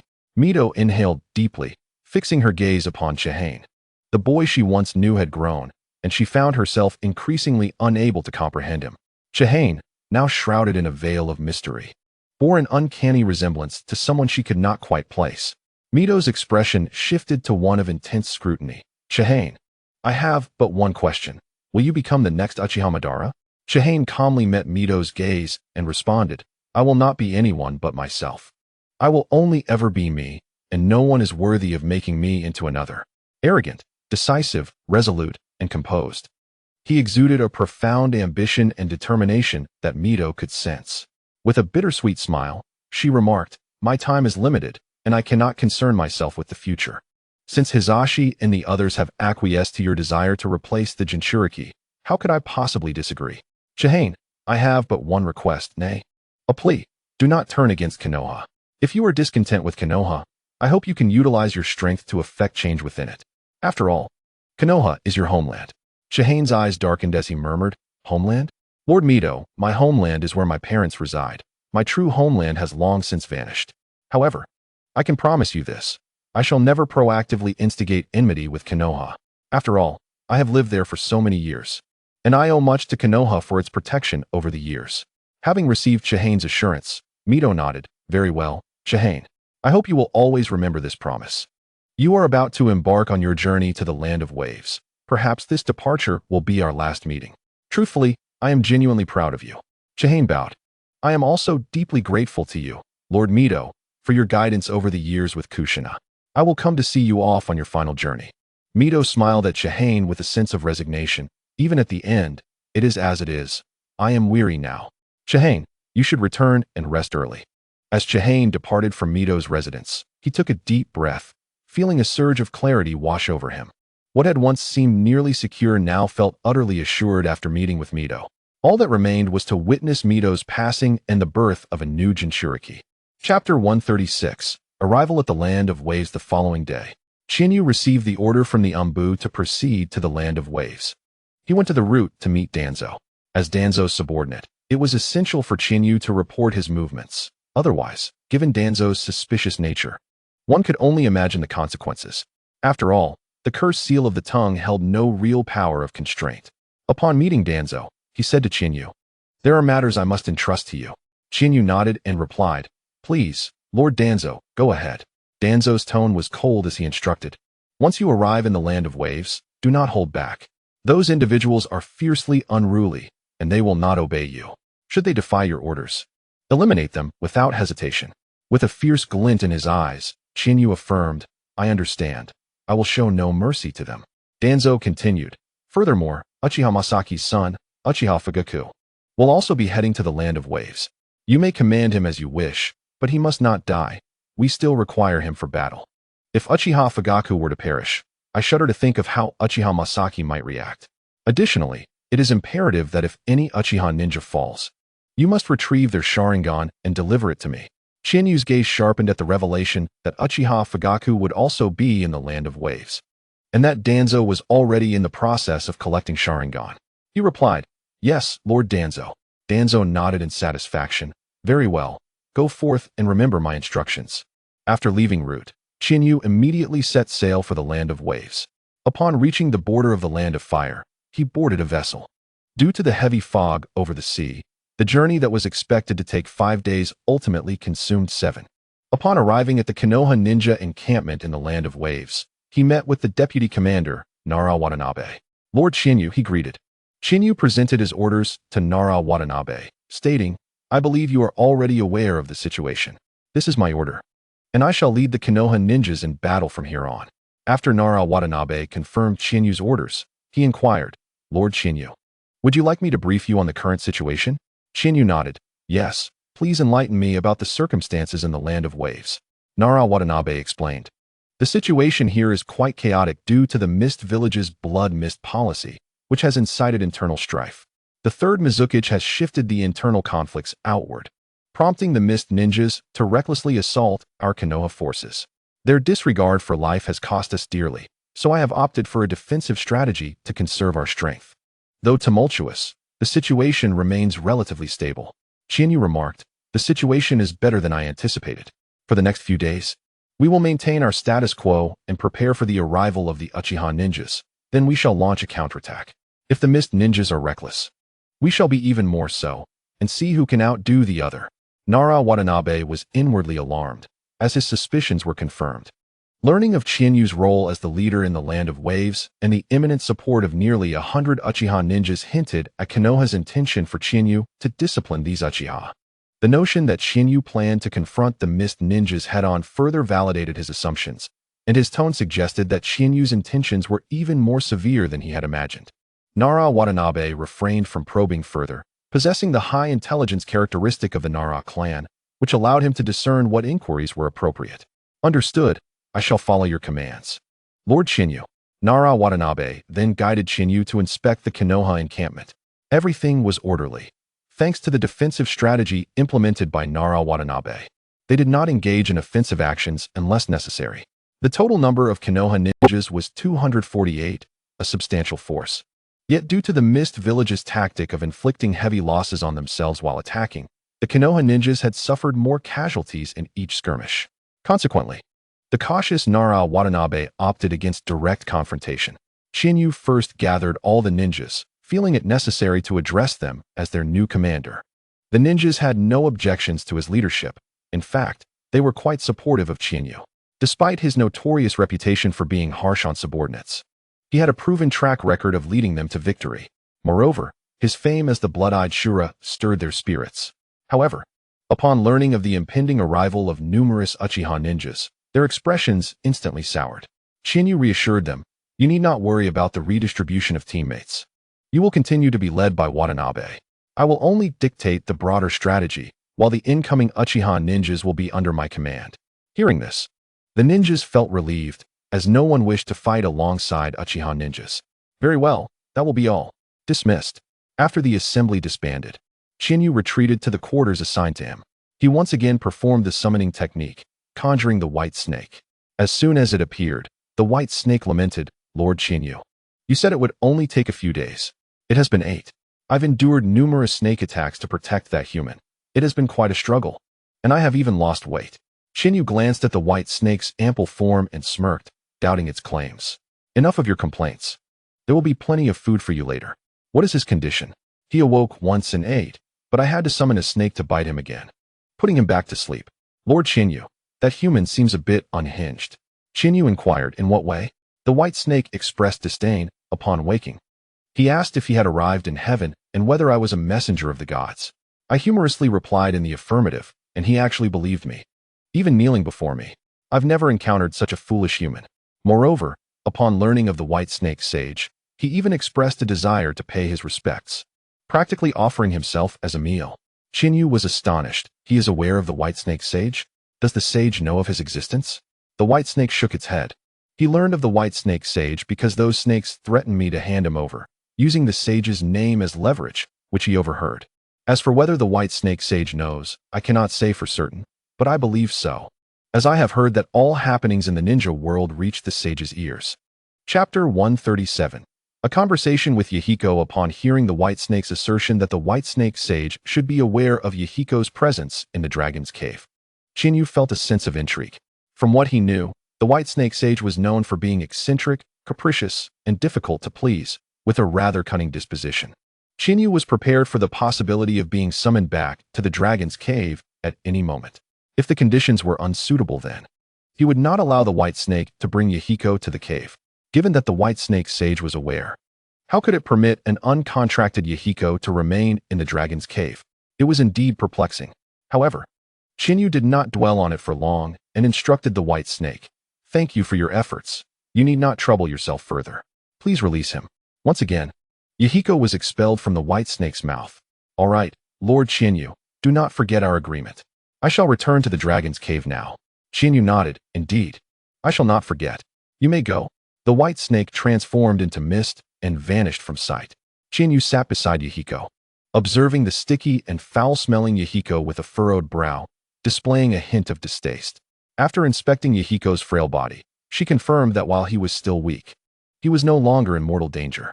Chiyu contemplated lifting Yahiko's shirt to examine his wounds when, suddenly, Yahiko jolted awake and seized Chiyu's hand, which had already begun to raise his shirt. Their eyes met, and Yahiko, bewildered, asked, "What are you doing?" Chiyu, maintaining a stoic expression, released Yahiko's shirt and replied, "Nothing." Yahiko glanced around, questioning, "Where is this place? Where is the goddess messenger?" Chiyu's eyes twitched slightly. Did Yahiko truly believe that the white snake was a divine envoy? She clarified, "That serpent is no messenger. It is my spirit beast. Yahiko's eyes widened in disbelief as he exclaimed, "A spirit beast?" "Indeed," Chiyu continued. "You are still alive. You have not perished." Yahiko fixed his gaze on Chiyu, and in the next moment, he swung his fist toward her face. With a swift motion, Chiyu raised her hand, effortlessly catching Yahiko's fist, swiftly subduing him. Yahiko, filled with rage, struggled against her grip, shouting, "I know you. You are the one who stood beside Danzo that day." Chiyu scratched her cheek, feeling exasperated. "Hey, I saved you." Yahiko retorted angrily. "Saved me? You have captured me." Chiyu sighed. "Truly, as the white snake said, you are a fool. Capture you? What value do you hold for me to do that? Moreover, if I had not deliberately held back, Nagato and Konan would have perished on the spot. Do you think your suicide could have made Hanzo the salamander spare them? Hanzo never intended to let any of you three escape." Yahiko ceased his struggles, furrowing his brow in confusion. What on earth is going on? Chiyu recounted the events that had transpired.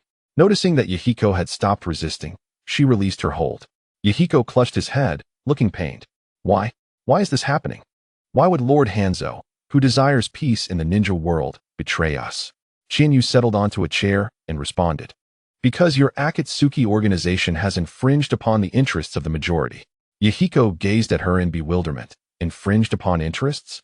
But isn't peace in the ninja world aligned with the interests of the majority? Chiyu scoffed. Come on, you are the leader of an organization. Can you truly be this naive? Certainly, peace aligns with the interests of most, but you must understand that the majority are governed by a select few. When you infringe upon the interests of that select few, it signifies that you have also affected the vast majority under their control. Yahiko's eyes remained clouded with confusion. After a moment's contemplation, Chiyu explained, "Let me clarify why Hanzo wishes to eliminate you. It is the most straightforward. Your Akatsuki organization threatens his authority." Yahiko responded, bewildered. "We never sought power." Chiyu chuckled. "You may not have sought it, but your actions incite him to think otherwise. An uncontrollable organization emerging in Amigakure is intolerable for any ruler. Your Akatsuki grows stronger, and a significant portion of its members were once Hanzo's subordinates. To Hanzo, they represent betrayal. You must admit, how could Hanzo possibly allow you to continue?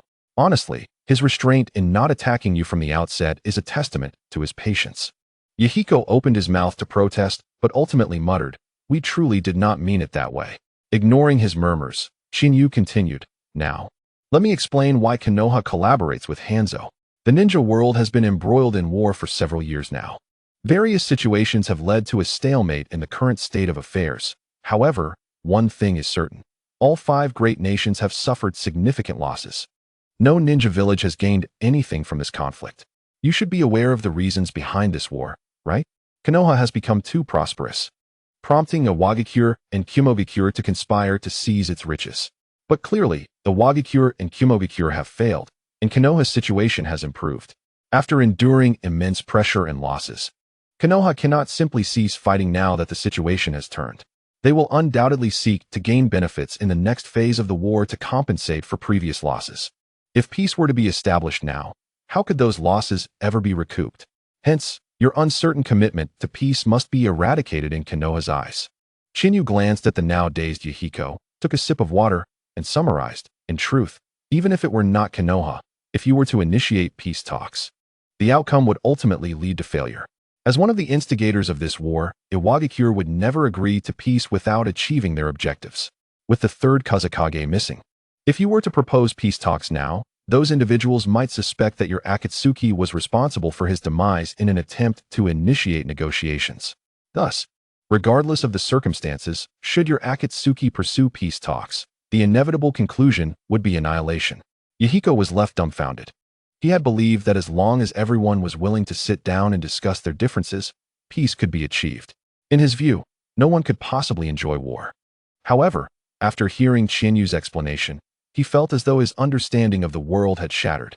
It seemed that by proposing peace talks, the Akatsuki had sealed their own fate. Chapter 138. Peace is impossible. After listening to Chinyu's analysis, Yahiko was utterly bewildered. Could it be that their dedication to peace in the ninja world was misguided? Was peace truly unattainable? Chinyu observed Yahiko's despondent expression and said, "Your desire for peace is not inherently wrong. Rather, it is a matter of timing. If this were a time of peace, then your intentions would be justified. However, We are in a time of war, and your calls for peace clash with the interests of those in power, making it misguided. Yahiko furrowed his brow and questioned, but isn't that contradictory? If it were a time of peace, we would no longer be needed. Chiyu sighed. Yahiko, it is rare to find someone as naive as you in this intricate world of ninjas. Wars arise from conflicts, disparities in interests, and social injustices. The fact that war has commenced indicates that the conflicts are irreconcilable, and the only resolution lies in battle. Given that reconciliation is impossible, do you still believe that sitting down to negotiate will end the war? If discussions could resolve conflicts, what would become of the losses and the lives lost in battle? Wars only conclude with the victory of one side. Do you understand now? Yahiko clenched his fists tightly. He truly did not wish to comprehend. Yet, his current experiences revealed the truth in Chinyu's words. His proposal for peace talks had plunged the Akatsuki into an irretrievable abyss. Yahiko, filled with reluctance, gazed at Chinyu and asked, "Is there truly no way to achieve lasting peace?" Chinyu shook her head. "There is none. However, your companions currently seek a method that may allow for a prolonged period of peace in the ninja world." Yahiko paused. Companions? Realization dawned upon him. You mean Nagato and Conan, right? That's wonderful. I always believed Nagato was the savior. Yahiko's tense demeanor relaxed, and a smile spread across his face. Chinyu's face revealed a subtle smile as she inquired, "Are you not curious about the methods Nagato employs?" Yahiko, intrigued, responded, "What methods?" Chinyu chuckled maliciously. "Nagato has come to the conclusion that true peace cannot exist in this cursed world, where mutual understanding among people is forever unattainable. Thus, he plans to gather tailed beasts, develop new forbidden techniques, and create weapons of the tailed beasts, acquiring the power to obliterate entire nations, suppressing war through humanity's fear of suffering, steering the world towards peace through pain. As of now, Nagato has yet to formulate this plan. It was only after Obito Uchiha proposed it that Nagato would consider it. But what difference does it make to inform Yahiko beforehand? I have no intention of allowing Yahiko to meet Nagato." Upon hearing this, Yahiko froze in astonishment. How can this be? Why is Nagato so extreme? Chinyu, puzzled, asked, "Why do you look so incredulous?" Frankly, Nagato's approach to peace is the most feasible. As long as weapons exist, people will hesitate. No one would dare act recklessly, allowing peace to be achieved under Nagato's rule. Yahiko clutched his head. No. Such peace is not peace at all. Chinyu inquired, "Then what is the peace you desire?" Yahiko replied, "The peace I envision is one of mutual understanding among people."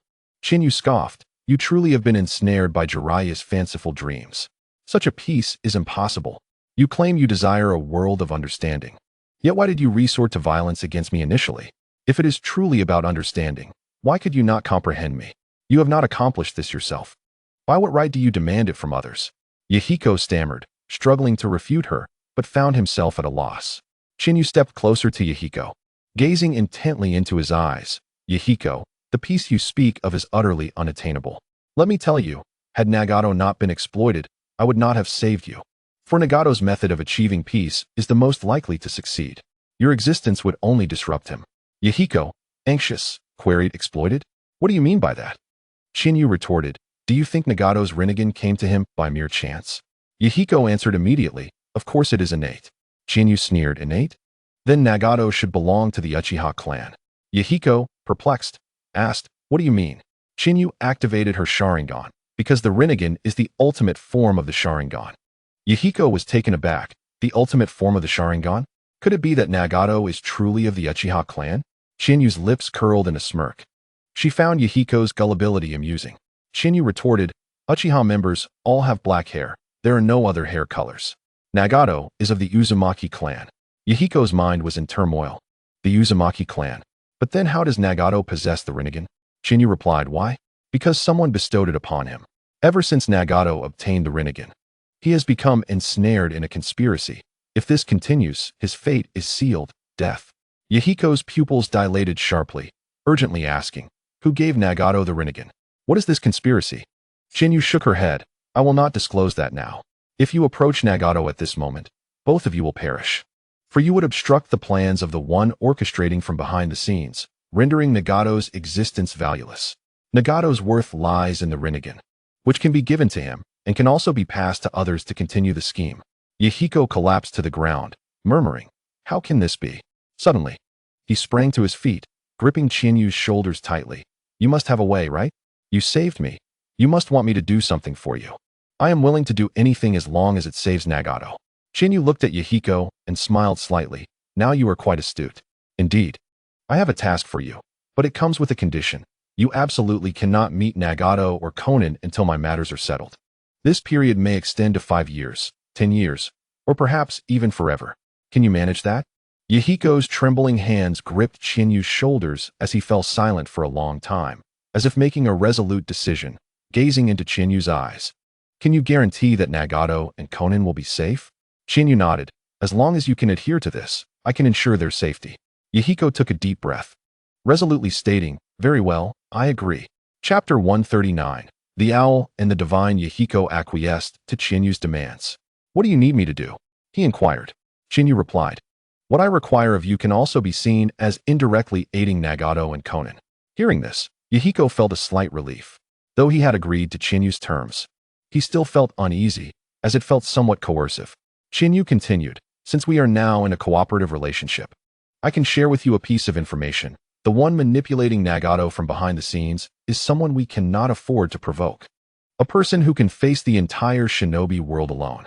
Such an enemy poses a dead end for us. Thus, we must prepare thoroughly to confront him in the future. Yahiko asked, puzzled, someone who can face the entire shinobi world? Is there truly such a formidable individual? Chinyu nodded. Indeed, the shinobi world is not as it appears. The current wars are merely trifles in his eyes. Yahiko frowned. But if the opponent is so powerful, why manipulate Nagato? Moreover, you previously mentioned that the Rinnegan is the final evolution of the Sharingan. So, is the one behind Nagato and Uchiha? Chinyu regarded Yahiko with a peculiar expression.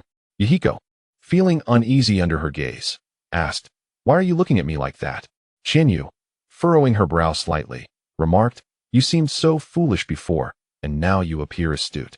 I cannot discern whether you are genuinely foolish or merely pretending. Yahiko retorted, I am certainly intelligent. Chinyu dismissed the topic. Enough of idle chatter. Now let us proceed to my request for you. Yahiko, perplexed, asked a request. Chinyu affirmed, indeed, you have established an organization, which indicates your charisma is commendable. Therefore, I hope you can establish another organization. The timing is ideal. We are currently in a period of war, rife with schemes and deceptions. Once these plots are unveiled, there will undoubtedly be powerful shinobi disillusioned with their former beliefs. I need you to leverage your abilities to recruit these formidable shinobi. I will be the leader, and you shall be the deputy leader. I will not interfere with the recruitment or structure of the organization. That is entirely up to you. However, any actions taken by the organization must be approved by me before proceeding. This is what I desire you to accomplish. Yahiko hesitated. You want me to recruit powerful shinobi? Is that feasible? He recalled that the members of the Akatsuki he had previously formed were not particularly strong. Had they been, they would not have been so easily slaughtered by the Rain Shinobi and the Root Ninja. Chinyu, however, had confidence in Yahiko, for he was a counterpart to the future Naruto, who would undoubtedly possess some verbal prowess. Chinyu encouraged him, you must believe in yourself, though your abilities are indeed lacking. By the way, what type of ninjutsu are you proficient in? I am particularly skilled in water release techniques. Chinyu produced a scroll detailing the water release ninjutsu and tossed it to Yahiko. This scroll contains numerous water release techniques, including some of a higher caliber. Study it diligently. Yahiko scratched his head, feeling embarrassed. Isn't this a bit much? Not at all, Chinyu replied. The stronger you become, the better you can assist me. However, these techniques alone won't make you a formidable ninja. Just wait a moment. Chinyu spent 2,000 witness points in the exchange shop, acquiring several advanced water release techniques. He then unfurled a blank scroll and inscribed the training methods upon it. After handing the freshly inscribed scroll to Yahiko, he added, with these additional techniques, you should be adequately equipped. The rest is up to you. Becoming powerful requires more than just learning a few ninjutsu. Yahiko accepted the scroll and stated earnestly, I will train hard and serve you well.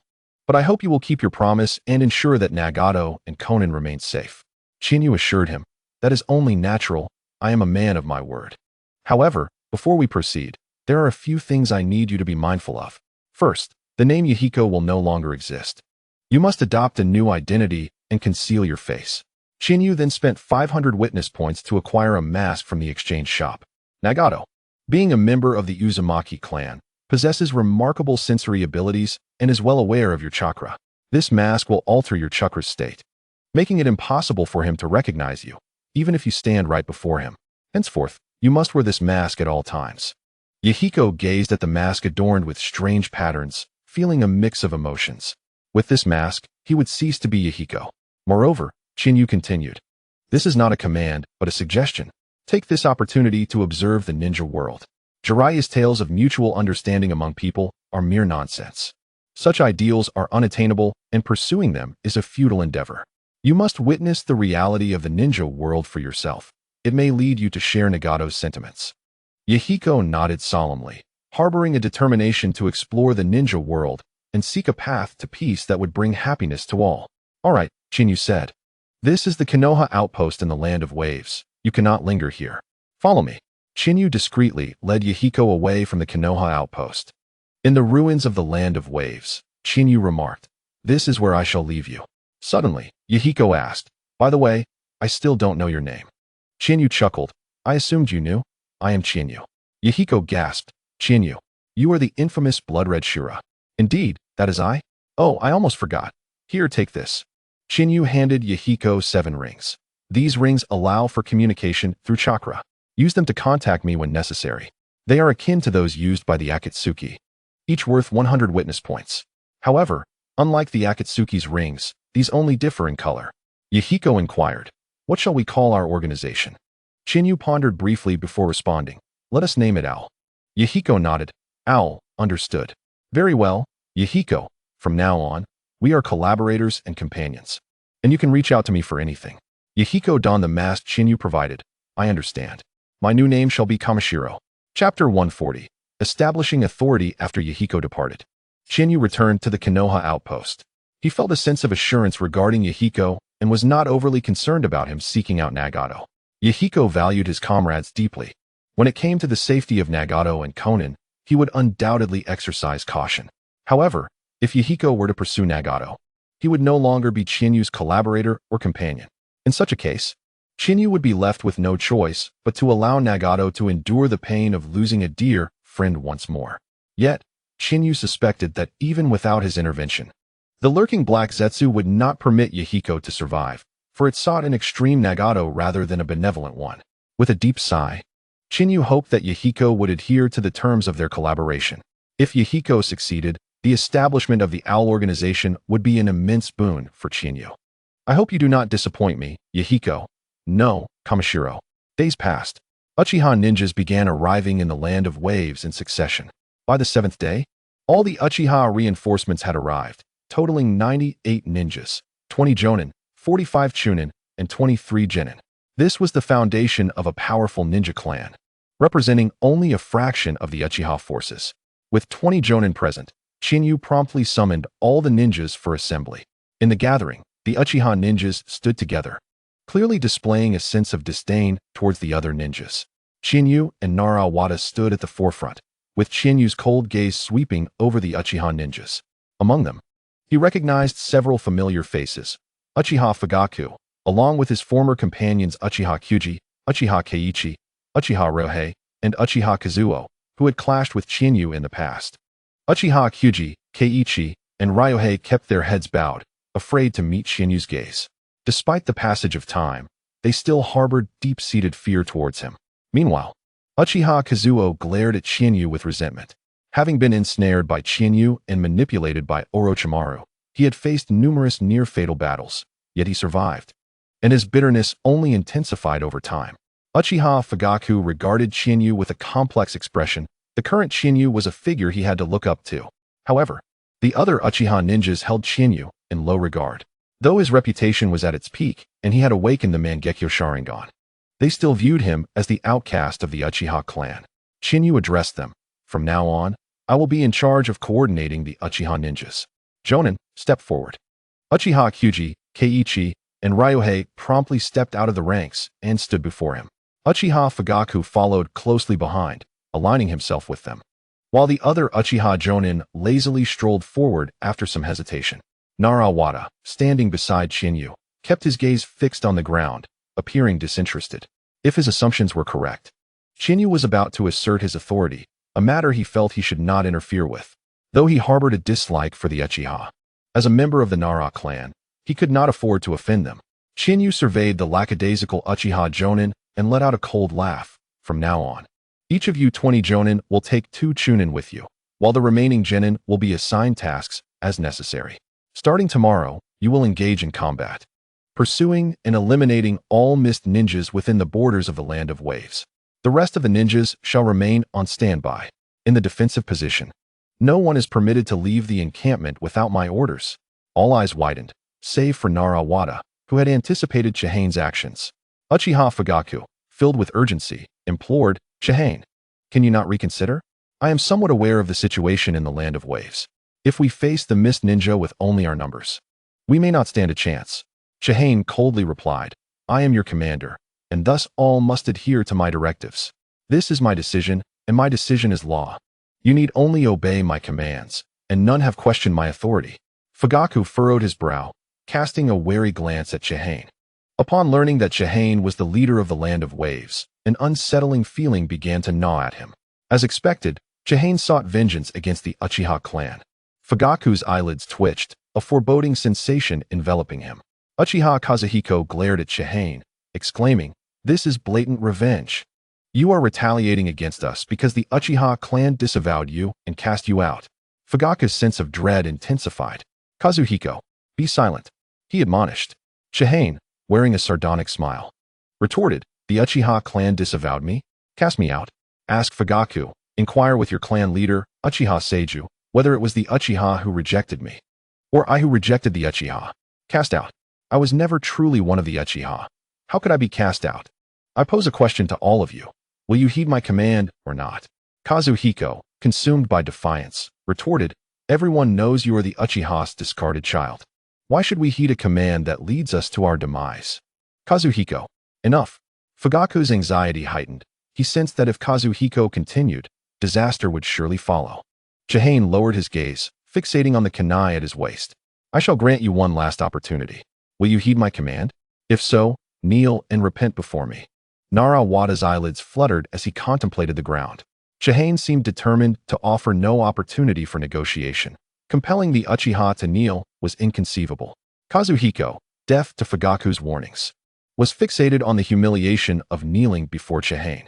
He roared, "You bastard! In your dreams." In an instant, Chihane unsheathed his kunai, and a surge of lightning erupted from his body, allowing him to appear behind Kazuhiko in the blink of an eye. The kunai was sheathed once more. Kazuhiko clutched his neck, blood oozing through his fingers, before collapsing lifelessly to the ground. Chapter 141. The assault. Kazuhiko was slain before their very eyes. All present were left in shock, staring at Kazuhiko's fallen form and Chihane standing ominously behind it. The other ninjas were rendered speechless, particularly Narawada, who was utterly bewildered. He had anticipated that Chihane might assert his dominance over Kazuhiko through sheer strength, forcing him to submit. However, Wada never imagined that Chihane would go so far as to kill Kazuhiko, and in front of so many Uchiha ninjas, no less. This act transcended mere intimidation. Fugaku's eyes were bloodshot as he glared at Chihane, his voice rising in a furious roar. "Chihane, why? Even if Kazuhiko was in the wrong, you had no need to take his life." Chihane appeared nonchalant, as if he had merely performed a trivial task, even taking a seat upon Kazuhiko's corpse, a smile gracing his lips. The sight of Chihane's grin sent chills through the other ninjas, while the Uchiha clan seethed with rage, their eyes fixed on Chihane, as if they would devour him whole. Chihane began, "I previously stated that as your commander, my words are law. You have not questioned my authority. Kazuhiko not only questioned me, but openly defied my orders. Thus, I dealt with him. Is there an issue?" Fugaku, incensed, retorted, "Of course there is. I was attempting to reason with him. I could have persuaded him. Yet you chose to kill him. Does that not pose a problem?"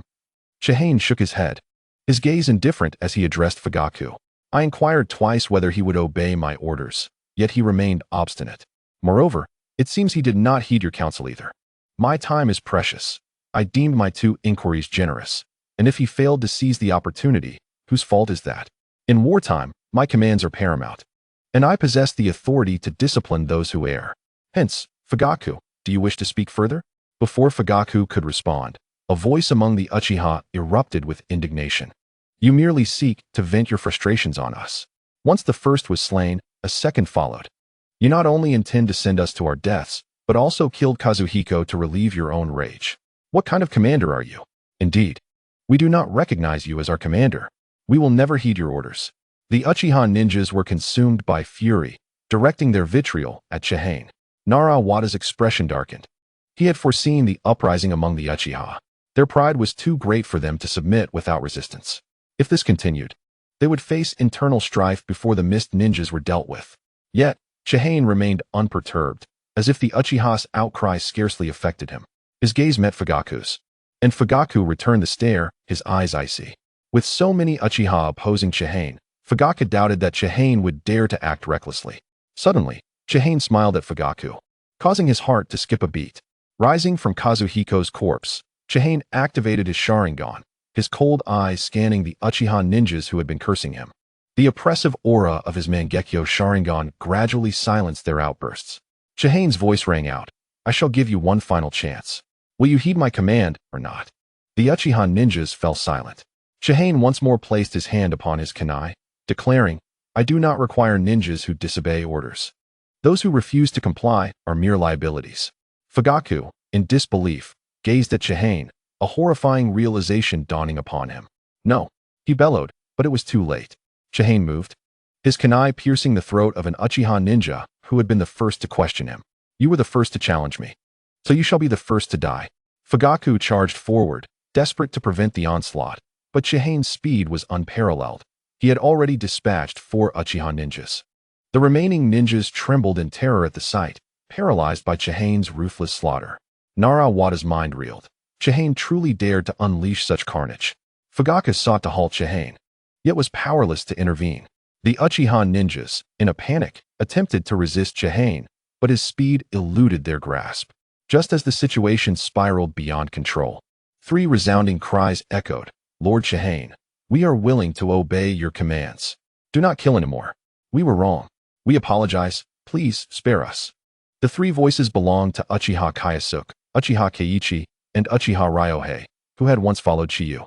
They knelt on the ground, foreheads pressed against the earth, desperately pleading with Chiyu. In truth, they had wished to do this since the moment Chiyu had slain Uchiha Kazuki.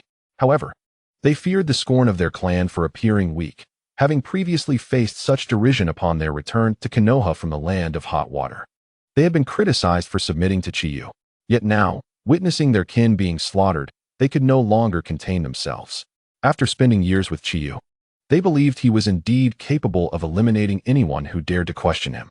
A smirk curled at the corner of Chiyu's mouth.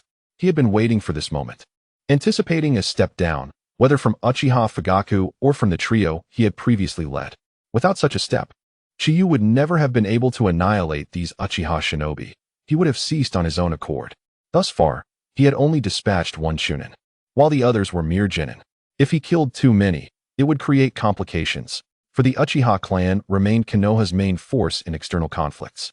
Should they unite against Sarutobi Hiruzen, given Hiruzen's character, he would undoubtedly yield. Therefore, Chiyu had set a limit for himself, no more than 10 Uchiha shinobi, excluding the Jonin Kazuki. Chapter 142, willing to obey Uchiha Kyosuke, Uchiha Keiichi, and Uchiha Ryohei implored Chiyu to spare their clan. In an instant, Chiyu appeared before them, his gaze as cold as ice. Though you 3 have followed me, it does not imply any bond between us. You do not speak for the Uchiha in making decisions. His eyes flicked toward Uchiha Fugaku, who was staring blankly at the corpses on the ground, breathing heavily. Some Uchiha shinobi were shouting their intent to fight Chiyu. Enough. Silence. Fugaku's hoarse roar echoed. As the recognized next leader of the Uchiha clan, his authority silenced the crowd. He approached Chiyu with heavy steps, gazing at Chiyu, particularly at his coveted Mangekyo Sharingan. Fugaku's eyes were filled with hatred, sorrow, and a tinge of jealousy. In a raspy voice, he declared, We, the Uchiha, are willing to follow your command. Chiyu did not respond immediately, but instead wiped the blood from his kunai, stating, I do not wish to take this to extremes. I have afforded you ample opportunity. Yet, your clan has shown a lack of understanding. I consider myself magnanimous, so I will grant you another chance. But tell me, can you truly represent the Uchiha? I can represent. Fugaku replied solemnly. Chiyu smirked at the glaring Uchiha shinobi. Ah, but judging by their expressions, they seem rather unconvinced. Fugaku turned and scolded, "What are you all doing?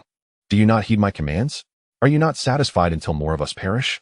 Hearing Fugaku's words, the expressions of the Uchiha shinobi froze as they glanced at their bloodied kinsmen lying lifelessly on the ground, their hearts tightening, each lowering their heads in shame. Fugaku turned back to Chiyu and assured him, "I guarantee they will not defy your orders again." Chiyu shook his head. Seeing this, Fugaku's already solemn demeanor grew even graver. He invoked Konoha, saying, "Chiyu, what more do you wish from us? We are here to support the war in the land of waves." Internal strife only results in losses for Konoha. Chiyu replied, "I trust you will not, but I do not trust them. To assure me, it is simple. Should any Uchiha defy my orders again, you will bear their punishment. Do you accept this condition?"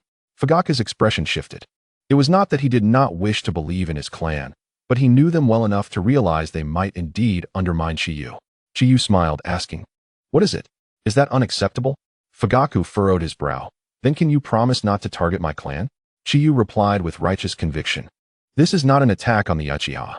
If you had obeyed from the start, I would have had no reason to punish you. Ultimately, this is your own doing. Is it not? I will issue commands to engage the mist shinobi head-on, not because I doubt your strength, but because I believe in the might of the Uchiha, the foremost clan in Konoha, wielding one of the three great ocular jutsu. Surely, combating a few mist ninjas should be effortless for you.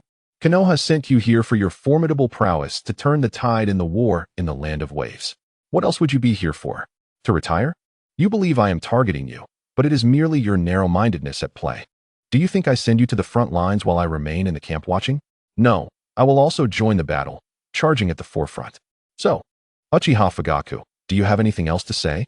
Taking a deep breath, Fugaku conceded, "Fine. If they defy your orders again, I will accept the punishment." Chiyu smiled. "That will suffice." He turned to the Uchiha shinobi behind Fugaku. "You have all heard. Should you defy my orders, your clan leader's son will bear the consequences. If such an incident recurs, it may very well be Uchiha Fugaku who lies there. I permit you to err while executing your missions, but should I discover any misconduct, not only will Fugaku be punished, but you shall not escape unscathed either." The Uchiha shinobi bowed their heads low, feeling a mixture of anger and gratitude towards Chiyu for his audacity, yet they were also deeply moved by Fugaku's willingness to shoulder such responsibility. Fugaku continued to address Chiyu. "There is one more thing. I wish to send my clan's bodies back to Konoha." Chiyu waved his hand dismissively. "No need. We will simply destroy the Sharingan and bury them in a suitable place. You need not concern yourselves with that. Your current task is to organize yourselves as I require and commence missions starting tomorrow." Chiyu clapped his hands. "All right, everyone disperse." He turned to the other shinobi, Narawata. "Arrange quarters for these Uchiha shinobi. Leave a few to carry the bodies to the rooms. I will personally destroy their Sharingan before burying them to prevent any bloodline from leaking, ensuring peace of mind for the Uchiha clan." When called upon, Narawata snapped back to reality, still reeling from the impact of recent events, especially Chiyu's reckless behavior, which had utterly terrified him. Had the Uchiha shinobi chosen to rebel, the situation would have spiraled out of control. Thankfully, Chiyu had subdued them.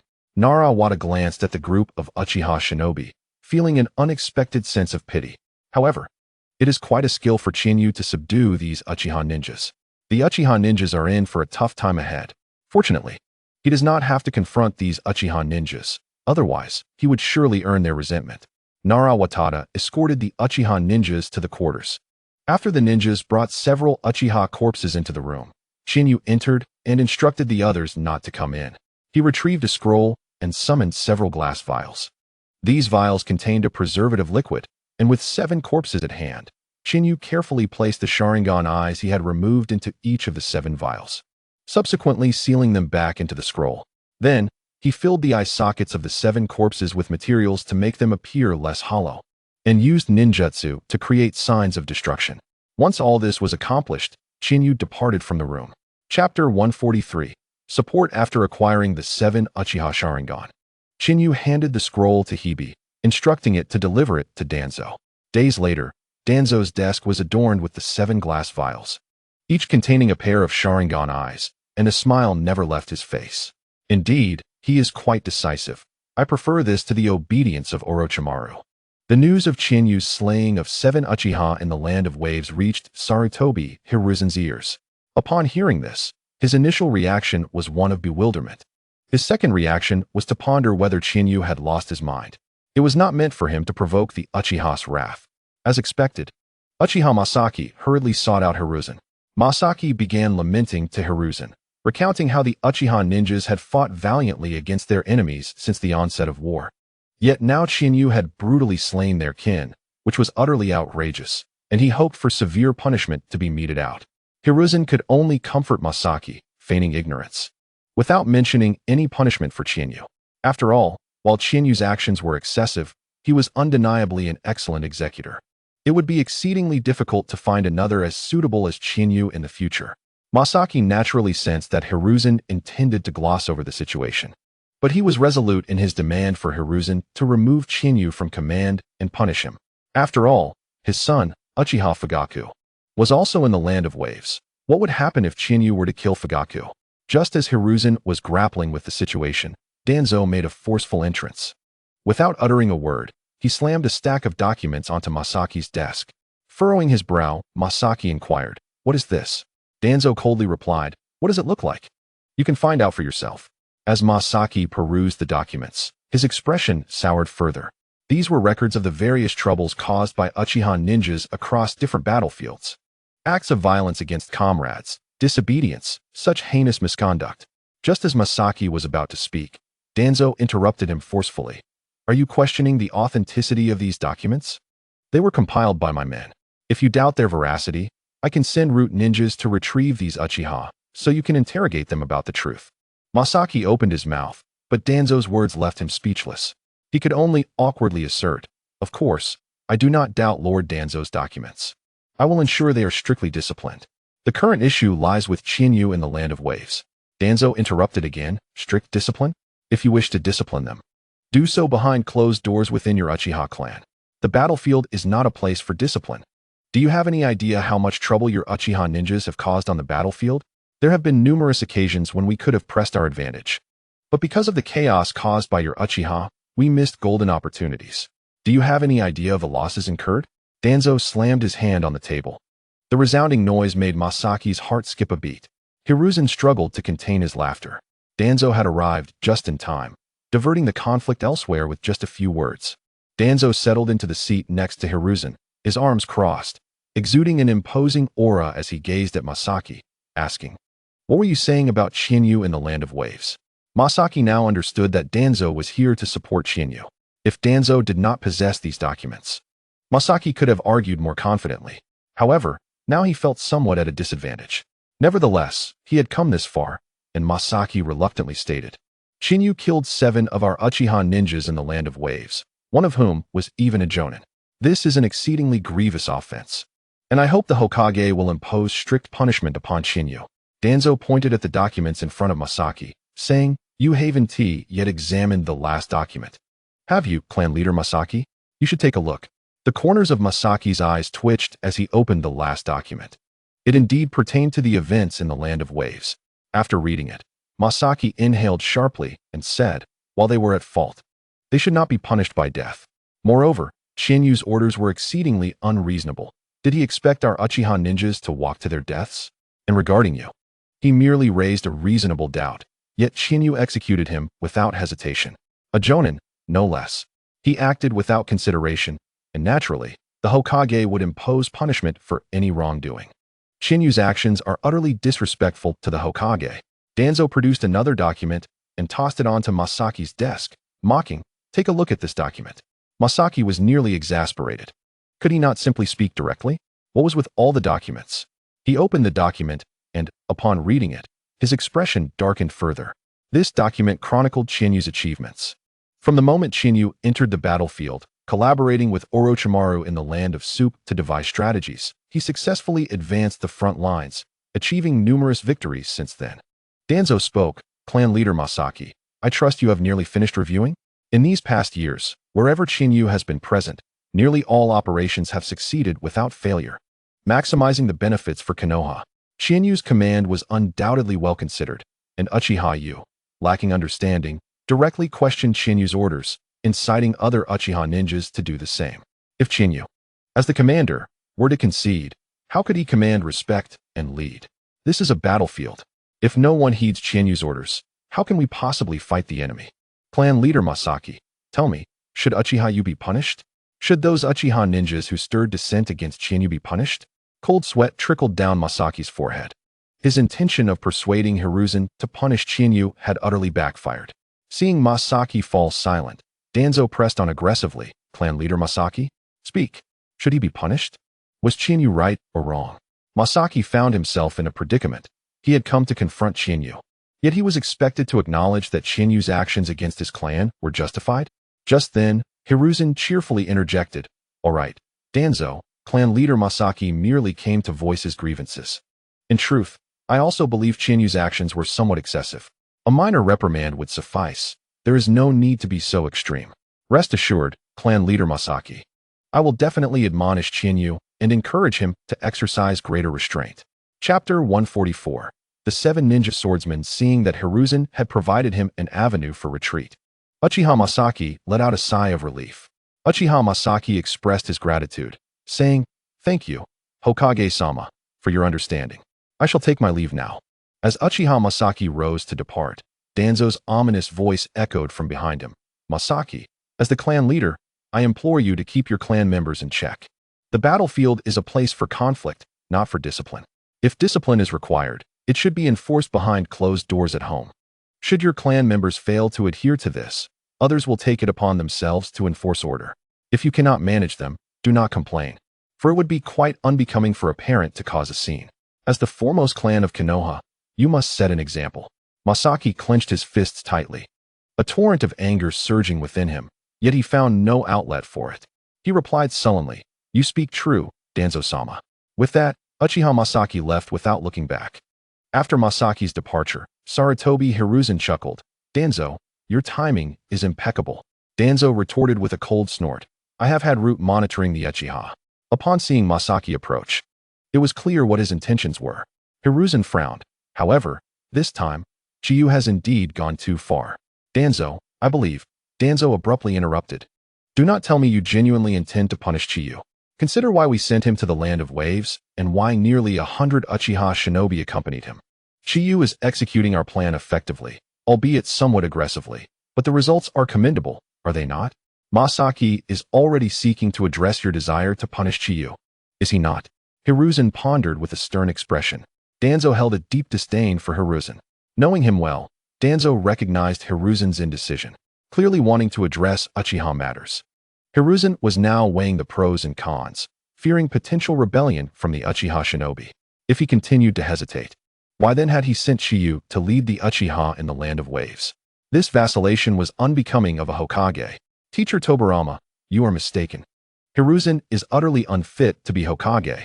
I am the one best suited for the role, Danzo said with lowered eyelids. Hiruzen, you must comprehend Chiyu's significance. If you punish him, it implies your disapproval of his methods, and thereafter, he will act with trepidation. If you have entrusted him with a task, you must trust him. Otherwise, it is meaningless. However, you may publicly admonish Chiyu, ensuring to include the context of the situation. This way, you provide Uchiha Masaki with an explanation while also intimidating the Uchiha shinobi, making them more aware of Chiyu's tactics and thus fostering greater animosity towards him. As for Chiyu, I shall communicate with him. Hiruzen, you must realize that the Uchiha issue cannot be postponed until after the war. It must be addressed immediately, or the consequences will be dire. Masaki has already dared to confront you, embodying the notion that he will not relent until you act against Chiyu. This is an outright coercion for you to make a decision. Consider the future. If they continue to pressure you, what will you do? Hiruzen's expression fluctuated between uncertainty and resolve. Danzo's words struck a chord within him. As Hokage, he could not allow anyone to dictate his decisions. A cold glint flashed in Hiruzen's eyes. Very well, I shall proceed as you suggest. With Hiruzen's agreement, Danzo promptly departed from the Hokage building. Meanwhile, in the Land of Waves, Chiyu had engaged in battle. Following the demise of Uchiha and Yu, the original 20 squads had dwindled to 19. Scattering to seek and eliminate the mist shinobi, Chiyu led the charge on the front lines, while the rear base in Konoha was managed by Nara Watada. Today, Chiyu received a letter from Danzo. Upon opening it, a disdainful smile crept across his lips. Public criticism? How very typical of Hiruzen, trying to avoid offending anyone. It appears Danzo holds me in high regard. The letter revealed that Hiruzen had initially intended to reprimand him, but Danzo had intervened, allowing Chiyu to act freely. After incinerating the letter, Chiyu rejoined the fray. A month passed. During this time, under the relentless assault of the Uchiha shinobi, the Mist Village's forces were finally subdued. The Uchiha suffered significant losses, but the Mist shinobi fared even worse. In equal confrontations, it took 2 Mist shinobi to match a single Uchiha. After a month of brutal conflict, of the 91 Uchiha shinobi, only around 40 remained. Witnessing Chiyu's unrivaled prowess, the Uchiha, once filled with trepidation, now dared not even raise their heads in his presence. Within the borders of the Land of Waves, Mist shinobi had become scarce, making encounters increasingly rare. Upon returning to the Konoha base, Chiyu issued a command for a full-scale offensive, intending to eradicate the remaining Mist shinobi entirely. The entire Konoha force dispersed, embarking on a mission to hunt down the Mist shinobi. A few days later, in a forest, the lower-ranked shinobi Kai, Noera Kanjin, and Ebisu found themselves in peril. Before them stood the 7 ninja swordsmen of the mist. Noera Kanjin regarded the 7 formidable figures with trepidation. This is bad. We are surrounded. Kai despaired. There's no escaping now. Ebisu's eyes widened in fear. Isn't that the 7 ninja swordsmen of the mist? Pibak Shizai grinned. I didn't expect even the little ones from other villages to recognize us. We've become quite the celebrities. He hefted his decapitating blade onto his shoulder. Oh dear. The blade has a small nick. It needs to draw some blood for the iron to regenerate. Kai, Noera Kanjin, and Ebisu were at a loss for how to proceed. They could not contend with Pibak and his comrades, let alone 7 of them.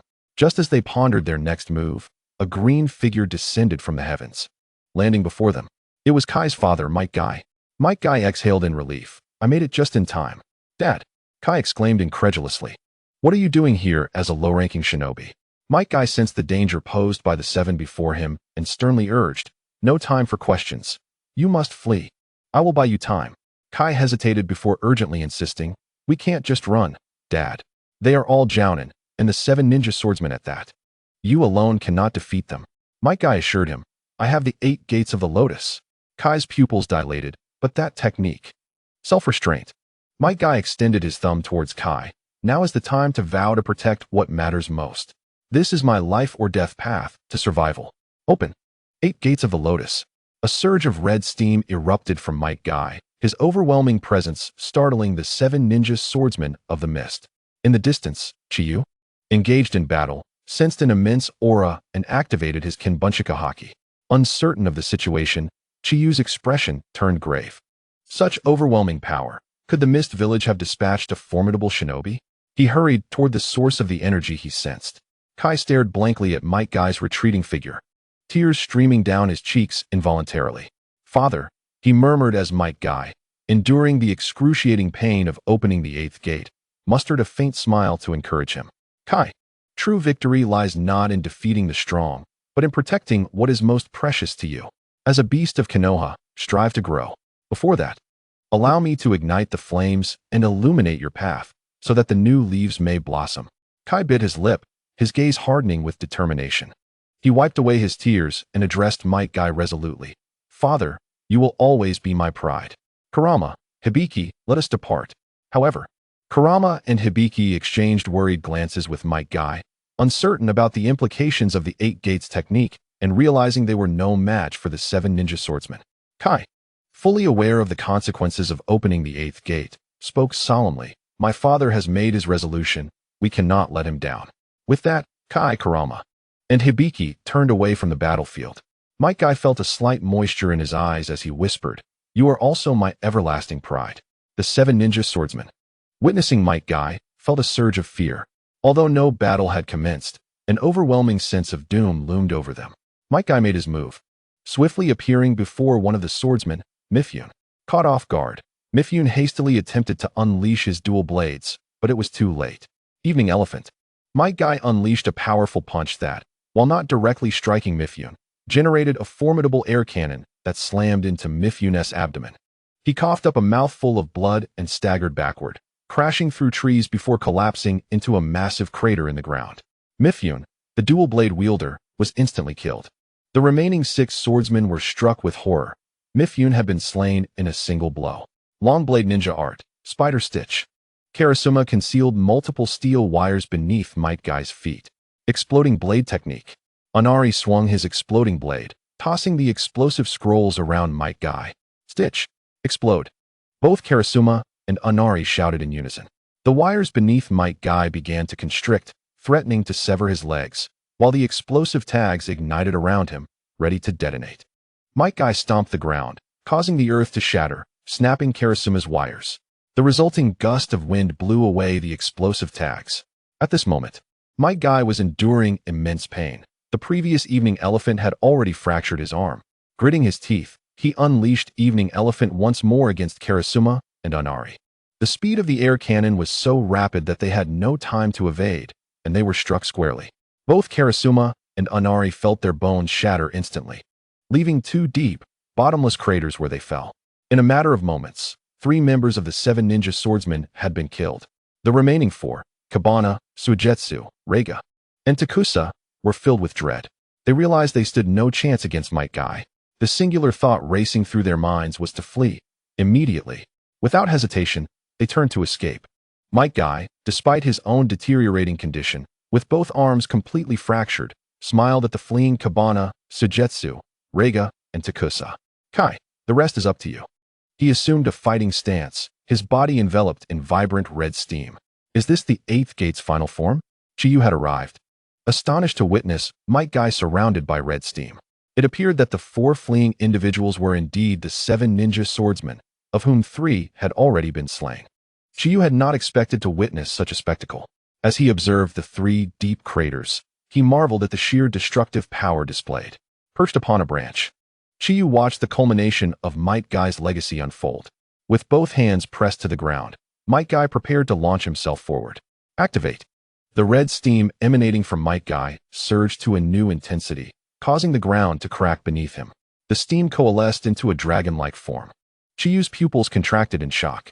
Such potent chakra. This dragon-shaped chakra must signify. Might Guy charged forward with blinding speed, appearing instantaneously behind Takusa. Night Guy? He declared, delivering a devastating kick to Takusa's back. Takusa felt as if he had been shattered in 2. Might Guy propelled Takusa across the terrain, debris flying and dust rising in a cloud. Suigetsu was merely grazed by the dragon-shaped steam, yet it sent him hurtling away. Might Guy continued his assault on Takusa until he collided with a mountainside, which yielded to the tremendous force, creating a gaping hole. As the dust settled, Might Guy lay on the ground, charred and lifeless, while Takusa, now reduced to half a body, met a gruesome fate. Chiyu exhaled deeply. Might Guy's Night Guy left an indelible impact on him. Faced with such a technique, survival seemed impossible. Even evasion was futile. The speed had surpassed even Chiyu's fastest technique. Approaching Might Guy's side, Chiyu found him already deceased, his body beginning to disintegrate into ashes. This was Might Guy's final dance. Brilliant, glorious, yet tragically brief. You were formidable. Might Guy, Konoha is fortunate to have a ninja like you. Farewell. As Chiyu finished speaking, Might Guy completely turned to dust. After departing, Chiyu activated his system.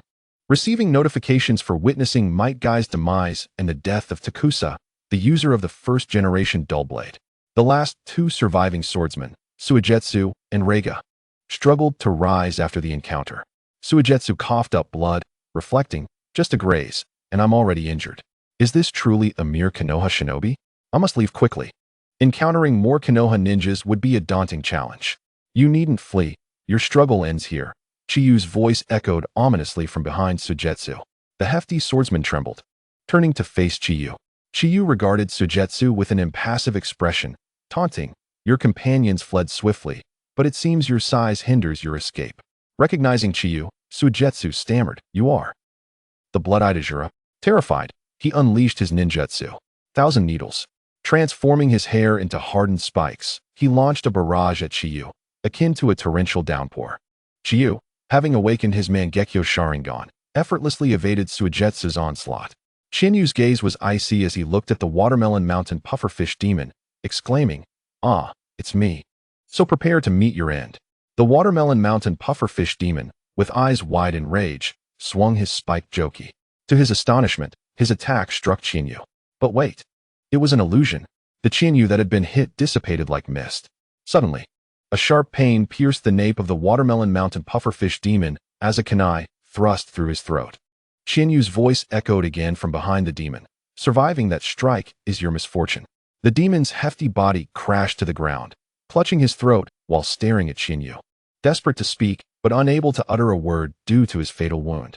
Chinyu stood still, watching as the Watermelon Mountain pufferfish demon faded away. With the death of the initial wielder of the Great Blade Joki, Chinyu was rewarded with 700 points. Beside the demon's corpse, Joki began to move, seemingly attempting to flee. Chinyu immediately aimed his kunai at it. Fifth form of thunder breathing, heatwave thunder. Chinyu unleashed a searing bolt of lightning that struck Joki. The blade writhed in a frenzy, and suddenly, a cloud of smoke enveloped it. Joki vanished from sight. Chinyu furrowed his brow. A contract summon? He dismissed it, after all.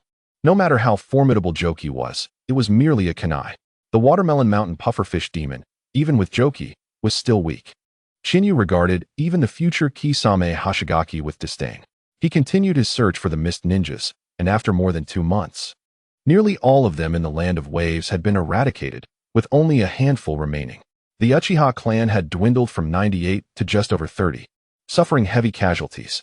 However, they had little to say, as under Chinyu's leadership, the Land of Waves had indeed fallen to them. The most pleased of all was Danzo in the Hidden Leaf Village. Chinyu continuously delivered Uchiha Sharingan to him. After previously providing 7 pairs, he now added 5 more, totaling 12 pairs, including 2 with the 3-tomo design. Gathering these 5 pairs was a stroke of luck, as the Uchiha were highly vigilant about their Sharingan, destroying them at the first sign of death to prevent them from falling into enemy hands. Not long after stabilizing the Land of Waves, Chinyu received an urgent order to proceed to the Land of Hot Water, taking the remaining Uchiha ninjas with him. The Hidden Leaf had obtained vital intelligence. The Cloud Village was making significant moves, and the Third Raikage seemed poised to personally engage in battle in the Land of Hot Water, aiming to reverse the Cloud's unfavorable situation there. After receiving the orders, Chinyu handed over matters in the Land of Waves to Nara Shikaku and promptly set off for the Land of Hot Water with the Uchiha ninjas. Days later, upon arriving in the Land of Hot Water, Chinyu immediately sought an audience with Orochimaru. From Orochimaru, he received confirmation that the Third Raikage was indeed en route to the Land of Hot Water. A substantial number of elite Cloud ninjas had already reinforced the area, launching a counteroffensive against the Leaf ninjas with relentless fervor. Unprepared, the Leaf ninjas suffered significant losses. It appeared the Cloud Village was no longer inclined to stalemate, intending to launch a full-scale assault on the Leaf and compel the Rock Village to join in. The Grass Village ninjas remained passive, needing to monitor the movements of the Rock ninjas. Some Leaf ninjas were even reassigned from the battlefield against the Sand Village to support the Grass Village. With the situation in the Land of Waves firmly under Chinyu's control, he and the Uchiha ninjas were entirely redeployed to the Land of Hot Water to prepare for the impending conflict. Chinyu and Orochimaru deliberated on how to respond should the Third Raikage arrive in the Land of Hot Water. Under the relentless assault of the Cloud ninjas, the Leaf ninjas were nearing their breaking point. If the Third Raikage truly arrived, it was highly probable they would have to retreat back into the Fire Country. However, after much discussion, no clear resolution emerged, as the presence of a Kage in battle held profound significance and morale implications. Yet, Chinyu suspected the Third Raikage might not reach the Land of Hot Water. If his memory served him correctly, the Rock Village was likely to play a disruptive role against the Cloud Village. Chapter 147. The Third Raikage and the Rock Ninja Army. Upon learning that the Third Raikage might directly engage in combat, Chinyu surmised that the Rock Village would likely take action against the Cloud Village. Given the current state of the ninja world, the Cloud Village appeared to be a more viable target than the Leaf or other ninja villages. If this were the case, the Third Raikage's confrontation with the Rock's 10,000 ninjas would indeed be a sight not to be missed. Chinyu was eager to ascertain whether the Rock Village truly possessed 10,000 ninjas. The combined forces of the Leaf Village totaled around 10,000 as well. Due to the multitude of battlefields, the Leaf Village deployed ninjas in small contingents of 100 or 200, maintaining minimal distribution to prepare for a prolonged conflict. The remaining ninjas were dispersed throughout the Fire Country, ready to swiftly support any area in distress. Did the rock village genuinely have 10,000 ninjas left, after excluding those in the grass country? Moreover, the earth country lay several small nations away from the land of lightning. If the rock village were to mobilize 10,000 ninjas, how could the third Raikage remain uninformed? Thus, Chiyu harbored doubts regarding the rock village's claims of 10,000 ninjas engaging the third Raikage. Chiyu addressed Orochimaru. Orochimaru-sensei, I wish to petition for a mission. Orochimaru inquired. What kind of mission do you seek?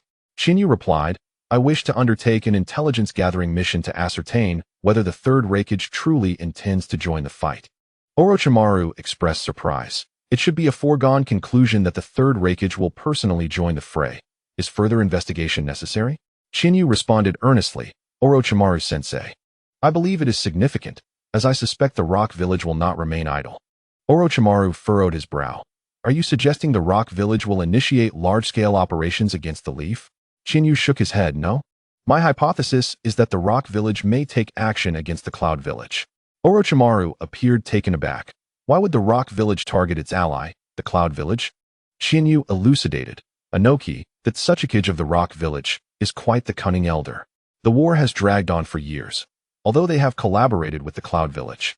The rock ninjas have been notably conservative in the grass country, engaging in far fewer battles than in other theaters. Thus, among the 5 great ninja villages, the rock village currently possesses the strongest military might. The cloud village has been entrenched in prolonged conflict against the leaf, struggling to breach their defenses. And their overall strength now mirrors that of the leaf, which is under multiple pressures. Inoki values profit over loyalty to the leaf.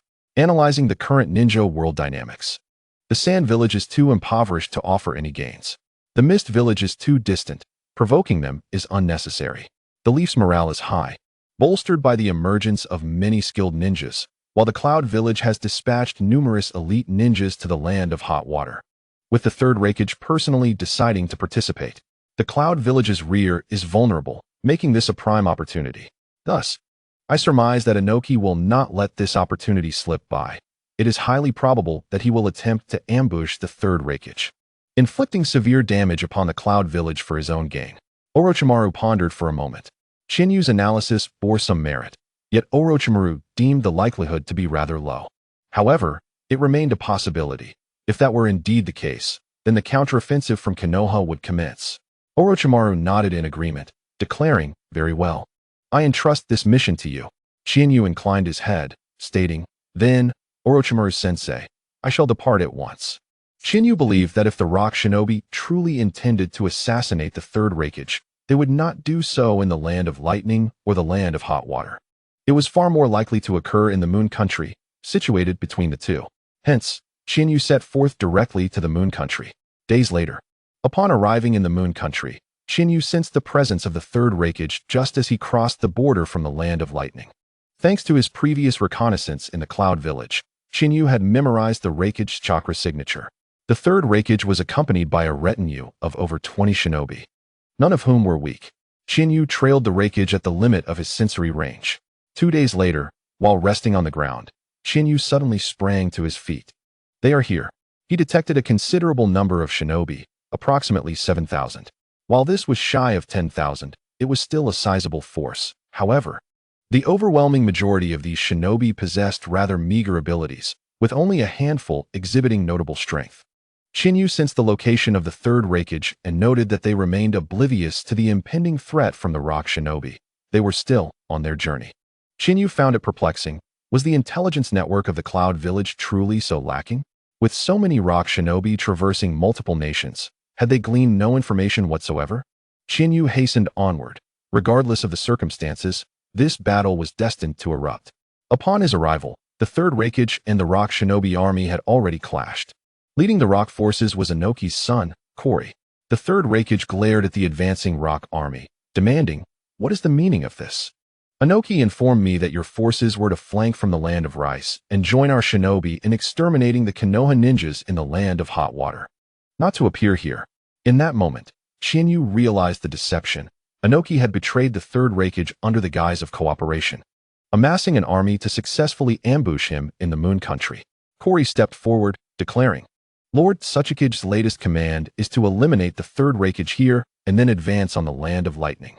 The third Raikage's eyes widened in fury. That old bastard Inoki dares to deceive me and betray our alliance.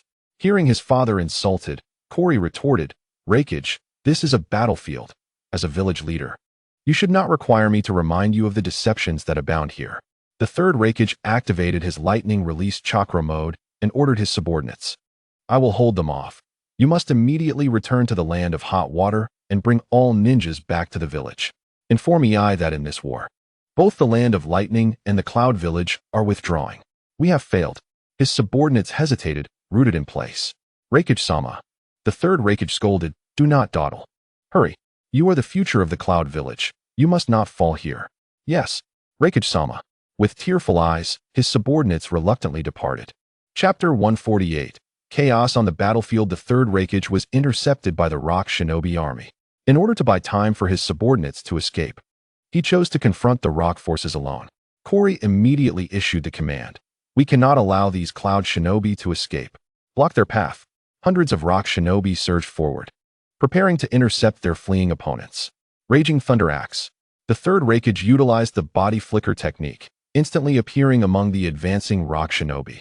Concentrating lightning release chakra in his feet, he unleashed tremendous destructive force, creating a deep pit in the ground, resulting in the immediate death of over 20 rock shinobi, while many others were sent flying. With sheer force, the third Raikage halted the pursuing rock shinobi. A barrage of shuriken and kunai rained down upon him. Yet the power of his lightning release chakra surged to new heights. The projectiles failed to breach his defenses. Like a wolf amidst sheep, he began to slaughter the rock shinobi. Witnessing the massacre of his comrades, Kori promptly employed ninjutsu to halt the third Raikage. Earth Release. Mountain Earth Technique. Kori utilized advanced Earth Release ninjutsu, crafting two massive hemispherical formations of earth to encircle the third Raikage and press inward. The Raikage braced against the rocky walls, preventing the encroachment. Observing this, the rock shinobi rushed forward, intent on killing the third Raikage. Hell Stab. The third Raikage concentrated a vast amount of lightning into 4 fingers, breaking through the hemispherical rock formations. As he charged forward, he left a trail of destruction, slaying countless rock shinobi in his wake. The disparity in strength between the rock shinobi and the third Raikage was glaring. Chiyu watched the fierce battle unfold, his body trembling with exhilaration. This surge of adrenaline was intoxicating. Such a one versus many confrontation ignited a fervor within him. The third Raikage subordinates had successfully escaped. In truth, he could have left at this point. However, if he did, the current predicament of the Cloud Village would surely succumb to the might of the rock shinobi army. Thus, he had to buy time for the Cloud Ninjas in the land of hot water to regroup. Hell Stab. 3 fingers. The third Raikage adjusted his attack, employing 3 fingers to pierce through the rock shinobi. Witnessing the slaughter of his comrades, Kori commanded, use the Earth Release, Great Earth Flow Wall, to block him. Numerous ninjas began to form hand seals, and upon completion, they pressed their hands to the ground. Earth Release, Great Earth Flow Wall. A wall of earth rose from the ground, towering like the Great Wall of China to impede the third Raikage. Yet, faced with such a barrier, the Raikage's expression remained unchanged as he continued to advance, with 3 fingers poised to strike. The rock shinobi braced themselves, preparing to launch an offensive as soon as the wall contained the Raikage. However, to their astonishment, the wall crumbled under the might of the Raikage's 3-fingered thrust, as if made of paper. He pressed forward, continuing his massacre of the rock shinobi. With the speed and power of his Hell Stab, combined with the defensive prowess of his lightning release chakra mode, the rock shinobi stood no chance against him. Since the battle began, the third Raikage had sustained no injuries, while nearly 100 rock shinobi lay dead. The strongest spear against the strongest shield? Truly impressive. Chiyu marveled at the third Raikage's prowess, especially as he executed the Hell Stab with 2 fingers, achieving a speed nearly on par with the Thunderclap. Thus, the 1-fingered Hell Stab undoubtedly surpassed Chinyu's own Thunderclap in speed. Chiyu activated his Mangekyo Sharingan, observing the Raikage's combat prowess. He found the lightning release chakra mode particularly intriguing, as the lightning emitted from his breath of lightning merely stimulated his body without enhancing his defenses. The lightning release chakra mode not only activates the physical body, but also significantly enhances defensive capabilities. The surging electricity within can accelerate neural conduction speed. And with an increase in lightning release chakra, both defense and speed are further amplified. This is something that Chiyu lacks. Currently, all of Chiyu's techniques, aside from the 10,000 rejections, are offensive. Thus, the lightning release chakra mode, which can bolster both offensive and defensive power, is quite essential for Chiyu. Huangtu has realized that his army of several thousand ninjas is incapable of defeating the third Reikage. Initially, Huangtu intended to leave a portion of the IWA ninjas to hold back the third Reikage while the rest advanced towards Kumogakure. However, the third Reikage single-handedly blocked their advance. Now, Huangtu finds himself in a predicament. Even if the third Reikage cannot stop them, it will still take days for his IWA forces to reach the village. With the third Reikage killing off their men from behind, the casualties will mount, no matter how numerous the IWA ninjas are. Yet, if he focuses on the third Reikage, the surprise assault on Kumogakure may fail, as the Reikage subordinates have already sent word. Once the cloud ninjas from the land of water withdraw and return to support Kumogakure, Huangtu's forces will be in peril. Inheriting Inoki's steadiness, Huangtu is unwilling to take unnecessary risks. Since the plan for a surprise attack on Kumogakure has been disrupted by the third Reikage, he decides to proceed with the plan to eliminate the Reikage right here. However, allowing his men to be slaughtered is not a viable option. Huangtu promptly makes a decision, commanding, "Everyone, use ninjutsu to alter the terrain and impede the Reikage." Then, he instructs all units to prioritize defense in their combat strategy. Upon hearing Huangtu's command, Chiyu immediately realizes that Huangtu intends to wear down the third Reikage. Chiyu feels somewhat discontent. The IWA ninjas have resorted to a defensive strategy in battle, showing a lack of pride typical of a Wagakure. However, Chiyu also harbors resentment towards the third Reikage and Kumogakure for their past abduction of Kushina Uzumaki. Rising to his feet, Chiyu hoists his ninja blade onto his shoulder and strides forward. Huangtu notices Chiyu approaching from a distance. His expression suddenly tense. Blood-eyed Azura Chiyu? Has Konoha sent reinforcements? Chiyu strikes his shoulder with the ninja blade. "I am here alone, and even merely spectating fills me with fervor. I do not wish to witness such a dismal conclusion. The Wagakure, how shameless you are to adopt defensive tactics against a single opponent." Huangtu narrows his eyes at Chiyu. "So, you have come to support the Reikage?" Chiyu scoffs. "Support him? I am an enemy of those cloud ninjas. I simply crave battle." With that, Chiyu draws his ninja blade, directing it at Huangtu. "Let us engage in a direct conflict." Chapter 149. The mighty third Reikage. Chiyu's blade is aimed squarely at Huangtu, signifying his entry into the fray. Participating in this battle promises a wealth of witnessing points, yet Chiyu's true desire remains to confront the third Reikage. Thus, after declaring war on Huangtu, Chiyu refrains from attacking him and instead turns to face the rampaging third Reikage. Thunder breathing, fourth form, distant thunder. Chiyu's body erupts with electricity as he charges forward with lightning speed. All IWA ninjas in his path fall before him. The third Reikage notices Chiyu's approach. Lightning torture, level. The third Reikage concentrates lightning release in his hand, striking out with a knife hand towards Chiyu. Upon contact, Chiyu is forcibly pushed back several steps, while the Reikage's hand remains unscathed. Regaining his stance, Chiyu exclaims with excitement, "Incredible! Reikage, you actually blocked my strike with your flesh." The third Reikage's gaze is fixed on Chiyu, his brow furrowing as he examines Chiyu's forehead protector. Noticing the Reikage's scrutiny, Chiyu promptly removes the protector and stows it away in his ninja tool pouch, stating to the Reikage, "I am not here to fight you as a Konoha ninja, but rather as an individual to see you off on your final journey." The third Reikage smiles, then unleashes his full might. "Kid, don't be too arrogant. Beware of being ambushed and taken down by those IWA ninjas. That would be quite the disgrace." Electricity surges wildly around Chiyu as he retorts, "You should be the one to watch out. Don't let your old bones give out mid-battle and fall prey to those IWA ninjas. I still wish to personally sever your head."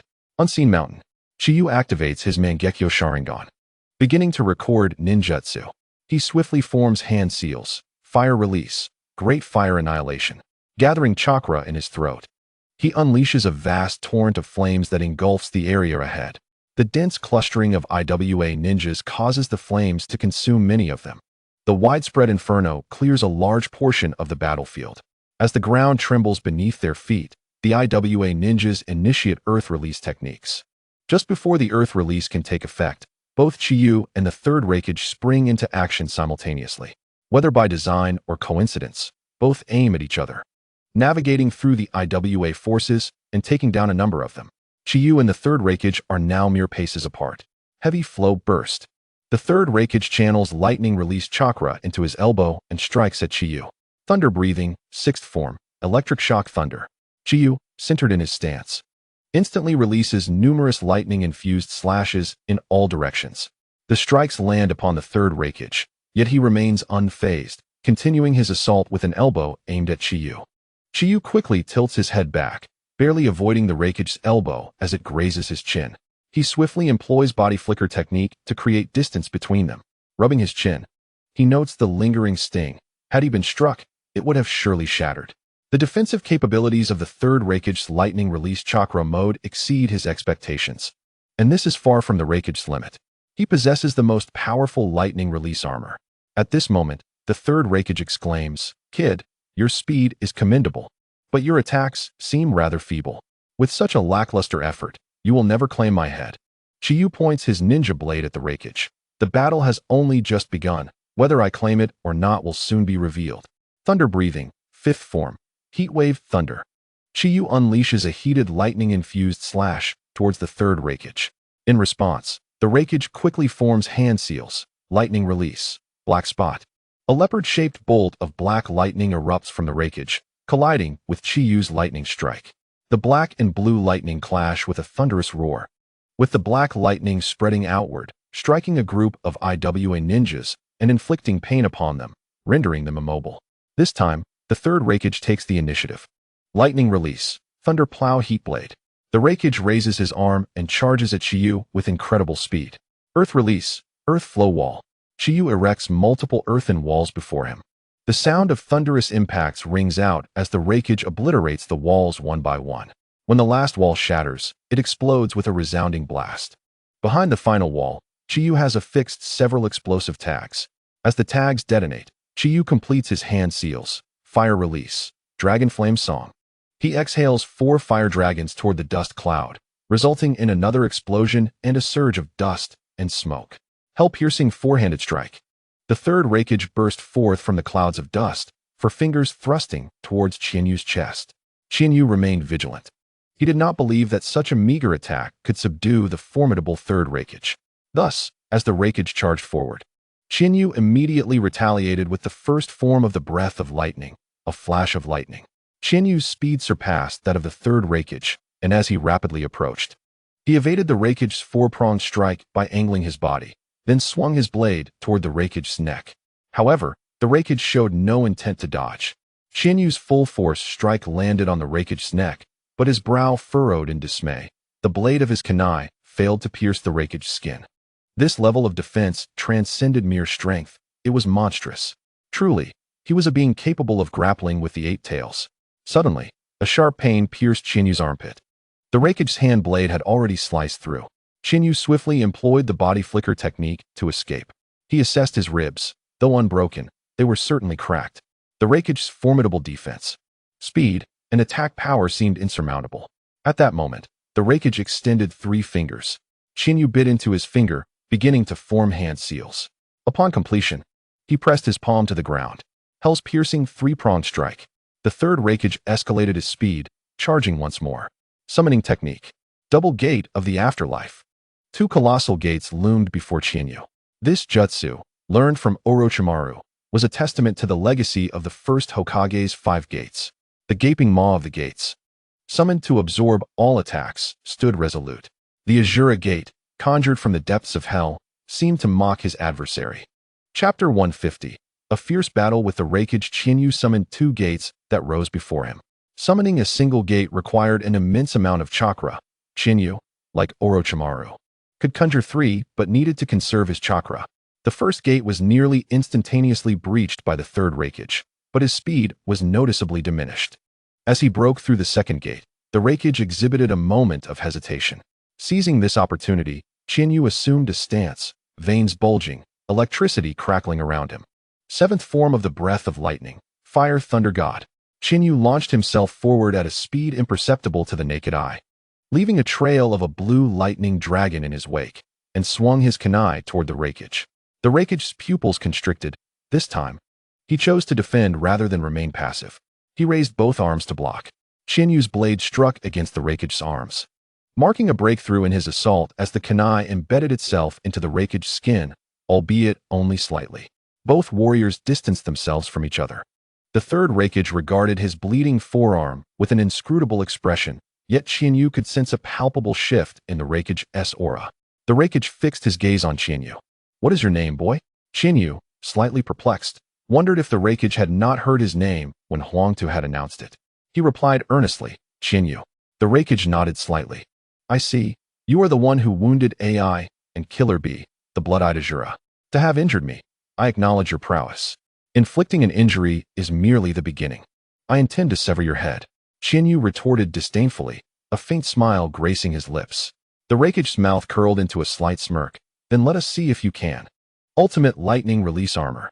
The Raikage unleashed his lightning chakra to its fullest extent, his hair standing on end. Observing the Raikage in this state, Chinyu's expression turned grave. Previously, the Raikage had fought with the intention of stalling. Now, he was clearly serious. Chinyu took the initiative. Fire Release, Dust Concealment Technique. He gathered chakra in his throat, transforming it into searing flames that erupted from his mouth, incinerating everything in proximity, while a wave of scorching dust spread outward. Seizing this moment, Chinyu concealed himself within the cloud of dust. The high-temperature dust extended over a vast area, catching many IWA shinobi off guard, some succumbing to the burning heat. The third Raikage retreated, distancing himself from the scorching dust, keenly observing his surroundings, knowing Chinyu would soon make a move. He only needed to locate Chinyu or wait for him to present himself. Suddenly, the Raikage spotted Chinyu emerging from the high-temperature dust, seemingly attempting to blend into the ranks of the IWA shinobi. In an instant, the Raikage charged at Chinyu with a speed beyond the capability of even Chinyu's Sharingan to perceive, colliding with several IWA shinobi, many of whom were instantly killed. The Raikage seized Chinyu's form, exclaiming, "Caught you, boy." Lightning Release, Explosive Bomb. He lifted Chinyu and slammed him into the ground with tremendous force, fracturing the earth, while Chinyu's body twisted within the ensuing crater. Immediately afterward, the Raikage's lightning chakra erupted, detonating upon Chinyu. Not bad, but far too arrogant, alas. You are not one of our hidden clouds shinobi. As the Raikage turned to face the IWA shinobi, preparing to act, he felt a sudden grip on his ankles. Looking down, he was astonished to find it was Chinyu, who had somehow transformed into an IWA shinobi. The Sharingan. Has he fallen under an illusion? Underground. Chinyu yanked hard at the Raikage's ankles, dragging him down into the depths. At that moment, the IWA shinobi unleashed their jutsu, intent on eliminating both Chinyu and the Raikage. Before Chinyu could extricate himself from the ground, the surrounding rocks constricted tightly around him, simultaneously squeezing the Raikage. 10,000 rejections. Blood tears streamed from Chinyu's left eye. The Mangekyo Sharingan activating. The instant 10,000 rejections took effect, the pressure from the rocks ceased. Chinyu smirked. Those damned IWA shinobi had disrupted his plan to launch a series of attacks after dragging the Raikage underground. After forming several seals, Chinyu broke free from the ground. The moment he emerged, he saw a fist barreling toward his face. Just as I suspected. Body replacement technique. Having preemptively formed the seals, Chinyu's form transformed into a wooden stump, the Raikage's fist striking nothing but air. Huangtu, witnessing the scene, felt a chill run down his spine. He had always assumed that while Chinyu was a renowned elite jonin, his prowess would be comparable to that of Minato Namikaze. Many IWA shinobi had fought against Minato numerous times. Because of his incredible speed, they had been unable to contend with him, often opting to retreat. Though Minato was agile, his direct attack potency was relatively low, specializing instead in the Flying Thunder God technique for surprise assaults. Chinyu, known for his speed, was initially thought to be similar to Minato. However, he had not anticipated the vast difference in their combat capabilities. In their confrontation, both Chinyu and the Raikage wielded speed as their advantage, while the IWA shinobi were least adept at speed. Consequently, their attacks rarely found their mark against either Chinyu or the Raikage. With each clash between Chinyu and the Raikage, several IWA shinobi perished. They had become mere background figures in the fierce duel between the two titans. The Raikage, surveying the multitude of Chiyu, furrowed his brow in concern. The illusions of the eye technique can only be disrupted by another's interference with the flow of chakra. This means that the third Raikage, currently ensnared in an illusion, is unable to break free from Chiyu's Jinjutsu. With this in mind, the third Raikage charges fiercely into the crowd of Chiyu, attacking anyone he suspects could be Chiyu. As the Raikage falls victim to the illusion and slaughters the rock shinobi, Chiyu has already coiled his body like a bow. The first form of the thunder-breathing technique. Lightning Flash. With astonishing speed, Chiyu transforms into a bolt of blue lightning, racing toward the rampaging third Raikage. Just as he is about to make contact, the effect of 10,000 rejections is triggered, causing the Raikage's formidable lightning release armor to suddenly dissipate. Sensing danger, the Raikage instinctively tilts his head aside. But Chiyu's ninja blade pierces the junction of his neck and shoulder. Chapter 151. The initial form of Susanoo Chiyu's blade penetrates the Raikage's shoulder, though it does not strike fatally as it fails to reach his neck. As Chiyu prepares to twist the blade, he discovers it is utterly immovable. The Raikage gazes at Chiyu with a look of confusion, quickly understanding that this peculiar ability, as AI had mentioned, causes the technique to inexplicably unravel upon proximity, an effect of the kaleidoscope Sharingan, no doubt. Chiyu attempts to withdraw his blade, but it remains steadfast. Shocked, he realizes the sheer muscle control of the Raikage, whose physical prowess is formidable even without the lightning release chakra mode. His body has been honed to perfection. The Raikage swings a punch at Chiyu, forcing him to abandon his blade and retreat. He yanks the ninja blade from his neck and shoulder, snapping it and discarding it to the ground, staunching the bleeding from the wound through muscle control. Suddenly, a technique from a rock shinobi strikes the Raikage. Unflinching, he absorbs the blow. After enduring the jutsu, the Raikage shifts his gaze downward, deliberately avoiding Chiyu's eyes. Chiyu, having spent 100 witness points at the exchange shop, acquires a new ninja blade and regards the Raikage with gravity. Did the chakra from the earlier rock shinobi's technique disrupt his own chakra and break the illusion? The Raikage declares sternly, "Kid, I acknowledge your danger. You pose a significant threat to our village, and thus, you must perish here." Reinvigorating his ultimate lightning release armor, he extends 2 fingers, hell-piercing 2 fingers. The Raikage surges toward Chiyu at breakneck speed. With the first form of thunder-breathing, Lightning Flash, Chiyu refuses to retreat, opting instead to counterattack. The two become blurs of lightning, rushing toward one another. The speed of the Raikage's 2 fingers is slightly slower than Chiyu's Lightning Flash, allowing Chiyu to reach his destination first, causing the Raikage's armor to explode into nothingness. Chiyu's blade swings once more at the Raikage. Although the Raikage's armor has dissipated under the influence of Chiyu's technique, his speed remains unchanged. The Raikage raises his arm to shield his neck, thrusting 2 fingers toward Chiyu's chest. In response, Chiyu lifts his left arm to protect his torso. Neither intends to evade. Chiyu's blade slices into the Raikage's arm, penetrating flesh and bone. Simultaneously, the Raikage's fingers pierce through Chiyu's arm, warping it grotesquely. Chiyu, exhilarated despite the distortion of his limb, feels no pain. Instead, his excitement intensifies. His focus solely on the Raikage. The Raikage, having twisted Chiyu's arm, bends a 4th finger, preparing to unleash a finishing blow. "Hey, do you think you can withstand my technique now that you lack your ultimate lightning release armor and chakra mode?" Chiyu's eyes gleam with madness. The Raikage, sensing imminent danger, attempts to distance himself, but Chiyu discards the blade and grips him tightly. Invisible Mountain. Technique reversal. A surge of potent, feral chakra erupts from Chiyu, centered on him. The resulting explosion strikes the Raikage directly, sending a powerful shockwave outward. Yao Tu is left stupefied. What kind of jutsu is this? Its power is immense. Witnessing his comrades among the rock shinobi perish in the shockwave, he shouts, "Scatter!" Immediately disperse. As the explosion subsides, Chiyu kneels on one knee, clutching his twisted left arm. His right eye shut as he gasps and coughs, spitting blood. The Raikage, while preparing to execute his technique, had already pierced Chiyu's arm, his fingers embedded within part of Chiyu's chest. A hole the size of a finger punctuates Chiyu's torso. Had he not immediately unleashed the invisible mountain technique, his chest might have been completely impaled. Chiyu raises his gaze to locate the Raikage, only to have his pupils constrict in shock. The shockwave from the invisible mountain technique has created a barren area, sending the rock shinobi flying.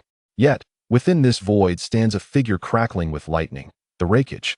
Struck directly by the technique, Chiyu exhales heavily, realizing it is truly challenging to eliminate the Reikage. At this moment, the Reikage appears equally disheveled. Half his body a gruesome mess as he is left hanging by a thin strand of flesh. Stumbling, he quickly reactivates his ultimate lightning release armor to avoid further harm. The Reikage, though appearing battered, has not sustained life-threatening injuries. He strides toward Chiyu as the surrounding rock shinobi watch in trepidation, hesitating to approach. Chiyu, mustering his strength, rises and reveals a bloodied smile. Ah, truly powerful. I am no match for you. However, the Reikage charges at Chiyu, believing him gravely injured and merely activating his ultimate lightning release chakra to strike. But I am not yet at my wit's end. Susanoo, a colossal blue hand, adorned with half ribs, emerges, seemingly grasping Chiyu. This is the initial form of Susanoo, capable of manifesting arms and ribs for various purposes including offense, defense, and protection. Though Chiyu's body is not entirely enveloped by Susanoo, the defense it provides is sufficient to withstand most attacks. The Reikage's fist crashes against Susanoo, yet both it and the protected Chiyu remain unyielding. The Reikage, along with the surrounding rock shinobi, gazes in disbelief, having never encountered Susanoo before. Chiyu commands Susanoo, launching the Reikage backward. Chiyu suddenly coughs violently, expelling a large amount of blood. Currently, he can only access the initial form of Susanoo. Had he attempted to use this during their earlier battle, he would have likely been obliterated by the Reikage. However, now, gravely injured, he has no choice but to rely on Susanoo to withstand the Reikage's onslaught. Chapter 152. The downfall of the third Reikage. Chiyu employs Susanoo to block the Reikage's assault. Chiyu observed the disheveled appearance of the third Reikage and chuckled softly. I concede that you are stronger than I. At present, I cannot best you. However, this is merely a temporary circumstance. The outcome of our battle shall be determined in the future. The third Reikage fixed his gaze on Chiyu and retorted, What? Are you planning to flee? Did you not just boast about severing my head as a trophy? Chiyu candidly replied, Indeed, I intend to escape. But can you truly prevent me? Losing to a mere village leader does not seem disgraceful, especially when you appear far worse off than I. To others, it seems as though I have you under my thumb. You must protect Kumobikure and hold back these IWA ninjas, while I have no such obligation. I simply wish to engage in battle with you, not to perish here. I still have an infinite future ahead of me. He had initially intended to claim the third Reikage's head in place of those IWA ninjas, believing it a pity for you to fall at the hands of those shameless ninjas. Furthermore, he did not wish to resort to such means to heal his injuries and continue fighting, for that would be quite unfair. Therefore, the act of severing your head is now impossible, and I must relinquish that ambition. Besides, I must take my leave. You cannot possibly detain me, can you? A faint smile curled at the corner of the third Reikage's lips, though his bloodied visage rendered it somewhat eerie. Oh, if you believe I will perish here, then why speak of leaving the outcome to the future? Chiyu replied earnestly, I shall not disclose that to you. Simply remember, when we meet again, I shall have reached my peak, and I will undoubtedly seek you out for a decisive confrontation. After a moment of silence, the third Reikage said, Is that so? In that case, you may leave. Chiyu was taken aback. You do not intend to hinder me any further? The third Reikage turned his back to Chiyu. As you said, I cannot stop you. What lies ahead is my battle against those treacherous beasts, and I eagerly anticipate our future clash. With that, the third Reikage charged at the IWA ninjas, launching another furious assault. Chiyu cast a long glance at the third Reikage's retreating figure before utilizing the body flicker technique to depart the battlefield, settling on a stone at the edge to observe. His injuries were considerable, and he expended some witness points to recover, quietly watching as the third Reikage's fight unfolded. Huangtu commanded the IWA ninjas in a defensive counterattack. Despite having one of his arms severed by Chiyu, the third Reikage still fought valiantly. Though he could no longer slaughter the IWA ninjas with the same reckless abandon as before. As time passed, the dawn of a new day arrived. The third Reikage's speed had markedly diminished, his movements now exhibiting distinct hesitations. However, apart from the wounds inflicted by Chiyu, he had yet to suffer further injuries from the IWA ninjas. After 5 or 6 hours, Chiyu rose from the stone, his expression somber as he observed the third Reikage. The end was near. Chinyu's observation haki sensed the third Reikage's aura growing increasingly faint, dwindling to the brink of extinction. After delivering a powerful punch that felled 2 or 3 IWA ninjas, the third Raikage suddenly knelt on one knee. Breathless and exhausted, he realized the end was imminent. Memories of his comrades from the village flooded his mind, ultimately settling on Chiyu. Perhaps dying at his hands would not be so bad. If only it were one of our own ninjas instead. The third Raikage's vision blurred, and he gradually bowed his head. Chiyu sighed deeply. The third Raikage's strength was truly formidable, remaining unyielding even in his final moments. It was evident that the IWA ninjas had merely worn him down. Had Chiyu not been aware of the third Raikage's ninjutsu, he might have sustained injuries long ago. Conversely, had the third Raikage known of Chinyu's techniques, he might have avoided harm altogether. Ultimately, their battle was not one of equals. Gazing at the third Raikage's lifeless body on the battlefield, Chiyu murmured, "I await the day of your Edo Tensei revival. We shall battle once more then." With that, Chiyu turned and departed, returning to the land of hot water. With Kumogakure betraying their alliance and the death of the third Raikage, the counteroffensive belonging to Konoha was about to commence. Upon arriving in the land of hot water, Chiyu quickly learned of the events surrounding the third Raikage. AI had succeeded to the position of the fourth Raikage, vowing to protect the village and the nation. Kumogakure publicly condemned Awagakure for their treachery, claiming that 1,000 IWA ninjas had ambushed the third Raikage. They announced their withdrawal from the war, declaring that any who dared attack Kumogakure would face the full might of the village, intent on annihilation. No one would question Kumogakure's resolve, while other ninja villages might hesitate. Kumogakure, known for its martial prowess, would undoubtedly act. Simultaneously, Chinyu's reputation surged. While 1,000 IWA ninjas had failed to inflict harm on the third Raikage, Chinyu had managed to sever one of his arms. Upon hearing this news, Chinyu finally grasped the situation. It was not an exaggeration from the IWA ninjas claiming they had deployed 1,000, but rather a statement from Kumogakure itself. It seemed they employed this narrative to highlight the third Raikage's strength. Upon returning to the base, Chinyu discovered Orochimaru had already begun assembling a team. Upon seeing Chinyu's return, Orochimaru exclaimed, "You truly predicted it, Chinyu. The IWA ninjas have indeed launched an attack on the third Raikage." Chinyu inquired, "Orochimaru-sensei, are we gathering troops to strike at the IWA ninjas?" Orochimaru nodded, "Indeed. With Kumogakure's withdrawal from the war, there is no longer a need for so many personnel in the land of hot water. While the main IWA forces have yet to return to their village, we will support the land of grass and eliminate the IWA ninjas there. However, Chinyu, it has been circulated that you and the third Raikage sustained severe injuries, with one of your arms broken by him. Yet your arms appear unscathed."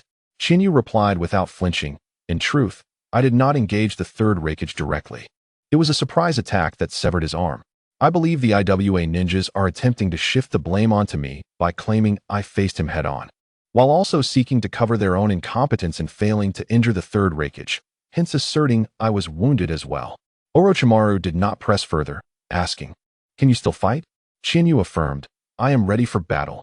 Orochimaru nodded, "Then join us as we head to the land of grass."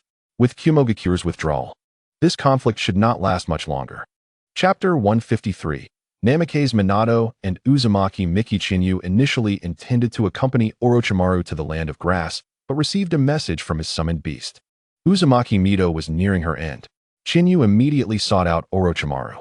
"Orochimaru-sensei, I cannot follow you to the land of grass. I plan to return to Konoha." Orochimaru, perplexed, asked, "What is the matter? You have never abandoned a mission once accepted." It was the first time Orochimaru had witnessed Chinyu, who had just agreed to assist in the land of grass, suddenly withdraw. Chinyu responded, "Lady Mito does not have long left." Orochimaru's eyes narrowed. "I see. You are concerned that Kushina may encounter issues. While I do not believe the Nine-Tails Jinchuriki will undergo any further changes, your worry is understandable. Even accompanying me to the land of grass would leave your mind elsewhere. In that case, return to Konoha. The battle in the land of grass should not pose significant problems." Chinyu nodded, "Thank you, Orochimaru-sensei." Indeed, Chinyu was anxious about potential developments. Only by witnessing with his own eyes that the Nine-Tails Jinchuriki was not Uzumaki Kushina would he find peace. Beyond that, Chinyu also sought to acquire witness points from Uzumaki Mito. He set off immediately, heading back to Konoha. As Chinyu journeyed halfway, a message from Konoha arrived. It was a letter from Sarutobi Hiruzen, urging Chinyu to return immediately. It seemed that Sarutobi was not entirely at ease, thus seeking to utilize Chinyu's Sharingan as a precautionary measure. Upon returning to Konoha, Chinyu found Uzumaki Kushina at home. Her surprise was palpable, for Chinyu typically informed her in advance of his return. "Chinyu, why have you returned so suddenly?" Kushina asked. With a grave tone, Chinyu replied, "Mito-sama does not have much time left. It is within these few days." Kushina trembled, her expression freezing. Although Mito had brought her to Konoha with purpose, having lived there for so long and received Mito's kindness, the news of her dwindling time stirred deep sorrow within Kushina. Gently, Chinyu embraced Kushina. "Let us go see her. Otherwise, we may not have the chance again." The seal of the Nine Tails was undoubtedly stringent. Since Kushina was no longer a candidate for the Jinchuriki, she would soon be unable to approach Mito. Kushina silently nodded. Unbeknownst to her, the candidate for the Jinchuriki had already changed to Uzumaki Mikaze. Thus, she believed she was still in contention. Feigning lightheartedness, Kushina declared, "Chinyu, I will accept whatever the outcome. You need not bear any burden." In truth, becoming a Jinchuriki is not without its merits. With a tailed beast, no one would dare to bully us. She playfully waved her small fist, appearing quite adorable. Chinyu lowered his head, murmuring, "In fact, I have already succeeded." Kushina gazed at him, puzzled by his assertion of success. Taking her hand, Chinyu said, "Let us visit Mito-sama. Soon you will understand everything." They arrived at Mito's residence, which was now guarded by Umbu. Through his observation haki, Chinyu sensed at least 15 Umbu concealed nearby. Strangely, he also detected 2 familiar chakras within the Uzumaki household. Upon seeing Chinyu, the Umbu did not impede their entrance, stepping aside as if they had anticipated Chinyu and Kushina's visit. As they reached Mito's door, Chinyu knocked, announcing, "Mito-sama, Kushina and I have come to see you."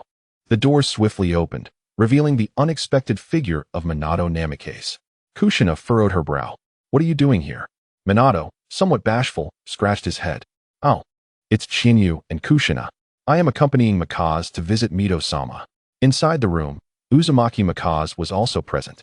Confusion washed over Kushina as she wondered why Minato was with Mikaze. Chinyu, however, appeared contemplative. Upon finding Mikaze, Chinyu had surmised that the future Naruto would likely be Mikaze's child. Given that he was currently Kushina's partner, Chinyu would never allow his future child to bear the burden of being a destined one. Thus, he had contemplated that Mikaze's husband would be Minato. Therefore, hearing Minato mention accompanying Mikaze to visit Mito did not surprise Chinyu. It felt almost inevitable. Once inside, Chinyu noticed Minato naturally returning to Mikaze's side, their closeness suggesting a budding intimacy that took Chinyu aback, despite his earlier predictions. Chinyu and Kushina turned their attention to Mito, who appeared exceedingly frail, as if clinging to life by a mere thread. Mito turned her gaze towards them, forcing a smile. "Chinyu, Kushina, you have come." Seeing Mito's aged and weakened state, Kushina's eyes began to glisten with unshed tears. Mito-sama Mito comforted her. "Do not cry, Kushina. Life and death are natural cycles that none can escape." She then addressed Chinyu. "I did not expect Hiruzen to summon you back. Though I am weak now, the chakra sealed within me is sufficient to contain the 9 tails, and you need not worry. This matter will not change." Mito turned to Mikaze. "Mikaze, I will entrust this to you." Mikaze nodded earnestly. "I will be a worthy Jinchuriki for Konoha, Mito-sama. You can rest assured." "Wait," Kushina exclaimed, disbelief etched across her features. "Mikaze? Why? Why must you become the Jinchuriki? It should be me." "Mikaze, Minato." And Mito exchanged glances with Chinyu, who knew Kushina had finally grasped the meaning behind his earlier words of success. Chapter 154. The revelation. Kushina now comprehended the significance of Chinyu's declaration of success. As Chinyu prepared to explain, Mikaze interjected, addressing Kushina, "Kushina, this is my own decision. The Hokage asked me to learn sealing techniques from you and Mito-sama. After demonstrating my aptitude for sealing and the innate gifts of the Uzumaki clan, I was deemed more suitable to become the next Jinchuriki of the 9 tails, and was informed of the responsibilities that entailed. I agreed to become the Jinchuriki. There is nothing inherently wrong with it. The Hokage assured me that my identity would remain concealed and that I would be provided for. Kushina, do you understand? Ever since the fall of the Land of Whirlpools, I have lived a life of uncertainty. Lacking power, I became a target due to my heritage. If my lineage were discovered, my fate would be grim. I have lived in constant fear. Now that Konoha offers me a stable life, I wish to repay the village. You are my only friend, and I desire to become the Jinchuriki. It is a win-win situation, is it not? Tears welled in Kushina's eyes as she gazed at Mikaze. Mikaze Chiyu exhaled softly. If Mikaze could help him maintain secrecy, it would be most fortunate. Yet, it also meant he owed her a debt of gratitude. Mito's gaze shifted to Minato. Minato, I entrust Mikaze to your care. With resolve, Minato replied. I will certainly do so. After imparting a few final words to the four, Mito stated, the future belongs to you all. It is time I sought out Hashirama. Now, you should all attend to your own matters. As Chiyu prepared to depart, Mito suddenly called out, Chiyu, do not forget our promise. I will not forget, he assured her. Kushina, feeling disheartened, bid Mikaze farewell and returned home with Chiyu. She curled up on the sofa, burying her head in her knees. Chiyu sat beside her, intending to offer comfort, but Kushina suddenly lifted her head, her eyes red and brimming with emotion. Chiyu found himself inexplicably unsettled under her gaze. Kushina Uzumaki, her voice trembling with emotion, asked, Chihane, you and Miyuki have known each other for quite some time, haven't you? Chihane's expression stiffened. Observing the glistening tears threatening to spill from Kushina's eyes, he sighed and replied earnestly, it was I who found Uzumaki Miyuki and brought her to Konoha. Kushina's pupils dilated in surprise. She had assumed that Miyuki had only met Chihane after arriving in Konoha. She speculated that Chihane had approached Miyuki upon learning of her identity as a member of the Uzumaki clan. However, she was taken aback to discover that it was Chihane who had actively sought her out and brought her to the village. Chihane recounted the entire story to Kushina, who listened in stunned silence. Chihane had faced immense pressure for her sake, contending with Mito, Hiruzen, and Danzo. Kushina embraced Chihane tightly, saying, Thank you, Chihane. Please, do not keep anything from me in the future. I deserve to know, and we should be honest with each other. Chihane gently patted Kushina's head. I am sorry. It was my fault. I should have told you sooner. But seeing you and Miyuki become friends, I know how sentimental you are, and I feared you would think of me as someone who would go to any lengths. Resting her head on Chihane's shoulder, Kushina replied, No, I could never think that. It's just that Miyuki is taking my place as the Jinchuriki, and I feel guilty about it. Chihane, is there any way? Before she could finish, Chihane interjected firmly, no? He looked at Kushina with an unyielding gaze. If you feel indebted to Miyuki, we can make amends in other ways. Miyuki is right. Had I not found her, she would have lived a life of displacement and indignity. When I discovered her, she was in the land of grass, receiving relief supplies, and was terrified when I revealed her identity. Without my help, her future would have been bleak. The Uzumaki clan's unique traits, especially any special abilities or bloodlines, would lead to dire consequences if discovered in the shinobi world.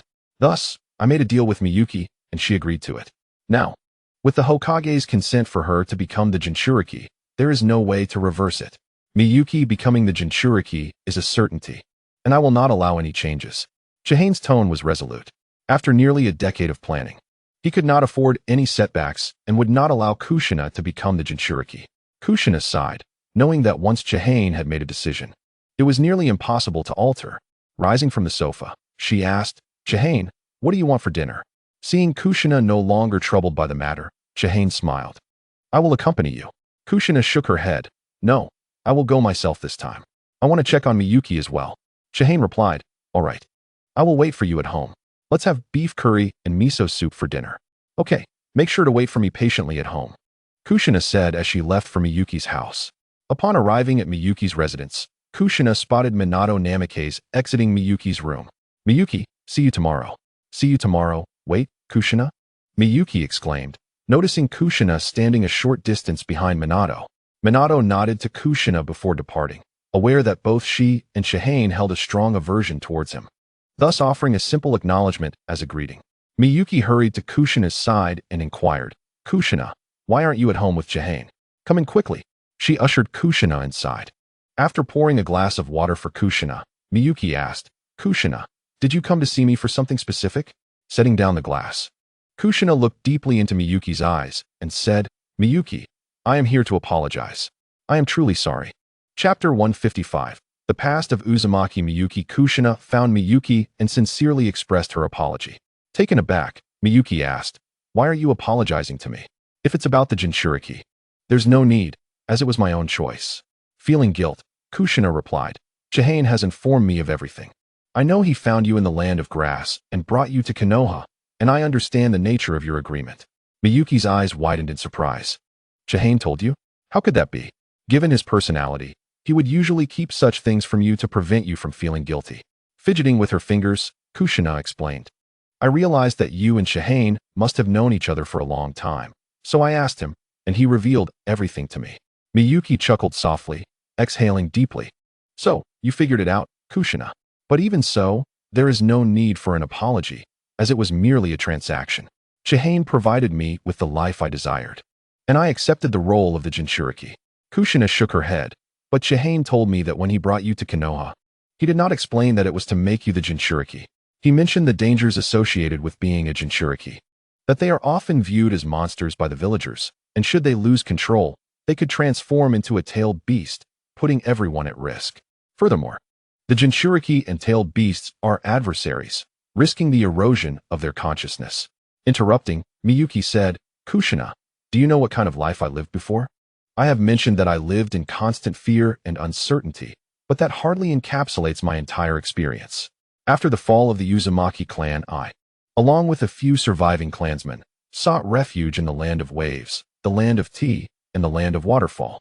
But we could not remain in one place for long. Once our identities were discovered, we were invariably captured and interrogated for our clan's sealing techniques and subjected to studies of our unique abilities. The Uzumaki clan possesses a trait that allows for a healing ability, capable of rapidly restoring one's own or another's chakra and injuries through mere contact. If discovered, we would be treated as mere tools for healing, eternally living in a hellish existence. I kept moving, and eventually, I was left all alone, seeking refuge in the land of grass. However, my respite was short-lived, as war erupted, forcing me to venture into the grass village. Had I not gone there, I might have starved. If Chihane had not found me, I might still be trapped in the land of grass because I sensed that someone was already watching me. When Chihane identified me as a member of the Uzumaki clan, the fear I felt is something I still shudder to recall. Initially resistant to Chihane's offer to take me to Konoha, my hatred for the village and its indifference, coupled with my fear of being treated as a tool like before, made me hesitant. However, when I learned that you, also an Uzumaki and Chihane's fiancé, resided in Konoha, I agreed. After moving to Konoha, I have grown fond of life here, as it allows me to live in tranquility without fear. Compared to my previous existence, I would rather become a Jinchuriki. And the third Hokage has assured me that my status as the Nine-Tails Jinchuriki will remain a secret, known only to a select few. Therefore, Kushina, your concern about facing discrimination is unfounded. Moreover, my progress in mastering sealing techniques has been remarkably swift. Lord Mito has stated that with these techniques and our Uzumaki clan's unique constitution, it is unlikely that the tailed beasts will run amok. Thus, Kushina, you need not worry about me, nor should you feel any guilt. I speak the truth, as this is truly my desire. Otherwise, if I were unwilling, I would never have been chosen as the Nine-Tails Jinchuriki, and you should understand that. Uzumaki Kushina opened her mouth, wanting to speak, but the words eluded her. Uzumaki Miki smiled. Kushina, I actually envy you. Kushina looked at Miki in surprise. Miki explained with a smile, because Chiyu cares for you deeply. He is willing to do anything for you. Such affection is something anyone would envy. Kushina's face flushed slightly. Indeed, I have always felt fortunate to have Chiyu by my side. By the way, Miki, are you and Minato together now? Miki nodded slightly. Yes, we are. Kushina inquired in astonishment. When did this happen? It seems so sudden. Miki recounted. Not long ago, I had previously interacted with him. He is a wonderful person, sunny, handsome, and gentle. My impression of him is quite favorable. Half a month ago, due to a mission that required a sealing technique ninja, I was assigned to Minato's team. We were ambushed by rock shinobi, and Minato protected me, which led to us naturally becoming a couple. Kushina smiled softly. That's wonderful. Although she did not have a high regard for Minato, she chose to offer her blessings since Miki and Minato were together. Miki earnestly said to Kushina, you really do not need to feel guilty towards me. Kushina took Miki's hand. Thank you, Miki. Well then, Chiyu has finally returned to Konoha. You should go and spend time with him. Kushina stood up. I shall take my leave now. I will come to see you again tomorrow with Chiyu. Miki nodded. All right. I will wait for you both at home. By the way, Chiyu has yet to visit my house. Goodbye. With that, Kushina departed from Miki's home. Miki watched Kushina's retreating figure, biting her lip. After years of wandering the shinobi world, Miki had become adept at seeing through various matters. The coincidence of her first encounter with Minato was too remarkable, especially now that she was about to become the Nine-Tails Jinchuriki. It was evident that Minato was intentionally getting close to her. Nevertheless, Miki still chose Minato, for she could genuinely feel his affection for her. Yet, she understood clearly that Minato would not choose her unwaveringly as Chiyu would, for Minato held a greater love for Konoha. Chapter 156. The sealing begins on the evening 3 days later. Members of the Umbu arrived at the house to find Chiyu, with Uzumaki Kushina present. The Umbu members remained silent. However, Chiyu could surmise that they were there for him, as the time had come for Uzumaki Mido. Chiyu glanced at Kushina, who was busy cooking. Kushina, I need to step out for a moment. Kushina, holding a spatula, trembled slightly and endeavored to control her voice. I understand. Return home early. Chiyu. Chiyu followed the Umbu and left Konoha directly. Several miles outside Konoha, a vast open area was occupied by numerous Umbu and root members. Sarutobi Hiruzen, Danzo, and Namikaze Minato were also present, while Uzumaki Mido and Uzumaki Miki stood in the center of the space. The ground was inscribed with the sealing symbols. Chiyu approached Danzo, Lord Danzo. He then greeted Sarutobi Hiruzen, Hokage-sama. Sarutobi nodded. Since you have arrived, Chiyu, we shall commence the sealing. 5 Umbu ninjas dispersed to 5 different positions and began forming hand seals. Sealing barrier. A transparent barrier enveloped everyone within. Simultaneously, all Umbu and root ninjas prepared for combat. Sarutobi turned to Uzumaki Mido. Mido-san, we are ready. We can begin. Uzumaki Mido looked kindly at Miki. Miki, although we are to be vessels for the tailed beast, we must first find love to fill that void. That way, even as the Jinchuriki of the 9 tails, we can find happiness. Miki nodded. I will remember, Mido-san. Mido prompted. Then let us begin. Mido's hands began to form seals. Sealing release. The diamond mark on Mido's forehead unfurled like a pattern.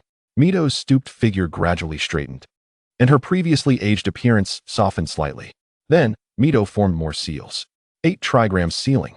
Release. Chakra swirled around each fingertip of Mido's right hand. She pressed her right hand against her abdomen, twisting it counterclockwise.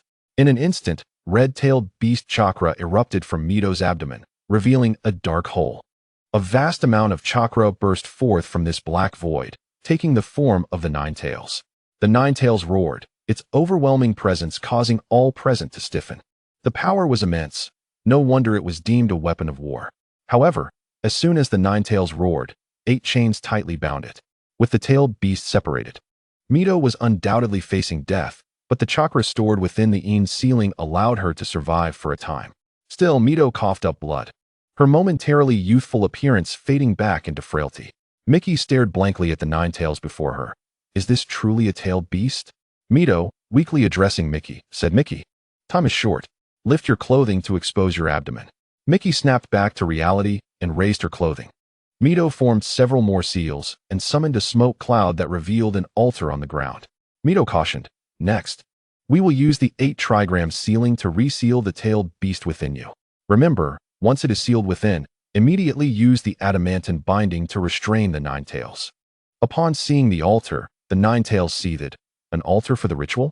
Mido, you intend to seal me away again. Mido's icy gaze met the 9 tails. 9 tails.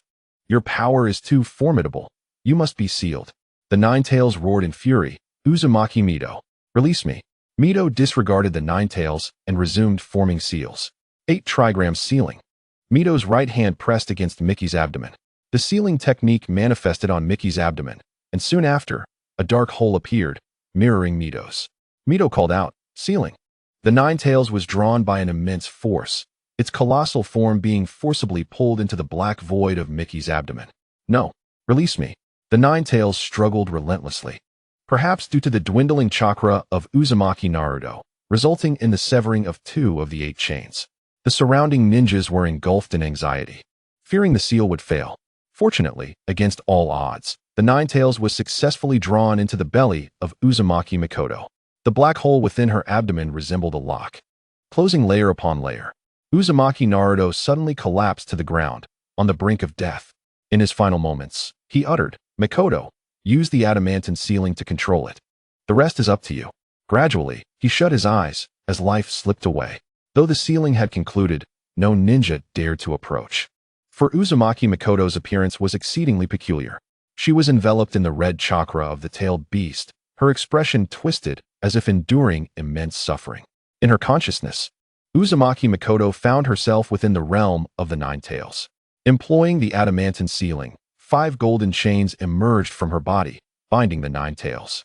However, the Nine Tails' power vastly exceeded her expectations. "You are not that woman, Uzumaki Naruto. You cannot restrain me." The Nine Tails broke free from one chain, its flood-like red chakra surging against Mikoto's form. Clenching her teeth, she persisted, yet with each wave, she retreated several steps, and another chain fell away. In the physical realm, Uzumaki Mikoto underwent a drastic transformation, sprouting 4 tails, with a torrent of tailed beast chakra erupting from her body, her surface cloaked in a dark crimson hue. Though she retained her human form, she resembled a monster. As a 5th tail began to emerge, she roared, gathering the tailed beast ball within her mouth. Sarutobi Hiruzen murmured. As expected, she has lost control. He turned to Chiyu with grave seriousness. "Chiyu, I implore you, assist Uzumaki Mikoto in controlling the beast within her." Chiyu nodded and activated his kaleidoscope Sharingan. Jinjutsu, Sharingan. With Chiyu's illusionary technique, Uzumaki Mikoto stood frozen as the tailed beast ball dissipated.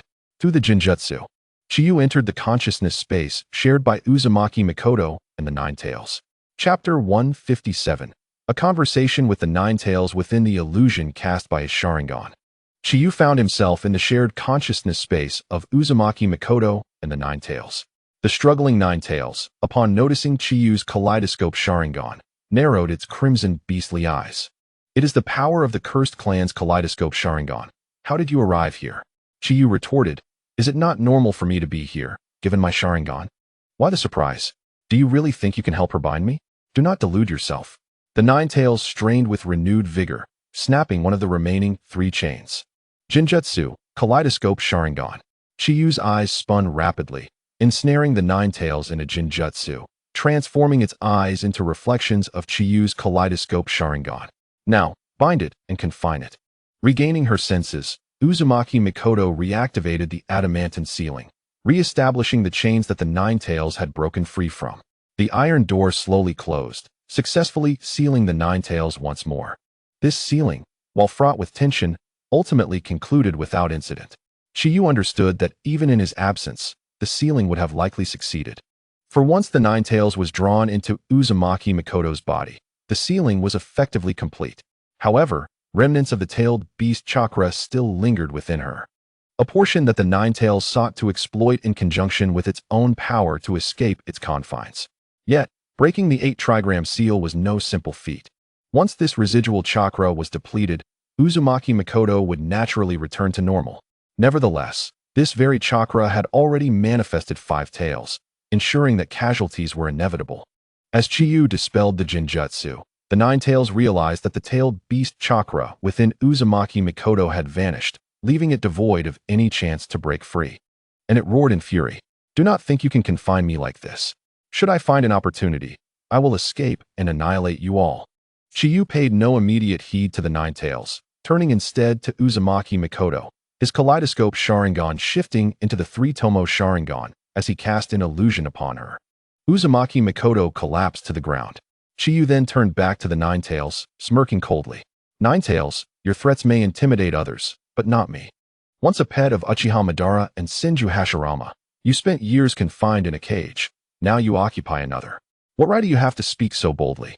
The Nine Tails rampaged against its prison, snarling, "Cursed Uchiha brat. Do not presume I am unaware that those 2 have perished. One day, I will escape this cage." Chiyu's eyes transformed again into the kaleidoscope Sharingan, his gaze icy as he warned the Nine Tails, "I am not of the Uchiha clan. If you continue to boast here, I will end the life of your destined vessel, the Nine Tails." The Nine Tails' face was a mask of disbelief. "Why? How do you know we await the destined vessel? How do you know my name?" Chiyu mocked, the azure-eyed youth who playfully calls upon the name of the nine-headed beast. "Is that not you? Dare to call me a cursed Uchiha brat once more, and let us see who has the courage." The Nine-Tails fell silent for a moment, its gaze fixed intently on Chiyu. What do you know? Chiyu replied candidly. Such questions are futile. You know I will not divulge my sources. Just know that I am aware of everything regarding you tailed beasts, including your origins. The Nine-Tails was once again taken aback. You know our origins, Chiyu calmly asserted. What? Do you doubt me? I need only utter 2 words. 10 tails. Now do you believe? The Nine-Tails trembled slightly, its gaze towards Chiyu shifting. An eerie silence enveloped the scene, broken only by the Nine-Tails' heavy breathing. After a moment, it scrutinized Chiyu closely and inquired, So, what do you seek from me? You are here to help this woman control me. Yet you remain, indicating you have business with me, correct? Chiyu nodded. Indeed, your wisdom remains sharp after all these years. I dislike being indebted to others. Thus, I prefer to arrange matters in advance. Additionally, this will benefit you as well. The Nine-Tails' fox-like visage contorted in confusion. Benefit? Chiyu elucidated. Precisely. You may not yet realize, but your kind has been targeted. Someone seeks to capture you tailed beasts, and in a few short years, preparations will commence to ensnare you. The Nine-Tails scoffed. Capture us? They merely desire to use us as weapons. How does that differ from my current predicament? Chiyu shook his head. There is a significant difference. The wielder of the Rinnegan has summoned the Outer Path Golem. I believe you understand what this entails. The Nine-Tails gasped in disbelief. Is there someone attempting to resurrect it? Chiyu affirmed. Indeed, thus your kind is in peril. However, you need not worry. Your turn will not arrive for approximately a decade and a half. The Nine-Tails asked gravely, And what of you? You have yet to reveal what you desire from me. Chiyu spoke up, saying, For the time being, there is nothing required of you. However, I shall inscribe a transcription seal within the eyes of Uzumaki Miku. In due course, perhaps in 2 or 3 years, your current Jinchuriki will encounter a crisis. This crisis is of paramount importance to you and all tailed beasts, as it pertains to the future child for whom you have long awaited. At that time, I may still be in Konoha, or perhaps I will not. Thus, when the crisis arises, I hope you will assist her in guiding your Jinchuriki through it. The Nine-Tails remained silent, finding the notion of aiding humans more unbearable than death itself. Chiyu taunted, unwilling? Were it not for the debt I owe your current Jinchuriki, I would not concern myself with your plight. You harbor disdain for humans, and I likewise loathe you. If you wish to join the Outer Path and become a sacrificial offering to resurrect the 10 tails, then by all means. After much contemplation, the Nine-Tails finally replied in a deep voice, I shall reluctantly acquiesce to your request this once. Chiyu scoffed. Do not make it seem as though I am beseeching you. Clarify your current position. You are merely a captive. The Nine-Tails shot a fiery glare at Chiyu once more. But Chiyu merely offered a sardonic smile before exiting Uzumaki Miku's consciousness space. Chapter 158. The transcription seal. Upon leaving Uzumaki Miku's consciousness, Chiyu returned to reality. Uzumaki Miku had collapsed on the ground, her body no longer enveloped in tailed beast chakra, returning to normalcy. In an instant, Minato Namikaze rushed to her side, lifting her in a worried embrace. Chiyu addressed Sarutobi Hiruzen, stating, Lord Hokage, it has been successfully accomplished. Sarutobi let out a long sigh and announced, Bring Mito-sama-s remains back to Konoha. Minato, I entrust Miku to your care. Everyone else, erase all traces of this place, and ensure that this matter remains a top secret of Konoha. The Umbu shinobi began to clear the surrounding evidence. Danzo, seeing that the affair had concluded, prepared to depart with his root ninjas. As he crossed paths with Chiyu, he commended, Well done. When Minato passed by Chiyu, he sincerely expressed his gratitude. Thank you, Chiyu. Chiyu, maintaining a stoic expression, replied, I merely acted according to orders. Once the dust settled, Chiyu returned home. Upon entering, he found Uzumaki Kushina seated alone on the sofa. The lights dimmed. Chiyu, you're back. Is it over? Chiyu nodded. Yes, it is all over. With a trembling voice, Kushina inquired, Then, Mito Grandma has passed away. A shudder ran through her as she fell silent for a long moment, biting her lip before feigning calmness. I see. Chiyu approached and embraced Kushina, saying, If you wish to cry, then cry. You need not suppress your emotions in my presence. Kushina buried her head in Chinyu's chest, beginning to sob. Her cries grew louder, as if a dam had burst, her hands gripping Chinyu's clothing tightly as she wept openly. Chiyu gently patted her back, offering silent comfort. Mito had been Kushina's only family, Despite their differences regarding the Nine Tails Jinchuriki, she still regarded Mito as kin, now that her family had passed. How could she not grieve? After a lengthy bout of tears, Kushina finally fell into a deep slumber in Chinyu's embrace. Meanwhile, Chinyu activated the system and received a notification. Witnessing Mito's death granted him 5,000 points, and altering the original Nine Tails Jinchuriki awarded an additional 15,000 points. Thus, his total witness points, after accounting for minor expenditures, amounted to 60,000. A few days later, Mito's funeral took place. To conceal the matter of the Jinchuriki, the funeral was attended by only a select few: Sarutobi Hiruzen, Danzo, Uzumaki Miku, Minato Namikaze, Uzumaki Kushina, Chinyu, and Tsunade, who had hastily arrived from outside the village, along with some of Mito's younger relatives. Leaning against Chinyu, Kushina gazed mournfully at Mito's gravestone. After paying their respects, Chinyu asked Miku, "May we speak privately?" Miku nodded, glancing at Minato, who smiled, saying, "I will wait for you over there." Chinyu ruffled Kushina's hair. "I owe a personal favor. Kushina, please wait here for me."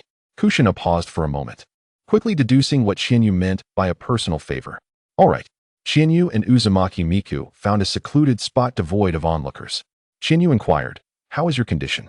Miku shook her head. "Aside from a slight difficulty in utilizing chakra, there are no other changes." "What did you wish to discuss?" Activating his Manjikyu Sharingan, Chinyu declared, "Kushina and I are very grateful to you.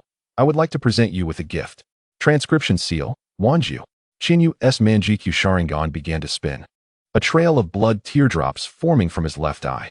Simultaneously, within Miku's left eye, the image of Chinyu's Manjikyu Sharingan appeared before vanishing.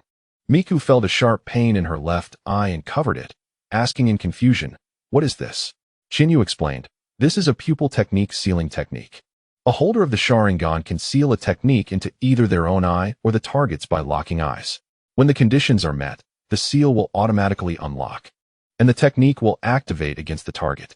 The technique I have sealed within your left eye is my own Manjikyu Sharingan technique, which will release automatically when your life is in danger. Wanju can negate any technique directed at you, but it is time-limited, lasting only 3 minutes." Uzumaki Miku sighed, saying, "Chinyu, you and Kushina truly owe me nothing. This is merely the nature of our agreement, is it not?" Chinyu spread his hands. "Indeed, it is an agreement, but only under the condition that you and Kushina were not connected. However, now that you consider each other friends, you are henceforth my friend as well. Since you have taken Kushina's place as Jinchuriki, both she and I are immensely grateful to you. This serves as our token of appreciation and compensation. Of course, this is merely a start. I will offer you more in the future." Miku sighed, gently declining, "There is truly no need for compensation. I am quite content with my current life, a stable existence, and a loving partner. This is enough for me." Chinyu shook his head. "Compensation is necessary. It will bring Kushina peace of mind and ensure the longevity of your friendship." Miku smiled and remarked, "You truly care for Kushina." Chinyu returned her smile, openly admitting, "Of course, for her, I would do anything." "Well then, I must take my leave. Minato is waiting for you, and Kushina awaits me. Farewell." Chinyu waved at Miku and turned to depart. Miku observed as Chinyu and Kushina walked away together. Chinyu's typically stoic expression softened only in Kushina's presence, while she radiated happiness. Miku felt a pang of envy. Looking towards the horizon where Minato awaited her, she smiled faintly. She too possessed her own happiness and felt no need for envy. Chinyu and Kushina, along with Minato and Miku, 2 pairs of lovers parted ways, returning to their respective homes. Chapter 159. Support mission. In the brief days that Chihane spent with Kushina Uzumaki, he was urgently summoned by Hiruzen Sarutobi to the Hokage building. Upon his arrival, Chihane discovered that aside from Sarutobi, there were also Minato Namikaze, Danzo, and the 2 prominent advisors of Konoha, Kohar Udatane and Hamura Mitokado. After acknowledging Chihane's presence, Sarutobi spoke gravely. "Now that Chihane has arrived, let us commence. I will first elucidate the current situation. The Rock Ninja have long been prepared for a counter-offensive against the IWA shinobi forces. Currently, all the Rock Ninja from the Land of Grass have been dispatched to the Land of Rain. Thus our ninja forces from the Land of Grass have redirected their pursuit to the Land of Rain. However, the newly appointed 4th Kazekage, Raza, unexpectedly announced the deployment of Sunagakure ninjas to the Land of Rain to participate in our battle against the IWA shinobi. The three factions are currently embroiled in chaos within the Rain Village. Amidst this turmoil, the Rock Ninjas stealthily dispatched their elite Jonin, the East Dead Man, leading a 1,000-strong Rock Ninja force in a surprise assault on the Land of Fire. Our Konoha Defense Force, commanded by the frontline leader, Yuka Miran, is currently resisting their advance. Sarutobi cast a serious glance at Chihane and Minato, commanding, "Now, Chihane, Minato, you two shall collaborate to support Yuka Miran." Also Chihane. Kakashi has been appointed as a Jonin and dispatched by Orochimaru to Konoha. He should arrive tonight. Upon his arrival, you are to set out immediately. Understood. Outside the Hokage building, Minato smiled at Chihane, saying, "It appears we shall once again fight side by side." Although Chihane held a grudging disdain for Minato, being the lover of Mikaze Uzumaki, he reluctantly replied, still as aloof as ever. "I will gather Obito and the others to set off. We shall await you outside Konoha." With a smile, Minato utilized the body flicker technique and vanished. Returning home, Chihane informed Kushina Uzumaki that he was going on a mission. He then slung the backpack, which Kushina had prepared for him, over his shoulder and departed, waiting for Kakashi at the gate of Konoha. 2 hours later, Kakashi finally returned to Konoha. "Kakashi-sensei." Chihane greeted him with a smile. "It's been a while. I can see you've grown stronger." Kakashi returned the smile. "Lord Orochimaru has taught me much." Then, with a serious demeanor, Kakashi inquired, "By the way, how is sensei?" Chihane's smile broadened. Kakashi, seeing Chihane's expression, understood that his teacher had succeeded and smiled in return. Chihane replied, "The Jinchuriki is no longer Kushina. That matter is settled. However, due to the sudden assault by the Rock Ninja, there was no time for you to visit her." Kakashi nodded. "I understand. I will visit her after this mission." Chihane placed a hand on Kakashi's shoulder. "Let's go. We shall set off." Chihane and Kakashi found Minato's team within a grove outside Konoha. However, only Rin Noira and Kitsuya Takeo were present. Uchiha Obito was absent. Minato addressed Chihane. "Chihane, you have finally arrived." Chihane replied with sarcasm, "Oh, you seem to be rather quick, but where is that goggle-wearing brat?" Suddenly, Uchiha Obito descended from the sky, landing awkwardly. He sighed, "I finally made it." Kitsuya Takeo teased, "Obito, you're late again. How many times has this been? What time did we agree to meet?" "I ran into an old lady asking for directions." Obito exclaimed, spotting Kakashi. "Kakashi, you're here too." Kakashi smirked. "I don't want to converse with rule breakers, and besides, that sounds like a lie." Minato laughed. "Oh, come on, Kakashi. You did help the old lady, right, Obito?" Obito nodded vigorously. "Yes, indeed. I'm telling the truth." Kakashi retorted. "Those who break the rules are often labeled as scum among ninjas, right, Lord Minato?" Minato chuckled awkwardly. Obito, feeling disgruntled, remarked, "Kakashi, don't you have any warmth in your heart? Every time we meet, you just talk about rules and regulations. It's annoying. Self-restraint is what truly matters." Rin interjected, "All right. It's rare for us to see Kakashi, so let us not argue." At that moment, Minato added, "By the way, Kakashi is now a Jonin. Just like Chihane and me." "What?" Obito, Rin, and Kitsuya stared in shock at Kakashi. They were still Jonin, and Kakashi had already become a Jonin. Minato proposed to Chihane, "Since Kakashi is now a Jonin, for the sake of mission efficiency, let us split up. Kakashi can lead the team." After a moment of contemplation, Chihane agreed, recognizing the wisdom in Minato's suggestion, as they were the fastest and could reach the front lines more swiftly. "All right," he nodded. Obito queried, "What does it mean for Kakashi to lead the team?" Minato explained, "Konoha is currently facing an unprecedented shortage of combat strength. Therefore, Kakashi will be the captain, with Obito, Rin, and Kitsuya forming one group, while I will team up with Chihane." Minato then produced a special kunai, the Flying Thunder God kunai, and handed it to Kakashi. Kakashi looked at Minato in confusion. Minato clarified, "This is a gift for your promotion to Jonin. Although it is slightly heavier than a regular kunai, its quality surpasses that of ordinary kunai." Kakashi furrowed his brow and glanced at Chihane. Chihane encouraged, "Since he wishes to give it to you, accept it." Kakashi took the kunai, muttering a thank you. Rin rummaged through her backpack and produced a small box, presenting it to Kakashi. "I happen to have this. Consider it a gift. It's a personal medical kit, thoroughly improved for better use." Kakashi accepted the medical kit, expressing his gratitude once more. Kitsuya, unfamiliar with Kakashi, did not present a gift. Obito, feeling disgruntled, exclaimed, "Hey, Kakashi, don't you want to know what gift I have for you?" Kakashi replied coldly, "It doesn't matter. It's probably nothing useful, burdensome at best." Kakashi's words reddened Obito's face with anger. Chapter 160. Chidori. Obito was infuriated by Kakashi's indifferent attitude. He pointed an accusing finger at Kakashi, questioning, "Why on earth did you become a Jonin? It's unbelievable." Kakashi shot a sidelong glance at Obito. "I don't want to be the subject of your comments." Obito, agitated, retorted, "I am Uchiha Obito of the Uchiha clan. One day, I will surpass you. Just wait until my Sharingan awakens." Kakashi wore a mocking expression. "Oh, the Uchiha clan? What of it? Even after awakening, it's not that impressive. Besides, my teacher's Sharingan awakened long before yours ever did." "Teacher, when did your Sharingan awaken?" Chihane chuckled, adding, "At the age of 9. Kakashi taunted, "Did you hear that? Don't bring the Uchiha into this. At 12, you still hadn't awakened yours, and even if you do, it doesn't guarantee strength." Obito was nearly seething with rage, yet found himself at a loss for a rebuttal. Moreover, Obito harbored a fear of Chihane. As the rumors surrounding Chihane's disdain for the Uchiha clan were well known throughout Konoha, Uchiha Obito had heard that many of his clansmen had fallen victim to Chihane's treachery. So now, the mere mention of Chihane's name sent shivers down the spines of the Uchiha clan. Noara Rin attempted to mediate the situation. "Come on, you two, stop arguing."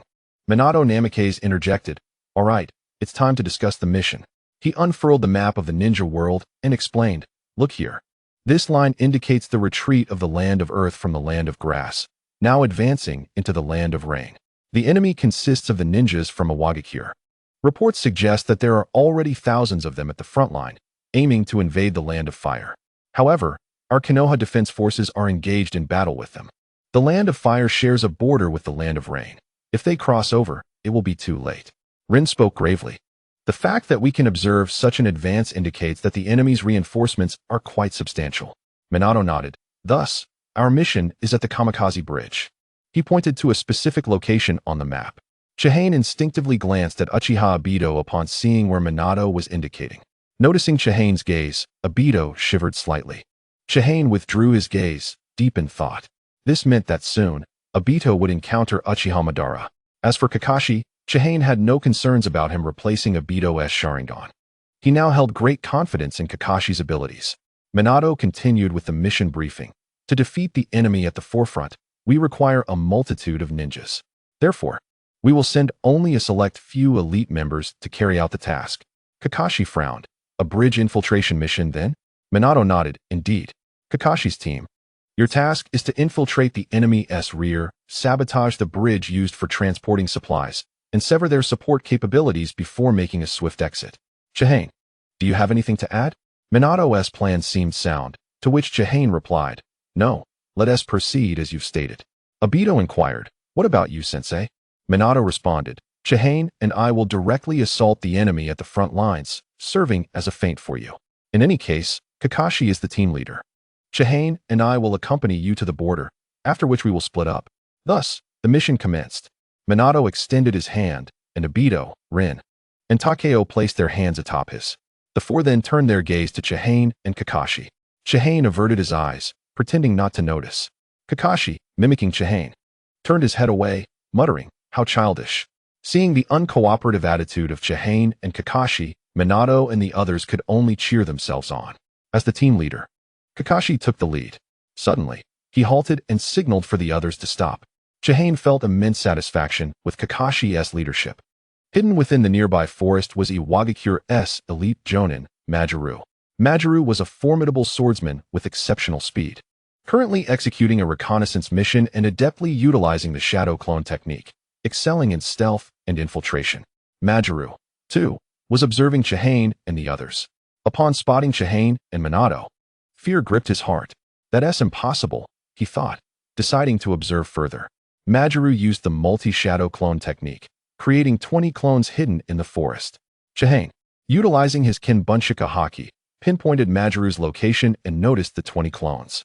Minato knelt, his fingertips touching the ground as he employed sensory ninjutsu to assess the surroundings. "One person? Everyone stay alert. The enemy counts 21, likely due to the shadow clone technique." Kakashi's sharp gaze scanned the woods, It seems accurate. He turned to Chihane. Sensei, I'm going in, cover me. Before Chihane could respond, Minato advised, hold on, Kakashi. You should act as support. Let me handle this. Ignoring Minato, Kakashi's focus remained on Chihane. A smile crept across Chihane's face as he said, go ahead, I'll have your back. He then addressed Minato. Kakashi is the team leader. As such, he has the authority to make decisions. During operations, the leader holds absolute command, and even I cannot interfere with Kakashi's choices. Kakashi began forming hand seals, explaining to Chihane, I also want to show you the new jutsu I developed through the inspiration of the lightning breathing technique, Chidori. Concentrating his lightning release chakra into his hand, it crackled like 1,000 birds calling. Obito, Rin, and Takeo watched in awe at Kakashi's Chidori. Such impressive chakra, Chihane mused, surprised that Kakashi had indeed developed Chidori. Originally, Kakashi should have discovered that he could not integrate lightning release chakra into the Rasengan, leading him to develop this lightning-based jutsu. Now, he had crafted Chidori through the inspiration drawn from the lightning breathing technique. Just as Kakashi prepared to launch, Minato blocked his way. Kakashi, displeased, glared at Minato. Even if there are many enemies, this jutsu can take them out in an instant. Besides, I am the captain. The squad must follow my orders. It's the rule, I assent it. Upon hearing this, Minato lowered his hand. The moment Minato did so, Kakashi dashed forward. Chapter 161. Killing Majiru. Kakashi, with Chidori charging in his hand, sprinted toward Majiru's hiding spot. Minato had initially blocked Kakashi because he recognized that Kakashi's jutsu focused on a piercing attack, realizing its inherent flaws from the start. Minato turned to Chihane, questioning. Kakashi's jutsu concentrates on a single point for a thrust, indeed increasing destructive power and speed, but his movement is too rapid for his eyes to adapt, making it difficult to perceive the enemy's actions. You should understand this as well, Chihane. Chihane observed Kakashi charging ahead and did not directly answer Minato's question but countered, so, which do you believe is faster, Kakashi's new jutsu or the first form of the lightning breathing technique, Thunderclap? Minato instinctively replied, naturally, Thunderclap is faster. Chihane smiled. Since Kakashi can adapt to the speed of Thunderclap, why can't he adapt to the speed of his Chidori? Minato, Kakashi is my disciple. I know him better than you do. His dynamic vision is already on par with an ordinary Sharingan. This world is inherently unfair. Geniuses become powerful, mediocrities remain weak. And rare instances occur where the weak rise to strength. However, most geniuses tend to become strong, so do not compare Kakashi with those mediocrities. Minato was left speechless, redirecting his gaze back to Kakashi. As Majiru saw Kakashi charging towards him, disbelief washed over him. I can't believe he's coming straight at me. Both Majiru and his clones hurled a multitude of shurikens toward Kakashi. Chihane retaliated, throwing a barrage of shurikens to intercept those aimed at Kakashi, covering his advance. Kakashi, having confirmed the positions of Majiru and his clones through the previous kunai, declared, the first one. He reached the nearest Majiru, driving Chidori into his abdomen. However, the figure dissipated into smoke. Damn it, a shadow clone. On to the next. Kakashi continued his pursuit, searching for the next Majiru. Uchiha Obito, Noira Rin, and Tokauchi Katsuhiro were engaged in a fierce battle against their adversaries. Suddenly, from the ground before Obito, a magical leech emerged, brandishing a kunai aimed directly at him. Just in time, Minato Namikaze appeared, and a kunai struck the leech squarely in the head. However, this leech was merely a shadow clone. Kakashi warned Obito and his companions not to let their guard down, having already dispatched 18 shadow clones. This was the 19th. The leech roared defiantly, do not get cocky. Brat. It drew its ninja blade and swung it towards Kakashi's abdomen. Realizing that Kakashi would be unable to evade the attack, Minato prepared to use the Flying Thunder God technique. Yet, before he could act, Chihane restrained Minato's shoulder, sternly advising him, in battle, injuries are commonplace. If everyone is coddled like you, when will they ever grow stronger? Thus, you must not interfere with Kakashi's fight. If your intention for the kunai is to babysit him, then kindly keep it to yourself. Kakashi had already dispersed his Chidori, his right hand resting on the short blade at his back. Thunder breathing, second form, Rice Spirit. In an instant, Kakashi unsheathed his blade, unleashing a lightning-shaped 5-strike barrage. The leech was sliced into several pieces, but it was merely another shadow clone. With the 19th clone dispatched, that left only the original. Kakashi turned to his left, slightly bending his body. Thunder breathing, first form, lightning flash. He surged forward with explosive speed, akin to thunder splitting the air, closing in on the tree where the leech had taken refuge, and delivered a powerful slash that cleaved the tree in two. However, due to the limitations of Kakashi's short blade, he only managed to inflict a superficial wound on the leech, which was now drenched in cold sweat, unable to stem its flow. Recognizing Kakashi's techniques as those of the Blood-Eye Asura, the leech realized that the black-haired figure was indeed the Asura himself. From the information relayed by the shadow clones, the yellow-haired man was undoubtedly the Yellow Flash, Minato Namikaze. Encountering either of these two formidable opponents was enough to warrant a hasty retreat. What misfortune had befallen it to confront both the Blood-Eye Asura and the Yellow Flash simultaneously? It was utterly hopeless. The leech immediately sought to flee, but Kakashi formed hand seals and gathered his Chidori once more. Chidori.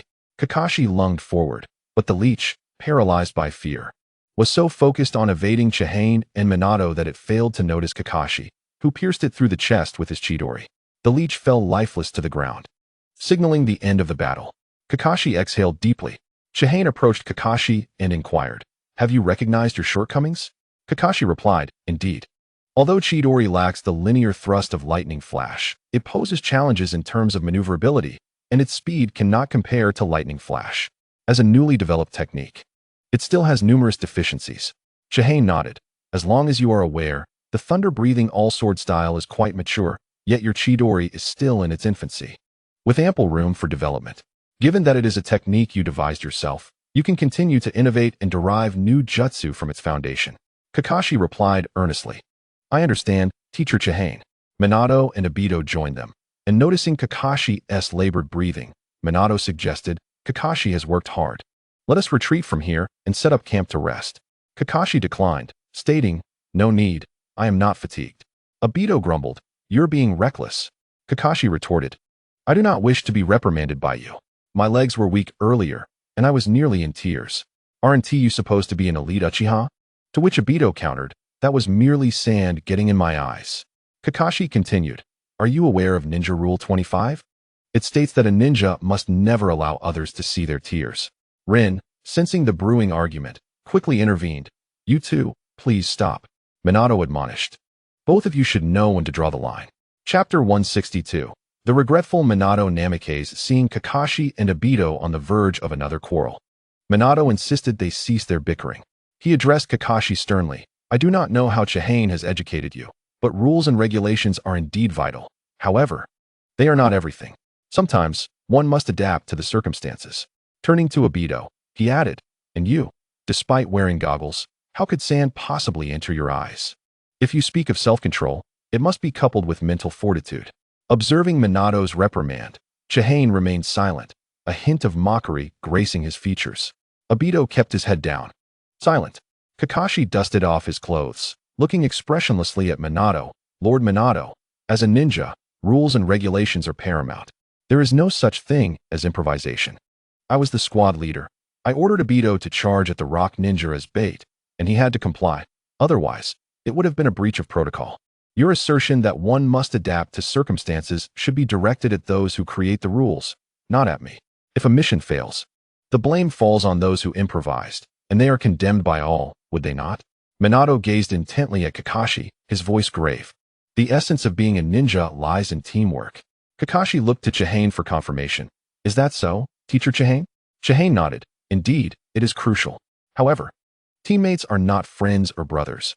They are merely companions on a mission. Thus, if a teammate is in danger, it may be necessary to abandon them or use them as bait to cover for an attack or retreat. This is a principle I have instilled in you since the beginning of our time on the battlefield." Minato, incensed, retorted, "Chihane, such sentiments are misguided. Teammates are comrades, friends, brothers to whom one can entrust their backs. How can you suggest abandoning them or using them as bait?" Chihane scoffed, "Think carefully before you refute me. Kakashi and I, above all, dread the betrayal of those we once called teammates."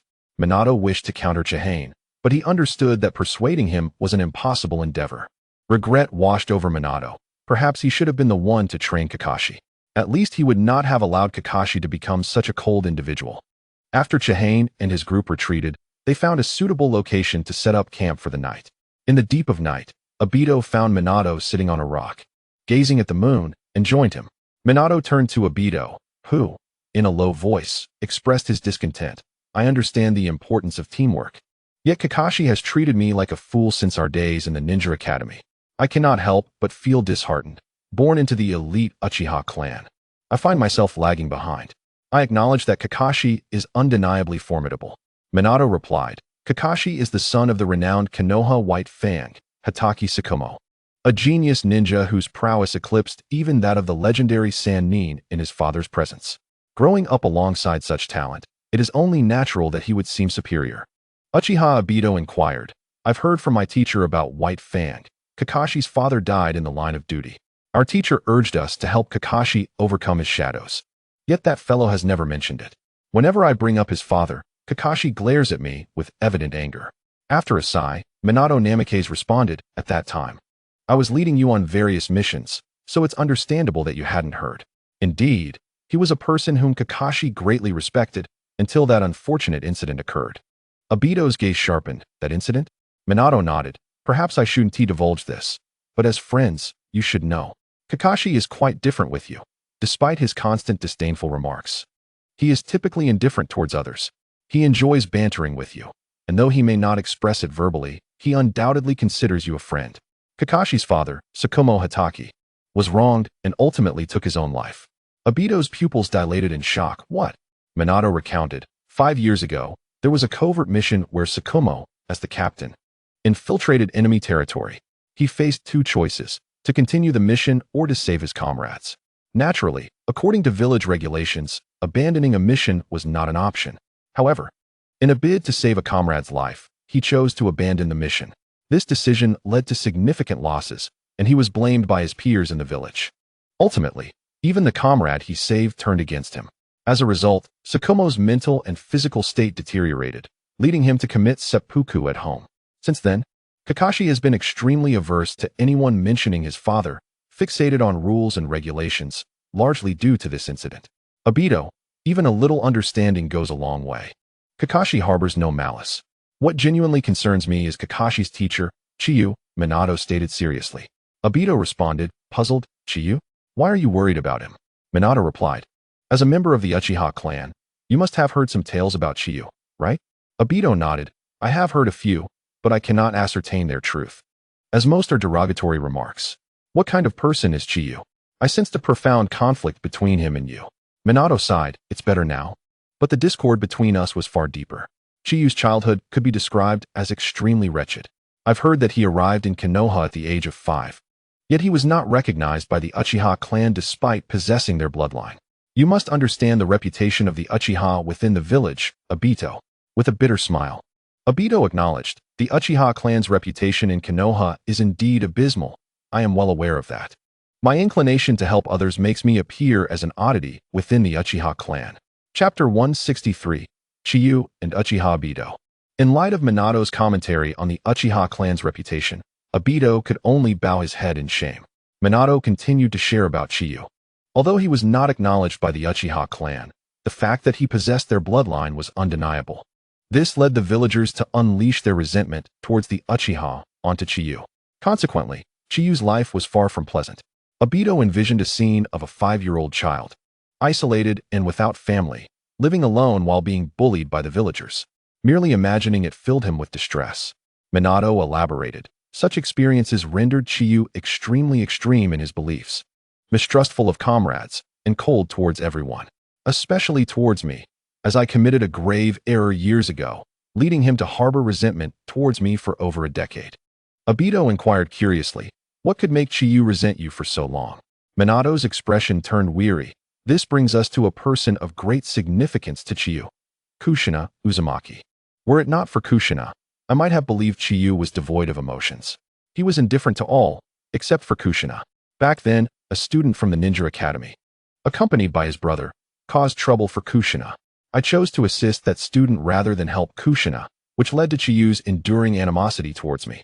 If it weren't for Jiraiya-sensei's timely intervention, I might have lost my arm that day. Obito exclaimed, Chiyu was already that formidable back then? But Jiraiya-sensei said that your teacher was strong too. How could you almost have your arm incapacitated by Chiyu? Minato chuckled wryly at that time. I was no match for Chiyu. He had already mastered the lightning breathing technique while at the Ninja Academy and in our mini sparring sessions. I was consistently defeated until the war began, and I learned the Flying Thunder God technique, which improved my situation somewhat. Obito nodded vigorously. Once you mastered the Flying Thunder God technique, you must have been invincible. Minato shook his head. No, even after mastering it, I sparred with Chiyu once. And I lost that match. Chiyu won effortlessly. His battle intelligence is exceptionally high, and I was thoroughly crushed. Since that day, I have refrained from sparring with him.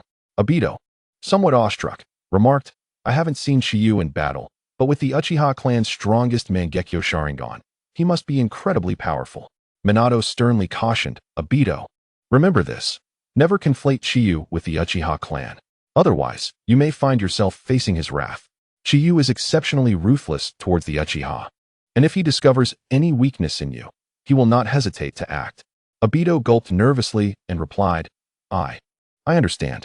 Minato, looking down, murmured, Chiyu and I truly lack compatibility. He is extreme, arrogant, cruel, and devoid of the concept of comradeship, exhibiting a profound indifference.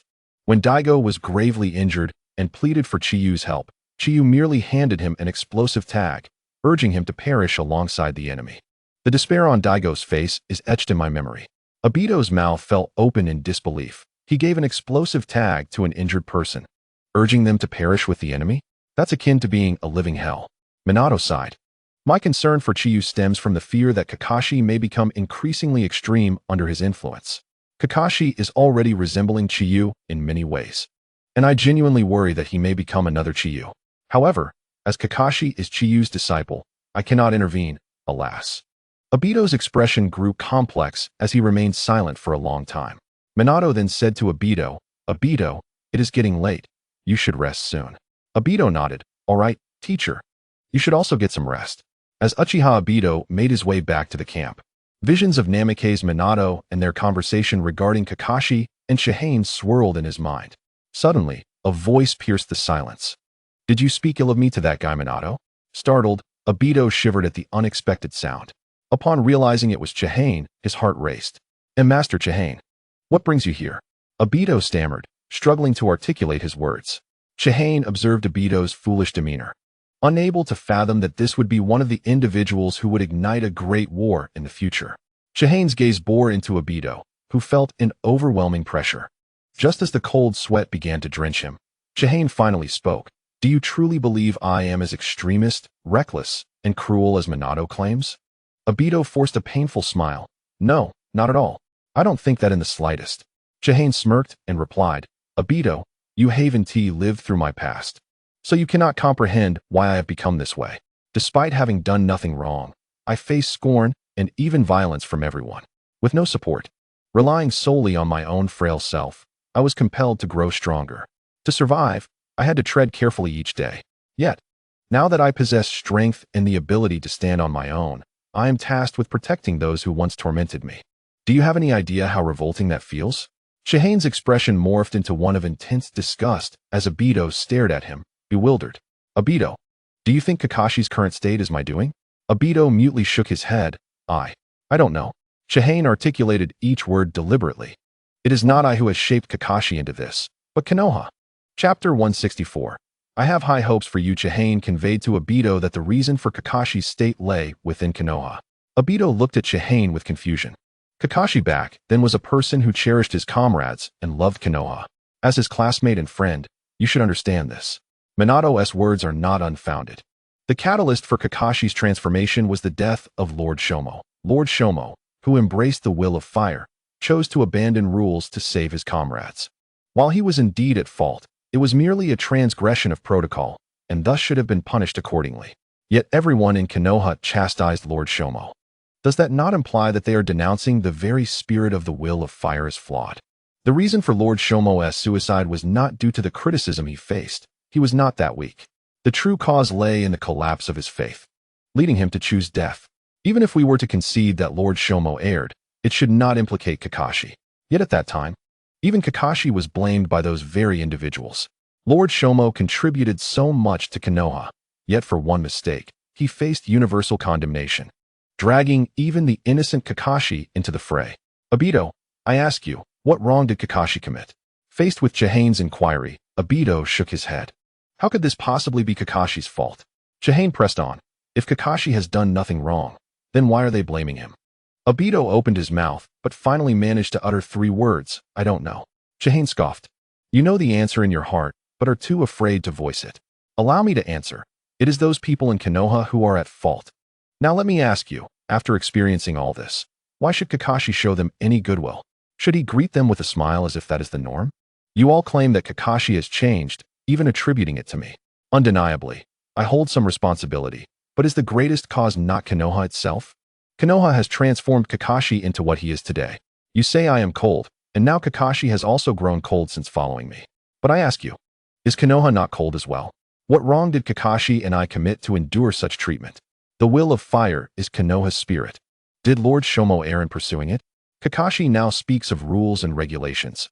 That is because Konoha has coerced him into this. Who can guarantee that deviating from the rules will not lead to another tragedy like Lord Shomo's? Obito, can you assure me of that? Can Minato assure me? Obito's thoughts were tumultuous, a sensation of something collapsing within him. After a prolonged silence, he finally raised his head and asked Chihane, Master Chihane, why are you sharing this with me?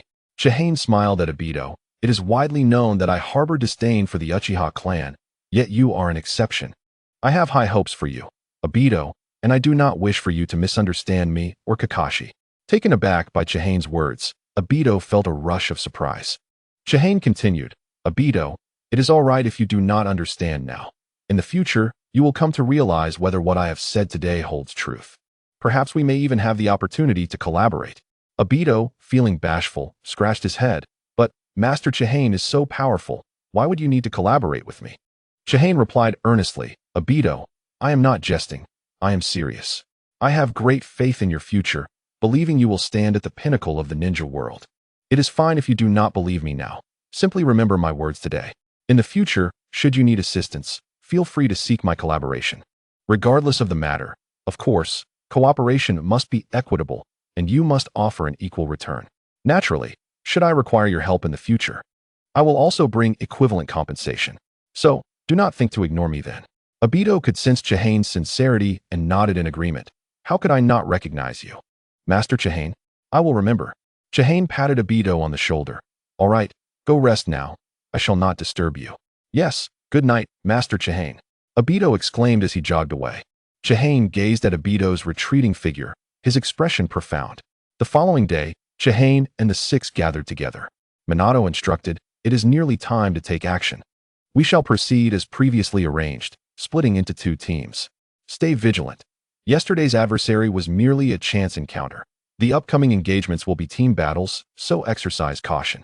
Obito turned his head, a hint of pride in his voice. Then let us proceed, Captain. Kakashi, Minato, Noara Rin, and Teichi Katsuhiko looked at Obito in astonishment. Just yesterday, he had been at odds with Kakashi, refusing to acknowledge his position as captain, yet today he recognized Kakashi as the leader. Minato smiled slightly, believing his words from the previous day had made an impact. Chihane addressed Kakashi. Kakashi, please accompany me for a moment. I have something to discuss. Kakashi followed Chihane away. Chihane cautioned Kakashi, do not let your guard down in the upcoming battles. You must be cautious. Remember to protect your eyes. Do you understand? Kakashi was puzzled as to why Chihane specifically urged him to safeguard his eyes. Nevertheless, he nodded. I understand, Master Chihane. Chihane remained somewhat uneasy as he had already placed a sealing technique on Kakashi's left eye, sealing the Mangekyo Sharingan. However, that seal could not defend against physical attacks. After Chiyu and Kakashi returned to their team, they divided into 2 groups and commenced their mission. Chiyu and Kakashi advanced to the front lines, while Kakashi led his team towards the Kamikaze Bridge. Along the way, Kakashi's squad encountered numerous traps. However, Kakashi, with his extensive experience, skillfully dismantled each one. As they traversed a dense forest, the companions of the demon leech, Huoguang and Dashi, were covertly observing Kakashi and his team. Huoguang remarked to Dashi, Hey, that demon leech fellow, didn't he return from his reconnaissance? Could it be that these youngsters eliminated him? Let us find out. Using a ninja technique, Dashi performed the camouflage jutsu, rendering himself invisible, and stealthily approached Kakashi's squad. Chapter 165. Dispute. Kakashi, stepping lightly on the water's surface, suddenly halted. His nose twitched as he raised his right hand, signaling Uchiha Obito and the others that something was amiss. In an instant, a barrage of sharp bamboo stakes hurtled toward the four of them. Fire style. Fireball jutsu. Uchiha Obito unleashed a fireball that incinerated the bamboo, protecting his companions. All eyes were focused ahead, unaware of the hidden dashi lurking behind them. Suddenly, the bamboo that had been blocked by Obito's fireball shattered upon striking the water. Kakashi and the others swiftly prepared for combat. The concealed Hwokwang revealed himself, prompting Kakashi to launch an attack. Thunder breathing, fourth form, distant thunder. Kakashi's body erupted with lightning as he surged forward with electrifying speed. Upon nearing Hwokwang, he swung his blade in rapid strikes. Although many Leaf ninjas practiced thunder breathing, Kakashi's speed, while remarkable, was countered by Hwokwang, a formidable elite jonin from Awagakure, renowned for his exceptional ninjutsu, taijutsu, and jinjutsu abilities. The two clashed repeatedly, neither gaining the upper hand. Just as Uchiha Obito sought an opportunity to assist Kakashi, two piercing screams echoed in the air. Kakashi, momentarily distracted, fell victim to Hwokwang's calculated strike, sending him crashing into the water. Both Kakashi and Obito turned to see Noira Rin and Tei Masahiko rendered unconscious and captured by the hidden dashi. Hwokwang landed beside Dashi, who proclaimed, "I'll take these two with me." Kakashi, intent on intervening, was met with Hwokwang's mocking words. "You must be that white-haired disciple of the blood-eyed Azura.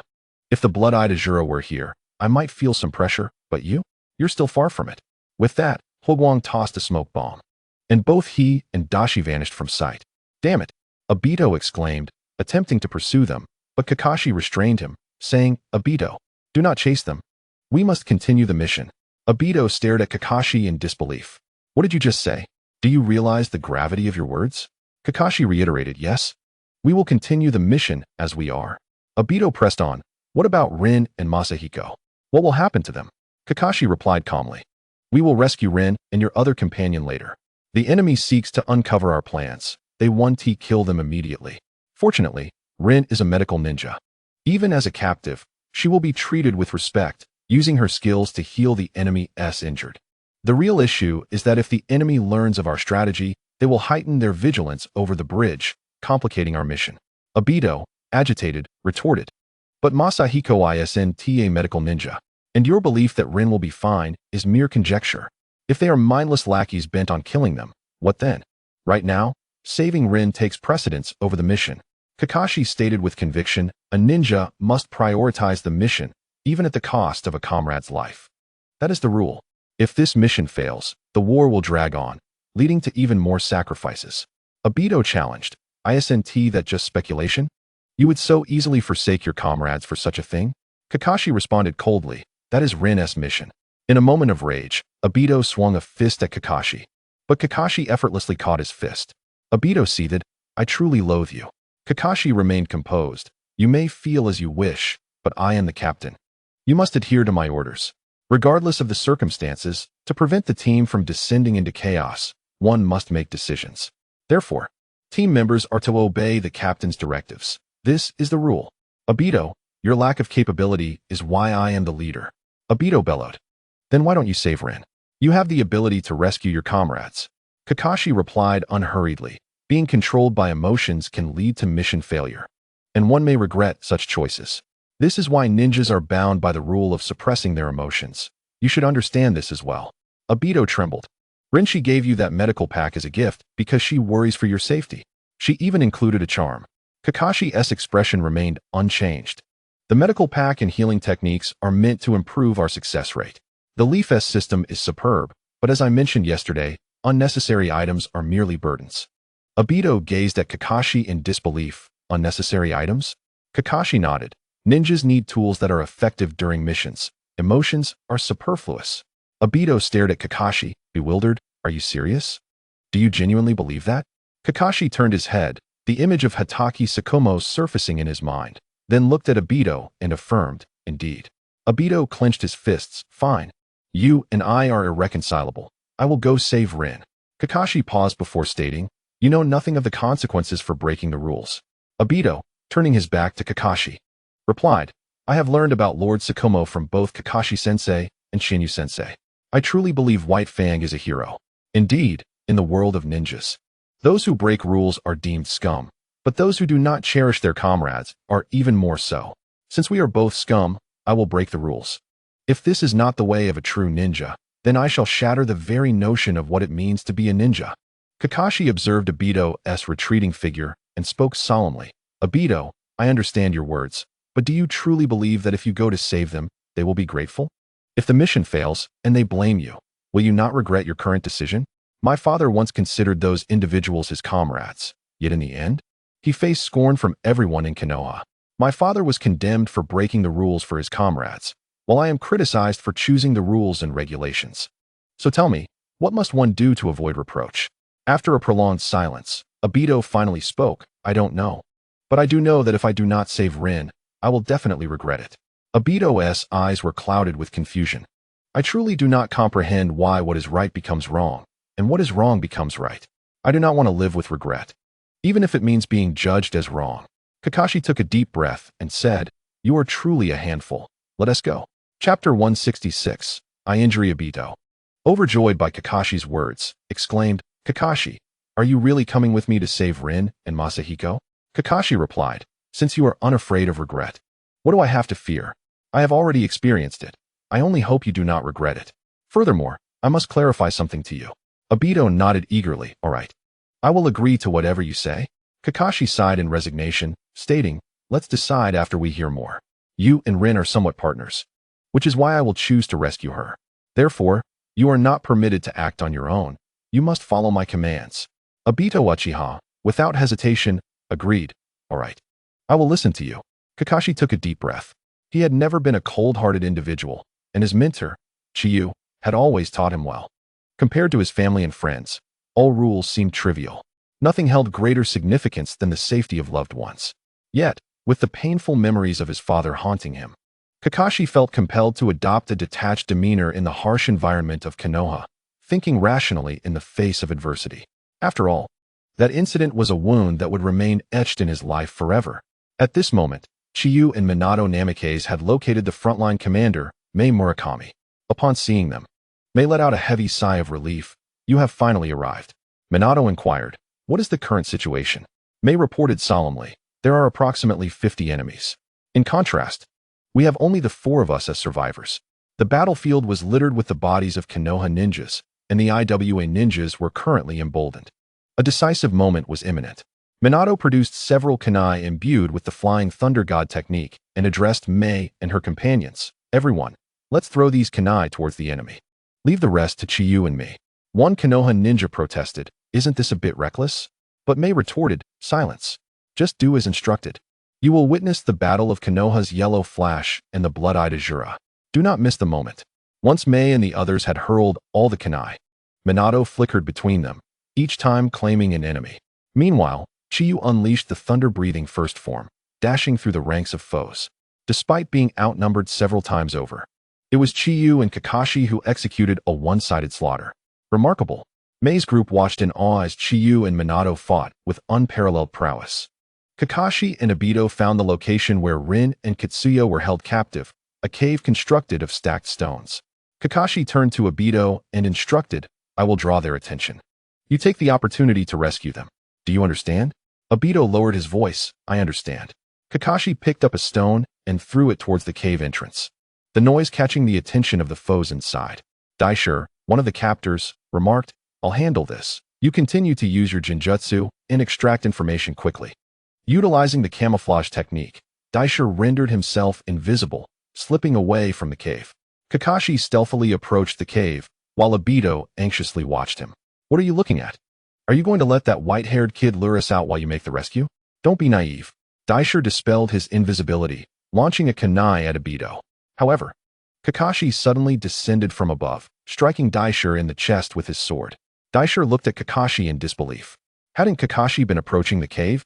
He had intended to eliminate the weaker Obito first before dealing with Kakashi, but unexpectedly, he was the one ambushed.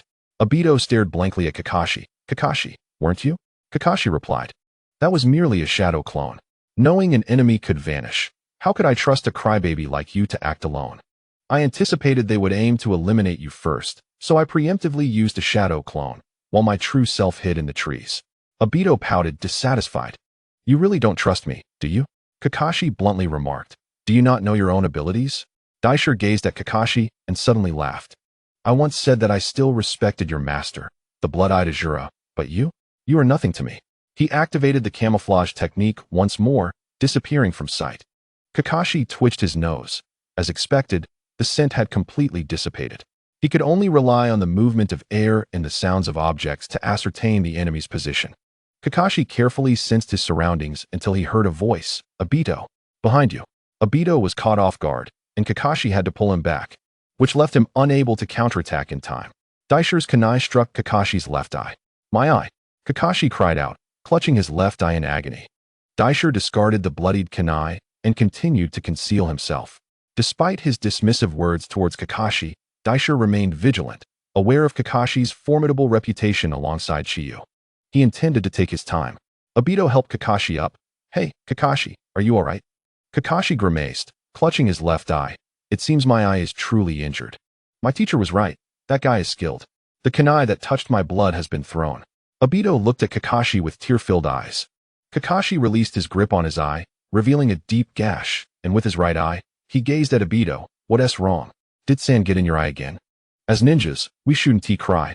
I'm still alive. Isn't it normal for ninjas to get injured? Don't be so careless. Obito lifted his goggles and wiped away his tears. He recalled Minato's previous words. With goggles on, how could sand possibly get in your eyes? If you're speaking of restraint, don't just say it. Strengthen your heart as well. He often only spoke without taking action, becoming a burden to others. However, he didn't want to merely voice the sentiment that disregarding comrades was the true disgrace. Daisher lunged at Obito, targeting him. Die. Chapter 167. Obito trapped under the boulder. Daisher aimed to attack Obito, but Obito suddenly spun around, wielding a kunai and thrusting it forward. Why? That's impossible to see. Kakashi watched in shock as Obito declared, Obito, you. Daisher gradually reappeared, and Obito's kunai pierced his heart. At that moment, Obito's eyes transformed. They were no longer ordinary but the Sharingan. Moreover, it was the initial activation of the double Tomo Sharingan. Why your eyes? Daisher gasped, staring at Obito's eyes before taking his final breath and collapsing to the ground. Obito's expression hardened. Here, I will protect my comrades. Kakashi stared in astonishment at Obito's eyes. You activated them? Obito looked at his hands and replied, Yes, it seems this is the Sharingan. I can see the flow of chakra and its movements. Kakashi's left eye throbbed painfully once more, and he covered it again. Are you alright, Kakashi? Obito asked with concern. It's nothing. It seems my left eye is no longer reliable. I have a medical kit from Rin. I can manage a quick fix. Now, hurry and rescue Rin and your other companion. Kakashi swiftly tended to his left eye's injury and continued onward with Obito. Inside the cave, the flickering firelight revealed a satisfied smile on Hikari's face. He had acquired valuable information from Katsuya. Hikari glanced over at Rin. I never expected you, the medical ninja, to be surprisingly resilient. Kakashi and Obito entered the cave. Upon witnessing Kakashi and Uchiha Obito, Hikari realized that Oishi had already met his demise. They were nothing but useless individuals. Uchiha Obito employed his Sharingan to scrutinize the chakra of Noara Rin and Teichi Masahiko. Their chakra flows were chaotic, differing significantly from their own. Kakashi speculated, they must have fallen under a genjutsu. It appears they were eager to extract information, and your companion seems to have divulged it to him. Teichi Masahiko, gazing vacantly, murmured, I already told you not to kill me. Hikari scoffed. It seems you are not just a mere child. Kakashi cautioned Obito, I've faced him before. His movements are swift, so be careful. Hikari brandished dual blades, lunging towards Kakashi and Obito. Thunder breathing, third form, gathering thunder. Kakashi spun rapidly around Hikari, leaving a trail of blue, wave-like lightning in his wake. He struck at Hikari multiple times, yet each blow was deftly deflected. Hikari formed hand seals. Earth release. Earth pillar explosion. Spikes of earth erupted from the ground, targeting Kakashi, who was forced to alter his sword stance to evade. Hikari formed seals again. Earth release. Rock pillar spear. A spike shot up from the ground beneath Obito, who swiftly performed a backflip to avoid it. Hikari charged at Obito, as he was considerably weaker compared to Kakashi. Hikari swung his twin blades at Obito, who adeptly bent backward to evade the strike. Through the Sharingan, Obito discerned Hikari's defensive weakness. With one hand on the ground, he delivered a powerful kick to Hikari's abdomen. Hikari's attention was primarily on Kakashi, and in that fleeting moment, Obito's kick landed solidly. Simultaneously, Kakashi struck Hikari's neck with his blade. Hikari collapsed to the ground. Kakashi and Obito hurried to Noara Rin's side. Release. Kakashi disrupted Rin's chakra, restoring her consciousness. Kakashi? Obito? Upon seeing that Rin was unharmed, Obito sighed in relief. We came to save you, Rin. You're safe now. Now, let's quickly dispel the Genjutsu on your companion and retreat. Just as Kakashi dispelled Teichi Masahiko's Genjutsu, Hikari, who should have been dead, suddenly rose. I see, quite the collaboration, but ultimately just a child. Kakashi was astonished to realize that his earlier strike had not landed on Hikari's neck, but rather on his shoulder. Hikari grinned wickedly. That hurt. If it weren't for my combat experience, I might have truly fallen for it. Now, you are all within the enemy's grasp. Hikari quickly formed hand seals. Earth release, rock collapse. The entire cave began to tremble, rocks plummeting from the ceiling amidst a cloud of dust. Kakashi's heart sank. This is bad. Run to the exit. Wait, the ropes on Masahiko haven't been untied. Obito attempted to rush over to free Teichi Masahiko. Masahiko struggled in terror. Help me. Please save me. I don't want to die. Kakashi yelled. There's no time. Abandon him. Let's go. No, I won't forsake my comrade. Kakashi, you and Rin go ahead. I'll catch up with Masahiko. Obito severed the ropes with a kunai. Just as he intended to escape with Masahiko, the latter shoved Obito aside, scrambling towards the cave's exit. Obito was knocked to the ground by Masahiko's push. Damn it. Kakashi rushed to Obito's side, pulling him up. Hurry. They had barely taken a few steps when a falling rock struck Kakashi's head, causing him to lose consciousness. Rin attempted to rush over, but was halted by Obito's command. Don't come over. Obito lifted Kakashi, using all his strength to throw him onto Rin. Hikari observed this scene with a smug smile. I have extracted the information. Now I shall take a moment before departing. Moments later, Kakashi and Rin seemed to hear Obito's call and opened their eyes. Are you all right, Rin? Kakashi? Kakashi and Rin looked at Obito, their pupils dilating in shock. Half of Obito's body was pinned beneath a massive rock. Obito. Kakashi rushed over, trying to shift the boulder off Obito, but it wouldn't budge, no matter how hard he tried. Stop, Kakashi, it's enough. I can't go on. My right side is practically crushed, and I've lost all sensation. Kakashi pounded on the rock in rage. How could this happen? Why? Why didn't you follow my orders? Why did you insist on saving that person? You could have escaped, but instead fell to the ground. Why? Obito weakly replied. Kakashi, I have no regrets about saving him, for he is a comrade. Chapter 168, Sharingan Kakashi. Obito expressed to Kakashi that he did not regret saving Teichi Masahiko. Kakashi slumped helplessly to the ground, tears streaming from the corners of his eyes. Why can't you understand? Some people are not comrades. They will only bring you harm. You could have saved Rin alone. A faint smile tugged at the corners of Obito's mouth. All right, Kakashi, by the way, I almost forgot. I'm the only one who hasn't given you a gift for becoming a Jonin. What should I give you? I've thought it through. And now I've decided. Don't worry, it's not something superfluous. I will give you my Sharingan. Kakashi stared blankly at Obito. Obito smiled and said, regardless of what the villagers say, you are an outstanding Jonin. That is my belief. Accept it. Rin, with your medical ninjutsu. Transplant my Sharingan along with the optic nerve into Kakashi's left eye. Rin felt Obito's strong resolve and urged Kakashi, Kakashi, come here, we must begin immediately. Kakashi hesitated. But Obito continued, I am dying, but I can become your eyes to see what lies ahead. Kakashi's gaze gradually solidified in determination as he consented to the transplant procedure. Oishi sat nearby, resting against a tree and sipping water, while Teichi Masahiko was bound to a tree across from him. Suddenly, a loud explosion erupted from the cave, and Kakashi stood atop a rock. Hikari looked at Kakashi. How troublesome, he is still alive. However, a child remains a child. What is there to cry about? Come now. Cry baby. Let us end this. Kakashi opened his left eye, revealing the red, double Tomo Sharingan. Hikari stared in astonishment at Kakashi's Sharingan. Kakashi regarded Hikari with an icy indifference. Hikari, feeling the shift in Kakashi's aura, grew serious, for it was entirely different from before. Obito murmured, Kakashi. Rin, I leave this to you. All right. Kakashi drew his short blade. His gaze sharp as he focused on Hikari. Thunder breathing, first form, thunderclap. Kakashi closed the distance rapidly, aiming for Hikari's neck.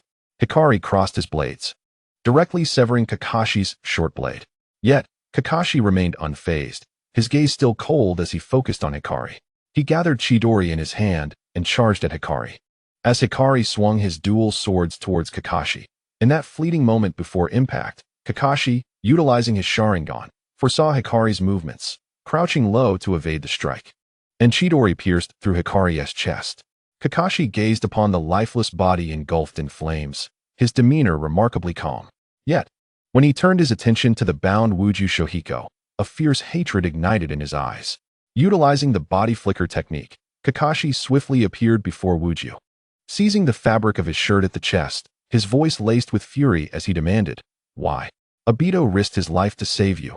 Why did you betray him? Wuju, unable to meet Kakashi's piercing gaze, lowered his head in feeble defense, stammering, I didn't mean to.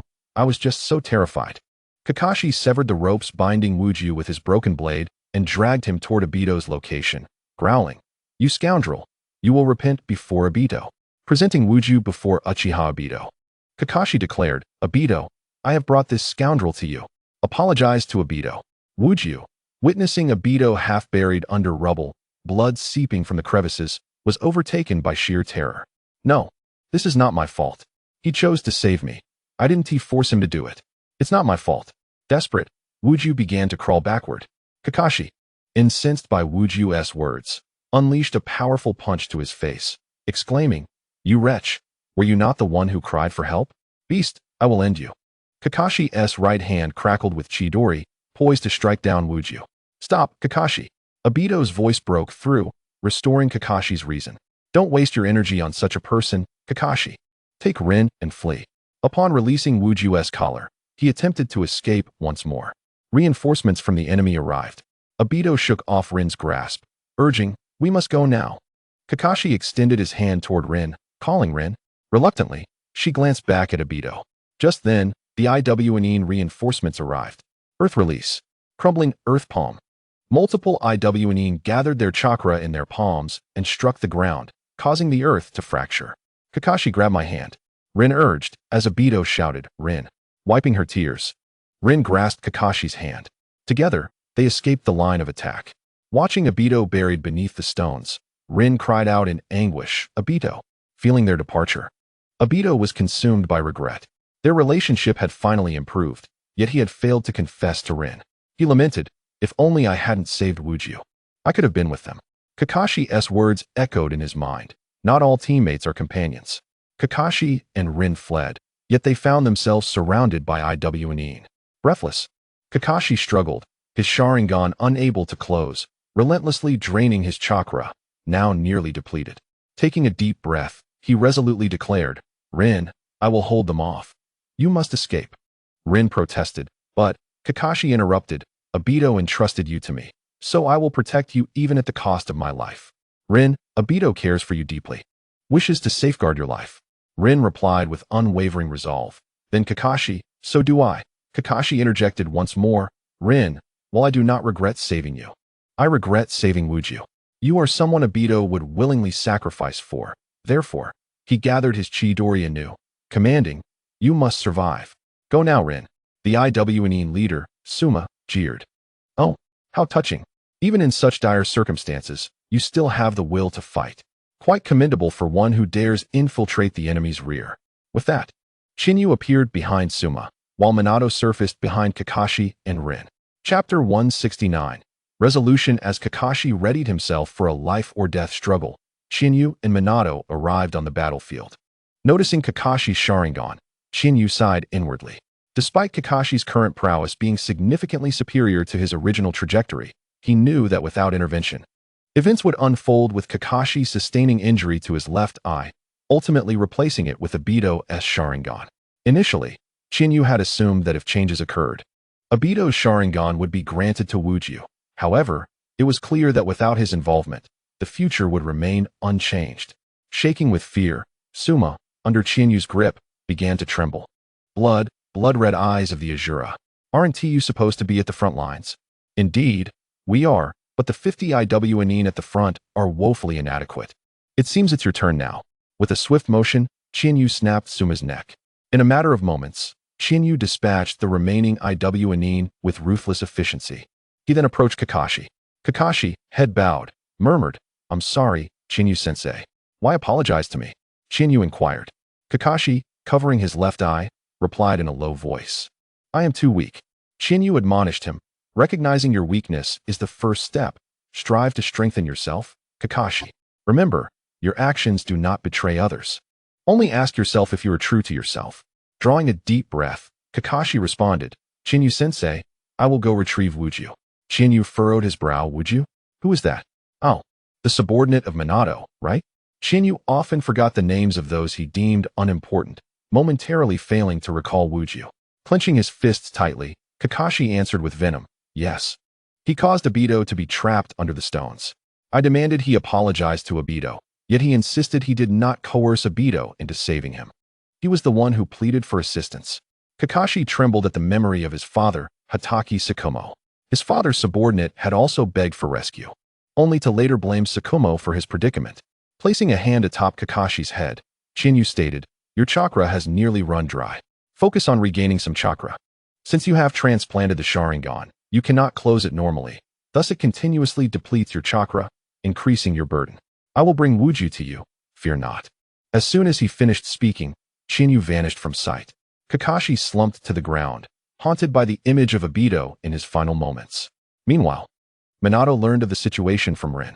With a sigh, he murmured, "This could be troublesome." Soon, using his Kinbunchika haki, Chiyu located Wuju. Upon seeing Chiyu, Wuju felt a chill race up his spine. He fully understood the severity of his actions, leaking information and endangering his comrades. Captured by Chiyu, he faced a grim fate. Without a moment's hesitation, Chiyu delivered a swift kick to Wuju's head, rendering him unconscious before hauling him back. Upon returning to Kakashi, Chiyu unceremoniously dropped Wuju at Kakashi's feet. As Wuju hit the ground, the pain jolted him awake. Faced with the formidable presence of Chiyu and Kakashi, fear left Wuju momentarily speechless, staring blankly at them both. Before Chiyu could speak, Minato Namikaze swiftly appeared beside him and said, "Chiyu, he is my subordinate. Allow me to handle this matter." Without sparing a glance at Minato, Chiyu turned to Kakashi and stated, "Kakashi, as the captain, you have the authority to deal with those who leak information, even if it results in the death of a teammate. Killing him would not be an issue." Minato furrowed his brows and retorted, "Chiyu, Takehiko Mujin is my subordinate, and I will provide Kakashi with an explanation regarding this matter." Chiyu shot a sidelong glance at Minato and challenged, "What of it? You were the one who appointed Kakashi as captain. Thus, Kakashi holds the right to manage his subordinates. You are overstepping your bounds." Takehiko, having regained his senses, wept profusely and pleaded with Minato, "Teacher Minato, I was wrong. I truly made a mistake. I admit my fault. Please, do not let them kill me." Realizing that reasoning with Chiyu was futile, Minato decided to engage Kakashi's thoughts. Kakashi stood up, his expression devoid of emotion, and remarked, "During the cave collapse, this man cried out for help, yet I chose not to rescue him because the situation was too perilous. Any attempt to save him would have drastically reduced our chances of survival. However, Obito insisted on saving him, declaring he would not abandon a comrade. When Obito freed him to escape together, Takehiko pushed him down and fled alone. Later, Obito sacrificed himself to save me. Yet I questioned him about his insistence on rescuing Takehiko, who could have saved himself, only to be betrayed. Do you know how Obito responded? He said he had no regrets in saving him because he was a comrade." Minato, with a complex expression, glanced at Takehiko, who was on the ground. Takehiko clutched Minato's pant leg, sobbing, "Teacher Minato, I truly did not mean it. I was just too frightened. It was not intentional. I am willing to accept any punishment." Minato sighed, "Kakashi, leave Takehiko to me. I will ensure he receives the harshest punishment." Kakashi continued, "Minato, you should know that when he apologized to Obito, I had no intention of taking his life. Yet he claimed it was not his fault and that it was Obito who chose to save him. He is indeed not at fault, but such a person is extremely selfish, willing to stab his comrades in the back. Obito died in that cave because of him. It is truly unjust. You say you can ensure he faces the severest punishment. Can that punishment lead to his death? Minato's brows knitted tightly, while Takehiko looked at Kakashi in disbelief. Chapter 170. Kakashi's Despair. Kakashi inquired of Minato whether Takehiko's punishment could result in his death. Minato replied solemnly, Kakashi, the deceased are gone. While Takehiko has committed unforgivable acts, I hope to give him a chance for redemption. Kakashi suddenly laughed. Minato, you truly disgust me. You offer him a chance. Who offers one to Obito? He was your subordinate, was he not? Kakashi turned to Chiyu. Teacher, I am still the captain, correct? Chiyu, observing Minato's troubled expression, smiled and replied, Indeed, the decision of your captaincy was made jointly by Minato and me. Therefore, your status as captain can only be revoked with our mutual consent, and I do not consent to that revocation. In an instant, Kakashi conjured Chidori, ruthlessly pressing it against Takehiko's chest. Minato, quick to react, seized Kakashi's arm. Kakashi, do not do this. Takehiko was once again paralyzed by fear. Chiyu slightly unsheathed his ninja blade. Minato, do you intend to obstruct Kakashi from dealing with a traitor? Minato questioned. Chiyu, why can you not heed me just this once? Chiyu replied coldly, Heed you? Why should I? Your choice to protect a traitor is truly nauseating. You do not feel the pain unless it befalls you. I truly pity Uchiha Obito for having you as a teacher. I tell you, what Kakashi is doing now is within the rules. You have no right to interfere. Should you attempt to forcefully intervene, I will treat your actions against Kakashi as those of a traitor. Minato's complexion turned pale, yet he slowly released Kakashi's arm. Chiyu was correct. Kakashi's captaincy was a joint decision, and Minato could not unilaterally revoke it. Takehiko had indeed leaked vital information, resulting in Obito's demise. Now, in wartime, Kakashi, as captain, had the authority to deal with Takehiko independently. In the moment Minato let go, Kakashi's Chidori plunged into Takehiko's chest, blood splattering across Kakashi's face.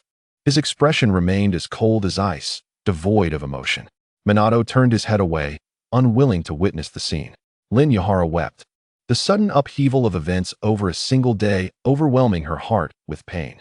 As night descended, Kakashi sat alone on a stone, gazing blankly at the night sky. Chiyu settled beside him, also staring at the stars, and asked, What do you see? Kakashi's voice was lost in confusion. I see nothing, only darkness. Teacher, I am truly despondent regarding Konoha. Chiyu responded, I became disillusioned with Konoha the moment I entered. You have experienced it twice, and should now fully understand what Konoha represents. Kakashi lowered his head and murmured, Indifference, hypocrisy, treachery, ugliness, obstinacy, jealousy, corruption. Upon hearing Kakashi's assessment of Konoha, Chiyu smiled slightly, a most apt description. Now, Kakashi, let us discuss the matter of the Sharingan. Chinyu's expression was grave. Kakashi's gaze remained fixed on Chiyu, awaiting his words. Chiyu continued, You must feel it. The Sharingan is constantly draining your chakra. Kakashi nodded. Moreover, the amount of chakra consumed is not negligible. Chiyu proceeded, In truth, with your prowess and my guidance, you need not rely on the Sharingan. It would only become a burden. Thus, my suggestion is to remove it. Kakashi trembled, his heart tightening. Chiyu sighed, However, I suspect you will not relinquish the Sharingan, so I shall devise a method to help you address this issue. Kakashi relaxed, expressing gratitude to Chiyu. Thank you, teacher. Chiyu ruffled Kakashi's hair. Why be so formal with your teacher? You are my cherished disciple. As Chiyu tousled his hair, Kakashi's sorrow over Obito's loss eased a fraction. Chiyu explained, The Sharingan possesses formidable abilities such as observation, replication, and hypnosis. Since you cannot deactivate it, it will automatically activate some abilities, like observation and replication.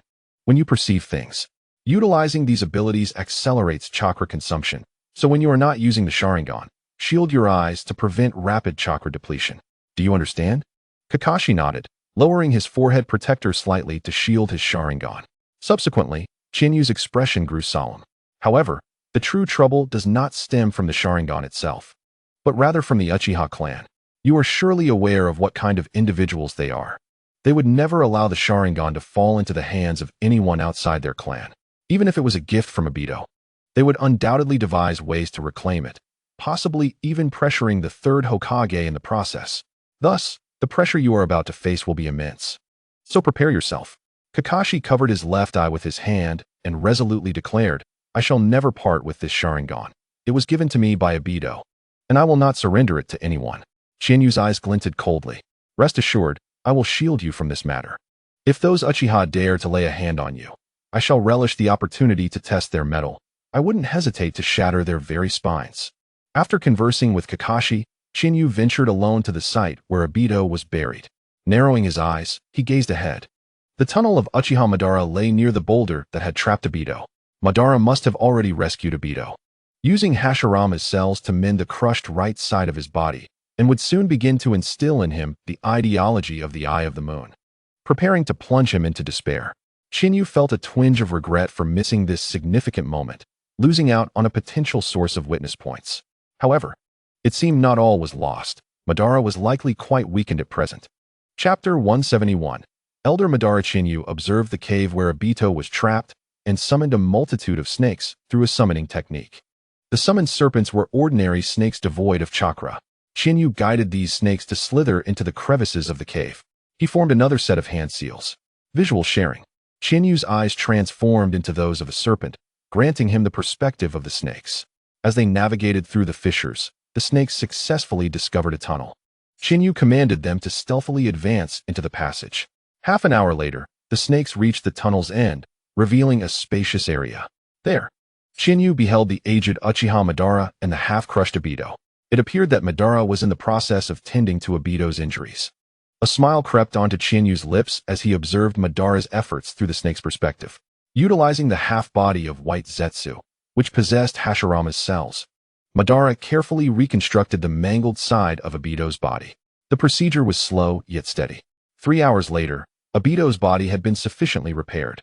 After bandaging and securing Obito, Madara let out a sigh of relief, returning to his seat to rest his eyes. Chinyu disengaged the visual sharing and accessed the system. Witnessed Madara treating Obito. Reward, 500 witness points. Witnessed Obito receiving Hashirama's cell transplant. Reward, 500 witness points. The rewards were modest, yet even a mosquito's leg is meat. And more witness points would follow, accumulating to a greater total. The following day, Chinyu, Minato, Kakashi, and Rin gathered together. Their mission continued. They must detonate the Kemonobe Bridge. With Chinyu and Minato present, the destruction of the bridge proceeded smoothly. By demolishing this crucial supply route, the enemy's support capabilities were severely hindered, allowing the Leaf Ninjas to force the Rock Ninjas back to their borders. Upon returning to Konoha, Chinyu and Minato reported their success, with only Rin remaining in Kakashi's squad. Minato suggested temporarily integrating Kakashi into his team, but Chinyu firmly declined. Chinyu understood Minato's intentions all too well. He sought to instill the will of fire in Kakashi, aiming to transform him into a puppet devoid of independent thought, solely focused on the village's interests. With Chinyu's intervention, Kakashi would no longer be able to embrace the will of fire. Furthermore, Rin was on the verge of facing a calamitous fate. Chinyu did not wish for Kakashi to endure another harrowing experience. Rin was the chosen one to lead Obito into darkness. Now that Obito had been selected by Madara, as per the principle that significant events must transpire, it was inevitable that he would succumb to darkness. Consequently, Rin's demise seemed almost assured. If Rin was not the one to cast Obito into darkness, then it would be Kakashi instead. Thus, Chinyu could not involve himself in this event. The identity of Rin's killer was irrelevant. What mattered was that she must perish before Obito. Consequently, Kakashi's participation in the event held little significance. After Chinyu's refusal, Minato had no grounds to insist on Kakashi joining his team.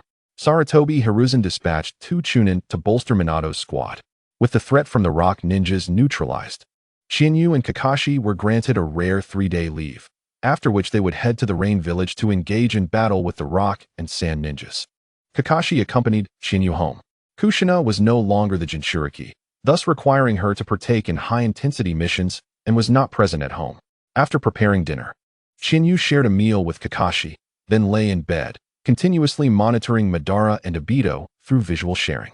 On the night of the 3rd day, the gravely injured Obito awakened. As he opened his eyes, he murmured, "Am I dead?" Upon seeing Madara, he was startled. "Where's this?" Madara replied, "A liminal space between the underworld and the realm of the living, my fellow Uchiha." Obito gazed into Madara's eyes and quizzically asked, "Are you also an Uchiha, old man?" Madara's gaze shifted. "Well, that is for you to guess." Confused, Obito studied Madara. Did this person save me? No, that couldn't be right. Obito inquired. You said this is the space between life and death. Where exactly are we? The darkness is too thick to see anything. Also, who are you? You can't be the Grim Reaper, can you? The one who takes people to heaven or hell. Suddenly, Obito noticed that Madara was leaning on a scythe, which sent him into a panic. No, I'm not ready to die yet. Help me. I just saw a scythe. You must be the Grim Reaper, the one who governs the deaths of the Uchiha clan. I've lived my life by helping those in need. Although I've done many bad things and broken numerous rules, it shouldn't be enough to negate all the good I've done. Please, don't take me to hell. It hurts. Obito inadvertently tugged at his wound, causing him to wince in pain. Madara spoke again. If you can still feel pain, it means you are alive. However, it is miraculous that you survived. You were nearly crushed to death by the rocks, as if you had penetrated through the very stones. Obito swallowed hard and asked, Where did you find me? Madara responded, You lay in the underground passage I dug, surrounded by the collapsed rocks. That said, your body was nearly obliterated, so I took the liberty of bandaging you up. Did you save me, old man? Thank you. Obito expressed his gratitude to Madara. However, Madara replied, It is too early to thank me. I will ensure you repay this debt in full. Helping the elderly is your life's principle, is it not? Uchiha Obito paused momentarily. Indeed, I have said that. So what should I do? Serve as a servant to care for you? Uchiha Madara gazed at Obito and replied, That would suffice. Obito firmly rejected. I'm afraid I cannot remain here indefinitely. Since I am still alive, I must return to Konoha. The battle is ongoing, and I have finally awakened my Sharingan. This time, I can truly protect my comrades better. To better protect my comrades, Madara lowered his head, his gaze shrouded in darkness as he echoed the words. Chapter 172. Severing the causality of the world. Upon hearing Madara repeat the phrase, better protect my comrades, Obito inquired, What is it? Madara did not respond to Obito's question. Instead, he stated, Given your current condition, you are incapable of continuing as a ninja. Obito exclaimed with fervor, How can that be? I have finally acquired such eyes. I believe in myself now, and I can execute splendid teamwork with my comrades. Now, I have become a ninja capable of protecting my companions. How could I simply halt my progress? Madara spoke with a stoic expression, Open your eyes to reality. This world is rife with disappointments. The longer I live, the more I perceive that the essence of existence is merely filled with anguish, pain, and solitude. Listen well. All things in this world are akin. Where there is light, there must be darkness. As long as the concept of victors exists, so too must there be losers. The desire to protect peace, a form of selfishness, will incite war. In the name of safeguarding love, hatred will inevitably arise. This is the law of causality that cannot be severed.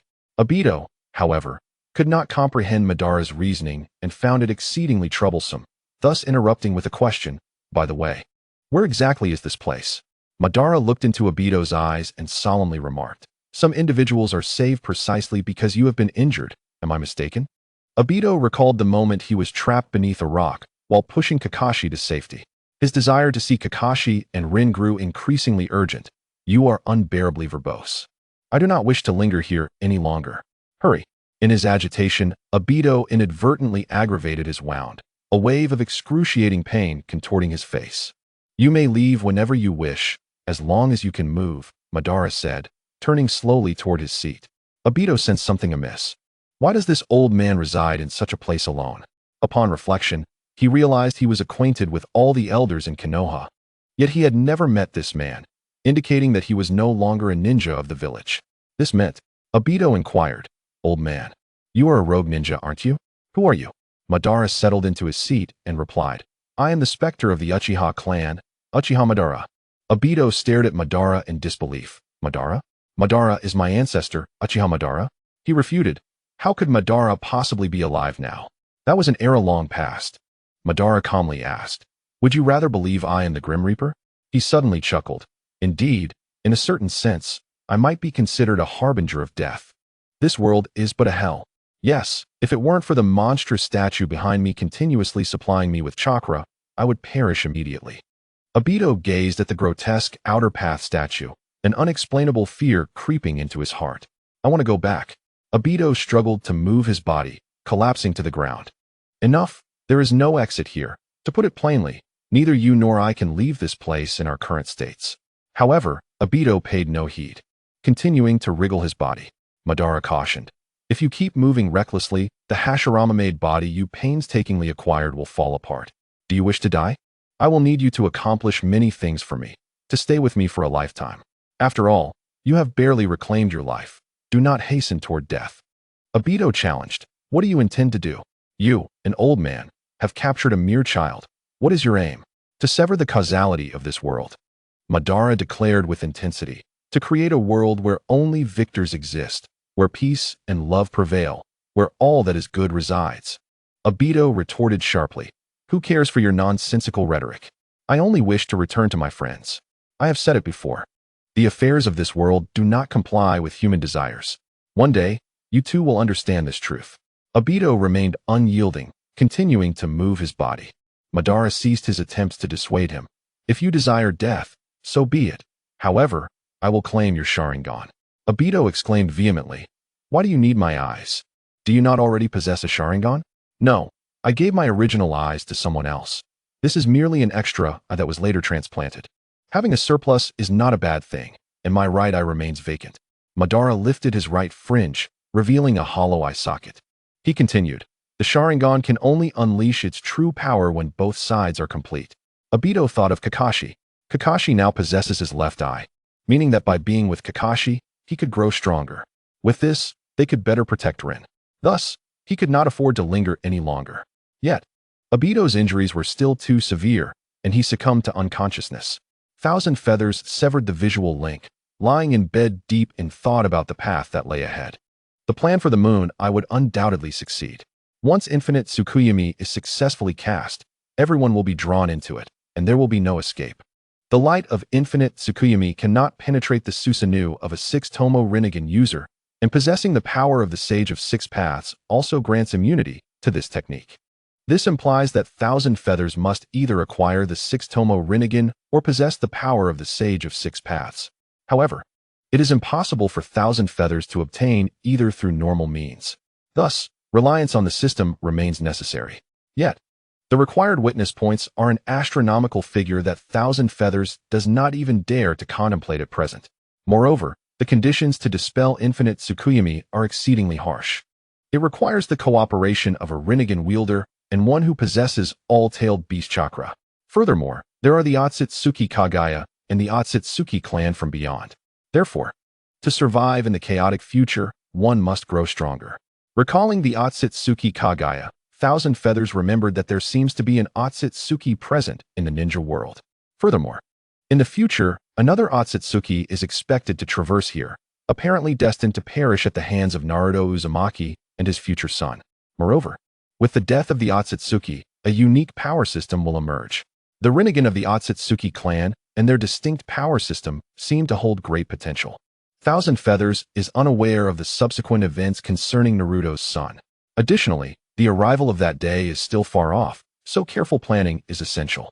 Presently, the war, following Rin's death, should be nearing its conclusion. Thousand Feathers sighed deeply. Once the war concludes, he will be able to rest for a while and can thoroughly contemplate future matters. Chapter 173. Escape into the dream of happiness. The war has entered its later stages. And after 3 days of rest, Thousand Feathers departed Konoha with Kakashi, heading towards the Rain Village to undertake a mission. During this time, Thousand Feathers continuously monitored the movements of Uchiha Madara and Uchiha Obito through the snakes hidden in the underground tunnels. After a while, feeling somewhat better, Obito began rigorous rehabilitation training. After a restful sleep, he awoke to find 2 white Zetsus standing at his bedside, while Uchiha Madara remained seated, unmoving.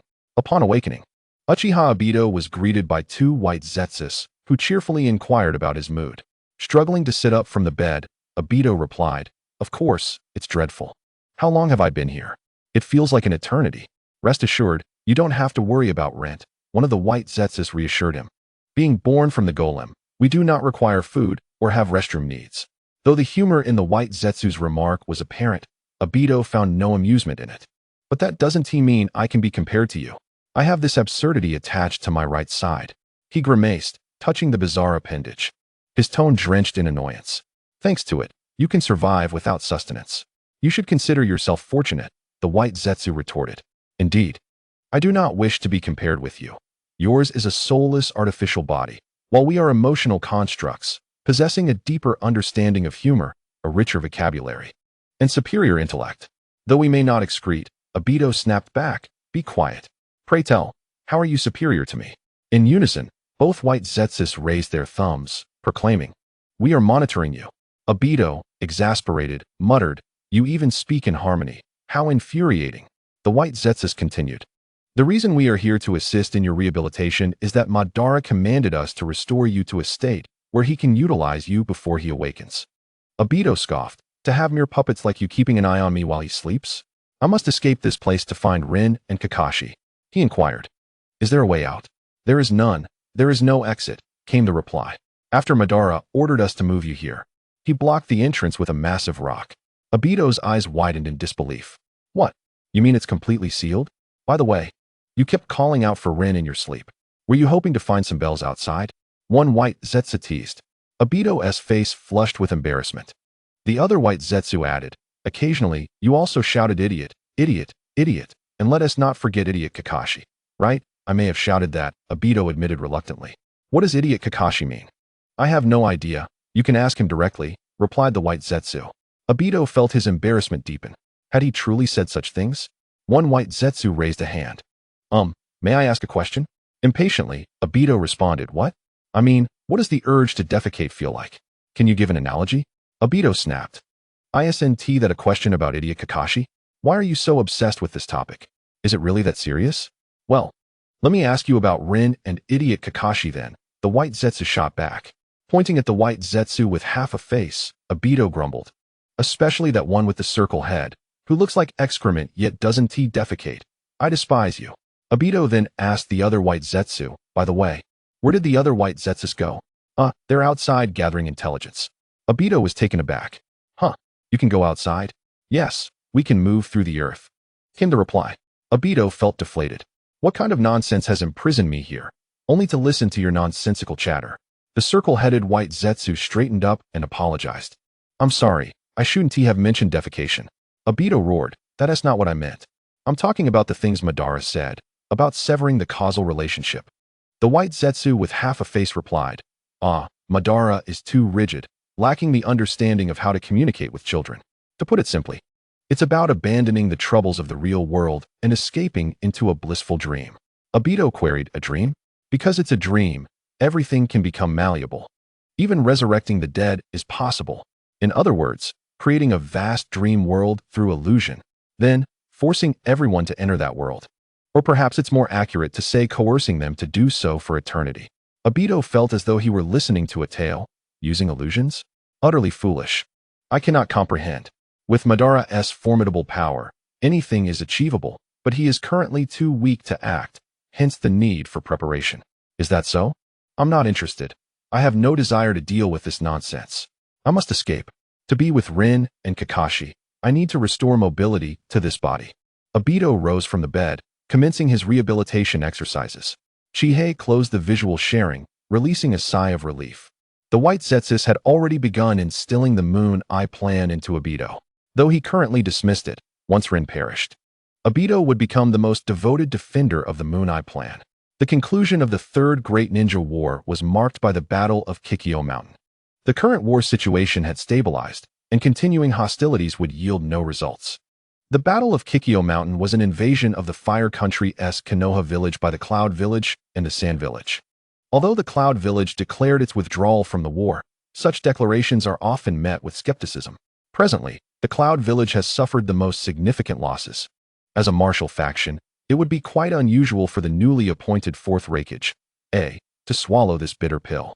The Cloud Village naturally hoped to gain some advantage in this conflict to offset its losses. The Cloud Village harbored the greatest animosity not only towards Konoha, which caused them severe losses, but also towards the Stone Village, which had exhausted their Third Raikage. Unfortunately, the current strength of the Stone Village is the mightiest among the 5 great ninja villages. Even an alliance with the Sand Village would yield no favorable outcome against it. The Mist Village is currently like a rabid dog, not worth provoking. Thus, Konoha remains the prime target. The Sand Village, on the other hand, has directed its ire towards Konoha following the mysterious disappearance of the third Kazekage. Chapter 174. The first encounter with Madara after Chihei closed the visual sharing, Kakashi curiously inquired. Chihei-sensei, what happened to your eyes? Chihei casually replied, this is a technique of mine that allows me to share vision with my snakes. I was just observing the surroundings. Kakashi nodded in understanding. I see. Chihei-sensei, you should take a rest. I'll handle the watch. Chihei agreed. All right. I'll rest for a bit. Please call me when it's time. A month passed in the blink of an eye. The situation in the Rain Village had devolved into a three-way standoff. Nagato and Konan were lying low, gradually replacing Hanzo the Salamander as the leaders of the Rain Village. Everyone understood that this war could not last much longer. Yet, during such times, one must remain vigilant, for the enemy might strike when one is least prepared. Whenever Chihei had a moment to spare, he would use visual sharing to monitor Uchiha Obito and Uchiha Madara. Obito had gradually begun to master his new body. Although he could not leave the underground, he never abandoned his wish to return to Konoha. As Chihei routinely opened visual sharing during his rest, he was suddenly alert upon witnessing a scene unfold before him. While Obito lay asleep on the bed, a white Zetsu emerged from the ground. Madara. Minato has gone off to undertake other tasks alone. Opening his eyes, Uchiha Madara replied, Is that so? Then let us proceed. Madara donned the white Zetsu, leaving behind a shadow clone as he exited the cave. Relying on the power of the golem to sustain his life, Madara, upon wearing the white Zetsu, could temporarily regain mobility. Initially, Nagato summoned the Outer Path Golem, a method that Uchiha Madara exploited to extend his life while awaiting the return of the golem. Chinyu's gaze sharpened. It appeared that Uchiha Madara intended to manipulate the Umbu of the hidden mist to abduct Rin, sealing the three-tails beast within her. Rather than accepting further missions, Chinyu chose to remain at the base to observe the unfolding events. His snakes were ordinary and could not keep pace with Uchiha Madara, resulting in him losing track of him swiftly. Thus, Chinyu could only focus on Uchiha Obito. For days later, Uchiha Madara silently returned to the cave, dispelling his shadow clone and reconnecting with the golem. Suddenly, White Zetsu emerged from the wall, addressing Uchiha Obito. I just came back from outside. The situation with Rin is dire. Uchiha Obito, filled with anxiety, demanded, What has happened? She and two leaf ninjas are surrounded by the ninjas of the hidden mist. Uchiha Obito leapt from his bed, striking the rock with a fist, but his right hand crumbled like clay, causing him to grimace in pain. You cannot shatter rock with your current body, he lamented. I must save Rin. White Zetsu opened its body, then used mine. It enveloped Uchiha Obito. Aren't you Madara's subordinate? Is that permissible? Uchiha Obito inquired, perplexed. You are a good child. Do you not wish to save Rin? Uchiha Obito expressed heartfelt gratitude. Thank you. Standing before the rock, he shattered it with a single punch. Uchiha Madara opened his eyes. Are you leaving? Uchiha Obito's gaze was resolute. I am grateful for your help, but I must go. It is imperative. Uchiha Madara observed Uchiha Obito's retreating figure. You are too hasty. It may be premature to thank me now. Uchiha Obito turned back to him. I doubt I will return. I have expressed my gratitude, and now I must depart. Uchiha Madara asserted. You will return. At that time, I shall accept your true thanks. Uchiha Obito disregarded Uchiha Madara, asking White Zetsu, Where's Rin? Take me there immediately. The form attached to you is my clone. We can communicate telepathically within a certain distance, and I have other clones scattered underground exchanging information. I will guide you with this. The White Zetsu clone gestured toward the shattered rock. Let us go outside first. Uchiha Obito donned a cloak and exited the cave. Uchiha Madara regarded Uchiha Obito with a deep gaze before closing his eyes once more. Uchiha Obito inquired, What is Rin's current situation? According to my comrades, it seems quite perilous. They mentioned something about experimental subjects from the hidden mist, but I do not comprehend. Uchiha Obito pondered, experimental subjects? In any case, Rin and two other leaf ninjas are surrounded by dozens of formidable Jonin and Umbu. What is Minato-sensei doing? And who is that? What is the yellow flash up to? It seems he is engaged in other tasks. Uchiha Obito clenched his teeth. And at this critical moment, where is Kakashi? The idiot Kakashi you speak of is currently fighting in the Land of Rain. Uchiha Obito's brow furrowed. So it is. Not long after Uchiha Obito departed, Uchiha Madara suddenly rose and approached the rock that Uchiha Obito had shattered. Abruptly, he extended his hand and grasped something among the debris. When he withdrew his hand, a white snake was revealed. Having observed for so long, it was time for you to have your fill, Chiyu. Far away in the land of rain. Chinyu's snake pupils constricted. Discovered. Upon regaining his composure, he felt there was no need to panic. Uchiha Madara was merely a decaying old man now. Shortly thereafter, a snake slithered before Uchiha Madara, distinct from the ordinary ones. This snake possessed chakra. Chinyu utilized this snake to converse with Uchiha Madara. Uchiha Madara, when did you discover my presence? Not long ago, for days prior, and only a few individuals play with snakes. Upon hearing Uchiha Madara's response, Chinyu fell silent. Did Uchiha Madara sense me when he donned white zetsu? Uchiha Madara spoke solemnly. You seem to have known all along that Obito would not die. What do you know? Chinyu feigned ignorance. Knowing that Obito survived was merely a coincidence. I intended to summon some snakes to locate Obito's corpse, but stumbled upon a tunnel and discovered you. Since you realized I was spying here 4 days ago, why not expose me then? Uchiha Madara retorted. And you? Knowing I am still alive, why not report to the Leaf? Chapter 175. Proposal for Cooperation. Uchiha Madara challenged Chinyu, inquiring why he had not informed the Leaf of his continued existence. Chinyu chuckled lightly. What reason do I have to report to the Leaf? In my view, the Leaf merely provides me shelter. It is a relationship of employment. So there is no necessity to report everything to them. Uchiha Madara scoffed. It seems your loyalty to the Leaf is not as sincere as it appears. I am not a dog of the Leaf, nor is the Leaf my master. Loyalty is hardly applicable. Furthermore, I am curious about that golem behind you. It appears to be the same one summoned by Nagato. You saved Obito for a purpose, did you not? Chinyu's gaze shifted to the golem behind Uchiha Madara through the snake before him. Uchiha Madara replied gravely. Do you truly believe I would divulge such matters to you? Now that you are aware of my existence and know Obito is alive, what do you intend to do? Chinyu smiled. I am quite intrigued by your notion of severing fate, creating a world where only victors exist, where peace and love prevail, a world that everyone yearns for. Uchiha Madara's tone carried a hint of curiosity. Oh, do you long for such a world as well? Chinyu responded matter-of-factly. You are undoubtedly aware of the current state of the ninja world. Thus, I imagine anyone would desire the world you speak of. Uchiha Madara chuckled. It seems we have a common topic to discuss. Chinyu inquired. Then, Uchiha Madara, could you share your plan? I am quite curious, if feasible. I might consider joining your ranks. However, Uchiha Madara did not intend to answer Chinyu, stating, but I do not trust someone like you, who lurks in the shadows and spies. Chinyu retorted, is that so?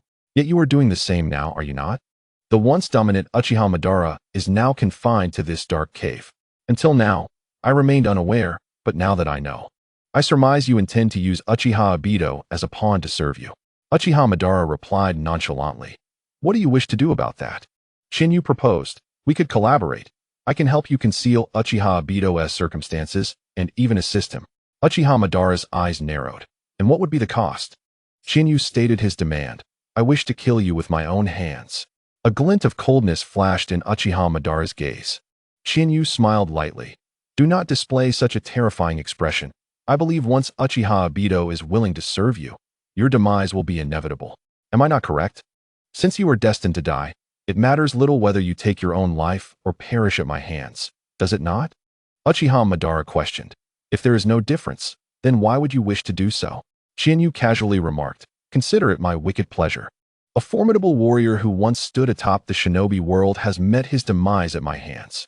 How exhilarating is that to contemplate? Uchiha Madara fell into silence for a moment before inquiring. Since you have deduced that I shall perish once I divulge everything, my actions are beyond your interference. Are they not? So, how can I place my trust in you? Chinyu chuckled softly. Uchiha Madara, you desire resurrection, do you not? Suddenly, a powerful aura erupted from Madara's frail frame. Even though Chinyu communicated with Madara through a serpent, he felt a chill run down his spine. Madara glared intensely at the serpent before him, dripping with murderous intent. What exactly do you know? Chinyu replied, isn't it rather obvious?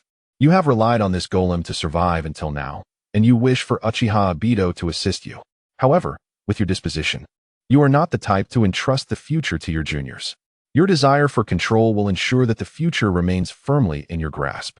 Therefore, it is clear, your current body has reached its limits, and I surmise your plan is to use Uchiha Obito to achieve your resurrection. In this shinobi world, there are countless bizarre techniques. Thus, a jutsu capable of resurrecting the dead may indeed exist.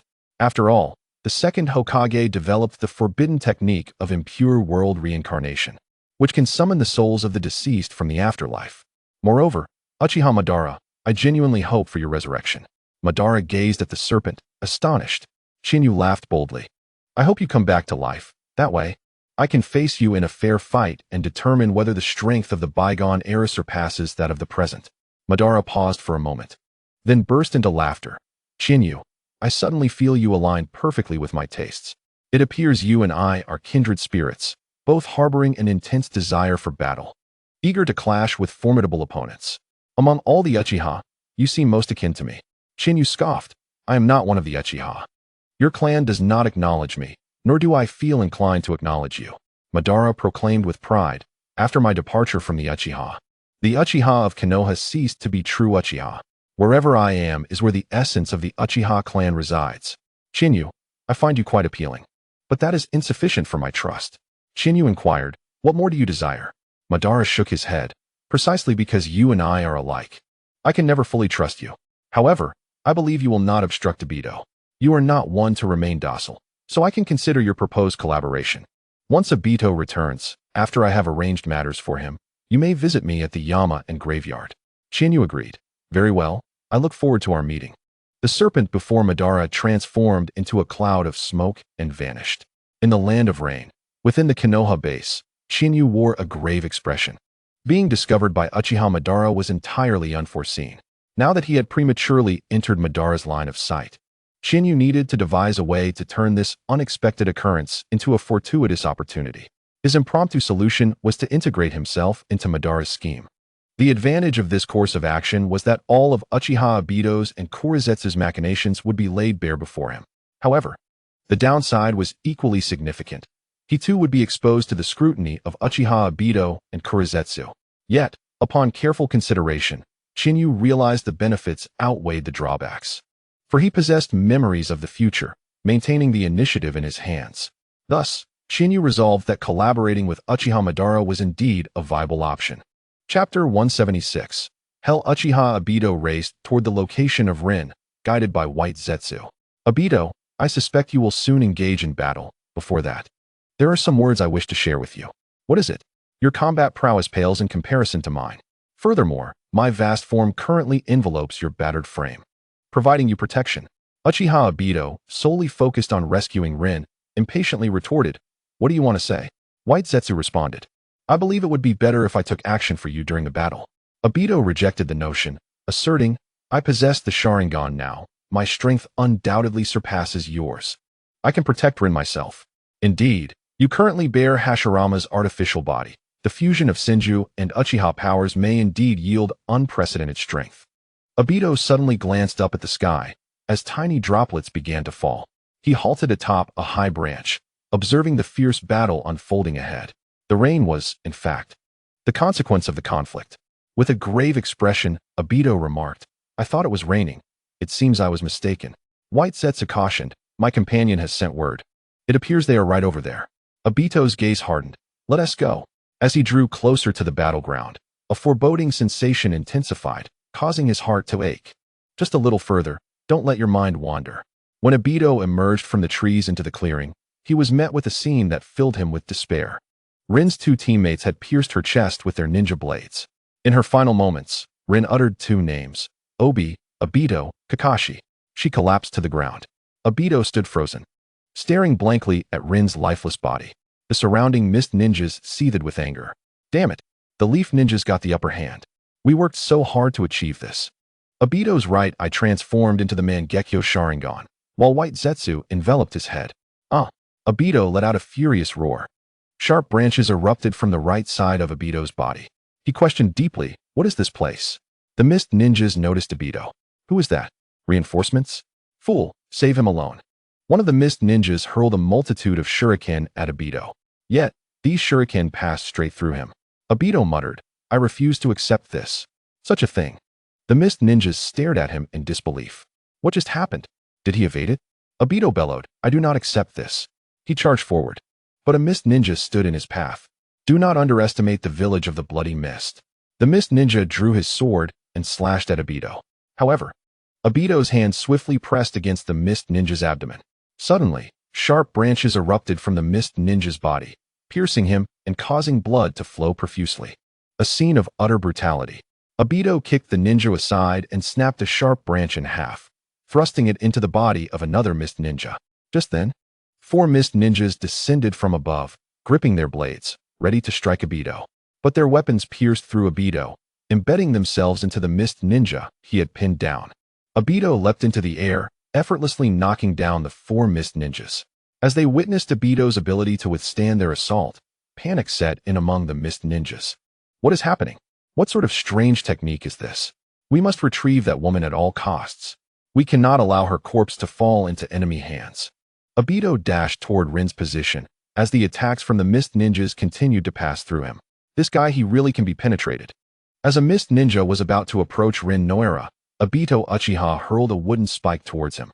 After forming hand seals, the mist ninja was pierced by the spike, causing sharp branches to erupt from his body, impaling him further. The astonished voice of White Zetsu reached Obito's ears. Suddenly unleashing the wood release technique, Obito exclaimed, "Now I understand why Madara chose you." Obito then seized another mist ninja attempting to approach Rin, forcefully pressing his head into the ground. Subsequently, he sent the mist ninja flying into the air, only to once again grasp his head and slam it down. Obito relentlessly pummeled the mist ninja's head, reducing it to a bloody pulp. All the mist ninjas stared in shock at the unleashed fury of Obito. Who was that man? They wondered. Blood-soaked. Obito ceased his assault and gazed at the surrounding mist ninjas, who now looked upon him with abject terror. Would release. Hell's chaos. The rampaging Obito conjured several towering trees adorned with thorns, spiraling upward to ensnare all his enemies in a deadly embrace. After eliminating every mist ninja, blood pooled on the ground, creating a veritable river of crimson. Bathed in blood, Obito gazed forlornly at the lifeless form of Rin Noira nearby, whispering in despair. "I understand now. I am in hell." Like a soulless wanderer, Obito trudged forward, echoing the words of Madara and White Zetsu in his mind. The longer one lives, the more one perceives that reality is suffused with only anguish, pain, and solitude. Mark my words, everything in this world is the same. Where there is light, there must be shadow. This is the law of cause and effect, inseparable. Abandoning the troubles of the real world, he sought refuge in a dream filled with happiness, where everything could be molded to his desires, even the resurrection of the dead. Create a world where only victors exist, where peace and love reign supreme. Obito wept as he embraced Rin, now devoid of warmth. After a moment, he proclaimed with cold determination, "Rin, I shall create a world where you exist once more. I will sever the ties of causality in this world." Returning to the cave, he conveyed to Madara his intent to sever the bonds of fate that bind the world. "This is the purpose of my return." Observing Obito, Madara smiled for the first time. "No one else saw it, did they?" White Zetsu replied, "Only I witnessed it." Obito eliminated everyone, so there's no issue. Obito, with a vacant stare, declared, "I care for nothing now. In the world I am about to create, Rin will be there." Chapter 177. Illusory Space. Obito Uchiha once again stood before Madara Uchiha. Meanwhile, Chihayuki continued to observe the proceedings through the remaining serpent. After Madara expressed his willingness to cooperate, he disregarded the serpent in the cave, seemingly allowing Chihayuki to watch. Chihayuki understood that Madara sought to influence Obito through his own influence. Obito, gazing at Madara seated before him, inquired, "Tell me how to create the world of dreams, Madara?" Madara smiled slightly. "No need for thanks. Come here. From this day forth, you shall be the savior. Look into my eyes." Obito stepped forward, and with a rotation of his Sharingan, he, along with the observing serpent, was drawn into the realm of illusion. Within a pristine white space, Madara addressed Obito, "This is my illusionary domain. Though it may be a blank slate, I can project my will to create and control everything. By connecting to the golem and harnessing its power, anything, big or small, can be accomplished just like this." In an instant, Madara transformed from his elderly visage to that of his youthful self. Obito gazed in astonishment. Madara continued, "Utilize this illusion to conjure the ideal world, and then simply impose the illusion upon all humanity, drawing them in. Use the moon to replace this eye and amplify the scale of the technique to forge the world of dreams." Obito furrowed his brow. "Your claims are too extravagant. I cannot yet digest them. You must begin with the Sage of Six Paths and the 10 Tails. Madara summoned a colossal stone wall adorned with images of the Sage of Six Paths and the 10 Tails. Obito, puzzled, asked, "Isn't the 10 Tails a legendary creature?" Madara explained, "Myth has its basis in reality. The tailed beasts scattered across the world are the remnants of the 10 Tails' power, split by the Sage of Six Paths." Obito, taken aback, questioned, "Is there evidence to substantiate this claim?" Madara affirmed, "Indeed. After obtaining the cells of Hashirama Senju, I grafted them onto my wounds. Initially, nothing transpired until I was on the brink of death and awakened the Rinnegan. Simultaneously, a certain seal was lifted, enabling me to summon something from the sealing stone, the shell of the 10 Tails. The shell of the 10 Tails? I refer to it as the outer path golem. And that sealing stone is what people call the moon." Obito's eyes widened in disbelief. Madara, undeterred by Obito's expression, continued, "Subsequently, I employed the golem as a catalyst to cultivate the Senju cells. In essence, these artificial beings can be considered replicas of Hashirama, albeit severely degraded. Without the powers of the Uchiha and Senju, one cannot awaken the Rinnegan, let alone control the golem. Your right half contains Senju cells. Even without awakening the Rinnegan, you should be able to manipulate the golem. My Rinnegan now resides in a man named Nagato. I need you to find Nagato and subdue him for your own purposes." Once the illusion was dispelled, Madara instructed Obito, "Obito, I will impart the Uchiha's forbidden techniques, the Six Paths technique, and Yin-Yang release to you." Madara placed his hand upon White Zetsu beside him. One half of White Zetsu's body turned black, marking the official emergence of Black Zetsu. "I have infused my will into this being. You may regard half of it as my essence. This is a degraded product, and you can utilize these entities created through Yin-Yang release as your pawns." Madara formed a hand seal, and from the tree wall behind him, a black rod emerged. "This rod is the tangible manifestation of my consciousness, which can be employed when utilizing the Six Paths technique." Madara took a few steps forward, severing the tubes connected to the golem. Instantly, he became breathless and remarkably weakened. "Very well, go now. During this time, before my resurrection. You." His words hung unfinished as Madara succumbed to death in his seat. Obito gazed at the deceased Madara, prompting White Zetsu to conceal his face once more. "He has departed, Zetsu." Obito and Black Zetsu exited the cave. After Obito's departure, the seemingly dead Madara gradually became ethereal until he vanished. The death witnessed by Obito moments ago was merely an illusion cast upon him by Madara. Madara turned to the serpent lurking in the corner. "I will await you here." Chihayuki closed the visual link and activated the system. A series of notification chimes echoed in Chihayuki's ears. Witnessing the death of Rin Noera. Reward: 500 witness points. Witnessing Obito Uchiha awaken his Mangekyo Sharingan. Reward: 500 witness points. Witnessing Obito's descent into darkness. Reward: 1,000 witness points. Witnessing the plan between Madara and Obito. Reward: 200 witness points. Though the numbers are few, they accumulate to a considerable sum. Chiyu rose and murmured, "Then I shall come to meet you." Chiyu found Orochimaru, took a leave of absence, and headed towards the graveyard of mountains. Days passed, and Uchiha Obito and Kurojitsu arrived at the Hidden Rain village. "Did you see that yellow-haired figure? That is the true eye of Madara, secretly transplanted while he was still young.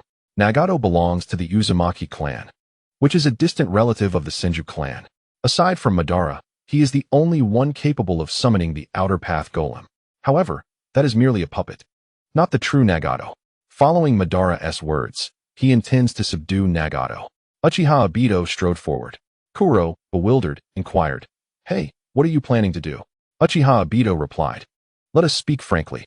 Shall we devise a strategy?" "Unnecessary." Uchiha Obito approached the yellow-haired Pain, whose appearance resembled Yahiko. Of course, Yahiko was still alive.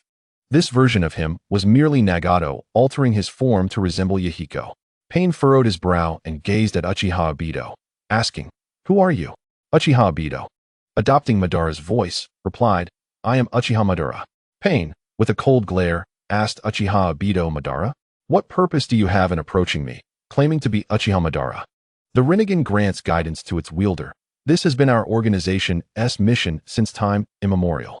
Chapter 178. Obito and Nagato upon meeting Pain. Uchiha Obito's first words were about guiding the wielder of the Rinnegan correctly, a mission our organization has upheld since ancient times. Pain, expressionless, observed Uchiha Obito. What? Do you understand my eyes? Uchiha Obito pointed at Nagato, stating, "You are the reincarnation of the Sage of Six Paths, who yearns for a stable world. While the great nations bask in sunlight, the small nations' shinobi villages languish in shadows, barely surviving. It is precisely for this reason that you awakened the Rinnegan at this time. Where there is light, there must be shadow. As long as the concept of victors exists, so too do the defeated. The will to protect peace through egoism breeds war. And in the name of love, hatred is born. This is a causal relationship that cannot be severed. Yet, we can create a world where only victors exist. A world filled solely with peace and love. With our assistance, you will find the means to achieve it. The moment you harness the true power of the Rinnegan, your world will be realized. You must have seen the truth. Betrayed by Hanzo the Salamander, the Akatsuki's downfall, and Yahiko's death. At the mention of Yahiko, Pain's expression bore the first signs of anger. Universal pull. Pain, centering himself, drew Uchiha Obito closer. Uchiha Obito was uncontrollably pulled in.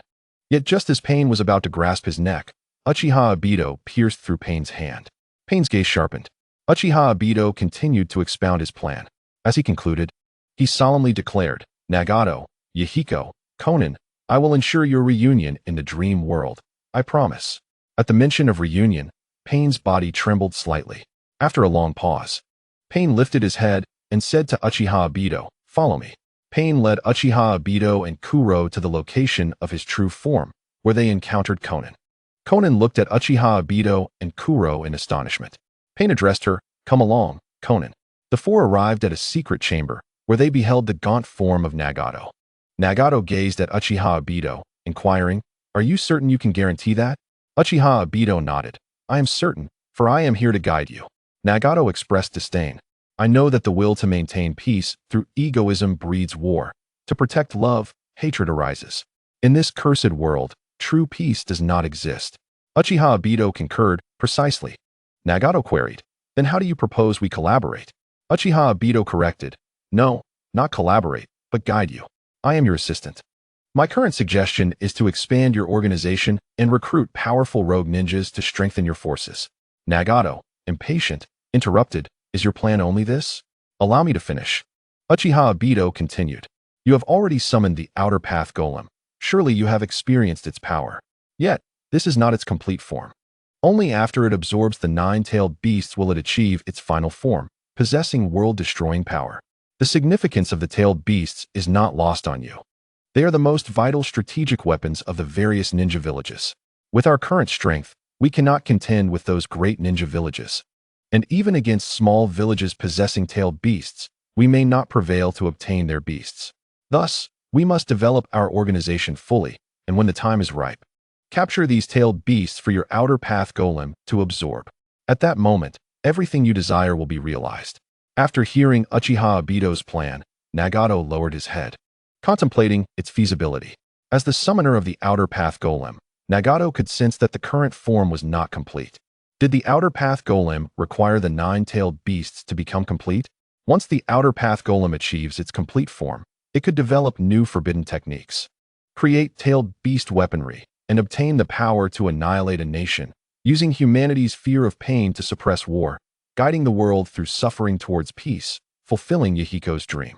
Nagato lifted his head again and replied, "I agree to your plan. What do you propose to do next?" Uchiha Obito stated, "Next, I will seek suitable candidates to join the organization." Nagato nodded, "Very well. If any issues arise, you may consult Pain." "Understood. Then, may our cooperation be fruitful, Nagato." Uchiha Obito used Kimui, and Kuro slipped underground. The two departed. Konan turned to Nagato, frowning. "Nagato, these two are not trustworthy." Nagato's expression remained unchanged as he responded, "I know, but what of it? It is merely mutual exploitation. For Yahiko's ideals, it is all worth it." Nagato's gaze fell upon Pain, who bore an uncanny resemblance to Yahiko, whispering, "The leader of the Akatsuki shall always be you, Yahiko." 2 days later, Kuro found an excuse to part ways with Uchiha Obito and returned to the Graveyard of Mountains. Kurojitsu inquired, "Madara, do you truly intend to let that Chiyu join us?" Uchiha Madara, with a lowered head, replied, "He is now aware of our plans, and he possesses the Mangekyo Sharingan. Given my current weakened state and the loss of my eyes, aside from allowing him to join our cause, do you have any better options? Kurojitsu, somewhat troubled, responded. This Chiyu is formidable. He claims to have stumbled upon this place by chance, but I suspect it is not so simple. He may have known about this place beforehand and deliberately released those snakes to spy on you and Obito. Nevertheless, his strength is indeed noteworthy in the shinobi world, and we cannot contend with him. It seems that for our plan to proceed smoothly, we must have him join us. Currently, only Uchiha Obito and Nagato possess combat prowess. Neither of them can match Chiyu. One would stand no chance, and two may be at risk of being countered by him. With everything planned, Kurojitsu felt a sense of urgency, as Chiyu was not part of his original scheme. Uchiha Madara, however, did not exhibit any signs of urgency, calmly stating, regardless of who it is, everyone possesses weaknesses. During my absence, you should closely monitor Chiyu, seeking out his vulnerabilities to leverage against him. It matters not what he wishes to acquire from us. Instead, utilize him to serve our purposes. His involvement could indeed prove advantageous. Kurozetsu replied with a sinister smile. His weaknesses are quite evident. Upon reflection, this is indeed a fortuitous development. Chapter 179. The death of Madara. Uchiha Madara and Kurozetsu were deliberating on matters concerning Chiyu.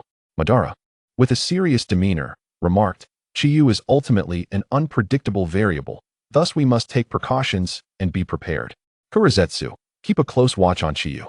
Should the opportunity to eliminate him arise, do not hesitate. However, if we cannot ascertain his demise, we must refrain from action. Having someone aware of our plans on the opposing side would be exceedingly troublesome. Furthermore, regarding Obito and Nagato, since Chiyu's intentions remain uncertain, you must also identify potential alternatives. Should any complications arise, we will abandon Obito and Nagato, reclaiming their Mangekyo Sharingan and Rinnegan, and elevate the substitutes. If it comes to that, it would indicate significant flaws in our strategy. Therefore, if the alternative can wield the Rinne Tensei technique, I will be resurrected to assume control of the situation. Kurozetsu nodded in agreement, understood. I will endeavor to ensure that events unfold according to our plan. Madara responded. It would be most beneficial if our plan proceeds smoothly. By the way, where is Obito headed next? Kurozetsu replied. Obito's initial destination appears to be the Hidden Mist Village, seeking suitable candidates for Akatsuki. Though this will likely commence post-war, as the conflict is nearing its conclusion. Very well, I leave the next steps in your hands. You may depart now. I have a meeting to attend. Kurozetsu sank into the ground, leaving the mountainous graveyard to track down Uchiha Obito. The following day, Chiyu arrived at the mountainous graveyard, entering the underground tunnel. As he was about to meet Uchiha Madara, his heart raced with excitement. After all, Madara was once a figure who stood at the pinnacle of the shinobi world alongside Hashirama Senju. Since Madara was willing to meet him, there was a significant possibility that their forthcoming collaboration would succeed, provided it did not collapse. Moreover, should the partnership materialize, Madara would ultimately meet his end at Chiyu's hands.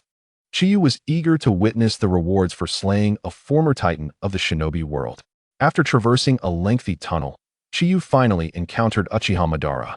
Madara sat with one hand propping up his chin, appearing frail despite the evident signs of age, yet still exuding an aura befitting a formidable warrior.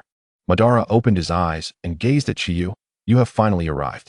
Chiyu approached within 10 steps, addressing Madara. Indeed, I am here. So, Madara, how shall we negotiate our collaboration? Madara smiled. Are you relinquishing the initiative to me? This time, you seek to collaborate with me. Thus, you should lay your cards on the table first. Chiyu shrugged. I possess no leverage. There is nothing here that you desire. My only currency is a promise. Madara replied calmly. You are quite candid. Then, please articulate your promise. Chiyu stated earnestly. It seems that Uchiha Obito will be your representative in the shinobi world. I will assist in concealing his identity and provide support, though this comes with conditions. After all, this is a partnership. I cannot offer my assistance without compensation. As long as he can meet my price, I will assist him. Furthermore, regarding your resurrection, I will aid you within reasonable bounds. But the cost of your revival will be a battle against me at your peak strength, with life and death hanging in the balance. This is the extent of what I can offer. Madara, with a smirk, replied, What an ethereal promise you make. Chiyu responded matter-of-factly, since it is a promise, It is inherently a future obligation. You currently have no future, hence it must manifest through Uchiha Obito, correct? I cannot simply impose a seal upon myself to gain your trust. Madara nodded. Indeed, if I were to demand a seal upon you, you would undoubtedly slay me and eliminate Obito, wouldn't you? Chiyu smiled lightly. You jest. I will not impede Obito in any of his endeavors. However, the immediate act of killing you is inevitable, given the current circumstances, which we both understand. Madara acknowledged. Yes, in this situation, I am indeed the one being threatened. Therefore, this collaboration is inherently unequal. Agreeing means I am gambling on your adherence to your promise. Refusal means I forfeit even the opportunity to gamble. Chiyu gazed intently at Madara. So what is your decision? Will you agree to collaborate, or shall we terminate this discussion? Madara replied nonchalantly. It seems I have no reason to refuse. Who would have thought that in my twilight years, I would be threatened by a junior? Chiyu smirked. This cannot truly be considered a threat. We are partners, collaborating for mutual benefit, each fulfilling our own needs. Madara regarded Chiyu with a penetrating gaze. I hope your promise will be fulfilled. You intend to personally end my life. Do you not? Then you may proceed. Chiyu slightly raised a kunai.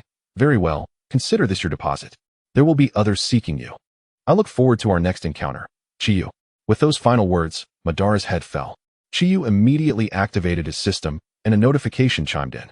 Witnessing Uchiha Madara's demise granted him 500 witness points, and personally slaying Madara awarded an additional 1,000 points. Ah, rather meager, Chiyu mused. Believing that personally ending Madara's life would yield a substantial reward, yet it amounted to only 1,500 points in total. It appeared that cunning tactics were of little use. Now, Madara was at his weakest, and even with Kurizetsu fighting alongside him, he would not stand a chance against Chiyu. Moreover, this was a voluntary death at Madara's own hands.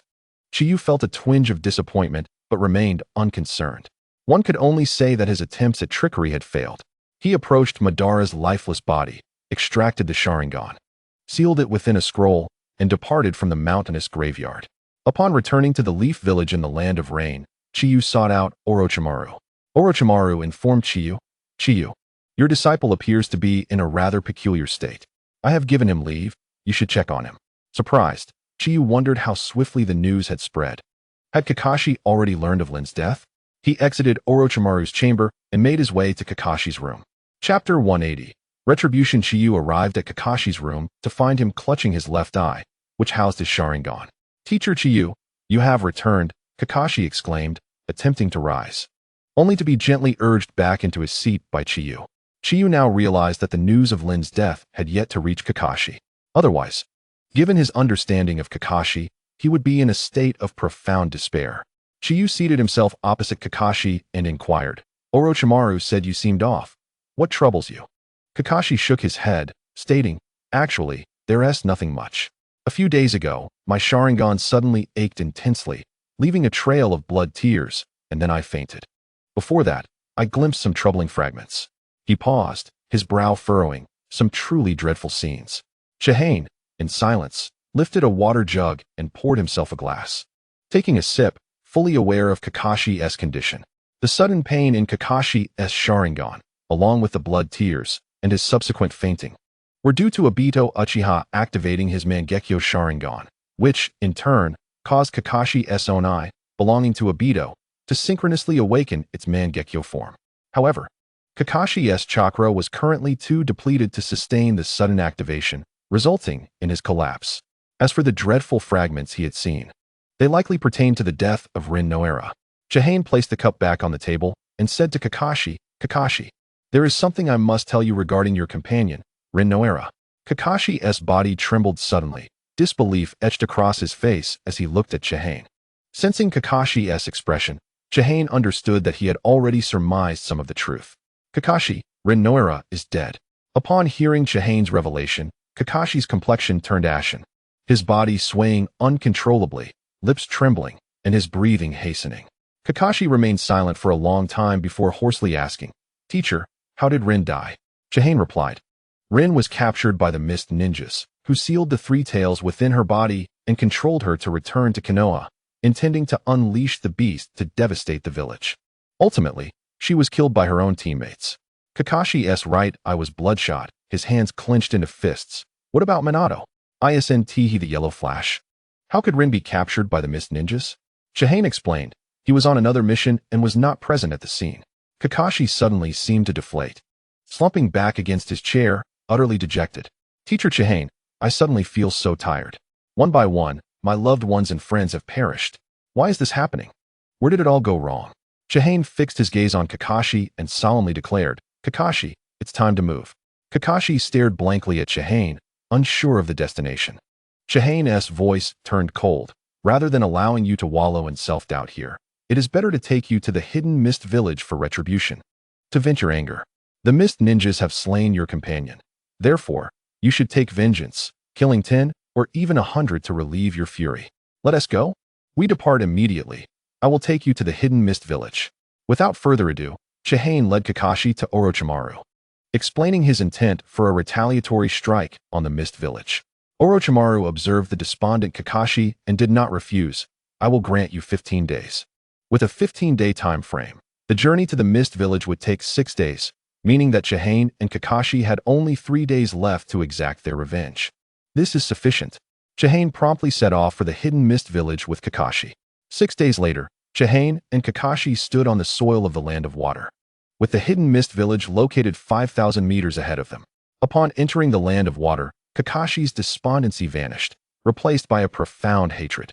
Chihane addressed Kakashi. I understand your anger. This mission is indeed for vengeance. However, I do not wish for you to lose your rationality here and sacrifice your life. Therefore, I will lead this battle. If you find yourself in danger or if the fight becomes unsustainable, I will withdraw you immediately. Kakashi, I implore you to channel your anger into the strength to prevail, rather than losing your mind and dying needlessly, disappointing me. Kakashi nodded. Teacher Chihane, I am indeed furious. Yet I am also calm. I am fully aware of my state and will not act irrationally, nor will I let you down. Chihane smiled slightly. I have always believed in you, especially since I am to have a child in the future. You will undoubtedly be my child's mentor. Chihane exchanged a high-quality ninja blade from the exchange shop, tossing it to Kakashi. You have yet to find a suitable weapon since your White Fang short blade broke. Use this ninja blade. Kakashi caught the blade and secured it at his waist. Thank you. Now let us begin. Chihane and Kakashi surged forward, slaying every patrolling Mist Ninja they encountered. Swiftly dispatching these sentinels, they reached the gates of the hidden Mist Village. The guards at the entrance were momentarily stunned upon seeing Chihane and Kakashi, but upon noticing their Konoha forehead protectors, they prepared for battle. Chihane had already completed the hand seals for his jutsu and leaped into the air. Fire release. Great fire destruction. Chihane gathered nearly all his chakra at the back of his throat and unleashed a fireball resembling a meteor descending to the ground. When the meteor struck, the very earth trembled and flames erupted, engulfing the area in a sea of fire. The magnitude of the great fire destruction unleashed by Chihane, given his current chakra reserves, inflicted severe damage upon the hidden Mist Village. Numerous ninjas poured out from within the village to confront Chihane and Kakashi. Blood-eyed Azura. Some Mist Ninjas recognized Chihane's identity.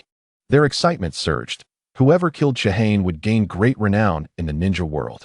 It appeared that only Chihane and the young boy beside him were present. Even if Chihane were formidable, they could exhaust him with sheer numbers. After all, there was a precedent. The third Raikage was worn down by a battle of attrition. Although Chihane had injured the third Raikage, it was merely an injury, and rumors suggested that the Raikage had severely wounded Chihane in return. Now, with Chihane at the village gates, even if he were strong, they were confident they could wear him down. The Mist Ninjas eagerly prepared to launch their assault on Chihane. Chapter 181. Kakashi's venting the battle between Chihane, Kakashi, and the Mist Ninjas was imminent. The Mist Ninjas charged at Chihane and Kakashi en masse. Chihane murmured softly. Just the opportunity to test the lightning release chakra mode I replicated from the third Raikage. He shouted, Lightning release, chakra mode. Chihane concentrated the lightning release chakra throughout his body, enveloping himself in chakra and lightning. Clenching his fists, a wild smile spread across his face. It suits me quite well. By enhancing my physical capabilities through concentrated breathing, and now combining it with this lightning release chakra mode, I have further elevated the vitality of my flesh and the speed of my neural transmission. The speed of lightning breath has ascended to a new level. Then, Chihane glanced at Kakashi beside him, feeling a twinge of regret. If Kakashi had not transplanted that Sharingan, The lightning release chakra mode would have certainly been highly compatible with him. Sadly, even if Kakashi learned it now, he could not utilize it. In essence, Kakashi would risk fainting the moment he dared to use it. Let us battle Kakashi. Chihane utilized the lightning body flicker technique, arriving amidst the crowd in the blink of an eye. Lightning breath, earth type, thunder strike. Chihane became the epicenter, unleashing countless lightning-infused slashes outward. The mist ninjas approaching Chihane were instantly decimated, leaving only Chihane standing within a 50-meter radius. Kakashi watched this scene, his pupils constricting. Teacher's speed has increased again. Kakashi formed hand seals, shadow clone technique. Kakashi conjured 2 shadow clones, and simultaneously, both clones unleashed Chidori. The Chidori formed a chain, propelled forward at great speed by the 2 clones. As Kakashi's shadow clones surged through the ranks of mist ninjas, many were cleaved in 2 by the Chidori chain. This single technique drained nearly half of Kakashi's chakra. He retrieved 2 soldier pills and swallowed them without hesitation. Subsequently, Kakashi raised his forehead protector, revealing his Sharingan, and unsheathed his ninja blade, charging into the throng of mist ninjas, engaging them alongside Chiyu. After indulging in the lightning release chakra mode, Chiyu fought while keeping a vigilant eye on Kakashi, ready to intervene should Kakashi find himself in peril. As Kakashi's fervor intensified, his body became drenched in blood, droplets cascading down. His mind was consumed by images of Tsukumo Hatake, Obito Uchiha, and Rin Noara, those who meant the world to him, all deceased. If they had fallen in battle, Kakashi would have accepted it with more dignity. Tragically, those who mattered most had not perished at the hands of enemies, but had instead fallen to betrayal from their own. Tsukumo, betrayed by his subordinates and the village he cherished, chose to end his own life. Obito, betrayed by a comrade he trusted, sacrificed himself to save Kakashi. Rin was abducted, sealed with the 3 tails, and ultimately slain by her own teammates. As the battle raged on, Kakashi unleashed his pent-up emotions. His prowess surged, and amidst the onslaught of mist ninjas, he held his ground. Yet, regrettably, Kakashi was still merely 12 years old, his body and chakra not yet at their zenith. Thus, such intense combat could not last long. Despite his attempts to rely on taijutsu, the drain on his chakra from the Sharingan was swift. Chiyu maintained a keen awareness of Kakashi's condition, noting that after approximately 20 minutes of combat, Kakashi's chakra was nearly depleted. This endurance left Chiyu at a loss for words. Kakashi glanced at Chiyu, signaling that his chakra was running low. Having already consumed soldier pills, the effects of taking more would diminish significantly, rendering them nearly futile given the rate at which Kakashi was expending chakra. Chiyu nodded in acknowledgement, feeling a sense of reassurance. It indicated that Kakashi remained remarkably composed. In response to Chiyu, Kakashi took a deep breath, slightly bending his body. Although he had never successfully executed that particular technique before, he felt it might be possible now. Kakashi concentrated the last vestiges of his chakra, emanating a brilliant blue lightning. Breath of lightning, 7th form, fire lightning god. Kakashi dashed forth at an incomprehensible speed, the trajectory of his strike forming a blue lightning dragon that weaved through the ranks of mist ninjas, leaving a trail of death in its wake. Chiyu tugged at his remaining chakra, finding Kakashi's use of the 7th form rather reckless. However, after so many years, Kakashi had finally managed to successfully unleash the 7th form. Ultimately, Kakashi's chakra was spent, and as he charged halfway through, the lightning dragon vanished, leaving him weak and on the verge of collapsing. The mist ninjas, witnessing his falter, surged towards him, launching a barrage of shuriken and kunai. Yet, Kakashi remained unperturbed, his gaze tranquil as he faced the approaching threat. In an instant, Chiyu appeared before Kakashi. Breath of lightning, 3rd form, gathering mosquitoes into thunder. Chiyu spun around Kakashi at a rapid pace, leaving behind waves of crackling electricity that intercepted the projectiles aimed at Kakashi, while simultaneously slashing down the nearby mist ninjas. Chiyu hoisted Kakashi and used the body flicker technique to escape the battlefield. This Chiyu was a shadow clone. The original remained engaged in the fray with the mist ninjas. The shadow clone examined Kakashi's condition. He bore some minor injuries, and his meridians were damaged from forcibly using the 7th form, but overall, he was unharmed. The clone reproached Kakashi, "Just when I praised your composure, you surprised me with a reckless move. Always leave yourself an out, understood?" Beneath his mask, Kakashi managed a faint smile. "I trust you, Chiyu-sensei. You are my lifeline now." Thank you for everything thus far. The shadow clone ruffled Kakashi's hair. Alright, rest well. I'll take over the fighting from here. Chapter 182. Water Mirror Technique. Chiyu's shadow clone escorted the exhausted Kakashi away from the battlefield, remaining vigilant and refusing to dissipate. Without chakra, Kakashi was exceptionally vulnerable. Meanwhile, Chiyu's original form, now devoid of Kakashi's presence, fought even more fiercely. However, the Mist Ninjas, emboldened by their blood-soaked policies, did not retreat. Instead, they grew increasingly exhilarated as they confronted Chiyu. Chiyu formed hand seals. Water release. Water dismemberment wave. This advanced water technique, developed by the second Hokage, expelled a high-pressure water column that sliced through targets like a razor's edge.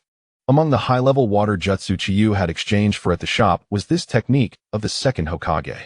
The high-pressure jet of water pierced through numerous Mist Ninjas. As Chiyu pivoted sharply, the water column severed many bodies, causing the Mist Ninjas to scatter, opting for ranged attacks. No rejection. Chiyu utilized the ability of his left eye's Mangekyo Sharingan, nullifying all incoming ninjutsu. The Mist Ninjas, momentarily stunned by this display, were caught off guard as Chiyu formed hand seals once more. Water release. Water bullets. Chiyu unleashed water projectiles akin to bullets, sweeping through the dispersed Mist Ninjas. Kakashi observed Chiyu's combat prowess with an expression of admiration. Yet, he touched his forehead protector, concealing his left eye. With the Sharingan, he could no longer engage in high-intensity ninjutsu battles like Chiyu. Each technique now required careful consideration, just as Chiyu wreaked havoc upon the Mist Ninjas. A chilling voice rang out. Ice release. 1,000 kill ice shards. A barrage of ice projectiles hurtled towards Chiyu. Due to their physical nature, Chiyu's no rejection could not completely negate them. He spun his ninja blade, deflecting the icy projectiles. As he glanced leftward, he spotted a man with long black hair. Adorned with ornamental accessories, his eyes squinted as though closed. This man, upon arrival, was met with respectful greetings from the surrounding Mist Ninjas. Lord Mizukage. Chiyu stared intently at the man, taken aback by the swift appearance of the Mizukage from the Mist Village. Blood-eyed Azura Chiyu, you possess remarkable audacity to intrude here alone. Chiyu brushed aside her sticky hair, revealing a disconcerting smile. I must confess, I possess a certain audacity, yet it stems from the belief that here, I face no rivals, not even you. Hence my appeal for assistance in avenging my disciple. The third Mizukage regarded Chiyu with eyes brimming with murderous intent. How brazen of you, he remarked, forming a single hand seal. Ice release, annihilation of ice shards. Much like the ice shuriken, a multitude of icy projectiles materialized in the air, hurtling toward Chiyu with increased frequency. Water release, water barrier. Chiyu gathered chakra at the back of her throat, unleashing a torrent of water that coalesced into a swirling wall, effectively deflecting all the icy projectiles aimed at her. The third Mizukage squinted, one eye widening in realization. Is that the water release technique of the second Hokage? The water release techniques of Senju Tobarama were indeed unique in the ninja world, easily identifiable. For instance, the water barrier technique typically required users to channel water chakra into the ground, creating an upright wall of water. However, Tobarama's water barrier revolved around the user in a circular motion. With remarkable speed, the third Mizukage formed another hand seal. Ice release, secret art, shattering ice crystals. Chinyu's water barrier began to freeze, threatening to entrap her within. Reacting swiftly, Chinyu utilized Thunder Body Flicker to escape. At that precise moment, the frozen ice shattered into countless fragments. The speed of the attack was indeed as rapid as rumored, yet there were countermeasures. Water release, water mirror technique. The third Mizukage conjured a mirror of water, revealing a figure identical to Chinyu. Her eyes narrowed in focus. She recognized this technique. An ultimate move of the future fourth Mizukage, Kagaya Yagura, capable of summoning a water mirror that reflected an exact replica of the enemy. Able to utilize identical jutsu with equal potency. During the Fourth Great Ninja War, the reanimated Yagura employed this technique against Killer Bee and Naruto Uzumaki, simultaneously summoning two clones whose power rivaled that of the perfect Jinchuriki, demonstrating the extraordinary potential of this water release technique. The imitation Chinyu lunged forward. Seizing the rare opportunity to engage in combat with her own likeness, Chinyu deactivated her ocular technique, Infinite Rejection. Water release, Heavenly Cry? She launched a barrage of water needles at the imitation's head. The imitation activated its lightning chakra mode, evading the attack with thunder body flicker. To Chinyu's astonishment, the imitation then executed the lightning breathing first form, thunderclap, assaulting her with rapid strikes. Chinyu raised her blade to block, the clash of their weapons resonating in the air. Gazing intently at her doppelganger, she noted the uncanny speed and power. This imitation exhibited mastery of her own techniques, even possessing the insight of the Sharingan. Suddenly, the imitation unleashed a water release, heavenly cry, sending high-speed water needles toward Chinyu's head. She adeptly dodged, kicking the imitation aside. Lightning breathing, fifth form, heat wave, thunder. Chinyu released a scorching electric slash, colliding with the imitation's counterattack, both techniques equally matched in power. Fire release, dragon flame song. Chinyu exhaled 4 fire dragons, attacking from all directions. The imitation erected a water barrier, successfully blocking the onslaught. Following this, it unleashed a water release, water-severing wave, directing a high-pressure water column toward Chinyu. She continuously utilized thunder body flicker to evade the assault. Observing from the sidelines, Kakashi was astonished by the fierce confrontation between Chinyu and her imitation, each equally formidable. Yet, the more they fought, the more exhilarated Chinyu became. This imitation was essentially another version of herself. Every choice in attack or defense mirrored her own thoughts perfectly. Chapter 183. Susanoo on the battlefield. Chinyu and her imitation were locked in a fierce struggle, simultaneously needing to be wary of the third Mizukage's potential ambush. Water release, mist concealment technique. Chinyu expelled thick fog, obscuring the surroundings. Infused with chakra, the mist rendered her position nearly undetectable to most sensory ninjas, including the third Mizukage, who could only vaguely sense her whereabouts. However, the imitation remained unaffected, endowed with the insight of Chinyu's Sharingan. Chinyu marveled at the effectiveness of this technique, recalling a similar technique from pain known as the mirror image technique, which created an exact clone of the user, replicating their appearance and abilities. Yet, the clone's powers remained static, and the way to dispel it was for the original to surpass the clone's strength at the moment of creation. Coincidentally, Chinyu had recently exchanged for a similar jutsu at the shop. With her current level, she could easily learn ordinary techniques with just a glance. After her initial use, the imitation was able to replicate it as well, and since it was inherently a technique, Chinyu's Jinjutsu had no effect on it. The imitation proved to be exceptionally formidable. Chinyu relished the battle, wishing only for the absence of the third Mizukage's interference. Suddenly, ice release, ice pillar spike. A multitude of ice spikes erupted from the ground beneath Chinyu, forcing her to evade and losing her chance to attack. In an instant, the imitation appeared before her, launching a barrage of lightning strikes with lightning breathing. Sixth form, thunderstorm. Chinyu retreated once more, feeling a sharp sting on her cheek. Touching her face, she discovered a trickle of blood. She had been injured by her own technique. The imitation, relentless, arched its body and executed the first form, thunderclap, once more, this time at lightning speed. Chinyu responded with her own swift thunderclap, the clash of their blades echoing in the air. In an instant, both blades shattered under the pressure.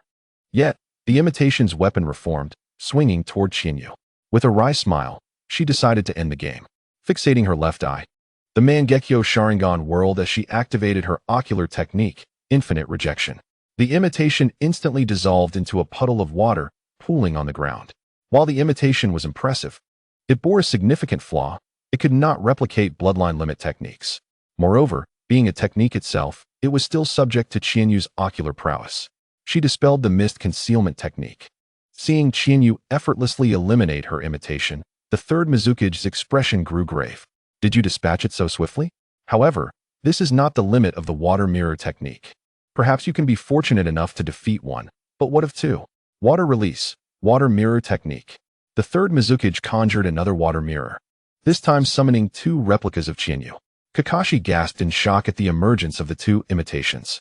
Just moments ago, Chinyu employed the technique of mist concealment, rendering Kakashi unable to perceive the unfolding events.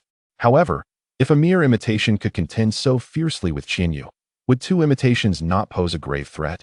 Chinyu's shadow clone smiled gently, reassuring, there is no need for concern. Have you forgotten my ocular jutsu? Kakashi immediately grasped the implication. Indeed, Master Chinyu's eye techniques counter all arts, and no matter how formidable the imitation, it remains within the realm of technique. It dawned upon him that the master had always held an advantage. The shadow clone of Chiyu nodded affirmatively, stating, as I have previously mentioned, one must always leave room for maneuvering. I typically refrain from undertaking endeavors without certainty. Kakashi, puzzled, inquired, typically? Are there exceptional circumstances that would compel action? Chinyu's shadow clone chuckled lightly. Of course, there are instances where one must act, even in the absence of assurance. Now observe closely. My true form shall unveil the powers derived from the Mangekyo Sharingan. Kakashi, bewildered, asked, the true power of the Mangekyo Sharingan? Is it not the ocular techniques that lie within the eye? Chinyu shook his head. No, the two Mangekyo Sharingan can give rise to a third power, known as the divine power. Kakashi murmured, divine power. On the battlefield, Chinyu commanded, Susanoo. A colossal azure skeleton enveloped him. Yet, this was merely the beginning. The immense blue skeleton, adorned with intricate veins and flesh, was shrouded in a cloak of chakra, simultaneously unlocking Chinyu's exclusive weapon, the three bright swords. The three bright swords do not refer to a single blade, but rather three distinct swords, the Great Torin, the Little Torin, and the Shining Torin. These swords floated behind Chinyu's Susanoo. At this moment, Chinyu had transcended his initial capability, no longer limited to a partial manifestation of Susanoo, but had ascended to its second form. This form exhibited optimal balance, unlocking exclusive weaponry while also granting access to the versatile long-range attack technique, Yada's Mirror. The mist shinobi stood agape, staring at Chinyu's Susanoo, their resolve faltering as they questioned their ability to overcome such a force. Kakashi too gazed in astonishment at Chinyu's Susanoo. Was this truly the divine power spoken of by Master Chinyu? It was indeed a revelation.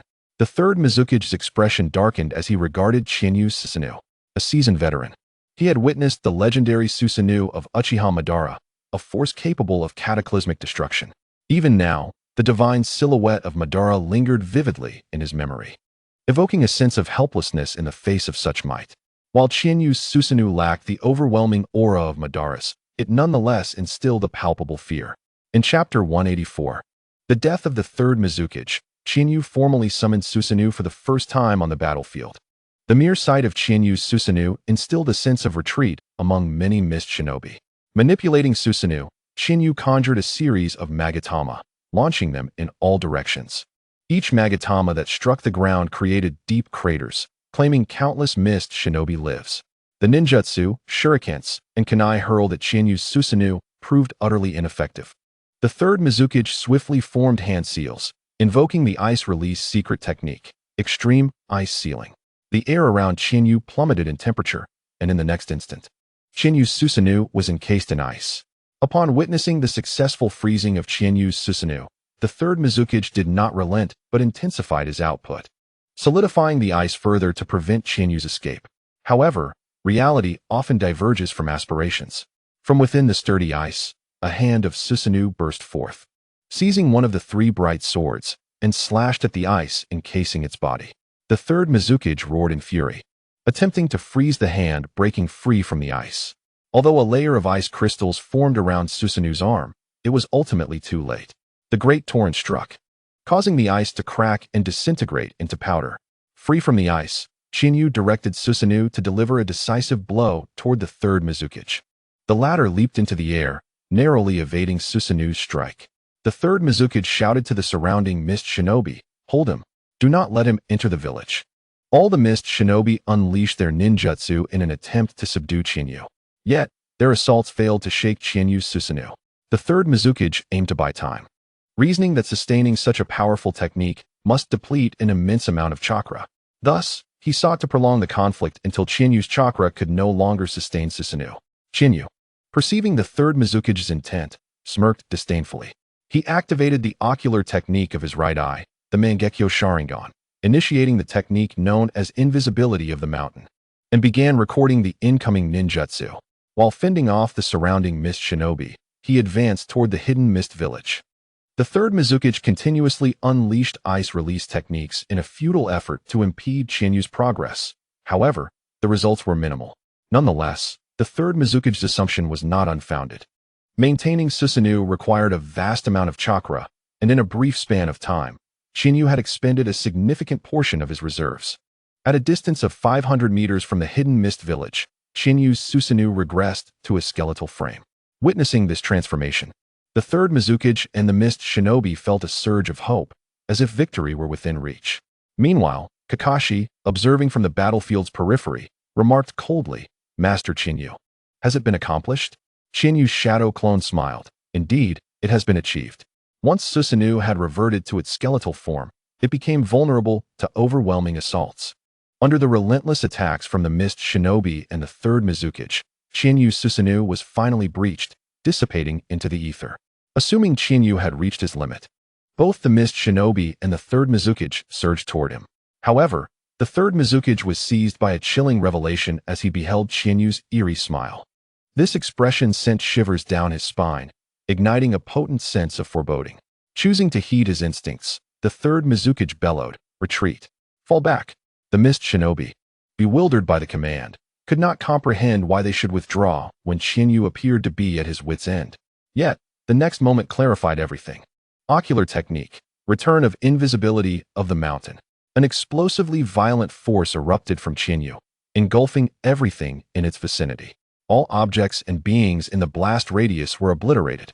The overwhelming power of the ninjutsu unleashed upon Chiyu amplified its destructive capacity, devastating a significant portion of the hidden mist village. As the explosion subsided, a large section of the village lay in ruins. Chinyu's shadow clone, having protected Kakashi during the explosion, had vanished. Gazing at the desolation before him, Kakashi stood in stunned silence. Was this truly Master Chinyu's formidable strength? It was overwhelmingly powerful. After executing the return of invisibility of the mountain, blood trickled from Chinyu's right eye, the sharp pain prompting him to clutch it. He peered ahead, narrowing his left eye. Before Chiyu, a massive ice block loomed on the ground, most of it shattered, leaving only a small portion intact. Encased within this remnant of ice was the third Mizukage. As the ice began to crack, the third Mizukage freed himself, kneeling on one knee and violently spitting blood. The recent explosion had inflicted severe injuries upon him. Chiyu lowered his hand from his right eye, a smile gracing his face as he regarded the third Mizukage. "You truly are remarkable. In such dire circumstances, you still manage to employ ninjutsu to protect yourself. Indeed, you are worthy of being a village leader." The third Mizukage glanced back, observing that a significant portion of Kirigakure had been devastated. Struggling to regain his footing, he glared at Chiyu, his eyes filled with fury. "I will surely slay you." Chiyu rested his hand on his ninja blade, chuckling softly. "Why utter such impossible claims? You have reached your limits, while I have barely begun to tap into my potential. Speaking of which, throughout this battle, I have yet to claim the life of a village leader. It is only fitting that I take yours, given that Kirigakure is one of the 5 great ninja villages." Chiyu cast his gaze over the ruins of Kirigakure, where ninjas and civilians alike peered out from behind the boundary, their eyes filled with palpable fear. "It seems your leadership has failed miserably. In your current state, not a single person dares to assist you. Your policies, including the blood mist, have indeed proven to be a dismal failure." The third Mizukage wiped the blood from his lips and roared, "I do not require assistance. What do you understand? Compared to Kumogakure, Iwagakure, and Konoha, we, as an island nation, possess no advantages whatsoever. To survive in this cruel ninja world, one must be ruthless." Chiyu replied slowly, "Perhaps you are correct." The third Mizukage began to form hand seals, but before he could complete them, a flash of lightning struck, and his head fell to the ground. Chiyu stared at the corpse of the third Mizukage, murmuring, "But this is where your journey ends." Chapter 185. The Battle of Kikyo Mountain. The Mizukage perished before Chinyu's eyes. Chiyu regarded the lifeless body with an impassive expression, devoid of any emotion.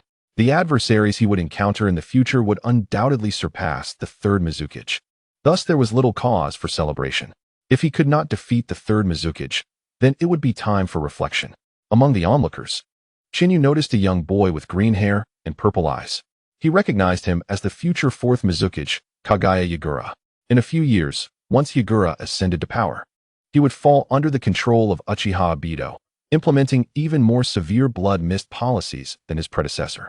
Chiyu offered Yagura an enigmatic smile before turning to depart. Yagura, observing the smile directed at him, felt an overwhelming sense of dread. He was certain that Chinyu's smile was meant for him, but for what reason? They had never crossed paths before, not even on the battlefield. Yagura had been designated as the second Jinchuriki by Kirigakura's higher-ups, and thus had been prohibited from joining the recent conflict. Chinyu's formidable presence had left an indelible impression on Yagura's mind. Approaching Kakashi, Chinyu inquired, "Shall we depart?" "Yes." Kakashi strained to rise but faltered halfway, collapsing back to the ground. "Enough of this. Don't push yourself. Allow me to carry you away." Chinyu hoisted Kakashi onto his back and began to walk away. Before Chinyu could return to the Konoha outpost in the Rain Village, news of the third Mizuki's demise at his hands had already spread like wildfire. Upon returning to the outpost, he found that Kakashi had already recovered. Orochimaru summoned Chinyu, scrutinizing him with a sense of admiration. "After all these years, your growth truly astonishes me." With a smile, Chinyu responded, "No matter how far I have come, you will always be my teacher, Orochimaru-sensei. I will forever be grateful for your guidance." Regardless of others' opinions about Orochimaru, Chinyu knew that he had genuinely benefited from his mentorship, a debt he felt compelled to repay. Orochimaru returned the smile. "It seems we shall continue to walk the same path in the future." His expression then shifted to seriousness. "Now, Chinyu, there is no time for rest. We have received intelligence from Konoha. The recently allied Kumogakure and Tsunagakure are preparing to invade the Land of Fire, launching an offensive against Konoha." Chinyu's gaze sharpened. "Have they begun so soon?" This marked the final battle of the Third Great Ninja War. Orochimaru's voice turned cold. The newly appointed Fourth Raikage, is no ordinary character. Utilizing the last orders of the Third Raikage, he declared an end to the war, watching from the sidelines, accumulating strength while allowing others to lower their guard. He intends to deliver a lethal blow to the chosen ninja village at the war's conclusion. Chinyu understood the implications clearly. The chosen target was Konoha. Orochimaru nodded. "Indeed. To be frank, Iwagakure cannot contend with Kumogakure, and Kirigakure, being an island nation, lacks the resources to engage. Tsunagakure is notoriously impoverished, making them an unlikely contender as well. After enduring years of warfare, Konoha has emerged significantly weakened, making it the only suitable target. To be cautious, Kumogakure has allied with Tsunagakure, who seems to blame Konoha for the disappearance of the third Kazekage, using it as a pretext for war." Chinyu asked, "What will my role be, Orochimaru-sensei? Should I move with the main force or act independently?" Orochimaru replied, "Given your current strength, accompanying the main force would be a waste. I have decided to allow you to operate independently, harassing and striking at the rear of Kumogakure or Tsunagakure. You have considerable freedom. Simply kill as you see fit." Chinyu nodded in agreement. "Understood." Orochimaru rose from his seat. "Prepare yourself. We must abandon our positions in the Land of Rain. This battle should be the final confrontation." After leaving Orochimaru's chamber, Chinyu found Kakashi and relayed the situation to him. Following a brief packing of their belongings, they joined the main force in retreating back to the Land of Fire. By the time Chinyu and Kakashi rejoined the main force in Konoha, Kumogakure and Tsunagakure had already infiltrated the village. Uzumaki Kushina had joined the ninja forces in battle, and they did not have a chance to meet. Before heading into combat, Chinyu bid farewell to Orochimaru and proceeded to the route headquarters to speak with Danzo. After all, Chinyu was now one of Danzo's subordinates. Upon arriving at the route office, Chinyu encountered Danzo. Danzo was pleased to see Chinyu take the initiative to visit him rather than sending route ninjas to summon him, as this signified a significant elevation in Chinyu's status. Having slain a village leader, Chinyu's standing in the ninja world had shifted dramatically, placing him among the elite. Danzo remarked with satisfaction, "You have truly surprised me. The third Mizukage of Kirigakure has fallen to your hand." Chinyu responded with great humility. The third Hokage of the Mist Village may have been negligent in his training over the years, which allowed me to defeat him by mere chance. Danzo waved his hand, saying, "Regardless of his negligence, as a leader, he remains the strongest within his village. Your ability to defeat him indicates that your strength has reached formidable heights." Danzo continued, "You have handled the matters concerning the Uchiha clan exceptionally well. Once the war concludes, our operations against the Uchihas should proceed smoothly. Will you be acting independently in the upcoming battles, or will you accompany the main forces?" Chinyu replied, "My mentor Orochimaru has assigned me to operate alone, harassing the rear of the Cloud and Sand villages." Danzo nodded, "Indeed. Your current capabilities make independent action more advantageous than following the main forces." After conversing with Danzo for a while, Chiyu departed from the route base and made his way to the battlefield. 2 days later, the combined forces of Konoha's ninja encountered the allied forces of the Cloud and Sand villages, igniting fierce combat. Under the united resistance of Orochimaru, Jiraiya, and others, the battlefield was maintained at Kikyo Mountain. Chapter 186. Uchiha Shursui. The Konoha ninjas valiantly resisted the joint forces of the Cloud and Sand villages, establishing the battleground at Kikyo Mountain. This location, positioned at the border of the Land of Fire, serves as one of Konoha's strongholds. It is easily defensible yet challenging to attack, allowing the allied forces to be contained there. The war was exceptionally brutal, as the ninjas from the Cloud village were inherently combative, fighting recklessly. Meanwhile, the Sand village, reeling from the disappearance of their third Kazekage, was fueled by a desire to prove themselves. Initially, the Sand village aimed to shine in this conflict, but the sudden loss of their leader derailed all plans. Subsequently, the newly appointed fourth Kazekage and the equally newly appointed fourth Raikage exchanged covert correspondence, reaching an understanding.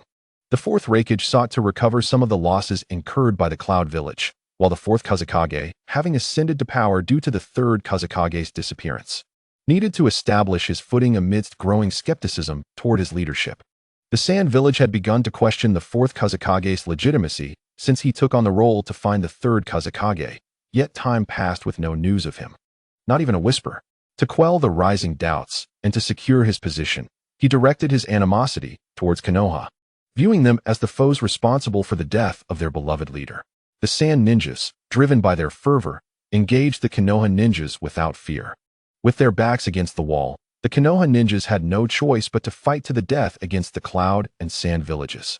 Meanwhile, Chiyu harassed the rear lines of the allied forces, continually disrupting their supply lines, causing significant distress among the ninjas of both villages. Although the allied forces dispatched a team of ninjas to intercept Chiyu, none returned. They all perished at his hands. Killing Chiyu was an impossible task, for when he chose to retreat, no one could hinder him. Chiyu was akin to a malignant tumor, a problem that the Cloud and Sand villages could not resolve. Similarly, Minato Namikaze was also assigned to operate independently, tasked with disrupting the rear of the Cloud and Sand villages. In a desperate attempt, the allied forces had no choice but to increase their logistical support routes. This battle was marked by sheer brute force, lacking any intricate strategy. However, the longer it continued, the more advantageous it became for Konoha. After all, Kikyo Mountain was easy to defend, and being in the Land of Fire ensured timely supply replenishments. Under the relentless harassment from Chiyu, Minato, and others, the supply lines for the Cloud and Sand villages struggled to keep pace. After merely half a month, the allied forces began to show signs of decline. During one engagement, Chiyu spotted a familiar figure, Uchiha Shursui, a prodigy of the Uchiha clan. Shursui was renowned for his body flicker technique, earning him the moniker Shursui of the Body Flicker, a name known throughout the ninja world. However, Chiyu had never encountered Shursui in person before, making this their first meeting. "Have you awakened your eyes?" Chiyu noticed that Uchiha Shursui's eyes bore the Mangekyo Sharingan, causing him to furrow his brow. Chiyu held a deep-seated wariness toward Shursui's ocular jutsu, particularly the infamous Kodoeme Tsukumi, said to be the strongest jinjutsu, capable of manipulating the will of its target, rendering them a puppet to the caster's command. Given Chinyu's previous antagonism toward the Uchiha clan, he felt compelled to prepare against Shursui's potential use of Kodoeme Tsukumi. Thus, he placed a sealing technique on his own eyes to counteract any sudden attempts at manipulation. After completing this measure, Chiyu settled on a rock to observe Uchiha Shursui's battle. At that moment, Shursui was surrounded by a multitude of ninjas. Yet, he remained unfazed, swiftly forming hand seals. Body flicker technique. Shursui utilized his Sharingan to create multiple illusions, coordinating them with his real form to strike at the enemy. The enemy's attacks, upon hitting the illusions, did not dissipate, as if mocking their foes. Shursui effortlessly dispatched his adversaries, appearing remarkably relaxed and at ease.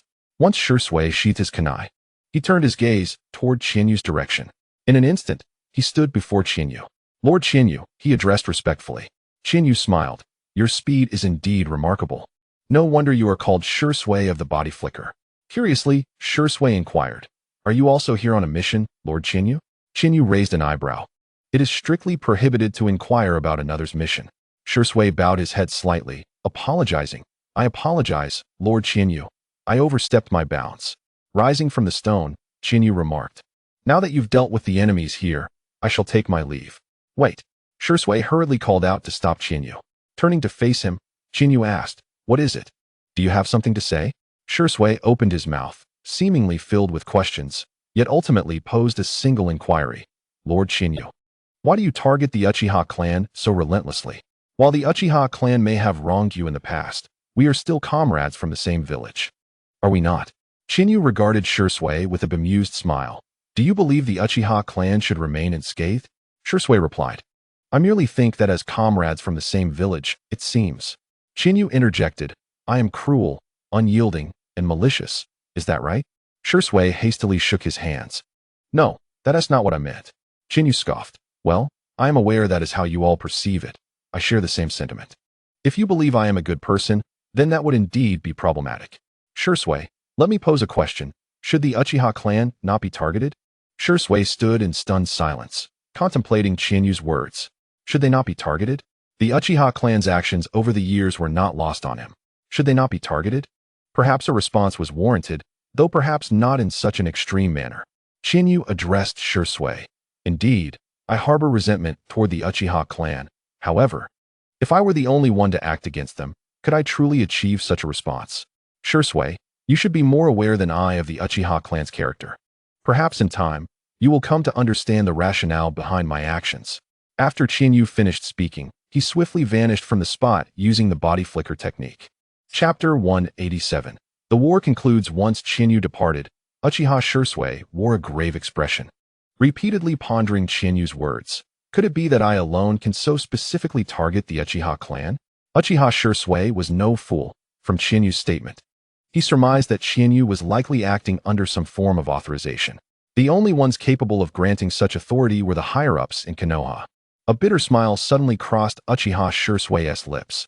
He had always believed that as long as Konoha did not turn against the Uchiha clan, there was still time to salvage the situation.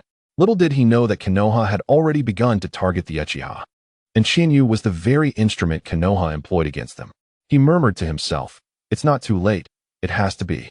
The Hokage and the others have only temporarily set Chiyu against the Uchihas. It's not a complete targeting. There must be a way, and I must put an end to all of this. Uchiha Shui's gaze became resolute. The war raged on.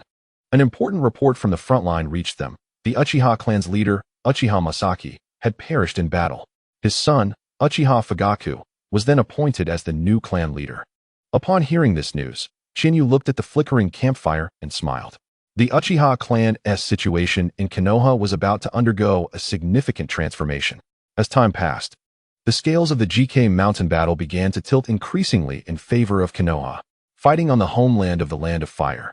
As long as the allied forces of Sunagakure and Kumogakure were held at bay, the disadvantage would only grow more pronounced, while Konoha's advantages would naturally expand. Another month slipped by. Unable to sustain their position, Sunagakure decided to withdraw, abandoning their alliance with Kumogakure and retreating back to the Land of Wind. Kumogakure, recognizing the futility of their situation, reluctantly exited the Land of Fire and returned to the Land of Lightning. This war, which had spanned many years, began when the young Chiyu was still a boy, and now at the age of 23, it had finally come to an end. After the war concluded, all ninjas stationed abroad were summoned back to Konoha. When Chiyu returned with Kakashi, the streets of Konoha were teeming with people celebrating the end of the war and their victory. This joyous atmosphere did not resonate with Chiyu and Kakashi, who merely observed the jubilant crowd with cold indifference. Among the throng, Chiyu spotted the person he desired to see, and Kakashi did as well, a hint of a smile breaking through his otherwise stoic demeanor.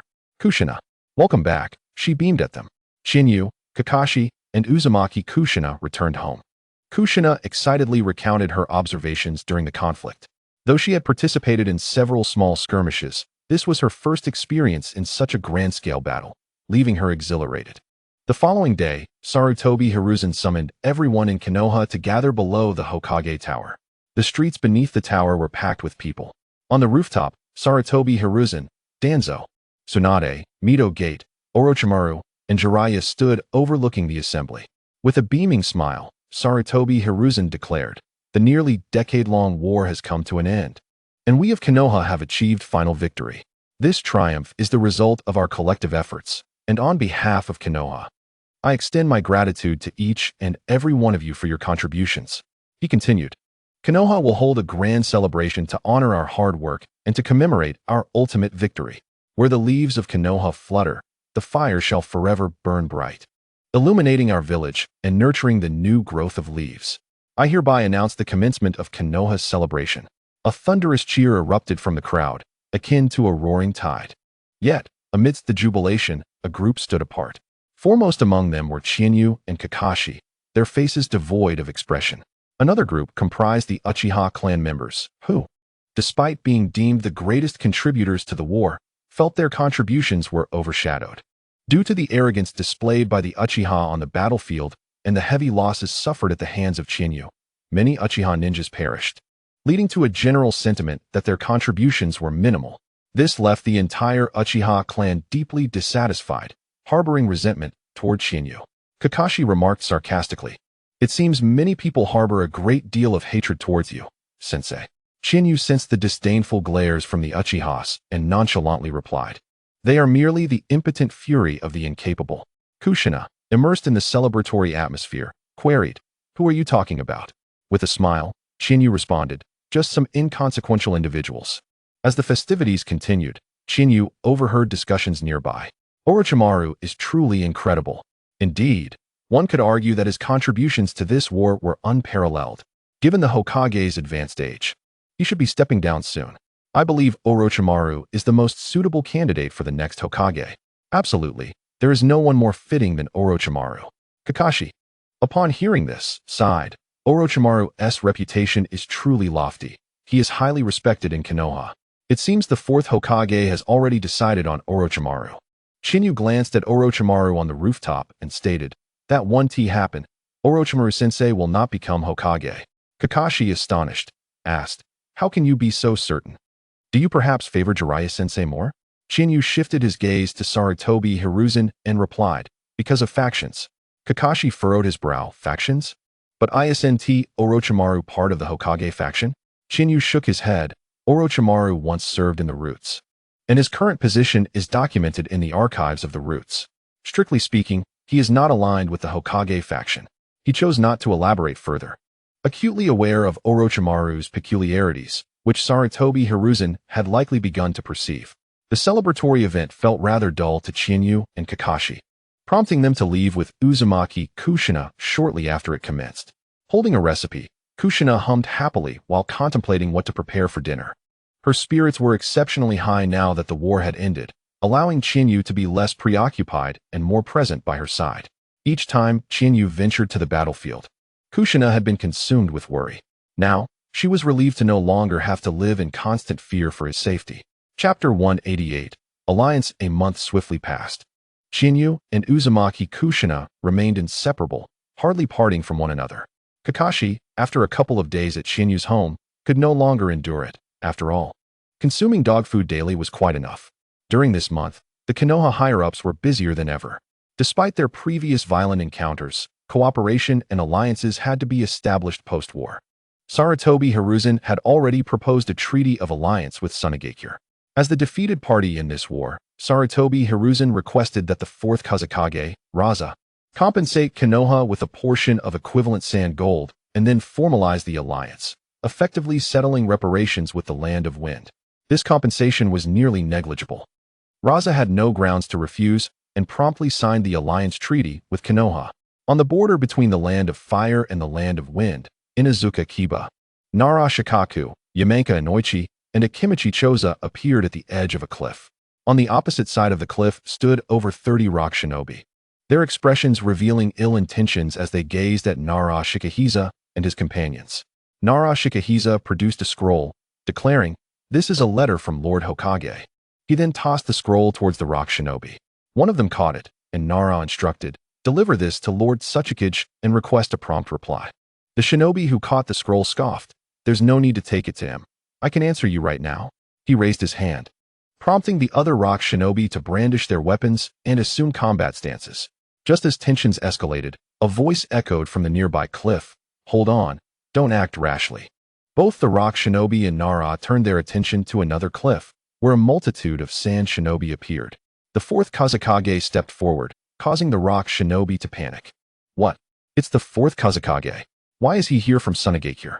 Raza, arms crossed, surveyed the scene with an air of authority, stating, "This is also the territory of Sunagakure.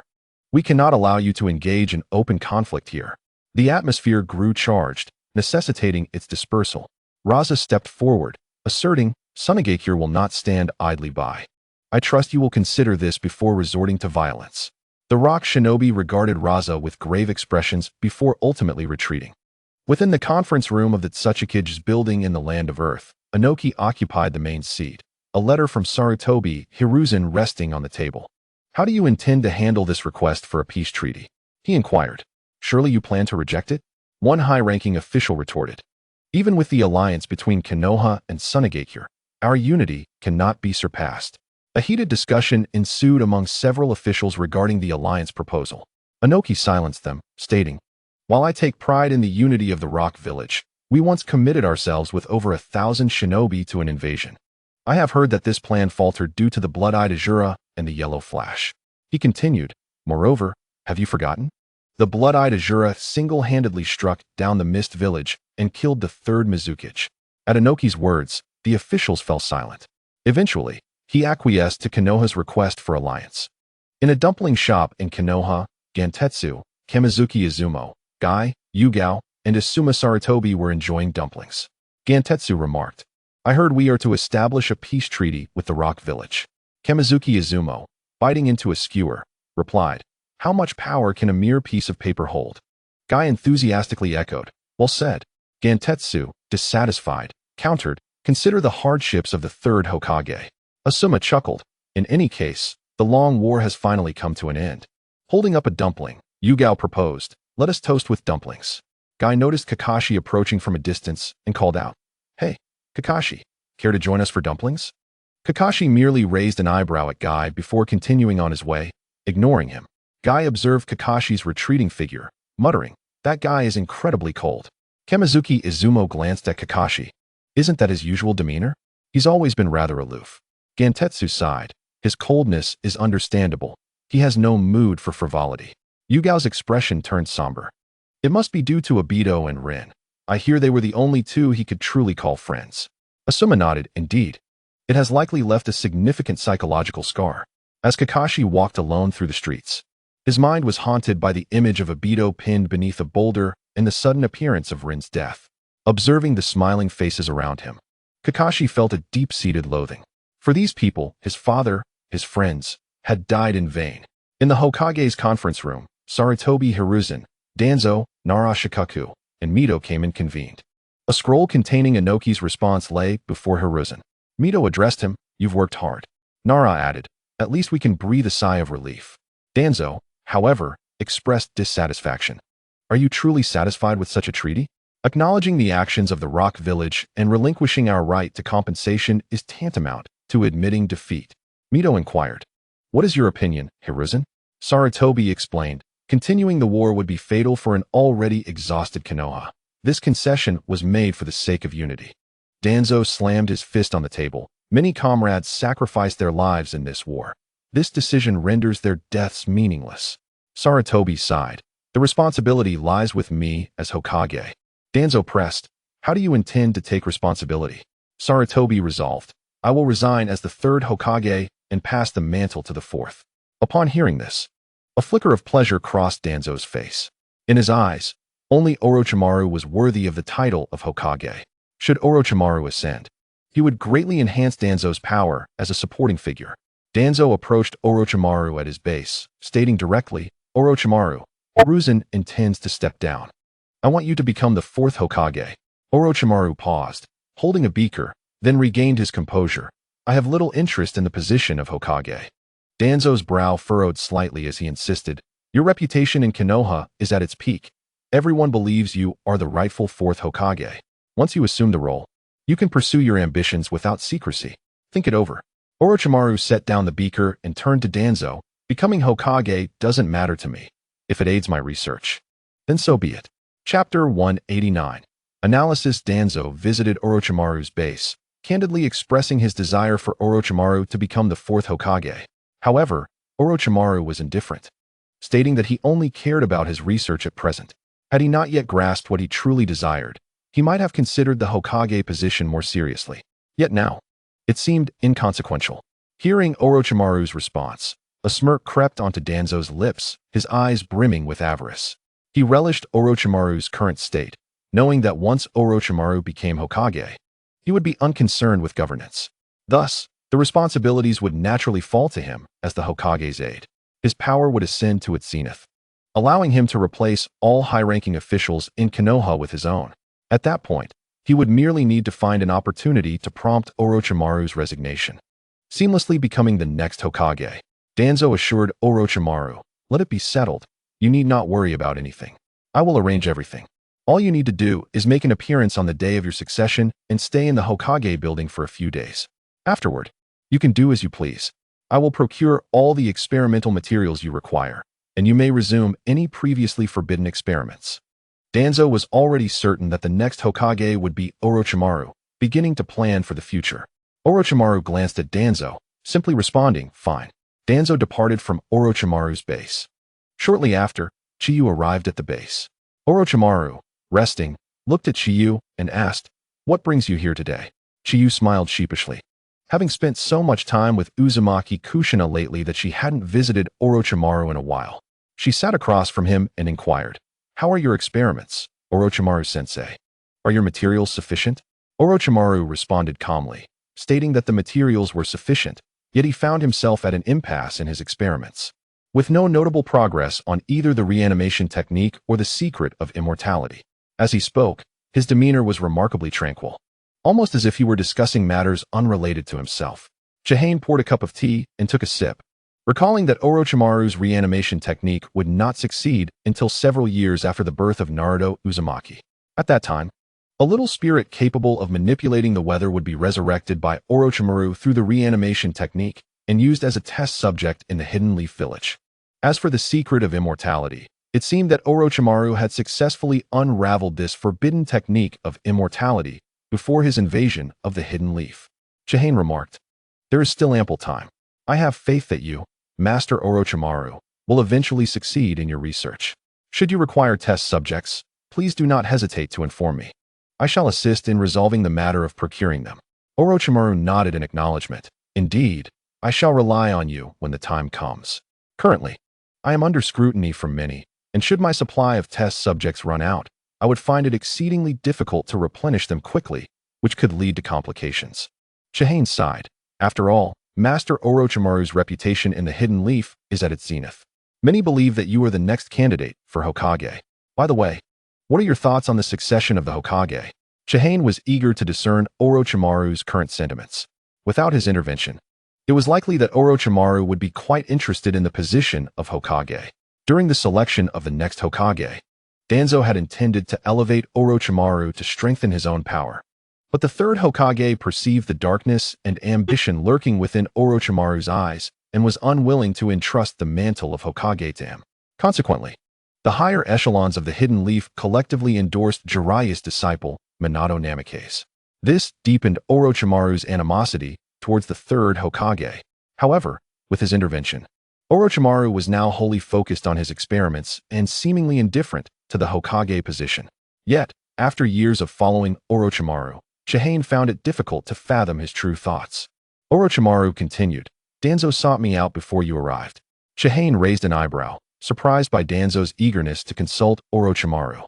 Yet, it was understandable. Danzo was deeply obsessed with the position of Hokage. Orochimaru added, "However, I have little interest in the role of Hokage. Danzo mentioned that having me as Hokage would facilitate certain experimental endeavors, so I let him proceed with his machinations." It seemed that Orochimaru was genuinely indifferent to the position of Hokage.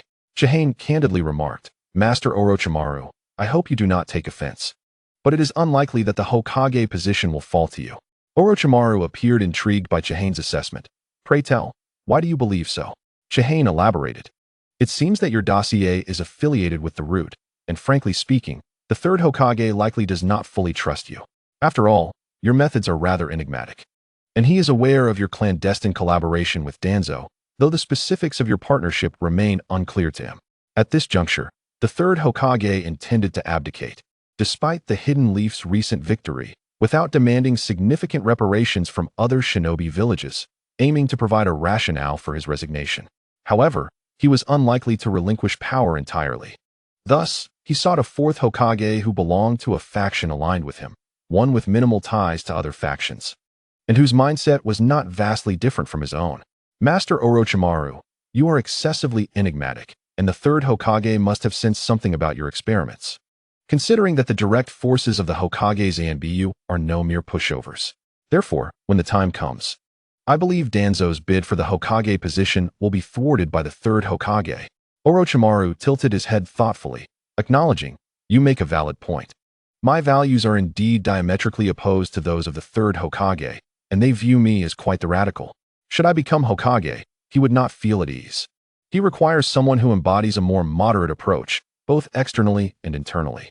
Given the recent cessation of war, it is likely, as you have stated, that I am not a viable candidate in the third Hokage's eyes. So, who do you believe will be the next Hokage? Jiraiya? Chihane shook his head. That is unlikely. Jiraiya is a wayward soul, unable to settle down, often carefree and irresponsible. I doubt the third Hokage would entrust the village to him. So I believe the next Hokage will be Minato Namikaze. Orochimaru stroked his chin in surprise. Oh, Minato Namikaze. Now that is a choice I had not anticipated. Jiraiya's disciple.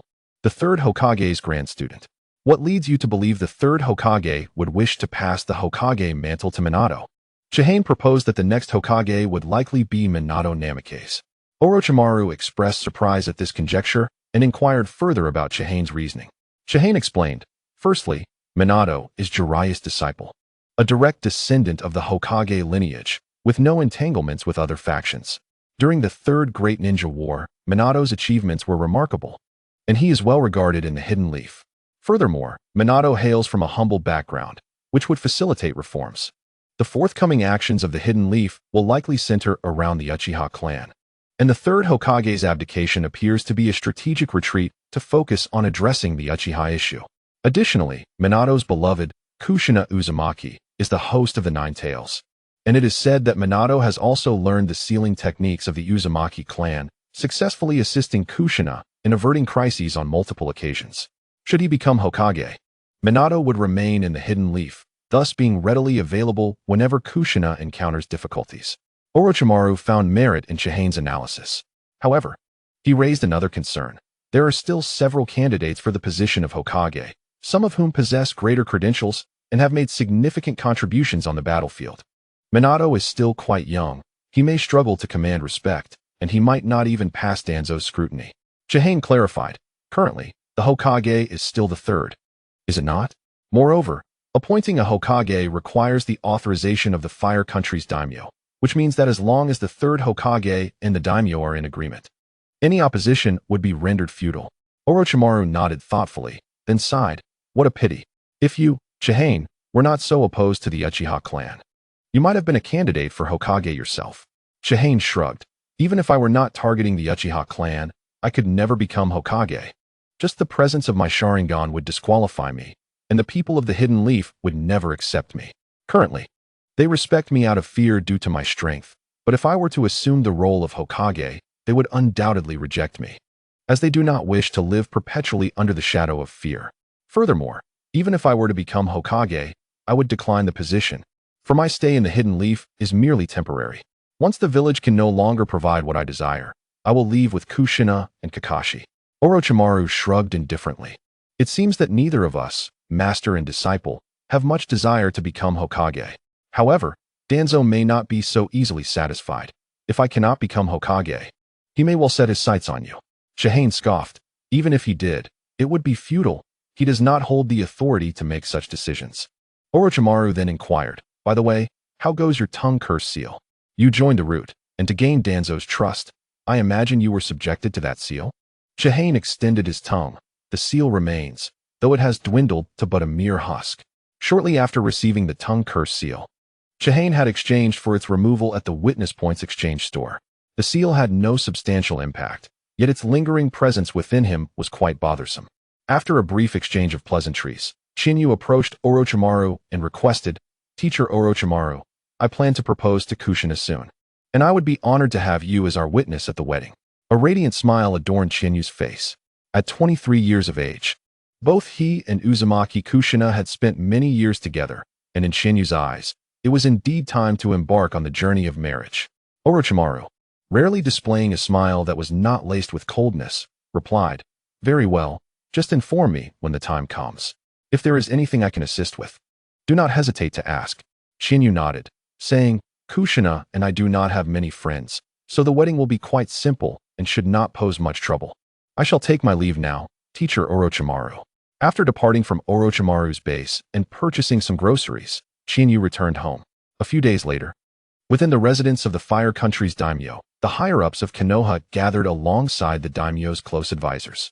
The daimyo lamented while waving his fan, "It is truly unfortunate. The third Hokage did quite well." Danzo's piercing gaze fell upon the daimyo, halting his words. In this world, the narrative is undeniably dominated by ninjas. Though the daimyo appeared to be the supreme leader of the Fire Country, he was merely a tool for financial gain. As a mere mortal, the daimyo felt a twinge of fear under Danzo's fierce glare. Danzo spoke, "To trace the roots of our predicament, it was precisely the third's naive ideals that led the village to this dire situation. What we require now is a Hokage capable of leading the village through transformation and upholding the ninja code. We need a person of such caliber." Sarutobi Hiruzen remained silent. His eyes closed. The daimyo inquired, "Is there a suitable candidate?" Danzo immediately suggested, "I speak of none other than Orochimaru, one of the legendary Sannin." The daimyo turned to Sarutobi Hiruzen, asking, "What is your opinion, third Hokage?" Sarutobi Hiruzen opened his eyes and solemnly stated, "Orochimaru was indeed a prodigious talent during the era of turmoil." Hearing this, a faint smile curled Danzo's lips.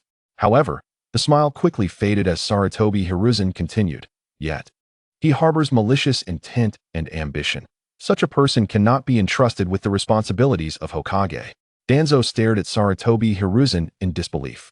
Was not Orochimaru his disciple? How could he speak so of his own pupil? Danzo's voice trembled with agitation as he exclaimed, "Third Hokage." Sarutobi Hiruzen disregarded Danzo's outburst and continued, "I present to you Namikaze Minato." Tsunade introduced, "He is Jiraiya's disciple, and thus, the grandson of the third." Mito came and added, "He is known as the Yellow Flash." The daimyo's interest was piqued. "Oh." Danzo abruptly stood up, retorting, "Minato is still too young." Sarutobi Hiruzen also rose, asserting, "He triumphed in the Battle of Kanabi Bridge and played a pivotal role in bringing the third great ninja war to a close." Danzo, irate, countered, "I oppose this. If we are to consider accomplishments, Chinyu's contributions are even greater. He was present at the Battle of Kanabi Bridge and even slayed the third Mizukage, playing a significant role in various battles. Thus, he too deserves to be Hokage." Sarutobi Hiruzen's retort left Danzo momentarily speechless. "Do you not comprehend what Chinyu is currently occupied with, Danzo?" Danzo's expression darkened. Chinyu was presently engaged with the Uchiha clan, rendering him unfit to assume the role of Hokage. Chapter 191. The meeting of Sarutobi Hiruzen and Namikaze Minato. Namikaze Minato ascended as the fourth Hokage. Danzo begrudgingly pointed to Chinyu, whose reputation surpassed that of Minato. Yet, Sarutobi Hiruzen silenced Danzo with a single statement. Danzo glared at Sarutobi Hiruzen through gritted teeth. The daimyo, partially obscured by his fan, inquired, "What do the others think?" Everyone, save for Danzo, nodded subtly. Danzo now grasped the situation. Tsunade and Mito came in were aligned with Sarutobi Hiruzen, effectively isolating him. The daimyo announced, "Therefore, the fourth Hokage shall be Namikaze Minato." Upon returning to Konoha, Sarutobi Hiruzen summoned Namikaze Minato privately. With a serious expression, he addressed Minato, who knelt before him. "I have always believed you to be the heir to the Will of Fire. I entrust you with the future of Konoha and the ninja world. Will you accept this responsibility?" Minato replied earnestly, "I will strive to uphold the third's trust." Sarutobi Hiruzen solemnly remarked, "I had intended to conduct the inauguration ceremony in a more favorable setting, but the path ahead of you remains fraught with challenges." Minato, with resolute eyes, affirmed, "I am prepared." Sarutobi Hiruzen smiled, "I have faith in your capabilities. Now, prepare for the inauguration ceremony. I will inform you of your responsibilities following your succession." Minato listened intently to Sarutobi Hiruzen's guidance. Sarutobi Hiruzen began. Upon becoming the fourth Hokage, your first task will be to soothe the Uchiha clan's sentiments. Presently, due to Chinyu's actions and our deliberate negligence, the Uchiha harbor considerable discontent. Thus, as Hokage, your immediate priority will be to calm their feelings. You may commend them verbally, but refrain from making any substantial promises. Chinyu's targeting of the Uchiha was a joint authorization from Danzo and myself. They have become a malignant tumor within Konoha that must be addressed promptly. Minato's eyes flickered. He had long suspected that Chinyu's animosity towards the Uchiha was not merely personal. After all, Chinyu had openly avenged himself against the Uchiha on the battlefield, yet the higher-ups of Konoha had only offered a perfunctory reprimand. No substantial punishment followed. Sarutobi Hiruzen continued. After I step back, Danzo and I will continue to address the Uchiha issue behind the scenes. Meanwhile, Minato, you must prepare to establish your own team and form your own guard. Once the Uchiha matter is resolved, you will need to confront the Root organization. As Hokage, you will inevitably engage with Root, although you may not be well acquainted with this department. Root is the training ground for the Umbu, an organization that operates in the shadows of Konoha, deeply entrenched in darkness, with the primary objective of eliminating any obstacles to the village's prosperity. Consequently, Root is even more concealed than the Umbu, undertaking tasks that are often unspeakable, executed in secrecy. Any actions deemed inappropriate for the Hokage will fall to Root, which serves as Konoha's sharpest and most effective blade, eliminating threats both within and outside the village with a ruthless approach. However, Root currently operates as an independent organization, led solely by Danzo. Even I cannot directly intervene in its affairs. Once the Uchiha issue is resolved, you must prepare to reclaim control of Root under your Hokage authority. Minato nodded in understanding. After taking a puff from his pipe, Sarutobi Hiruzen added, Next, let us discuss Danzo. He is a man of extreme measures, often employing harsh tactics. Yet his intentions are genuinely for the good of Konoha. However, he harbors a singular obsession, the position of Hokage. Danzo's support for Orochimaru and Chinyu likely stems from his desire to lay claim to the Hokage title, which means he may pose challenges for you in the future. Nevertheless, you need not worry. I will keep a close watch on him. Simply govern Konoha according to your vision and pace. After relaying extensive information, Sarutobi Hiruzen took a sip of tea. After placing down the teacup, Sarutobi Hiruzen casually inquired, Minato, it seems that your conflict with Chiho runs quite deep, does it not? Kushina Minato replied earnestly, Rest assured, Lord Hokage, the discord between us is trivial compared to that of Konoha. I will manage it. Sarutobi Hiruzen shook his head, his expression grave. No, I wish to caution you to be wary of Chiho. Much like Orochimaru, his actions are shrouded in mystery. On the surface, he appears fiercely loyal to Konoha, yet I sense that his allegiance is not as steadfast as it seems. Rather, he seeks to make us believe in his loyalty, thereby lowering our guard. Chiho and Orochimaru share a similar disposition, acting with extreme measures, leaving one uncertain of their true intentions. You may utilize Chiho as a subordinate. He is undoubtedly capable and competent. However, you must never place your trust in him. Should the need arise, it would be prudent to take preemptive measures to suppress him. Currently, Chiho possesses formidable strength. In him, I see echoes of Uchiha Madara. Should Chiho go unchecked, he could inflict substantial harm upon Konoha. However, with Kushina present in Konoha, there is no immediate cause for alarm regarding Chiho's potential for chaos. Thus, you must approach the arrangements concerning Kushina with utmost caution. It is safe to say that maintaining Chiho's facade of loyalty to Konoha hinges significantly on Kushina. Minato was taken aback, surprised by Hiruzen's apprehension towards Chiho. Yet, upon reflection, he recognized the validity of such caution. Chiho now bore a title, having devastated a significant portion of the Mist Village and slain the third Mizukage, the Blood-Eyed Shura. Looking back at Chiho's accomplishments, Minato felt his own achievements pale in comparison. He nodded, Lord Hokage, I shall heed your advice. Hiruzen affirmed, Very well, you may return now. The path to becoming Hokage cannot be rushed. I will assist you. Minato vowed, Yes, I am grateful for your trust, and I shall dedicate my all to Konoha. Hiruzen smiled gently, I believe you will indeed succeed. Now go. Chapter 192. Let us marry upon returning home. Minato was greeted by the sight of Uzumaki Mikoto busily preparing dinner, and a smile graced his face. Softly, he uttered, "I'm back." Turning towards him, Mikoto smiled. "Welcome home. Dinner will be ready shortly, just a little longer.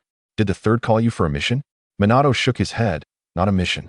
He wishes for me to become the fourth Hokage." Mikoto stared at him, momentarily stunned. He waved his hand in front of her. "Mikoto, what's wrong?" Suddenly, Mikoto exclaimed, hurriedly removing her apron and rushing outside. Confused, Minato called after her, "Mikoto, where are you going?" "I'm going to buy some ingredients to celebrate." Minato chuckled helplessly. Following her, at Chiyo's residence, Uzumaki Kushina gazed in astonishment at the bountiful spread before her. "Chiyo, did you prepare all this?" Kakashi, equally astonished, looked at Chiyo. During their time on the battlefield, Chiyo had cooked, but the meals were purely functional, lacking both presentation and flavor. Yet now, the table was adorned with dishes that were as visually appealing as they were aromatic. Was this truly the work of his teacher? Chiyo smiled and nodded. "Of course I made it. Usually, it's Kushina who handles the cooking, so I haven't had the chance to showcase my skills." Then, with a playful punch to Kakashi's head, his grin remained as he teased, "You can't expect me to whip up such dishes when I'm starving on the battlefield. Can you?" Kakashi rubbed his head, pouting in irritation. Why was Kushina treated with such gentleness when she inquired, while he received a punch for merely staring in shock? Eagerly, Kushina picked up her chopsticks and sampled the dish. Delicious. Chiyo encouraged. "Then eat more, Kushina." With a playful punch to his arm, Kushina exclaimed, "Really, Chiyo? You've hidden this talent well. I always thought you couldn't cook." Chiyo maintained his smile, though his face paled slightly. The strength of Uzumaki Kushina was formidable, and he sensed that the area she had just struck was likely to bruise. As Kushina and Kakashi indulged in the feast, Chiyo watched with a gentle smile. Noticing that he hadn't touched his chopsticks, Kushina tilted her head adorably and asked, "Chiyo, why aren't you eating?" Suddenly, Chiyo declared, "Kushina, let us marry." Kushina, clearly not hearing him correctly, responded, "Huh? Marry? This dish?" Kakashi, wide-eyed and stifling a laugh, suddenly coughed violently. Realizing what had been said, Kushina's face turned crimson as she pounded her chest. Chiyo initially thought she was merely shy, only to realize she was choking. Hastily, he patted her back. Once she managed to swallow, Kushina grasped Chiyo's arm, her gaze intense. "Chiyo, what did you just say? Please repeat it." Chiyo held her shoulders, speaking earnestly. "We have been together for over a decade. You are the only one I envision as my future wife. Will you marry me?" Biting her lip, Kushina gazed at Chiyo with tearful eyes and replied, "I will." Then, she embraced him tightly, inexplicably bursting into tears. Chiyo gently patted her back, chuckling. "This is supposed to be a happy occasion. Why are you crying?" This is tears of joy." Kushina rubbed her face against his shirt, leaving traces of her tears on his clothing. Chiyo smiled indulgently. Kakashi watched the scene with an expression reminiscent of a dead fish, pondering his purpose in this moment. Gazing at the table laden with food, he suddenly felt full. After a moment of affectionate banter, Chiyo and Kushina began discussing their wedding. Chiyo mentioned that he had invited Orochimaru to officiate. Kushina nodded. "Lord Orochimaru is your teacher and our elder. I too wish for him to serve as our officiant." They continued deliberating on whom to invite to the wedding, but both Chiyo and Kushina realized that they had very few friends, with a combined total of less than 10. Kushina suddenly noticed something amiss. "Hey, where's Kakashi?" Chiyo expressed his surprise. "Wasn't he just here?" At that moment, Kakashi was strolling alone down the streets of Konoha, visibly displeased. What was supposed to be a meal had turned into an encounter with a romantic spectacle. Had he known, he would have eaten his fill before witnessing such a display. Meanwhile, within Orochimaru's lair, Danzo approached him, conveying the recent developments. Danzo seethed. This has played right into Hiruzen's hands. Orochimaru, focused on his experiments, replied nonchalantly. The third's true intention was to use Minato as a puppet, controlling Konoha alongside his apprentice. Having already analyzed the situation, Orochimaru felt no ripple of emotion regarding Danzo's report. He had no interest in becoming Hokage, so he might as well make use of Danzo. Danzo, filled with indignation, exclaimed, "With this approach, Konoha has no future."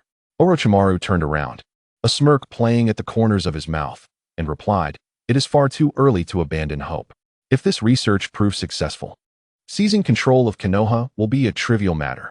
For the sake of power, one must be prepared to employ certain ruthless methods." Danzo, with a grim expression, stated, "When the time is ripe, We must be unyielding. But now is not that time. The research Orochimaru referred to was the study of the cells of Hashirama Senju. Konoha had long harbored a hidden threat, the Nine Tails sealed within the village.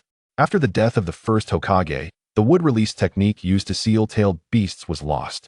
Consequently, Hiruzen Sarutobi and Danzo mobilized the entire village to delve into the study of Hashirama's cells, hoping to restore wood release to Konoha. However, as numerous volunteers perished during the experiments, the third Hokage had no choice but to halt the project, sealing all related records away as dark history. Orochimaru sought to revive this research. Logically, Danzo should have supported him, yet he expressed that the time was not right, which surprised Orochimaru. In Chapter 193, the fourth Hokage, Orochimaru proposed to Danzo the resumption of research on Hashirama's cells, but Danzo unexpectedly rejected his proposal. This astonished Orochimaru. Following the termination of the Hashirama cell transplant experiments by the third Hokage, Orochimaru continued to collaborate closely with Danzo, secretly conducting the transplant experiments. Danzo provided Orochimaru with experimental subjects, ultimately bringing in 60 infants from the nearby villages. Orochimaru extracted genetic material from the body of the first Hokage and injected it into the 60 infants for human experimentation, but the rejection reactions were severe, leading to their demise one after another. Although Orochimaru wished to continue the experiments, Danzo called for a halt. The disappearances of ninjas and infants from the surrounding villages had already raised Hiruzen's suspicions. Unbeknownst to Orochimaru, one of the 60 experimental infants had survived, secretly taken into root by Danzo, and became a ninja known by the codename Ka. This ninja would later be known as Yamato. The reason Danzo refused to allow Orochimaru to restart the experiments was that he already had a successful test subject.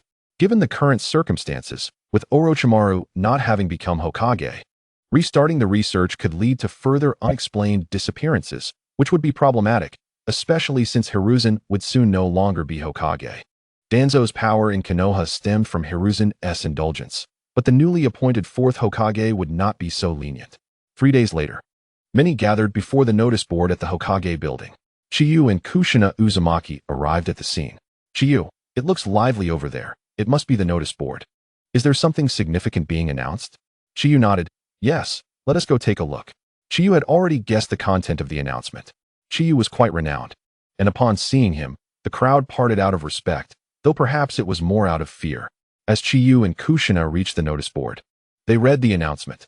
As of today, the current Hokage, Hiruzen Sarutobi, resigns from his position to be succeeded by Minato Namikaze. Kushina was taken aback. What is happening? Why did the third suddenly abdicate? And why is that coward succeeding him? Chiyu thought to himself, just as I suspected. He returned home with Kushina. Eagerly, she asked, Chiyu, you must know some insider information. Tell me quickly. Her expression was filled with curiosity. Chiyu replied, it's quite simple. First, the third is of advanced age and unfit to continue as Hokage. Secondly, he decided not to demand significant reparations from the invading ninja villages of Sunagakure. And in order to provide Konoha with an explanation, he chose to resign. Kushina pouted, but why Minato? At first, everyone was saying that Lord Orochimaru would be the next Hokage, and I thought so too. Chiyu recounted the situation he had analyzed at Orochimaru's base. Kushina, feeling bewildered, exclaimed, why is it so complicated? Chiyu succinctly summarized for her. In essence, Minato is aligned with the third. After becoming Hokage, he will continue to govern Konoha according to the third's policies, which is why he is the one chosen. Do you understand now? Kushina's eyes widened in realization. Now I get it, so that is how it is. However, she quickly expressed her discontent. But I think you would be more suitable as the fourth Hokage. Chiyu gently tapped her forehead and chuckled. You know I could never become Hokage. In their eyes, I am merely a valuable tool, not one who wields tools. He lowered his voice. Moreover, our time in Konoha is running out. We will inevitably leave here. Konoha is not our home. Kushina wrapped her arms around Chiyu's, smiling blissfully. Wherever you go, I will follow. Wherever you are is my home.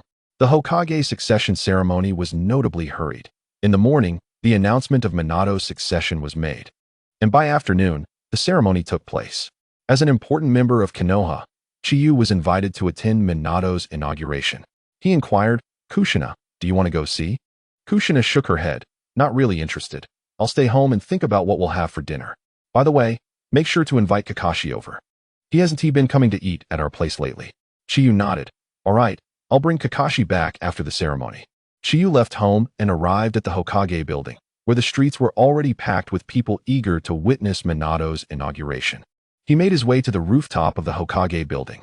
Besides Hiruzen, Konohamaru, Mito, and Jiraiya, several elite jonin from Konoha were present, including Inuzuka, Nara, and Uchiha Fugaku.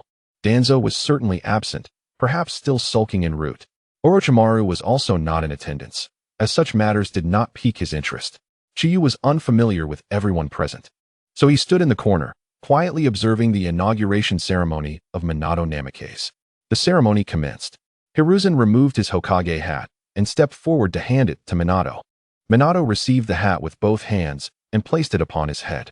Hiruzen looked at Minato with pride. I entrust this to you. Fourth. Minato solemnly vowed. I pledge my life. He then turned to face the gathered citizens of Konoha, accepting their cheers.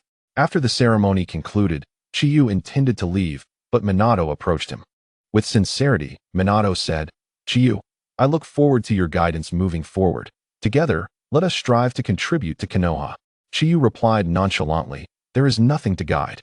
You are now the fourth Hokage, and as a ninja, I shall simply follow orders.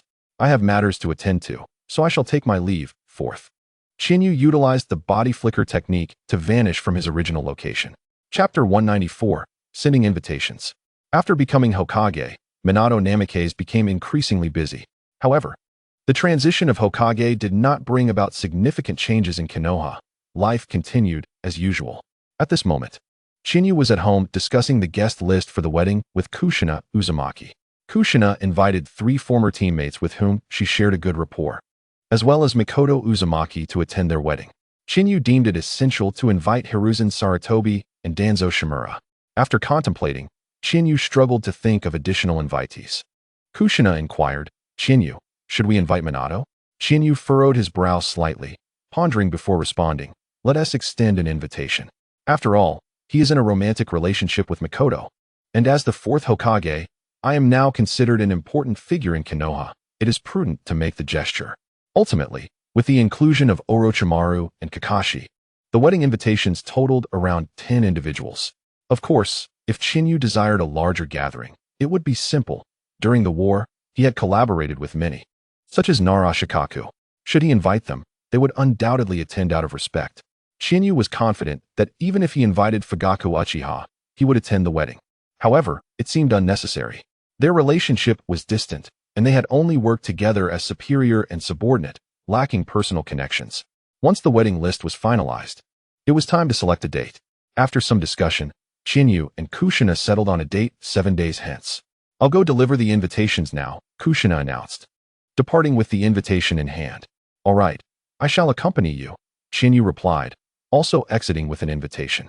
Chiyu first visited Orochimaru's base, presenting the invitation to him.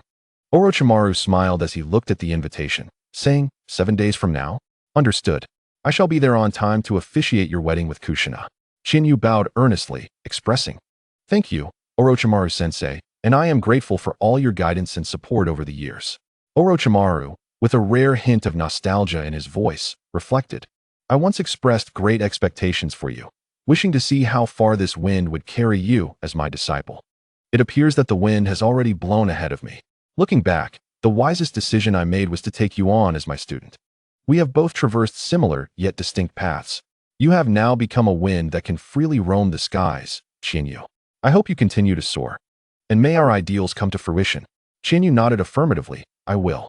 After leaving Orochimaru's base, Chiyu then proceeded to Hiruzen Sarutobi's home. Since stepping down from the Hokage position, Hiruzen had spent most of his time at home, aware of Danzo's resentment towards him. He intended to rest for a few days until Danzo's anger subsided before discussing matters regarding the Uchiha clan. Upon knocking on the door, it was Hiruzen's wife, Biwako Sarutobi, who answered. Spotting Chiyu, she welcomed him. Ah, Chiyu. Here to see Hiruzen, I presume? Come in. My apologies for the intrusion, Lady Biwako, Chiyu replied as he entered. Hiruzen emerged from the inner room, greeting him warmly. Chiyu? What brings you here? Chiyu presented the invitation with both hands, saying, 3rd Hokage. 7 days from now is my wedding with Kushina. I hope you and Lady Biwako can join us. Hiruzen accepted the invitation with a smile. Ah, so you are getting married. Time certainly flies. You and Kushina are stepping into the next phase of your lives. It is indeed the right moment for childhood friends to become a married couple. Bawako, carrying a freshly brewed cup of tea, placed it before Chiyu and added, "Is that so? It's wonderful that you and Kushina are getting married." Having cared for Mito Uzumaki in her old age, Bawako often saw Kushina. Hiruzen inquired, "Chiyu, is there anything you need help with regarding the wedding? Please do not hesitate to ask." Chiyu shook his head. "Thank you for your kind offer, but it is unnecessary. Kushina and I have very few close friends and family, totaling about 10 people, so the wedding will be quite simple. Orochimaru-sensei will officiate, so there is little to worry about." Hiruzen was surprised. "Only about 10 people invited?" Chiyu nodded. "Yes, third Hokage, you know my nature. I find it challenging to make friends, so I only invited a few close friends and elders." Hiruzen advised earnestly, "Chiyu, after marriage, some social interactions are essential. You tend to be too serious, which makes others view you as unapproachable. We are all comrades in the same village. Once people realize you are easy to get along with, forming friendships will be much simpler." Chiyu agreed. "I understand, third Hokage." Hiruzen then asked, "By the way, have you invited Danzo?" Chiyu replied, "Yes, I will go to the route to invite Lord Danzo shortly.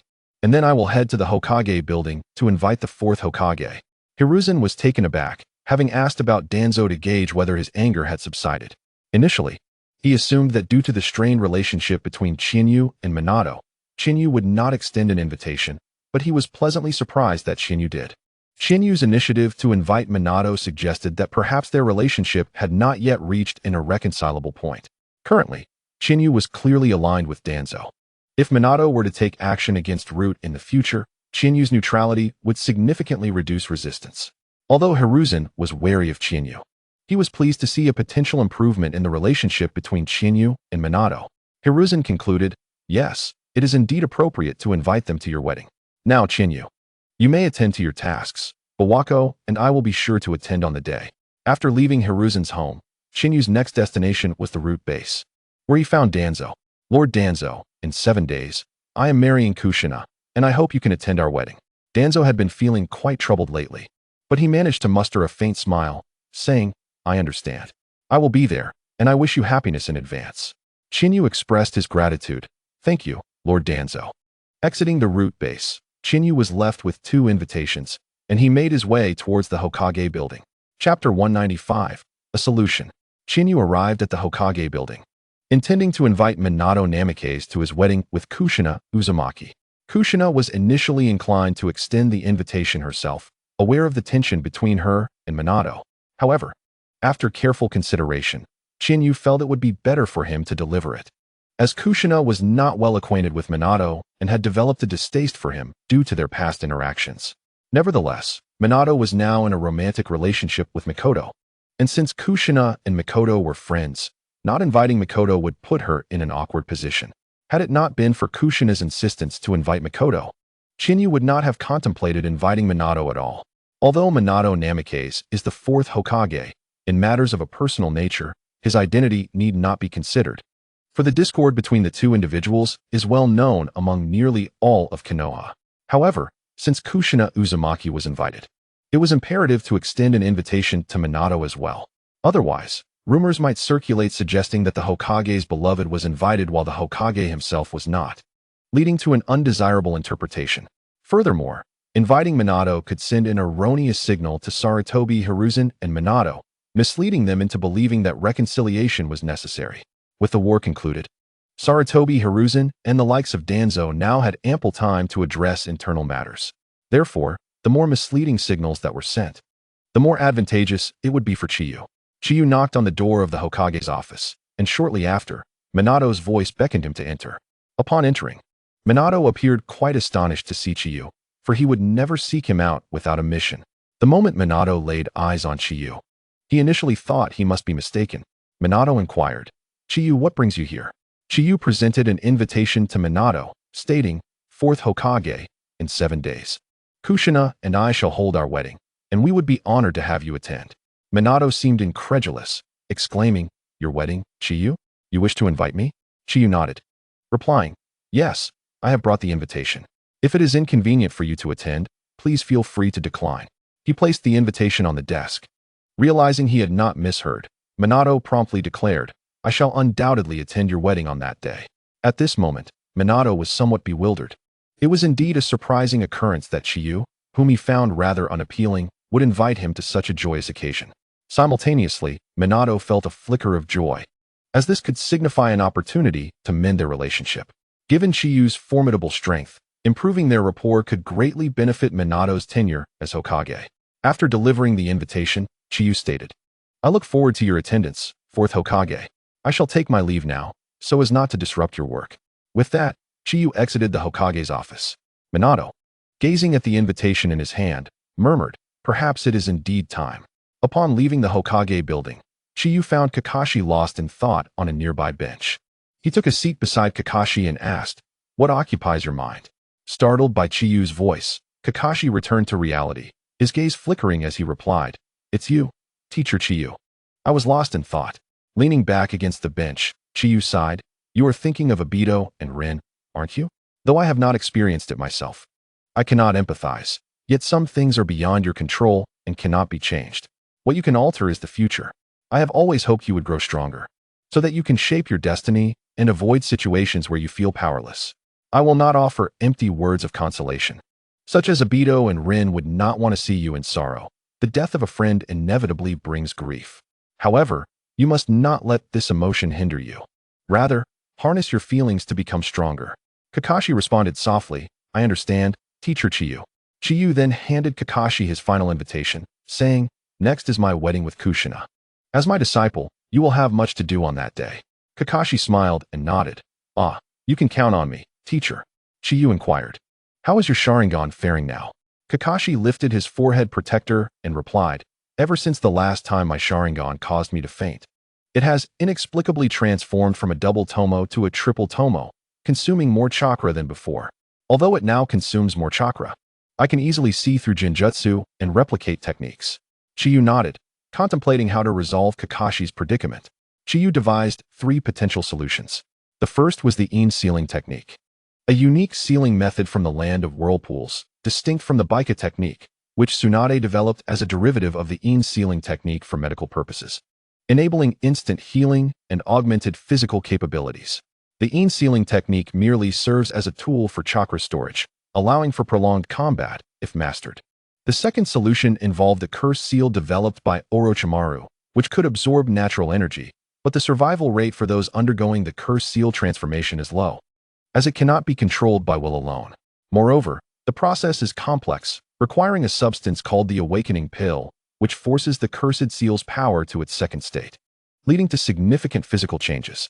Chiyu deemed these transformations rather undesirable, noting the numerous drawbacks of the cursed seal.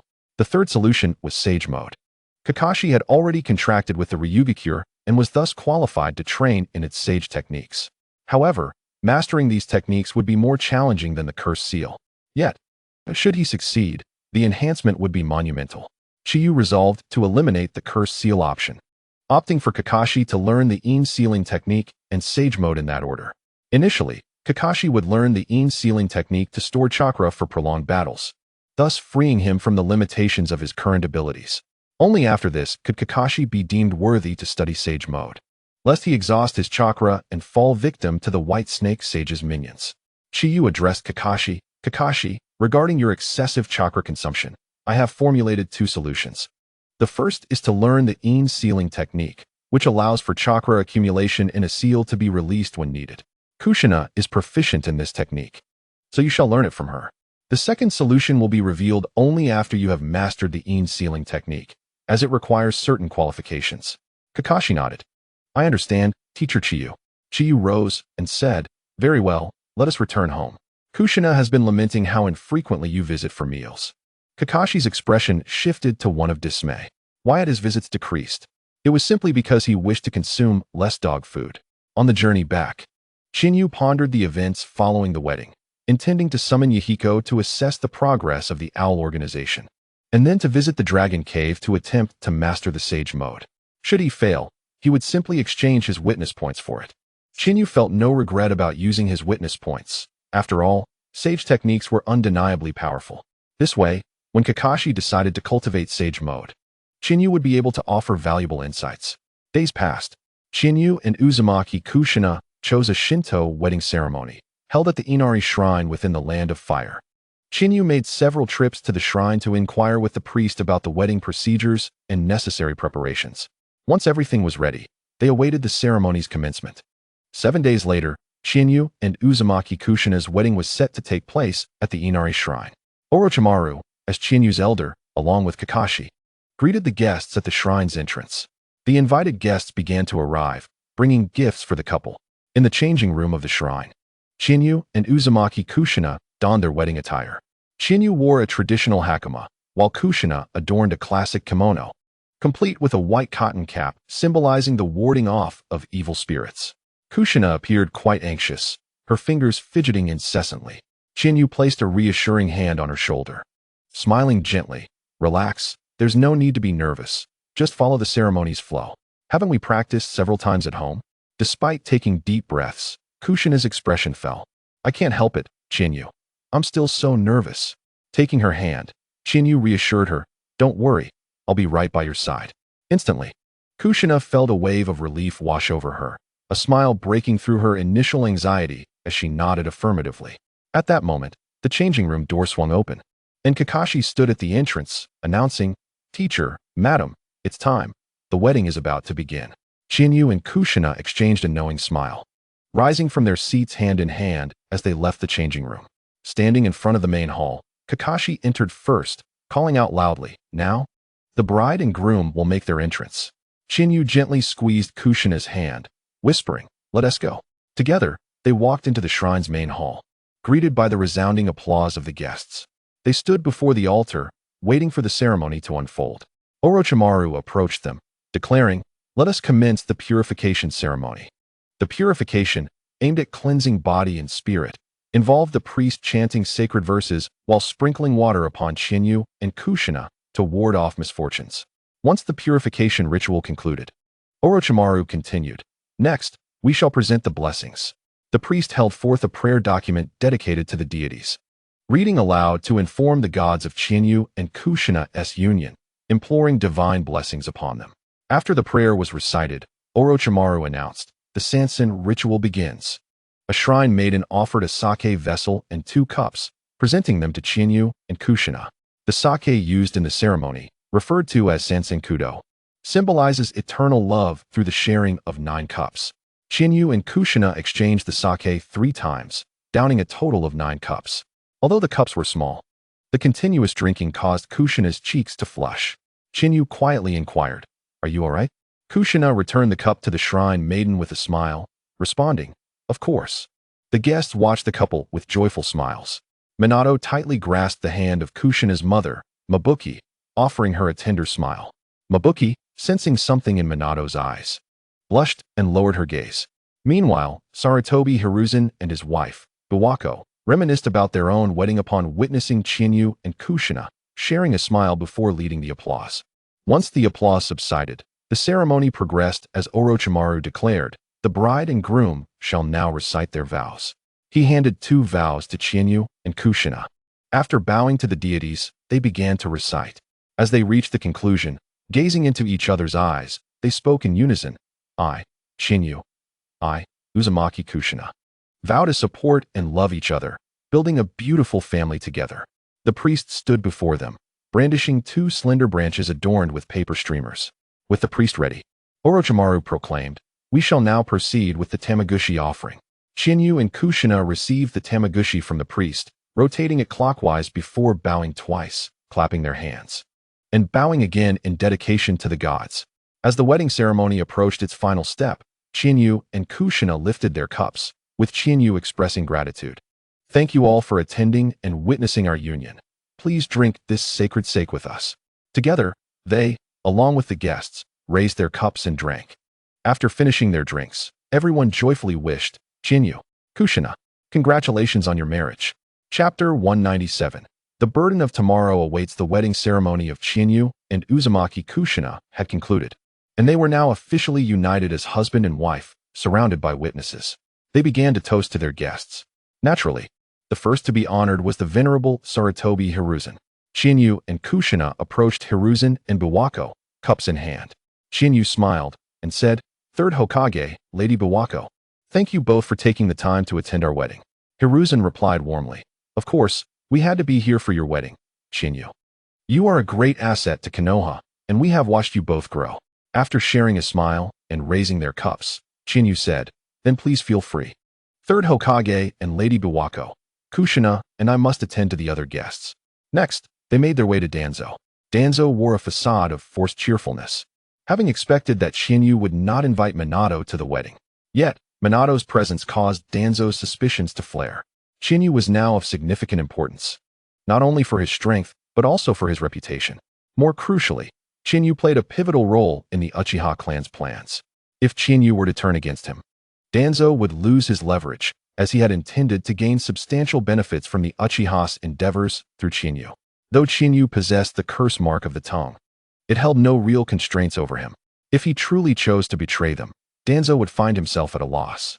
Noticing Danzo's sour expression, Chiyu smirked slightly. Raising his cup in salute, "Lord Danzo, I will visit you at the route tomorrow. There are matters I wish to discuss. Will you be available?" Upon hearing this, Danzo met Chinyu's gaze, who briefly glanced toward Minato. Danzo immediately grasped the implication, his forced smile fading. Clearly, Chiyu had not turned against Hiruzen or Minato. He remained an ally. As Chiyu expressed a desire to converse, it was apparent he intended to elucidate the reasons behind inviting Minato Namikaze today. Even without an explanation, Danzo had already come to trust Chiyu as an ally. After all, Chiyu had made his stance clear. Danzo raised his cup to clink with Chinyu's and Kushina Uzumaki's glasses, proclaiming, "Congratulations on your marriage. There's no rush regarding your visit to me. You've just tied the knot. So take a few more days off to spend time with your bride." Chiyu maintained his smile as he replied, "Thank you for your understanding, Lord Danzo. However, I will still drop by tomorrow, as there are some matters I wish to discuss with you." Danzo nodded. "Very well, I shall await your arrival at the route." Subsequently, Chiyu approached the table of Minato Namikaze and Mikoto Uzumaki. Mikoto congratulated, "Congratulations. You are finally united in matrimony." Kushina joyfully responded, "Indeed, Mikoto, it will soon be your turn." Mikoto, feeling a bit bashful, retorted, "Don't say such things, Kushina." Minato raised his cup to Chiyu, saying, "Congratulations, Chiyu." "Thank you," Chiyu replied as they clinked cups. Shortly after, Chiyu and Kushina made their way to Orochimaru, where Kakashi was also seated, enjoying the feast. "Thank you, Orochimaru-sensei and Kakashi, for your hard work at the wedding. I truly appreciate your presence," Chiyu expressed. Orochimaru took a sip of his drink and remarked, "It was no trouble at all. As your elder, I am genuinely happy to witness your marriage." Kakashi, after swallowing his food, added, "Yes, I was merely hosting a few people, and it wasn't too tiring at all." After toasting to Orochimaru and Kakashi, Chiyu finally approached Kushina's three close friends. They appeared even more anxious than Chiyu and Kushina. After all, they were merely ordinary ninjas. And everyone present, aside from Kakashi, were prominent figures only seen on significant occasions, filling them with excitement and nervousness. Following the conclusion of the wedding, Chiyu and Kushina returned home with their gifts. Once home, Kushina, exhausted, flopped onto the sofa, exclaiming, "I shouldn't be this tired. Yet I feel as though I've just completed an incredibly arduous mission." After changing out of his attire, Chiyu winked at Kushina, saying, "You'll be even more tired shortly." As a seasoned partner, Kushina immediately grasped Chinyu's implication, her cheeks flushing crimson as she assertively replied, "Who knows who will be more tired?" The following day, Chiyu and Kushina awoke late in the morning.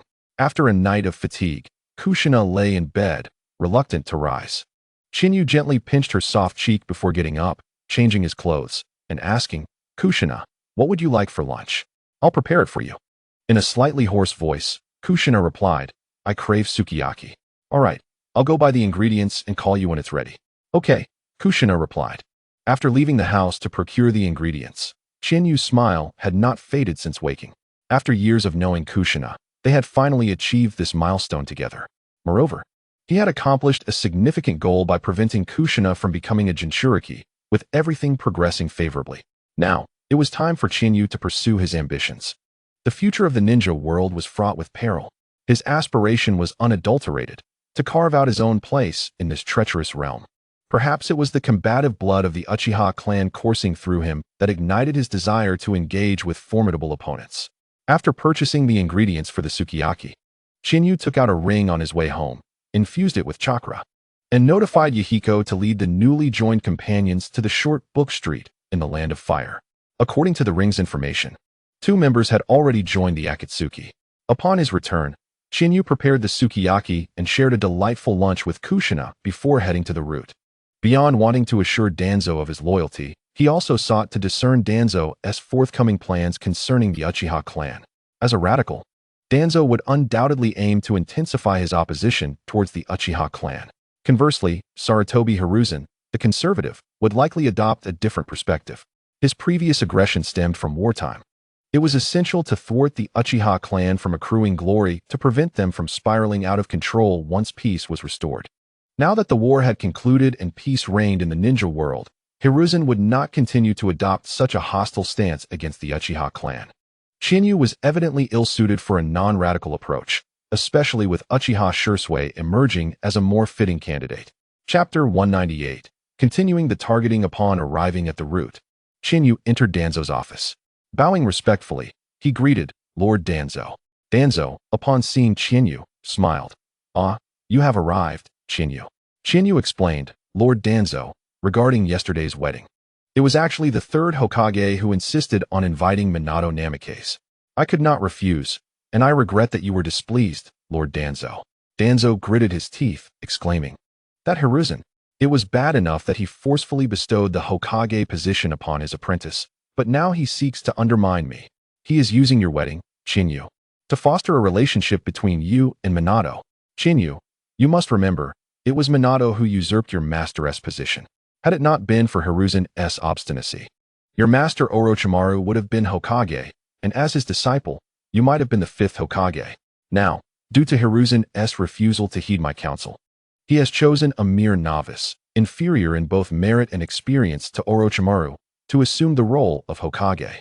This makes it increasingly difficult for either Orochimaru or yourself to attain that position in the future." Leaf Fan nearly burst into laughter, but managed to contain himself. Danzo was genuinely worried that Chiyu would defect to Hiruzen and Minato, attempting to incite his fury against them.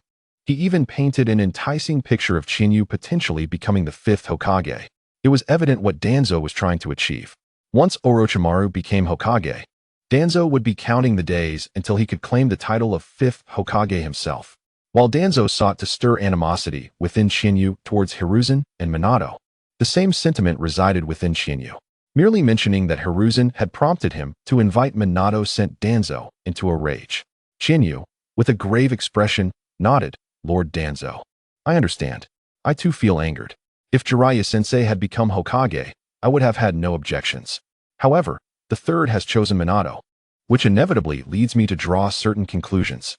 Danzo seethed. Orochimaru is correct. Hiruzen's true intent is to use Minato as a puppet, controlling Konoha alongside his student.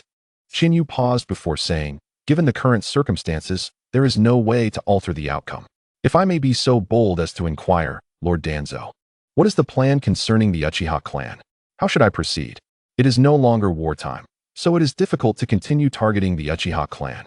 Moreover, it seems that the Uchiha clan has become more subdued since Fugaku assumed the position of clan leader." Danzo remained silent for a moment before responding, "Indeed, it is no longer wartime. We cannot pursue the Uchiha clan as we once did. Although Hiruzen and I have significant differences, we share a consensus regarding the Uchiha clan. Let me confer with him before we proceed." At this juncture, Chiyu remarked, "Lord Danzo, I must speak frankly. I doubt you and the 3rd will reach any resolution." Tuanzong furrowed his brow and inquired, "Why do you say that?" Chiyu elucidated, "Lord Tuanzong, you are more familiar with the 3rd Hokage's character than I am. Before the 3rd Great Ninja War, the Uchiha clan was universally despised and their behavior could be described as arrogant and overbearing. At that time, Uchiha Taijima recognized that if the Uchiha clan continued down this path, they would face retribution from Konoha. Thus, he placed his hopes on this war, believing that if they achieved sufficient merit, Konoha would be unable to pursue the Uchiha. Consequently, the 3rd Hokage chose me, a person harboring deep-seated resentment towards the Uchiha, to thwart Uchiha Taijima's plans. During wartime, Any actions against the Uchiha could be justified, as they could be blamed on the conflict. However, this is no longer the case. Moreover, under Uchiha Fugaku's leadership, the Uchiha clan has significantly restrained themselves. Given the third Hokage's disposition, it is plausible that he might adopt a policy of conciliation towards the Uchiha, potentially even halting any plans against them. He fears that the Uchiha, under oppressive scrutiny, might resort to extreme measures, reigniting discord in our hard-won peaceful village. Tuanzang's already furrowed brow tightened further. The stance against the Uchiha was a shared sentiment with his and Sarutobi Hiruzen's mentor, Senju Tobarama. Concerned that the Uchiha might threaten Konoha, Tobarama had dispatched numerous Umbu to monitor the Uchiha clan during his tenure. Although Tuanzang harbored a strong dislike for Sarutobi Hiruzen, he did not foresee any divergence in their views regarding the Uchiha issue. Qianyu seemed to perceive Tuanzang's inner turmoil and continued, Lord Tuanzang, for the sake of stability, even though we emerged victorious in battle, the Sand Village was merely made to reimburse a trivial amount of gold as war reparations. And the Mist Village compensated only slightly. The Rock and Cloud villages didn't demand any reparations at all. Tuanzang's gaze sharpened. He found Qianyu's observations compelling. For the stability of Konoha, it was indeed highly likely that Sarutobi Hiruzen would cease any plans against the Uchiha. Should they abandon their plans against the Uchiha and allow them to recuperate, it would be too late to take action thereafter. Qianyu added, there is one more matter. I have encountered an individual within the Uchiha clan named Uchiha Shursui. I believe you have heard of him, Lord Tuanzang. Tuanzang nodded, indeed. I have heard of him. He is the second individual to awaken the Mangekyo Sharingan after you, and he is the child of a friend of mine. Qianyu replied, I had a brief interaction with him on the battlefield.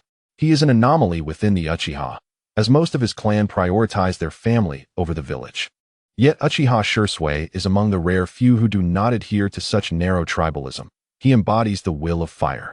I have also met Uchiha Fugaku, who is a remarkably astute individual.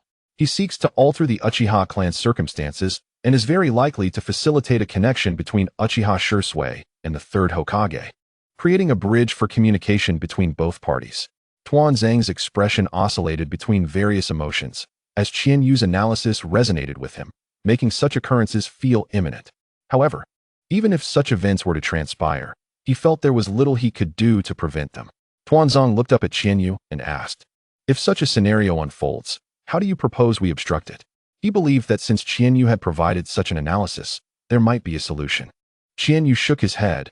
I believe that if it happens, it cannot be stopped, as the fourth Hokage, like the third, is quite conservative in his actions. However, we can compensate from other avenues. Tuanzang's gaze hardened. What do you mean by compensating from other avenues? Qianyu spoke earnestly to Tuanzang. When you confer with the third Hokage or Minato and are met with rejection, you might propose establishing a new department, corresponding with the Konoha Guard, through which we can continue to target the Uchiha clan. Chapter 199. Proposal for the establishment of a new department. Qianyu proposed to Tuanzang the creation of a new department, aligned with the Konoha Guard, to continue their focus on the Uchiha clan. Tuanzang lowered his head slightly, contemplating the feasibility of this idea. Qianyu's proposal provided Tuanzang with a fresh perspective. If a new department could indeed be established, Sarutobi Hiruzen and Minato would never allow him to monopolize power within it. This issue could be easily resolved. The Uchiha clan places great importance on the Konoha Guard, as it is perceived as a family department in the eyes of the Uchiha. With a little maneuvering to inform the Uchiha that this newly formed department was specifically targeting them, they would undoubtedly pressure Minato at the Hokage building. By the time a new department was established, it would be evident that Sarutobi Hiruzen and Minato had decided to adopt a conciliatory policy towards the Uchiha. Thus, if the Uchiha applied pressure, it was very likely that Hiruzen and Minato would concede and agree to disband the new department. At that point, Tuanzang would need to firmly disagree and, by riding the tide, split the department, allowing him to control the newly formed entity. However, there was one issue. Tuanzang queried, if a new department is formed, what about the ninjas assigned to it? None within Konoha wish to offend the Uchiha. And if they learn that we are specifically targeting them, it is likely that no one would join, and even those who did would choose to withdraw. Qianyu responded, this is hardly a problem. As long as the incentives are sufficient, and some of your root ninjas are integrated to guide the newcomers. Once they experience personally apprehending Uchiha clan members, they will realize that there is nothing to fear from the Uchiha, and no one will wish to withdraw.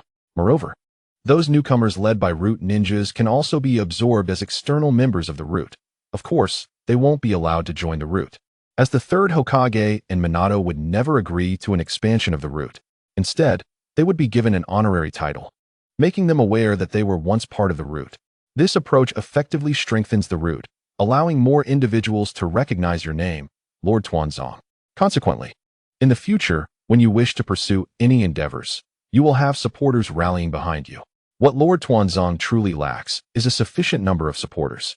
I do not understand why the second Hokage chose the third to be Hokage, but in my opinion, the position of Hokage is better suited to you. As the leader of a village, indecisiveness is indeed a grave flaw. Qian Yu's words struck a chord within Tuanzong. As a leader, indecisiveness is a cardinal sin. Reflecting on the early establishment of the 5 great nations, Senju Hashirama, the strongest of the ninja world, could have solidified Konoha as the most formidable village but chose to forfeit that opportunity. In pursuit of what he deemed peace, Hashirama sought to distribute the tailed beasts through the 5 Kage summit, forging alliances among the 5 great nations. However, this alliance was merely a facade of peace maintained by Hashirama's might. The ninja of various nations only feared Hashirama's power. Once he passed, the balance would shatter, leading to the outbreak of the first Great Ninja War. Had all tailed beasts been concentrated in Konoha at that time, many future conflicts could have been averted. In contrast, Senju Tobarama exhibited a far more iron-fisted approach. During his tenure, Tobarama devoted his utmost efforts to fortify the village's foundations, to resolve internal and external threats. He showcased remarkable political acumen by establishing a direct umbu under the Hokage to consolidate the authority of the leadership corps. The establishment of the Konoha police force was predominantly entrusted to the Uchiha clan, reflecting both a gesture of trust towards them and an opportunity to monitor their actions closely. Externally, Senju Tobarama instituted the umbu, directly commanded by the Hokage, thereby reinforcing the centralization of power. The members of the umbu were selected from among the village's elite ninjas by Senju Tobarama, tasked primarily with protecting the Hokage and preventing foreign incursions into Konoha. At times, they also undertook reconnaissance and assassination missions, donning white masks that mimic various animals, with the nature of their missions and all related information kept strictly confidential. This organization was the first of its kind among the 5 great nations. In addition, to ensure the legacy of will, Senju Tobarama founded the Konoha Ninja Academy, from which many distinguished ninjas have emerged. One could argue that while Senju Hashirama laid the foundation of Konoha, it was Senju Tobarama who nurtured it from a mere sapling into a magnificent tree. Danzo believed himself to be the one most akin to Senju Tobarama. However, the position of Hokage was awarded to Sarutobi Hiruzen.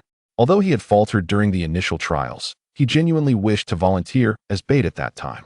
Consequently, the Hokage role fell into the hands of Sarutobi Hiruzen, a thorn that had long plagued Danzo's heart.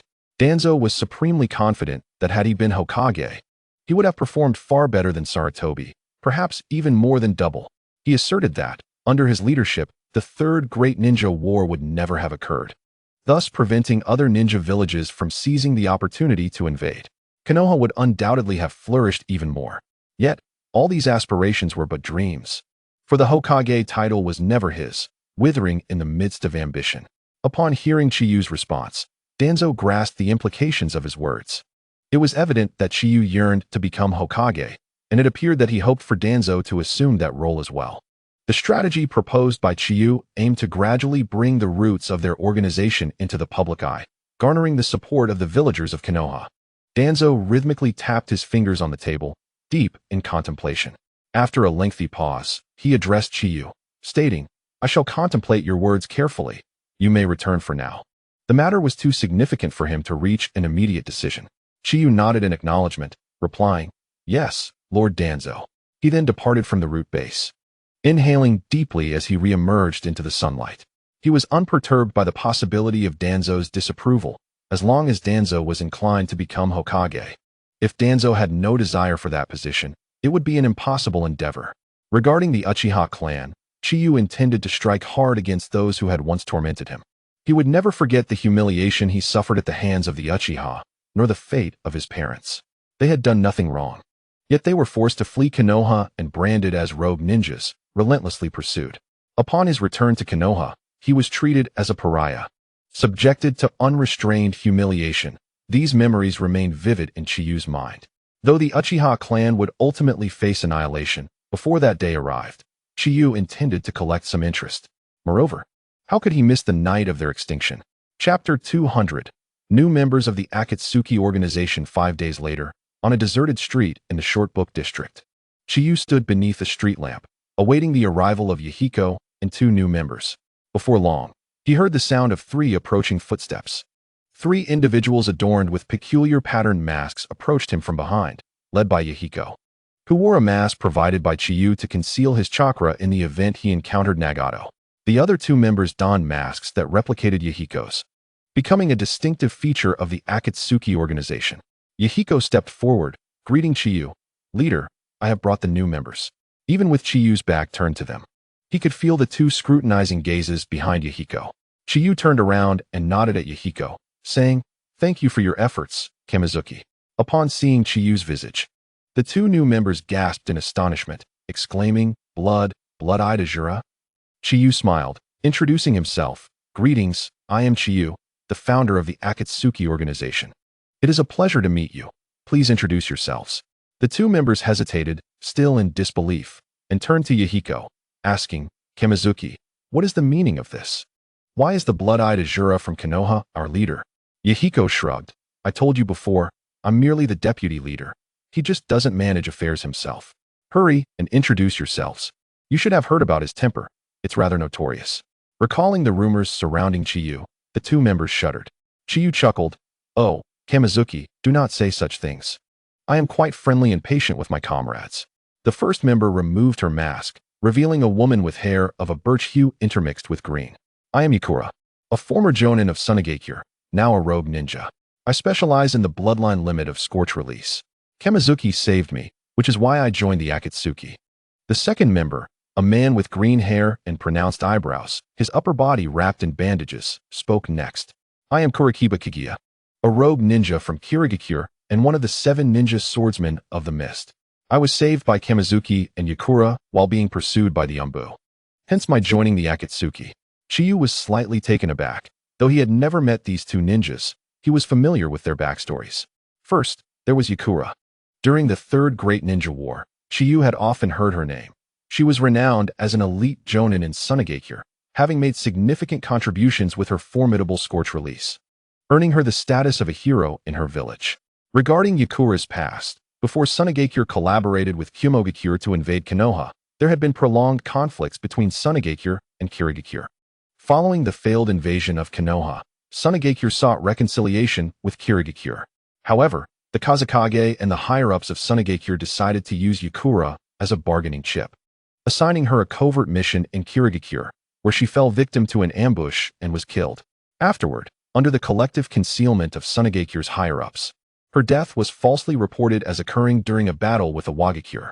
Kurikiba Kaguya was known as the wielder of the lightning blade, having narrowly escaped death in a battle against Might Guy.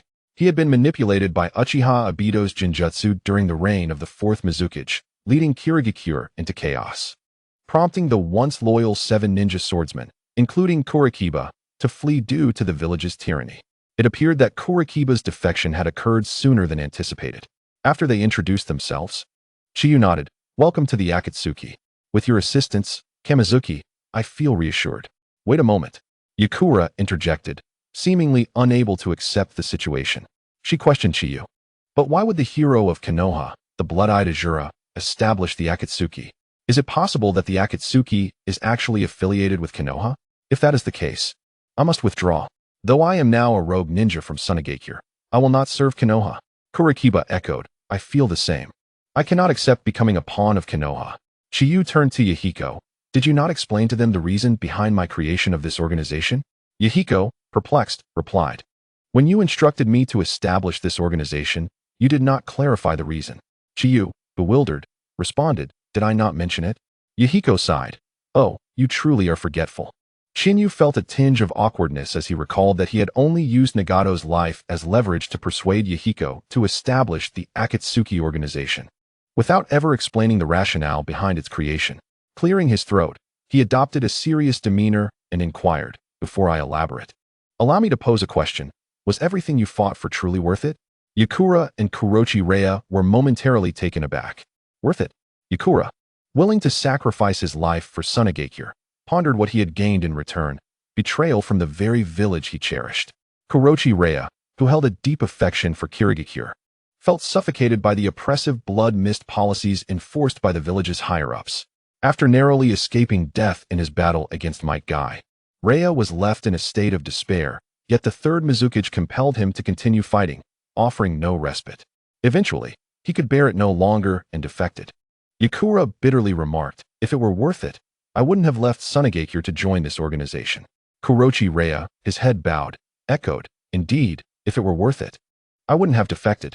Chiyu smiled faintly and stated, "I share your sentiments. It simply isn't worth it." Yakura and Kurochi Raya exchanged puzzled glances, struggling to comprehend why Chiyu would express such views. Logically, given Chinyu's immense reputation and accomplishments, one would assume he held a prominent position in Konoha and that his fervent efforts for the village would render it worthwhile in his eyes. Chiyu began to elucidate. "Do you think I speak insincerely? That my dedication to Konoha contradicts my belief that it is not worth it? Let me clarify. I had no choice. Had I not chosen to dedicate myself to Konoha, the shinobi world might not have known the blood-eyed Azura, nor would the name Chiyu exist. My family can be said to have been driven to their deaths by Konoha, and I once lived at the very bottom of the hierarchy there, subjected to humiliation by anyone who deemed themselves superior. During that time, if I had not fought, if I had not devoted myself to Konoha, my life would have remained in perpetual obscurity." Yakura and Kurochi Raya regarded Chiyu in astonishment, while even Yahiko was taken aback, for Chiyu had never shared such aspects of his past with him. Chapter 201. The past. Upon hearing Chiyu describe his existence at the lowest echelons of Konoha and the dire circumstances that would have persisted had he not fought to serve the village, Yahiko, Yakura, and Kurochi Raya found it hard to believe. To them, Chiyu did not seem to embody the struggles of hardship. A formidable ninja like him should have been cultivated from a young age to achieve such prowess. The difficulty for common ninja to rise stems from the disparity in resources. The strong become stronger while the mediocre remain mediocre. Although they had not witnessed Chinyu's battles on the battlefield, his reputation as a disciple of the legendary Orochimaru, combined with his mastery of the lightning-breathing technique and the tales of his kaleidoscopic Sharingan, were inescapable. More importantly, possessing the Sharingan signified his lineage as a member of the Uchiha clan. Yet, here was Chiyu claiming he had once been at the bottom of Konoha. How could a member of the Uchiha clan be relegated to such a status? Noticing the incredulous expressions on their faces, Chiyu chuckled lightly. "You don't believe me? Honestly, if I were in your position, I would find it hard to believe as well. When I introduced myself earlier, I refrained from revealing my surname because I have none. Despite possessing the Sharingan, I have no ties to the Uchiha clan in Konoha. I realize that unless I provide further details, you may not understand the depths of my disdain for Konoha. I was initially hesitant to disclose this, but since we will be comrades fighting side by side, it seems prudent to share a part of my story with you. Before I turned 5, I did not reside in Konoha, as my parents were driven out by the Uchiha clan. The reason for their expulsion was the enmity between our families. My father was a member of the Senju clan, while my mother belonged to the Uchiha clan. I trust you understand the implications of that?" Yakura and Kurochi Raya widened their eyes in disbelief as they gazed at Chiyu. Yahiko, appearing somewhat confused, asked, "What s with your expressions? They were merely from 2 different clans, were they not?" Yakura, struggling to find the right words, glanced at Yahiko. "Shindai, do you truly not know?" Yahiko scratched his head. "Should I know something?" Kurochi Raya explained, during the era of turmoil, before the concept of ninja villages existed, battles were fought between clans. The 2 most powerful clans in the shinobi world at that time were the Senju and the Uchiha, for reasons unknown. The then clan leader of the Uchiha, Madara Uchiha, reconciled with Hashirama Senju, and together they established Konoha, inspiring the other 4 nations to form their own ninja organizations, thus commencing the era of a unified shinobi world. However, the Senju and Uchiha clans remained bitter foes. Later, Madara mysteriously left Konoha and returned to launch an attack against it, attempting to destroy the village. Hashirama defeated Madara, leading to his demise. The valley where they fought is now known as the Valley of the End, with Konoha erecting statues on either side to commemorate their battle. This history is well known among most shinobi in the world. Yahiko felt somewhat embarrassed, rubbing his nose. He genuinely did not know and had never been particularly fond of studying. Yakura inquired of Chiyu, "You mentioned your parents were forced out of Konoha because they were together?" Chiyu nodded, "Precisely. After Sarutobi Hiruzen assumed leadership, the Senju clan was absorbed into Konoha, effectively extinguishing its existence. Konoha became dominated by the Uchiha clan. However, the Uchiha could not accept my parents' union, and at that time, my mother was already pregnant with me. The Uchiha clan pressured my mother to abandon me. Ultimately, my father stealthily infiltrated the Uchiha clan's territory, took my mother, and fled from Konoha. The Uchiha clan then pressured Hiruzen Sarutobi to label my parents as rogue ninjas, forcing them to go on the run. Eventually, due to my mother's Sharingan, they were targeted by other shinobi. My father died defending my mother and me, and before her demise, my mother returned me to Konoha, pleading with Hiruzen Sarutobi, which allowed us to live there. However, since my bloodline was not purely Uchiha, I was not recognized by the Uchiha clan. Furthermore, the Uchiha's poor reputation in Konoha led the ignorant masses to vent their frustrations on me, a half Uchiha, due to my parents' status as rogue ninjas. I was left to endure humiliation in Konoha, stripped of dignity, with no one to come to my aid. Yahiko, Yakura, and Kuroichi Raya listened in stunned silence. They had never imagined that such a powerful figure as Chiyu had endured such hardships in Konoha. Yahiko bit his lip and asked, "What happened next?" Chiyu shrugged. "To survive in Konoha, I had no choice but to serve it. Eventually, I was fortunate enough to catch the eye of my teacher, Orochimaru, and gradually made my way to where I stand today." While Chiyu spoke with apparent ease, Yahiko and the others believed the journey had been fraught with unimaginable hardships. Yakura regarded Chiyu with a strange expression, asking, "So, you harbor hatred for Konoha?" Chiyu smiled and countered, "What do you think? While Konoha has sheltered me for many years, I have devoted myself to the village for just as long. If there is any debt of gratitude, it has long been repaid. Our relationship can only be described as one of cooperation. Beyond that, what remains is enmity, is it not?" Kuroichi Raya speculated, "In other words, you established this organization as an act of revenge against Konoha?" Chiyu shook his head once more and said, "Do not be so narrow-minded. Instead, broaden your perspective. Now that you are aware of my past, you should no longer resist my organization, correct? Allow me to elucidate the reasons behind the establishment of this organization. We, the members, can be regarded as ninjas poisoned by the hidden villages. All our efforts and sacrifices are, in their eyes, taken for granted, and we exist only to be discarded at their convenience. Our passion is rendered worthless. Thus, why not redirect that passion towards ourselves?" Yahiko inquired with confusion. "Redirecting passion towards ourselves?" Chiyu nodded. "In simpler terms, it means to love oneself. The shinobi world is poised to enter a decade of peace. However, after those 10 years, chaos will reign supreme, far surpassing the recently concluded Great Ninja War. Our organization's goal is to carve out a sanctuary in this tumultuous world. While we may not be able to alter the shinobi realm, we can strive to live a life devoid of regrets, one that aligns with our desires." Chapter 202.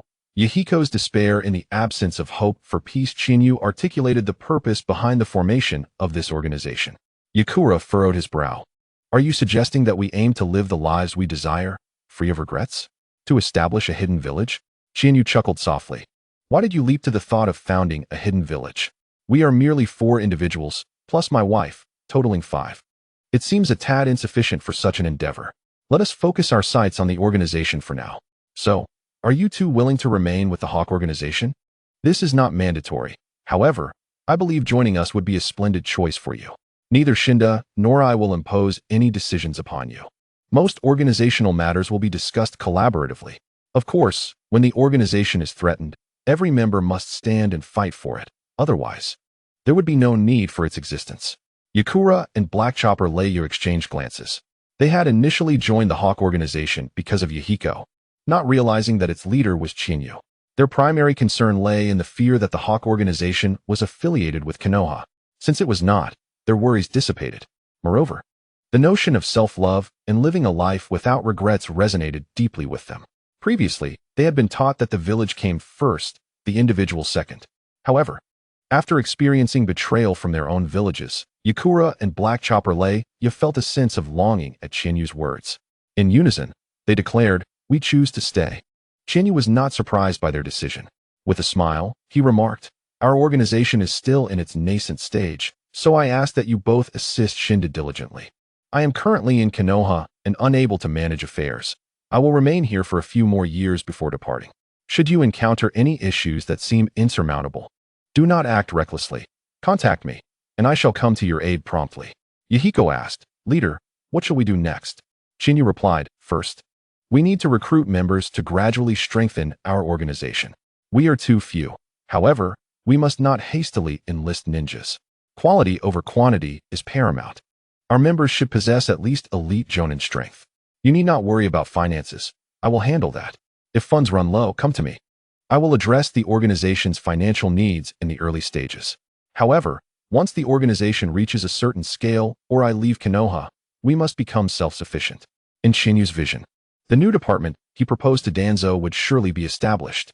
Danzo would ensure Chinyu's inclusion, allowing him to amass wealth through this new department to support the Hawk organization. Chinyu continued to explain the organization's future plans. The upcoming dynamics of the shinobi world will not undergo significant changes. At most, there will be localized skirmishes. Pay close attention to a mercenary group known as the Akatsuki. Upon hearing the name, Yahiko trembled slightly. Chinyu noticed but chose not to acknowledge it, continuing, "In the future, we may collaborate with the Akatsuki. However, our relationship will be strictly one of cooperation, as we might also find ourselves in opposition." The Akatsuki's objective is to collect all 9-tailed beasts, Black Chopper Leio exclaimed in astonishment. "Do they not fear the 5 great shinobi villages?" Chinyu explained. "That is precisely the issue. The Akatsuki possesses the capability to gather tailed beasts, yet they are currently in a developmental phase, much like our organization. Their leader wields the Rinnegan, exhibiting formidable strength, and the ninjas under their command are elite jonin from various villages. Collecting tailed beasts is tantamount to declaring war against the 5 great shinobi villages. As they progress in their collection, the shinobi world will descend into chaos." Yakura asked, "Should we intervene?" Chinyu countered, "Why should we intervene?" After some contemplation, Yakura replied, "If the shinobi world descends into chaos, it would not bode well for us either." Chinyu shook his head. "In my view, chaos within the shinobi world is inevitable. I believe you have observed that the recent war ended solely because the resources and ninjas of each village had been nearly exhausted. Once each village recuperates and replenishes its resources and ninjas, the next war will not be far off. Moreover, we cannot stop the Akatsuki, and as for the reasons, you need not concern yourselves with them now. Let things unfold naturally." Yahiko, Yakura, and Black Chopper Leia nodded in understanding. Chinyu turned to Yahiko. "Shinda, let us have a private conversation." Chinyu and Yahiko stepped aside. Chinyu inquired, "Having traveled through the shinobi world, what are your thoughts? Do you still believe your previous theory of peace can succeed?"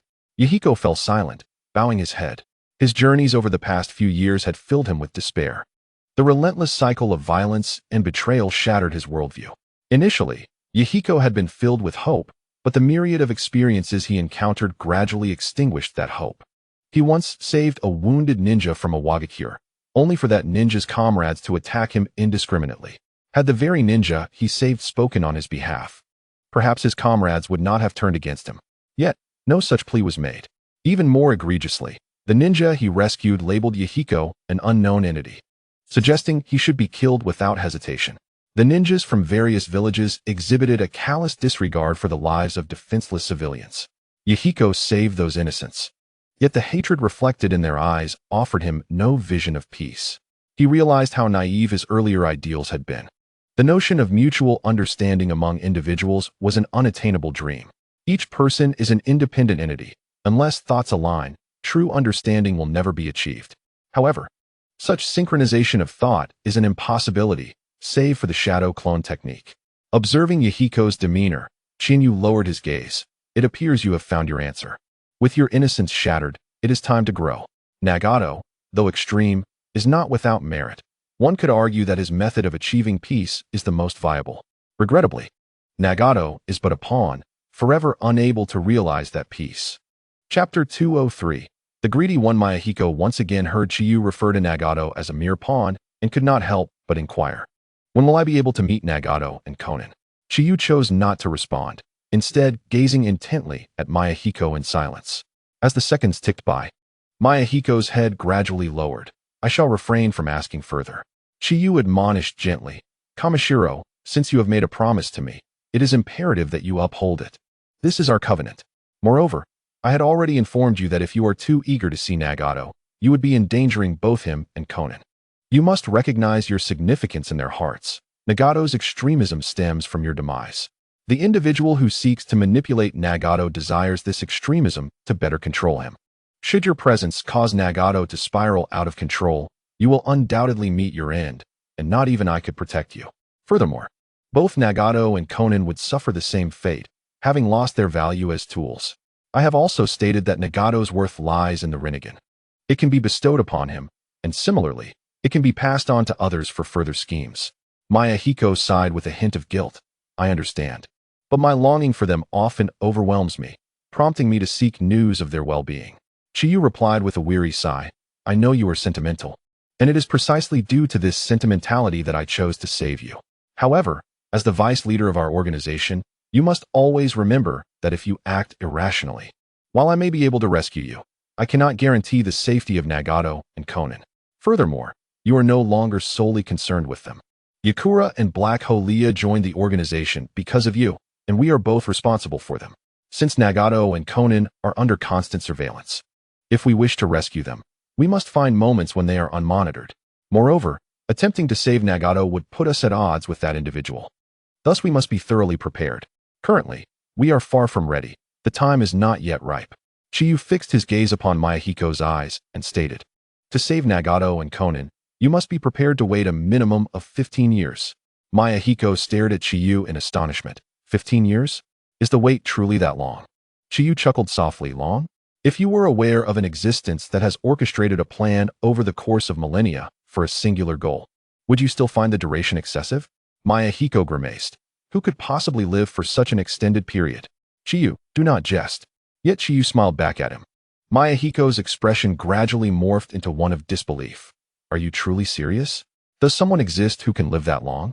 Leaning against the wall and gazing at the moon, Chiyu replied, Mayahiko, this shinobi world is profoundly intricate. It is rife with oddities. One misstep can lead to irreversible consequences, a truth you have likely already encountered. Your previous Akatsuki organization was a grave error, unable to withstand the likes of Hanzo the Salamander, who ultimately allied with Danzo to annihilate all your members. Now we are all prey. To transition from prey to hunter, we must be thoroughly prepared and strengthen our own capabilities. After taking a deep breath, Mayahiko stated, I understand now, Chiyu. I shall refrain from making such remarks in the future, and I will approach every matter with rationality. Chiyu nodded. Very well. It is good that you comprehend. Now, let us join our new companions. Chiyu and Mayahiko reunited with Yakura and Black Holia. Chiyu addressed the trio. The purpose of gathering you here was to become acquainted. Now that this objective has been achieved, I must return to Konoha. I welcome you to the organization, and until we meet again. With that, Chiyu turned to leave. Suddenly, Mayahiko called out, Chiyu, wait. Chiyu turned back, perplexed, and asked, Kamishiro, is there something else? Mayahiko hesitated, his mouth opening and closing as if struggling to articulate his thoughts. Yakura and Black Holia exchanged curious glances. What could be so difficult to voice? Chiyu, somewhat exasperated, remarked, Kamishiro, you are a vice leader. Could you not be more forthright? Mayahiko, blushing, confessed, you mentioned organizational funds. I currently have only enough for a few meals for the three of us. Yakura and Black Holia staggered, both incredulous. Was that what all this was about? Nevertheless, they too had been financially strained, with Mayahiko covering their meals, which had been quite meager. Chiyu, bemused, stepped closer to Mayahiko. Such trivial matters should be voiced directly. Reaching into his pocket, Chiyu's expression shifted to one of awkwardness. He had not brought much money with him. After emptying his pockets, he revealed a total of 470 ryo. Chiyu pressed the money into Mayahiko's hands. The trio stared at the odd assortment of coins in astonishment. Their organization appeared to be rather impoverished. Would the organizational funds also be so paltry? Chiyu cleared his throat. I didn't bring much upon leaving. Use this for now. If you refrain from indulging in extravagant meals, it should last 3 or 4 days. You may stay in Shiraku Street temporarily. After I return to Konoha, I will send my summoning beast to deliver more funds. Approximately 2 million Rio. The trio's eyes transformed into symbols of currency upon hearing the mention of 2 million Rio. All three were elite jonin, accustomed to earning such amounts effortlessly while completing missions in their respective villages. Although Mayahiko had an organization, it was not lucrative, and with Conan managing the funds, they were not in dire straits. However, as renegades, they lacked missions and thus had no income, leading to their current hardships. The prospect of 2 million Rio was exhilarating. Chiyu, suppressing a smirk at their greedy expressions, cautioned, "Be prudent with your spending and seek out some mercenary tasks. Although I have some savings, I still have a wife to support, so do not squander it all." "We understand." The trio replied eagerly, nodding like chicks pecking at grain. A sense of foreboding filled Chiyu's heart. He felt compelled to reiterate, "I mean it, be frugal." "We got it. No need for further reminders.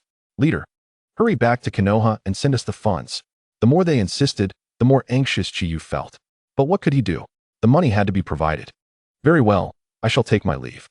With a wave, Chiyu vanished into the night. Chapter 204. Risk it all. Transform a bicycle into a motorcycle after Chiyu's departure. Black Holia immediately proposed, "Kamishiro, we have been eating poorly for too long. With 2 million Rio on the way, let us indulge in a lavish meal." Mayahiko wholeheartedly agreed. "That sounds reasonable. Let us set off." Upon returning to Konoha, Chiyu withdrew 2 million Rio from his personal treasury and penned a note instructing his summoning beast to deliver the funds to Mayahiko and the others on Shiraka Street. 3 days later, on a bench in Shiraka Street, 3 figures resembling humans lounged lazily. These 3 beings were none other than Mayahiko, Yakura, and Black Holia. 3 days prior, after Chiyu's departure, the trio, eager to celebrate the impending arrival of 2 million Rio for their organization, had indulged in a luxurious sushi restaurant. After a lavish feast, they had spent a staggering 10,000 Rio. The total, combining Chiyu's funds and what Mayahiko had on hand, amounted to 11,000 Rio. In a single meal, they had consumed 10,000 Rio. The 3 of them had only 1,000 Rio left in their pockets. When Yahi and his companions emerged from the sushi restaurant, they were left in a daze. The distance to Shuangsa Street would typically take 2 days from Konoha, making it 4 days for a round trip, and hastening their pace would still require 3 days. This meant that they had to survive at least 3 days on this 1,000 Rio. However, the cheapest bowl of ramen on Shuangsa Street cost 100 Rio, and with 3 meals a day for 3 people, they would spend 900 Rio daily. With only 1,000 Rio, they could sustain themselves for just 1 day, leaving them to starve for the next 2. In truth, if they were to stretch their resources, they could share a bowl of noodles and make it through 3 days. Yet, Shuangsa Street was teeming with casinos. Thus, the trio contemplated taking a gamble, hoping to transform their fortunes. However, the outcome was predictably bleak. Otherwise, they would not be sprawled on a bench like limp noodles. Had they not been waiting for Chinyu's summoning beast, they might have resorted to hunting. Yahi patted his growling stomach and inquired, "Hey, Kamishiro, when will the funds arrive?" Yahi responded weakly, "I don't know." Hey Chi Leia added, "Kamishiro, can you hurry him up?" Yahi sighed, "I've already asked him. He said the summoning beast is on its way, and we can't press him further. He seems to sense it. I'm worried about being scolded." Hey Chi Leia lamented, "Once upon a time, I was also an elite jonin of the Mist Village, one of the 7 ninja swordsmen, and now I've fallen to such depths. The disparity is too great." Yahi and Leia sighed in unison. At that moment, a sinister voice echoed, "You 3 look like a bunch of useless fools. Are you companions of Lord Chinyu?" Yahi, Leia, and Heichi jumped up from the bench, their eyes glowing ominously as they fixed their gazes on the little green snake on the ground. The snake, feeling the intensity of their stares, took a cautious step back. "Why are you 3 useless fools staring at me?" Yahi seized the little snake, demanding, "You're Chinyu's summoning beast, right? Hand over the money." The little snake squirmed violently in Yahi's grasp. "Let go of me, you yellow-haired fool." Leia mused, "Can snakes be eaten?" Heichi swallowed hard. "They can. I've had it before, and it tasted quite good." The little snake's tiny eyes widened in shock. It realized these 3 were mad enough to consider eating it. However, being a smart snake, it pleaded, "No, I'm here to deliver money. If you eat me, the money is gone." Instantly, the 3 awakened to the situation and hurriedly set the snake down, smiling as if it were their ancestor. "We would never want to eat you. It was a misunderstanding. Where's the money? Quickly show us." The little snake's belly wriggled, and then it regurgitated a sticky scroll, saying, The money is inside this scroll. You big fools who want to eat snakes. Before Yahi and the others could react, the little snake transformed into smoke and vanished. They stood frozen for a moment. Did that snake just insult us? It seemed to imply we looked like fools from the start. How outrageous. The trio simmered with indignation but felt powerless. The little snake had scolded them and then made its escape. However, Yahi, Leia, and Heichi's eyes sparkled as they gazed at the sticky scroll on the ground. Ignoring the gooey substance, Yahi unrolled the scroll and released its seal. A vast amount of money burst forth from it, causing Yahi, Leia, and Heichi to break into silly grins. Nevertheless, they were in a public place, and the money spilling from the scroll attracted the attention of many passers-by in Shuangzi Street, a place rife with unsavory characters. Upon seeing the money, a group of ruffians began to encircle them like wolves drawn to meat. Noticing one person attempting to snatch the money, Heichi drew his thunderblade, crackling with electricity, and swung it down. Fortunately, he had no intention of harming anyone, or that person's hand would have been lost. With a fierce glare, Heichi warned, "Anyone who dares to touch this money will find themselves at their own funeral." Realizing that Heichi was not to be trifled with, the onlookers retreated to avoid trouble. Meanwhile, Yahi and Leia hastily gathered the money. With newfound confidence, they stood tall and declared, "Let us go. It's time to eat. We're going for something good." In Konoha, Uzumaki Kushina asked Chiyu, "Chiyu, what's wrong? Why do you look so distressed?" Chiyu forced a smile. "I don't know why, but I have an unsettling premonition." Kushina sat beside him and whispered, "Is it about that organization of yours? Didn't you say those three are quite strong? You shouldn't worry." Since he had promised Kushina not to hide anything, Chiyu had already disclosed the details about the Akatsuki organization to her, including his recent trip to Shuangzi Street. He shook his head. "I'm not concerned about their strength. I worry that they might squander the money.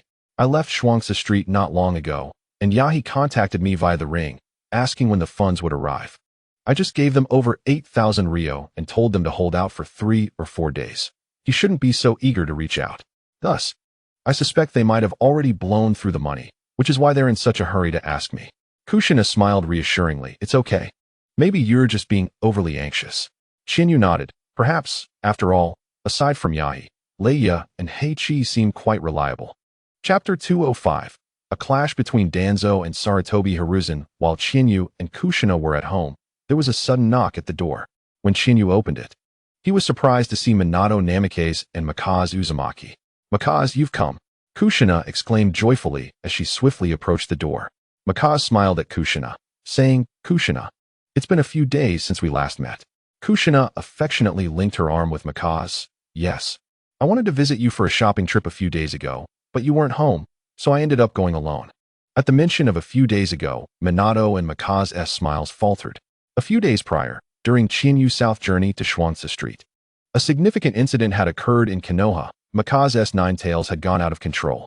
Although Chiyu had reached an agreement with the Nine Tails, Mikaze's loss of control was beyond the beast's influence, as she could not handle the overwhelming chakra, leading to chaos. Minato had used a sealing technique to subdue the rampaging Kushina. While subduing Mikaze, the tailed beast bomb she attempted to unleash had inspired Minato, leading to the conceptualization of the Rasengan technique in his mind. Sensing the change in atmosphere, Chiyu politely stepped aside and asked, "Would you like to come in and sit?" Minato shook his head. "No, Mikaze and I are here specifically to deliver invitations. We still have to visit others." Kushina gasped, "Are you two getting married?" Mikaze replied with a smile, "Yes, we've decided to get married in half a month, and you and Chiyu must come." Minato handed an invitation to Chiyu, who accepted it, and, following the formalities, wished, "Then I wish you both happiness in advance." Minato nodded with a smile, "Thank you." Miyuki Uzumaki addressed Kushina Uzumaki, saying, "Kushina, would you accompany me for the next few days? I wish to select my wedding attire." Without hesitation, Kushina replied, "Of course." They exchanged farewells, and Minato Namikaze departed with Miyuki. Sitting on the sofa, Kushina took the invitation from Chiyu and gazed at it, reflecting, "Time indeed flies. Miyuki is about to marry Minato." Chiyu, seated beside her, chuckled and remarked, "Your sentiment comes rather late, doesn't it? Minato is our peer, and Miyuki is apparently 2 years his senior. Besides, we are in a time of peace. If not now, when will they marry?" After pondering, Kushina concurred, "You're right. I should have lamented when we both wed." In the blink of an eye, we're both married. I vividly recall our days at the Ninja Academy, when you were so indifferent to me that I had to take the initiative to befriend you. How outrageous. Kushina pouted in mock anger. Chiyu playfully poked her puffed cheek. Agreeing, I share your sentiment. I was indeed foolish to disregard you back then. With arms crossed, Kushina huffed. At least you recognize your mistake. Today you shall cook. Chiyu laughed, accepting. What would you like to eat? Curry beef rice. Chiyu saluted her, declaring, I promise to fulfill this task. Will you accompany me to procure the ingredients? My dear wife? Standing, Kushina looked down at Chiyu and said, I shall reluctantly agree. Hand in hand, they left their home. In the following days, Kushina and Miyuki explored the streets together, while Chiyu dedicated his time to training at Orochimaru's base. Recently married to Kushina, Chiyu wished to spend more time with her before venturing into the Dragon Cave to attempt mastering Sage Mode. Meanwhile, at Sarutobi Hiruzen's residence, Danzo inquired, Hiruzen, it has been some time since the war concluded. We should discuss how to further address the Uchiha clan. Hiruzen paused, his hand hovering over his pipe before he set it down, replying, Danzo, this matter is not urgent. Let us postpone this discussion for a while. Danzo's expression darkened considerably. Chiyu's suspicions were indeed correct. He knew Hiruzen well enough to recognize that Hiruzen was merely stalling, attempting to evade the issue. Danzo spoke sternly, Hiruzen, do not presume that I am unaware of your thoughts. We have painstakingly brought the Uchiha clan to this point. We are on the verge of achieving results. And you wish to let them go? Hiruzen furrowed his brow, responding, Danzo, the war has only just ended. Konoha cannot afford any further turmoil. The Uchiha clan is currently led by Fugaku Uchiha, a ninja who desires peace for the village. Under his leadership, the Uchiha have become much more restrained. I believe we should grant them an opportunity for change, as we are all part of the same village. If they are willing to transform, should we not extend a chance? Danzo gritted his teeth, retorting, Fugaku Uchiha desires peace? Do not jest. The Uchiha are inherently malevolent. He must be aware of our targeting them and is merely feigning compliance. How can you be so foolish as to trust him? If we halt our campaign against the Uchiha now, what will become of our previous efforts?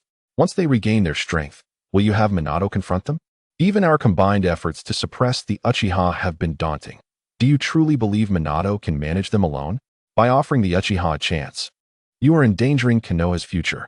I cannot fathom why Tobirama-sensei would appoint you as Hokage. If he knew of your decisions regarding the Uchiha, he would be utterly disheartened. Hiruzen exuded a commanding aura as he gazed at Danzo, declaring, Danzo, Tobirama-sensei would desire stability for Konoha, not internal strife that depletes our strength. Regardless, the Uchiha have indeed moderated their behavior, and their contributions during the war cannot be overlooked. Thus, it is reasonable to extend them a chance. Though retired, Hiruzen's presence remained formidable. His anger towards Danzo was palpable. Danzo, equally vexed, challenged, if you grant the Uchiha a reprieve and they become uncontrollable again, who will address the fallout? Will it be you, the retired third Hokage, or the newly appointed fourth Hokage?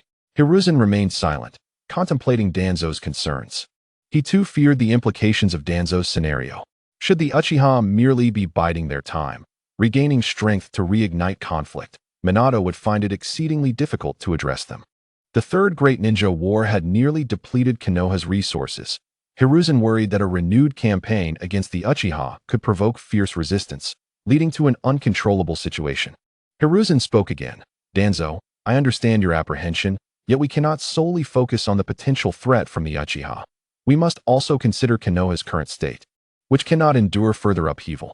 Let us revisit this matter when Konoha stabilizes. For now, we must maintain the status quo. Danzo's chest heaved in frustration, clearly exasperated by Hiruzen's stance. After a prolonged moment, he regained his composure, breathing steadily. He reaffirmed, Are you truly resolved in this decision? Hiruzen nodded, Yes. We cannot allow the Uchiha to hinder the village's progress. Danzo grumbled, Hiruzen, since you have made this decision, I must comply. After all, the current Hokage is your disciple. Your decision is inherently his. If I am to concede, you must agree to one condition. Hiruzen, wary, replied, State your terms. Danzo elaborated on Chiyu's proposal. If we are to maintain the status quo, we must not remain idle. We cannot allow past events to repeat themselves. Therefore, I suggest establishing a department that corresponds with the Konoha Guard to counterbalance the Uchiha clan. Hiruzen, perplexed, inquired, a department that corresponds with the Konoha Guard? Danzo affirmed, indeed. The Uchiha's influence has surged due to the Konoha Guard. Thus, creating a department to dilute their power would compel the Uchiha to consider this new entity in their actions. Hiruzen questioned, how do you propose to dilute the Konoha Guard's authority? Danzo responded, the Konoha Guard is responsible for establishing village regulations, enhancing and maintaining order and security within Konoha, as well as apprehending individuals with criminal tendencies. Such authority is substantial. Henceforth, the Konoha Guard would be tasked with reinforcing and preserving the order and security of Hidden Leaf Village, alongside apprehending those with criminal inclinations. The newly established department is responsible for formulating regulations within the village and apprehending ninjas with criminal inclinations. Sarutobi Hiruzen squinted his eyes. Arresting ninjas with criminal tendencies? Ultimately, you wish to target the Uchiha clan, do you not? Danzo replied coldly. If the Uchiha clan were devoid of crime, how could I utilize this new department against them? Did you not assert that the Uchiha clan has become more restrained? At the end of the day, your distrust towards them persists, does it not? This is my final ultimatum. Either continue to target the Uchiha clan or establish a new department. After a prolonged contemplation, Sarutobi Hiruzen stated, I am now retired and no longer the Hokage. This matter must be left for Minato to decide. Danzo rose with a grim expression. Then let us seek him out immediately. This decision must be made forthwith. Hiruzen, you think of Konoha, and I do as well. Consider the considerable troubles the Uchiha have caused us in the past. They proceeded to the Hokage building to consult Minato Namikaze. Within the Hokage's office, Sarutobi Hiruzen recounted the entire situation to Minato, urging him to make a decision. With a serious expression, Minato replied, I believe it is unnecessary to specifically target the Uchiha clan at this juncture.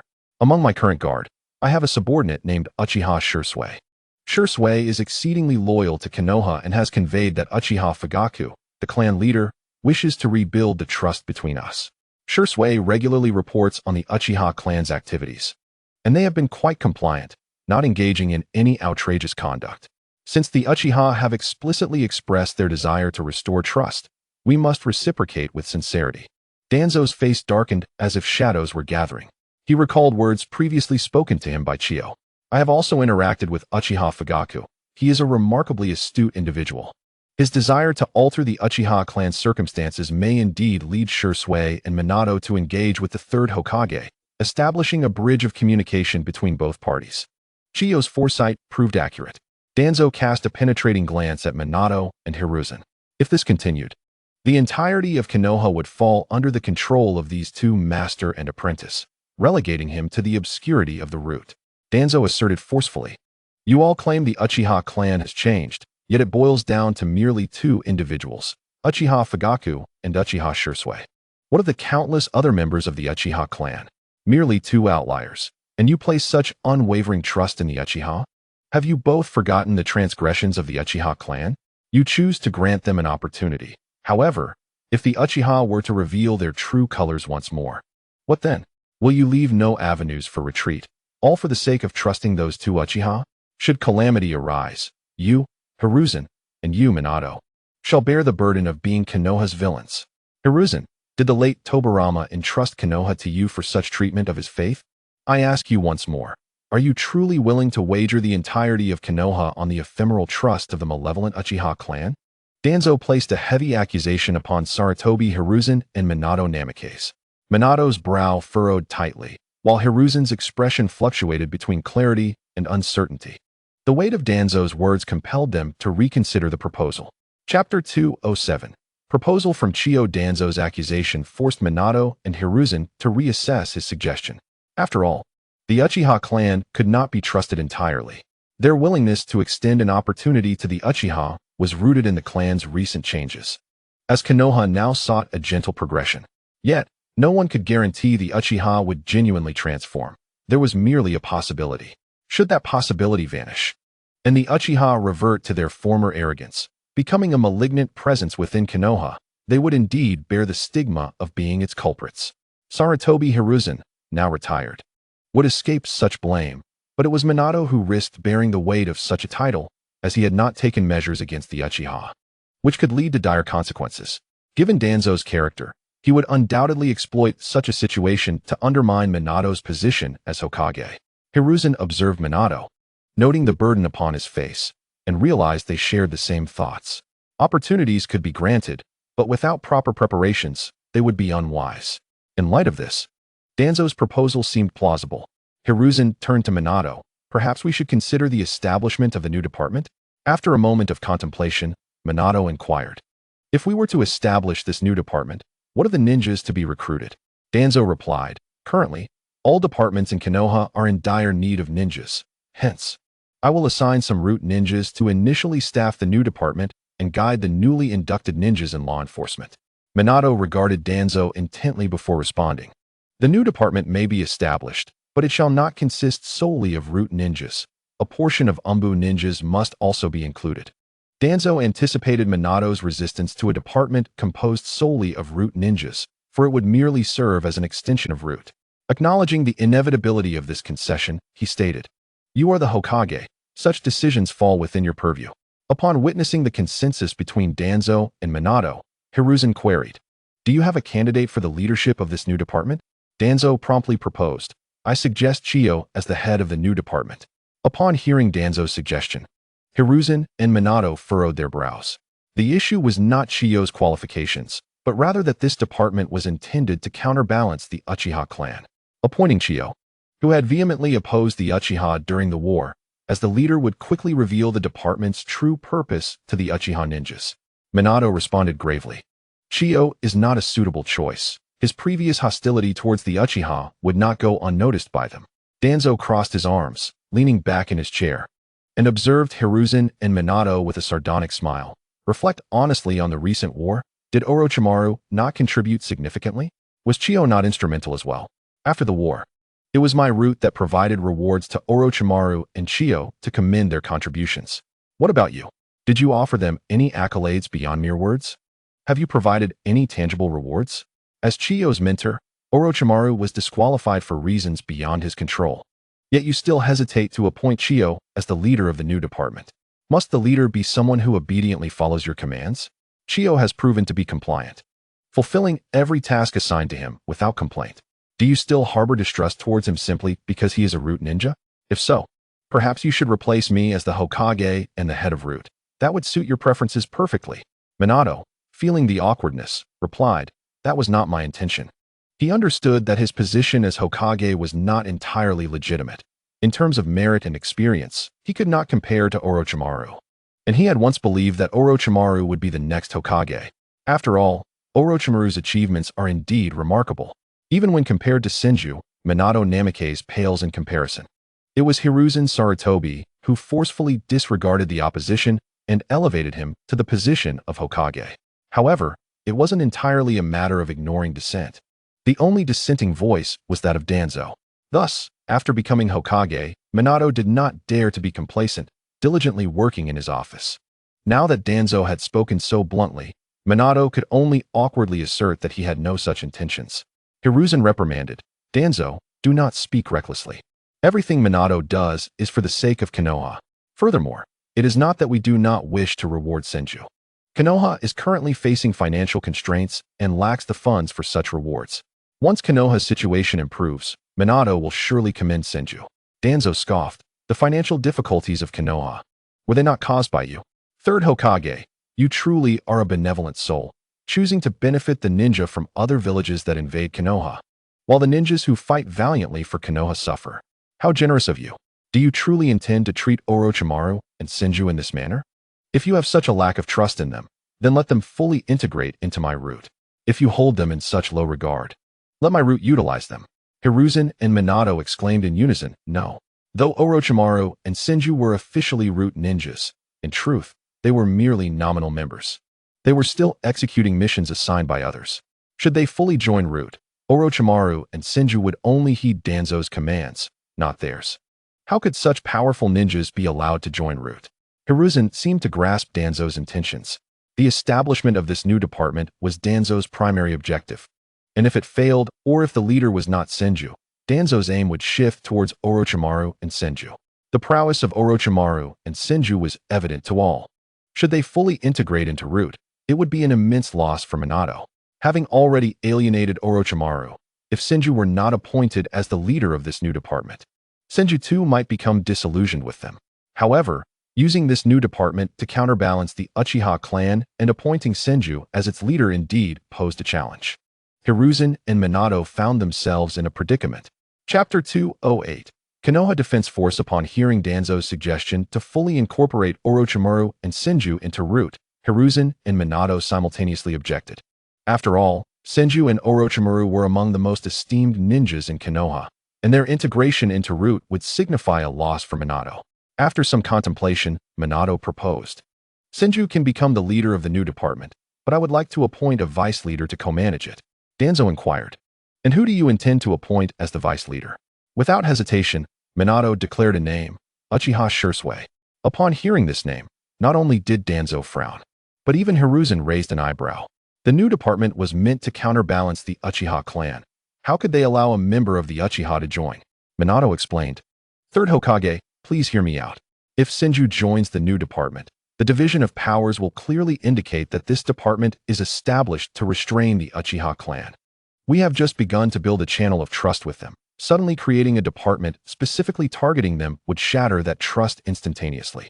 While the Uchiha cannot be fully trusted now, it does not mean they cannot be in the future. If the Uchiha truly seek change, this new department would obliterate that opportunity. Since we are making Senju the leader, we need someone to reassure the Uchiha and provide them with a sense of security. Shursui, being a member of the Uchiha clan and also a member of the Hokage's Guard, who transcends tribalism, is the perfect choice. After some consideration, Hiruzen nodded. Indeed. That makes sense. If we are to appoint Senju as the leader of the new department, we must provide the Uchiha with a sense of security. It is fitting for Shursui to take on the role of vice leader. Danzo mulled over the idea and concluded that to make Senju the head of the new department, Uchiha Shursui must be appointed as vice leader. However, Danzo believed that Senju would undoubtedly have the upper hand over Shursui. Thus, Danzo nodded in agreement. Very well, I consent. Minato replied. Then the name of the new department shall be Konoha Defense Force, with the authority to establish regulations within the village and apprehend ninjas with criminal tendencies. The initial members will comprise some from Root and some from the Umbu, along with further recruitment. The leadership will be shared by Senju and Uchiha Shursui. Third Hokage and Hokage's advisor. Do you have any additions? Minato inquired. Hiruzen nodded. Let it be so. Danzo concurred. Agreed. This matter must be expedited. I will arrange for the Root ninjas to join the Konoha Defense Force immediately. Fourth Hokage, please do the same. With that, Danzo stood and departed from the Hokage's office. Once Danzo had left, Minato remarked, it seems the Hokage's advisor truly harbors animosity towards the Uchiha. Hiruzen sighed. Indeed. It can be said that Danzo is the most adversarial towards the Uchiha clan in all of Konoha. However, he approaches the Uchiha issue entirely from Konoha's perspective. After all, history has shown us that the Uchiha clan's past actions in Konoha were excessively egregious, necessitating Danzo and I to adopt a rather extreme stance against them. Danzo is not entirely incorrect. We must indeed prepare ourselves to restrain the Uchiha clan's past transgressions. Minato, I will leave the affairs of the Konoha Defense Force in your capable hands, Hiruzen concluded. Minato smiled and replied, it is no trouble, as long as it benefits Konoha. It is all worthwhile. However, it seems I must pay a visit to the Uchiha clan's territory.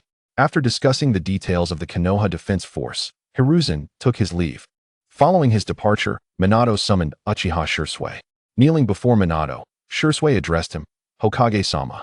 Minato gestured for Shursui to sit, saying, Shursui, I have matters to discuss with you. Once seated, Minato explained, Shursui, after discussions among myself, the third Hokage, and the Hokage's advisor, we have decided to establish a new department within Konoha.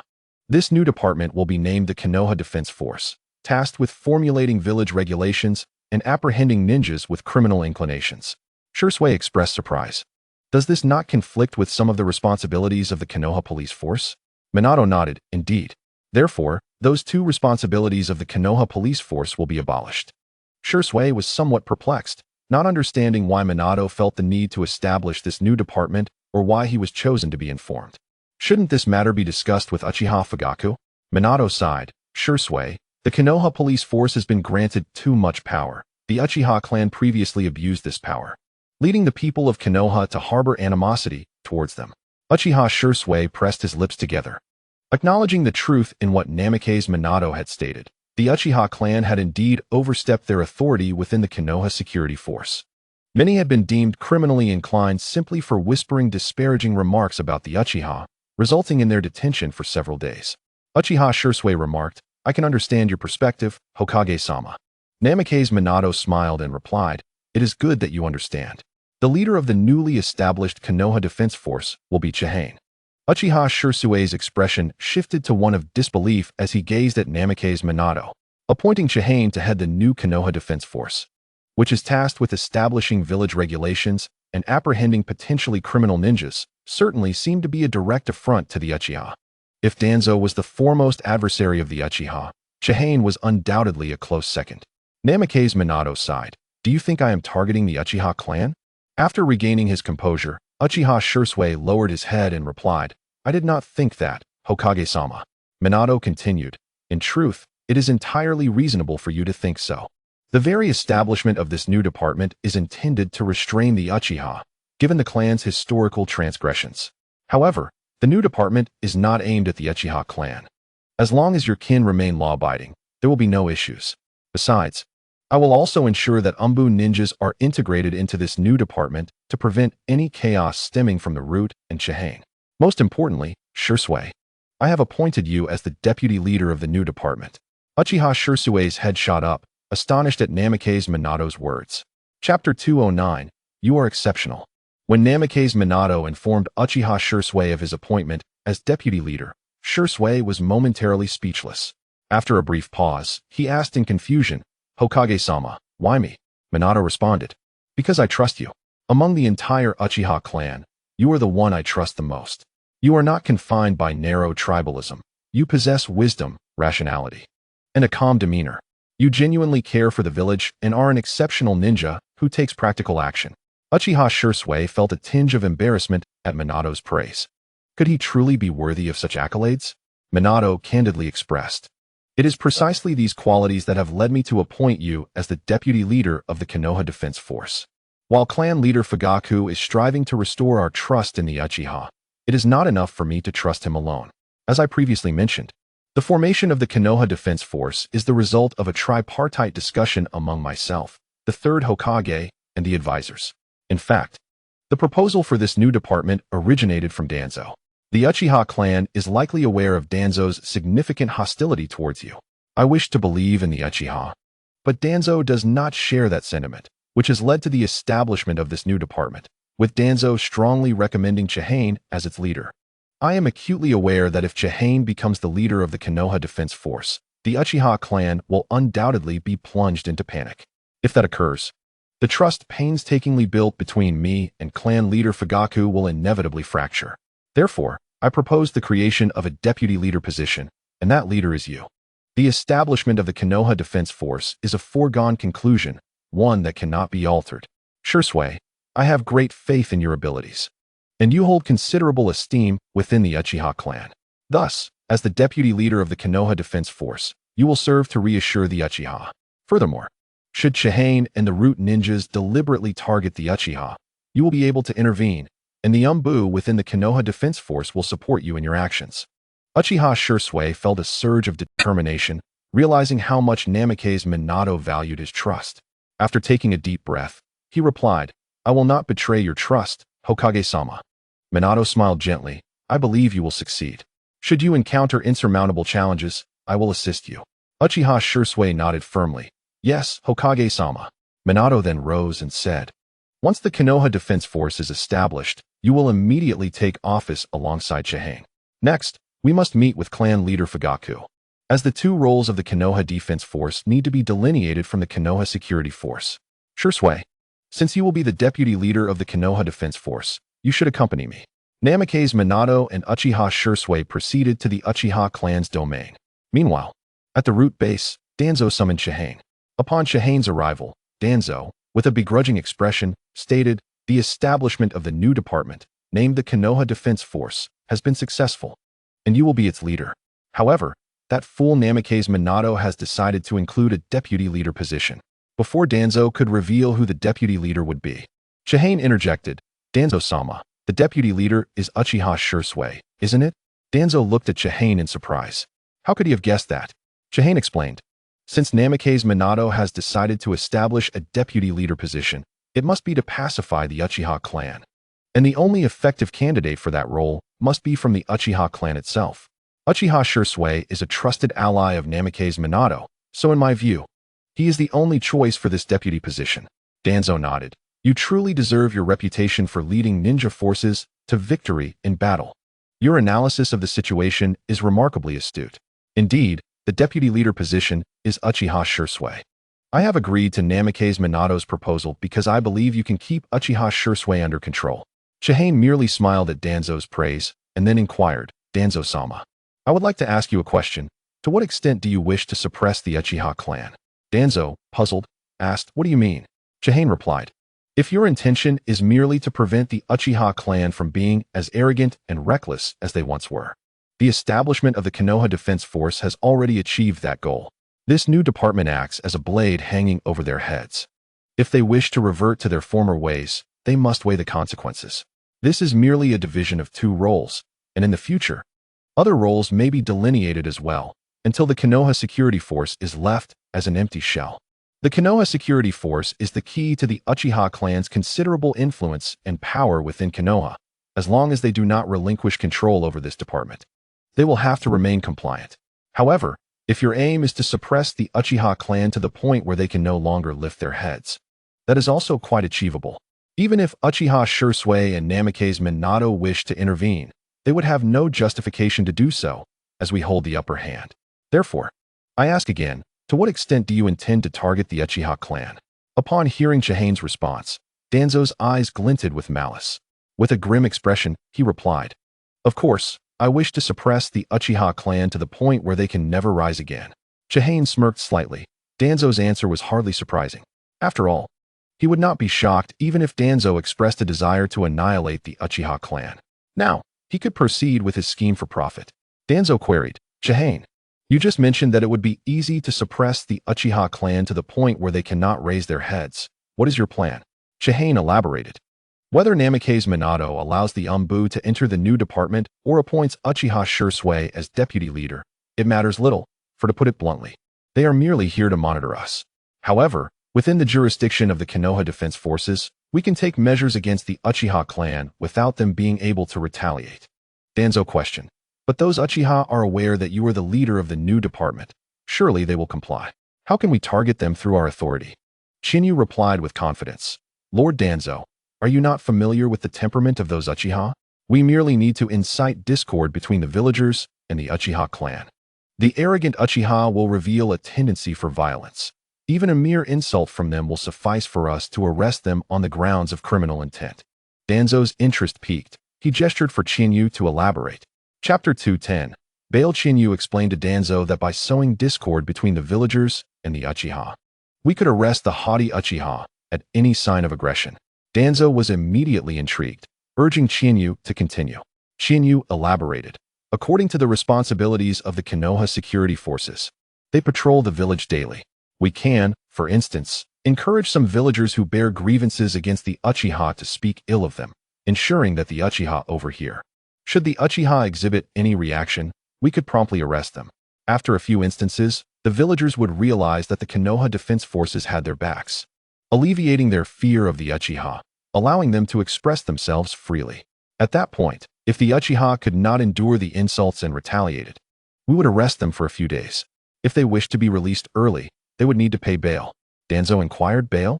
Chiyu nodded, explaining, Indeed. These actions hardly constitute a crime. We merely arrest them under the pretext of criminal intent, and they would be detained for at most 2 days. Given this, we may as well maximize our profits. The Uchiha clan is not short on funds. If they wish to leave early, they must pay bail. For a first offense, the bail would be 100,000 ryo. For a second, 200,000, and for a third, 300,000, escalating accordingly. If they resort to violence, the bail would increase to 500,000 ryo. Since the Konoha Defense Forces can set village regulations, this bail system shall become the first new rule of the new department. Chiyu outlined his scheme for financial gain. After all, the wealthiest clan in Konoha was the Uchiha. By extracting their riches, he could support his organization. Given their pride, Chiyu was confident they would pay the bail. Upon hearing Chiyu's explanation, Danzo revealed a sinister smile. It is an excellent plan. If executed smoothly, the Uchiha's reputation in Konoha will be utterly diminished, and no one will fear them. At that point, suppressing the Uchiha will be much simpler. We can confine the Uchiha in the root facilities, allowing them to experience the atmosphere there. Chiyu felt a surge of delight at the thought of the Uchiha being imprisoned en route, as this would further compel them to pay bail. Danzo regarded Chiyu with admiration, appreciating the cunning nature of his proposal. Thus, an old fox and a young fox shared a knowing smile. At this moment, Minato Namikaze and Shursui Uchiha had arrived at the Uchiha compound, meeting with Fugaku Uchiha. The three sat on tatama mats, where Fugaku poured a cup of tea for Minato and asked with a smile, "Fourth Hokage, what brings you to my humble abode today?" After sipping his tea, Minato replied, "Fugaku, I am here to inform you about the adjustments to the authority of the Konoha security forces." Fugaku's hand holding the teacup paused momentarily. Minato's use of the word inform implied that a decision had already been made. Fugaku inquired, maintaining his composure, "Adjustments to the authority of the Konoha security forces? What specific changes are you proposing?" Minato responded, "The authority to establish village regulations and arrest those with criminal intent will be transferred to a new department that Konoha will establish." Fugaku's expression finally shifted, a slight furrow appearing on his brow, as these two powers were the most critical responsibilities of the Konoha security forces. Fugaku questioned, "Fourth Hokage, have we not been performing adequately? Why is there a need to form a new department and adjust the Konoha security forces' authority without my knowledge as captain?" Minato sighed, "Fugaku, this is the result of discussions between the Hokage's advisors, including the third Hokage and myself." Fugaku's pupils widened slightly. Was it Danzo who was advising the Hokage? Did Sarutobi agree as well? This indicated that Konoha's upper echelons were indeed targeting the Uchiha clan. Fugaku felt a profound sense of frustration, despite his efforts to show humility. It seemed they could not be left in peace. Minato reassured him, "Fugaku, I understand your concerns, but rest assured, I trust you and the Uchiha clan." Additionally, Shursui will serve as the deputy leader of the new department. A portion of Fugaku's frustration dissipated at this news. If Shursui were to assume such a significant role, it would indeed change matters. However, Fugaku then asked, "Fourth Hokage, who will lead this new department?" Minato hesitated to meet Fugaku's gaze, slightly averting his eyes as he replied, "It will be Chiyu." Fugaku gasped in shock. Was this a jest? Who was unaware that Chiyu longed to eliminate the Uchiha?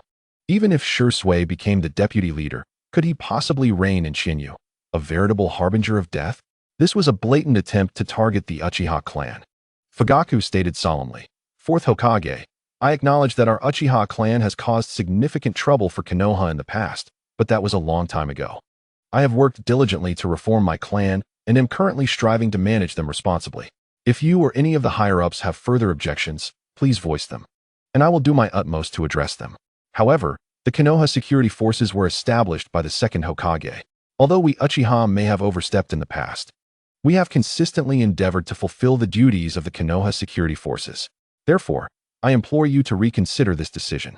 Clan leader, Shursui attempted to interject on Minato's behalf, but Fugaku shot him a piercing glance, commanding, "Shursui, I am currently discussing matters with the fourth Hokage. Please hold your words until later."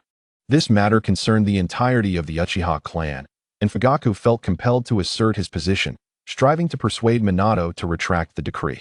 Otherwise, his clan members were not to be underestimated. Shursui opened his mouth to speak, but ultimately fell silent. Minato, resigned, said, "Fugaku, I understand your concerns. I harbor similar worries, which is why I appointed Shursui as the deputy leader." Fugaku replied earnestly, "Fourth Hokage, while Shursui is indeed exceptional, he is still too inexperienced to confront Chiyu. In Fugaku's view, unless the long-deceased Uchiha Madara were to return, it would be impossible to suppress Chiyu. For the sake of the Uchiha clan's welfare, he must argue his case vigorously." Chapter 211. The future is promising for Namikaze Minato in the interest of the Uchiha clan, Uchiha Fugaku argued persuasively. If this time the Uchiha clan's stance was not made clear, such incidents might proliferate in the future. After expressing that Uchiha Shursui was still too inexperienced in facing Chihane, He continued, "Fourth Hokage, the Uchiha clan is an integral part of Konoha. During the Third Shinobi World War, we played an indelible role. We seek no accolades, for it is our duty as members of Konoha. However, the war has only recently concluded, and we have sacrificed numerous ninjas within our clan. To put it bluntly, many of our Uchiha were treated as cannon fodder by Chihane, perishing in clashes with the Mist ninjas. Whether Chihane was targeting the Uchiha clan remains uncertain, yet my clansmen harbor significant grievances toward him. In this context, making such a decision is difficult for my people, who are engulfed in sorrow. Thus, I hope you will reconsider your orders, Fourth Hokage." At this juncture, Uchiha Fugaku could only reference the achievements from the previous war, as he had little else to leverage. Namake's Minato, though fully aware of Uchiha Fugaku's predicament, sympathized with him. Despite being the fourth Hokage, many matters lay beyond his control. The upper echelons of Konoha, apart from the retired Sarutobi Hiruzen, included Danzo, Shimura Danzo, and Mito Gate. Even though Sarutobi Hiruzen had retired, many of Minato's decisions required his approval. The burden of being Hokage weighed heavily on Minato. For instance, he had opposed the establishment of the Konoha Defense Force, but had to acquiesce due to the insistence of Hiruzen and Danzo. He had strenuously tried to prevent Chihane from becoming the leader of the new department, but ultimately could only secure a position for himself as the deputy leader. Minato recognized the significant contributions of the Uchiha clan during the war and understood the inappropriateness of establishing a new department to counterbalance them. However, that decision was already made and could not be altered. Minato spoke solemnly. "The establishment of the new department is an inevitable course of action. There is no possibility for change. I understand your concerns, Fugaku, and I am aware of Chihane's assertiveness, as well as the discord between your clan and him.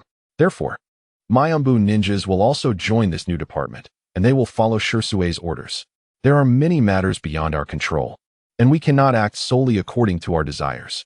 However, I can assure you that the situation for the Uchiha clan will improve in the future. Trust me, Fugaku." Minato gazed at Uchiha Fugaku with sincerity. Fugaku's expression wavered between hope and despair. Minato's earlier words conveyed that the decision was not his to make. The true decision-makers were evidently Danzo and Hiruzen. Minato held little sway in the matter. Yet, his promise, made as the fourth Hokage, did not imply he would lack influence in the future. Once Minato solidified his authority as Hokage, he would assist the Uchiha clan in overcoming their current plight. Thus, Uchiha Fugaku faced a choice, whether to intertwine the future of the Uchiha clan with Minato's fate. Fugaku regarded Minato intently. The latter was humble, warm-hearted, and wise. Although gentle in demeanor, he possessed a resolute spirit, having achieved remarkable accolades amid chaos.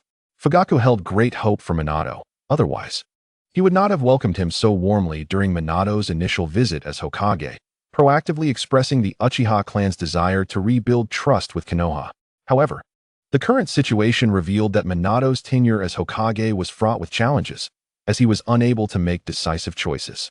In truth, Fugaku had no alternatives, aside from Minato. He found goodwill only in him within the upper echelons of Konoha. His father, Uchiha Taijima, had mistakenly believed Sarutobi Hiruzen harbored goodwill towards the Uchiha clan. Yet, Hiruzen sought balance. His goodwill was contingent upon the Uchiha's martial prowess. In the latter stages of the war, Fugaku did not believe that Chihane's actions against the Uchiha were authorized by Hiruzen. Taking a deep breath, Fugaku realized that tying the Uchiha clan's future to Minato seemed to be the only viable path. Minato was still young and had many years ahead of him as Hokage, while the likes of Hiruzen and Danzo were aging. Fugaku spoke earnestly to Minato. "Fourth Hokage, I will comply with this matter. But please understand that it is your need that compels my agreement. Furthermore, we Uchiha will faithfully execute any orders from you, standing resolutely by your side. I hope you will take care of our Uchiha clan in the days to come. We will always be the Uchiha of Konoha." With that, Uchiha Fugaku formally aligned himself with Minato. Hearing Fugaku's words, Minato smiled genuinely. "I will indeed. Thank you, Fugaku. I shall not disturb your rest further. Farewell." Minato rose to take his leave, and both Fugaku and Uchiha Shirsue stood to see him off. After Minato departed, Fugaku turned to Shirsue and said, "Shirsue, come with me. We need to talk." Shirsue nodded in agreement. The two sat face to face on the tatami mat. Fugaku looked at Shirsue and sighed. "Shirsue, I trust you have noticed that this new Konoha defense force exists primarily to counter the Uchiha clan. Even though you are the deputy leader, your position within the new department may not be favorable. Shursui, with a determined gaze, replied, I understand, but I am prepared for it. The fourth Hokage has his own dilemmas. He genuinely wishes to improve our relationship, and I am willing to make efforts for the family and the village. Upon hearing Shursui's response, Fugaku felt no joy, only a sense of helplessness. Chapter 212. The unease regarding Shursui's declaration of willingness to strive for the family and village. Fugaku's expression turned to one of resignation. Shursui, it is not that simple. Although the Konoha defense force has you and the fourth Hokage's Anbu, it also has Chihane and Danzo's root ninjas. The Uchiha clan situation will be quite challenging moving forward. Shursui immediately asserted, clan leader. I will absolutely not allow them to act recklessly. Fugaku shook his head. You cannot prevent it, Shursui. Even the fourth Hokage cannot stop Chihane or the Danzo behind him. Shursui furrowed his brow, firmly trusting Namake's Minato. Therefore, he believed that Minato would indeed find a way. Uchiha Fugaku conveyed to Uchiha Shursui, Shursui, in truth, many matters now lie beyond the fourth Hokage's purview. Although the third Hokage has chosen to retire, he still operates from the shadows. Alongside advisors like Shimura Danzo and the senior consultants Midogate and Tokakurin, while the third Hokage harbors neither malice nor benevolence towards us. The other two advisors possess a degree of animosity, wary of our clan, and Danzo harbors an intense loathing for us. Do you understand why I am so certain that our days as the Uchiha will become increasingly arduous? Uchiha Shursui lowered his head, replying, Is it because I am still too inexperienced? Uchiha Fugaku shook his head, asserting, No, that is not the reason. What truly instills my certainty is the delineation of two authorities that have been extracted from our Konoha police force. The first is the power to establish regulations within the village. You should grasp the significance of this authority. The rules we previously set may very well be rendered obsolete, and we will be compelled to adhere to the regulations imposed by the Konoha Defense Force, dictated by Chihaya and Danzo. The second authority pertains to the arrest of ninja with criminal tendencies, which is even more troublesome than the former. Henceforth, we will be unable to apprehend other ninja. Only civilians who do not possess such abilities, leaving the Konoha Defense Force as the sole entity authorized to detain ninja. Chihaya will undoubtedly exploit this regulation to target us severely. I have faith that you will endeavor to prevent them from acting recklessly, but within the bounds of their authority. Can you truly intervene? Uchiha Shursui hesitated, seemingly realizing the limitations of his influence within their scope of authority. Uchiha Fugaku continued, However, your attainment of the position of vice leader is indeed a positive development. At least they will be hesitant to act arbitrarily, and can only confront us within the confines of their jurisdiction. As long as we can keep our clan members in check and avoid provoking trouble, we should be able to mitigate a significant portion of our difficulties. Shursui, you are of utmost importance. The fourth Hokage has great trust in you. You serve as the bridge between our Uchiha clan and the fourth. I have resolved to place the future of the Uchiha in the hands of the fourth Hokage. So I need you to observe him closely and report any developments to me at the earliest opportunity. Uchiha Shursui struggled to comprehend Fugaku's intentions. Fugaku elucidated. Our Uchiha clan is in a precarious position. Initially, my father intended to stake everything on the Third Great Ninja War, aiming to secure achievements that would render us indispensable to Konoha's upper echelons. However, that plan failed. My father did not anticipate that Konoha's leadership would act so hastily, even during the latter stages of the war, and it was Chihaya who struck first. As you know, after I became the clan leader, I imposed restrictions on our clan members. The fourth Hokage is the first and only figure to extend genuine goodwill towards our Uchiha clan. Thus, I wish to place my bets on him. Therefore, I need your assistance in monitoring the fourth Hokage. Currently, he wields little actual power, and our loyalty could significantly aid him. Nevertheless, no one can predict how he might choose to deal with the Uchiha once he fully consolidates his authority. Should I misjudge, I must be prepared to mitigate any losses without delay. Do you understand, Shursui? At this moment, Uchiha Shursui grasped Fugaku's intent. He was being asked to surveil Minato Namake's. Yet, in a sense, Shursui was already monitoring the Uchiha clan, relaying information to Minato. Now he was to reverse that role and watch Minato. What did that entail? Noticing Shursui's hesitance to respond, Fugaku's gaze hardened, and he intoned, Shursui, remember, you are a member of the Uchiha clan. Always keep your identity at the forefront. The family's affairs must take precedence over all else. Uchiha Shursui gazed at Fugaku in disbelief. In his mind, he first identified as a ninja of Konoha, and only afterward as a member of the Uchiha clan, thus prioritizing Konoha's interests. Consequently, accepting Fugaku's assertion that family matters supersede all else was a challenge for him. Fugaku's piercing gaze bore into Shursui's eyes as he reiterated, "Do you comprehend, Shursui?" With his head bowed, Uchiha Shursui murmured, "I understand, esteemed clan leader."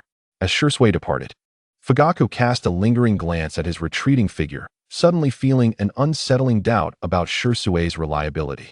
Upon exiting the room, Fugaku encountered his son, Uchiha Itachi. Upon seeing Fugaku, Itachi respectfully bowed, "Father." Fugaku smiled and nodded. "Have you completed today's training?" "Yes, father," Itachi replied. "Then you should rest early," Fugaku advised. "It would be best for you to rest early as well, father," Itachi responded before turning and returning to his quarters. Fugaku felt immense satisfaction concerning his son. A rare prodigy. At merely 4 years of age, Itachi displayed remarkable ambition, diligence in training, wisdom, rationality, and a knack for thoughtful consideration. Fugaku harbored exceedingly high expectations for Itachi. However, he lamented that Itachi was still too young. If only he were a bit older, Fugaku sighed. If Itachi were older, he could assume the role of vice leader within the Konoha Defense Force. In comparison to Shursui, Fugaku naturally placed greater trust in his own son. Moreover, Shursui's previous response had already sown seeds of doubt in Fugaku's mind regarding his reliability. Sighing once more, Fugaku retreated to his bedroom. Meanwhile, in the land of water, Uchiha Obito, Pain, and Konan had entered its territory. Previously, Obito had informed Nagato of his intention to visit Kirigakure in search of suitable candidates to join the Akatsuki. Thus, the three had come to this place. Chapter 213.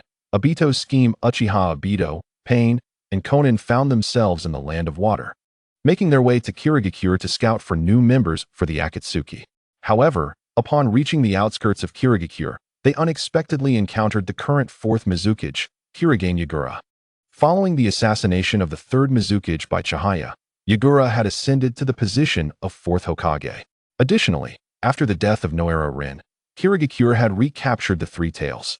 The village had attempted to train numerous ninjas to become the Jinchuriki of the Three Tails, but all had failed, resulting in significant losses for Kirigakure. In a bid to exert better control over the tailed beast, Yagura had implanted the Three Tails within himself, becoming the 2nd Jinchuriki of the Three Tails. Yagura's talents proved exceptional. Through diligent training, he had mastered the Three Tails and forged a consensus with it, akin to Killer Bee's perfect control over his tailed beast. As Yagura returned to the village from elsewhere in the land of water, he spotted Uchiha Obito, Pain, and Konan at the village gate.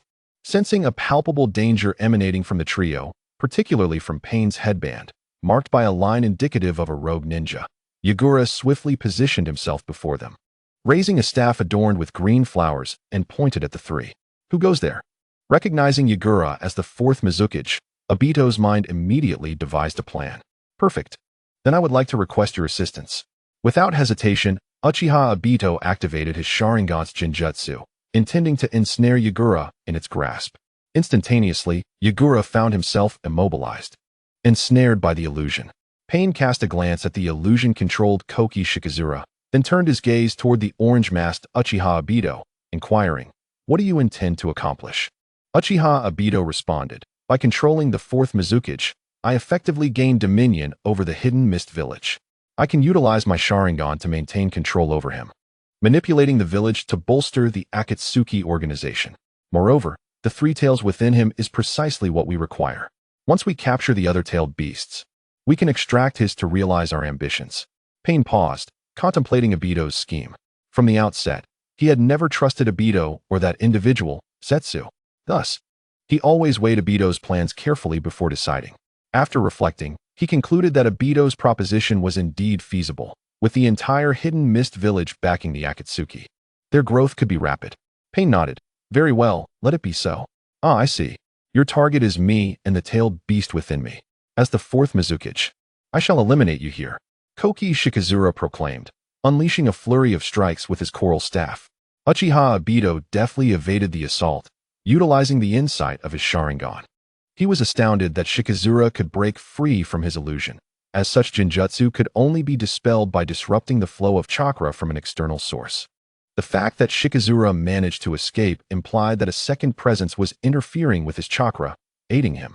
With Shikazura alone in the vicinity, it became evident that this second entity was the tailed beast within him, providing assistance.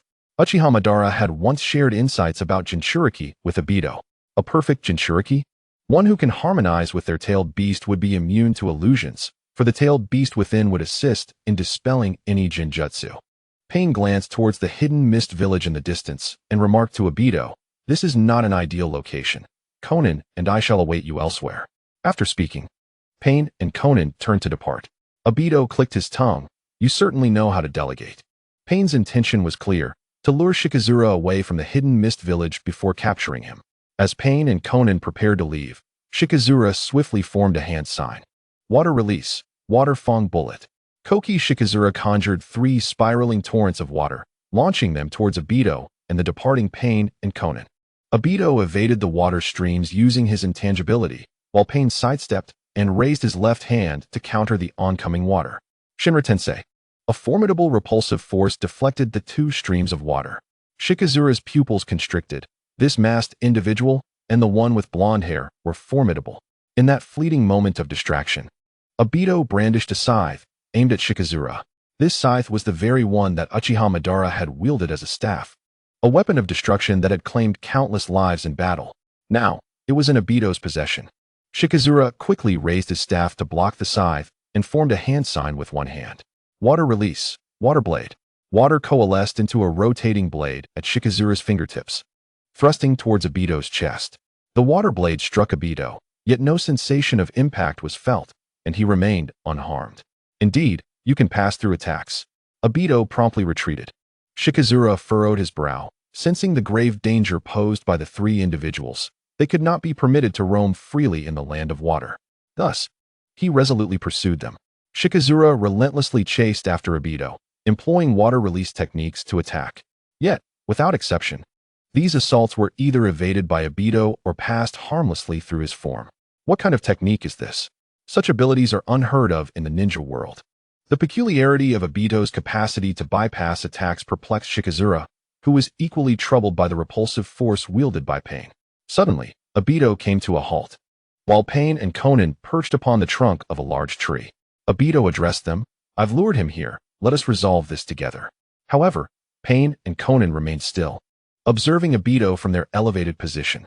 "How inconsiderate of you two, leaving this old frame to fight alone," Obito lamented, raising his hands in resignation. Chapter 214. The Battle of Koki Shikazura. Pain and Conan remained on the tree, showing no intention of joining forces with Obito. At that moment, Koki Shikazura had caught up. Water release, water dragon bullet technique. Shikazura harnessed the moisture in the air, forming a water dragon that surged toward Obito. Fire release, great fireball technique. Obito formed hand signs, gathering chakra in his throat before unleashing a colossal fireball. The fireball collided with the water dragon, resulting in an explosive dispersal of vapor, with droplets cascading like rain.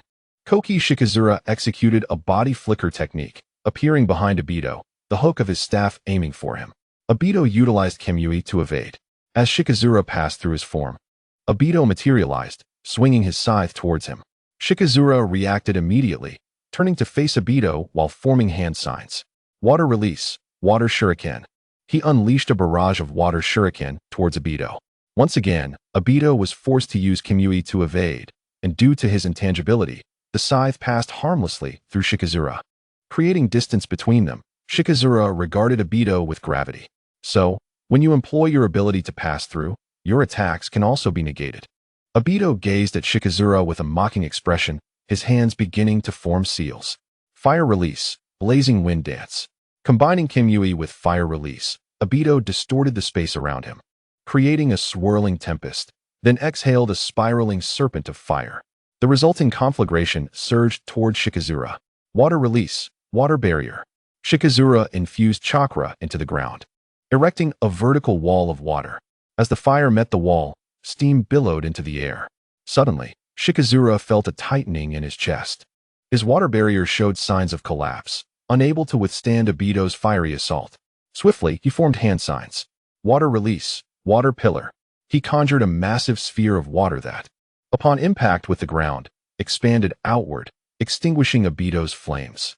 However, Obito was already advancing with his scythe raised.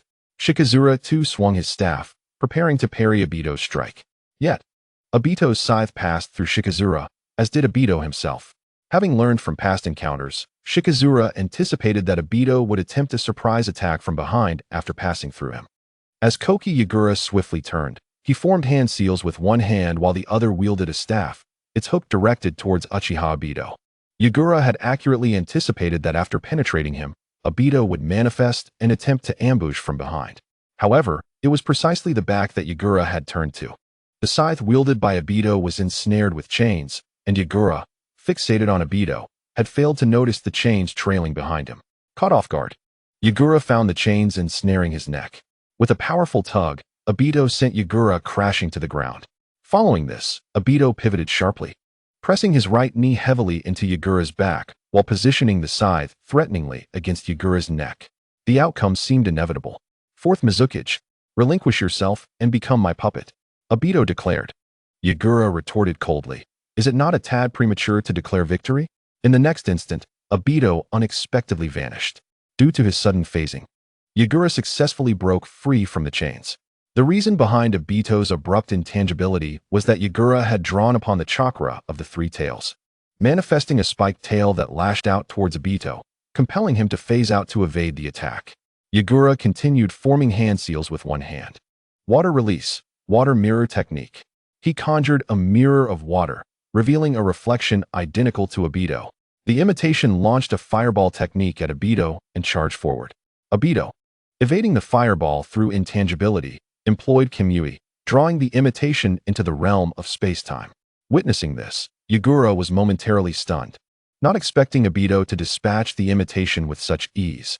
It seemed that the imitation lacked the ability to utilize the power that could pierce through all attacks. Was it a Kekkai Jinkai? Yagura had long observed Obito's Mangekyo Sharingan and deduced that the penetrating ability stemmed from it. Unable to counter Obito's intangibility, and with two other formidable ninjas yet to reveal their prowess, Yagura resolved to employ the water mirror technique once more. This time to replicate pain, creating another imitation. Yagura's mastery of the water mirror technique had not yet reached the level of the third Mizukage, allowing only for a single imitation. Although he was outnumbered 3-1, an additional imitation could assist him in battle, especially when combined with his tailed beast transformation, granting him the advantage. However, as soon as the imitation appeared, Pain unleashed Shinra Tensei, dispersing the imitation into droplets of water. Yagura furrowed his brow. Was this repulsion also a Kekkai Jinkai? Who were these individuals? Unyielding, Yagura invoked the water mirror technique again, producing an imitation of Konan. Intrigued by her replicated form, Konan descended to the ground. She extended a hand towards her imitation. Dance of Shikigami. Her entire right arm transformed into delicate paper fragments. She commanded these fragments to coalesce into a spear, hurling it at her imitation. The imitation mirrored her action, crafting its own spear and sending it forth. The two spears collided, erupting into countless paper shards that scattered through the air. With a glint of surprise in her eyes, Konan transformed her paper into a pair of wings, soaring into the sky. The imitation similarly sprouted paper wings, taking to the air to face Konan. With a vigorous flap, Konan unleashed a barrage of paper shards imbued with chakra, rendering them sharp and formidable. The imitation countered with the same technique, and a flurry of paper fragments clashed. Just when Yagura thought the imitation might aid him, Konan suddenly shouted, "Explosion!" A violent detonation erupted in the air, leaving Yagura momentarily dumbfounded. Chapter 215, Half-Tailed Beast Transformation. Yagura had initially believed that replicating Konan's form would bolster his combat prowess. Since Konan employed a paper jutsu, the water mirror technique should have allowed for replication, provided the target was not a Kekkai Jinkai user. Even if the opponent were a Jinchuriki like himself, replication would be possible. Yet, explosive tags could not be replicated. Why intertwine the already potent paper jutsu with explosive tags? As Konan and the imitation engaged in a paper duel, The sudden explosion obliterated the imitation. Meanwhile, Pain, who had been perched on a tree branch, leaped to the ground beside Konan, indicating that he too was prepared to join the fray. Yagura's expression turned serious. He realized that he must unveil his true abilities to contend with these three adversaries. Thus, he initiated his half-tailed beast transformation. His form underwent a distinct metamorphosis, retaining his humanoid shape while enveloped in a dark crimson aura of tailed beast chakra, sprouting three tails. With his newfound power, Yagura leaped forward, the force of his descent creating two craters beneath him. He aimed a palm strike at Obito, but despite Yagura's speed, Obito's intangibility surpassed it, allowing him to phase out and avoid the attack. However, Yagura had anticipated this outcome. It was merely a feint. His true target was Pain and Konan, situated behind Obito. Without losing momentum, Yagura charged towards Pain. Emotionless, Pain raised a hand towards Yagura. Shinra Tensei, a formidable repulsive force, surged towards Yagura, sending him hurtling backward, crashing through several sturdy trees before halting. Tailed Beast Bomb. Yagura unleashed a massive sphere of chakra from his mouth, propelling it towards Obito, Pain, and Konan. With both Pain and Konan now in the fray, Obito chose to observe momentarily, keen to assess their combat capabilities. He understood that Nagato and Konan did not fully trust him. To prevent any future treachery, Obito intended to evaluate their strengths and weaknesses. Consequently, he once again activated intangibility, allowing the tailed beast bomb to pass harmlessly through him. Pain, employing only Shinra Tensei, deflected the water sphere. In the instant the water sphere was repelled, Yagura appeared before Konan, launching another palm strike. Konan, forming a shield of paper, managed to block Yagura's assault. To his astonishment, the paper shield sprouted coral as a result of the impact. The weight of the coral caused the shield to tumble to the ground. Observing Konan under attack, Pain raised his arm once more towards Yagura. Bansho Tenin, centered on Pain, Yagura was irresistibly drawn towards him. As he neared, Pain unleashed Shinra Tensei again, forcefully slamming Yagura into the ground. Yagura sank deeply into the earth. In Pain's hand appeared a black rod, which he thrust towards Yagura. Water release, great waterfall technique. Yagura erupted with the chakra of the three tails, generating a powerful wave that surged outward from his center. Pain retreated, evading the onslaught. Above, Konan formed seals and pointed her hand towards Yagura. Dance of Shikigami. Countless pieces of paper floating in the air converged into long spears, aimed at the tailed beast Jinchuriki. Yakizaki. The half-tailed beast Yakizaki let out a roar, and a powerful gust of wind blew away the spears crafted by Konan. Uchiha Obito addressed Pain, saying, "Hey Pain, we must force him to fully transform into a tailed beast. Only then can I exert complete control over him. So, refrain from using your black rods." Pain's gaze fixed on Obito, realizing that he was aware of the effects of the black rods. These rods disrupt the chakra of those struck, blocking their chakra points and preventing them from channeling chakra. Should they penetrate Yakizaki's body, he would be unable to achieve full-tailed beast transformation. It appeared that Uchiha Obito was privy to many of his secrets.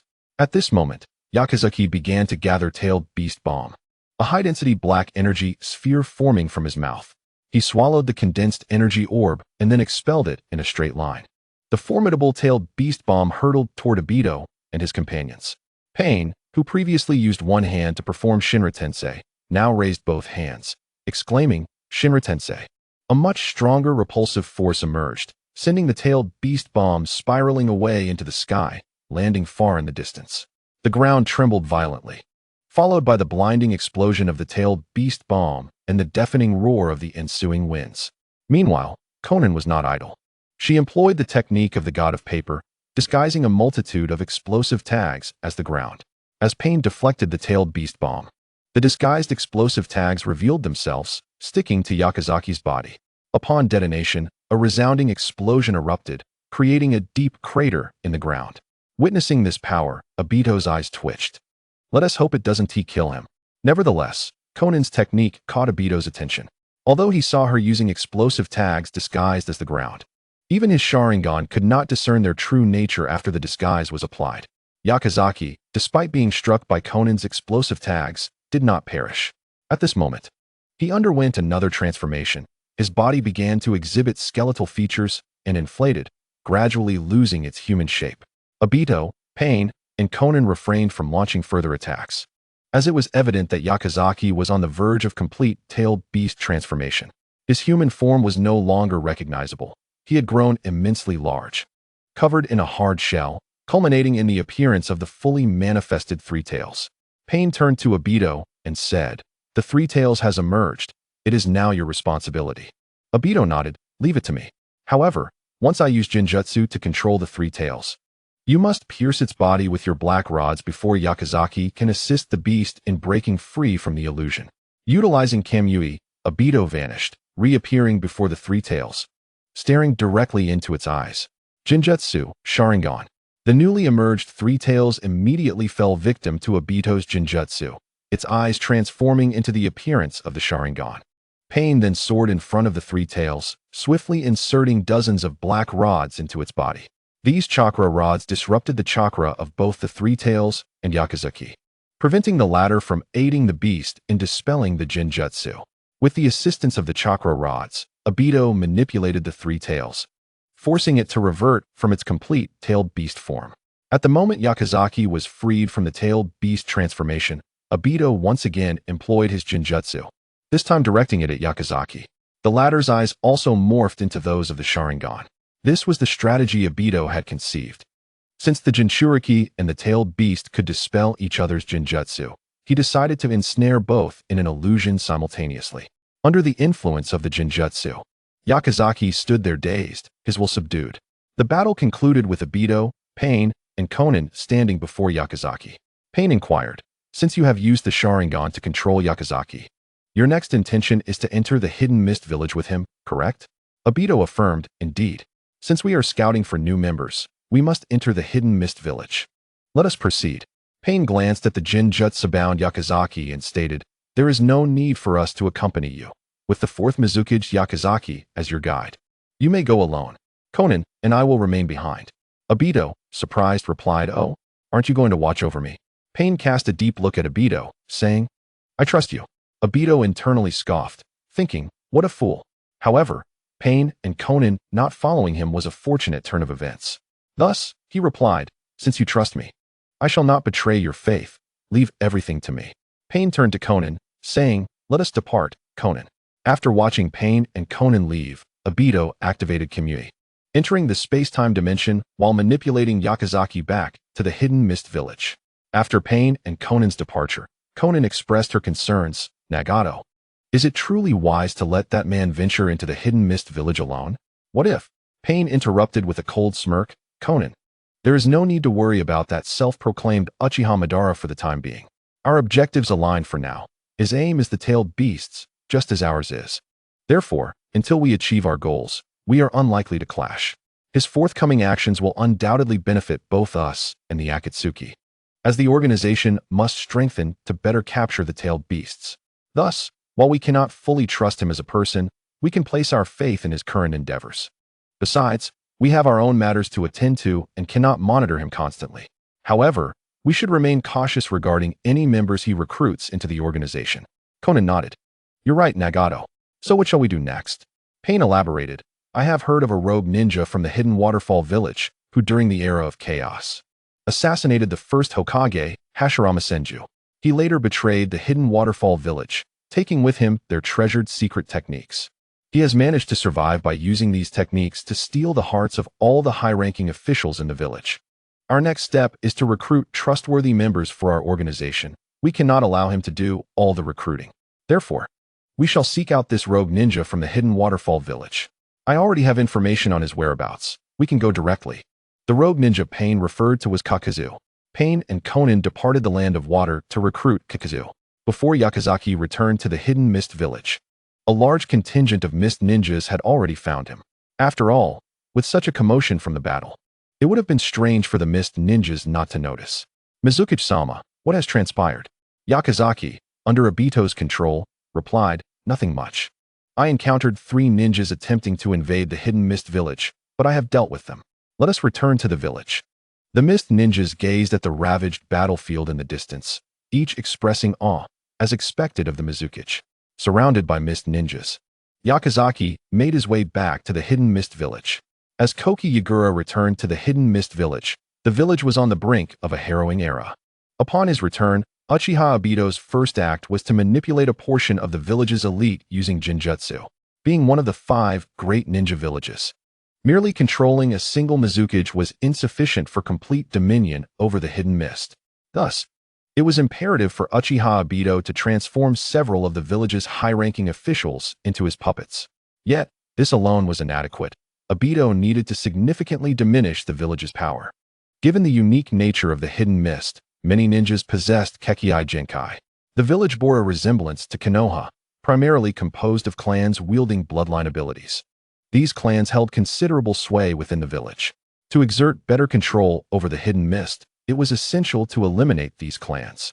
Once these clans were dealt with, the majority of opposition would be neutralized, and the village's strength would plummet, making it unlikely for anyone to defy Kokiyagura. This would allow Obito to tighten his grip on the village. On the 5th day following his return, Uchiha Obito, manipulating Kokiyagura, convened a meeting with the village's higher-ups. Following the death of the 3rd Mizukage, the blood mist policy had been temporarily shelved. However, in the conference room, the controlled Kokiyagura reintroduced the blood mist policy. His proposal was even more grotesque and vile than the 3rd Mizukage's original. During the meeting, Yagura declared that the Kekkai Genkai users were the primary source of instability within the village, advocating for a secret purge of these clans through a mobilized ninja force. He also proposed a survival of the fittest Chunin exam, where participants would engage in lethal combat, with only the survivors passing. The re-establishment of the blood mist policy was merely a formality, as nearly half of those present were under Obito's influence. Had he not been wary of revealing his manipulations, Obito would have outright controlled the entire assembly. Despite some dissent, it proved ineffective. The plan to revive the blood mist policy was thus cemented. That evening, under Kokiyagura's command, the assembled ninja force commenced the purge of the Kekkai Genkai clans. The most brutal era of the hidden mist, known as the blood mist, officially began. Chapter 217. Hyuga Hizashi and Hyuga Niji. A fortnight passed in the blink of an eye. Today marked the wedding ceremony of Minato Namikaze and Kushina Uzumaki. As the Hokage's wedding, it was bound to be a grand affair. Even Minato's desire for a modest ceremony was unattainable. The higher-ups of Konoha, clan leaders from various ninja families, and Minato's confidants were all in attendance. However, due to the large number of guests and the need for security, Minato's wedding could not unfold as he envisioned. Ceremonies such as the Shinto wedding held by Chihane and Kushina at the Inari Shrine or the Buddhist ceremony at the temple were not feasible in Konoha, leaving only the final option available, the public ceremony. In this format, the groom and bride wed before their beliefs. Minato's faith lay in the will of fire, suggesting he would likely appreciate this style of ceremony. Of course, this was merely Chihane's conjecture. At this moment, Chihane and Kushina entered the hall bearing gifts. Guided by Shiranui Gunma, along with Futon Raizo and Yamashiro Aoba. Given the magnitude of the event, many guests hailed from rival factions, and seating arrangements were meticulously planned to avoid potential discord. Although Orochimaru had not attended, Minato had extended an invitation, and thus, Chihane brought a gift on Orochimaru's behalf. Chihane and Kushina found their seats arranged towards the front, where nameplates marked their places. As they settled in, Kushina looked around with curiosity. Chihane chuckled, remarking, "You seem like it's your first wedding, despite having been married before." Kushina, in high spirits, replied, "It's different. At our wedding, we were the center of attention, and I was too nervous to enjoy it. Now, attending someone else's wedding feels novel. Plus, I wonder how beautiful Mika looks in her wedding gown. Chihane, I must sneak backstage to see her." With that, Kushina sprang up, eager to catch a glimpse. Chihane, shaking his head with a smile, took a sip from his teacup. After placing it down, he surveyed the hall.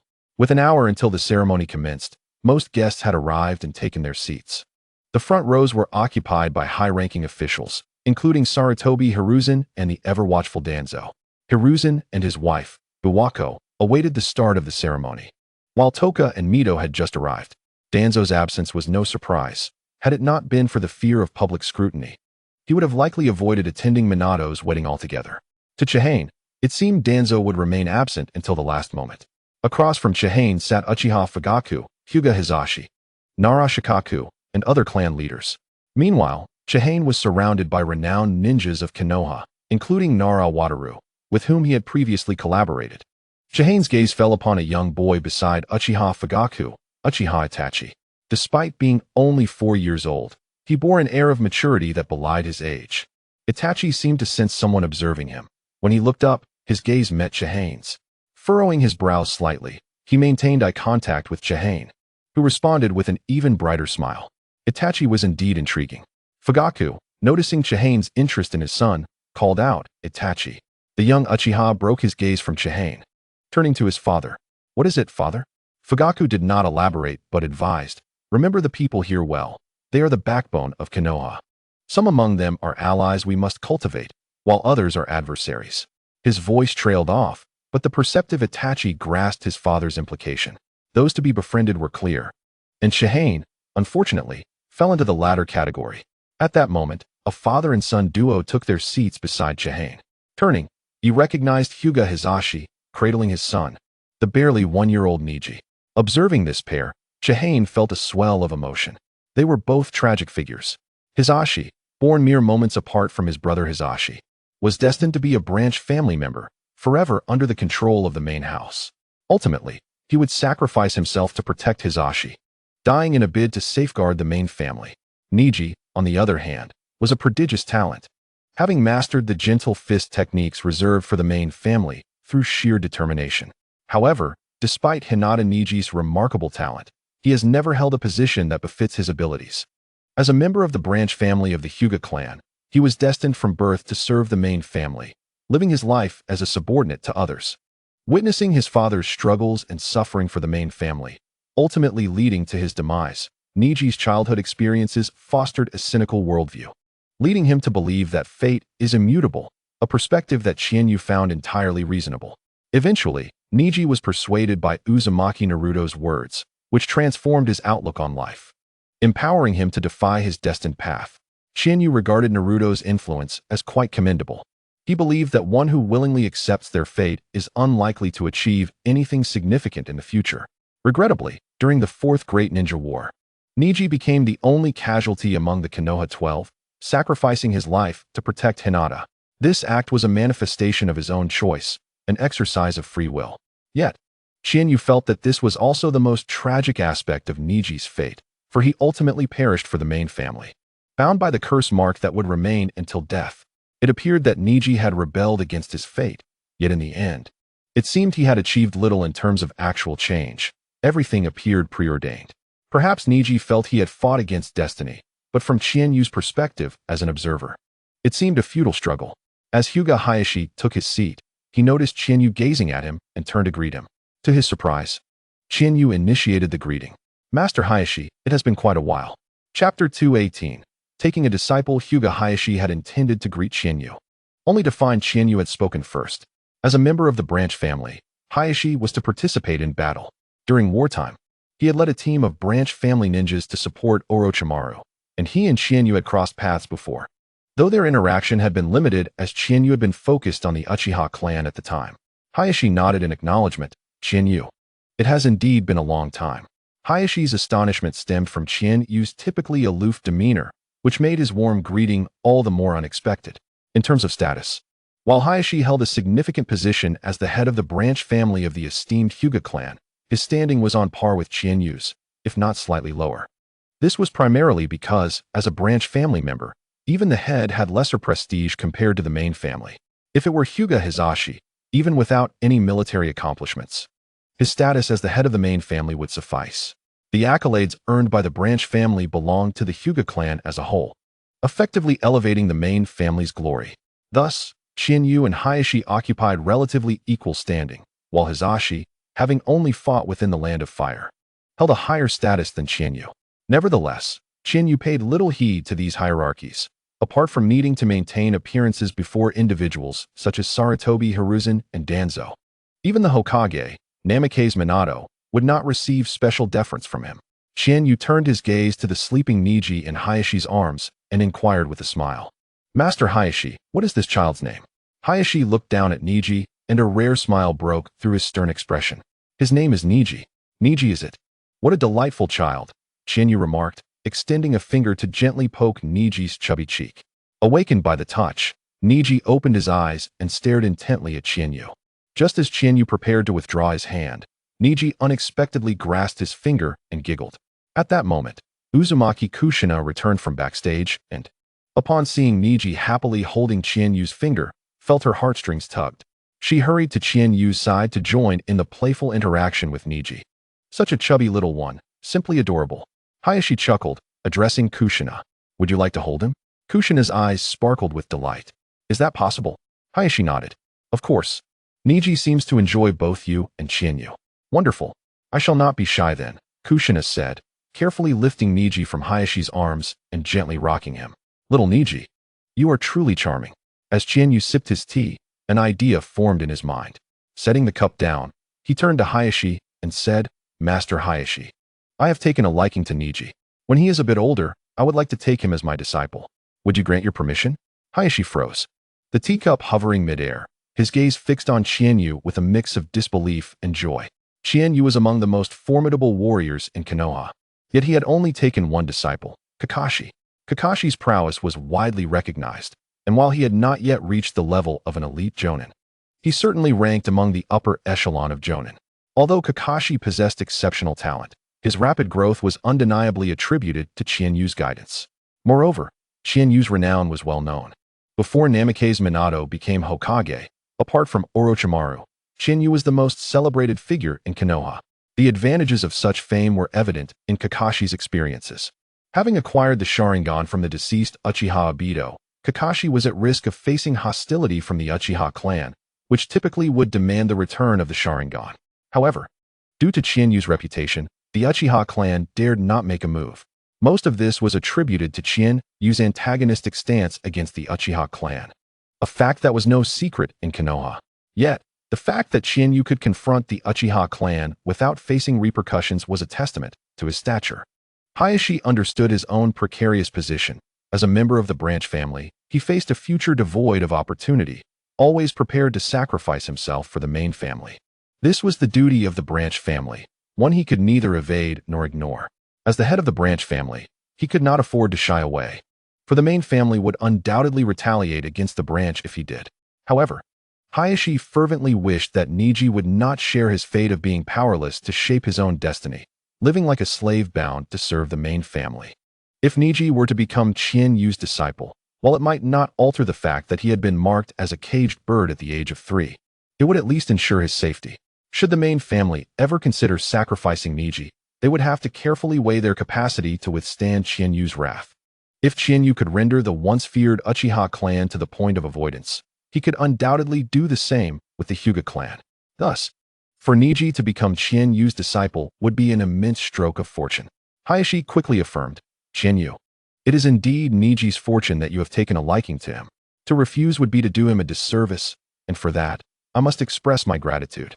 Chiyu smiled and replied, I believe Niji will grow into a remarkable individual, and I shall teach him without reservation. Upon hearing Chiyu's promise, Hyuga Hizashi was overwhelmed with excitement. Initially, he had intended to attend the wedding of Minato Namikaze merely as a formality.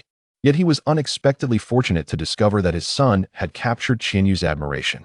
Overjoyed, Hizashi praised Niji for awakening at the perfect moment, and he felt that the firm grip of Chiyu's fingers held the promise of a bright new future. Eager to solidify this fortunate event, Hizashi announced, Chiyu, in a couple of days, I shall bring Niji to pay a visit. I trust it will not be an inconvenience for you and Kushina. Chiyu nodded in response.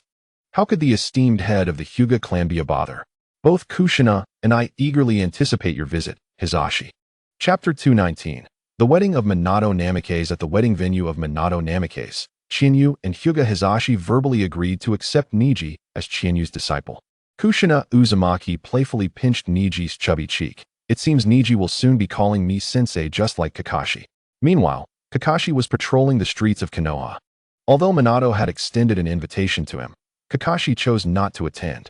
As the Yellow Flash, renowned for his unmatched speed, Minato had never been able to save his subordinates, and the forgiving words of Minato left Kakashi with a deep-seated discontent.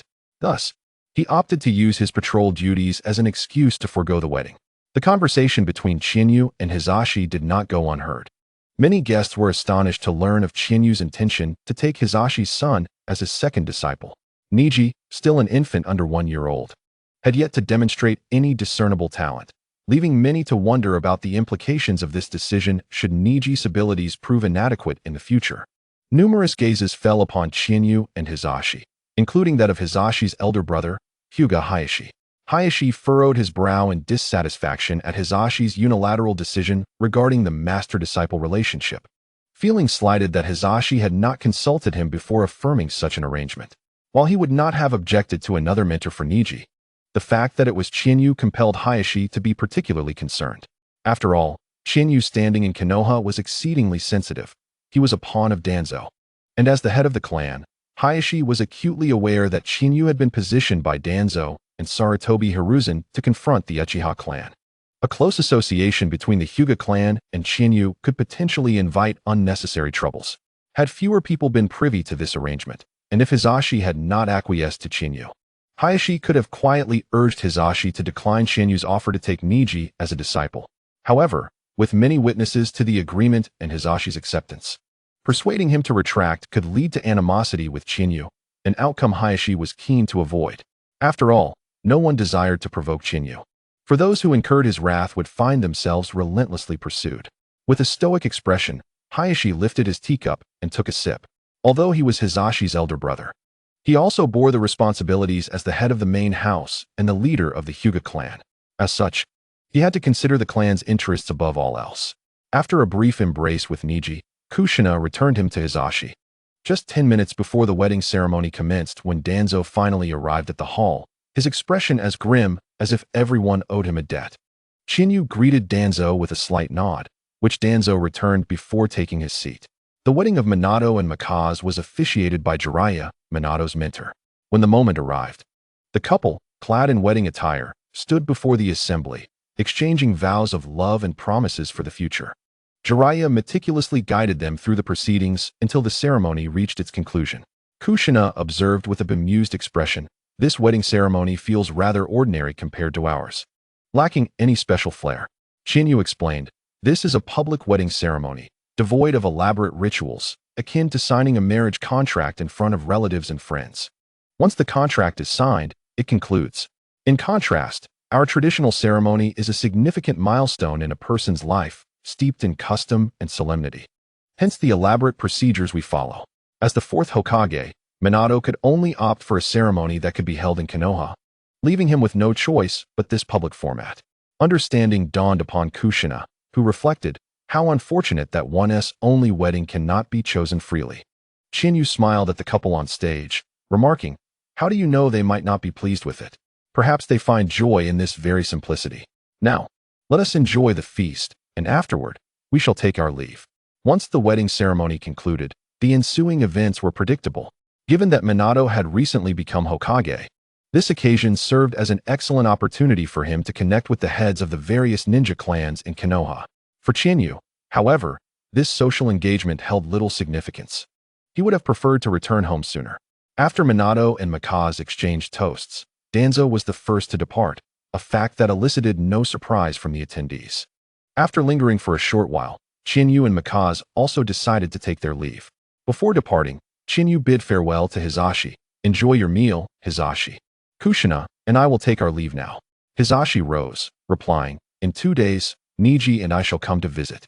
Although Hisashi wished to remain and converse further with Chinyu, he felt compelled to stay as long as Hayashi was present. On their way home, Chinyu and Kushina encountered Kakashi, who was daydreaming against a lamppost with a vacant expression. "Ah, if it isn't Kakashi." Kakashi snapped back to reality upon seeing Chinyu and Kushina and approached them. "Sensei." "Sensei's wife." Chinyu inquired, "Have you eaten? If not, why not join Kushina and me for a bowl of ramen?" Kakashi responded with confusion. "But didn't you and Sensei's wife just eat at the fourth's wedding?" Chinyu rubbed his stomach. "I wasn't full. I hardly ate anything, and I'm sure Kushina feels the same." Kushina elbowed Chinyu playfully, retorting, "Are you implying I eat too much?" Chinyu raised his hands in surrender. "Not at all. Let us go. I'm craving a large bowl of tonkatsu ramen." With that, Chinyu, Kushina, and Kakashi made their way to Ichiraku Ramen.